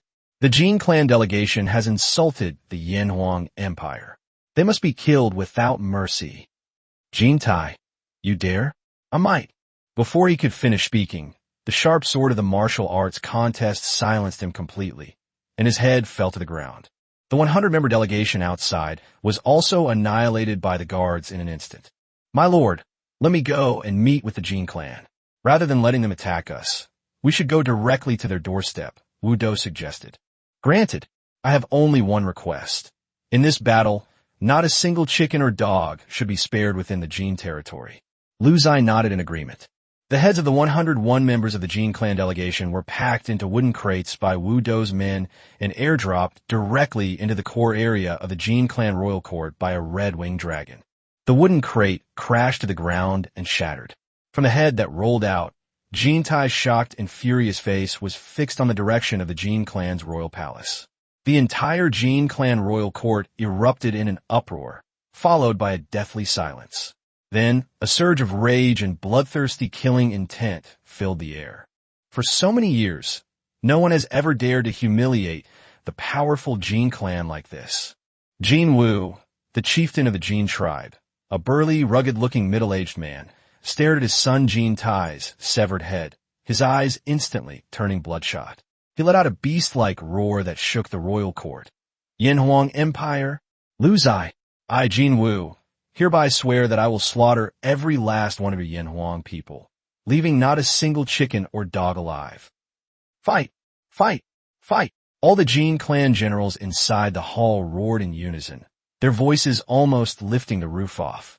The Jin clan's war machine, this behemoth that dominated a region and crushed countless forces with its 5-star bronze equipment and tamed pterosaurs and earth dragons, began to operate at an unprecedentedly frenzied efficiency. At the same time, war preparations were also underway in the Yanhuang Empire. Wu Dou was the supreme commander in this campaign against the Jin tribe. He did not slack off in the slightest, and repeatedly deduced the scenarios based on the intelligence brought back by the pterosaur reconnaissance team. Your Majesty, the strength of the Jin clan should not be underestimated. Wu Dou reported to Lu Ziye at the military conference. They have about 50,000 pterosaurs and about 20,000 earth dragons, all of which are fully equipped with 5-star bronze armor. Its ground forces exceed 15 million, and their equipment is mainly 5-star bronze. Its royal court, Golden Cauldron City, had walls reaching 20 meters in height, constructed from a mixture of massive stones and bronze, making it exceptionally sturdy. Lu Ziye sat at the head of the table, his fingers lightly tapping the armrest of the stone chair, his expression calm. Their advantage is that they are well-equipped and have strong individual combat power. Our advantage lies in our numbers, our global growth rate. And he paused, looking at Qi Ban. Our firepower is ahead of its time. Qi Ban immediately stood up, his face filled with fervor. Your Majesty, rest assured, the stockpile of Yanhuang Type 1 crossbows has reached 10 million, and the newly built workshops are operating day and night, enough to support a war of annihilation. The crossbow bolts are also piled up like mountains. Okay. Lu Ziye nodded. Martial arts, tell me your plan. Yes. Wu Dou walked to the huge sand table, which was Qi Ban's new invention, allowing scouts to make simple sand tables based on the terrain they were scouting. The Jin tribe occupies a vast territory, but its core is Jinding City. Our army has superior firepower, so we have decided to adopt the strategy of pressing down like Mount Tai, but bursting forth from the center.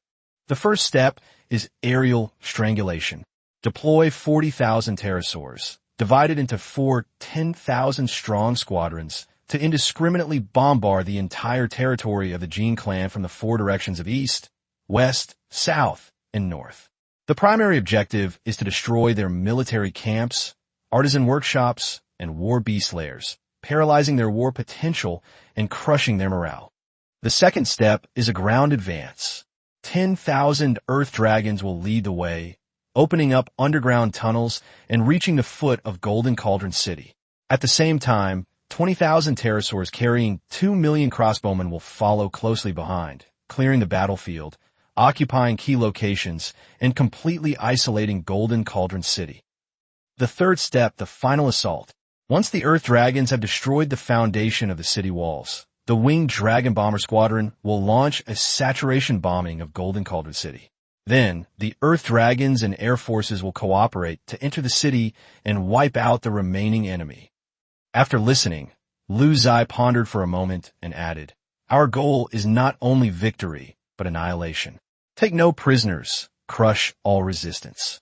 Wu Dou obeyed resolutely. Yes, leave no one alive. 3 days later, at dawn, soldiers patrolled the Jin border, as usual, the sky just beginning to lighten. Suddenly, a low, dense, buzzing sound came from the distant horizon, as if millions of giant bees were approaching. The soldiers looked up, and the next moment, their pupils suddenly contracted, and all the color drained from their faces. The eastern sky was covered by a huge red cloud.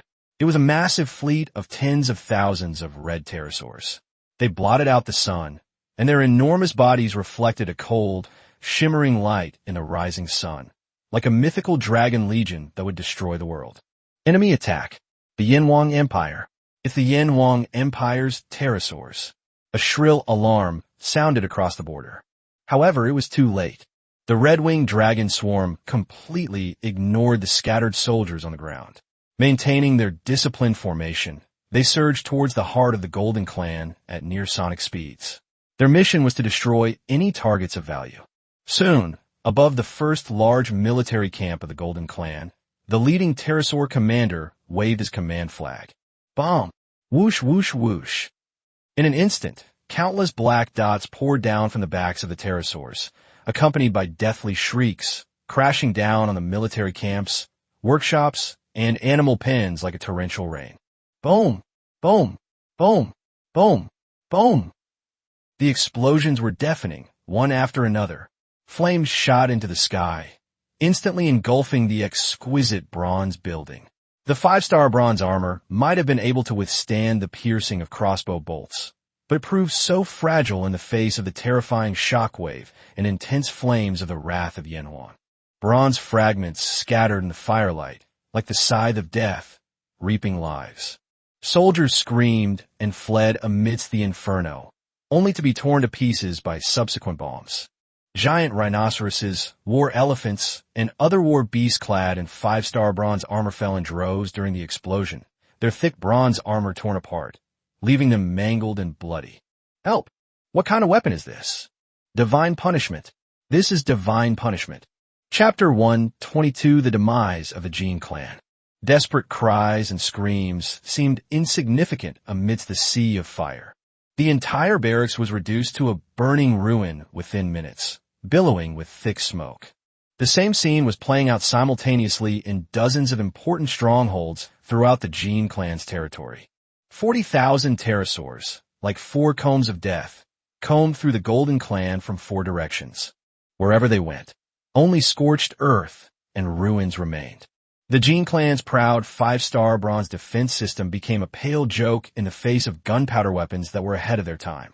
Inside Jinding City, Jin Wu stared at the devastating news pouring in from all over the country, his eyes bloodshot and his fists clenched so tightly they cracked. The foundation upon which he'd built his empire is vanishing at a visible speed. How could their pterosaurs be so fast? And so many? An elder exclaimed in a trembling voice, his face filled with fear. Attack! Where is our pterodactyl legion? Take off! Stop them! Jin Wu roared. Tens of thousands of bronze-armored pterosaurs of the Golden Clan struggled to take to the air in an attempt to intercept them. However, the pterosaurs of the Yanwang Empire did not bother with them at all. The pterosaur squad equipped with repeating crossbows used their speed advantage to fire a dense barrage of bolts from afar. Although the enemy pterosaurs were equipped with 5-star bronze armor, don't forget that Lu Ziye's pterosaurs have an 80% world amplification. The Chiban crossbow's ferocious rate of fire played a decisive role in this aerial combat. On the back of the Red Wyvern, a small mountain of arrows was being consumed at an alarming rate. Each Red Wyvern carried 200 crossbowmen, firing 200 bolts per second. At this moment, there were 40,000 such pterosaurs in the sky. Wu Do had long anticipated that the opponent would send out pterosaurs for aerial combat. So out of the 60,000 pterosaurs, only 20,000 were equipped with the Yanhuang Fury 1 model, while the remaining 40,000 pterosaurs transformed into fighter jets to engage in aerial combat. The Golden Clan's pterosaur formation was thrown into chaos, and some even began to be injured and fall. Meanwhile, the Yanwang pterosaur continued its bombing mission, spreading death and flames to every corner. The sky is now the territory of the Yanwang Empire. While the airstrikes were in full swing, the ground offensive had already quietly begun. 10,000 red earth dragons, like primordial beasts lurking deep in the earth, frantically dug towards Golden Cauldron City along the route pre-planned by the martial arts team. Their sharp claws tore through rocks and soil, creating wide tunnels underground. People on the ground could only feel increasingly intense and frequent tremors, as if the earth was trembling in fear. What's going on? An earth dragon. It's the earth dragon of Yanhuang. The guards on the city wall of Jinding City shouted in terror. Jinwu also felt the heart-pounding tremor. He rushed to the top of the city wall and shouted, "All crossbows, aim at the ground. Blast those damned earthworms out." On the city wall, hundreds of giant bronze crossbows, each requiring dozens of people to operate, were pushed up, their thick bolts gleaming coldly, aimed at the ground outside the city wall. However, the earth dragon's intelligence far exceeded their imagination. Instead of bursting out of the ground directly from outside the city wall, they cleverly avoided the direct range of the crossbow bolts and stealthily moved to the foundation directly below the city wall. "This is it.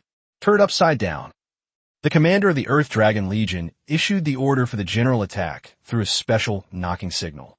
The next moment, 10,000 Earth Dragons unleashed their power simultaneously. Boom, boom, boom, boom. A deafening roar, as if the heavens and earth were collapsing, came from below Jinding City.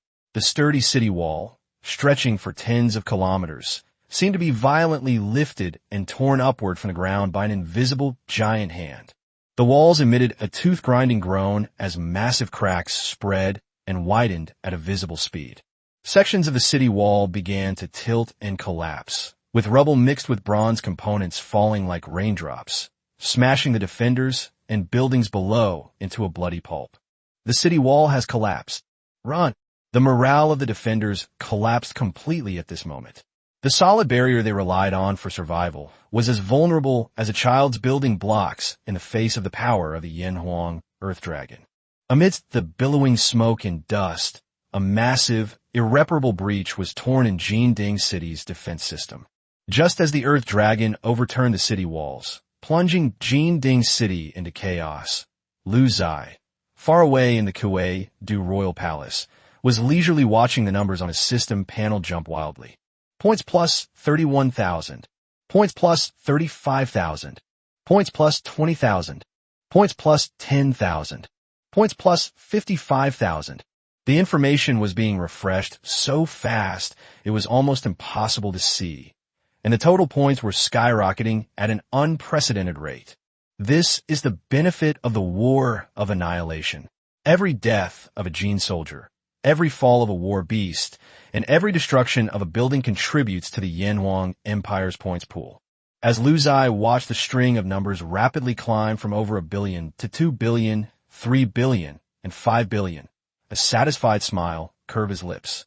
This feeling is so much more enjoyable than slowly accumulating points in the Stone Age. Indeed, war is the fastest way to accumulate wealth, especially unequal, crushing wars. It seems that the Jin clan's gift is even more generous than I imagined, Lu Ziye murmured to himself. These points are enough to build a stronger army for the Empire, and even to make full preparations for the coming Iron Age. He could almost see it. With endless points to support him, Qi Ban would lead the artisans to overcome the iron smelting problem, and Wu Do would lead a new legion equipped with iron weapons and armor. The Empire's territory and civilization would once again take a leap forward. The destruction of the Jin clan will become a stepping stone and the most lavish sacrifice for the Yanhuang Empire to reach a higher level. With the city walls collapsing and morale shattered, the Jin tribe had lost all means of resistance. Wu Do stood on the back of a giant red-winged dragon, looking down at the Jinding City below, where thick smoke billowed and cries of agony filled the air. His face showed no pity, only the absolute ruthlessness of carrying out the king's orders. By order of the king, not a single chicken or dog shall be spared. His icy voice, carried clearly by the messenger atop the pterosaur, echoed throughout the entire Yanhuang Legion. All troops, general offensive. Roar. The earth dragons roared deafeningly, surging into the city like a red tide of death from the gap in the collapsed city wall. Their massive bodies crushed everything in their path. Their giant tails swept across, and anything that dared to stand in their way, whether soldiers, civilians, or buildings, was mercilessly destroyed. In the sky, the last 2 squadrons of 10,000 wing-long bombers circled down, precisely dropping the remaining Wrath of Yin Huang bombs on the core areas, such as the Jin Royal Palace and the stubbornly resisting military camps. The explosions, flames, and plumes of smoke became the final funeral fireworks display for this royal city. 2 million crossbowmen followed the Earth Dragon into the city on the ground. They worked in groups of 3, controlling their crossbows to carry out a relentless sweep. The surviving sporadic resistance was instantly annihilated by the dense rain of crossbow bolts. Clad in magnificent 5-star bronze royal armor and wielding a giant axe, Jin Wu led the last royal guards in a desperate struggle. He was incredibly brave and cleaved several Yin Huang soldiers in one fell swoop. "Lu Ziye, come out and fight me." He was like a madman. However, what responded to him was a barrage of hundreds of crossbow bolts fired from the back of a pterosaur in the distance. Chapter 123: The Birth of a New Technology, Clues to Iron Ore. The crossbow bolt pierced through Jin Wu's thick 5-star bronze armor in an instant, moving at a speed too fast for the naked eye to follow. The immense kinetic energy sent his body flying backward, pinning him firmly to the broken throne. Jin Wu stared wide-eyed at the dense crossbow bolts covering his chest, his face filled with resentment and disbelief. Finally, his head lolled to the side, and he died. The death of the clan chief marked the complete collapse of the Jin clan's last will to resist. The massacre lasted for a full day and night. When the sun rose again, the once magnificent Golden Cauldron City, which symbolized the pinnacle of 5-star bronze craftsmanship, had been reduced to a vast ruin, emitting wisps of smoke. There was not a single living creature left in the city. Not even a chicken or a dog was spared. The air was thick with the stench of blood and burning, signaling the complete end of a powerful force. Wu Do stood on the ruins in the center of the city, with Jin Wu's broken giant axe at his feet. A pterosaur quickly flew back to Kuwei due to report the results of the battle to Lu Ziye. "Your Majesty, the Jin royal court has been breached, and Jin Wu has been beheaded. All resistance within the territory has been quelled. In this battle, countless enemies were annihilated, while our army suffered negligible losses." Well done. Have the soldiers take stock of the results of the battle, especially the Jin clan's research on ironware and the technology of 5-star bronze. Unearth them all. The soldier bowed and accepted the order. "Yes, sir." Standing atop Golden Cauldron City, Wu Do had already planted the dragon flag of Yin Huang in every corner of the city. The news of the Jin clan's annihilation spread like a superstorm across the entire slave society, reaching all regions in a very short time through system announcements and word of mouth among countless players. System announcement: Slave Society Channel. The royal court of the neutral top-tier power Jin clan, Jin Ding City, has been breached. Chieftain Jin Wu has fallen, and the Jin clan's power has been annihilated. Destroyer: Great Xia faction, Yin Huang Empire. Unlike ordinary wars, negative actions by neutral forces will be reported to the world. This cold system announcement was like pouring a ladle of cold water into a boiling pot of oil, instantly igniting the entire slave society era. The first to get excited was naturally the Great Xia faction channel in region 10086. Faction: Great Xia Kingdom against the wind. Holy crap. Holy crap. Holy crap.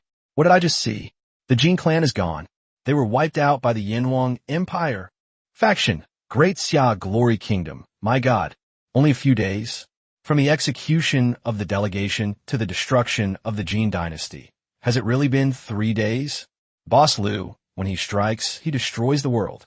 Faction: Glorious Kingdom of Great Xia at Great Xia Heavenly Dao Kingdom. Commander-in-Chief, come out and tell me, is this real? I feel like I'm dreaming. That's the Golden Clan. The Golden Clan, possessing 5-star bronze and tens of thousands of pterosaurs and earth dragons. Faction: Great Heavenly Dao Kingdom. Taking a deep breath, everyone, the news is true. I just confirmed with King Lu Ziye of the Yin Huang Empire that the main force of the Jin clan has been completely annihilated, and the royal court has been reduced to scorched earth.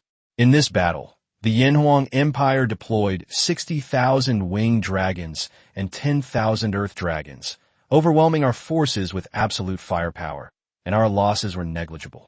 Faction, Great Xia Nanping Kingdom. Insignificant, 60,000 pterosaurs. I can't even afford 60 pterosaurs. Has Boss Lu's national power inflated to this extent? Faction, Great Xia Red Central Kingdom. Haha, awesome. So awesome. Let those Westerners and their so-called neutral forces be arrogant again. See? This is what happens when they provoke the top experts of Great Xia. Not a single one spared. Faction, Great Xia Thousand Illusion Kingdom. From this day forward, in Region 10086, no, in the entire slave society, who dares to look directly at the might of Great Xia? The Yanhuang Empire shall be the king of kings. Faction, Great Xia Songshui Kingdom. I'm going to wipe out those dwarven remnant tribe harassing us on the border right now. With Boss Lu backing me up, I'm not afraid of anything. Faction, Great Xia Hong Kong Kingdom. Let's go. I never felt so confident before. That brat looked me straight in the eye. I'm coming for it. Within the channel, comments of amazement, elation, and admiration flooded the screen. All players of the Great Xia were filled with pride, and an unprecedented sense of unity and pride permeated the faction. Lu Ziye and the Yanhuang Empire have become the spiritual totem and absolute pillar of the Great Xia camp in the slave society era. Meanwhile, the channels of the Western Alliance and other factions were completely silent. Occasionally, a few sarcastic remarks would appear, but they were quickly drowned out by an indescribable sense of fear. All forces are reassessing the strength of the Yanhuang Empire and have inscribed, "Do not provoke the Great Xia," as their highest code of conduct. While the outside world was in an uproar, Lu Ziye was in the Kuei Du Royal Palace, happily looking at his system panel. The points column finally settled on a dizzying number, 5.872 billion. This includes the more than 5 billion points obtained from the destruction of the Jin clan, as well as the astonishing seizure of more than 800 million bronze coins from the Jin clan's treasury. Indeed, destruction comes faster than construction. Lu Ziye took a satisfied sip of Shinong's latest hot drink, brewed with some kind of spice. These points are enough to take the Empire's military power to the next level. However, what interested him even more than the points were the several sealed bronze boxes that the martial arts team had urgently sent back from the ruins of Jinding City. Your Majesty, this was found in the secret treasury of the Jin royal family. It is heavily guarded and seems to be even more important than their national treasury. The officer in charge of the escort reported respectfully. Lu Ziye waved for someone to open a box. The first box contained dozens of scrolls made of tanned hides from unknown animals, densely covered with complex patterns, recipes, and processing procedures in the unique script of the Jin tribe. Detailed explanation of the entire 5-star bronze smelting process and secret methods for enhancing the strength of bronze alloys. Chi Ban practically pounced on them, his hands trembling as he stroked the scrolls, his eyes gleaming with extreme fervor. Treasures. These are priceless. Your Majesty, with these, our 5-star bronze technology will not only break through immediately, but will even surpass its predecessors. I am confident that based on the current foundation, we can increase the strength of bronze by another 10%. As Chi Ban spoke, the system notification sounded at the right time. Ding! Your empire has successfully acquired and deciphered the Golden Race 5-star bronze core technology, and your advanced crafting civilization node has been upgraded to 60%.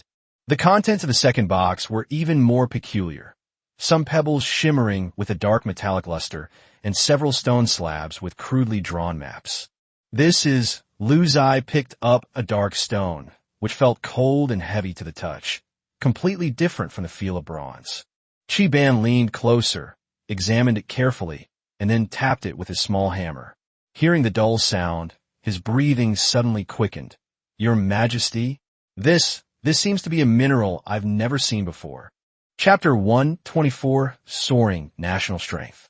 He then picked up the stone map slabs, on which several locations were marked with cinnabar, and next to them were annotations in the Jin language, suspected extraterrestrial gold, incredibly hard and difficult to melt, and cursed gold. The location marked on the map is in the mountain range northwest of the former Jin clan territory. Chi Ban's voice trembled with excitement. The Jin clan discovered the ore long ago. However, due to technological limitations, they have been unable to effectively smelt it and could only call it cursed gold. Your Majesty, we can give it a try. Ding! Your empire has discovered a clue to high-purity iron ore and obtained a preliminary exploration map. Your advanced crafting civilization node has been upgraded to 75%. Ziye gripped the ore tightly in his hand, feeling its heavy texture. Others might not know what it was, but he recognized it as iron ore. The door to the Iron Age had already opened a crack for him. Immediately organized the best exploration team, escorted by Earth Dragons, to go to the area marked on the map for confirmation, he ordered in a deep voice. Chiban, concentrate all the resources of the craftsman's department, and, based on the 5-star bronze technology, focus all your efforts on mastering the smelting technology of the new ore. Whatever resources are needed, the Empire will provide full support. Yes, Your Majesty, Chiban responded loudly, carrying the scrolls and ores, and practically ran out of the palace, eager to immerse himself in new research. Watching Chiban's departing figure, Ziye knew that a new technological revolution was about to sweep across the Yanhuang Empire. The Empire's overwhelming military power will also experience a qualitative leap. The impact of the Jin clan's demise extends far beyond the gains in points and technology. This overwhelming victory acted like a shot in the arm, injecting energy into every corner of the Yanhuang Empire and greatly propelling the progress of the entire civilization. First is the Advanced Craftsmanship node. After fully absorbing the Jin clan's 5-star bronze technology, the Yanhuang Empire's smelting level experienced explosive growth. Chiban led the artisan department to establish large-scale 5-star bronze workshops in Kuei-do and Wu-do respectively. The new alloy formula was continuously tested and optimized, and the temperature control of the furnace became more precise. The resulting 5-star bronze armor and weapons not only surpassed the original Jin clan version in all aspects of attributes, but were also slightly lighter. The defense bonus of 5-star bronze armor has been increased from 80 points to 120 points compared to 4-star armor, and the attack power has been increased from 90 points to 150 points compared to 4-star armor, greatly enhancing combat power. More importantly, it involves the standardization and scaling up of production. With the support of Ziye's massive points, a series of relatively professional smelting workshops emerged with highly skilled workers inside. The efficiency of shaping armor plates, polishing weapon blades, and casting arrowheads in a single operation has increased by more than 10 times compared to the previous manual workshops. Countless 5-star bronze equipment pieces, shimmering with a dark gold luster, were produced from the workshop like a flowing stream and were prioritized for the legions associated with pterosaurs and earth dragons. Ding! Your empire has successfully achieved mass production of 5-star bronze equipment, with smelting technology reaching the pinnacle of the current era. Your advanced craftsmanship civilization node has been upgraded to 80%. Meanwhile, breakthroughs were also made in iron ore exploration. With the assistance of the Earth Dragon, the exploration team successfully reached the mountains marked on the stone map and discovered several extremely rich open-pit iron ore veins. When the news reached the nation, it was a great relief. Although the iron smelting technology had not yet been mastered, the discovery of the basic material itself was a milestone. Complementing the leap in handicrafts was the rapid advancement of the advanced military node. The practical experience of annihilating a formidable enemy like the Jin tribe is irreplaceable by any training. The military team compiled every detail of this battle into case studies, which were then distributed to officers at all levels for study and discussion. Saturation bombing, Earth Dragon's city-breaking tactics, air combat formations, and infantry air coordinated advance, a series of mature tactical systems based on the characteristics of the Yanhuang Empire were summarized and continuously improved in daily exercises.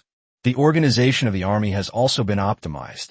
4 main branches of service have been formed, with the Winged Dragon Bomber Corps, Winged Dragon Air Combat Corps, Ground Dragon Assault Corps, and Repeating Crossbow Infantry Corps as the core, with clear division of labor and greatly enhanced joint combat capabilities.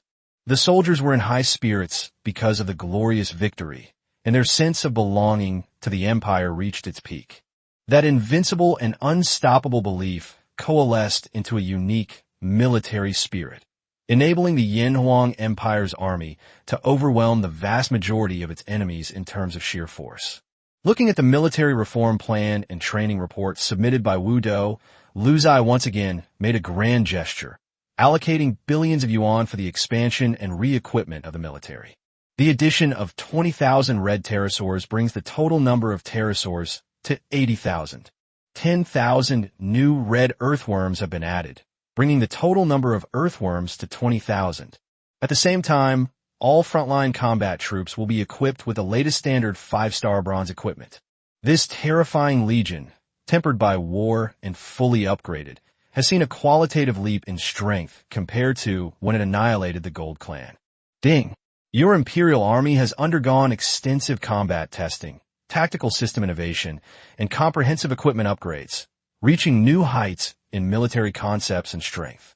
Your advanced military civilization node has increased to 85%.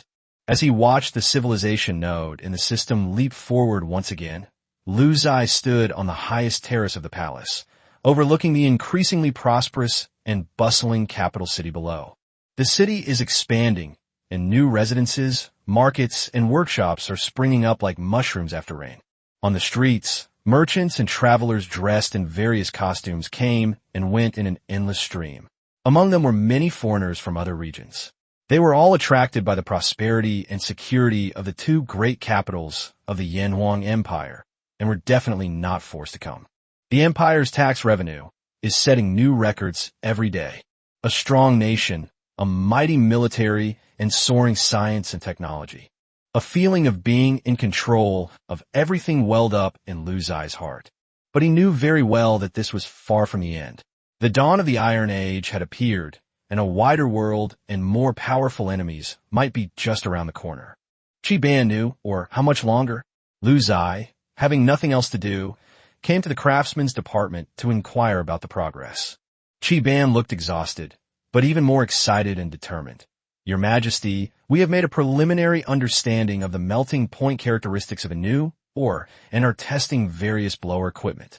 Bottlenecks are being broken down one by one. I have a feeling that we, the Yanhuang, can conquer this cursed gold. Very good. Lu Ziye seemed to already see the blazing blast furnace and the steel torrent that would change the world order.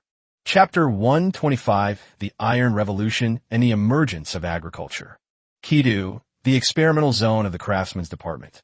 The air was so hot it seemed to be burning, and a brand new, giant furnace, over 10 meters high and reinforced with specially made fire bricks and a bronze frame, was emitting a dull roar. Under Qi Ban's command, hundreds of craftsmen worked busily and nervously, like ants swarming around a prehistoric beast. The giant blower, pulled by the armored rhinoceros, roared as it frantically forced air into the furnace core. The furnace fire emitted a dazzling, almost white light, a temperature far exceeding that of bronze smelting. Temperature. Almost there. Throw in a limestone.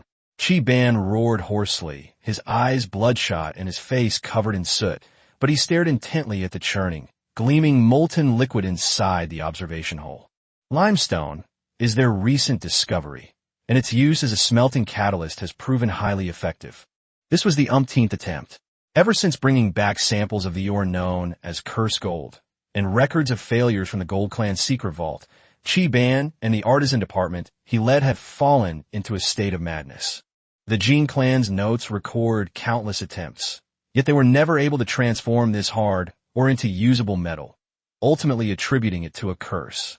Qi Ban's approach was, since there were too many impurities and it was impossible to melt, then use a higher temperature and find something that could absorb the impurities. Higher temperatures were achieved through improved blower technology and more advanced fuel, coke, while the power of the armored rhinoceros multiplied the efficiency of the blower equipment.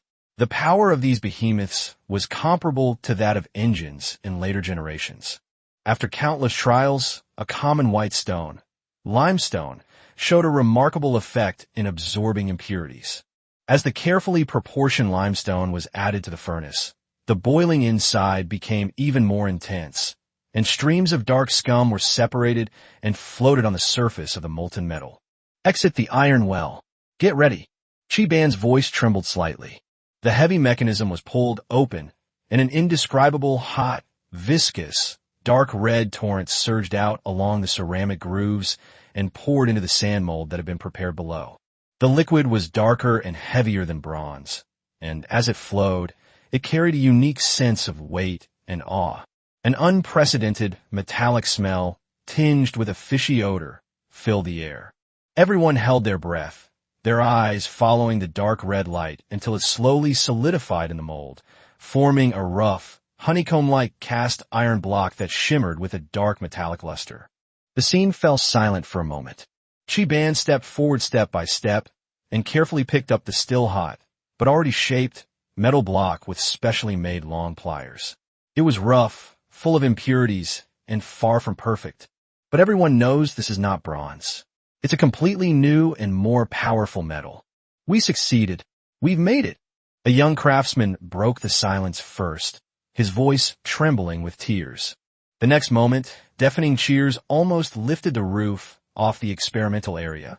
Countless craftsmen embraced and wept, pounding their chests in celebration. The tension and exhaustion they had been suppressing for so long turned into a torrent of ecstatic joy. Chi-Ban didn't cheer. He just touched the still warm iron block with trembling hands, feeling its rough and solid texture, sweat mixed with the ashes on his face. Quickly, report to the king. We have succeeded. He suddenly raised his head and shouted with all his might. The news reached the palace at top speed, and Ziye immediately went to the artisan department. When he saw the dark iron block lying quietly on the stone platform, so out of place with the exquisite bronze artifacts around it, a hint of excitement flashed in his eyes. The wheels of history finally rolled forward a significant step in his hands. Chi-Ban, use this iron to forge a sword, Ziye ordered, wanting to see the power of iron most directly. The elite craftsman stayed up all night, using existing forging techniques to repeatedly heat, forge, and quench the pig iron. At dawn the next day, an ancient-style, jet-black iron sword, exuding a cold and aloof aura, was presented to Ziye and Wu Do, who had rushed over upon hearing the news.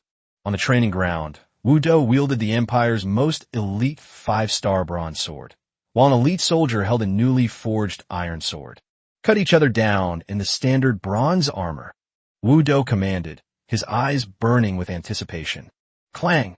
A piercing clang of metal rang out. The 5-star bronze sword snapped in two with a clang, while the iron sword in the soldier's hand, though chipped at the blade, remained intact. Wu Do's pupils contracted sharply. He took a step forward, snatched the iron sword, and ordered someone to bring him a complete set of 5-star bronze armor. He then mustered all his strength and slashed down fiercely. Sizzle. With a tearing sound that made your teeth ache, the sturdy 5-star bronze breastplate was cleaved open with a huge gash. The entire room was completely silent. Everyone was shocked by this overwhelming performance gap. 5-star bronze, once representing the pinnacle of craftsmanship in slave society, is so utterly vulnerable before this crude iron sword. A divine weapon. This is a true divine weapon. Wu Do stroked the cold blade of the iron sword, his voice trembling with excitement. Your Majesty, if our entire army were to be equipped with such weapons and armor, who in the world could stand against us? Just as everyone was immersed in the fantasy of military transformation brought about by iron, an urgent voice came from outside. Make way. Let me in. I need to see the king. I need to see Lord Chi-Ban. Shinnong practically tumbled and crawled into the training ground. He didn't even have time to give Ziye a full salute before his eyes were fixed on the iron sword and the broken bronze sword on the ground. That's it. That's the cursed gold. Shinnong rushed to Chi-Ban, grabbed his arm, and shouted excitedly, Lord Chi, all the iron.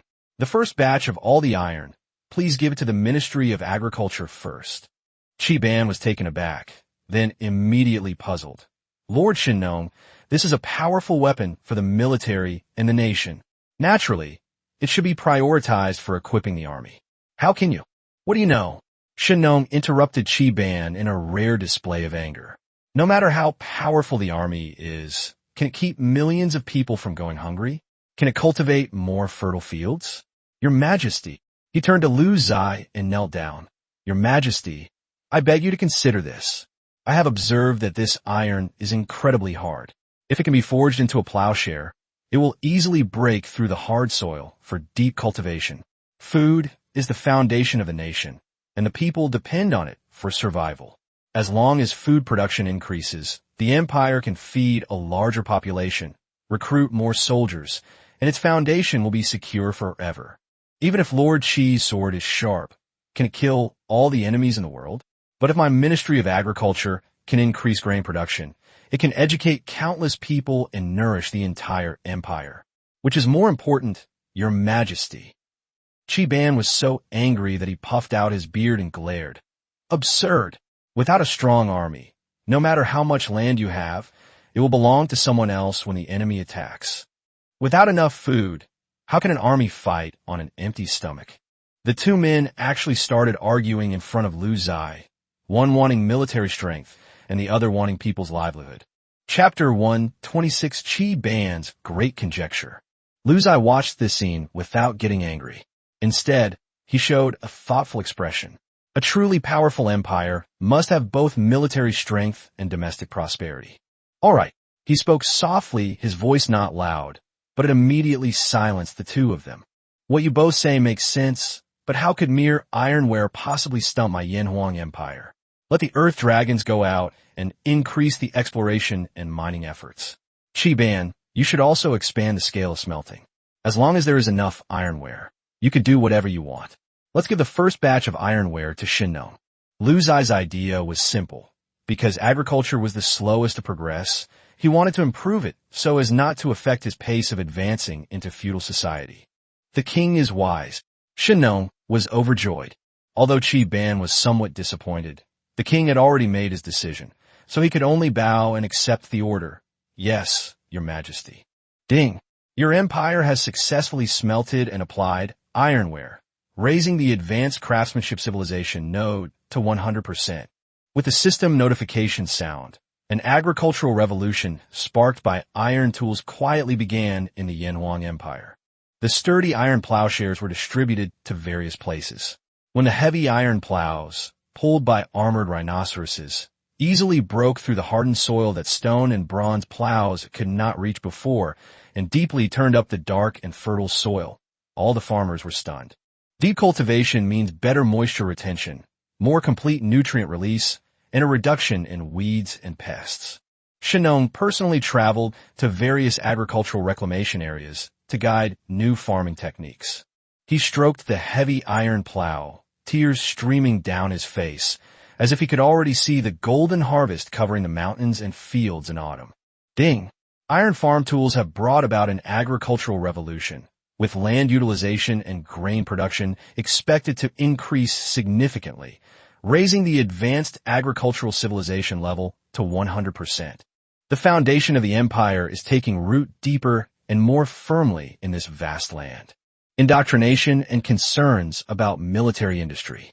The changes in the empire were not limited to the fields and artisan workshops. Within the Imperial Academy, overseen by Kong Ji, another quiet revolution was shaping the soul of the nation.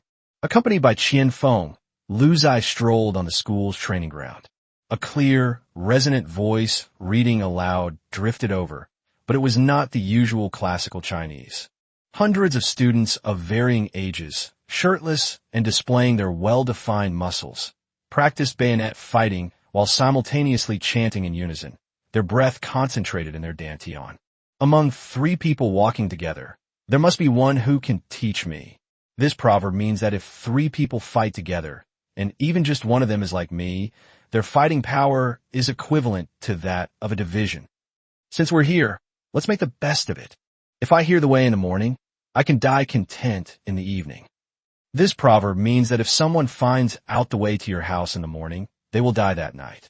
The voices were loud and menacing. It was more like a recruit training camp than a school. Qian Feng, watching from the side, twitched his lips slightly and whispered to Lu Ziye. Lord Kongji said that in times of chaos, harsh measures should be used, and to strengthen a country, one must first strengthen the will of its people. Although this sharp statement is straightforward, it has a remarkable effect on boosting the martial spirit of the nation. Lu Ziye's heart stirred slightly, and he nodded silently before continuing on his way. In another school building, the scene was much more peaceful, with young students learning standard imperial script and basic arithmetic from their teachers. "Your Majesty, please look," Qian Feng said, pointing to the students engrossed in their calculations. "These people are the cornerstone of the empire's future. Only those who are literate and numerate can manage local affairs, inventory grain and fodder, and calculate taxes." Lord Kongji did not blindly advocate military force, but rather championed a balance of civil and military virtues. It's just that his approach to civil matters was somewhat unique. Lu Ziye observed that many students who were exhausted from training on the drill ground were still able to focus on studying cultural knowledge after returning to their dormitories. Their eyes showed both the fierceness of martial artists and a touch of civilization. This unique method of education, though unorthodox, seems to be producing, with remarkable efficiency, a large number of talented individuals for the empire who can both fight on the battlefield and govern with pen and paper. Ding! Your empire has established a preliminary universal education system and formed a unique culture that values both literature and martial arts. The Advanced Social Science Civilization node has been upgraded to 100%.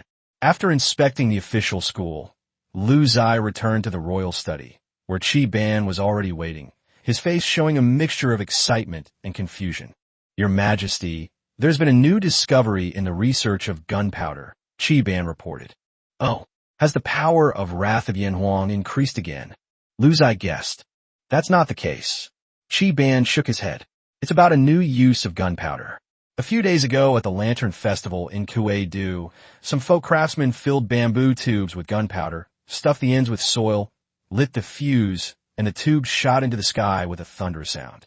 Although they were not lethal, the sound was amazing. The people called them skyrocket cannons." Lu Ziye's heart skipped a beat. He knew that the Yanhuang people were the earliest prototype of rockets. Could it be that Qi Nu had some new ideas?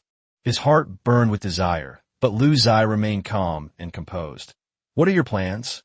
"Your Majesty, at first I thought this was just a folk trick or skill," Qi Ban said, his eyes gleaming with a thirst for knowledge. "But after carefully studying that skyrocket, I found it to be quite complex.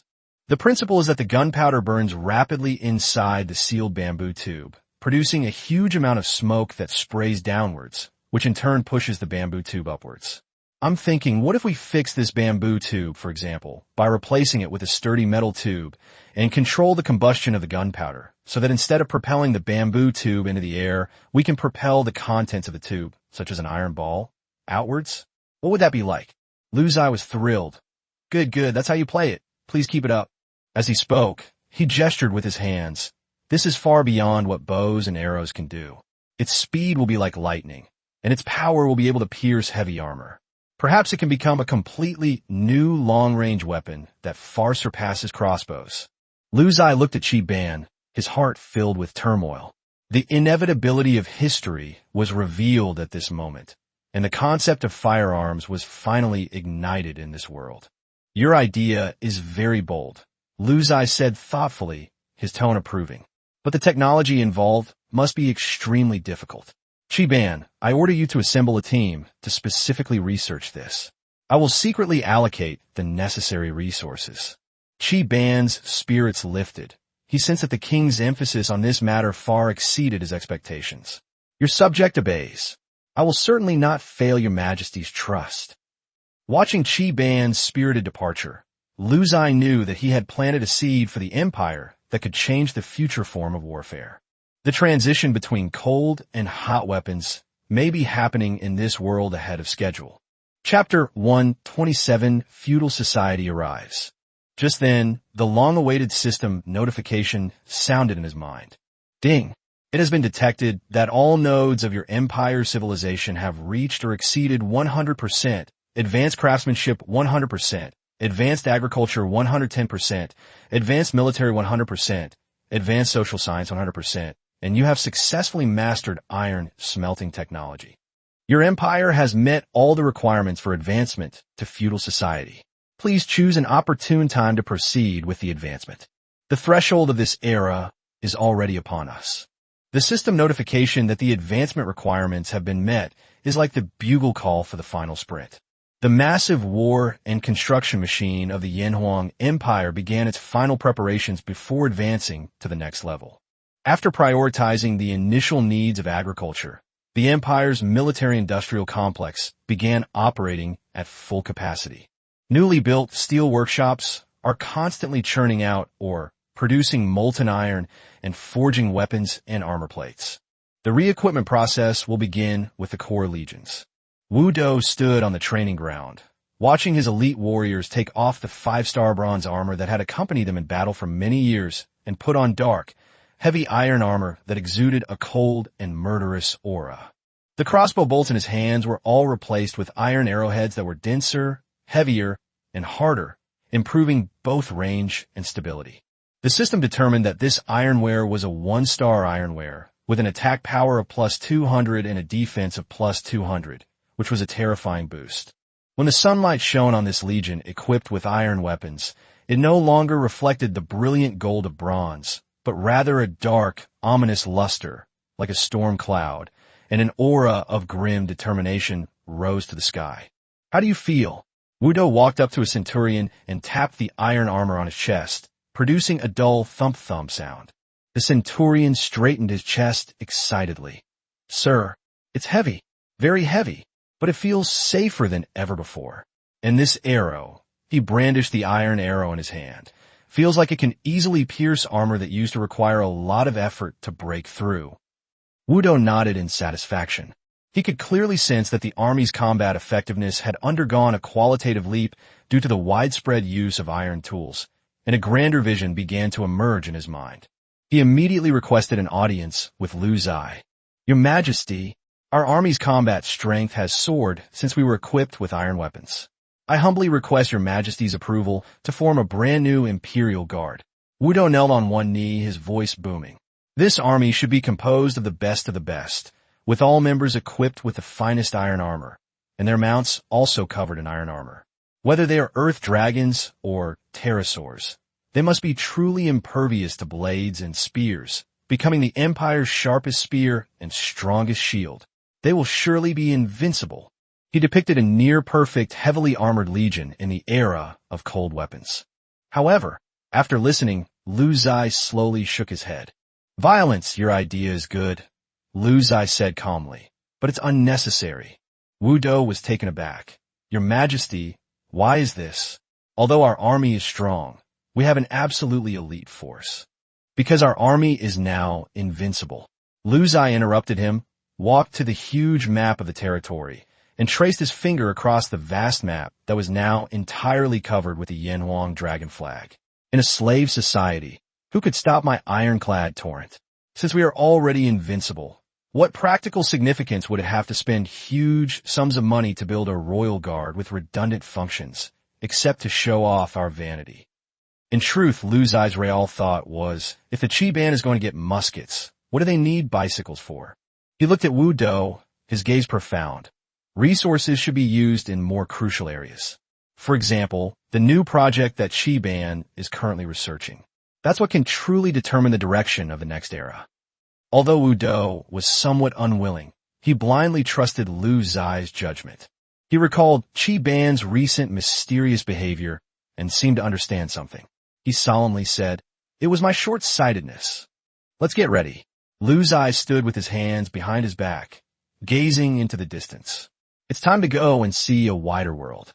Just as the entire empire was making its final mobilization for advancement, a giant communication eagle belonging to Wang Tiandao, the commander-in-chief of the 10,086th region, landed at the Kuei-Du Royal Palace, carrying Wang Tiandao.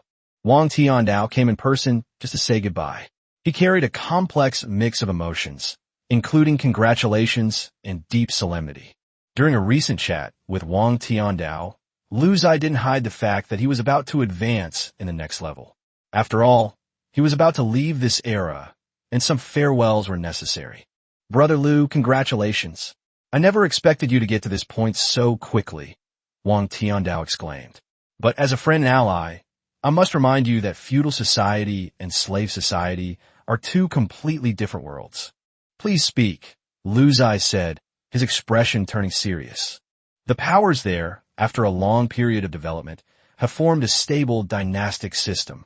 They have a more complete political system, more developed agriculture and handicrafts, and more importantly, their military system is more complex.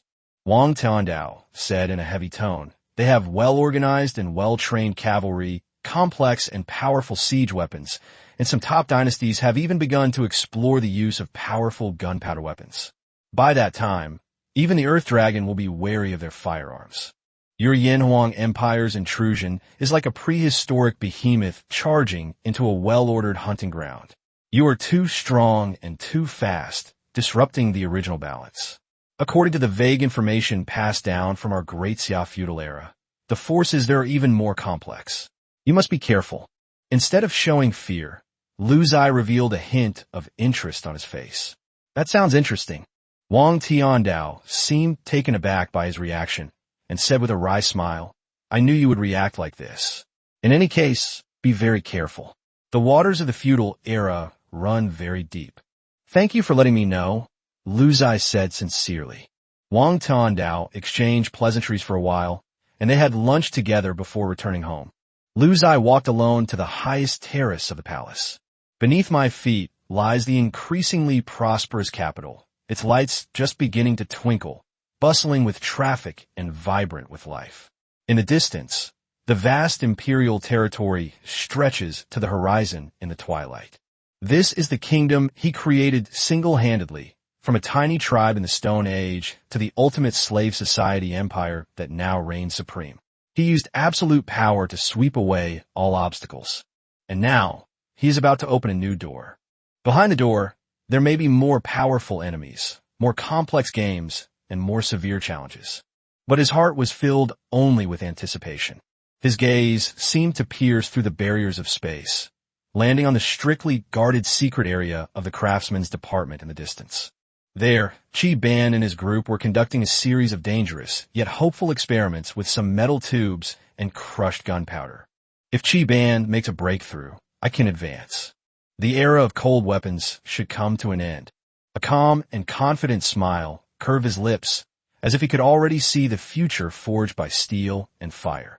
Chapter 128, The First Fire of the Musketeer, a new era begins.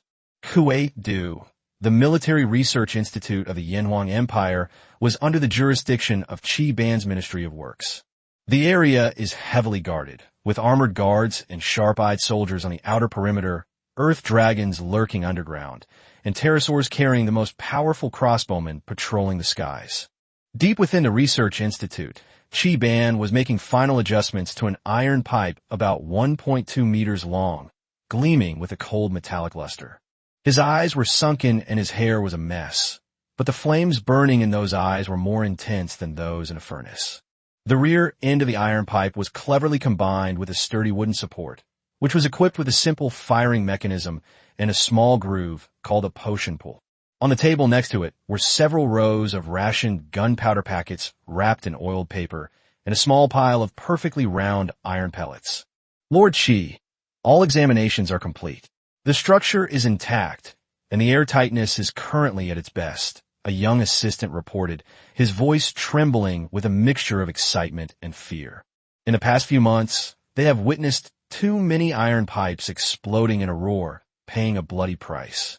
Qi Ban took a deep breath, as if caressing his lover's face, carefully examining every part. The propulsion inspiration drawn from the skyrocket, the firing mechanism borrowed from the crossbow, and the painstaking efforts to find the optimal tube wall thickness and caliber after countless failures are all condensed into this seemingly rough iron pipe. He named it the Yanhuang Type 1 musket. Load the medicine. Qi Ban's voice was hoarse but steady. The assistant skillfully poured a standard gunpowder package into the muzzle, compacted it, then added an iron pellet and compacted it again. Reporting to Your Majesty, we may begin. Qi Ban turned to Lu Ziye, who had been sitting quietly to the side for a long time. Lu Ziye nodded slightly, his gaze calm and unwavering. Wu Dou, Qian Feng, and other core members of the empire were also invited to the event, and most of them wore expressions of doubt. Could this iron pipe alone surpass the empire's already invincible repeating crossbow? They found it hard to imagine. At the far end of the test field, 250 meters away, stood a brand-new one-star iron armor, gleaming coldly in the sunlight. At this distance, even the most powerful bows and arrows cannot reach it, and it is the limit of the accuracy of the repeating crossbow.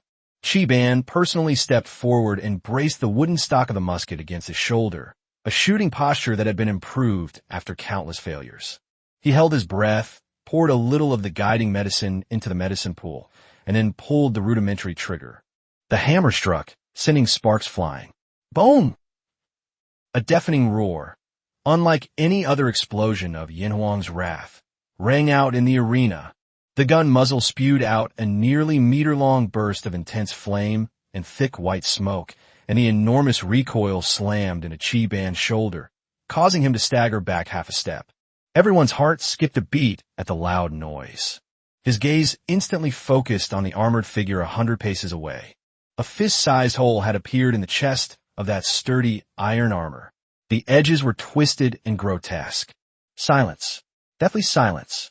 Wudo rushed to the armored vehicle and, incredulously, touched the hole with his finger, feeling the metal tearing apart.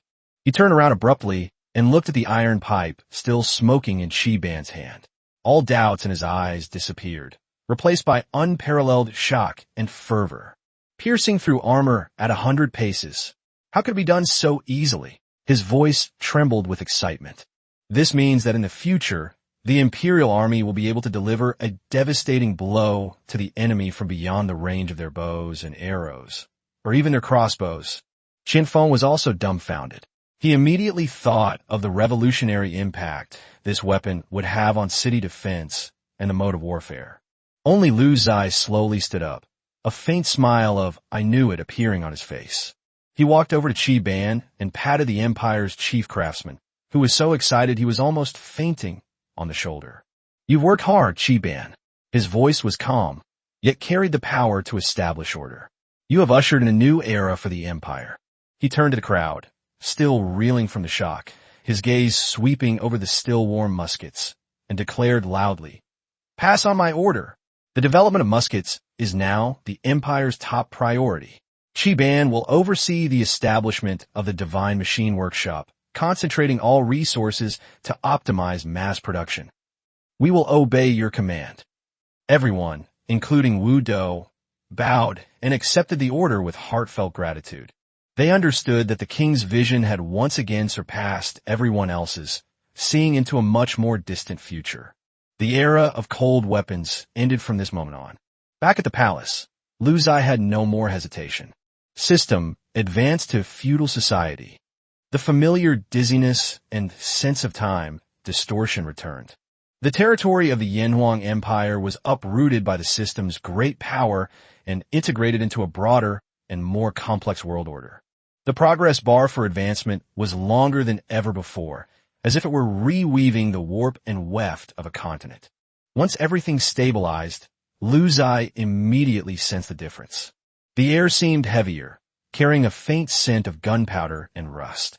He immediately opened his attribute panel. Faction name: Yanhuang Empire, Great Xia Faction. Total population of the faction: 55 million. Area of influence: 35.1 million square kilometers. Civilization stage: feudal society. Civilization nodes: modern industry, 10%. Modern agriculture, 10%. Modern social sciences, 10%. Modern military science, 10%. Civilization points: 6.752 billion, growing at 647 points per second. Current ranking: 13315. GDP: 8.55 billion bronze coins, 71,000 people. SSS-Rank faction talent: descendants of Yin and Huang. Achievement completed 5.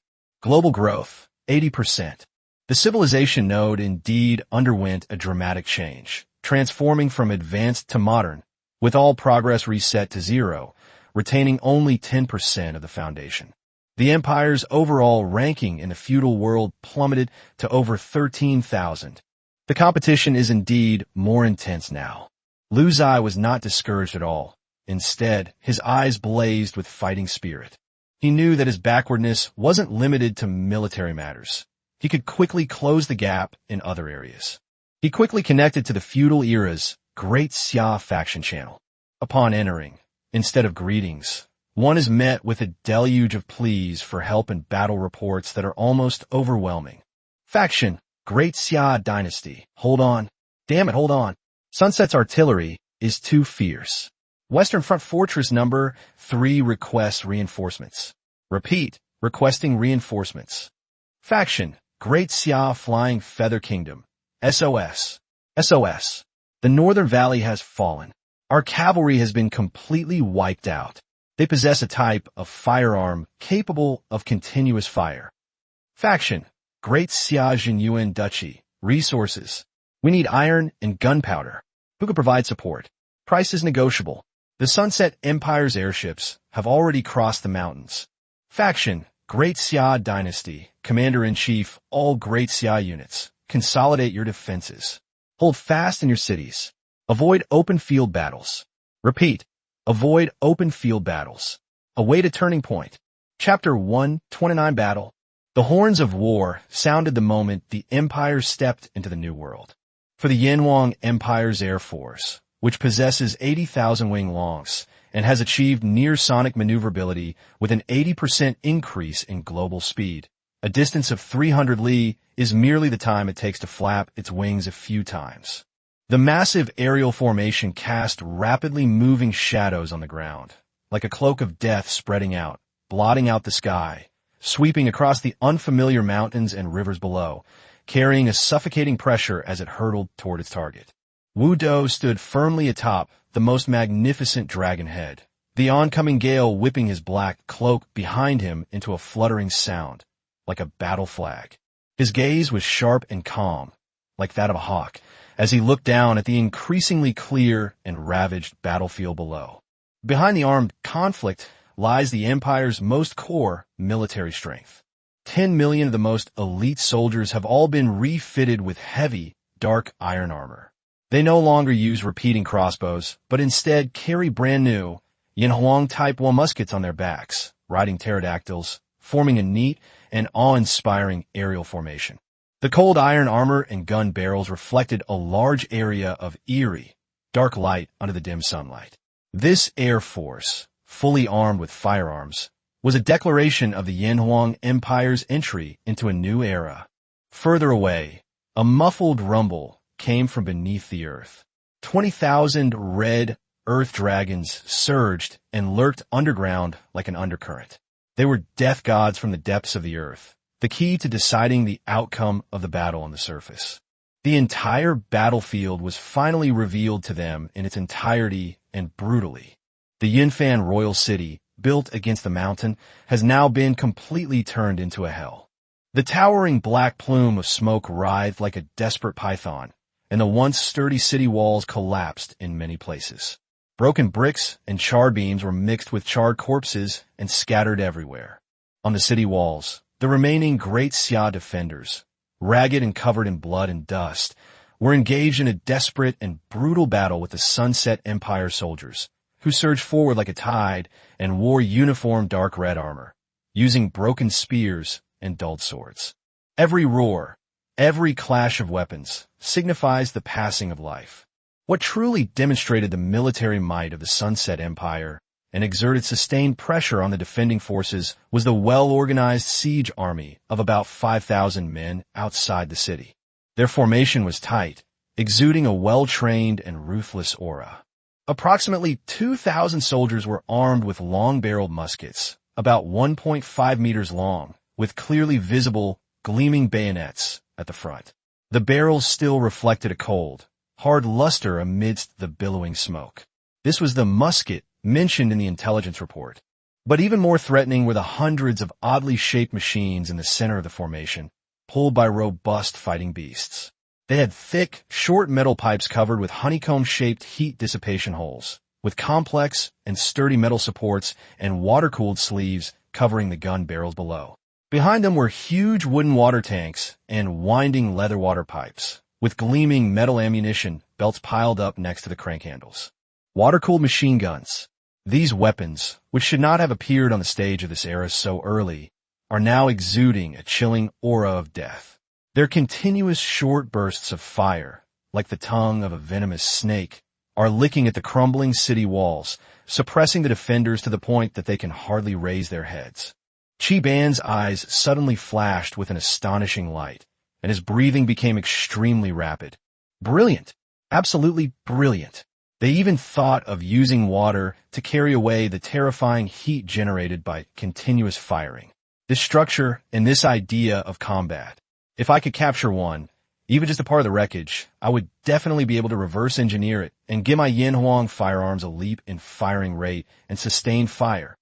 Chi-Ban's heart was burning with excitement, clearly already eyeing the opponent's ultimate weapon. On the battlefield, the Sunset Empire also has about 10,000 exceptionally large pterosaurs with thick iron armor covering their chests, abdomens, and wing roots. These pterosaurs are patrolling and circling above the battlefield. Instead of archers, they carry soldiers operating a throwing device that resembles a large crossbow, but has a shorter, thicker launch tube and a more complex structure. This is clearly the enemy's air unit that is bombing. The entire Shinji battalion, taking advantage of the high altitude, has its primary objective, to eliminate all enemy machine gunners and their operators. Ensure a single strike completely disables them. The Winged Dragon Legion should be alert to enemy air interception and, after the Divine Machine Battalion eliminates the main threats, conduct battlefield cleanup and a final strike against the routed troops as needed. Earth Dragon Legion block all possible ground retreat routes for the enemy. With a fierce glint in its eyes, Wudo issued several orders in succession. Then, through the colorful command flags on the back of the pterosaur and the sound of horns at a specific frequency, it quickly and accurately transmitted the combat instructions to every combat unit of the Empire. On this unfamiliar feudal continent, the war machine of the Yanhuang Empire revealed its ferocious fangs, forged in iron and fire, for the first time. First wave, death roll call from the heavens. As Wu Do swung down the crimson command flag that represented absolute attack, the 5,000 Shinji battalion soldiers, who had been poised to attack, simultaneously controlled their pterosaurs and began to rapidly ascend. They did not charge in a chaotic manner, but rather formed small squads of 5 pterosaurs, like a well-trained swarm of bees, nimbly and swiftly occupying an absolute air superiority position of nearly 300 meters above the battlefield. This height far exceeds the effective range of any bow and arrow or even early firearms on the ground, and even exceeds the maximum effective firing height of water-cooled machine guns.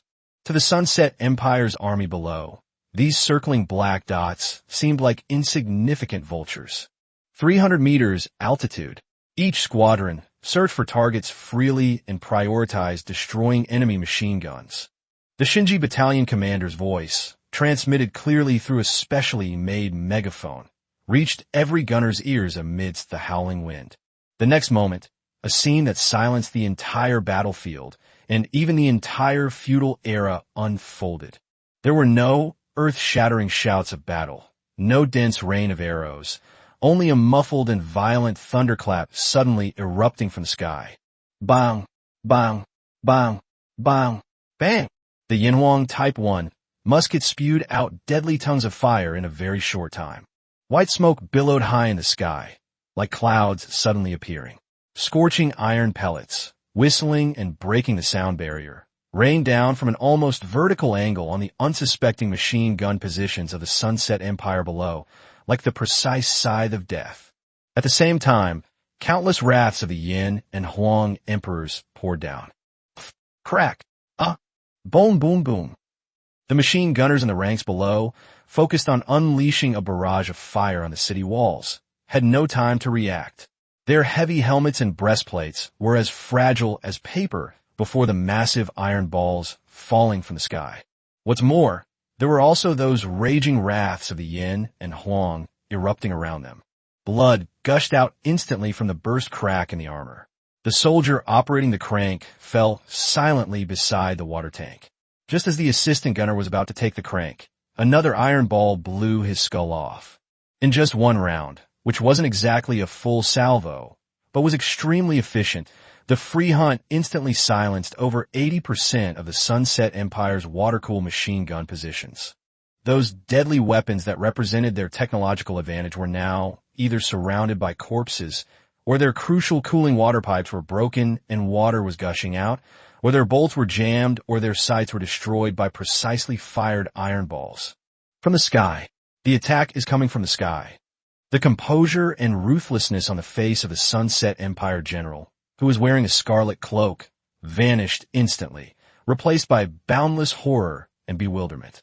He futilely waved his sword at the sky, his voice distorted by extreme fear. How can their muskets shoot so far and so accurately? His greatest asset, which enabled him to dominate the battlefield, crumbled under an enemy attack from an unreachable height. Pteranodon, take off. Smash them. Blow them down. The red-cloaked general roared hysterically, making a last-ditch effort. Chapter 1, 30 Chi Ban's Rocket Concept. Tens of thousands of armored pterosaurs began to clumsily and laboriously climb upwards, attempting to break the Shinji battalion's formation with their own weight and armor. However, the Interceptor Pterodactyl Army, which had been on alert in higher airspace and was directly commanded by the armed forces and equipped with brand-new firearms, was deployed. Intercept them. Create favorable conditions for the Pteranodon bombing and ground assault. Wu Do coldly ordered. Whoosh, whoosh, whoosh. A barrage of musket fire erupted, bullets blasting sparks from the armored pterosaur. With the continuous accumulation of damage, even the armored pterosaur began to suffer increasingly severe injuries, blood dripping from the air. Even more deadly was the wrath of Yen Huang, dropped precisely by the bombing legion, a small but extremely powerful attack. The explosion's flames and shockwaves erupted among the armored pterosaurs that were about to take off, completely disrupting their already clumsy formation and forcing them to scatter and evade. The second wave, harvesting and rout. With the greatest ground threat gone and air interference temporarily eliminated, the soldiers of the Shinji battalion remained as calm as machines. On the back of the pterosaur, they skillfully performed operations that seemed incredible for their time, cleaning the embers from the gun barrel, pouring in a new, measured amount of gunpowder, compacting it with a scoop, loading in new iron pellets, compacting it again, and pouring in the priming powder. The entire process was smooth and effortless. They were in a completely safe high altitude, allowing them to proceed with ease. Loading complete. Free fire, targets, enemy officers, standard bearers, and a musketeer phalanx. Death pulled the trigger again. Bang, bang, bang. The bursts of gunfire were continuous, dense, and deadly. The red-cloaked general, who was trying to regroup his troops, was nearly terrified when a pellet that grazed his helmet ripped off the feathers. He scrambled to hide behind a shield bearer. The messengers carrying the flags became easy targets, falling one after another, making it impossible to effectively convey military orders. Musketeers who attempted to raise their guns into the air in vain were given priority and fell in droves. Panic, like the deadliest plague, spread wildly through the armies of the Sunset Empire. An unseen grim reaper gazes down from the sky, ready to claim lives at any moment, yet they cannot even touch the hem of their enemy's clothes. This sense of powerlessness and fear completely shatters their will to fight. Retreat. Retreat the entire army. The red-cloaked general finally broke down completely, his voice hoarse like a broken gong. At this moment, the glory of the Empire and the mission to eliminate the aliens were replaced by the instinct to survive. The remaining soldiers of the Sunset Empire, abandoning their armor and weapons, fled like ants scattered from their nest, completely disorganized, and ran for their lives in the direction they had come from. Try to run? Wu Do sneered, revealing a bloodthirsty edge. Earth Dragon Legion, wipe them out. Boom! Just ahead of the fleeing soldiers, the earth seemed to have been turned over by a giant plow. One after another, ferocious red earth dragons burst out of the ground. Their huge bodies, covered with thick scales, were like moving mountains, completely blocking all their way. The massive dragon tail swept across like a giant battering ram, smashing the fleeing soldiers who tried to charge the dragon formation into a bloody pulp. The dragon breath spewed out, and the scorching airwaves burned small groups of enemies into charred remains. The Shinji battalion in the sky also launched a final volley of fire, completely crushing the small groups of enemy troops who tried to flank or put up a stubborn resistance. The armored pterosaurs in the air, entangled by the crossbowmen and threatened by the bombing legion, saw that the main force on the ground had completely collapsed and lost their will to fight. They cried out in pain and fled into the distance with their wounds. An eerie silence fell over the entire capital city of Yunfan. Whether it was the surviving defenders or the generals watching from the city walls, they all stared blankly at the miraculous reversal outside the city, at the mysterious army that rode a giant dragon, wielded fire-breathing divine weapons, and descended like heavenly soldiers, almost forgetting to breathe. Someone was the first to react and let out a deafening cheer. "We won! We won! It's the heavenly soldiers! The heavenly soldiers have come to save us! The Yinhuang Empire! It's the army of the Yinhuang Empire! Stop talking nonsense. The gods won't save you, but your fellow countrymen in Great Xia will. Faction, Great Xia Yinfan Kingdom. We're saved. We're saved. Thank you, brothers of the Yinhuang Empire. So powerful. It's like divine intervention. Faction, Great Xia Liang Dynasty. What's going on? The distress signal from Yunfan has stopped? The Yinhuang Empire? Is it the newly promoted dynasty? What do they do? Faction, Great Xia Flying Feather Kingdom.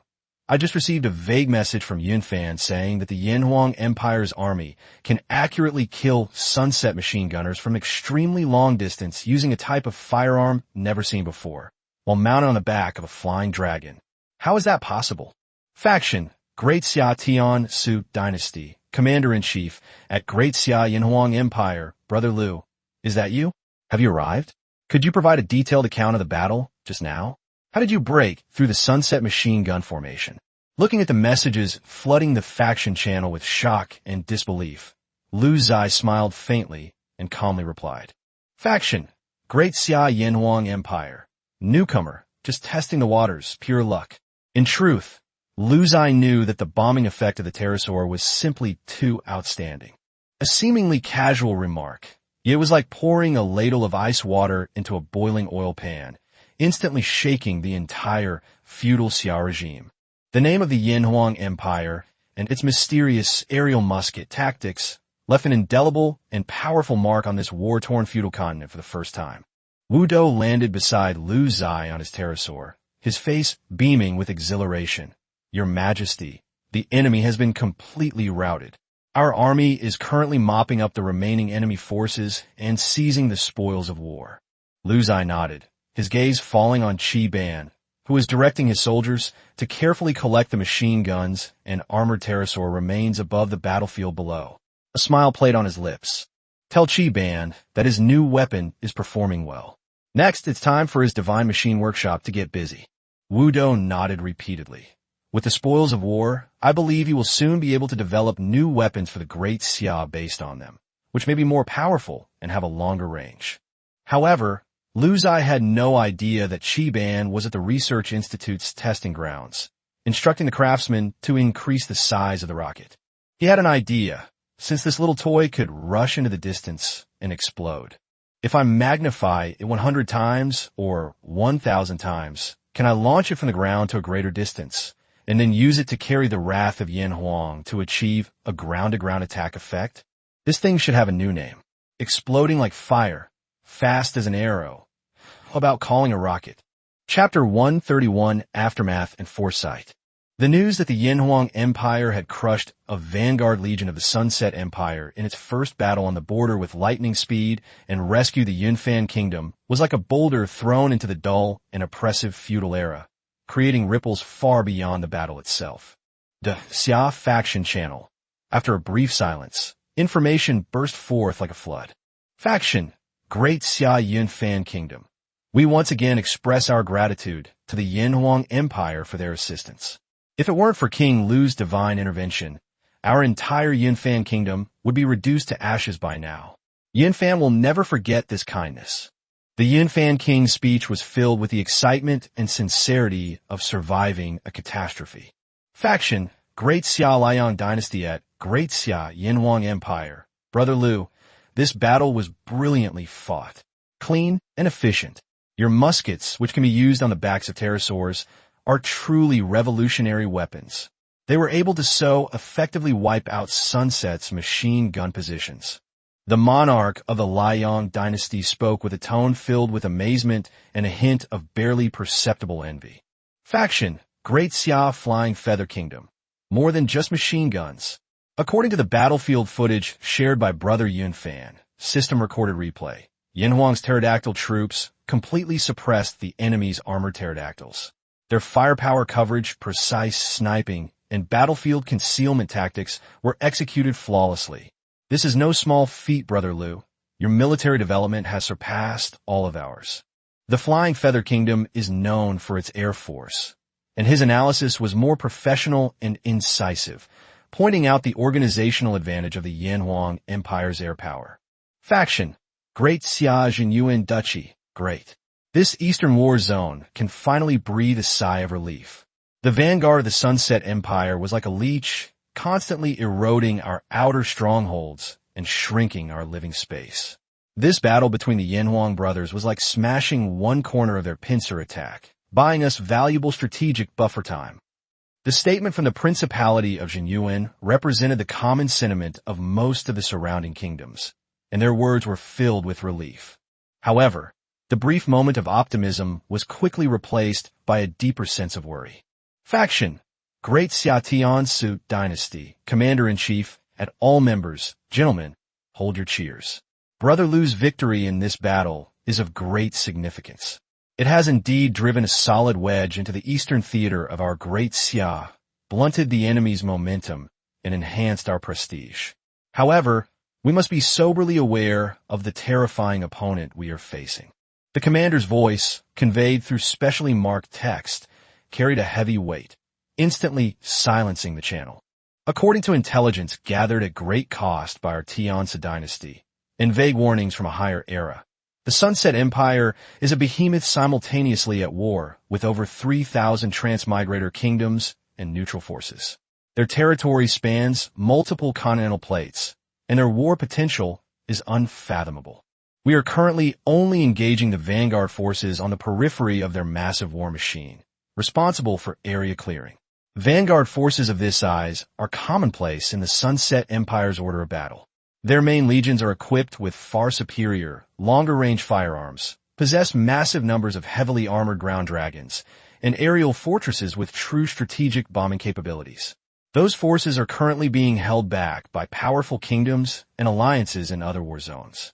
The Liu brothers' victory is like a bright bonfire lit in the darkness, giving us direction and hope. But we must also realize that this flame will attract even more powerful predators. The Sunset Empire will never tolerate a thorn in its side that can easily annihilate its vanguard. What we face next is likely a more ferocious counterattack and an escalating conflict. The Commander-in-Chief's words are like a bucket of ice water poured over the atmosphere that had just begun to heat up. A brief silence fell over the channel, and everyone could feel the immense pressure conveyed in his words. Faction, Great Xia, Songshui Kingdom. Does the commander mean that if we attack the smaller ones, it will attract the larger ones? Faction, Great Xia Nanping Kingdom. Hiss. Fighting thousands of kingdoms simultaneously? Is this Sunset Empire a monster? Can we really hold off their main force? Faction, Great Xia Red Kingdom. What's there to be afraid of? We'll meet force with force. Before, we were beaten so badly we couldn't lift our heads, but there was nothing we could do. Now, with powerful allies like the Yanhuang Empire, we see hope for victory, so let's give them a run for their money. I've been holding back my anger for ages. A complex mix of emotions, worry, fear, determination, and fighting spirit, were intertwined in the channel. Liu Zai watched all this silently, knowing full well that what Wang Tiandao said was true. But he felt little fear. Instead, he was filled with an excited anticipation. Pressure is the best catalyst for technological progress. Faction, Great Xia Yanhuang Empire at Great Xia Tiandao Kingdom. Thank you for the reminder, Commander-in-Chief. The Empire has just arrived, and much needs to be rebuilt. It will take time to integrate and develop. If the sun sets, then war will ensue. Fellow countrymen, You must also seize the time to prepare your armies and share resources. His speech was calm yet firm, acknowledging reality while expressing an unwavering stance. Quidu, the newly designated Advanced Concept Research and Development Zone of the Imperial Craftsman's Department. Unlike other workshops bustling with activity, handling routine arms manufacturing, this place was quieter, but also more dangerous. The air was filled with the peculiar smells of sulfur, saltpeter, and various smelting metals. Chiban was directing dozens of core craftsmen who were busy working around a strangely shaped giant. It was a thick bamboo tube about 2 meters long and as thick as a thigh, tightly bound with several iron hoops to prevent it from bursting. The tail of the bamboo tube was fitted with a fixed tail fin, while the head was sealed with mud, leaving a thick and long fuse exposed. There were also various models displayed on the side, scaled down and enlarged proportionally. Align. It must be aligned.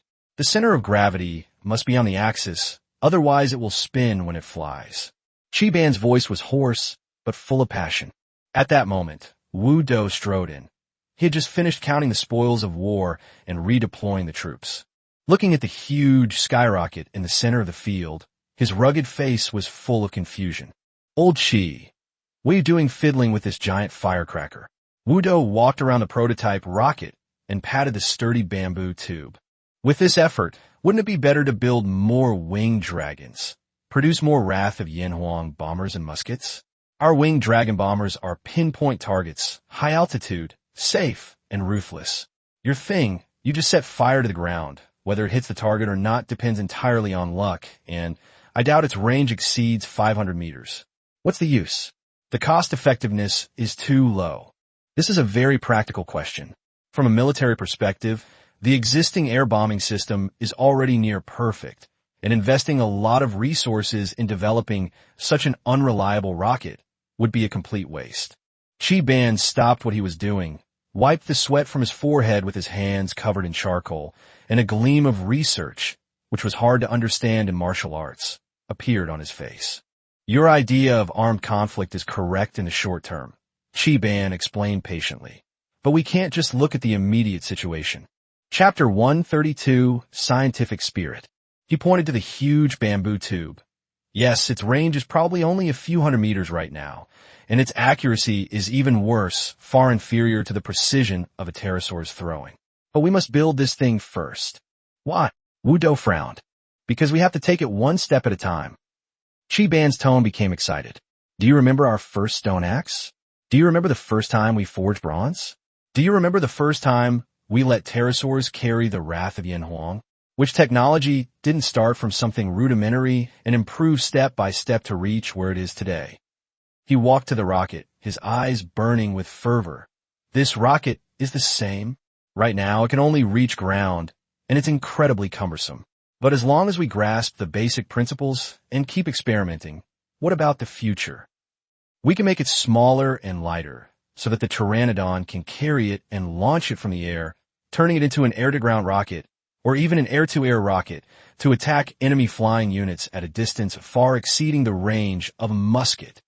We can also build it bigger and fire it farther, launching it from our city to directly strike enemy strongholds hundreds of miles away, achieving ultra-long-range strikes. We could even give it an iron shell and fill it with more powerful explosives to double its power. Or we could develop a guided rocket that can track the enemy. Although Chiban didn't understand the term, this was the direction he was describing. Chiban's gaze seemed to pierce through time and space, glimpsing the distant future. The king said that we should look at problems from a developmental perspective. While the wing-long bombing is good, it is limited by the wing-long stamina, weather, and enemy air defenses. But this rocket represents another possibility, another way of warfare. If we don't invest and accumulate now, we will fall behind and be attacked when the enemy's technology develops to that level. I'm not doing this to replace the winged dragon bomber, but to create the Empire's next, or even the next, divine weapon that can decide the outcome of the battlefield. Chiban said resolutely, technology has no end. We can't wait until we need it to realize we haven't even scratched the surface. As Wu Do listened to Chiban's impassioned, yet logically sound argument, the doubt on his face gradually disappeared, replaced by a sense of solemnity and sudden realization. Although he was a fierce general, he was not a fool and knew the decisive role of technological superiority in war. Although the blueprint drawn by Chi-Ban was far-fetched, it was not a castle in the air. Damn it, you researchers always think so far ahead, Wudong muttered, slapping Chi-Ban hard on the shoulder, making Chi-Ban stumble. All right, I got it.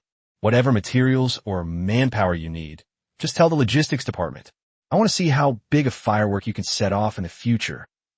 Chi-Ban rubbed his aching shoulder, watching Wu Dou's departing figure and grumbling.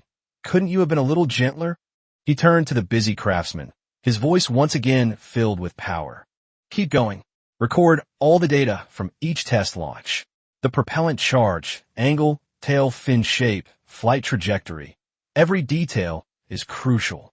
We not only need to build it, but also improve it to its best.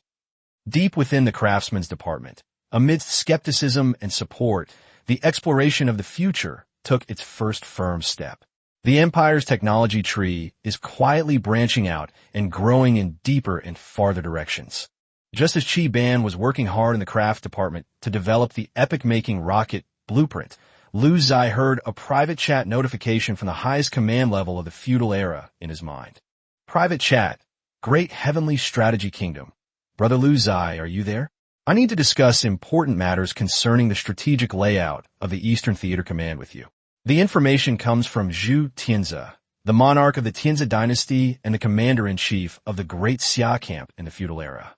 Lu Ziye remained expressionless, understanding in his heart that the commander-in-chief's personal visit was definitely not just to congratulate him on his previous victory. Private chat, Great Xia Yanwang Empire, Commander-in-Chief Zhu, I'm here. Please speak. Private chat, Great Xia Strategy Kingdom. Your first battle was a resounding success, showcasing the might of Great Xia and boosting the morale of the entire camp. Your contribution is invaluable. Private chat, Great Xia Yanwang Empire, Commander-in-Chief, you flatter me. It's just my duty. After a brief opening, Zhu Tianzi went straight to the core issue. Private chat, Great Xia Kingdom. Okay, let's get down to business. The Sunset Empire's military might isn't limited to Great Xia. According to the latest intelligence, the U.S., the North, and Pakistan have also suffered heavy losses and are under immense pressure in over 100 kingdoms in the Eastern Theater. Private chat, Great Heavenly Strategy Kingdom. Now, the regional representatives of these three parties have jointly contacted me and made a suggestion that we four parties can temporarily set aside our factional differences and form an Eastern United Front, share intelligence on the Sunset Empire's troop movements, support each other in key battles, and even coordinate forces to jointly resist a powerful enemy. Zhu Tian paused slightly, seemingly giving Lu Ziye time to process the information before continuing to send messages. Private chat, Great Xia Strategy Kingdom. From a purely strategic perspective, if this alliance can be formed, it would indeed greatly alleviate the pressure that Great Xia bears alone, spreading the Sunset Empire's offensive across a wider front, and buying us more time and strategic space for development. What's your opinion?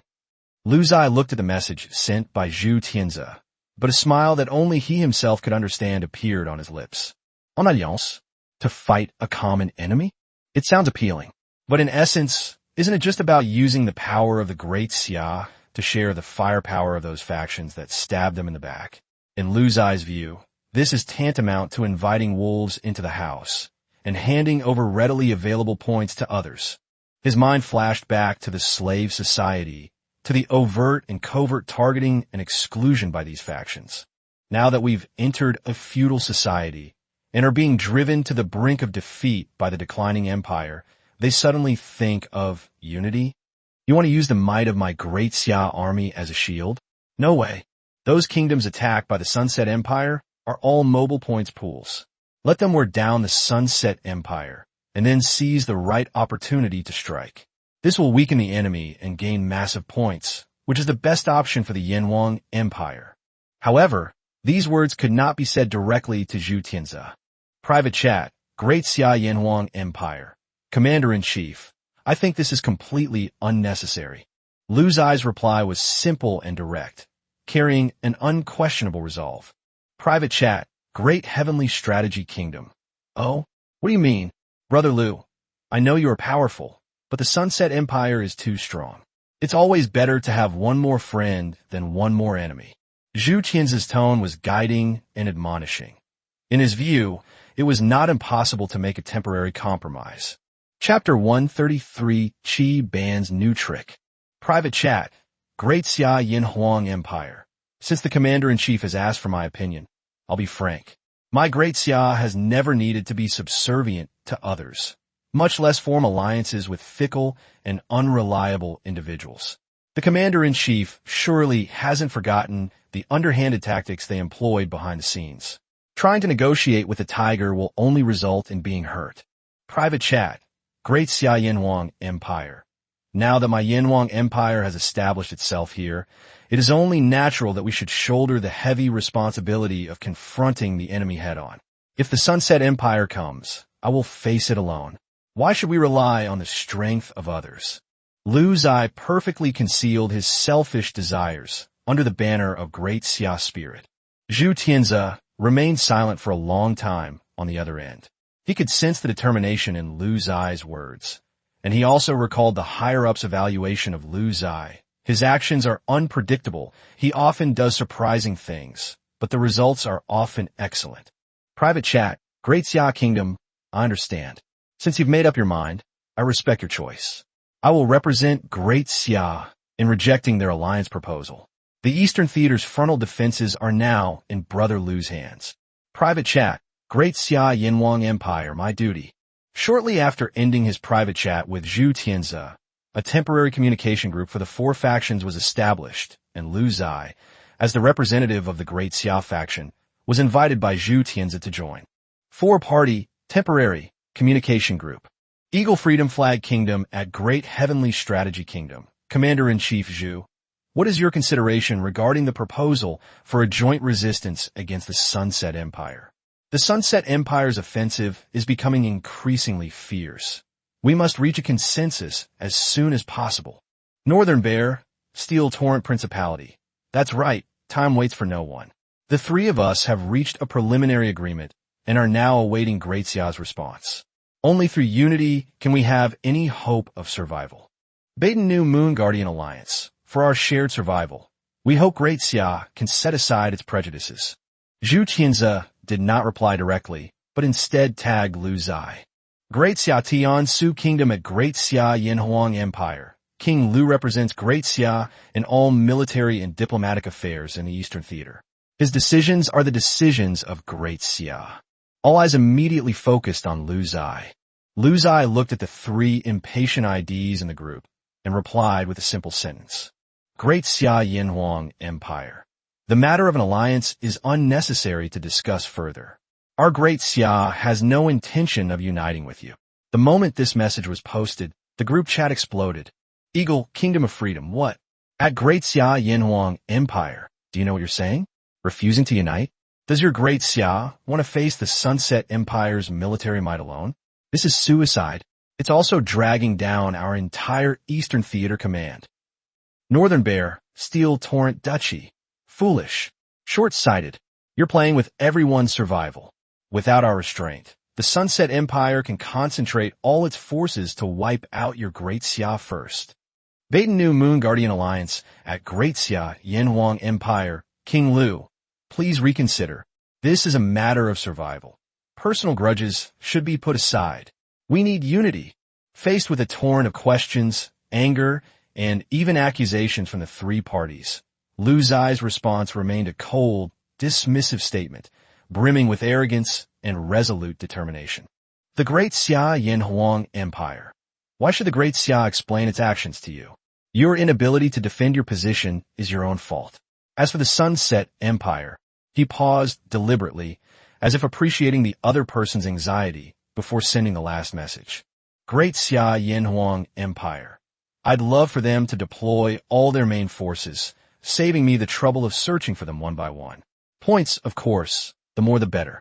This last whisper, tinged with genuine thought, infuriated the other three representatives to the point of almost vomiting blood.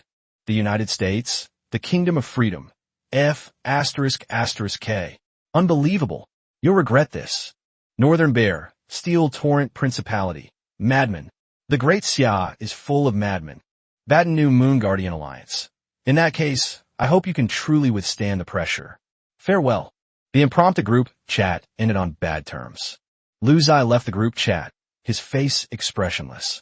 He walked to the huge window of the palace and looked down at the rapidly developing capital city of Kuwait. Unite? You think you're worthy? He muttered to himself, his eyes gleaming with calculation and ambition. Almost at the same time the group was disbanded, the Great Ziye faction channel exploded with noise. Clearly, the other three parties have already exaggerated and spread the story of Ziye, mainly Lu Ziye, his lack of common sense and arrogance. However, the Great Ziye was united and naturally would not listen to these people's nonsense. They would only think that Lu Ziye was tough and that they were not ungrateful people. After all, Lu Ziye had just helped Great Ziye out of the predicament of war. The fact that everyone can still chat in the channel today is largely thanks to Lu Ziye. Faction. Great Ziye Songshui Kingdom. Holy crap. Boss Lu is awesome. He directly rejected the alliance of those three traitors? That's tough. Faction. Great Ziye Nanping Kingdom. That's satisfying. But at Great Ziye Yinhuang Empire, Boss Lu, can we really hold out? I heard that one main force legion of the Sunset Empire is equivalent to the combined military strength of more than a dozen of our kingdoms. Faction. Great Ziye Red Kingdom. What's there to be afraid of? Boss Lu dares to do this. There must be a reason. I'm going with Boss Lu anyway. Faction. Great Ziye Liang Dynasty. Brother Lu, would you like the surrounding kingdoms to align themselves with you and form a united defensive line? While it may not be as powerful as a four-way alliance, it would still strengthen regional defenses. Faction. Great Heavenly Strategy Kingdom. At all members, silence. Now that the decision has been made, further debate is pointless. All kingdoms must intensify their preparations for war, strengthen city defenses, and stockpile resources. The Yinhuang Empire will serve as the core pillar of the Eastern War Zone, bearing the main pressure. You must be prepared to provide support. Trust your compatriots. Trust in King Lu's abilities. Zhu Tianzi stepped forward and made the final decision, silencing the internal voices of hesitation, while also clearly placing immense expectations and pressure on Lu Ziye's shoulders. Looking at the discussions in the channel, Lu Ziye directly tagged the Liang Dynasty. Faction. Great Ziye Yinhuang Empire at Great Ziye Liang Dynasty. I appreciate your kindness, but there's no need to build defenses. Your defense of your own borders is the greatest support you can give me. My strategy may require greater strategic depth. He didn't explain much, but his meaning was clear. Get out of my way, don't get in my way, and don't get hurt by me. Your Majesty, this is a preliminary report based on the analysis of the captured Sunset Empire machine guns and the remains of the ironclad pterodactyl. Wu Do strode into the hall and presented a record made of a mixture of animal hide and paper. In addition, the Pterosaur Patrol team on the border discovered that small groups of the U.S. and North Bear forces that were originally active on our flanks are retreating, and the areas they have vacated have been marked by the presence of Sunset Empire scouts. They acted quickly. Lu Ziye took the report and quickly scanned it. It seems those three guys really can't hold on any longer and are starting to withdraw their forces, trying to divert the trouble to us. Do we need to move forward and occupy those areas? Wu Do asked. No, Lu Ziye shook his head. Those areas are buffer zones now. Whoever occupies them will be attacked. Just have our reconnaissance forces keep a close watch. The focus should be on our core area, especially Shinji Workshop and several key resource points. Raise the defense level to the highest level. Yes. Wu Do accepted the order. Then a hint of excitement appeared on his face. Your Majesty, it seems that Shi Ban has made a breakthrough. He sent someone to say that the big firecracker is almost ready to be lit, and he asks Your Majesty to go and observe and provide guidance when you have time. Oh, Lu Ziye became interested. Let's go take a look. The pressure at the border needs some new gadgets to relieve it. Chapter 134, The Landing Army, is approaching. The two soon arrived at the secret testing ground outside the city. In the center of the test site, a rocket that was significantly more refined than the prototype seen before was already set up on a simple wooden launch pad. It still uses a thick bamboo tube as its main body, but the outer iron hoops are denser and stronger, and the tail fin has been reshaped, making it look more authentic. Chi Ban is leading the craftsmen in making final checks and distance calculations. Your Majesty, Lord Martial Arts. Chi Ban jogged over upon seeing the two, his face beaming with the excitement typical of a tech geek. We've resolved some of the initial stability issues. This time, it shouldn't spin around right after takeoff. Our target is that small hill a kilometer ahead. 1,000 meters? Is that even possible? Wudo expressed his doubts. A pterosaur could cover that distance in a single dive, with far greater precision than this thing. Theoretically, there shouldn't be any problem. Chi Ban assured him, though not entirely confidently. Let's begin, Lu Ziye said succinctly. As the order was given, the fuse was lit. Laugh!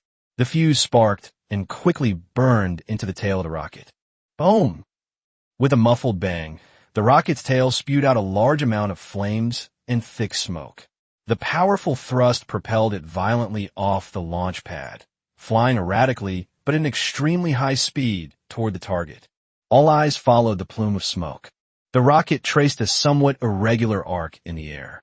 After flying for about 700 or 800 meters, it stopped spinning and its attitude became much more stable.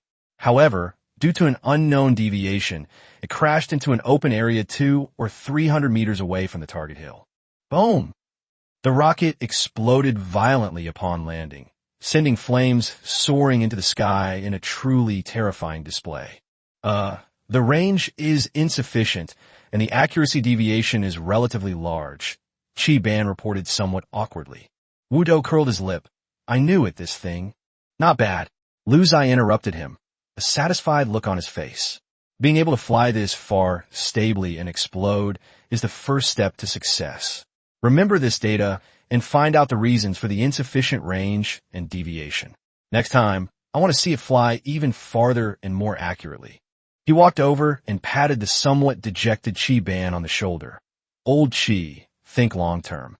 Just imagine, what if this thing could fly 10 miles, 100 miles, or even 1,000 miles, and it wasn't filled with ordinary gunpowder, but with a much more powerful explosive? What would that be like? Chi Ban's eyes lit up instantly. Your Majesty, do you mean? Keep going. If you need anything, just submit a report, Lu Ziye affirmed. This thing will be very useful in the future. Looking at the charred marks left by the explosion, Lu Ziye seemed to see the future. Thousands upon thousands of rockets covering the enemy's position like a meteor shower. Just then, a communications soldier rode up on a fast horse. Report. Urgent military intelligence. In the southwest, within the territory of the former U.S.-backed Maple Leaf Kingdom, signs of a large-scale gathering of the Sunset Empire's army have been discovered. The troop strength is estimated to exceed 10 million. It is suspected to be the vanguard of a fully fledged main force corps. Its vanguard is less than 500 li from our border. Upon hearing the news, the test site fell silent, and everyone's eyes turned to Lu Ziye. The storm is finally coming. Upon hearing this, Lu Ziye not only showed no nervousness, but instead revealed a smile full of fighting spirit. You've come at the perfect time, he said softly, then looked at Wudo and Chi Ban. Get the lads ready for a fight. A big deal is coming your way. Chi Ban, your rocket, you'd better be even faster. His calm words betrayed no tension, but rather the excitement of a hunter seeing his long-awaited prey finally step into his trap. Wudo clasped his hands in a fist salute, his fleshy face twitching as he revealed a ferocious grin. Rest assured, Your Majesty, our brothers' blades have long been sharpened to a gleaming shine. We're just waiting to chop off these scum's heads and exchange them for points. He turned and dashed out of the testing ground like a whirlwind, his rough roar echoing from afar. Messenger, sound the assembly call. All officers of the rank of Centurion and above, report to headquarters immediately for a meeting. Chi Ban nodded vigorously, his eyes filled with a mixture of tension and extreme focus. Your Majesty, give me 3 days. No, 2 days. I will definitely find out the reason for the range deviation. The next test shot will surely hit the target. Without saying another word, he immediately turned and plunged back into the group of craftsmen surrounding the explosion data and rocket debris, whereupon a heated discussion broke out. Lu Ziye stood alone, gazing southwest, his gaze seemingly piercing through hundreds of miles of space, landing on the gathering dark clouds. Step 1. Start the war machine. The war machine of the Yanhuang Empire, with an efficiency surpassing that of any power in the feudal era, roared into action. The military camps in Kidu and several important border towns were instantly filled with deafening footsteps, the clanging of metal, and the incessant cries of pterosaurs. Squads of soldiers, clad in dark iron armor and wielding Yanhuang Type 1 muskets, assembled, inspected, and received their equipment at an astonishing speed under the command of their officers. The logistics and supply trains formed a long line on the official road, with wagons loaded with arrows, gunpowder, food, and water, continuously heading to the pre-designated forward base under the guidance of earth dragons and armored rhinoceroses. In the air, the pterosaur reconnaissance squadron increased its sortie rate fivefold. Like an invisible net, they closely monitored all movements in the southwest direction, constantly transmitting information about the enemy's troop composition, approximate numbers, marching routes, and even camp layout back to the command headquarters through encrypted cellars attached to their claws.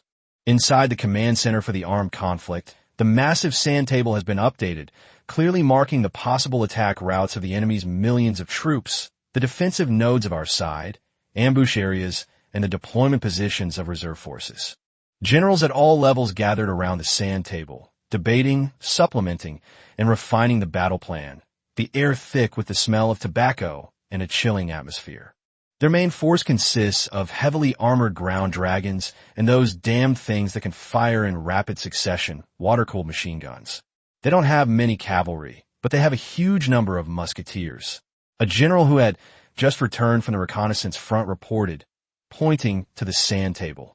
Judging from his posture, they want to rely on their firepower advantage to crush our first line of defense on the border, Iron Wall Pass. Although Iron Wall Pass has been fortified, facing an army of millions and heavy weapons of unknown power, holding it head-on would result in heavy losses, another experienced and prudent general pondered. Wu Do crossed his arms and tapped heavily on a hilly area in front of Iron Wall Pass on the sand table with his thick fingers. Then don't let them walk comfortably to the foot of the pass. Move the Shinji battalion forward. Set up sniper positions using these hills. The Winged Dragon Bombardment Legion will disperse and hide, waiting for orders. Once their formation is disrupted by the Shinji battalion's muskets, then we'll dive bomb them, focusing on their heavy equipment and command points. "Where's the Earth Dragon Legion?" someone asked. "Hide well." A fierce glint flashed in Wu Do's eyes. Wait until their vanguard passes and their main force enters the ambush zone. Then crawl out from underground and cut off their retreat. I'm going to encircle them like dumplings. A highly aggressive defensive counterattack tactic, relying on the terrain and the advantages of new firearms, quickly took shape amidst intense discussions. Chapter 135, Inviting the Enemy into the Trap. Step 2. Diplomatic ripples and internal undercurrents. Just as the Yanhuang Empire was preparing for war in full swing, the reaction from the outside world spread like ripples. Within the Great Xia faction channel, the debate over Lu Zai's refusal to form an alliance continued, but under Zhu Tian's strong suppression and the efficient war preparations shown by the Yanhuang Empire, the mainstream voice gradually shifted to a shared hatred of the enemy. Faction, Great Xia Kingdom, Commander-in-Chief, at all members. The Sunset Empire's massive army of millions is poised to strike our Yanhuang brothers. This is a battle for the survival of our Eastern theater. Border kingdoms, raise your guard and guard against enemy flanking attacks. Inland kingdoms, open your markets and prioritize the supply of strategic materials to the Yanhuang Empire. If we win this battle, Great Xia will firmly establish itself in the feudal era. The commander-in-chief set the tone, elevating this battle to the level of honor and survival for the entire Great Xia camp. Faction, Great Xia Liang Dynasty. We have mobilized 30,000 jin of refined iron and 5,000 dan of gunpowder, and are transporting them to Kuwait-Du via the official road. Brother Lu, hold on. Faction, Great Xia Yin Fan Kingdom. We will never forget your life-saving grace. Though our nation is weak, we have already exhausted our national treasury. Faction, Great Xia Flying Feather Kingdom. Our air power is still adequate. We have dispatched 3 giant Eagle Scout squadrons to assist Brother Liu in monitoring our flanks and will not allow the enemy to exploit any openings. The Great Ziye camp, under immense external pressure, demonstrated unprecedented unity. However, the attitudes of the other 3 camps are completely different. Eagle Camp, Regional Channel, Kingdom of Freedom, foolish Great Ziye people. They will pay the price for their arrogance. 10 million Sunset troops are enough to crush that so-called Yin Huang Empire into dust. Northern Bear Faction, Regional Channel, Iron Torrent Duchy. We were right to consolidate our defenses. Let the Great Ziye draw their fire. Perhaps our chance to reclaim our lost territory will come when they and the Sunset Empire are both weakened. Baton Faction, Regional Channel, Crescent Moon Guardian Alliance. Sigh, why bother? Don't the leaders of Great Ziye understand the principle of mutual dependence? Let's pray they can pull off a miracle, otherwise we'll be next. A sense of irony, schadenfreude, and even plotting to take advantage of the chaos permeated the other 3 camps.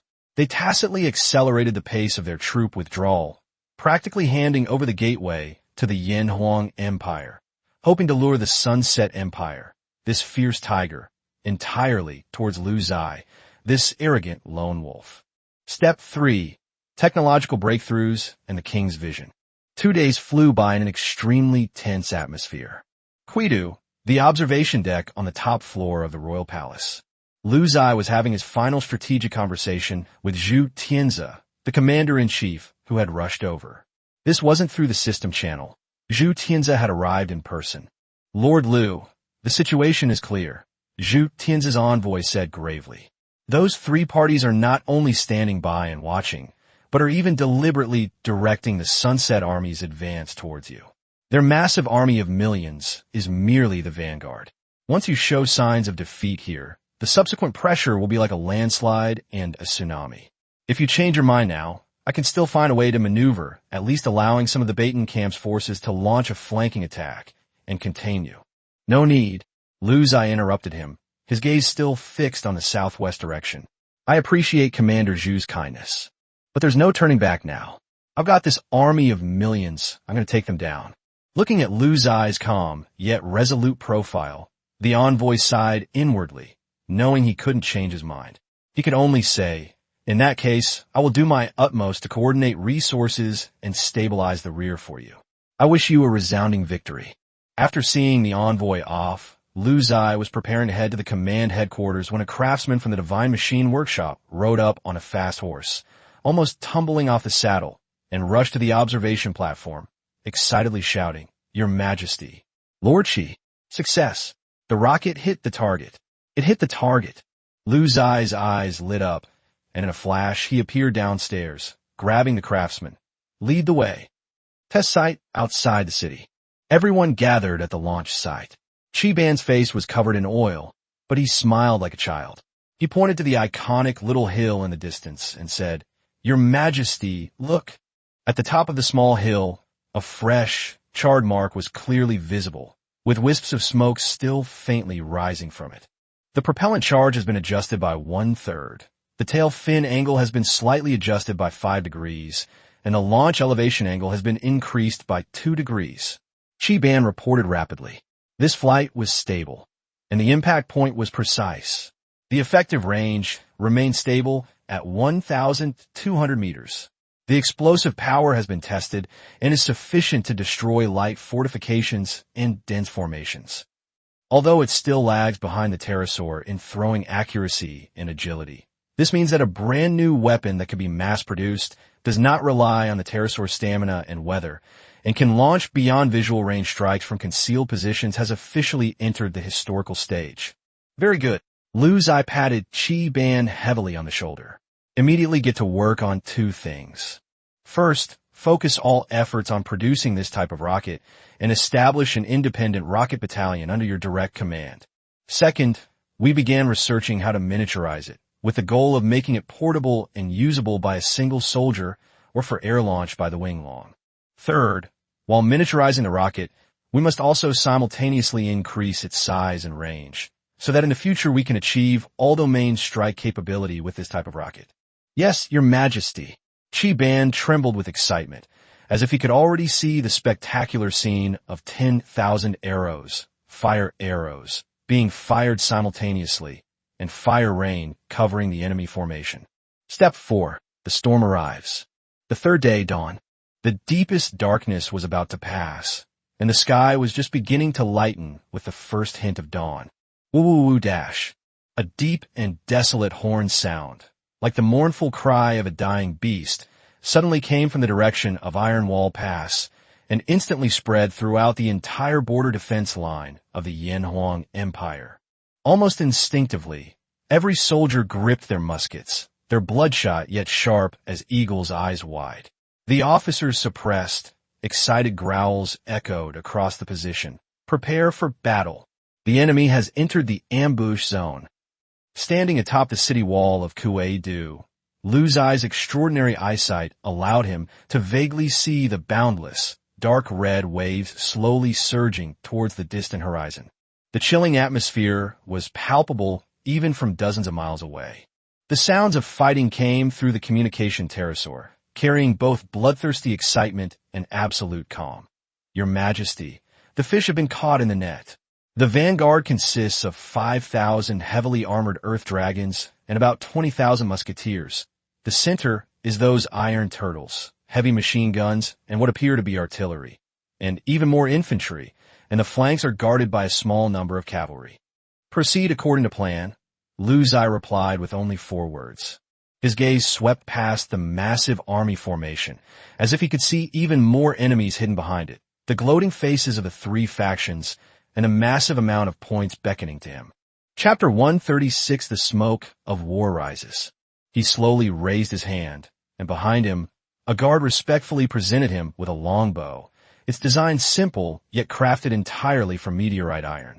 This was specially made by Qi Ban during his leisure time, not for killing enemies, but for issuing commands. After this battle, I will make everyone in this feudal society remember, Lu Ziye muttered to himself, a cold smile curving his lips. Those who offend the Chinese people, no matter how far away, will be punished. Those who want to use me as a stepping stone should be prepared to have all their teeth knocked out. Wu Do took a deep breath and knocked a specially made red flare signal arrow with its tail attached to the bowstring. The muscles in his arms were bulging, and his arms were arched like a full moon. Whoos! Bang! The signal arrow shot into the sky with a piercing whistle, exploding into an incredibly dazzling red flame in the dawn sky. The signal for the final assault. The war has begun. As the first rays of sunlight pierce the clouds and illuminate the border wilderness, the distant horizon begins to move. That wasn't a tide. It was a metal tidal wave that devoured heaven and earth. The dark red armor reflected the rising sun, forming a boundless sea of blood. 1,000 square formations? 10,000 square formations? The number was simply impossible to count. Soldiers, chariots, armored dragons, and menacing siege weapons formed a wall of death tens of kilometers wide and stretching to the horizon, advancing silently and resolutely. The earth groaned. Even dozens of miles away, the roof tiles of the city walls of Kidu trembled slightly. Damn it! Wu Do put down his binoculars, his Adam's apple bobbing, and for the first time, the usual savage grin on his face vanished completely. There are way too many of these. On the city wall, all the generals' expressions became resolute. They had anticipated a large enemy force, but they hadn't expected it to be this overwhelmingly large. The visual impact of a massive army of millions is enough to shake the spirit of any seasoned veteran. Lu Ziye remained standing on the city wall, expressionless, only his slightly constricted pupils betraying his inner excitement. These were all points. Private chat, Great Heavenly Strategy Kingdom. Brother Lu. Latest urgent military intelligence. Confirmed to be the main force of the Sunset Empire's 7th Conqueror Legion, with a standard strength of 12 million men, equipped with at least 300 earth-splitting giant cannons. Their commander is Blood Butcher Baroque. Do you need to immediately activate the highest contingency plan and organize a strategic retreat? Even Zhu Tianzi's tone carried a hint of barely perceptible urgency. Lu Ziye took a deep breath, but his reply was unusually brief. Private message, Great Xia Yinhuang Empire. Saw it. As planned. He shut down the communication device, his gaze sweeping over the group of pale-faced generals around him, his voice eerily calm. What? Never seen so many people before. Wudo grinned. The more the better. 12 million people. Lu Ziye chuckled softly. That sounds like a lot. If they lined up and we were chop them up, we'd be chopping until our hands were sore. He suddenly raised his voice, which boomed like thunder in the ears of every general. Behind us is Kuwait Du. In our hands are Chi-Ban-made muskets and rockets. Above us are 80,000 red-winged dragons. They outnumber us. Perfect. Lu Ziye's eyes were sharp as knives. It saves us the trouble of searching everywhere. Let's fight. Here. Wudo suddenly jolted awake and responded in a hoarse voice. Tell all the brothers. Lu Ziye's voice echoed across the city walls. Today, let's fight like mad. Bullets galore, explosives galore. I'll make sure this iron wall pass is piled high with the corpses of the setting sun, so high that the troops behind them can't even climb over it. Yes, the blood in the hearts of all the generals seemed to be ignited instantly, and they roared in unison. For the Empire, forward! A deep, thunderous command echoed through the ranks of the Sunset Empire's army. At the forefront, tens of thousands of heavy shield bearers began to accelerate like moving steel walls. Closely following behind were dense forests of spearmen and early musketeers. They didn't even launch a proper probing attack. They went straight in with a massive, overwhelming onslaught. With their sheer numbers, they intended to crush everything in their path. However, just as their vanguard stepped onto a seemingly flat wasteland 3 miles from Iron Wall Pass. Boom, boom, boom, boom. A deafening explosion erupted from underground without warning. Flames, dirt, rubble, and severed limbs shot into the sky. Ironclad Firmina. The primitive landmine modified by Chi-Ban based on the principle of Wrath of Yin and Huang was used on a large scale in actual combat for the first time. Thousands upon thousands of shallowly buried landmines were triggered in succession, instantly tearing countless bloody gaps in the Sunset Empire's orderly vanguard formation. The screams even drowned out the sound of the explosions. Ambushes. Watch your step. The officers' shouts were barely audible amidst the explosions. The momentum of the charge faltered, but the soldiers behind them, like a surging tide, continued to push and shove the people in front, charging forward fearlessly, as if their fallen comrades were nothing more than insignificant ripples. After struggling through the minefield, losing at least tens of thousands of their forwards, they finally reached a point about 1.5 miles from the wall. Shinji Battalion. Wudo stood on the fortress wall and fiercely waved his command flag. Attack! Bang, bang, bang, bang! At the highest point of TB Pass and the mountain ridges on both sides, 100,000 Yinhuang Type 1 muskets fired the first volley. Black smoke instantly filled the fortified walls. Like locusts, iron pellets, whistling through the air, hurtled down from above, hurtling towards the chaotic and densely packed enemy troops below. This time, it wasn't the unlucky guys who stepped on landmines who fell, but rows and rows of heavy-shield soldiers and musketeers. The range and penetrating power of the Yinhuang firearm were on full display at this moment. Even with shields to block it, the powerful kinetic energy was enough to make the soldiers behind cough up blood. Razor guns! Return fire! The officer of the Sunset Empire shouted hoarsely. Sporadic gunfire erupted from below, but neither its range nor accuracy posed a significant threat to the Shinji Battalion atop the wall. They operated as if in an absolutely safe fortress, calmly loading, aiming, and firing, efficiently reaping lives. However, the number of enemies was simply too great. As soon as one row dies, more people immediately fill the vacancy. Despite the horrific casualties, they approached the gates slowly but surely, like tireless worker ants. More siege ladders and battering rams were pushed up from the rear of the massive army formation. Rocket Battalion! Lu Ziye's indifferent voice rang out through the command system. Whoosh, whoosh, whoosh! A piercing, distinct, whistling sound, unlike that of a musket, rang out from the hidden positions behind the wall. Dozens of rockets trailing orange-red flames streaked across the sky, their terrifying arcs crashing into the Sunset Empire's fresh troops who were gathering behind them, preparing for the next wave of attack. Boom! Boom! Boom! An explosion even more violent and concentrated than the iron flame thunder erupted in the dense crowd. The iron shell shattered, and pre-installed iron nails and fragments of iron flew in all directions like the Grim Reaper's scythe, instantly clearing out terrifying death zones. Chapter 137, The Yanwang Empire Wins. The rocket's accuracy remained appalling, with most of its shots missing the target. But the sheer number of people from the Sunset Empire was overwhelming. Even if only 1/10 hit the designated area, the casualties would be devastating. The sudden attack from the sky caused a noticeable disturbance in the previously orderly rear army of the Sunset Empire. Hold on, that's an enemy trick. They don't have many, and their power isn't great. The battle-hardened blood butcher Baroque, positioned in the center, saw the carnage ahead. His face was grim, but he remained calm. Order the earth-splitting giant cannons to move forward. Blast through the barrier. The armored dragon legion takes to the skies, suppressing enemy fire from the city walls. The Earth Dragon Assault Regiment prepares to breach the city walls. The real test has only just begun. With Baroque's command, the Sunset Empire's massive war machine revealed its terrifying side. Tens of thousands of pterosaurs, covered in thick, dark iron armor with only gaps at their joints and eyes, slowly rose into the air amidst a tooth-grinding metallic scraping sound. Instead of archers, they carried soldiers operating what appeared to be double-barreled muskets, their muzzles gleaming with a dangerous light. Meanwhile, behind the army formation, hundreds of earth-shattering giant cannons, which required armored rhinoceroses to drag, were slowly pushed into firing range.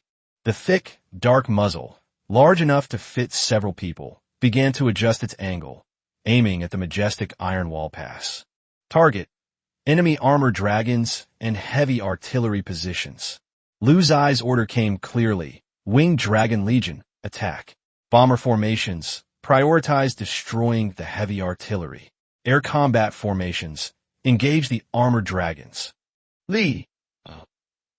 The 80,000 red-winged dragons that had been waiting in the valley behind the pass for a long time let out a deafening roar, soaring into the sky like a red tsunami. They split into two massive clusters. 40,000 bomber pterosaurs, equipped with the Wrath of Yanwang, used their speed advantage to draw deadly arcs in the air, fearlessly swooping down on the earth-splitting giant cannons that were being erected. The other 40,000 aerial combat pterosaurs, equipped with musketeers, were like a swarm of agile bees, divided into countless small teams, and surrounded the cumbersome armored wyverns from all directions. The sky was instantly filled with the silhouettes and roars of pterosaurs. Fire! The commander on the back of the armored dragon shouted. Hot, hot, hot, hot, hot. The multi-barreled musket spewed out dense tongues of fire, and bullets rained down on the charging red-winged dragon like a storm. Several red pterosaurs that charged too far ahead were instantly hit by hundreds of bullets. Fortunately, their defenses were still tough enough. With the 80% world amplification, their health and defense values were quite reliable. Lu Ziye looked at the health bars of the pterosaurs in the front row and thought, they can at least withstand several hundred more bullets.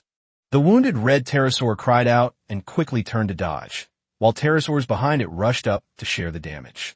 However, this was the first time Lu Ziye had seen a unit capable of breaking through the pteranodon's defenses, and he was amazed by the armored wyvern's firepower, which far surpassed any other aerial unit he had seen before. Spread out. Use your maneuverability. Aim for their joints and eyes. The commander of the Yanwang Air Combat Formation roared hoarsely. The musketeers clung tightly to the dragon's back, struggling to aim and pull the trigger amidst the jolting and whistling bullets. Bang! Bang! Bang! The bullets struck the armor, sending up streaks of sparks and making a clanging sound. Most of the attacks were absorbed by the thick armor, but fortunately, Lu Ziye's attack power was strong enough that the armor began to crumble under the cumulative damage, revealing the dragon's flesh. Alternatively, a direct strike to the dragon's relatively vulnerable wings would immediately trigger a chaotic and painful roar. The aerial battle devolved into a brutal stalemate. The Yanwang forces, relying on their numbers and agility, managed to entangle the armored dragons. At the same time, the bombing formation broke through the ground musketeers' interception and rushed to the airspace above the groundbreaker cannon position. Bomb! Whoosh, whoosh, whoosh. The black wrath of Yin Huang fell like hailstones. Boom! Boom! Boom! Boom! Violent explosions rang out in succession within the giant cannon position. Flames engulfed the soldiers operating the cannons, tore apart the dragging behemoths, and even detonated several earth-shattering giant cannons by detonating the ammunition piled up nearby, turning them into huge fireballs and scattered metal fragments. More than a third of the giant cannons were completely turned into scrap metal before they could even let out a roar. Damn it! Baroque's eyes twitched violently at the sight. Order all ground fire to fire on the air. Cover the remaining giant cannons. Earth Dragon Assault Regiment, charge! Smash that damned city gate. On the ground battlefield, the fierce siege warfare also reached a fever pitch. Countless soldiers of Sunset clung to the towering city walls like ants, hacking and slashing with swords and axes, trying to breach the structure. Meanwhile, even more soldiers pushed massive battering rams, relentlessly assaulting the heavily armored gates amidst a hail of arrows and the occasional explosion of falling rockets. Pouring oil. Pour it out, roared the commander of the garrison on the wall. The scalding hot oil poured down the city wall, instantly turning the area below into a sea of fire. Countless figures screamed in agony amidst the flames, turning into charred remains. But soon, those behind will step on the charred corpses of their companions and continue climbing upwards. Reserves, get to the city wall. Push the ladders down. Wu Dou personally brandished his sword and ran along the city wall, rushing to wherever danger arose. The battle lasted from dawn until noon, and then from noon until dusk. Corpses littered the ground beneath the city walls. Pterosaurs continued to fall from the sky, and the air was filled with the sounds of battle. Every minute, the rocket force of the Yanhuang Empire was launching rockets toward the enemy's position, the exhaust flames of the rockets leaving trails in the sky as they roared away.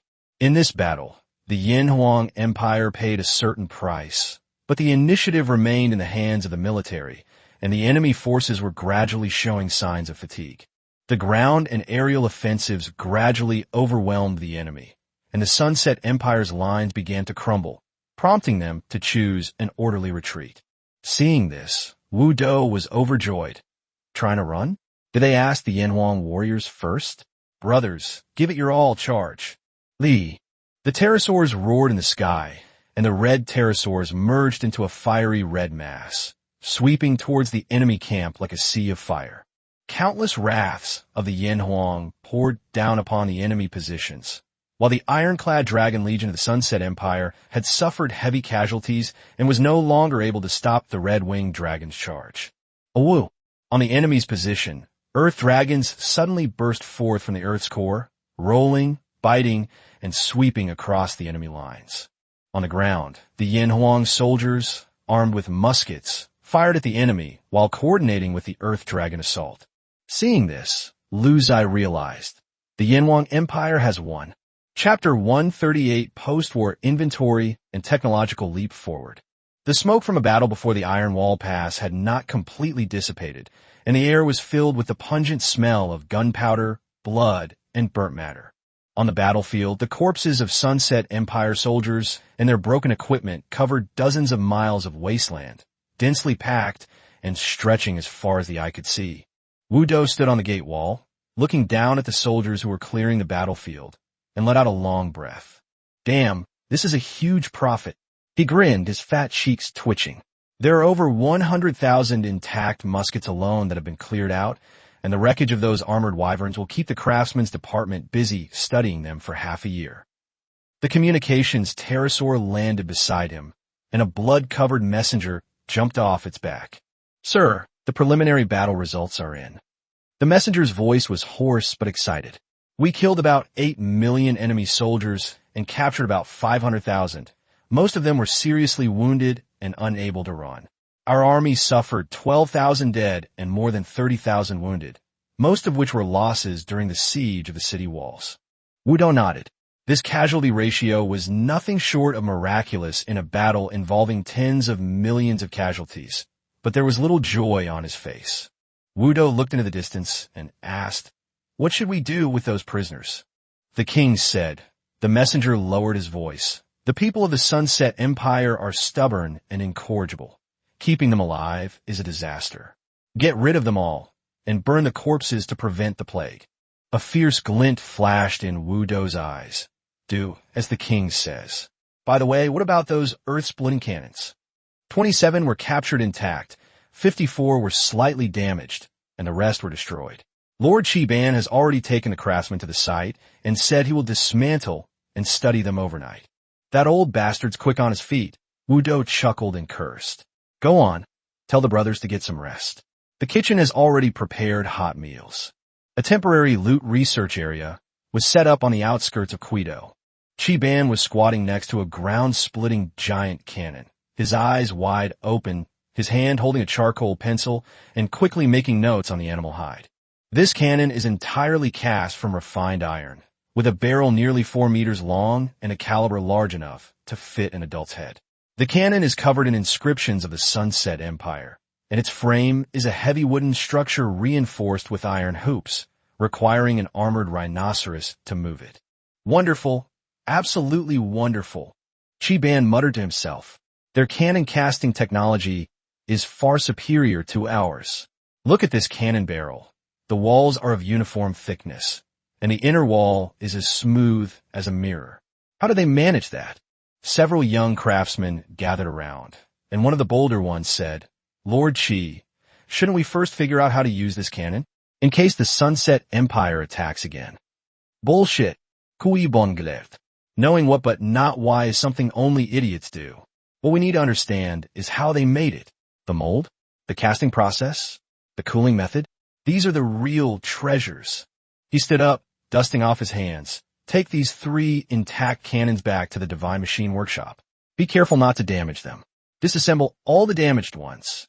Number, draw diagrams, and analyze the materials of every single part." "Yes."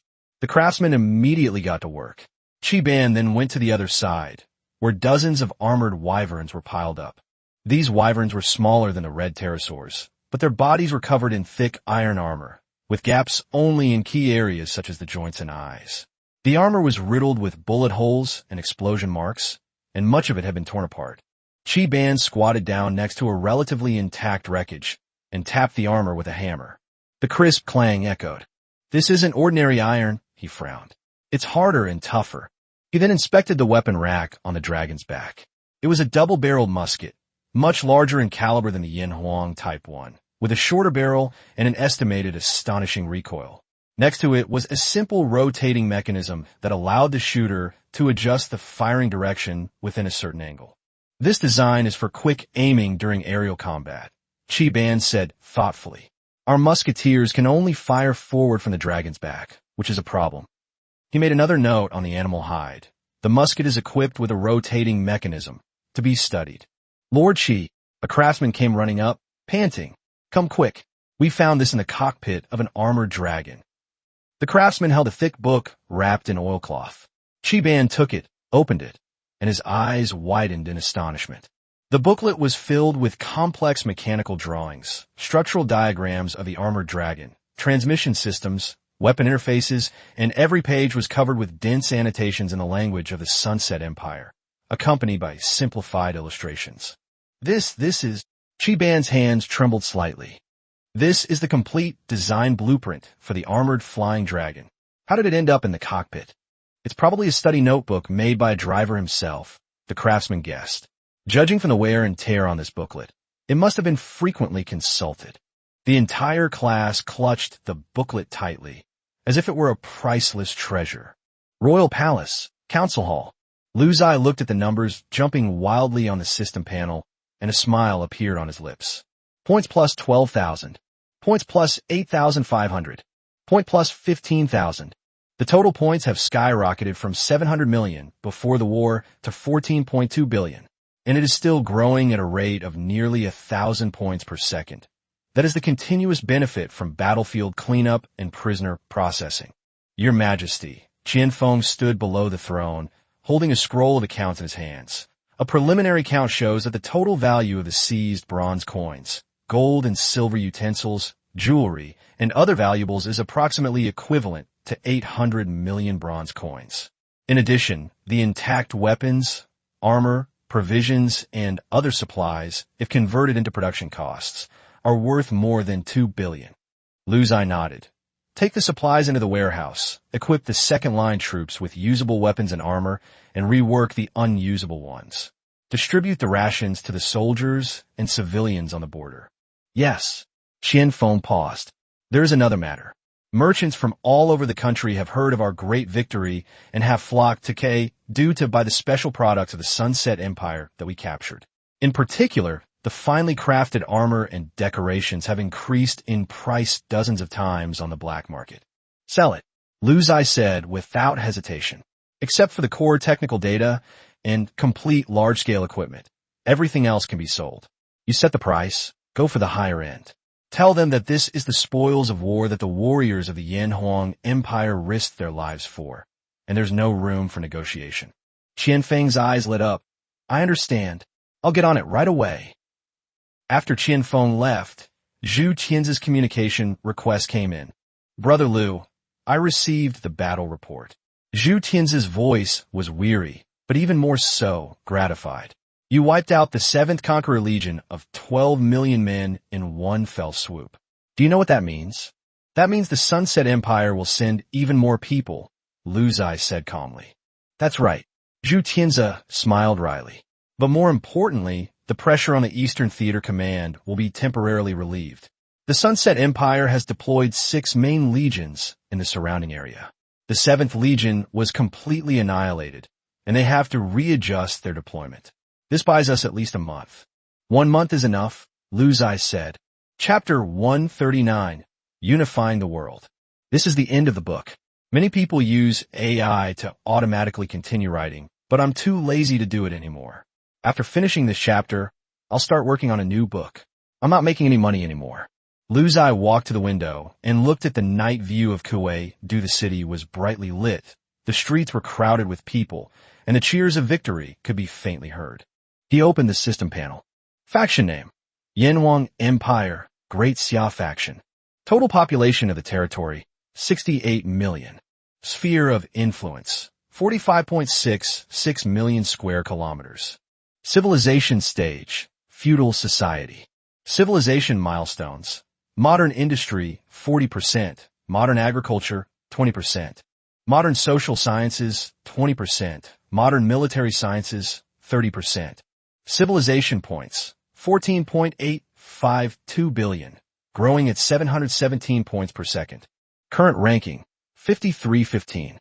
GDP: 11.55 billion bronze coins, 11,000 people.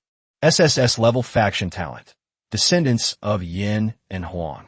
Achievements completed: 5. Global growth rate: 80%. Having gone through many great battles, I've become stronger and stronger. During this period, war also propelled the rapid development of various aspects of civilization. Due to military needs, modern industry actually reached a 40% progress rate. The war also led to the rapid promotion and application of social sciences in the empire, with various scientific disciplines advancing simultaneously. Agriculture, however, has been the slowest to develop since everything is done by scrambling, and farmers have lost their drive to improve. In the following month, the Luoyu Empire gathered a large number of troops in various places, wanting to take down the Yanhuang Empire, a tough nut to crack, in one fell swoop.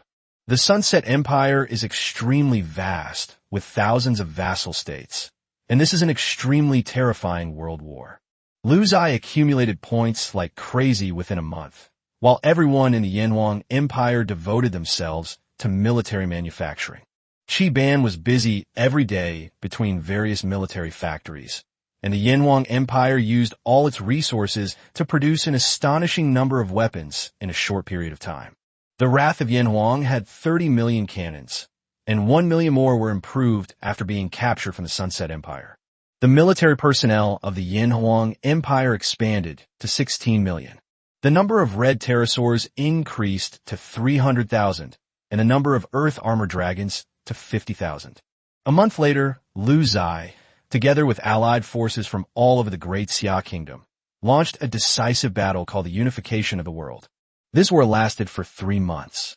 Initially, facing hundreds of millions of people in the Sunset Empire, Ziye could only deal with the enemy through large-scale bombing. However, as is well known, air superiority can never determine the outcome of a large-scale war. In the end, ground troops are needed to advance and occupy territory. The power of the Flying Dragons in the Sunset Empire and even the Yanhuang Empire led them to construct numerous defensive fortresses. When faced with dragon bombardment, they would hide in fortresses, and once the Yanhuang Empire advanced on the ground, they would retaliate through firing ports, which was extremely insidious. Therefore, Ziye could only use the Earth Dragon to dig and disrupt the battlefield, forcing the opponent to expose themselves. Then, the aerial pterosaurs and ground troops advanced together to eliminate the enemy's manpower. This method of combat is inefficient and results in casualties. However, as long as Ziye keeps his casualties within a certain percentage, he can gain points through kills on the battlefield and then expand his army again. As long as the enemy cannot completely annihilate the Yanhuang Empire, Ziye is a never-ending war machine, growing stronger with each battle. The first month was a stalemate, with the Sunset Empire even reaching the borders of the Yanhuang Empire several times. Then they were driven out by Ziye and the Great Xia Alliance. In the second month, the battlefield became evenly matched. The Sunset Empire's offensives repeatedly failed, but the Yanhuang Empire and its allies, the Great Xia, were unable to make any breakthroughs. The battlefield resembled a meat grinder, with both sides suffering heavy losses. In the third month, the situation on the battlefield took a turn for the better. Ziye's side grew stronger with each battle, using their points to buy and build things like crazy. However, the other side did not believe it. As the war progressed, their military supplies began to run into problems, and their logistics also encountered difficulties. Thus, the counterattack began. Ziye led the Great Xia allied forces through tens of thousands of battles, large and small, across various regions, and finally stormed into the capital of the Sunset Empire, completely annihilating this behemoth. Meanwhile, upon receiving this news, the Western Alliance subsequently announced its dissolution. The Western Alliance ceased to exist. Ziye spent 3 months unifying the feudal world and establishing the only super empire.